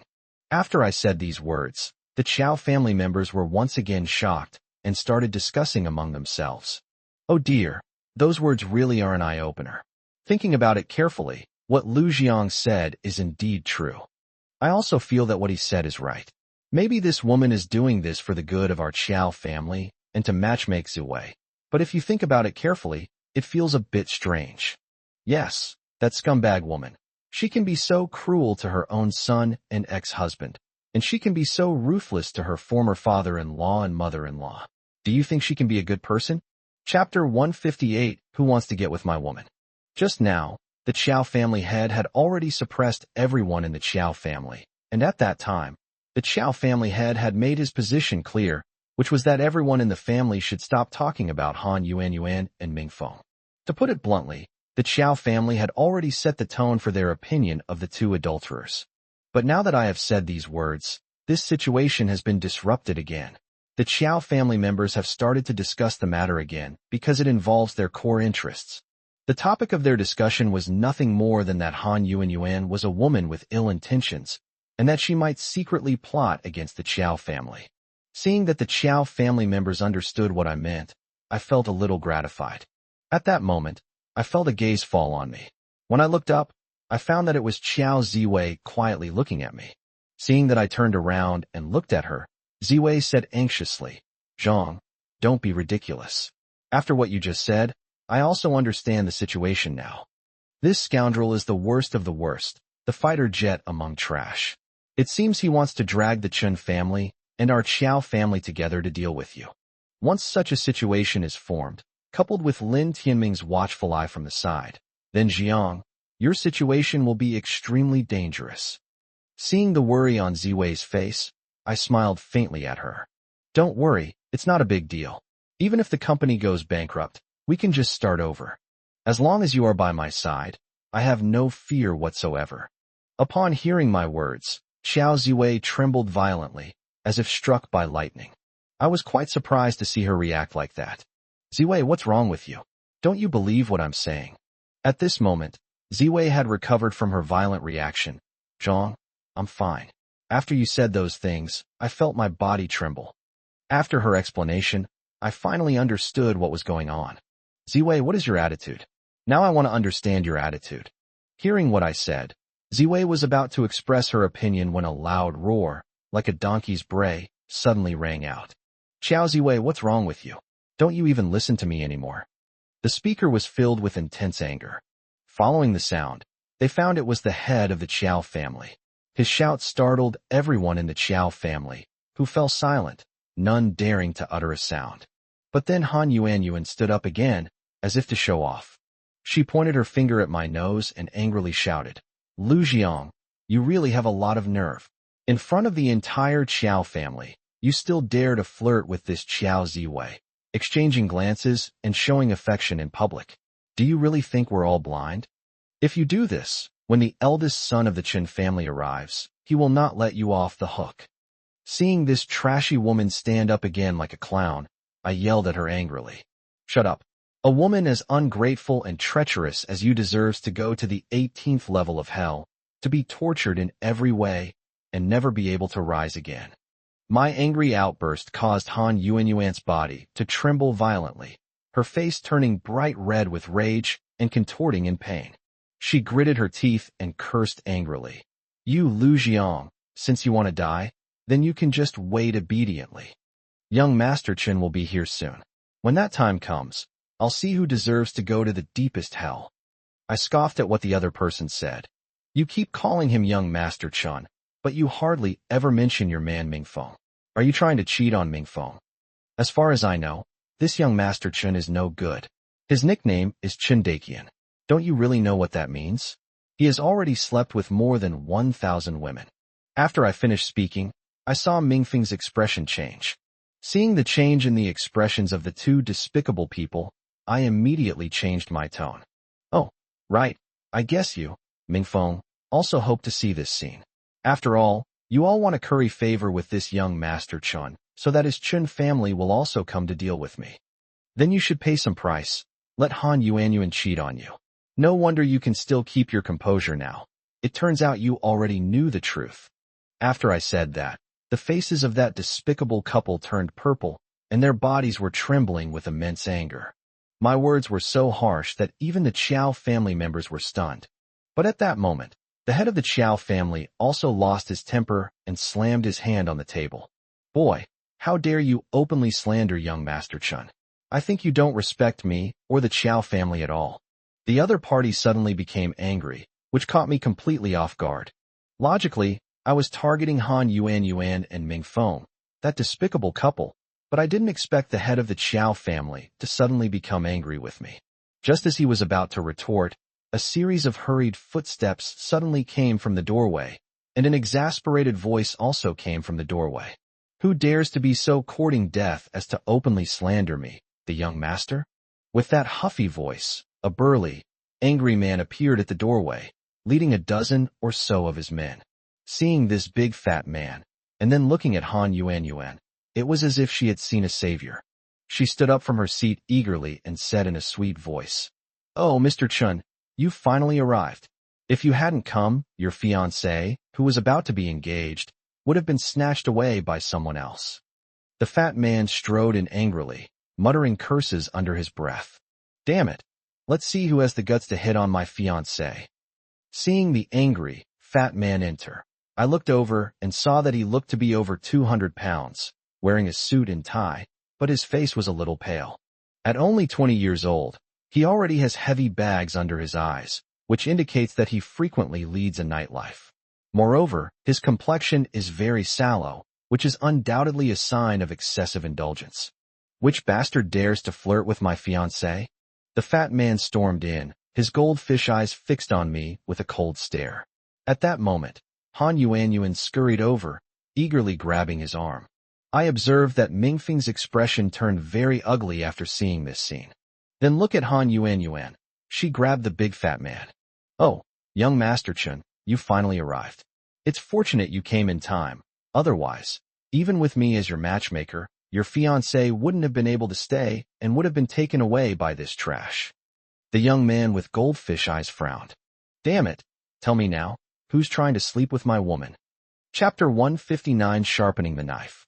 He was furious when he said this. I'm the one who always steals other people's women, but I never thought someone would have the guts to try and steal my woman. Believe me or not, I'll kill him. I had never met this young master of the Chun family before. This was our first meeting.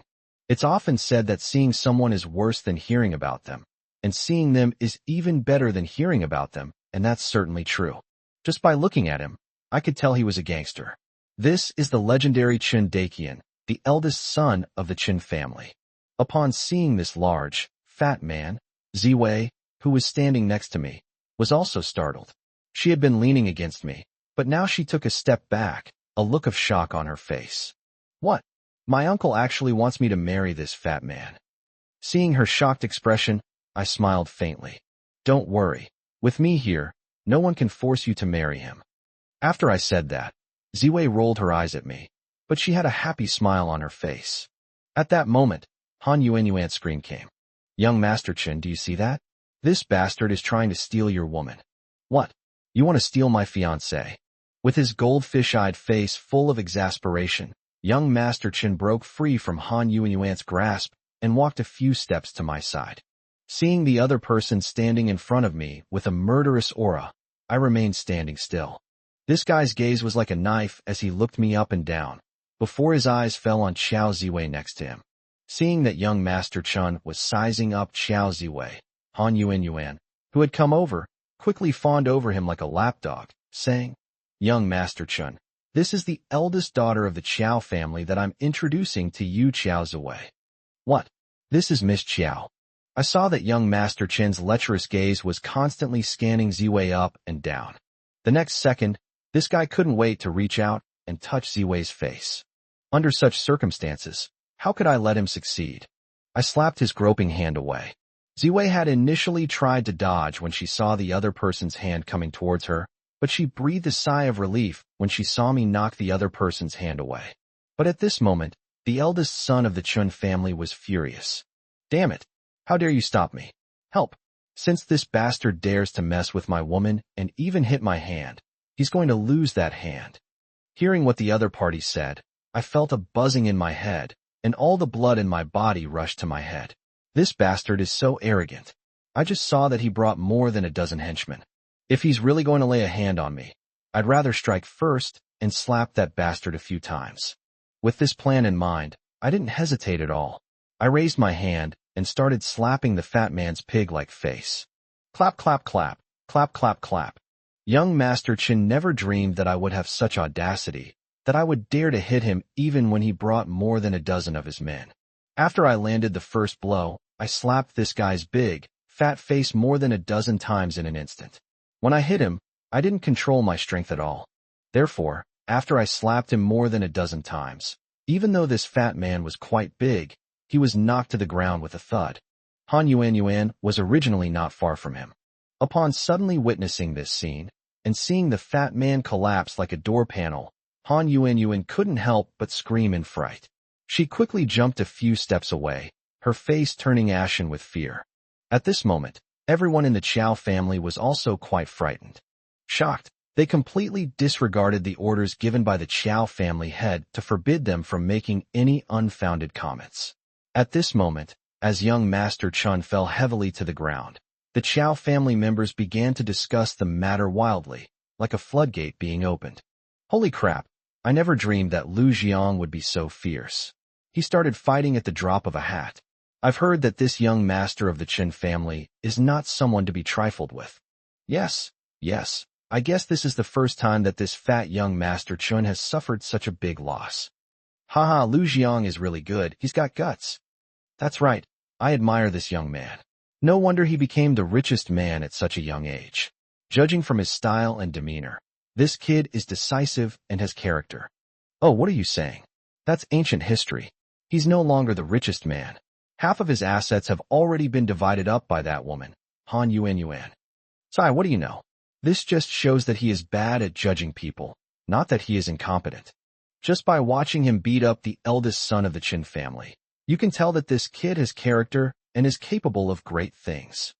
I never expected that after I hit the eldest son of the Qin family, the Qiao family would have such a view and evaluation of me.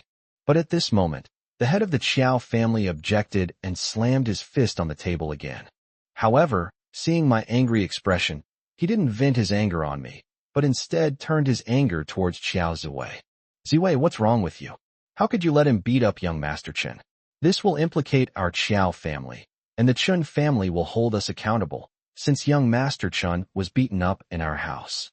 When Ziwei heard her uncle scolding her, she immediately retorted, "Uncle, I respect you very much, but I never expected you to want to marry me off to such a scumbag.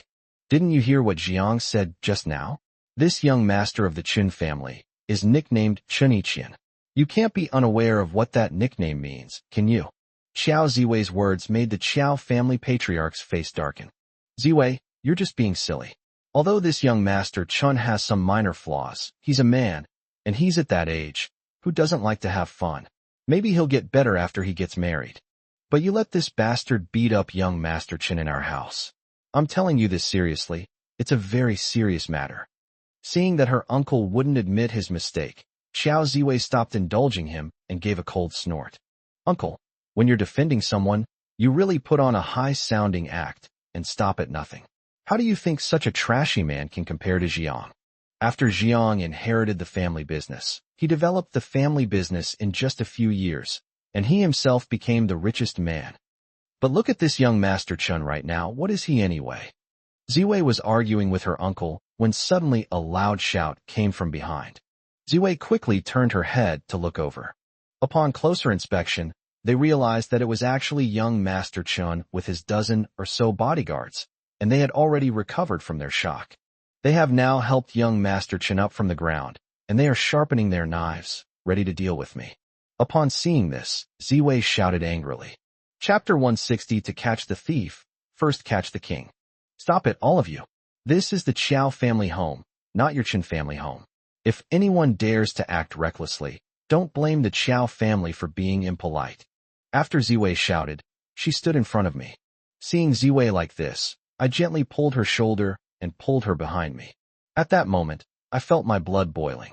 Ziwei looked surprised and seemed about to ask me why I did this, but I just smiled faintly and said, Ziwei, I'm a man, so I should be at the forefront to protect you from the wind and rain. Although this is your Qiao family, I am a man and I will never let you stand up for me. Hearing me say that, Ziwei was very moved, and her pretty face turned red. With her cheeks flushed, Ziwei possessed an even more unique charm than usual, making me want to kiss her cheek. But I immediately slammed on the brakes and stopped the thought. Even if we weren't in my own villa, but in the Qiao family's house, just look at these dozen or so bodyguards of young Master Chun. They don't look like they'd be easy to deal with. I just promised Ziwei that I would protect her from the wind and rain, so I should take action. Young Master Chun, who witnessed this scene, was so angry that his nose twisted in disbelief. You bastard, you're still pretending even now. Fine, since you're showing off your love in public, break his legs and make him kneel before me, begging for mercy.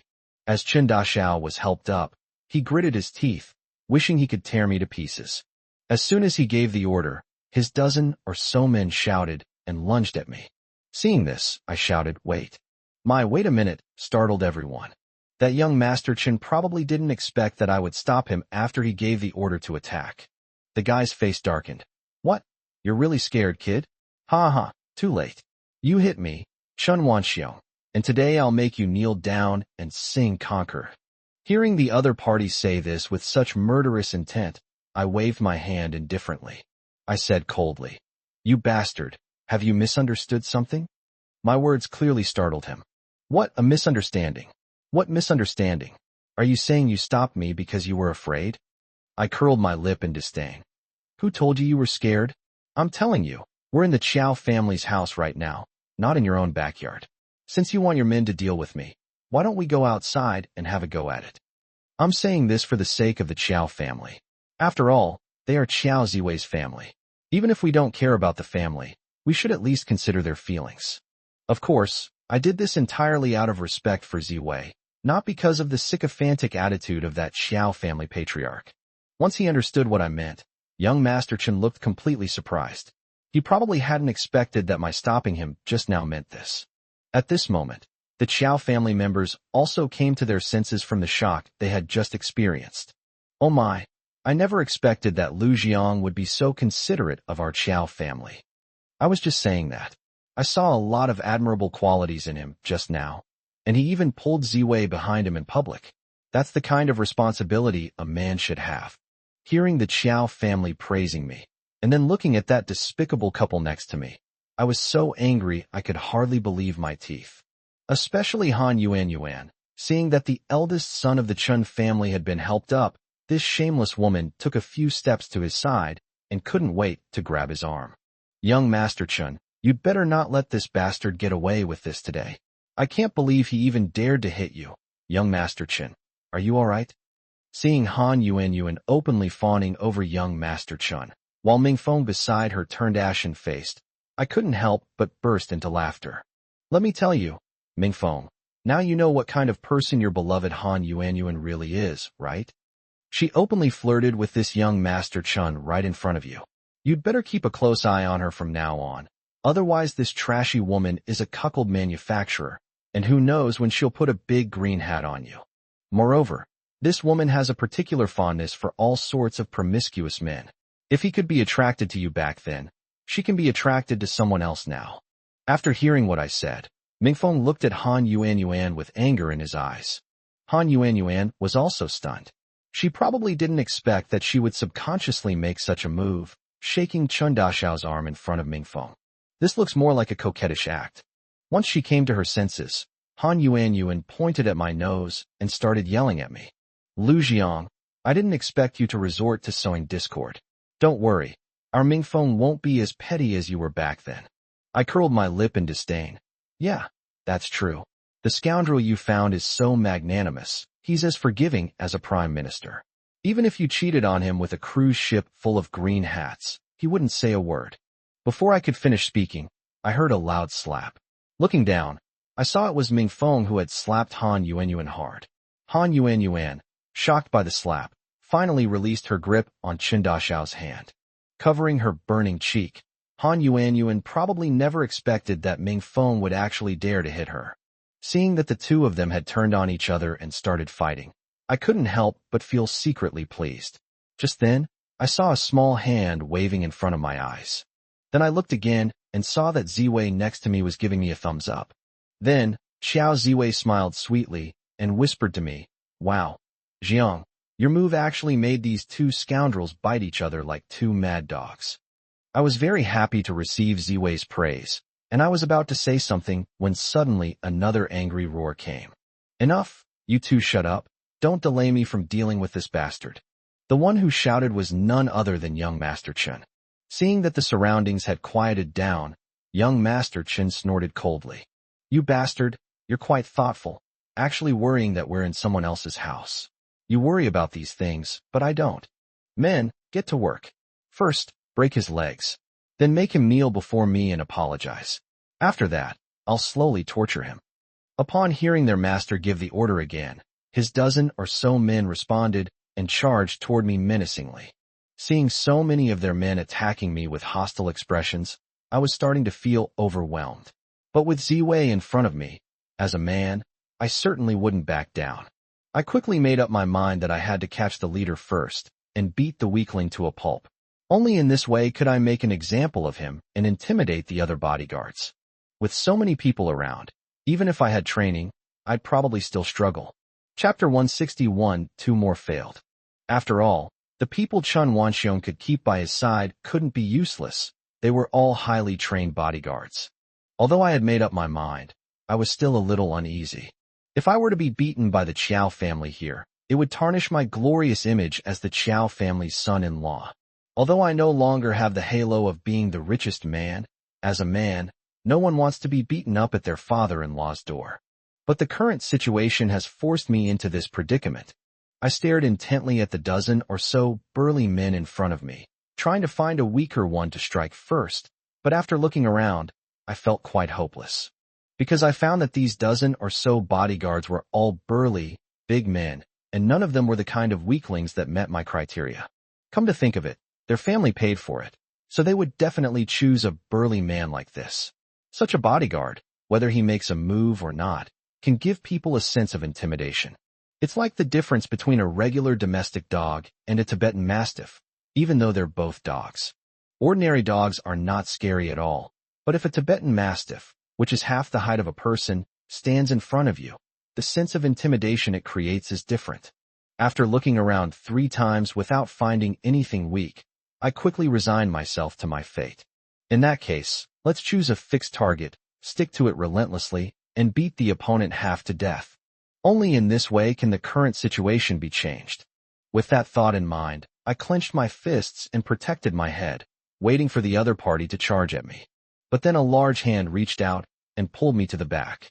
I didn't expect someone to attack me from behind. I opened my eyes wide, and then it dawned on me. It was actually Li Chaoran who made this move. Seeing it was him made me want to slap myself. I was so angry that I snapped at the head of the Qiao family and that despicable couple that I forgot I didn't come alone this time. Li Chaoran and an Exine were with me. With a super expert like Li Chaoran around, there's no need for me, the president. Otherwise, Wouldn't I be paying him such a high salary for nothing? Li Chaoran pulled me to the back, and I coughed awkwardly. Ahem, so it's Chaoran. In that case, why use a sledgehammer to crack a nut?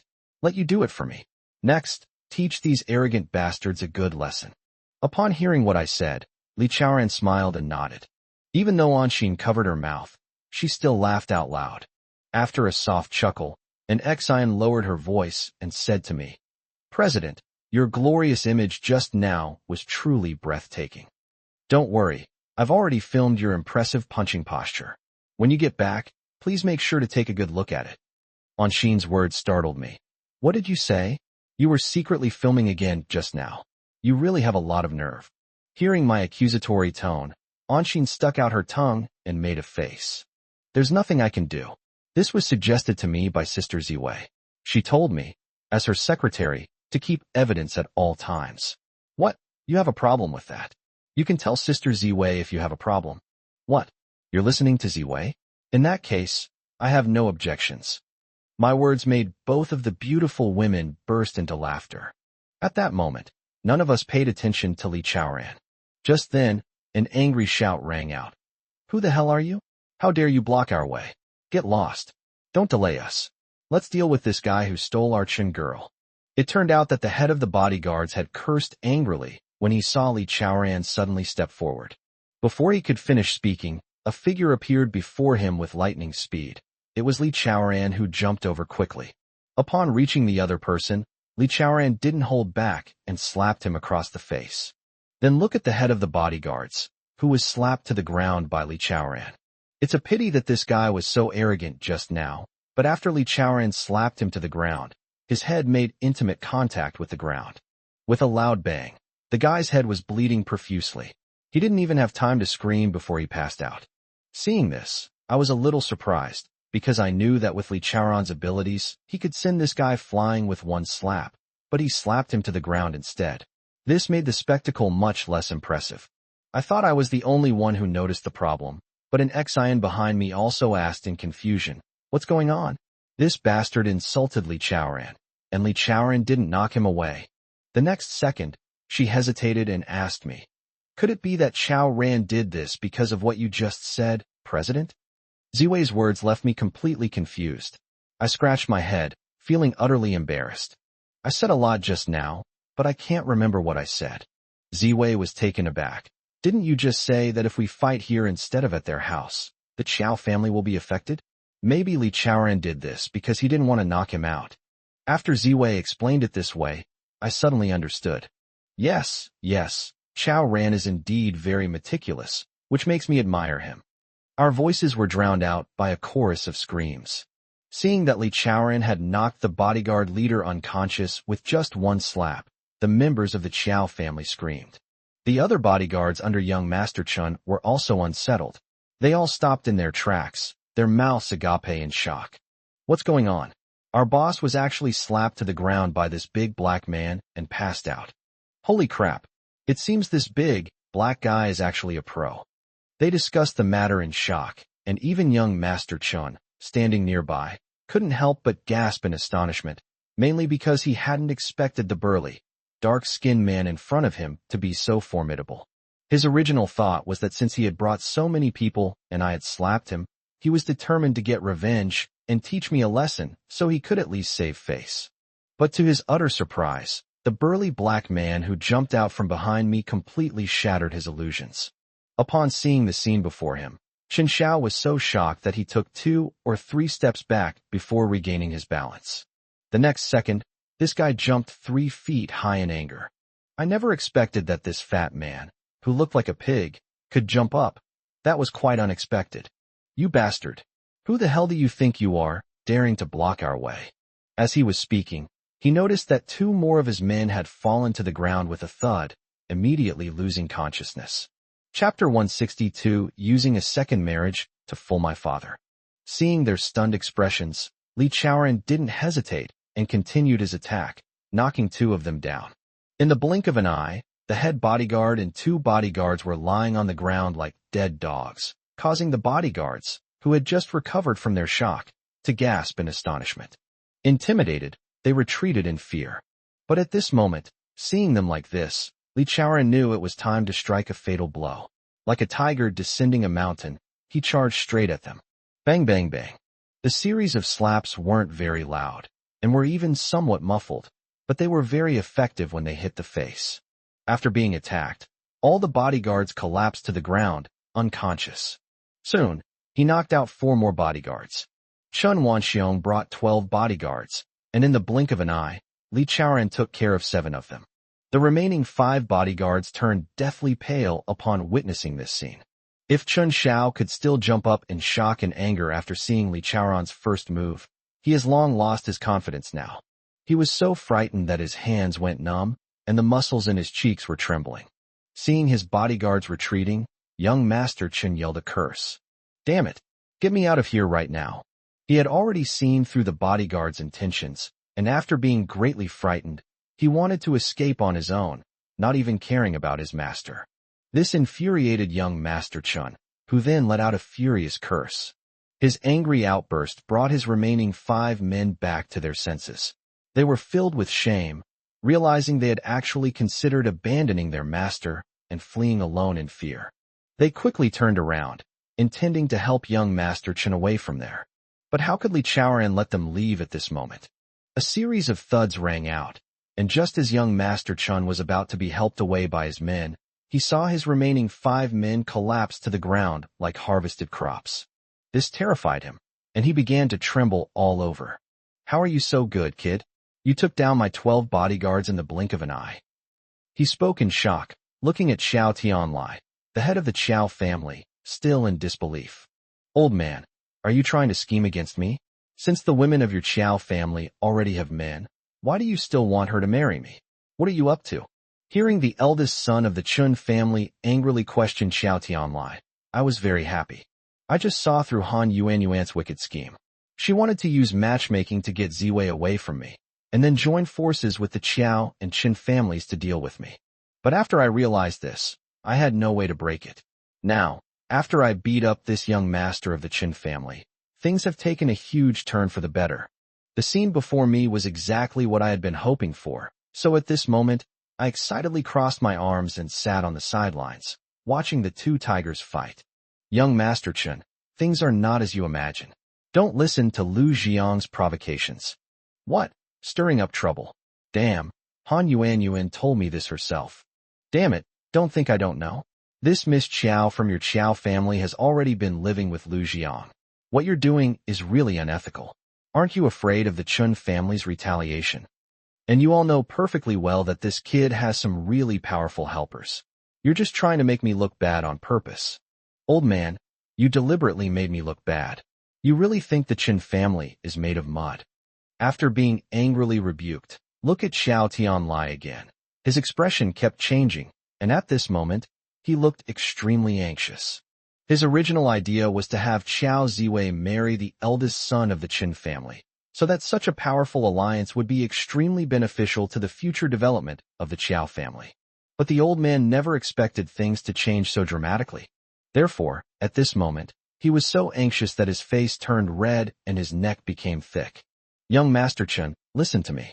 Although our Ziwei and Lu Jiang live together, they do not share a room. She does this to treat Lu Jiang's depression. In addition, she doesn't live alone in the Lu family's house. There's also a female secretary living there with her. Xiao Tianlai's intention was to offer an explanation so that Chun Wanxiong, the eldest son of the Qin family, would forgive him.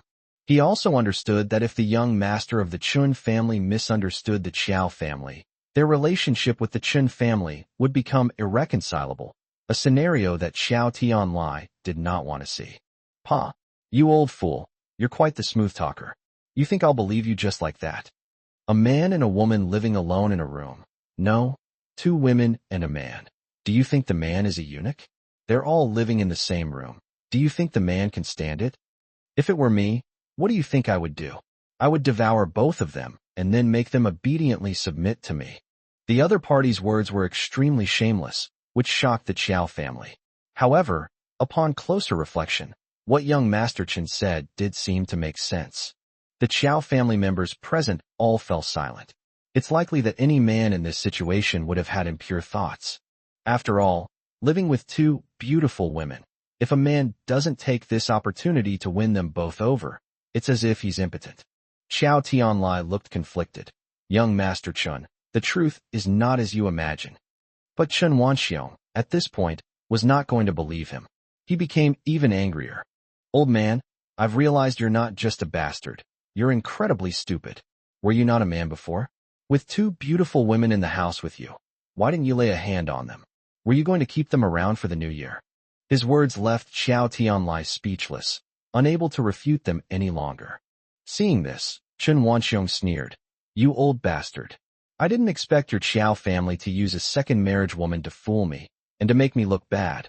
You just wait, this is not over. After saying this, the guy looked at Han Yuan and Ming Feng with a murderous gaze. What the hell are you all up to? I may be a womanizer, but I can't have a divorced woman. What's most infuriating is you filthy bitch. As he said this, Chen Wanxiong angrily pointed at Han Yuan. You bitch. You even went so far as to seduce me to get me to agree to this. After Chen Wanxiong said these words, the Qiao family was immediately thrown into an uproar. Chapter 163, She really went to great lengths. What? This Han Yuan actually paid such a price to make this young master of the Chen family our son-in-law. What was her motive for doing this? A cold snort came from the side. What for? It's obvious. This trashy woman is only thinking of herself, so that our Qiao family will join her in dealing with Lu Jiang.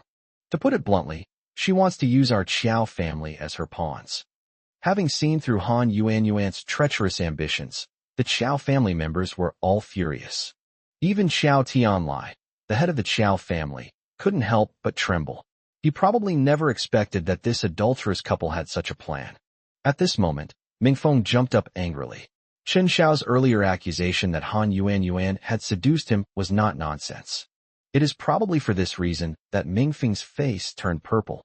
Although my prediction that Han Yuan would cheat on him had already made Ming Feng look ugly, he was still half believing and half doubting at the time. Now that Chen Xiao had said it, especially in front of so many people, Ming Feng was trembling with anger.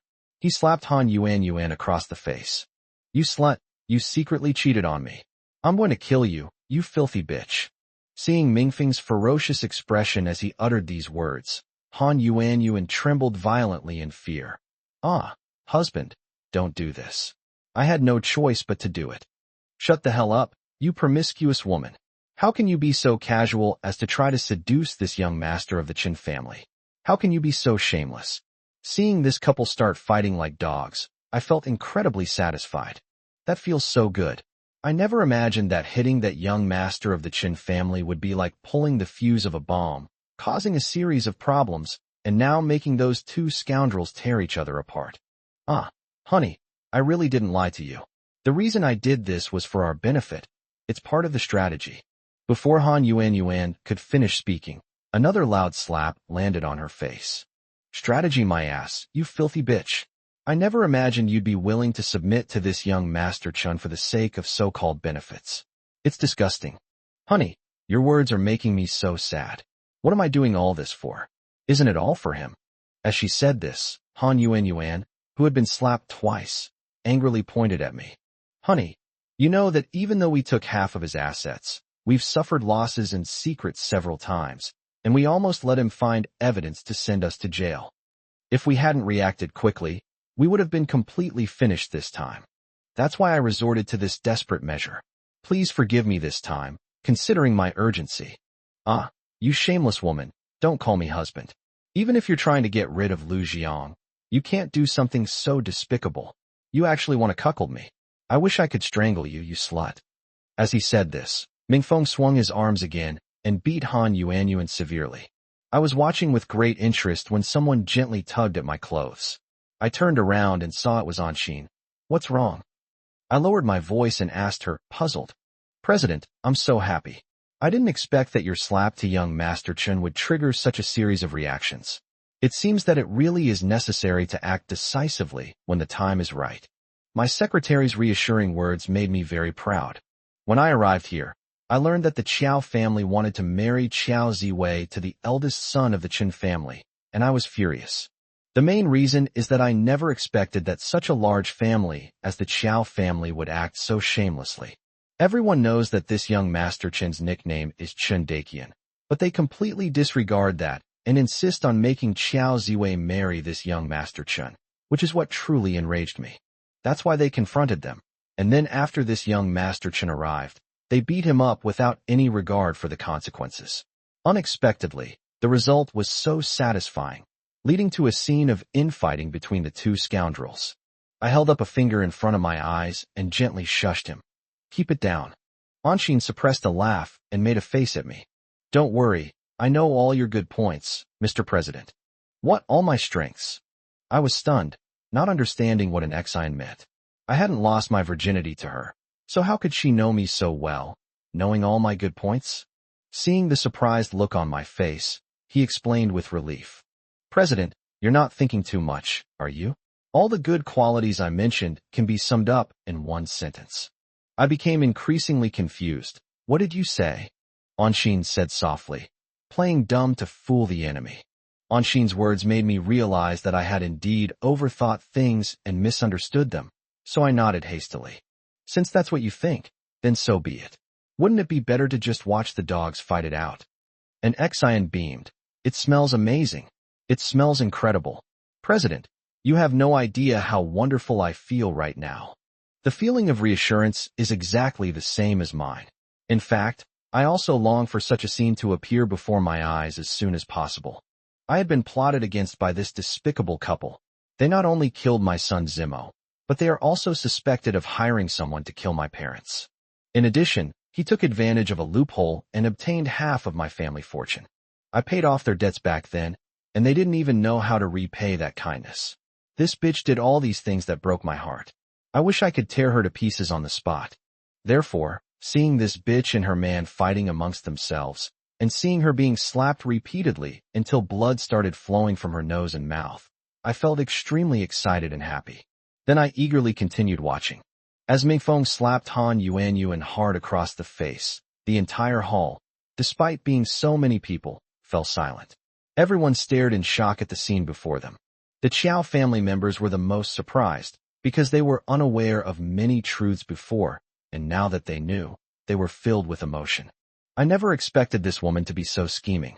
She really went to great lengths to get our Ziwei to marry this young master of the Qin family. That's what I was saying. Damn it. She'd rather offer herself up to satisfy this young Master Qin's lust than let him agree to marry our Ziwei. Only now have we seen the true colors of this trashy woman. Damn it. Who would have thought this woman was hiding so well? If it weren't for this young Master Chun explaining the situation, we would still be in the dark. I knew it. I was originally very supportive of Ziwei marrying young Master Chun, but now I realized that it was all a scheme by this bitch. She wanted to drag our Qiao family and the Chun family into this to deal with Lu Jiang. Chapter 164, A Messy Story. A cold snort came from the side. If it's just a life or death struggle, it's understandable. After all, they have a great grudge between them. But this woman's way of doing things is despicable. In order to win over this young master of the Qin family, she actually used her body to make a deal. I have never seen such a shameless woman. I knew it. I really wanted to sell this slut to the red light district. Doesn't she like to seduce men with her body? Then let her enjoy that kind of treatment every day. Hearing the discussions among the Qiao family members, I turned to look at Qiao Tianlai, the head of the Qiao family. Upon closer inspection, it became apparent that his expression was also constantly changing. Just moments ago, he treated the adulterous couple as honored guests, stepping in to suppress the gossip among the family members. But now, the family members are once again shocked and discussing the matter, even cursing angrily, yet the head of the Qiao family has not uttered a word to stop them. Clearly, he was also shocked by Han Yuanyuan's scheming nature. Oh, honey, how could you beat someone up in front of so many people? I already said that my purpose in doing this was to ensure that Lu Jiang would die without a burial place. Mingfeng, don't you know that if we don't kill him, he will definitely try every means to deal with us? I'm doing this for our common good. Her words made Mingfeng even angrier. Pa, you trashy woman, you think you can just throw your body away like that for our benefit? What's the difference between what you're doing and those women who go out to sell themselves? Damn it, if it weren't for this young Master Chin exposing this scene, I would have been cheated on without even knowing it. You trashy woman, how dare you deceive me? I'm not finished with you today. As he said this, Mingfeng pounced on Han Yuanyuan again like a mad dog. After grabbing her hair, Mingfeng began to beat Han Yuanyuan wildly with both hands.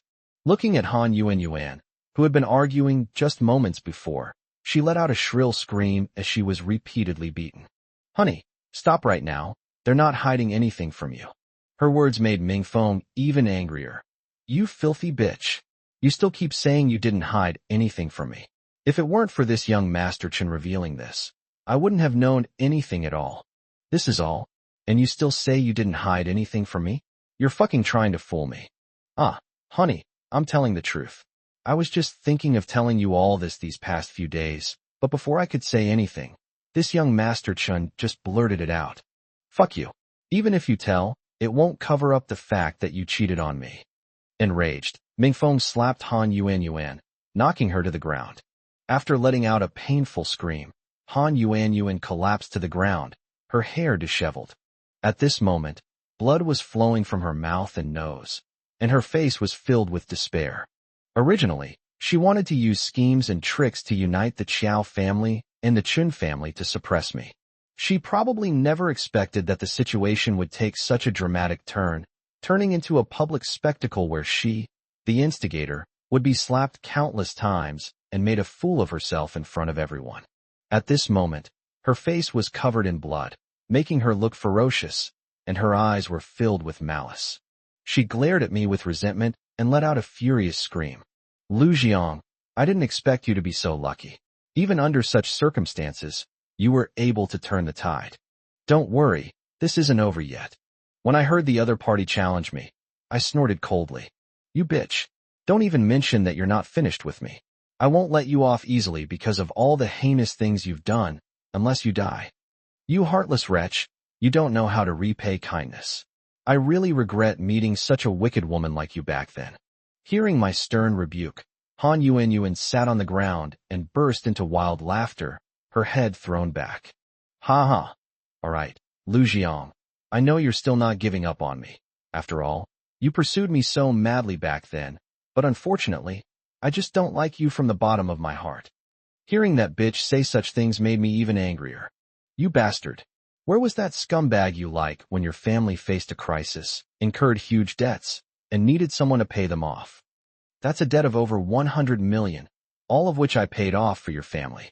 Not only are you ungrateful, but you also teamed up with such a scumbag, betrayed your marriage, and cheated on me. My parents were just worried that I would be taken advantage of, and they reminded me a couple of times. But you, a woman with a heart of stone, had murderous intent and hired someone to kill them and put them to death. If you still want to threaten me today, then let me make it clear to you. I will fight you to the death from now on. Since you've publicly provoked me, that suits me perfectly. Now, you and this scumbag can wash your necks clean and wait for the day the butcher's knife falls. As I said this, I looked at Mingfeng beside me. I still have a few words to say to him. Now that we have such a great opportunity, we must sow discord between this despicable couple, make them despise each other, and turn them into dogs fighting. Mingfeng, I told you before that this woman was no ordinary person, but you acted like you'd struck gold. You probably never imagined that this trashy woman would secretly cheat on you, did you? But don't be in a hurry. This is just the beginning. You'll find that the biggest gain after you get this woman is that if you want to live a decent life, you need to be cuckolded a little. My words only made Mingfeng even more furious. However, this time his anger was not directed at me, but at Han Yuanyuan, who was sitting on the ground with a ferocious expression. The next second, he pounced on her frantically, grabbed Han Yuanyuan's hair, and lifted her off the ground, ignoring her painful screams. At this moment, Mingfeng was filled with intense anger. If he felt he had gotten a great deal when he poached Han Yuanyuan from me, he probably wouldn't think that way now. The scumbag's face was so full of anger that it became distorted and deformed. Han Yuanyuan was sitting on the ground just now, never dreaming that Mingfeng would punish her. After being lifted up by the other party, her face was filled with shock and horror. Oh, honey, I was wrong. Why are you punishing me? At this moment, Mingfeng's slap landed hard on Han Yuanyuan's face. You bitch. You still have the nerve to ask me why I'm dealing with you. Originally, it was a plan we devised to unite the Qiao and Chun families against Lu Jiang. I never expected that in order to achieve our goal, you would use your body to seduce this young Master Chun. And you think I can forgive you for that? Chapter 165 fainted from anger. As he spoke, Mingfeng frantically slapped Han Yuanyuan's face repeatedly. As the slaps landed on her face, Han Yuanyuan's face visibly swelled up, and she let out a shrill scream. Honey, I was wrong. I shouldn't have kept this from you, but I had no choice. If I didn't do this, the eldest son of the Chun family wouldn't listen to us obediently. Her explanation only fueled Mingfeng's anger.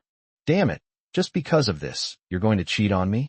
Just because of this, you're going to obediently offer yourself to this Chun Dakian. At this moment, Mingfeng's face was completely distorted, and he probably realized the seriousness of the problem. If Han Yuanyuan can keep it from him once, then she will do it a second time and a third time. This will prove what I said before. It was probably because he thought of these things that he was so furious. The entire Qiao family hall was now silent except for the incredibly loud sound of Mingfeng slapping Han Yuanyuan across the face. Overwhelmed with shame and guilt, Han Yuanyuan fainted after being repeatedly beaten. Mingfeng, who was grabbing Han Yuanyuan's hair and beating her wildly, was somewhat surprised to see that Han Yuanyuan had stopped screaming. Upon closer inspection, he realized that he had already knocked her unconscious, which is why he released Han Yuanyuan's hair. Then, looking at the unconscious woman, she collapsed to the ground with a thud. Ha, that feels so good. I was quite surprised when someone cheered loudly. I thought to myself, I haven't even cheered yet. Who is it that can't help but make a sound? Turning my head, I saw that it was actually that young Master Chun who was clapping and cheering. At this moment, although young Master Chun was clapping his hands, his face showed a look of gritted teeth. Mingfeng turned his head and saw that it was young Master Chun clapping, and his face darkened. Young Master Chun, what do you mean by this? Young Master Chun gritted his teeth. Damn it. Don't you understand what I mean? You really are a blockhead. I feel good watching you beat this bitch. To put it bluntly, you beat up this trashy woman just now, which was enough to vent my anger, so I didn't have to lift a finger. Haha, that's not bad either. You do the work of hitting him, and I'll secretly do some work for you on her. When this young Master Chun said these words, a wicked smile involuntarily appeared on his face. Mingfeng understood what the other party meant, and he couldn't help but grit his teeth in anger. Chun Wanxiong, you son of a bitch, don't go too far. You dare to secretly cheat on me and humiliate me in public. Don't think that just because you're the eldest son of the Chun family, I won't dare to do anything to you. But Chun Wanxiong looked arrogant. He curled his lip and said coldly, I did go too far. What can you do to me? Damn it, you're not like this big, black guy next to me. Do you think I'm afraid of you? Young Master Chun's strong tone caught Mingfeng off guard. He originally thought that young Master Chun had unknowingly cheated on him, which was considered adultery.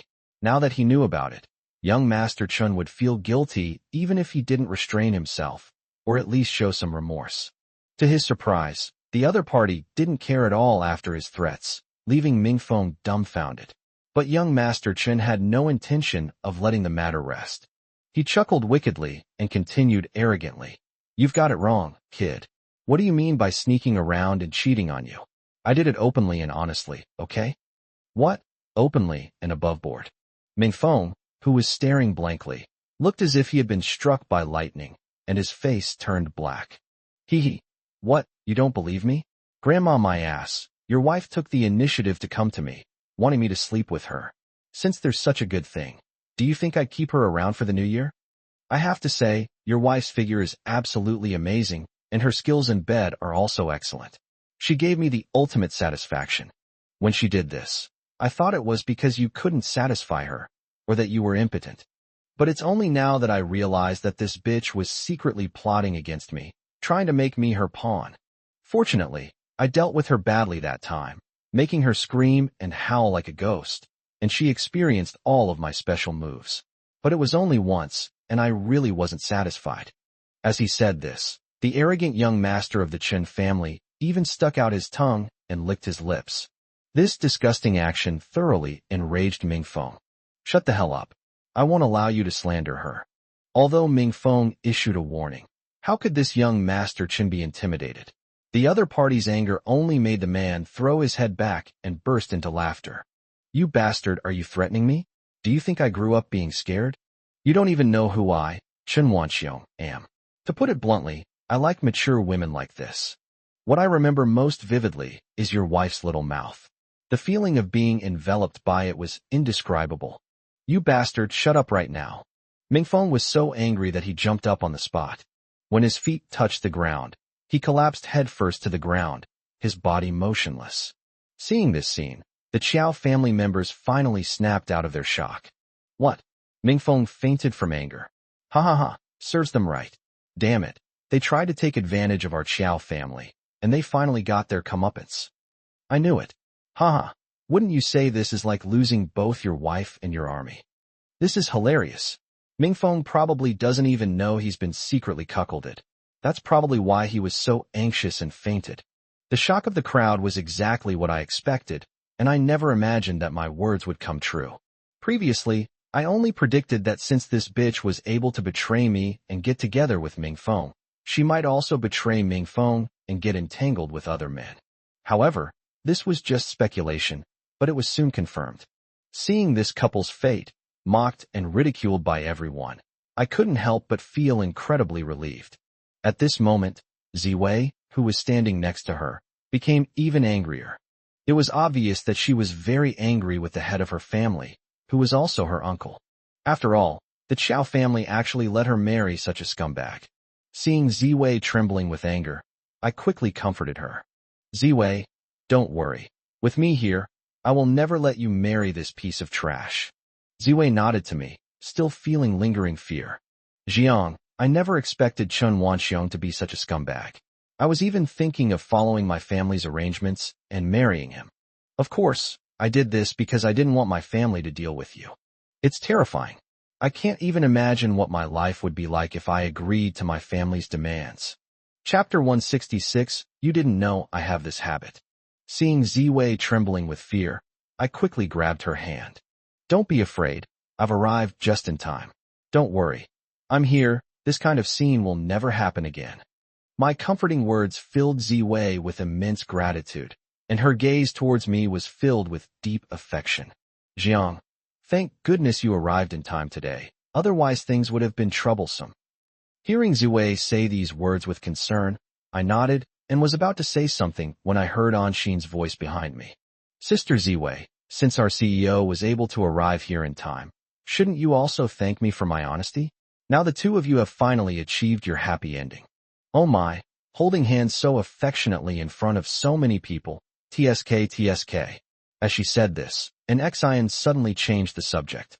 No, President, I didn't see anything. You two can continue showing your affection. This has nothing to do with me. Feeling my murderous gaze, Anshin immediately gave in. I snorted coldly. How can you talk like that? What do you mean by showing off your love? This is love in itself. After I said that, I noticed that Xiao Ziwei's pretty face turned bright red. Her cheeks were flushed, making her even more charming than before. If it weren't for the presence of so many people, I would have loved to kiss her cheek. But now we're at the Qiao family home, in front of Ziwei, her parents, and so many other family members, so I had to forcefully suppress this impulse. Just then, a cold snort came from the side. What, she's passed out.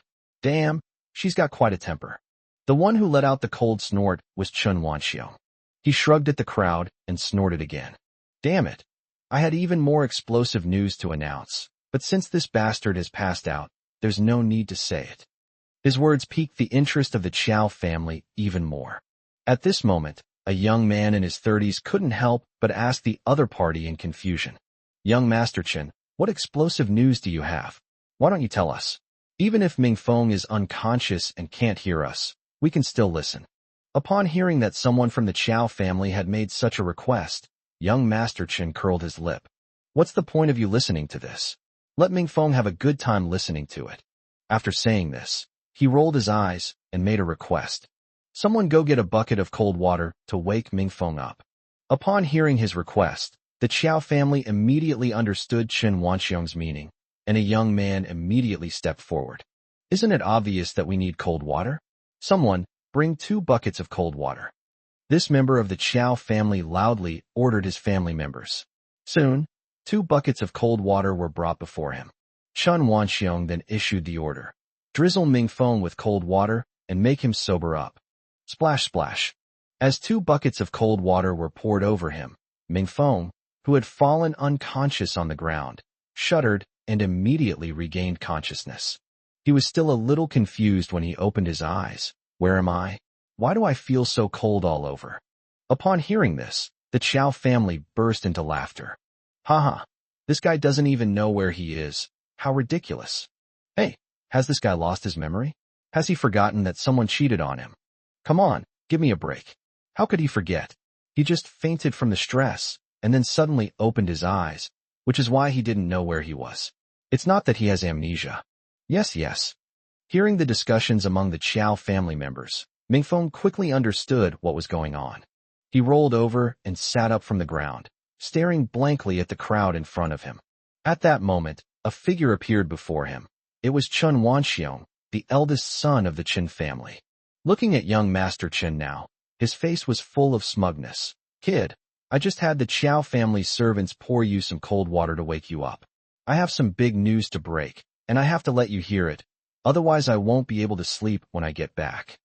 Mingfeng shuddered violently at the other party's words. He probably remembers everything now, including what happened and why he fainted.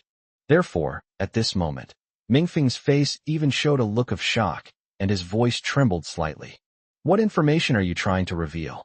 Young Master Chun snorted coldly. Back then, your wife took the initiative to seduce me and kept pestering me. I only took her because she was so proactive. It would be a pity if I just slept with your woman and didn't leave any memories behind. You know, oh no, you don't know I have this habit, which is that when I'm with a woman, I use a camera to record everything on the spot so that I can enjoy the aftermath. I used a brand new high-end camera back then, and the video I recorded was crystal clear. Would you like to see the video I shot of your wife looking so seductive and provocative? Upon hearing that young Master Chun had someone splash him awake to deliver such explosive news, Mingfeng trembled with rage, his lips twitching. After letting out an angry shout, his eyes rolled back, and he, who had just sat up, fell heavily back to the ground with a thud. Seeing the guy fall to the ground, Chun Wanxiong curled his lip again, and then his gaze fell on the family head Xiao Tianlai, who was sitting in the middle. Old man, I didn't expect that your Ziwei had a man and still wanted me to take over. You can forget about it. Your actions are malicious. This Lu Jiang has such a super expert under his command, and you actually want me to provoke him. I never expected that you would arrange for Qiao Ziwei to marry me with the intention of making me an enemy. I appreciate your kindness, and I will not forget you from now on. As he said this, he snorted coldly at the dozen or so men lying on the ground. Damn it, stop pretending to be a dead dog on the ground, and get up and get out of here. After cursing angrily, the young master of the Chen family tried to slip away. Seeing that this bastard was about to leave, I called out to him coldly, Stop. Did I say you could leave? Upon hearing my shout, Chun Wanxiong seemed to have been suddenly struck by a pressure point and stood frozen in place. The next second, the guy turned around in shock, his face bruised and swollen, and he forced a smile. Mr. Liu, I'm so sorry. I only realized now that these bastards wanted me to be their pawn. I apologize for everything that happened before. I never expected that their sinister intention was to have me deal with you. Don't worry, neither I nor my family will lay a hand on you.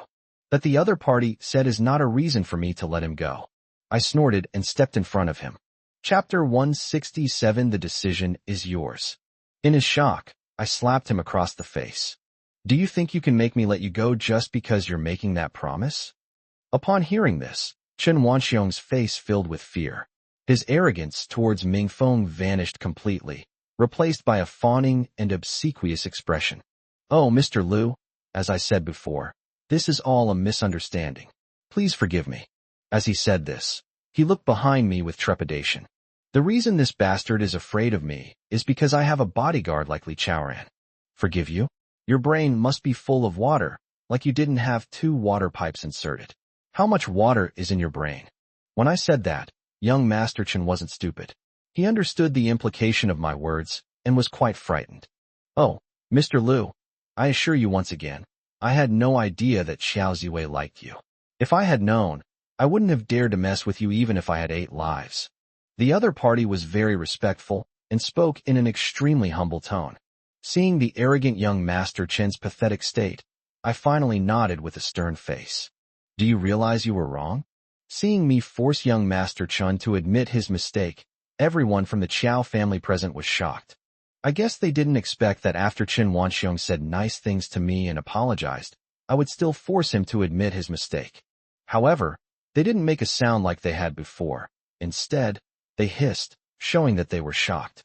Of course I understand what the Qiao family members mean by their expressions. As the saying goes, killing someone is just a matter of beheading them.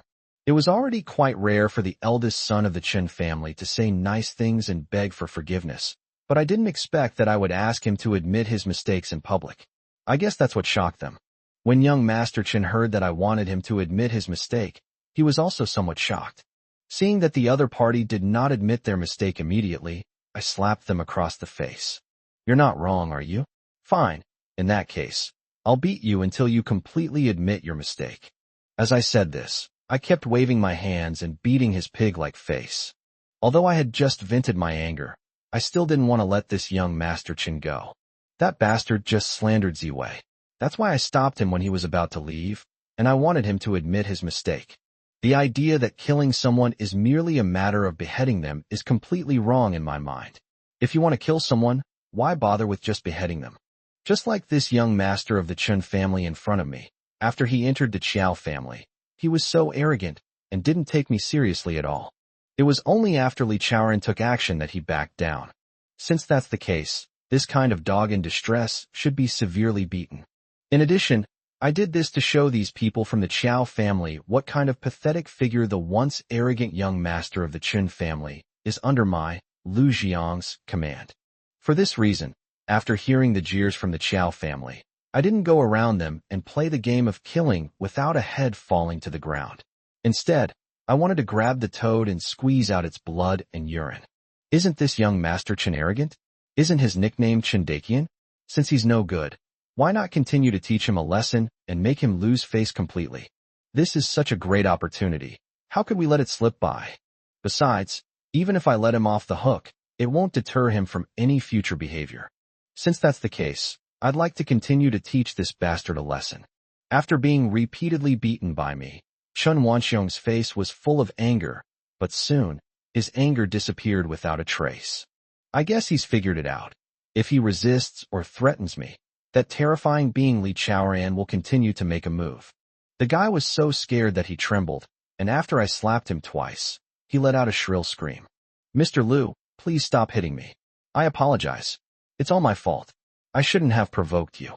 Hearing him say that, I slapped him more than a dozen times before I stopped. Seeing that I had stopped beating him, Chen Wanxiong covered his burning cheeks, his face full of frustration. He asked me timidly, Mr. Lu, may I leave now? I scoffed. You want to leave? Did I agree to that?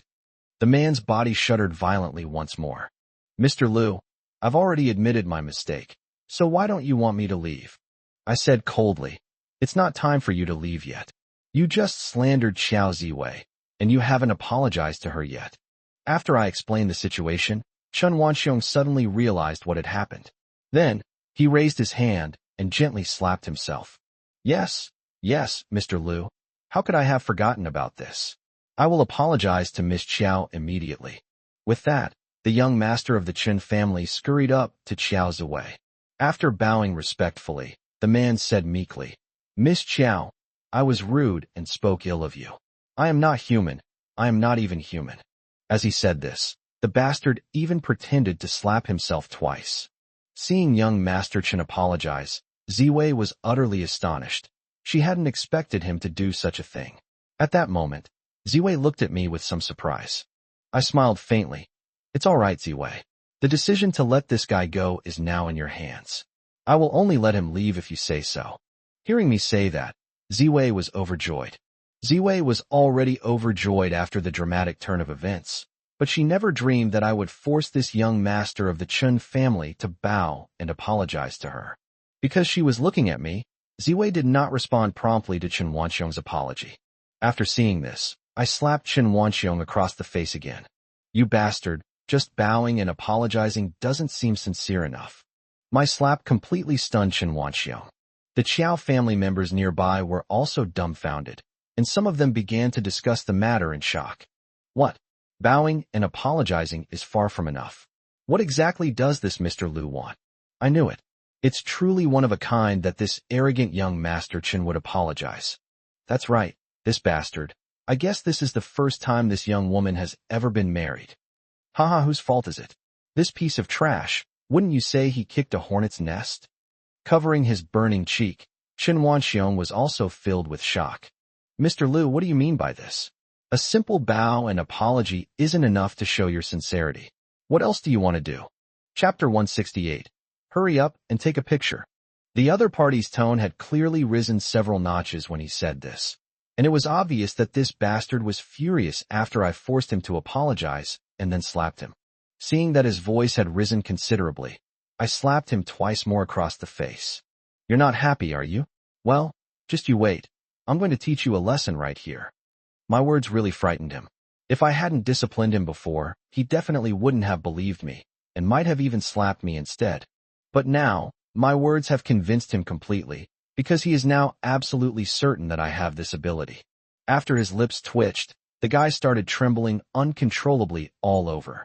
Mr. Lu, then draw a line for me. How can I make you let me go completely? When asked, I snorted. After you bowed and apologized, Ziwei didn't forgive you immediately, which means she's still angry and that your sincerity wasn't enough. Then, kneel down and kowtow to Ziwei to apologize. What? You want me to kneel down and kowtow to her, apologizing to her? My words completely shocked Chen Wanxiong. He seemed to have heard the most unbelievable thing and shouted out loud. The members of the Qiao family standing nearby were also shocked after I said those words. What? Mr. Lu actually made the eldest son of the Chen family kneel down and kowtow to Ziwei? Wow. I never expected Mr. Lu to have such an idea. That's right. How could they be so crazy? You know, forcing the eldest son of the Chen family to kneel and kowtow might drive him completely insane and make him continue to target us. After I did this, the Qiao family members reacted differently. Some were overjoyed, feeling that I had forced the arrogant young master of the Chen family to kowtow and apologize, which made their Qiao family look good. There was also a group of people who were extremely worried and concerned that after I made Chen Wanxiong do this, he would go back and go on a rampage against the Qiao family. Seeing that some members of the Qiao family had this concern, I said loudly, "One person does the deed, one person takes the blame. If this Chen Wanxiong is foolish enough to seek revenge, then let him seek revenge on me alone. It has nothing to do with your Qiao family. Now, you can all rest assured, right?" My words brought a sigh of relief to those in the Qiao family who were deeply worried. That's great. I didn't expect Mr. Lu to be so responsible. I knew it. No wonder he was able to become the richest man at such a young age. I admire his magnanimity. Another voice came. Are you the only one who's convinced? I'm convinced too. I have to say, although Lu Jiang is young, the things he does are straightforward and magnanimous. Yes, this is the man of our Ziwei, so domineering. Among those members of the Qiao family I was worried about earlier, some have already identified me as their son-in-law. Seeing that the Qiao family members were no longer worried, I turned my murderous gaze toward Chen Tianxiong. You bastard, you don't agree to kneeling down and apologizing, right? In that case, I won't hesitate to break your legs. With that, I turned to Li Chaoran and gave him the order. Chaoran, I'll leave this to you. Break both his legs, give them comminuted fractures, and let's see if he'll kneel down then. Before Li Chaoran could respond to what I said, Chen Wanxiong, who was next to me, exclaimed and jumped up. Mr. Lu, no, please don't. I'll kowtow and kneel down, immediately, right now. As he said this, the bastard suddenly knelt down in front of Ziwei.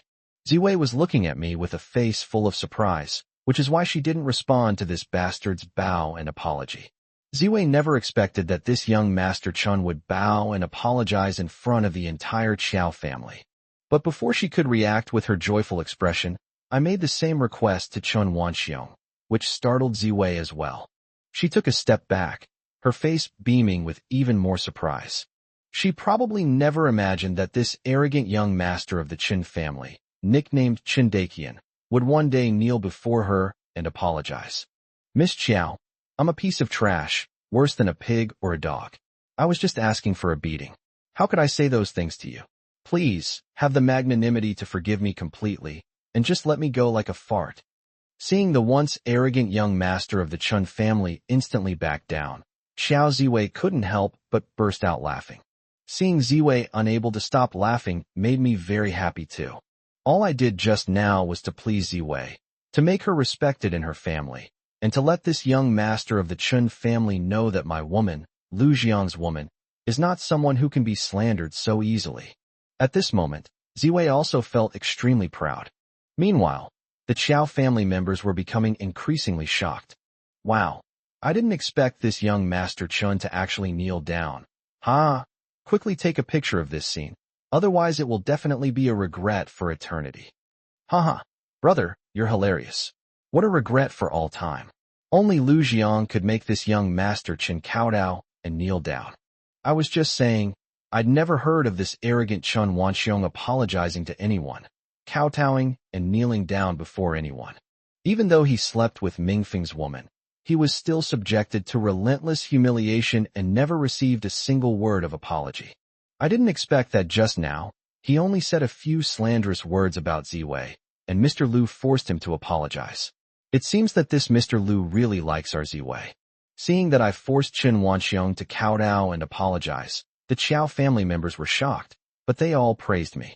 Seeing this scene before me, I felt as if I were in a dream. When I first came to the Qiao family, I didn't even have the right to sit down. I could only stand in this hall. But now I've used my methods to suppress this young master of the Qin family. Not only did I make this bastard obediently kowtow and kneel down to apologize, but I've also made the Qiao family look at me with new eyes, praising me generously. Qiao Tianlai, the head of the Qiao family, was also shocked and his mouth dropped open when he saw this scene. Glancing at the expressions of the Qiao family members, I also felt refreshed and extremely happy. It seems that only overwhelming power can command submission. If Chun Wanxiong hadn't been completely suppressed just now, this scene wouldn't have happened. It seems I should continue to improve my strength so that trashy young Master Chun Wanxiong will be extremely wary of me. Chapter 169, Why Must He Be Satisfied? Forget about making him harbor any ill intentions towards me.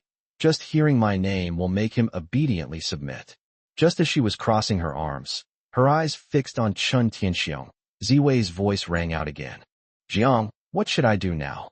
Seeing Ziwei's bewildered expression, I couldn't help but laugh out loud. Ziwei, weren't you very opinionated before? Why are you asking for my opinion now? Just tell me what you want to do with him. Even if you make him kneel here for a whole day and night, he won't dare to say a word against it. As I said this, I continued to stare menacingly at Chun Wanxiong in front of me. When my gaze fell upon him, Chun Wanxiong trembled violently and quickly responded. Yes, Mr. Lu is right. If Miss Chiao does not forgive me, I will kneel here for a day and a night without any complaints. Hearing these words from the other party, the Chiao family members became even more shocked. Damn it, I just can't believe it. Is this really the same arrogant young master of the Chun family who used to say such things? This is shocking. How come this bastard is acting like a docile lapdog now? A member of the Qiao family sneered. You guys really dare to say that, calling Chun Wanxiong a lapdog. It's only because you're intimidated by Mr. Lu's strength that this arrogant bastard would be kneeling on the ground so obediently. Yes. The Qiao family members were all talking about it, and Xiao Ziwei's expression was particularly conflicted. She was furious after Chun, the young master, insulted her. Therefore, although she saw this young Master Chun kneeling and kowtowing, she still had anger in her heart that she could not vent. At this moment, Xiao Ziwei gritted her teeth, bent down, and slapped Chun Wanxiong twice. You bastard, you insulted me in front of the whole family just now. Did you ever think about how you'd be kneeling and kowtowing like a grandson? Chun Wanxiong, who had been slapped twice, was almost in tears at this moment. Miss Chiao, I never imagined Mr. Lu had such strength. Didn't I just say that if I had known he was this powerful, I wouldn't have dared to spout such nonsense in front of you, even if I had 8 lives? As he said this, The guy put his hands on the ground and kept kowtowing to Ziwei. This time, the guy was really serious, banging his forehead against the ground with a loud thud. Miss Qiao, please, forgive me this time. It's all my fault. I'm a beast, a bastard, a piece of trash.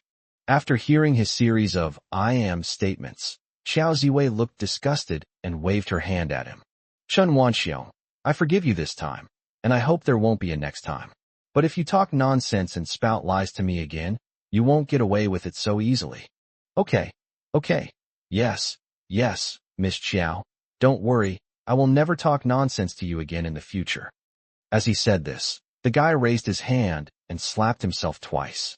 After seeing his performance, Xiao Ziwei waved her hand again. All right, now you can get lost. I don't want to see you. Upon hearing Ziwei tell him to get lost, Chen Wanxiong scrambled to his feet in a disheveled state, wiped the blood from the corner of his mouth, and quickly led his men away in a slinking manner. Seeing young Master Chen leave, all eyes of the Qiao family members turned to me. At this moment, Qiao Tianlai, the head of the Qiao family, who was sitting in the middle, also stood up abruptly. Mr. Liu, please sit down. No, please take the seat of honor. When I heard the Qiao family patriarch say these words, I was slightly taken aback.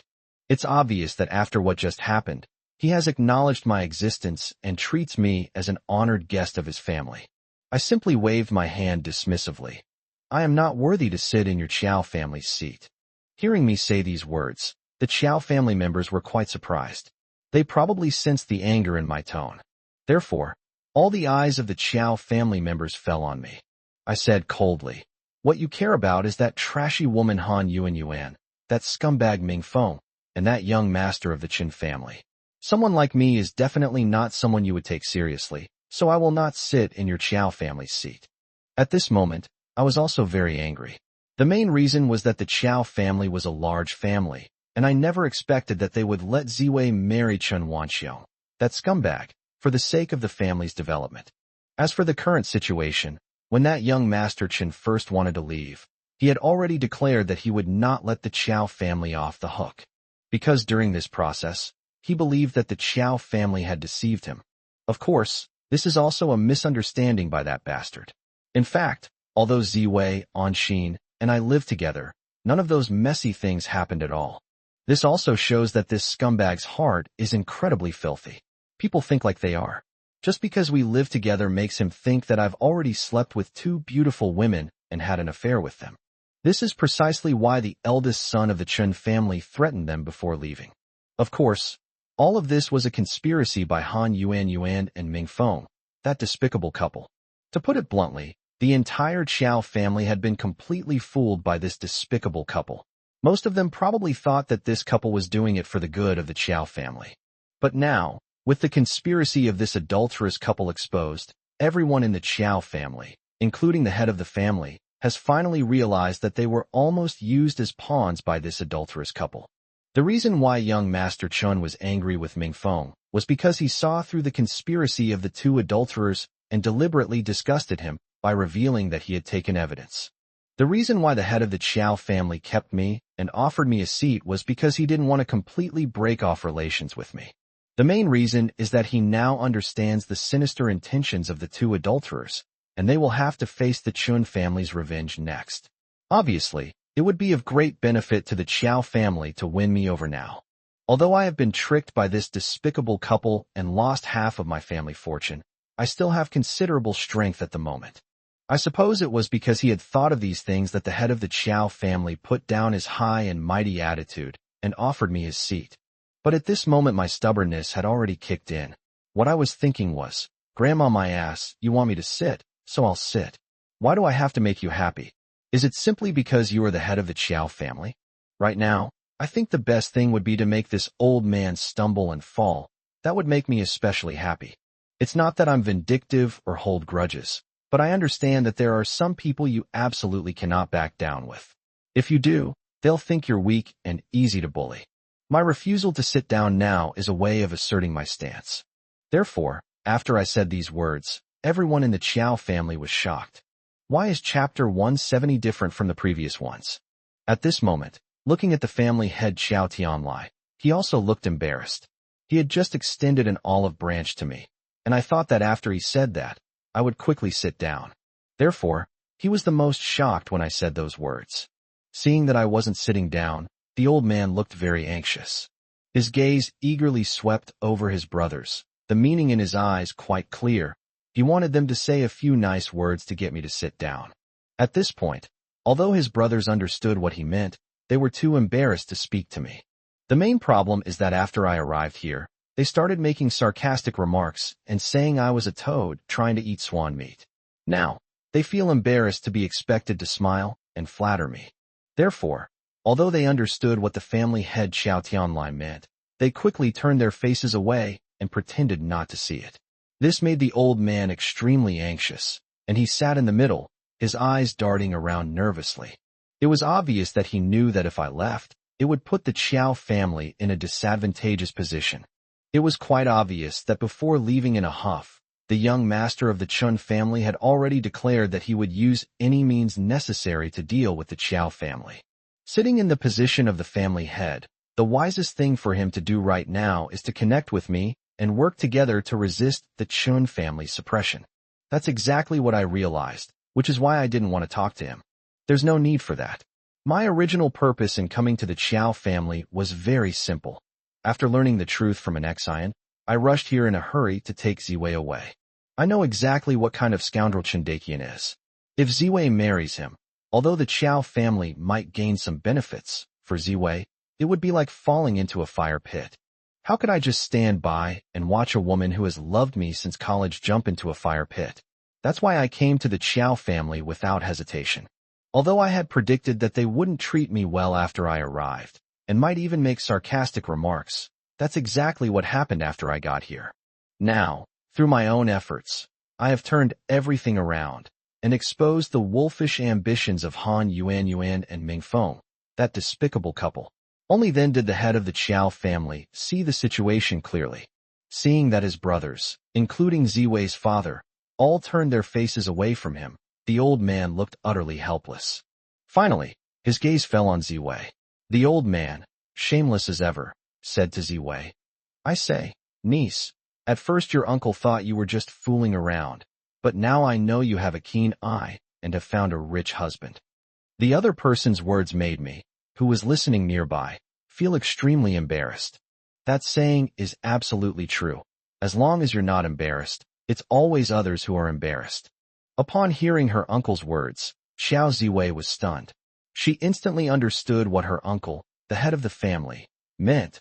He had agreed to her marriage. This brought Ziwei a look of surprise and delight, but the surprise was fleeting. The next second, she hesitated and said, "Uncle, it's not right of you to say that. Over the years, although I have secretly liked Lu Jiang, he has always liked someone else. I have only been infatuated with him." Xiao Tianlai was taken aback by what the other party said. "Niece, what do you mean by this? Does it mean that our Qiao family's eldest daughter is not good enough for Lu Jiang?" Although he was once the richest man, half of his assets have now been divided up by his ex-wife, and he is now in his second marriage, while you are still a virgin. Aren't you good enough for him? The other person's words left Ziwei feeling extremely embarrassed. She probably never expected that her uncle would say such things to her in front of the whole family. At this moment, Ziwei looked at me with a nervous and uneasy gaze. Meeting her gaze, I nodded. In front of the entire Qiao family, I felt it was indeed time to make my stance clear. "Ziwei, I admit before that I was blind to like this trashy woman who is still unconscious. But after all this, I have come to a complete understanding of who truly loves and cares about me. If you are willing to be with me, I promise to love and cherish you with all my heart and soul." After hearing my promise, Xiao Ziwei's body trembled violently, as if struck by lightning. Judging from her expression, I knew that Ziwei hadn't expected me to make such a promise in front of the entire Qiao family. Although I said the same thing just now, Ziwei probably didn't take it seriously because she thought my purpose in saying those words was to deal with that young Master Chun. Now I make that promise again, and it moves her deeply. After hearing what I said, the head of the Qiao family was also very excited. "Ziwei, did you hear that? Mr. Lu has made his stance clear to you. Shouldn't you have something to say in return?" Aye. At this moment, Xiao Ziwei's face was flushed and full of shyness. In my mind, Ziwei has always been a carefree and outgoing girl. She has never acted so girlishly, so shyly and coyly, with a hint of shyness and demureness, like a girl about to speak to her lover, but bowing her head in a smile, or a jade hairpin falling into the water. This made me chuckle. At this moment, an XIN, who was standing to the side, actually started clapping. Oh my dear Ziwei, are you shy? It's not like I'm asking you to go to the bridal chamber. Why do I feel like you're different from before? Upon hearing an XIN's words, Ziwei immediately pretended to be angry and started arguing with an XIN. What's the difference? You're just stirring things up too. Don't forget what we said before about sharing the spoils equally. Ziwei's words startled me. You see, these were words they had discussed and decided to use together, meant to liven up the family atmosphere. Their aim was to make me experience the warmth of family life through pranks, and they even went to great lengths to manipulate me in various ways. Of course, these are all the kinds of people who can hold on until the very last moment. But I never expected that in this situation, Ziwei, in her anxiety, would become so blunt and say such things. Anshin, who was standing next to her, was initially gloating. Seeing Ziwei so shy, she wanted to tease her a bit. She didn't expect that Ziwei would say such things in her haste. The Qiao family members present were also somewhat dumbfounded. At that moment, a cold snort came from the side. Now you know that everything I said before was true, right? Chapter 171 has even more outrageous moves to come. I told you this guy was dishonest. He's been sleeping with my cousin and his secretary, and none of you believed me.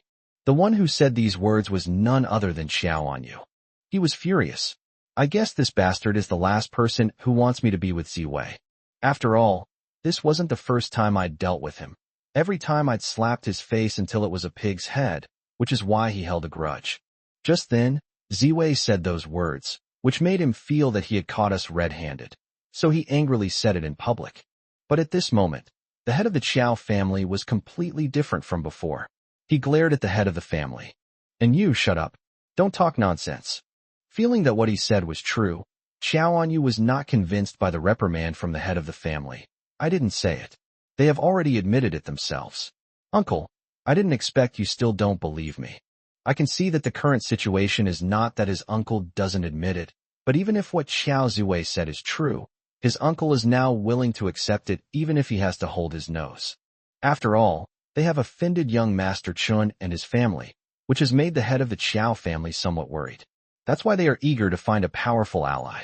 Although I am no longer the richest man, I am currently the most suitable partner he feels is, which is why he angrily rebuked Xiao Anyu. You brat, shut up. How dare you say such things to your brother-in-law? If we weren't in front of everyone, I would have already slapped you across the face. Even if what you're saying is true or false, your brother-in-law is still much better than that bastard Chen Dashao.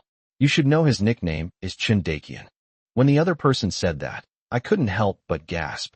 I never expected this old guy to be so obsequious to me now. The way he was acting made me feel awkward, but he was actually smiling. I really wanted to point my finger at him and yell, "Shameless." But what happened next was even more outrageous. The old man actually continued to lecture Xiao Anyu. Kid, let's talk about you. You're always chasing after women. You're only in your early 20s, and you've already had so many girlfriends, not counting the ones in nightclubs. This. Even with his thick skin, Xiao Anyu couldn't save face after being reprimanded to his face by the patriarch. Uncle, why are you starting to target me? This guy's original intention was to target me and use this incident to ruin my reputation. To Xiao Anyu's surprise, the head of the Qiao family took the initiative to protect me. Kid, the facts are obvious. Every man has a few women outside. Compared to other men, your brother-in-law is already good enough. He hasn't had any scandals over the years. Right now, it's just your cousin and his female secretary. But is the female secretary a big deal? You also work in our family company. Don't you know what the female secretary is all about? After being reprimanded, Xiao Anyu suddenly realized what had happened. Yes, uncle, cough, I understand. Hearing the old man in front of me say these words, I was so shocked I almost jumped up. So that's what they were thinking. In that case, I was really merciful for not taking action against Anshin. I never expected that the head of the Qiao family would go to such lengths to please me. At this moment, Xiao Ziwei and an Xian were also extremely embarrassed. Ziwei had only said those words in a moment of anxiety, but they unexpectedly triggered a series of problems that steered the conversation off course. Oh, uncle, what nonsense are you talking about? Do you know more about Jiang than I do? Nothing really happened between him and Anshin. But at this moment, the head of the Qiao family was very magnanimous and actually waved his hand. There's no need to discuss this further, Ziwei. You don't need to explain to me anymore. Anyway, on behalf of the family, I have already agreed to your marriage. As long as Mr. Liu has no objections, we can arrange your engagement soon. I was shocked by what he said, so I quickly waved my hand at him. Don't rush to make decisions for us on this matter.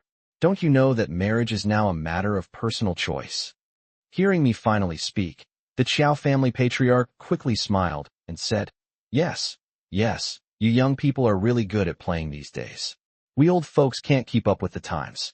From now on, whatever you say goes. Damn it, I agreed. But you had to add that you young people are really good at this, as if to say, didn't you, old man, have a youth before? What the other person said left me speechless, and Ziwei, who was standing next to me, lowered her head in embarrassment. Feeling incredibly awkward if I stayed any longer, I said urgently to Ziwei, Ziwei, why don't we leave quickly? Ziwei shared the same thought and immediately nodded. She agreed to the family's demands because the family had issued a serious warning and threat. If she did not agree to the engagement with the eldest son of the Qin family, the Qiao family would join forces with the Qin family to deal with me. Feeling threatened, Ziwei had no choice but to finally agree to her family's demands. In order to leave with a dignified air, Ziwei even asked Anshin to put on a show with her to deceive me. After Ziwei left, my painful series of reactions made it impossible for Anshin to hide the truth any longer, and she finally told me the whole story. After receiving the news, I rushed to the Qiao family's house. Now, after a chaotic and messy situation, things have finally gone as planned, and Xiao Ziwei has been pulled out of the fire. The adulterous couple was publicly humiliated, and they are still unconscious nearby. I am extremely satisfied with the current situation. Seeing that the two of us didn't even greet each other, the head of the Qiao family was shocked. He didn't dare to say anything to me, but he was quite rude to Ziwei. Oh Ziwei, how could you do this? Even if you're leaving, shouldn't you at least say goodbye to the rest of the family? They say men forget their mothers after they marry, but I never thought girls would be like that too. You just got a boyfriend, and you don't care about your family anymore. You just left like that. How could you do that? Currently, there are quite a few members of the Qiao family present, but no one is speaking except for the head of the Qiao family, who is performing alone. Upon hearing her uncle's words, Ziwei, who was walking forward, awkwardly stopped in her tracks. She didn't turn around, but looked at me, then lowered her voice and pleaded for help. I need your help urgently, Jiang. You need to think of a way to get rid of my uncle's nonsensical harassment.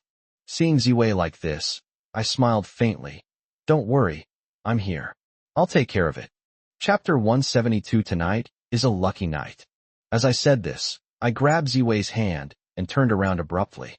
Master Qiao, do you have something else to say? We're already planning to leave. Is this how you treat honored guests? The head of the Qiao family stood up abruptly and quickly explained, Mr. Liu, that's not what I meant. I just feel that my niece Ziwei is a bit lacking in manners. If she does anything that displeases you in the future, please forgive her. By saying this, the other party has further lowered their stance and promised not to interfere with my relationship with Ziwei anymore. I smiled faintly and said to him, it's fine. Since that's the case, I won't stand idly by if the Chen family does anything to harm the Qiao family. As I said this, I tugged at Xiao Ziwei's arm, bringing her back to her senses after she had been stunned. Even after leaving the Qiao family's gate, Xiao Ziwei still looked puzzled. Oh dear Jiang, after you said that, why didn't my uncle stop us from leaving? When Ziwei asked this question, I chuckled mischievously. Your uncle has completely come to his senses and knows that he can't stop us anymore. In addition, he is worried about the suppression from the Qin family. And by making that promise, he achieved his ultimate goal. That was exactly what he wanted from me. After I explained, Ziwei suddenly realized, oh dear, the way you men fight is really hard to understand. I never thought that my uncle stopped picking on you because of this. Ha ha ha. Seeing Xiao Ziwei like this, I couldn't help but burst out laughing. I was angry and treated him that way because they were rude to me before, but as a member of the Chiao family, what you did just now was indeed impolite. You didn't even say goodbye when you left, and he's right to blame you for that. After I said that, Ziwei was very dissatisfied. She snorted and said, "Who told you to grab her and leave?" She immediately felt dizzy, and her brain shut down. Just then, a wicked laugh came from behind. Hee hee, Sister Ziwei, you said you're dizzy?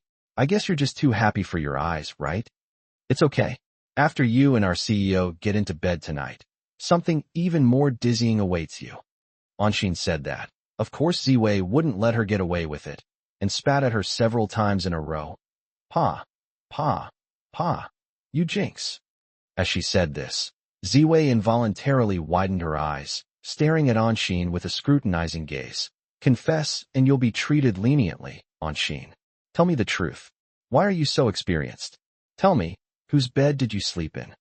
Looking at Anshin now, her face is full of embarrassment. She had originally intended to play a trick on Ziwei, but her plan backfired, and she ended up being tricked instead. And Xin was filled with resentment. She stomped her feet, twisted her body, and even started to whine. President, look, I've been bullied by Sister Ziwei. Why don't you stand up for me and uphold justice? When I heard Anshin complaining, I couldn't help but purse my lips. Don't you understand? If Ziwei is bullying you, then I'm the one who's bullying you. You'd better shut up.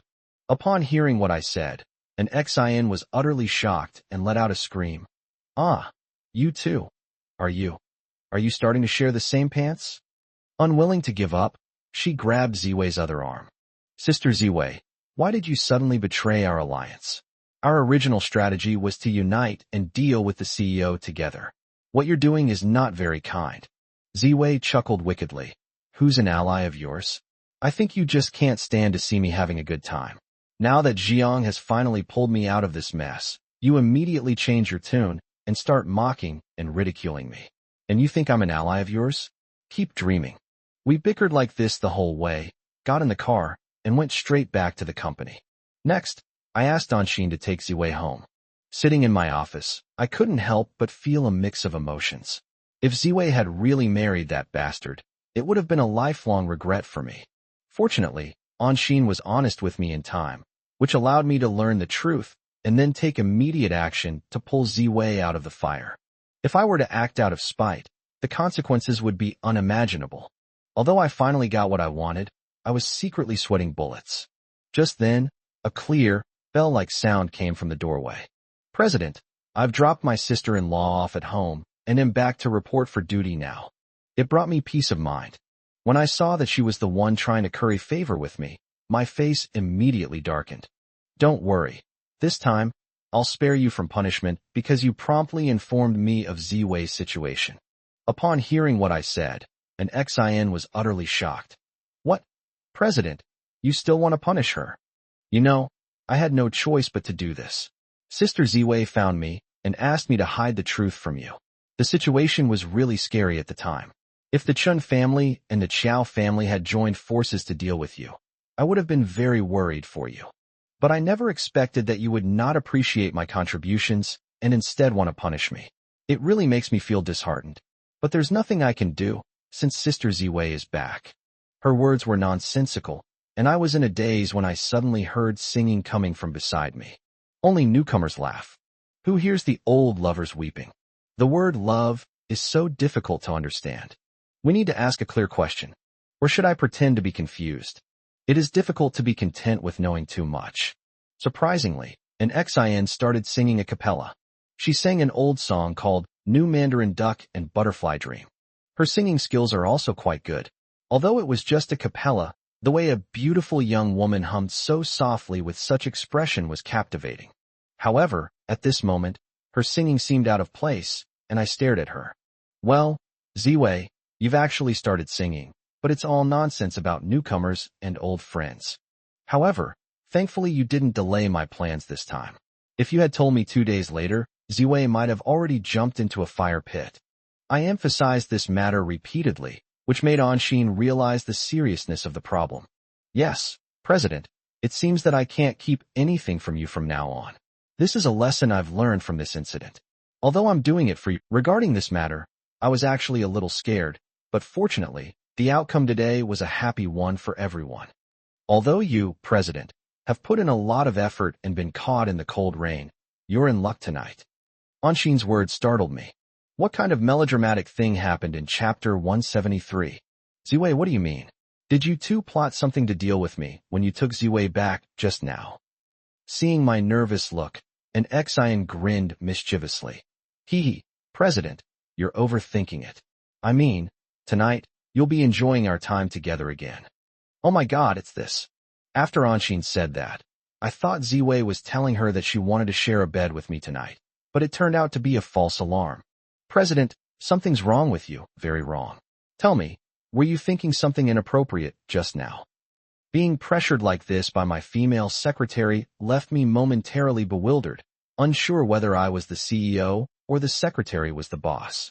Of course, I would never tell her what I was thinking, even if she put on a stern face and tried to coerce or entice me. Soon, I slammed my hand on the table. Anshin, are you trying to rebel? You're actually pressuring your superiors in all sorts of ways.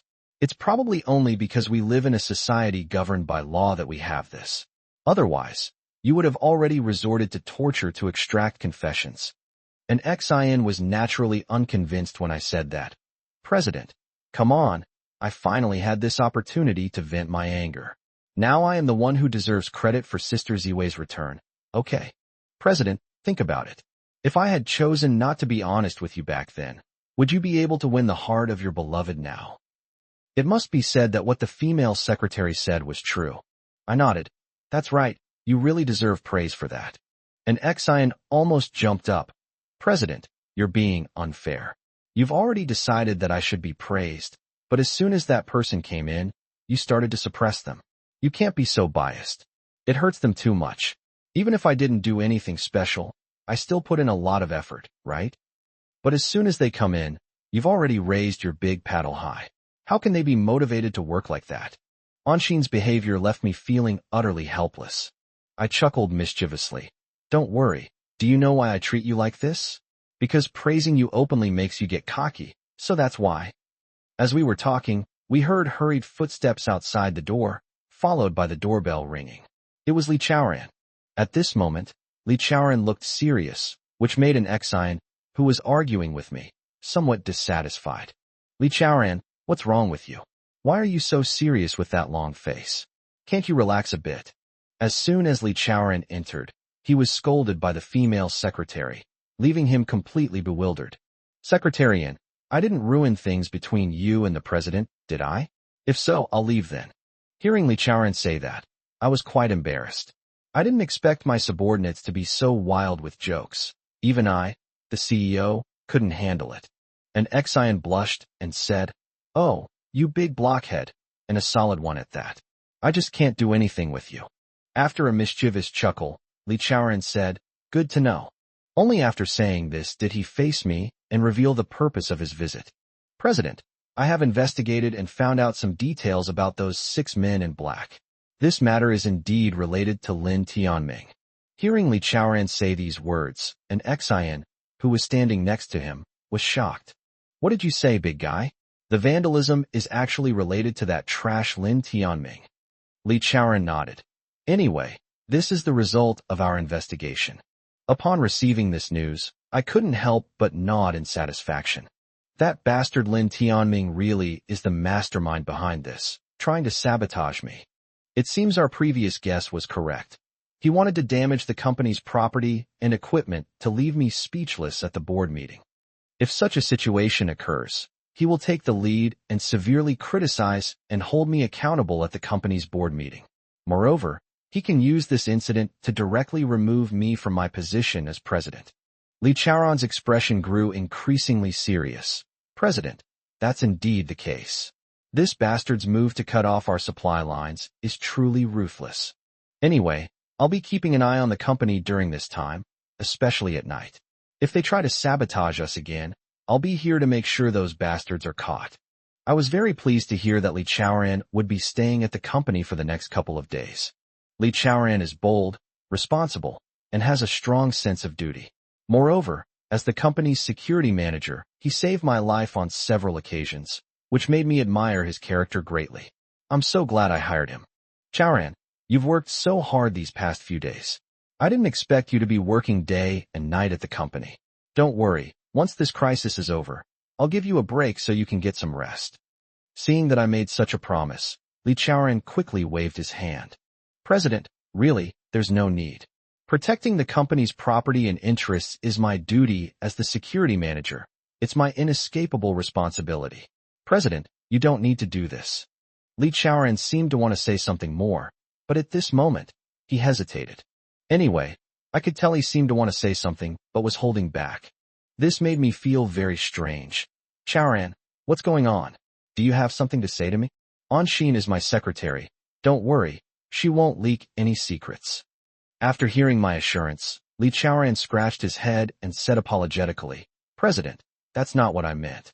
I just feel that this matter is a bit melodramatic, and Secretarian might feel uncomfortable if she hears it. Upon hearing that Li Chaoran meant he wanted her to leave, an Xian crossed her arms and snorted coldly. Li Chaoran, stop trying to scare me. What kind of ridiculous thing is it that you're trying to hide from me? I've heard that nothing good ever comes from hiding things from people. Li Chaoran felt wronged. Secretarian, I didn't mean that, because what I'm about to tell the president is incredibly dramatic. I was afraid you'd get goosebumps if you heard this, so I politely asked you to avoid it. Don't misunderstand. An Xian pouted and nodded. Don't worry, I won't misunderstand, and I won't avoid it, because you've successfully piqued my curiosity. I also want to see what kind of ridiculous thing it is. Hearing an Xian's assurance, Li Chaoran looked helpless and asked me for my opinion. What could I say? I could only smile and say, since she doesn't mind the melodrama, let her listen in. But Anshin, have you really thought this through? You'll have to bear the consequences if you do this. An Xian pouted again. Do you really think I was raised to be scared? Playing with me will have consequences, President.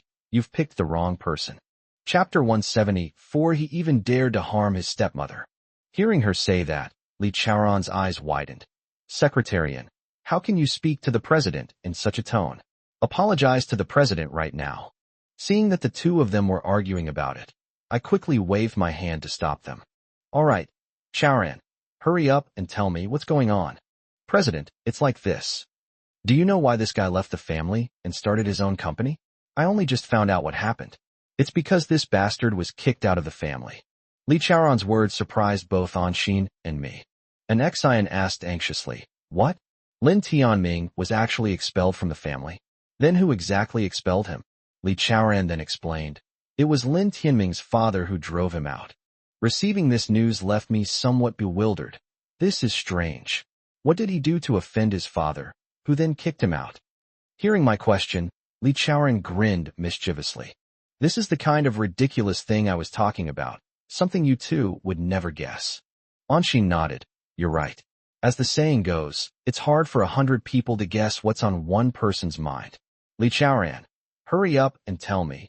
What kind of dramatic thing happened in the Lin family that made the father and son turn against each other, and made his father even disown this dog of a son?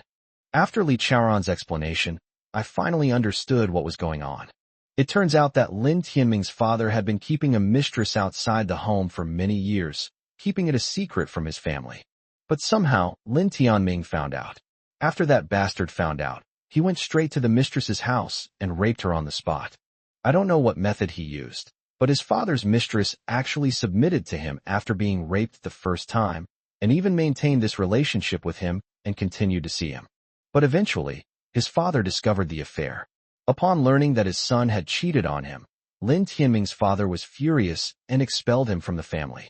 Upon hearing Li Chaoran's account of the situation, an Xian, who was standing to the side, was so shocked that she almost jumped up. What? Is there really such a melodramatic thing? How can Lin Tianming be so disgusting? He even laid a hand on his stepmother? While her face was filled with shock, an Xian couldn't help but throw her head back and burst into laughter. Ha ha, no wonder his father was so angry and kicked this bastard out of the family. So there was such a secret behind it. Hearing an Xian's exclamation, I couldn't help but be shocked by the absurd behavior this bastard had done. After shaking my head speechlessly, I said, I didn't expect this guy to have such heavy tastes. Damn it. After being kicked out of the family, he stole our company's technical documents and key information, which is how he copied our company. I was wondering why this bastard didn't stay in the family business, but started his own business. Turns out there was more to it than meets the eye. Li Chaoran also laughed loudly.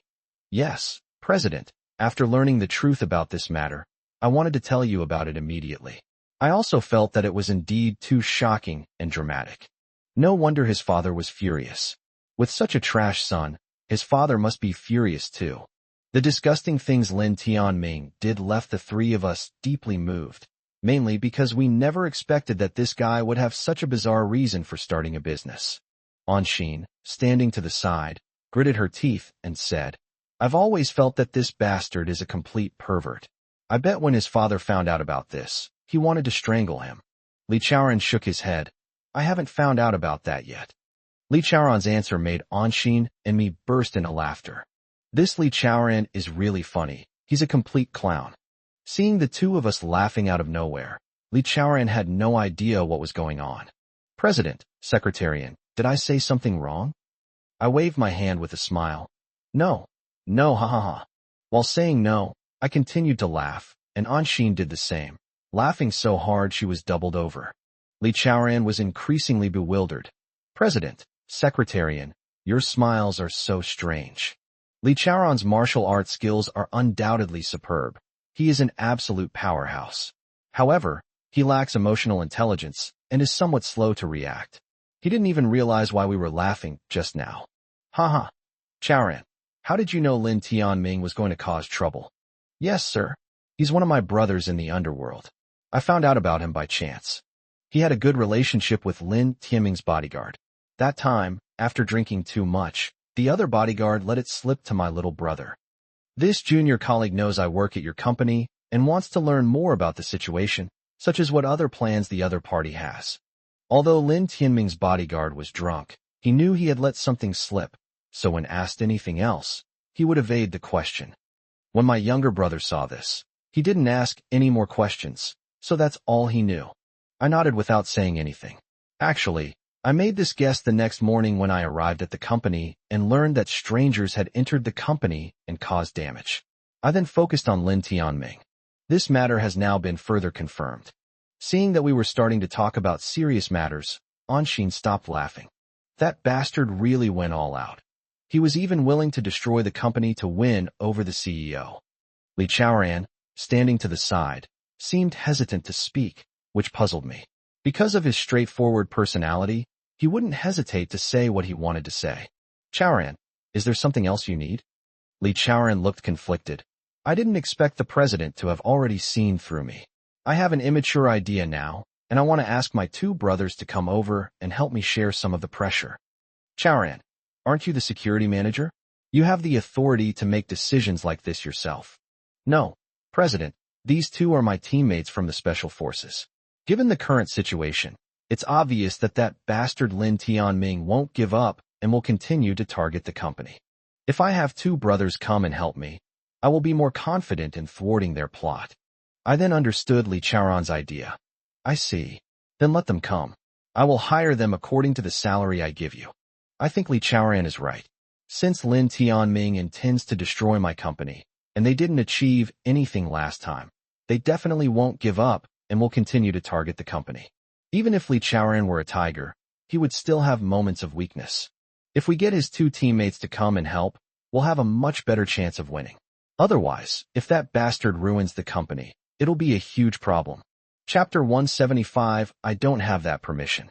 Although Lin Tianming will suffer heavy losses after doing this, he has achieved his ultimate goal.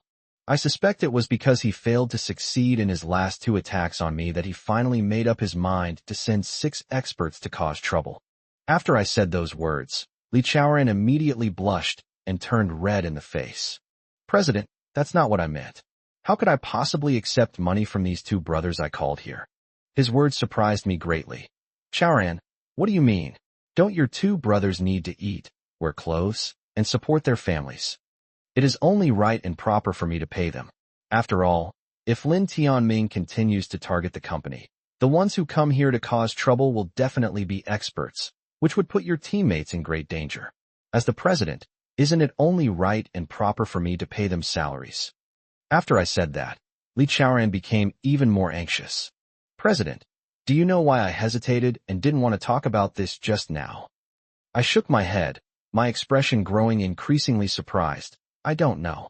My guess is that Li Chaoran felt embarrassed to make such a request, since it would increase the company's expenses, and not a small one at that. Since his two brothers are both special forces soldiers, the salary of an ordinary security guard is definitely not enough. It is probably because of this that Li Chaoran felt embarrassed, which is why he hesitated to speak up. To my surprise, Li Chaoran meant something else entirely. He wanted the two brothers who came to help to not take a single penny, which completely astonished me. Chaoran, that's going too far. Even though they are your brothers, you should keep clear accounts with yourselves. You're not letting me pay, and you're taking advantage of them. How can you even say that? Li Chaoran became increasingly embarrassed. President, no, these two brothers are my best buddies. Originally, I wanted them to come and help me secretly, but I felt I had to tell you about this. What? You want them to sneak over and help us? I really can't understand Li Chaoran's line of thinking. At this moment, he laughed. What? You want money just because you asked them to come and help for a few days? Do you think our company's money grows on trees? The other person's words left me speechless. If I didn't know his character, I would have thought he was a heartless boss if he said those words. An Xin, who was standing next to him, was also surprised. Li Chaoran, your thought process has completely shocked the boss and me. How could you have such a bizarre idea? Even if our company hires someone to clean for a few days, we still have to pay them, right? How can you expect to order people around for nothing when it's so dangerous? Even if you don't say anything, what about your two brothers? Don't they have any objections either? Anshin's words made Li Chaoran burst into laughter. He glanced at Anshin, then his gaze fell on me. Soon, his expression turned serious. President, there's no need to pay. I said that, but the reason I hesitated just now was because I was afraid that telling you would cause you unnecessary worry. After all, I predicted that their scheme failed last time, and they are now determined to fight you to the death. In that case, I'm the only one here to oversee things, and I'm afraid that even a hero can't fight against four hands. This isn't a battlefield. We can't actually kill people here. We'd have to be more cautious when we act. If it were a battlefield, we wouldn't have so many concerns. After Li Chaoran said that, I immediately understood what he meant. Although he was on duty at the company every night, he was also aware of the seriousness of the matter. The business world is like a battlefield, a life or death struggle, but it's a battlefield without gunpowder. If a powerful enemy were to arrive, Li Chaoran would not be able to kill them with a single strike. Helpless, he was also worried that he alone would not be able to stop the expert that Lin Tianming had invited, which is why he was full of conflicting emotions. It was only at this moment that I fully understood what the security manager in front of me was thinking. Oh, Chaoran, I always thought you were a straightforward person who said what you meant, but I didn't expect you to have learned to beat around the bush. What's wrong with saying this? Besides, I agree with your suggestion. I guess the reason that bastard Lin Tianming hasn't made a move for so long is because he can't find a good way to deal with me. Anshin continued. That's right. They came to the company twice in a row. Last time, they wanted to install their cronies as the head of the finance department, but we successfully stopped them. This must have infuriated him. He felt powerless in the company, which is why he was so desperate and decided to fight to the death, even at the cost of his own losses, to destroy our company. If they come again, the situation will definitely be even more dangerous. I wholeheartedly agree with what an Xin said, and I have absolute confidence in Li Chaoran. Now that he has such a premonition, it has made my heart jump. Chaoran, I completely agree with your proposal, but it's absolutely unacceptable not to pay them. Apart from that, everything else is perfect. Alternatively, if all else fails, I'll keep an eye on things from inside the company. After I said these words, before Li Chaofan could say anything, an Xin had already started to protest. President, this is absolutely unacceptable. Seeing my secretary trying to boss me around, my face darkened. What? Are you trying to tell me how to do things? But my current appearance is not intimidating at all, the beautiful secretary said, hands on her hips. That's right. I just want to give you some pointers on how to do things. Anyway, You're here watching me, and I'm determined not to agree, and Sister Ziwei won't agree either. Ziwei, why did you bring her up? I was full of surprise, but an XN snorted coldly. Why bring her up? Are you curious? Don't forget, we just brought Sister Ziwei back from their house. And why are we moving into your house? It's because you have severe depression, so we can't let you be in a tense environment. So you can barely stay here during the day. After all, you're the CEO, but you have to go back at night to receive treatment from us two sisters. Because in our eyes, you are still a patient. I can forgive you for putting on airs like a CEO when you were giving me a stern face just now. The other person's words made my lips twitch. What? Me? In your eyes? I'm actually a patient. An Xian smiled faintly. Isn't that exactly how it is? Otherwise, how could I, a beautiful secretary, have the nerve to agree to such a bizarre request from Sister Ziwei? Think about how much Sister Ziwei cares about you. She traveled all the way back to China. What was it all for? Wasn't it to help you get better as soon as possible? Her words made me gasp. I have to say, the beautiful secretary in front of me was right. However, given the current dire situation facing the company, it is obvious that Lin Tianming will continue to target the company. But now, given the current situation at the company, I don't even have the authority to keep an eye on things from inside. Chapter 176, I'll just give in to you. Anshin's words left me speechless, which reminded me of Ziwei's beautiful figure. Anshin was right. Ziwei was always concerned about my safety. Because she was worried about me, she rushed back from abroad without even having time to inform her family. But after returning, she faced difficulties and forced marriage from her family. In order to prevent the Qiao family from targeting her, she reluctantly agreed to their demands. That's why I went to the Qiao family and broke the deadlock, allowing Ziwei to return. When Ziwei moved into my house in such a high-profile manner, it was something I had planned with my beautiful secretary beforehand, so that I could feel the warmth of home. It was precisely because of this that they engaged in a series of outrageous acts, prompting me to share my favors with them. Of course, they kept all of this from me before. It was only after I went to the Qiao family that I was accused by Qiao Anyu, who said that I was having an affair with his cousin and his female secretary. I was forced to take out the contract that I had signed with Ziwei. Although Anshin had told me before that her moving into my house was the result of negotiations between Ziwei and her, she did not mention at the time that the contract had been signed. It was only after visiting the Qiao family this time that I witnessed Ziwei's meticulousness in handling matters. She even signed a contract with Anshin. It was precisely her meticulousness that allowed her to expose Qiao Anyu's true colors, preventing the Qiao family from being fooled by his lies and believing his nonsense. While that is indeed the case, given the current situation at the company, with the security manager already living and working there, shouldn't I, as the president, also be living at the company? I asked Anshin, puzzled, but Anshin's tone was absolutely firm. Anyway, if I say no, then no. In fact, not only me, but even Sister Ziwei would not agree to you doing this. After all, President, you should know that your depression is very serious right now. The other person's words left me speechless. But at this moment, Li Chaoran, who was standing next to him, stared wide-eyed in surprise. Secretarian, what nonsense are you talking about? Our president is perfectly fine. How could he possibly have severe depression? Seeing the look of surprise on Li Chaoran's face, I wasn't surprised at all, because he didn't know about this, and I hadn't told him about it before. An Xian pursed her lips. Just because you don't know something doesn't mean it didn't happen. The president's condition is indeed very serious. Li Chaoran was even more surprised. President, I didn't expect you to. Seeing the shock on his face, I nodded. Anshin is right. Due to the series of events I experienced before, I felt depressed and lost, and my heart was in great pain, which led to severe depression.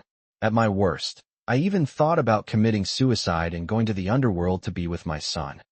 With a hiss, Li Chaoran gasped. I really didn't expect this, President. As he said this, his face darkened. President, you're overestimating yourself. Under these circumstances, I feel that Secretarian is right. You should go home immediately after get off work and receive comfort from the two of them.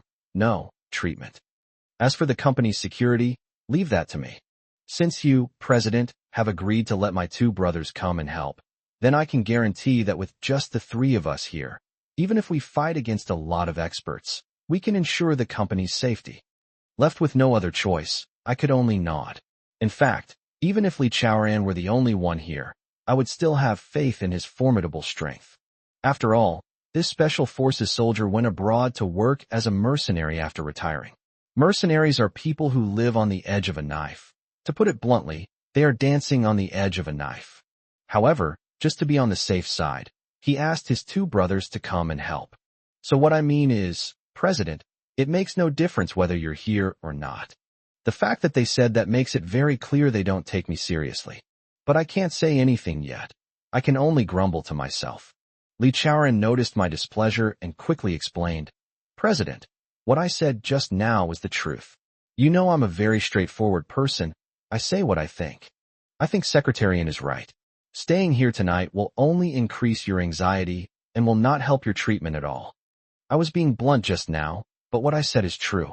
If things get out of hand, you won't be able to help at all. If you go to the scene, you'll just make things worse. We'll need to free up some people to protect you. Hearing Li Chaoran say that, I knew that he was also worried about my condition and didn't want me to stay at the company at night. I couldn't help but force a bitter smile. Since that's how it is, then I'll give in to you. I never imagined that I, the dignified CEO, would be held hostage and coerced by the security manager and his female secretary. After I said that, the two people didn't refute me. Instead, they burst into laughter. When we got home that evening, Ziwei wasn't waiting for us in the living room. When I got home, I thought Ziwei would be eager to see me.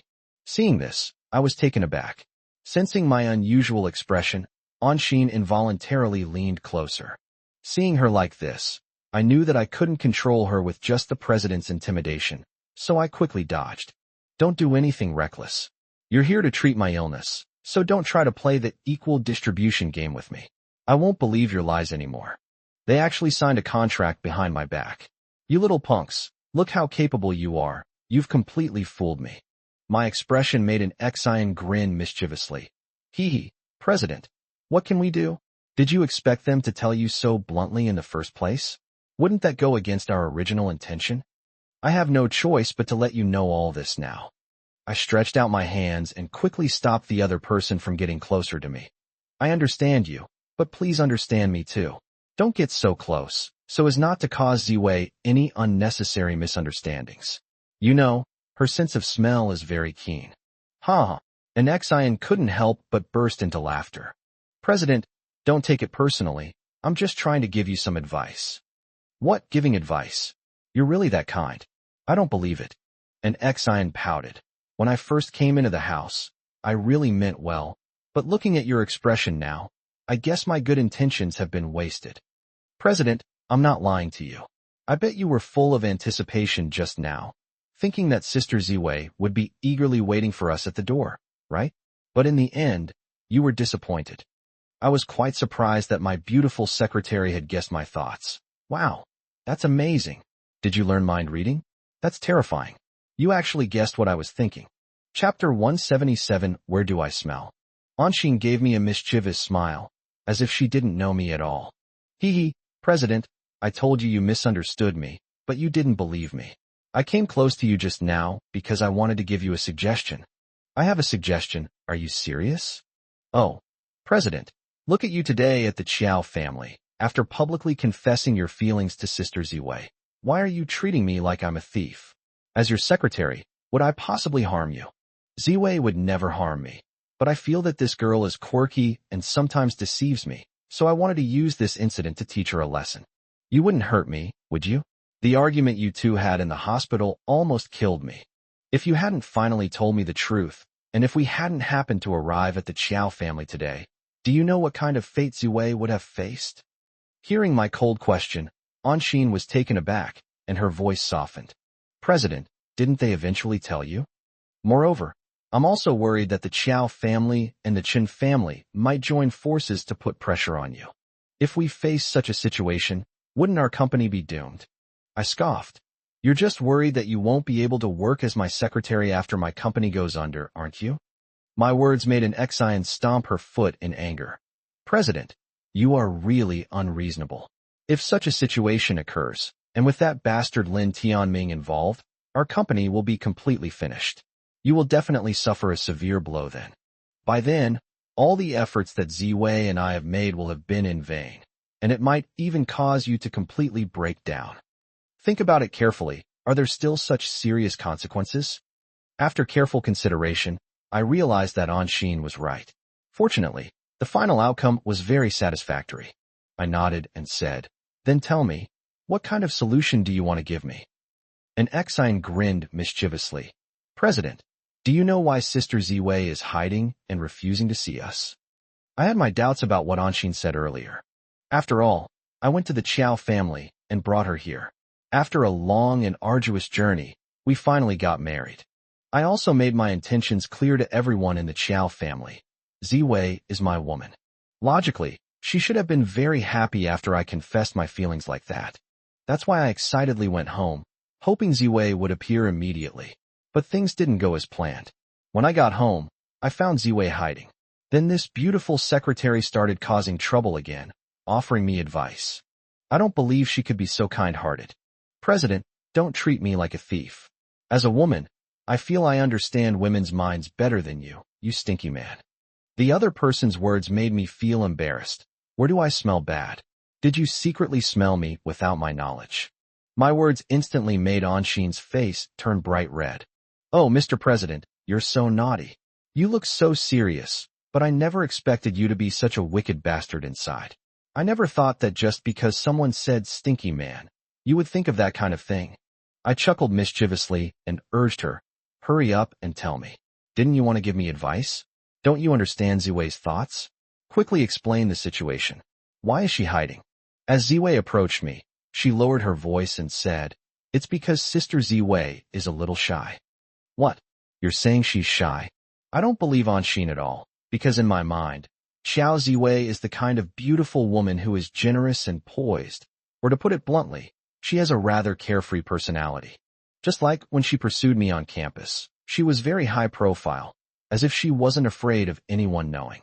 Yes, she was the kind of person who would announce it to the whole world without fear. I was genuinely surprised to hear Anshin say the word shy. "Don't worry, you're too confident. You dare to arrogantly claim that you understand women." An Xian was also surprised. "What, President? You don't believe what I said?"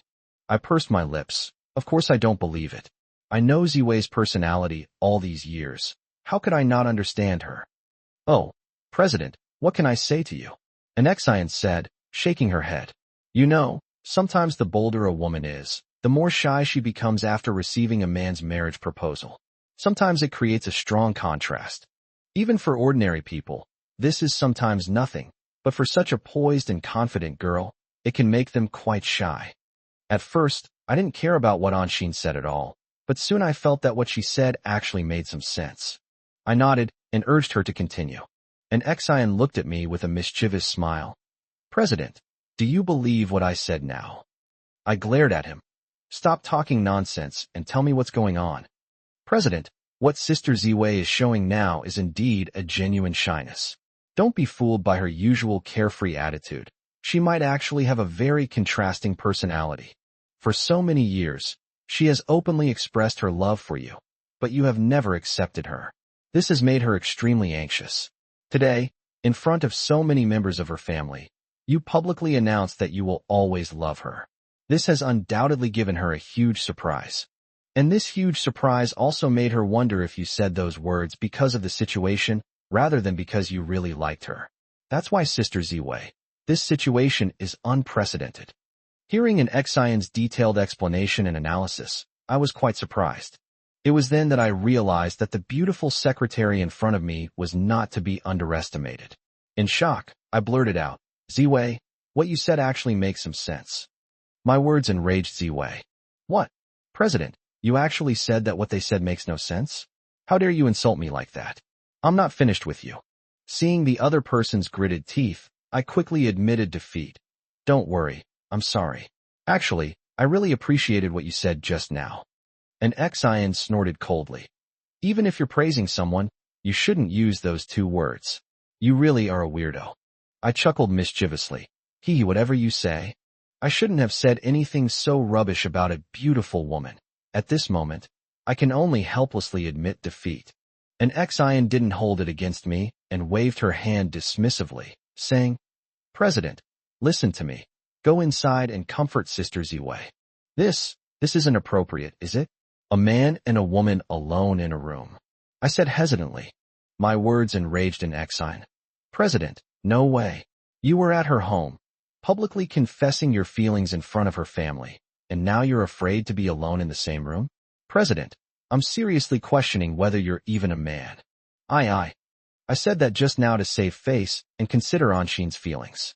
After all, if I had just entered Ziwei's room without even saying hello, who knows what that little secretary would be saying about me behind my back.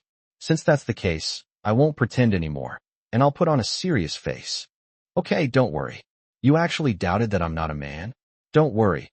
I'll prove it to you when I have the chance." Chapter 178, Is It a Kissing Curse? After saying those words, I was also taken aback. Is it really that casual for me to talk to my secretary like this? An Xian seemed to be greatly frightened.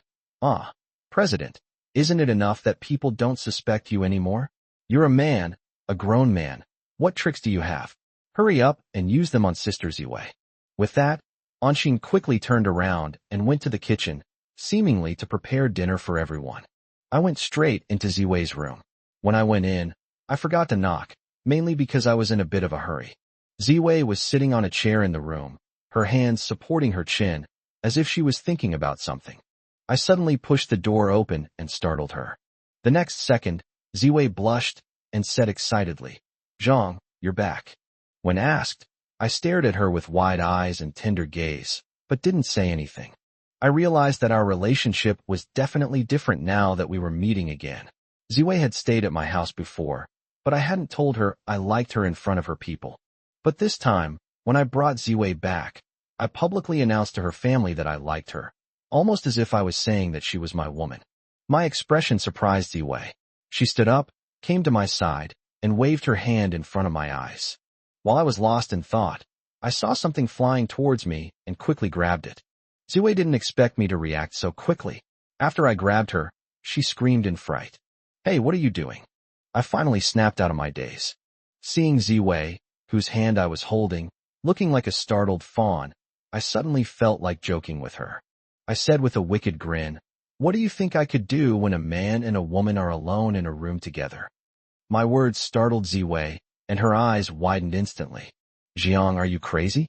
Do you know what you're saying?" Seeing Ziwei like this, my wicked intentions deepened, and I pretended to be a big bad wolf, glaring at her menacingly. Ziwei couldn't help but exclaim, "Lu Jiang, what are you doing? I feel uncomfortable being stared at by you." Her words made me scoff. "What? You moved into my house without my knowledge, which terrified me. Now that I know what happened, can't I at least get some interest?" After hearing these words, Ziwei suddenly understood my thoughts. So that's what you were thinking." Once Ziwei understood what was going on, she was no longer afraid of me, and she glared at me. "You brat. You scared me half to death. I thought you'd suddenly gone crazy after coming in. Turns out you were trying to get revenge on me." I smiled faintly. "Tell me, do you want me to take revenge on you?" Seeing my serious expression, Ziwei suddenly withdrew her hand. But at this moment, how could I be polite to her?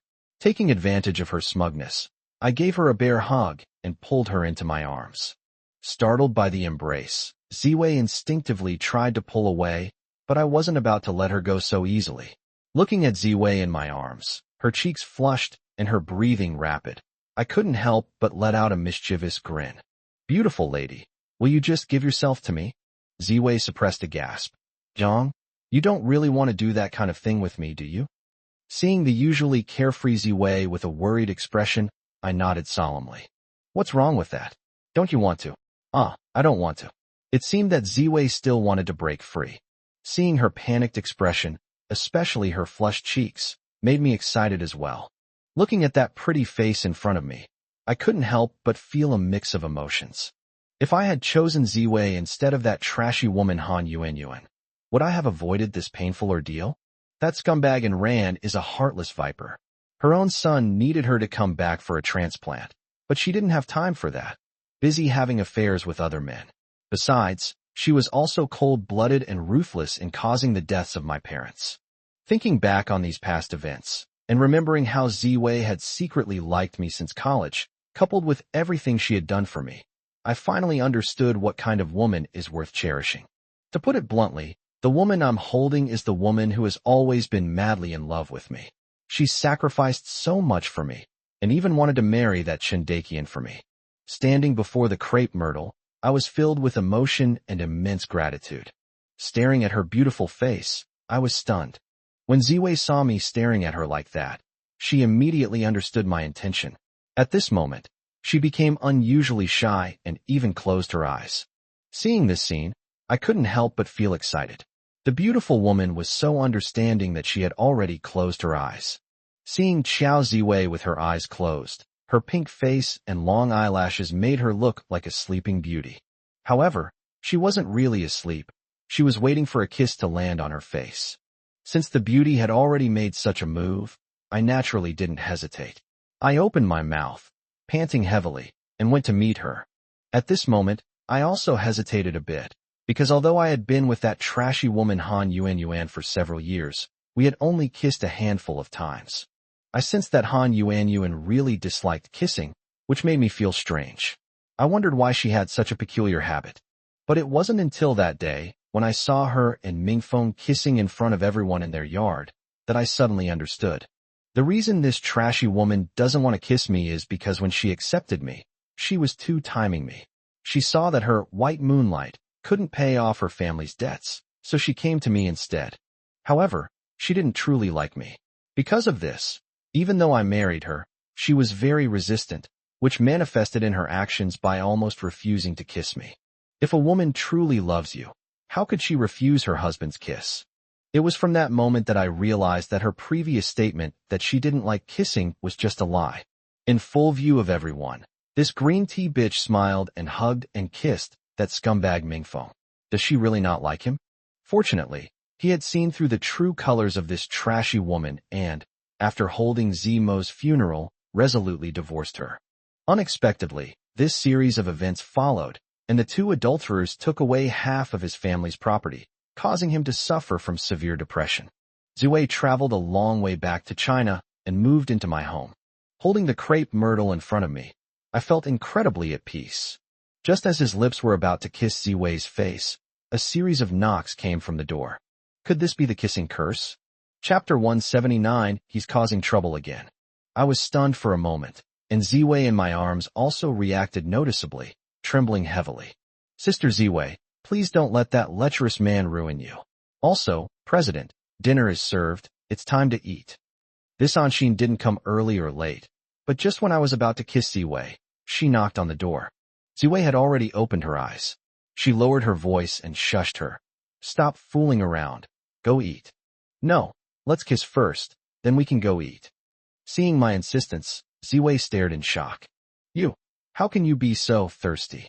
As she spoke, Ziwei smiled wryly and placed her hand between us. What thirsty? You dare call me thirsty?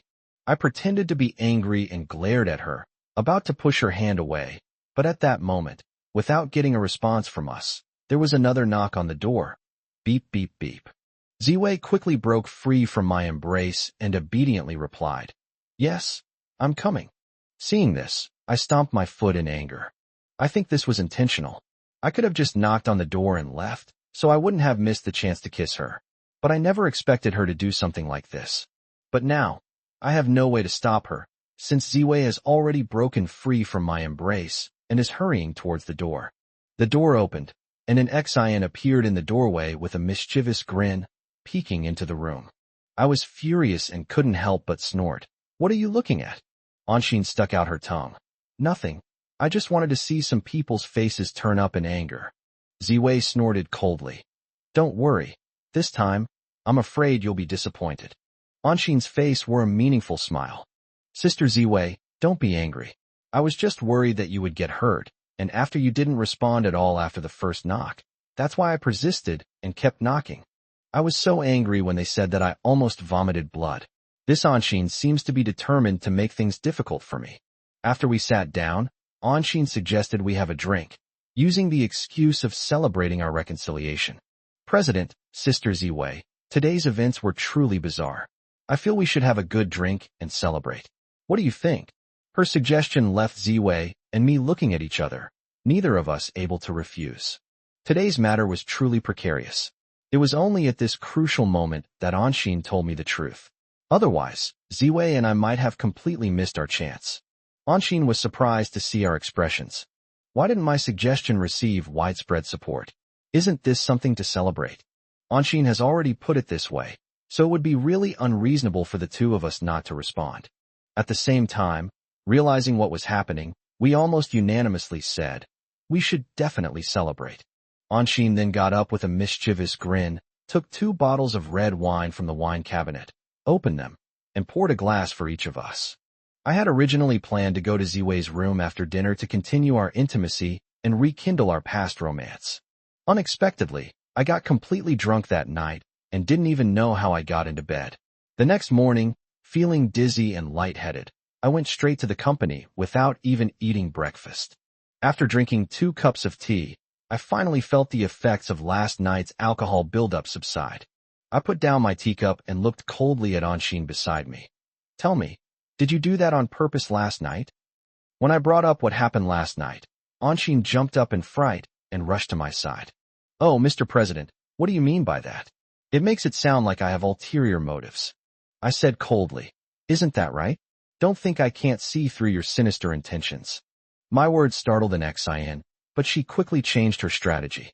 After a slight tremor, an Xin explained, President, if that's how you put it, then there's no need for me to pretend anymore. I grew increasingly angry. Humph, now you can't keep up the act anymore, so you've chosen to confess. She smiled reassuringly and said, this just shows that I'm quite honest.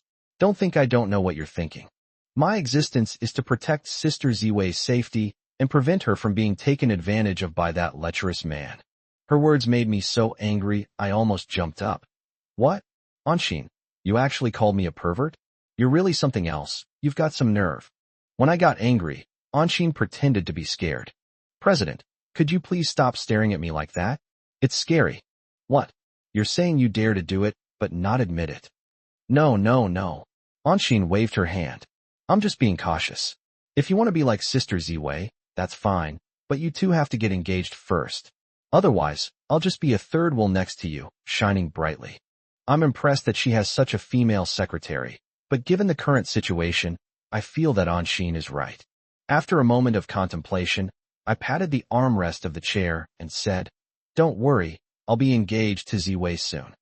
Anshin was delighted upon hearing this, and she clapped her hands, saying, Great. I can't wait. The other person's expression wasn't feigned, which surprised me even more. I said, Relax, what's going on? I'm not engaged to you. Why are you so happy? Oh dear, President, what nonsense are you spouting? You can't expect anything good to come out of a dog's mouth. You and Sister Ziwei got engaged. Can't I be happy and send my blessings? After all, you've been in a love marathon for so many years, and you've finally tied the knot. Anshin's suggestion just now made me feel that I also had to give Ziwei an explanation. With that in mind, I quickly made up my mind. After resolving the company's crisis, I would start working on getting engaged. The crisis I'm referring to when I say the company is Lin Tianming's sabotage plan. I'm actually quite worried about this, since we're in the open while they're in the shadows. Last time, the other side sent a few people to cause trouble, but fortunately we discovered it in time. Considering that the other side hasn't made any moves recently, they might be brewing some big conspiracy. During this period, I was also feeling depressed and angry because of the loss of evidence photos, coupled with the conflict between Ziwei and her family. I thought to myself, when will I be able to get rid of that bastard Lin Tianming, as well as Han Yuan and Ming Feng? A sudden, urgent phone call came through, and Anshin's expression changed immediately after answering the call. President, that Lin Tianming is causing trouble again. What? He's here again. I gritted my teeth and thought to myself, this is really weird. Speak of the devil and he appears. I was just thinking about how to deal with him, and he came to my door. President, they want us to go over and attend a board meeting. As the company's major shareholder, Lin Tianming has the right to convene a board meeting, and as the president, I must also be accountable to the board. Chapter 180. Did you really think I had no way to deal with you? To put it bluntly, I am just the company's agent. But if I were the company's major shareholder and also the president, the situation would be different. But all of this was shattered by that trashy woman, Han Yuan, and now my situation feels like I'm being roasted over a fire. I stood up and said coldly, "Since they came prepared, let's go see what kind of trouble they're planning this time." And Xian looked worried. "President, this shipment is definitely coming to cause you trouble. You'd better be well prepared." I shook my head slightly. "There's nothing to prepare. We'll just have to deal with whatever comes our way." They arrived at the main conference room, where many people had already gathered. Lin Tianming was sitting in the center of the main stage, holding a cigar and puffing out smoke. When he saw me come in, the guy's face was full of disdain and contempt. "Oh my, isn't this our CO Lu?" The other party's sarcastic tone made me extremely unhappy, so I immediately retorted without hesitation. "That's right, it's me. I wonder what kind of trouble you're planning to cause today. Looks like you ate too much." This guy tried to flirt with me to tease me, but I didn't expect him to be so blunt. Lin Tianming looked embarrassed. "Lu Jiang, you're just a small-time president, yet you act so arrogantly in front of me, a major shareholder." Seeing the other person putting on airs towards me, I curled my lip in disdain. "Does being a major shareholder make you so great? Do you hold board meetings all the time, like you need to have breakfast every day? Do you know how much time your decision has wasted for so many shareholders?" I'm right about that. Even as a major shareholder of a company, you can't hold board meetings all the time. Everyone's busy, and you should only convene one when there's something truly important and absolutely necessary. In addition, there is the year-end bonus distribution meeting, where the president needs to report on the year's work performance to all board members, which is also mandatory. But I figured out this Lin Tianming. Every time he comes over, he holds a board meeting in a very serious manner, and his purpose is to target me, the president. Anyway, it's not going to get better, so why should I be respectful and polite to him? You. Lin Tianming blushed. "What? Did I touch a nerve?" I asked with a smile. Upon seeing this, the arriving board members were immediately abuzz with discussion and began to murmur amongst themselves. That's right. I feel that since Lin Tianming became the company's major director, he has convened 3 board meetings. If there were really something going on, it would be impossible to say anything. But every time he convenes a board meeting, it's just idle chatter, and he's trying to target President Lu Jiang. It's really too much. I just confronted Lin Tianming, and the other shareholders of the company all agreed. After all, they didn't want to waste their time watching our infighting. My words just now hit Lin Tianming's sore spot, leaving him speechless. Sensing that the situation was turning against him, the guy panicked and angrily threw his cigar on the ground. "Lu Jiang, stop talking nonsense. Today's board meeting has important agenda items concerning investment projects. Do you think I'm joking with you?" I smiled faintly, found a seat, and sat down casually. "May I ask what projects you'd like to invest in? Although you're a major shareholder, it seems you don't have that authority, do you? After all, investment is my responsibility as the president." You. Lin Tianming stammered in anger. Since I was right, this guy really had nothing to say. However, since he had already said that, it aroused my high vigilance. Since this bastard has come here, it seems he's up to no good and wants to steal the company's funds. I've already decided that I absolutely cannot let his scheme succeed. After that, Lin Tianming stopped deliberately targeting me and instead lit another cigar, puffing away. This time, after all the shareholders had arrived, Lin Tianming finally explained his intentions.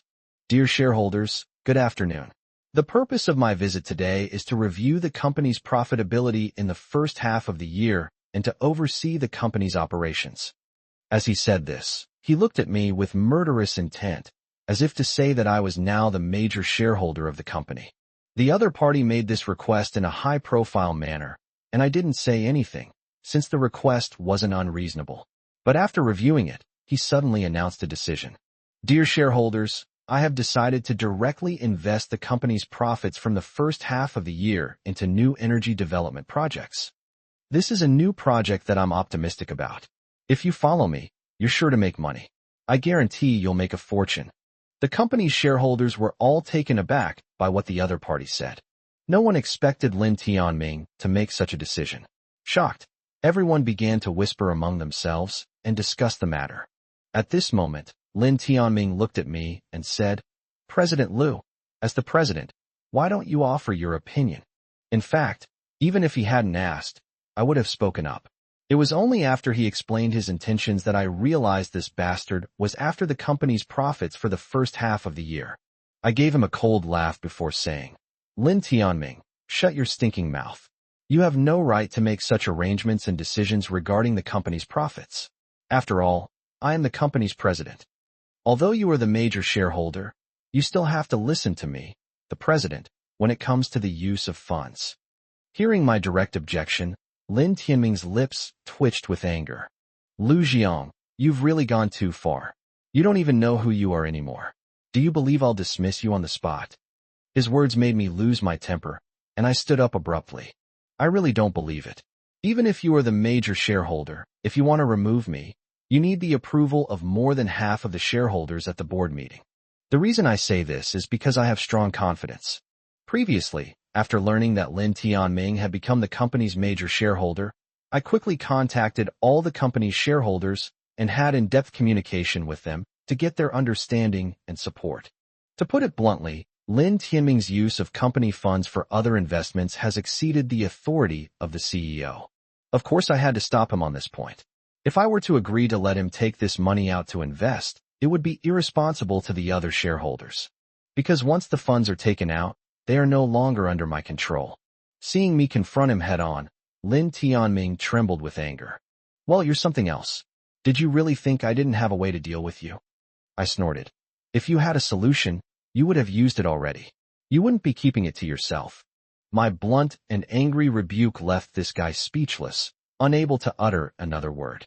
The next second, his gaze turned menacingly to the company's other shareholders. Chapter 181: A Dramatic and Incredible Incident. Everyone, I have a great project in hand right now, which is the development and utilization of new energy. This project has high social support and broad prospects. As long as you invest, you can make a lot of money. Next, everyone, please show your support here. How many of you support my resolution as the major shareholder? Raise your hand if you agree. After asking the question once, not a single shareholder in the audience raised their hand. The guy looked embarrassed and started cursing angrily. "Have you all been kicked in the head by a donkey? How come you're all so stubborn?" The other party made an offensive remark, and two shareholders immediately stood up to refute him. "Lin Tianming, who do you think you are? The company's president is Lu Jiang. We truly admire him and his investment acumen. And you? Forget about it. Even though you're the major shareholder, your company is a copy of President Liu's. Do you really think we don't know that?" Seeing that the other shareholders weren't going to tolerate him, Lin Tianming's face turned as red as a monkey's bottom. He was angry and vented all his anger on me. "Lu Jiang, this is all you're doing, isn't it? Don't think that just because you've teamed up with the other shareholders, I can't deal with you." What the other party said made me furious, since Li Chaoran's men had already found out that this bastard wanted to send people to burn down the company. In that case, I, as the president, would be accused by him of failing to properly supervise the company and harming the interests of all shareholders. When the time comes, he'll have a legitimate reason to remove me from the CEO position, but for now, I don't want to bring it up. After all, although Li Chaoran had his subordinates investigate the matter, they did not have any concrete evidence. My idea is that the other party will definitely not let this go. So when Li Chaoran catches them red-handed, then we'll leave that bastard speechless. Once I have evidence of his wrongdoing, I will remove him from the company's board of directors. As for his shares, I will let other shareholders buy them. I don't want him to continue holding them. Seeing the other person's exasperated expression, I couldn't help but burst out laughing. What? Are the other shareholders wrong? It's hard for people to trust an investor like you. After all, if the upper beam is crooked, the lower beam will be crooked too. Your company is a copy of mine. You started by poaching people from your company. What kind of credit do you have? How dare you try to use company funds for investment? Forget about it. Well, Lu Jiang, I didn't expect you to be such a difficult person to shave. But don't get cocky. You'll probably be crying your eyes out soon. Then you'll see how I deal with you. When the other person said that, my heart skipped a beat. I thought to myself, that bastard. He said those words in a fit of rage. Does that mean he's about to take action and destroy my company? Considering how utterly shameful and embarrassing this guy is now, he might actually do something like this in a desperate situation. However, he didn't expect that I already knew about it. I said coldly, "Do you think you can achieve your evil goals? Stop dreaming. You don't think everything will go your way like that mistress your father kept, do you?" When I said this, the other shareholders were all taken aback. Lin Tianming, who was sitting in the middle of the main stage, looked as if he had been struck by lightning, and his face turned completely black. "You, what the hell are you talking about? What nonsense are you talking about?" I sneered. "Don't you really understand what I'm saying? In that case, I don't mind telling the other shareholders about your glorious history." After I said those words, Lin Tianming became completely anxious. "Lu Jiang, how the hell do you know all this?" No, shut your stinking mouth right now. If you dare to utter a single word, I'll make sure you die a horrible death." Faced with his threat, I smiled faintly. "You bastard, do you think I grew up being scared?" From the moment he became the company's major shareholder, I knew that unless I got rid of him, neither I nor the company would fare well. At this moment, the other shareholders attending the board meeting couldn't help but widen their eyes, their faces filled with gossip as they began to inquire among themselves. What's going on? Why did Lin Tianming react like this after President Lu mentioned that Lin Tianming's father was having an affair? So that's what's going on. Could it be that Lin Tianming is having an affair with his father's mistress? Hearing this question from the shareholder not far away, I smiled and looked at him. "Mr. Zhang, you're right. Our major shareholder, Lin, has done something so outrageous. After learning that his father was having an affair, he went to his father's house without any hesitation and took over his father's mistress." What? There's something this dramatic and outrageous. After hearing what I said, the shareholders who came to the meeting were in an uproar. No one expected that Lin Tianming could do such a despicable thing. Looking at Lin Tianming sitting on the main stage, his expression kept changing, and his body was trembling with anger. He probably never expected that I would find out about his family scandals, and even expose them in public. Holy crap, I've seen weirdos before, but I've never seen such a weirdo. He even dared to sleep with his father's mistress. Haha, now I understand why Lin Tianming started his own business instead of helping out in the family. I guess he was kicked out by his father. The person who said these words was an elderly shareholder. I turned to him and smiled. "Mr. Sun, you're right.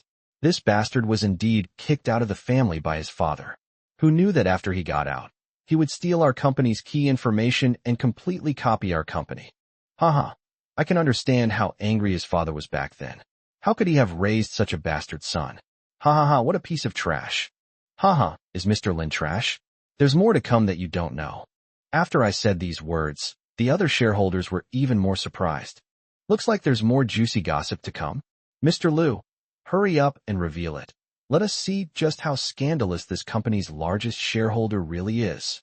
I was just about to explain the situation to everyone when I heard a loud slap. Looking at Lin Tianming, I saw him standing up with a livid face. Next, he kicked over the stool in front of him and angrily pointed his finger at my nose. "Lu Jiang, you've touched my weak spot. Now, watch how I kill you." I wasn't going to back down when they were blatantly threatening me like that, so I just burst out laughing. Haha, if you've got the guts, then do it. Stop just talking. You fucking just wait. Seeing that I wouldn't budge an inch, Lin Tianming became furious and fled in a sorry state with his men.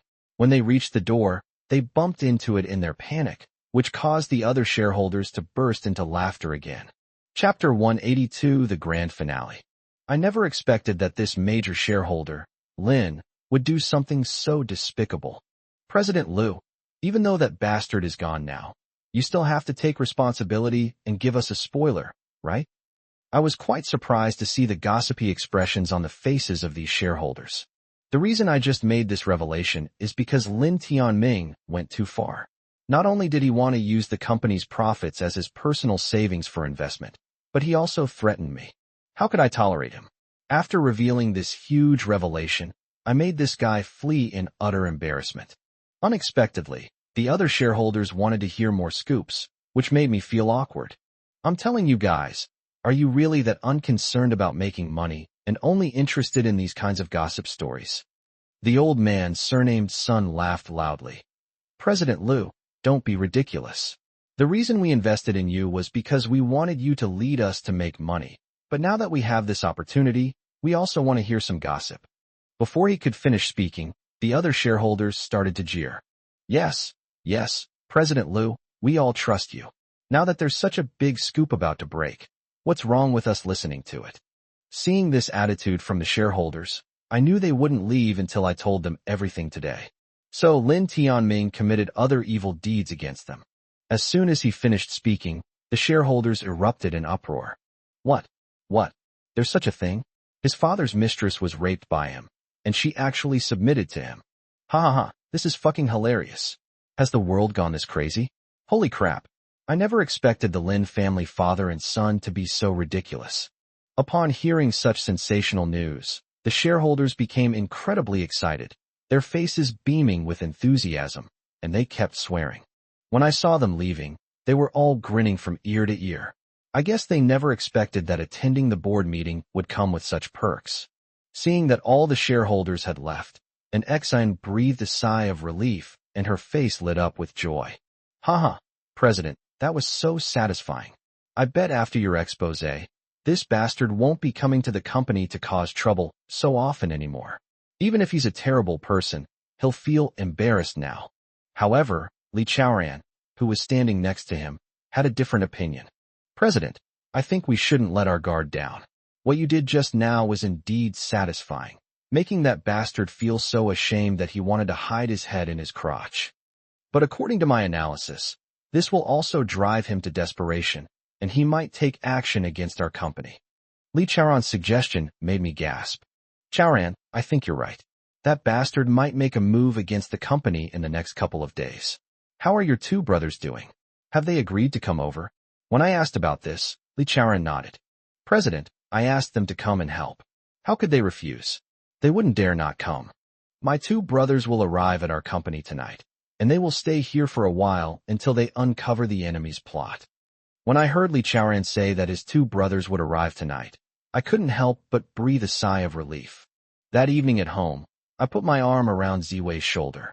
Ziwei was startled and instinctively tried to dodge. What nonsense are you talking about? Anshin is still in the kitchen. I chuckled mischievously. She can cook her food, we'll do ours. When I said that, Ziwei seemed to be greatly frightened. Hey, Jiang, don't do anything reckless. I smiled faintly. Ziwei, look how scared you are. I'm not going to eat you. Ziwei blushed and gave a soft snort. Men are all lecherous wolves. You even said you wouldn't eat me. Her words made me very indignant. I did eat it. You can't blame me.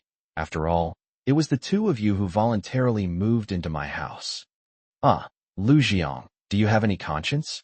I moved into your house to treat your illness, not to let you mess around. Upon hearing her say that, I grabbed her hand. Ziwei, I've already told everyone in your family that I want to pursue you. I'll give you an explanation soon, and then we'll get engaged. Ziwei looked surprised when she heard me say that. She shook her head vigorously. No, those two scoundrels haven't been punished yet. Jiang, I know where your depression came from. You haven't avenged your great enemy yet, so we can put our affairs aside for now. I completely disagree with what Ziwei said. When she learned of the major changes that had occurred in my family, she rushed back from overseas and moved into my home. Moreover, she joined forces with Anshin to treat my severe depression. The root of my illness is that this despicable couple killed Zimo, which made me depressed and unhappy. That's why I felt that life was meaningless and even thought about ending my own life. However, after this period of medication and the pranks played by Ziwei and Anshin, I no longer had the idea of ending my life and regained hope for life.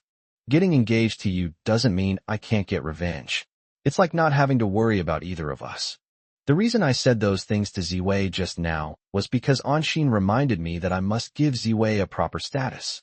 Thinking about how this silly girl has liked me since college, and how she has done so much for me silently after I fell ill, I was moved and said these words to her. That evening, after persuasion from Anshin and me, Ziwei finally agreed to get engaged to me. A few days later, we held a grand engagement banquet. The engagement banquet was held at the Haitian Hotel, the most luxurious hotel in the city. In the presence of relatives and friends, Ziwei and I exchanged engagement rings, gazed at each other affectionately, and then, pop, pop, pop, many colorful balloons burst, filling the room with laughter and joy. After the wedding banquet ended, Li Chaoran came over and whispered a few words to me. What? You mean Han Yuan and Ming Feng? That pair of trash got into a car accident and died while they were causing trouble. This news came as a huge surprise to me. This despicable couple had previously caused a car accident that harmed my parents. I never imagined that they would also die in a car accident. It's truly karma. I was wondering why I didn't see that scoundrel at my engagement party. Turns out they were in a serious car accident on their way here and died. 6 months later, a solemn trial was underway in court. Lin Tianming, you are suspected of financial fraud involving a huge amount of money, and you also stole key technical data from other companies. The nature of your crimes is extremely serious. You are hereby sentenced to 20 years in prison for multiple offenses. On the judge's bench, Lin Tianming hung his head dejectedly, helplessly lowering his head. From the stands, after seeing this scene, I looked at Ziwei beside me, then glanced at her slightly protruding belly, and said softly, "Let's go, darling. Sitting for too long isn't good for the baby. Let's go for a walk." As we walked outside the courthouse, the sun shone brightly, and a gentle breeze blew. Ziwei and I smiled softly, and behind us came urgent complaints. "President, you're really being unfair.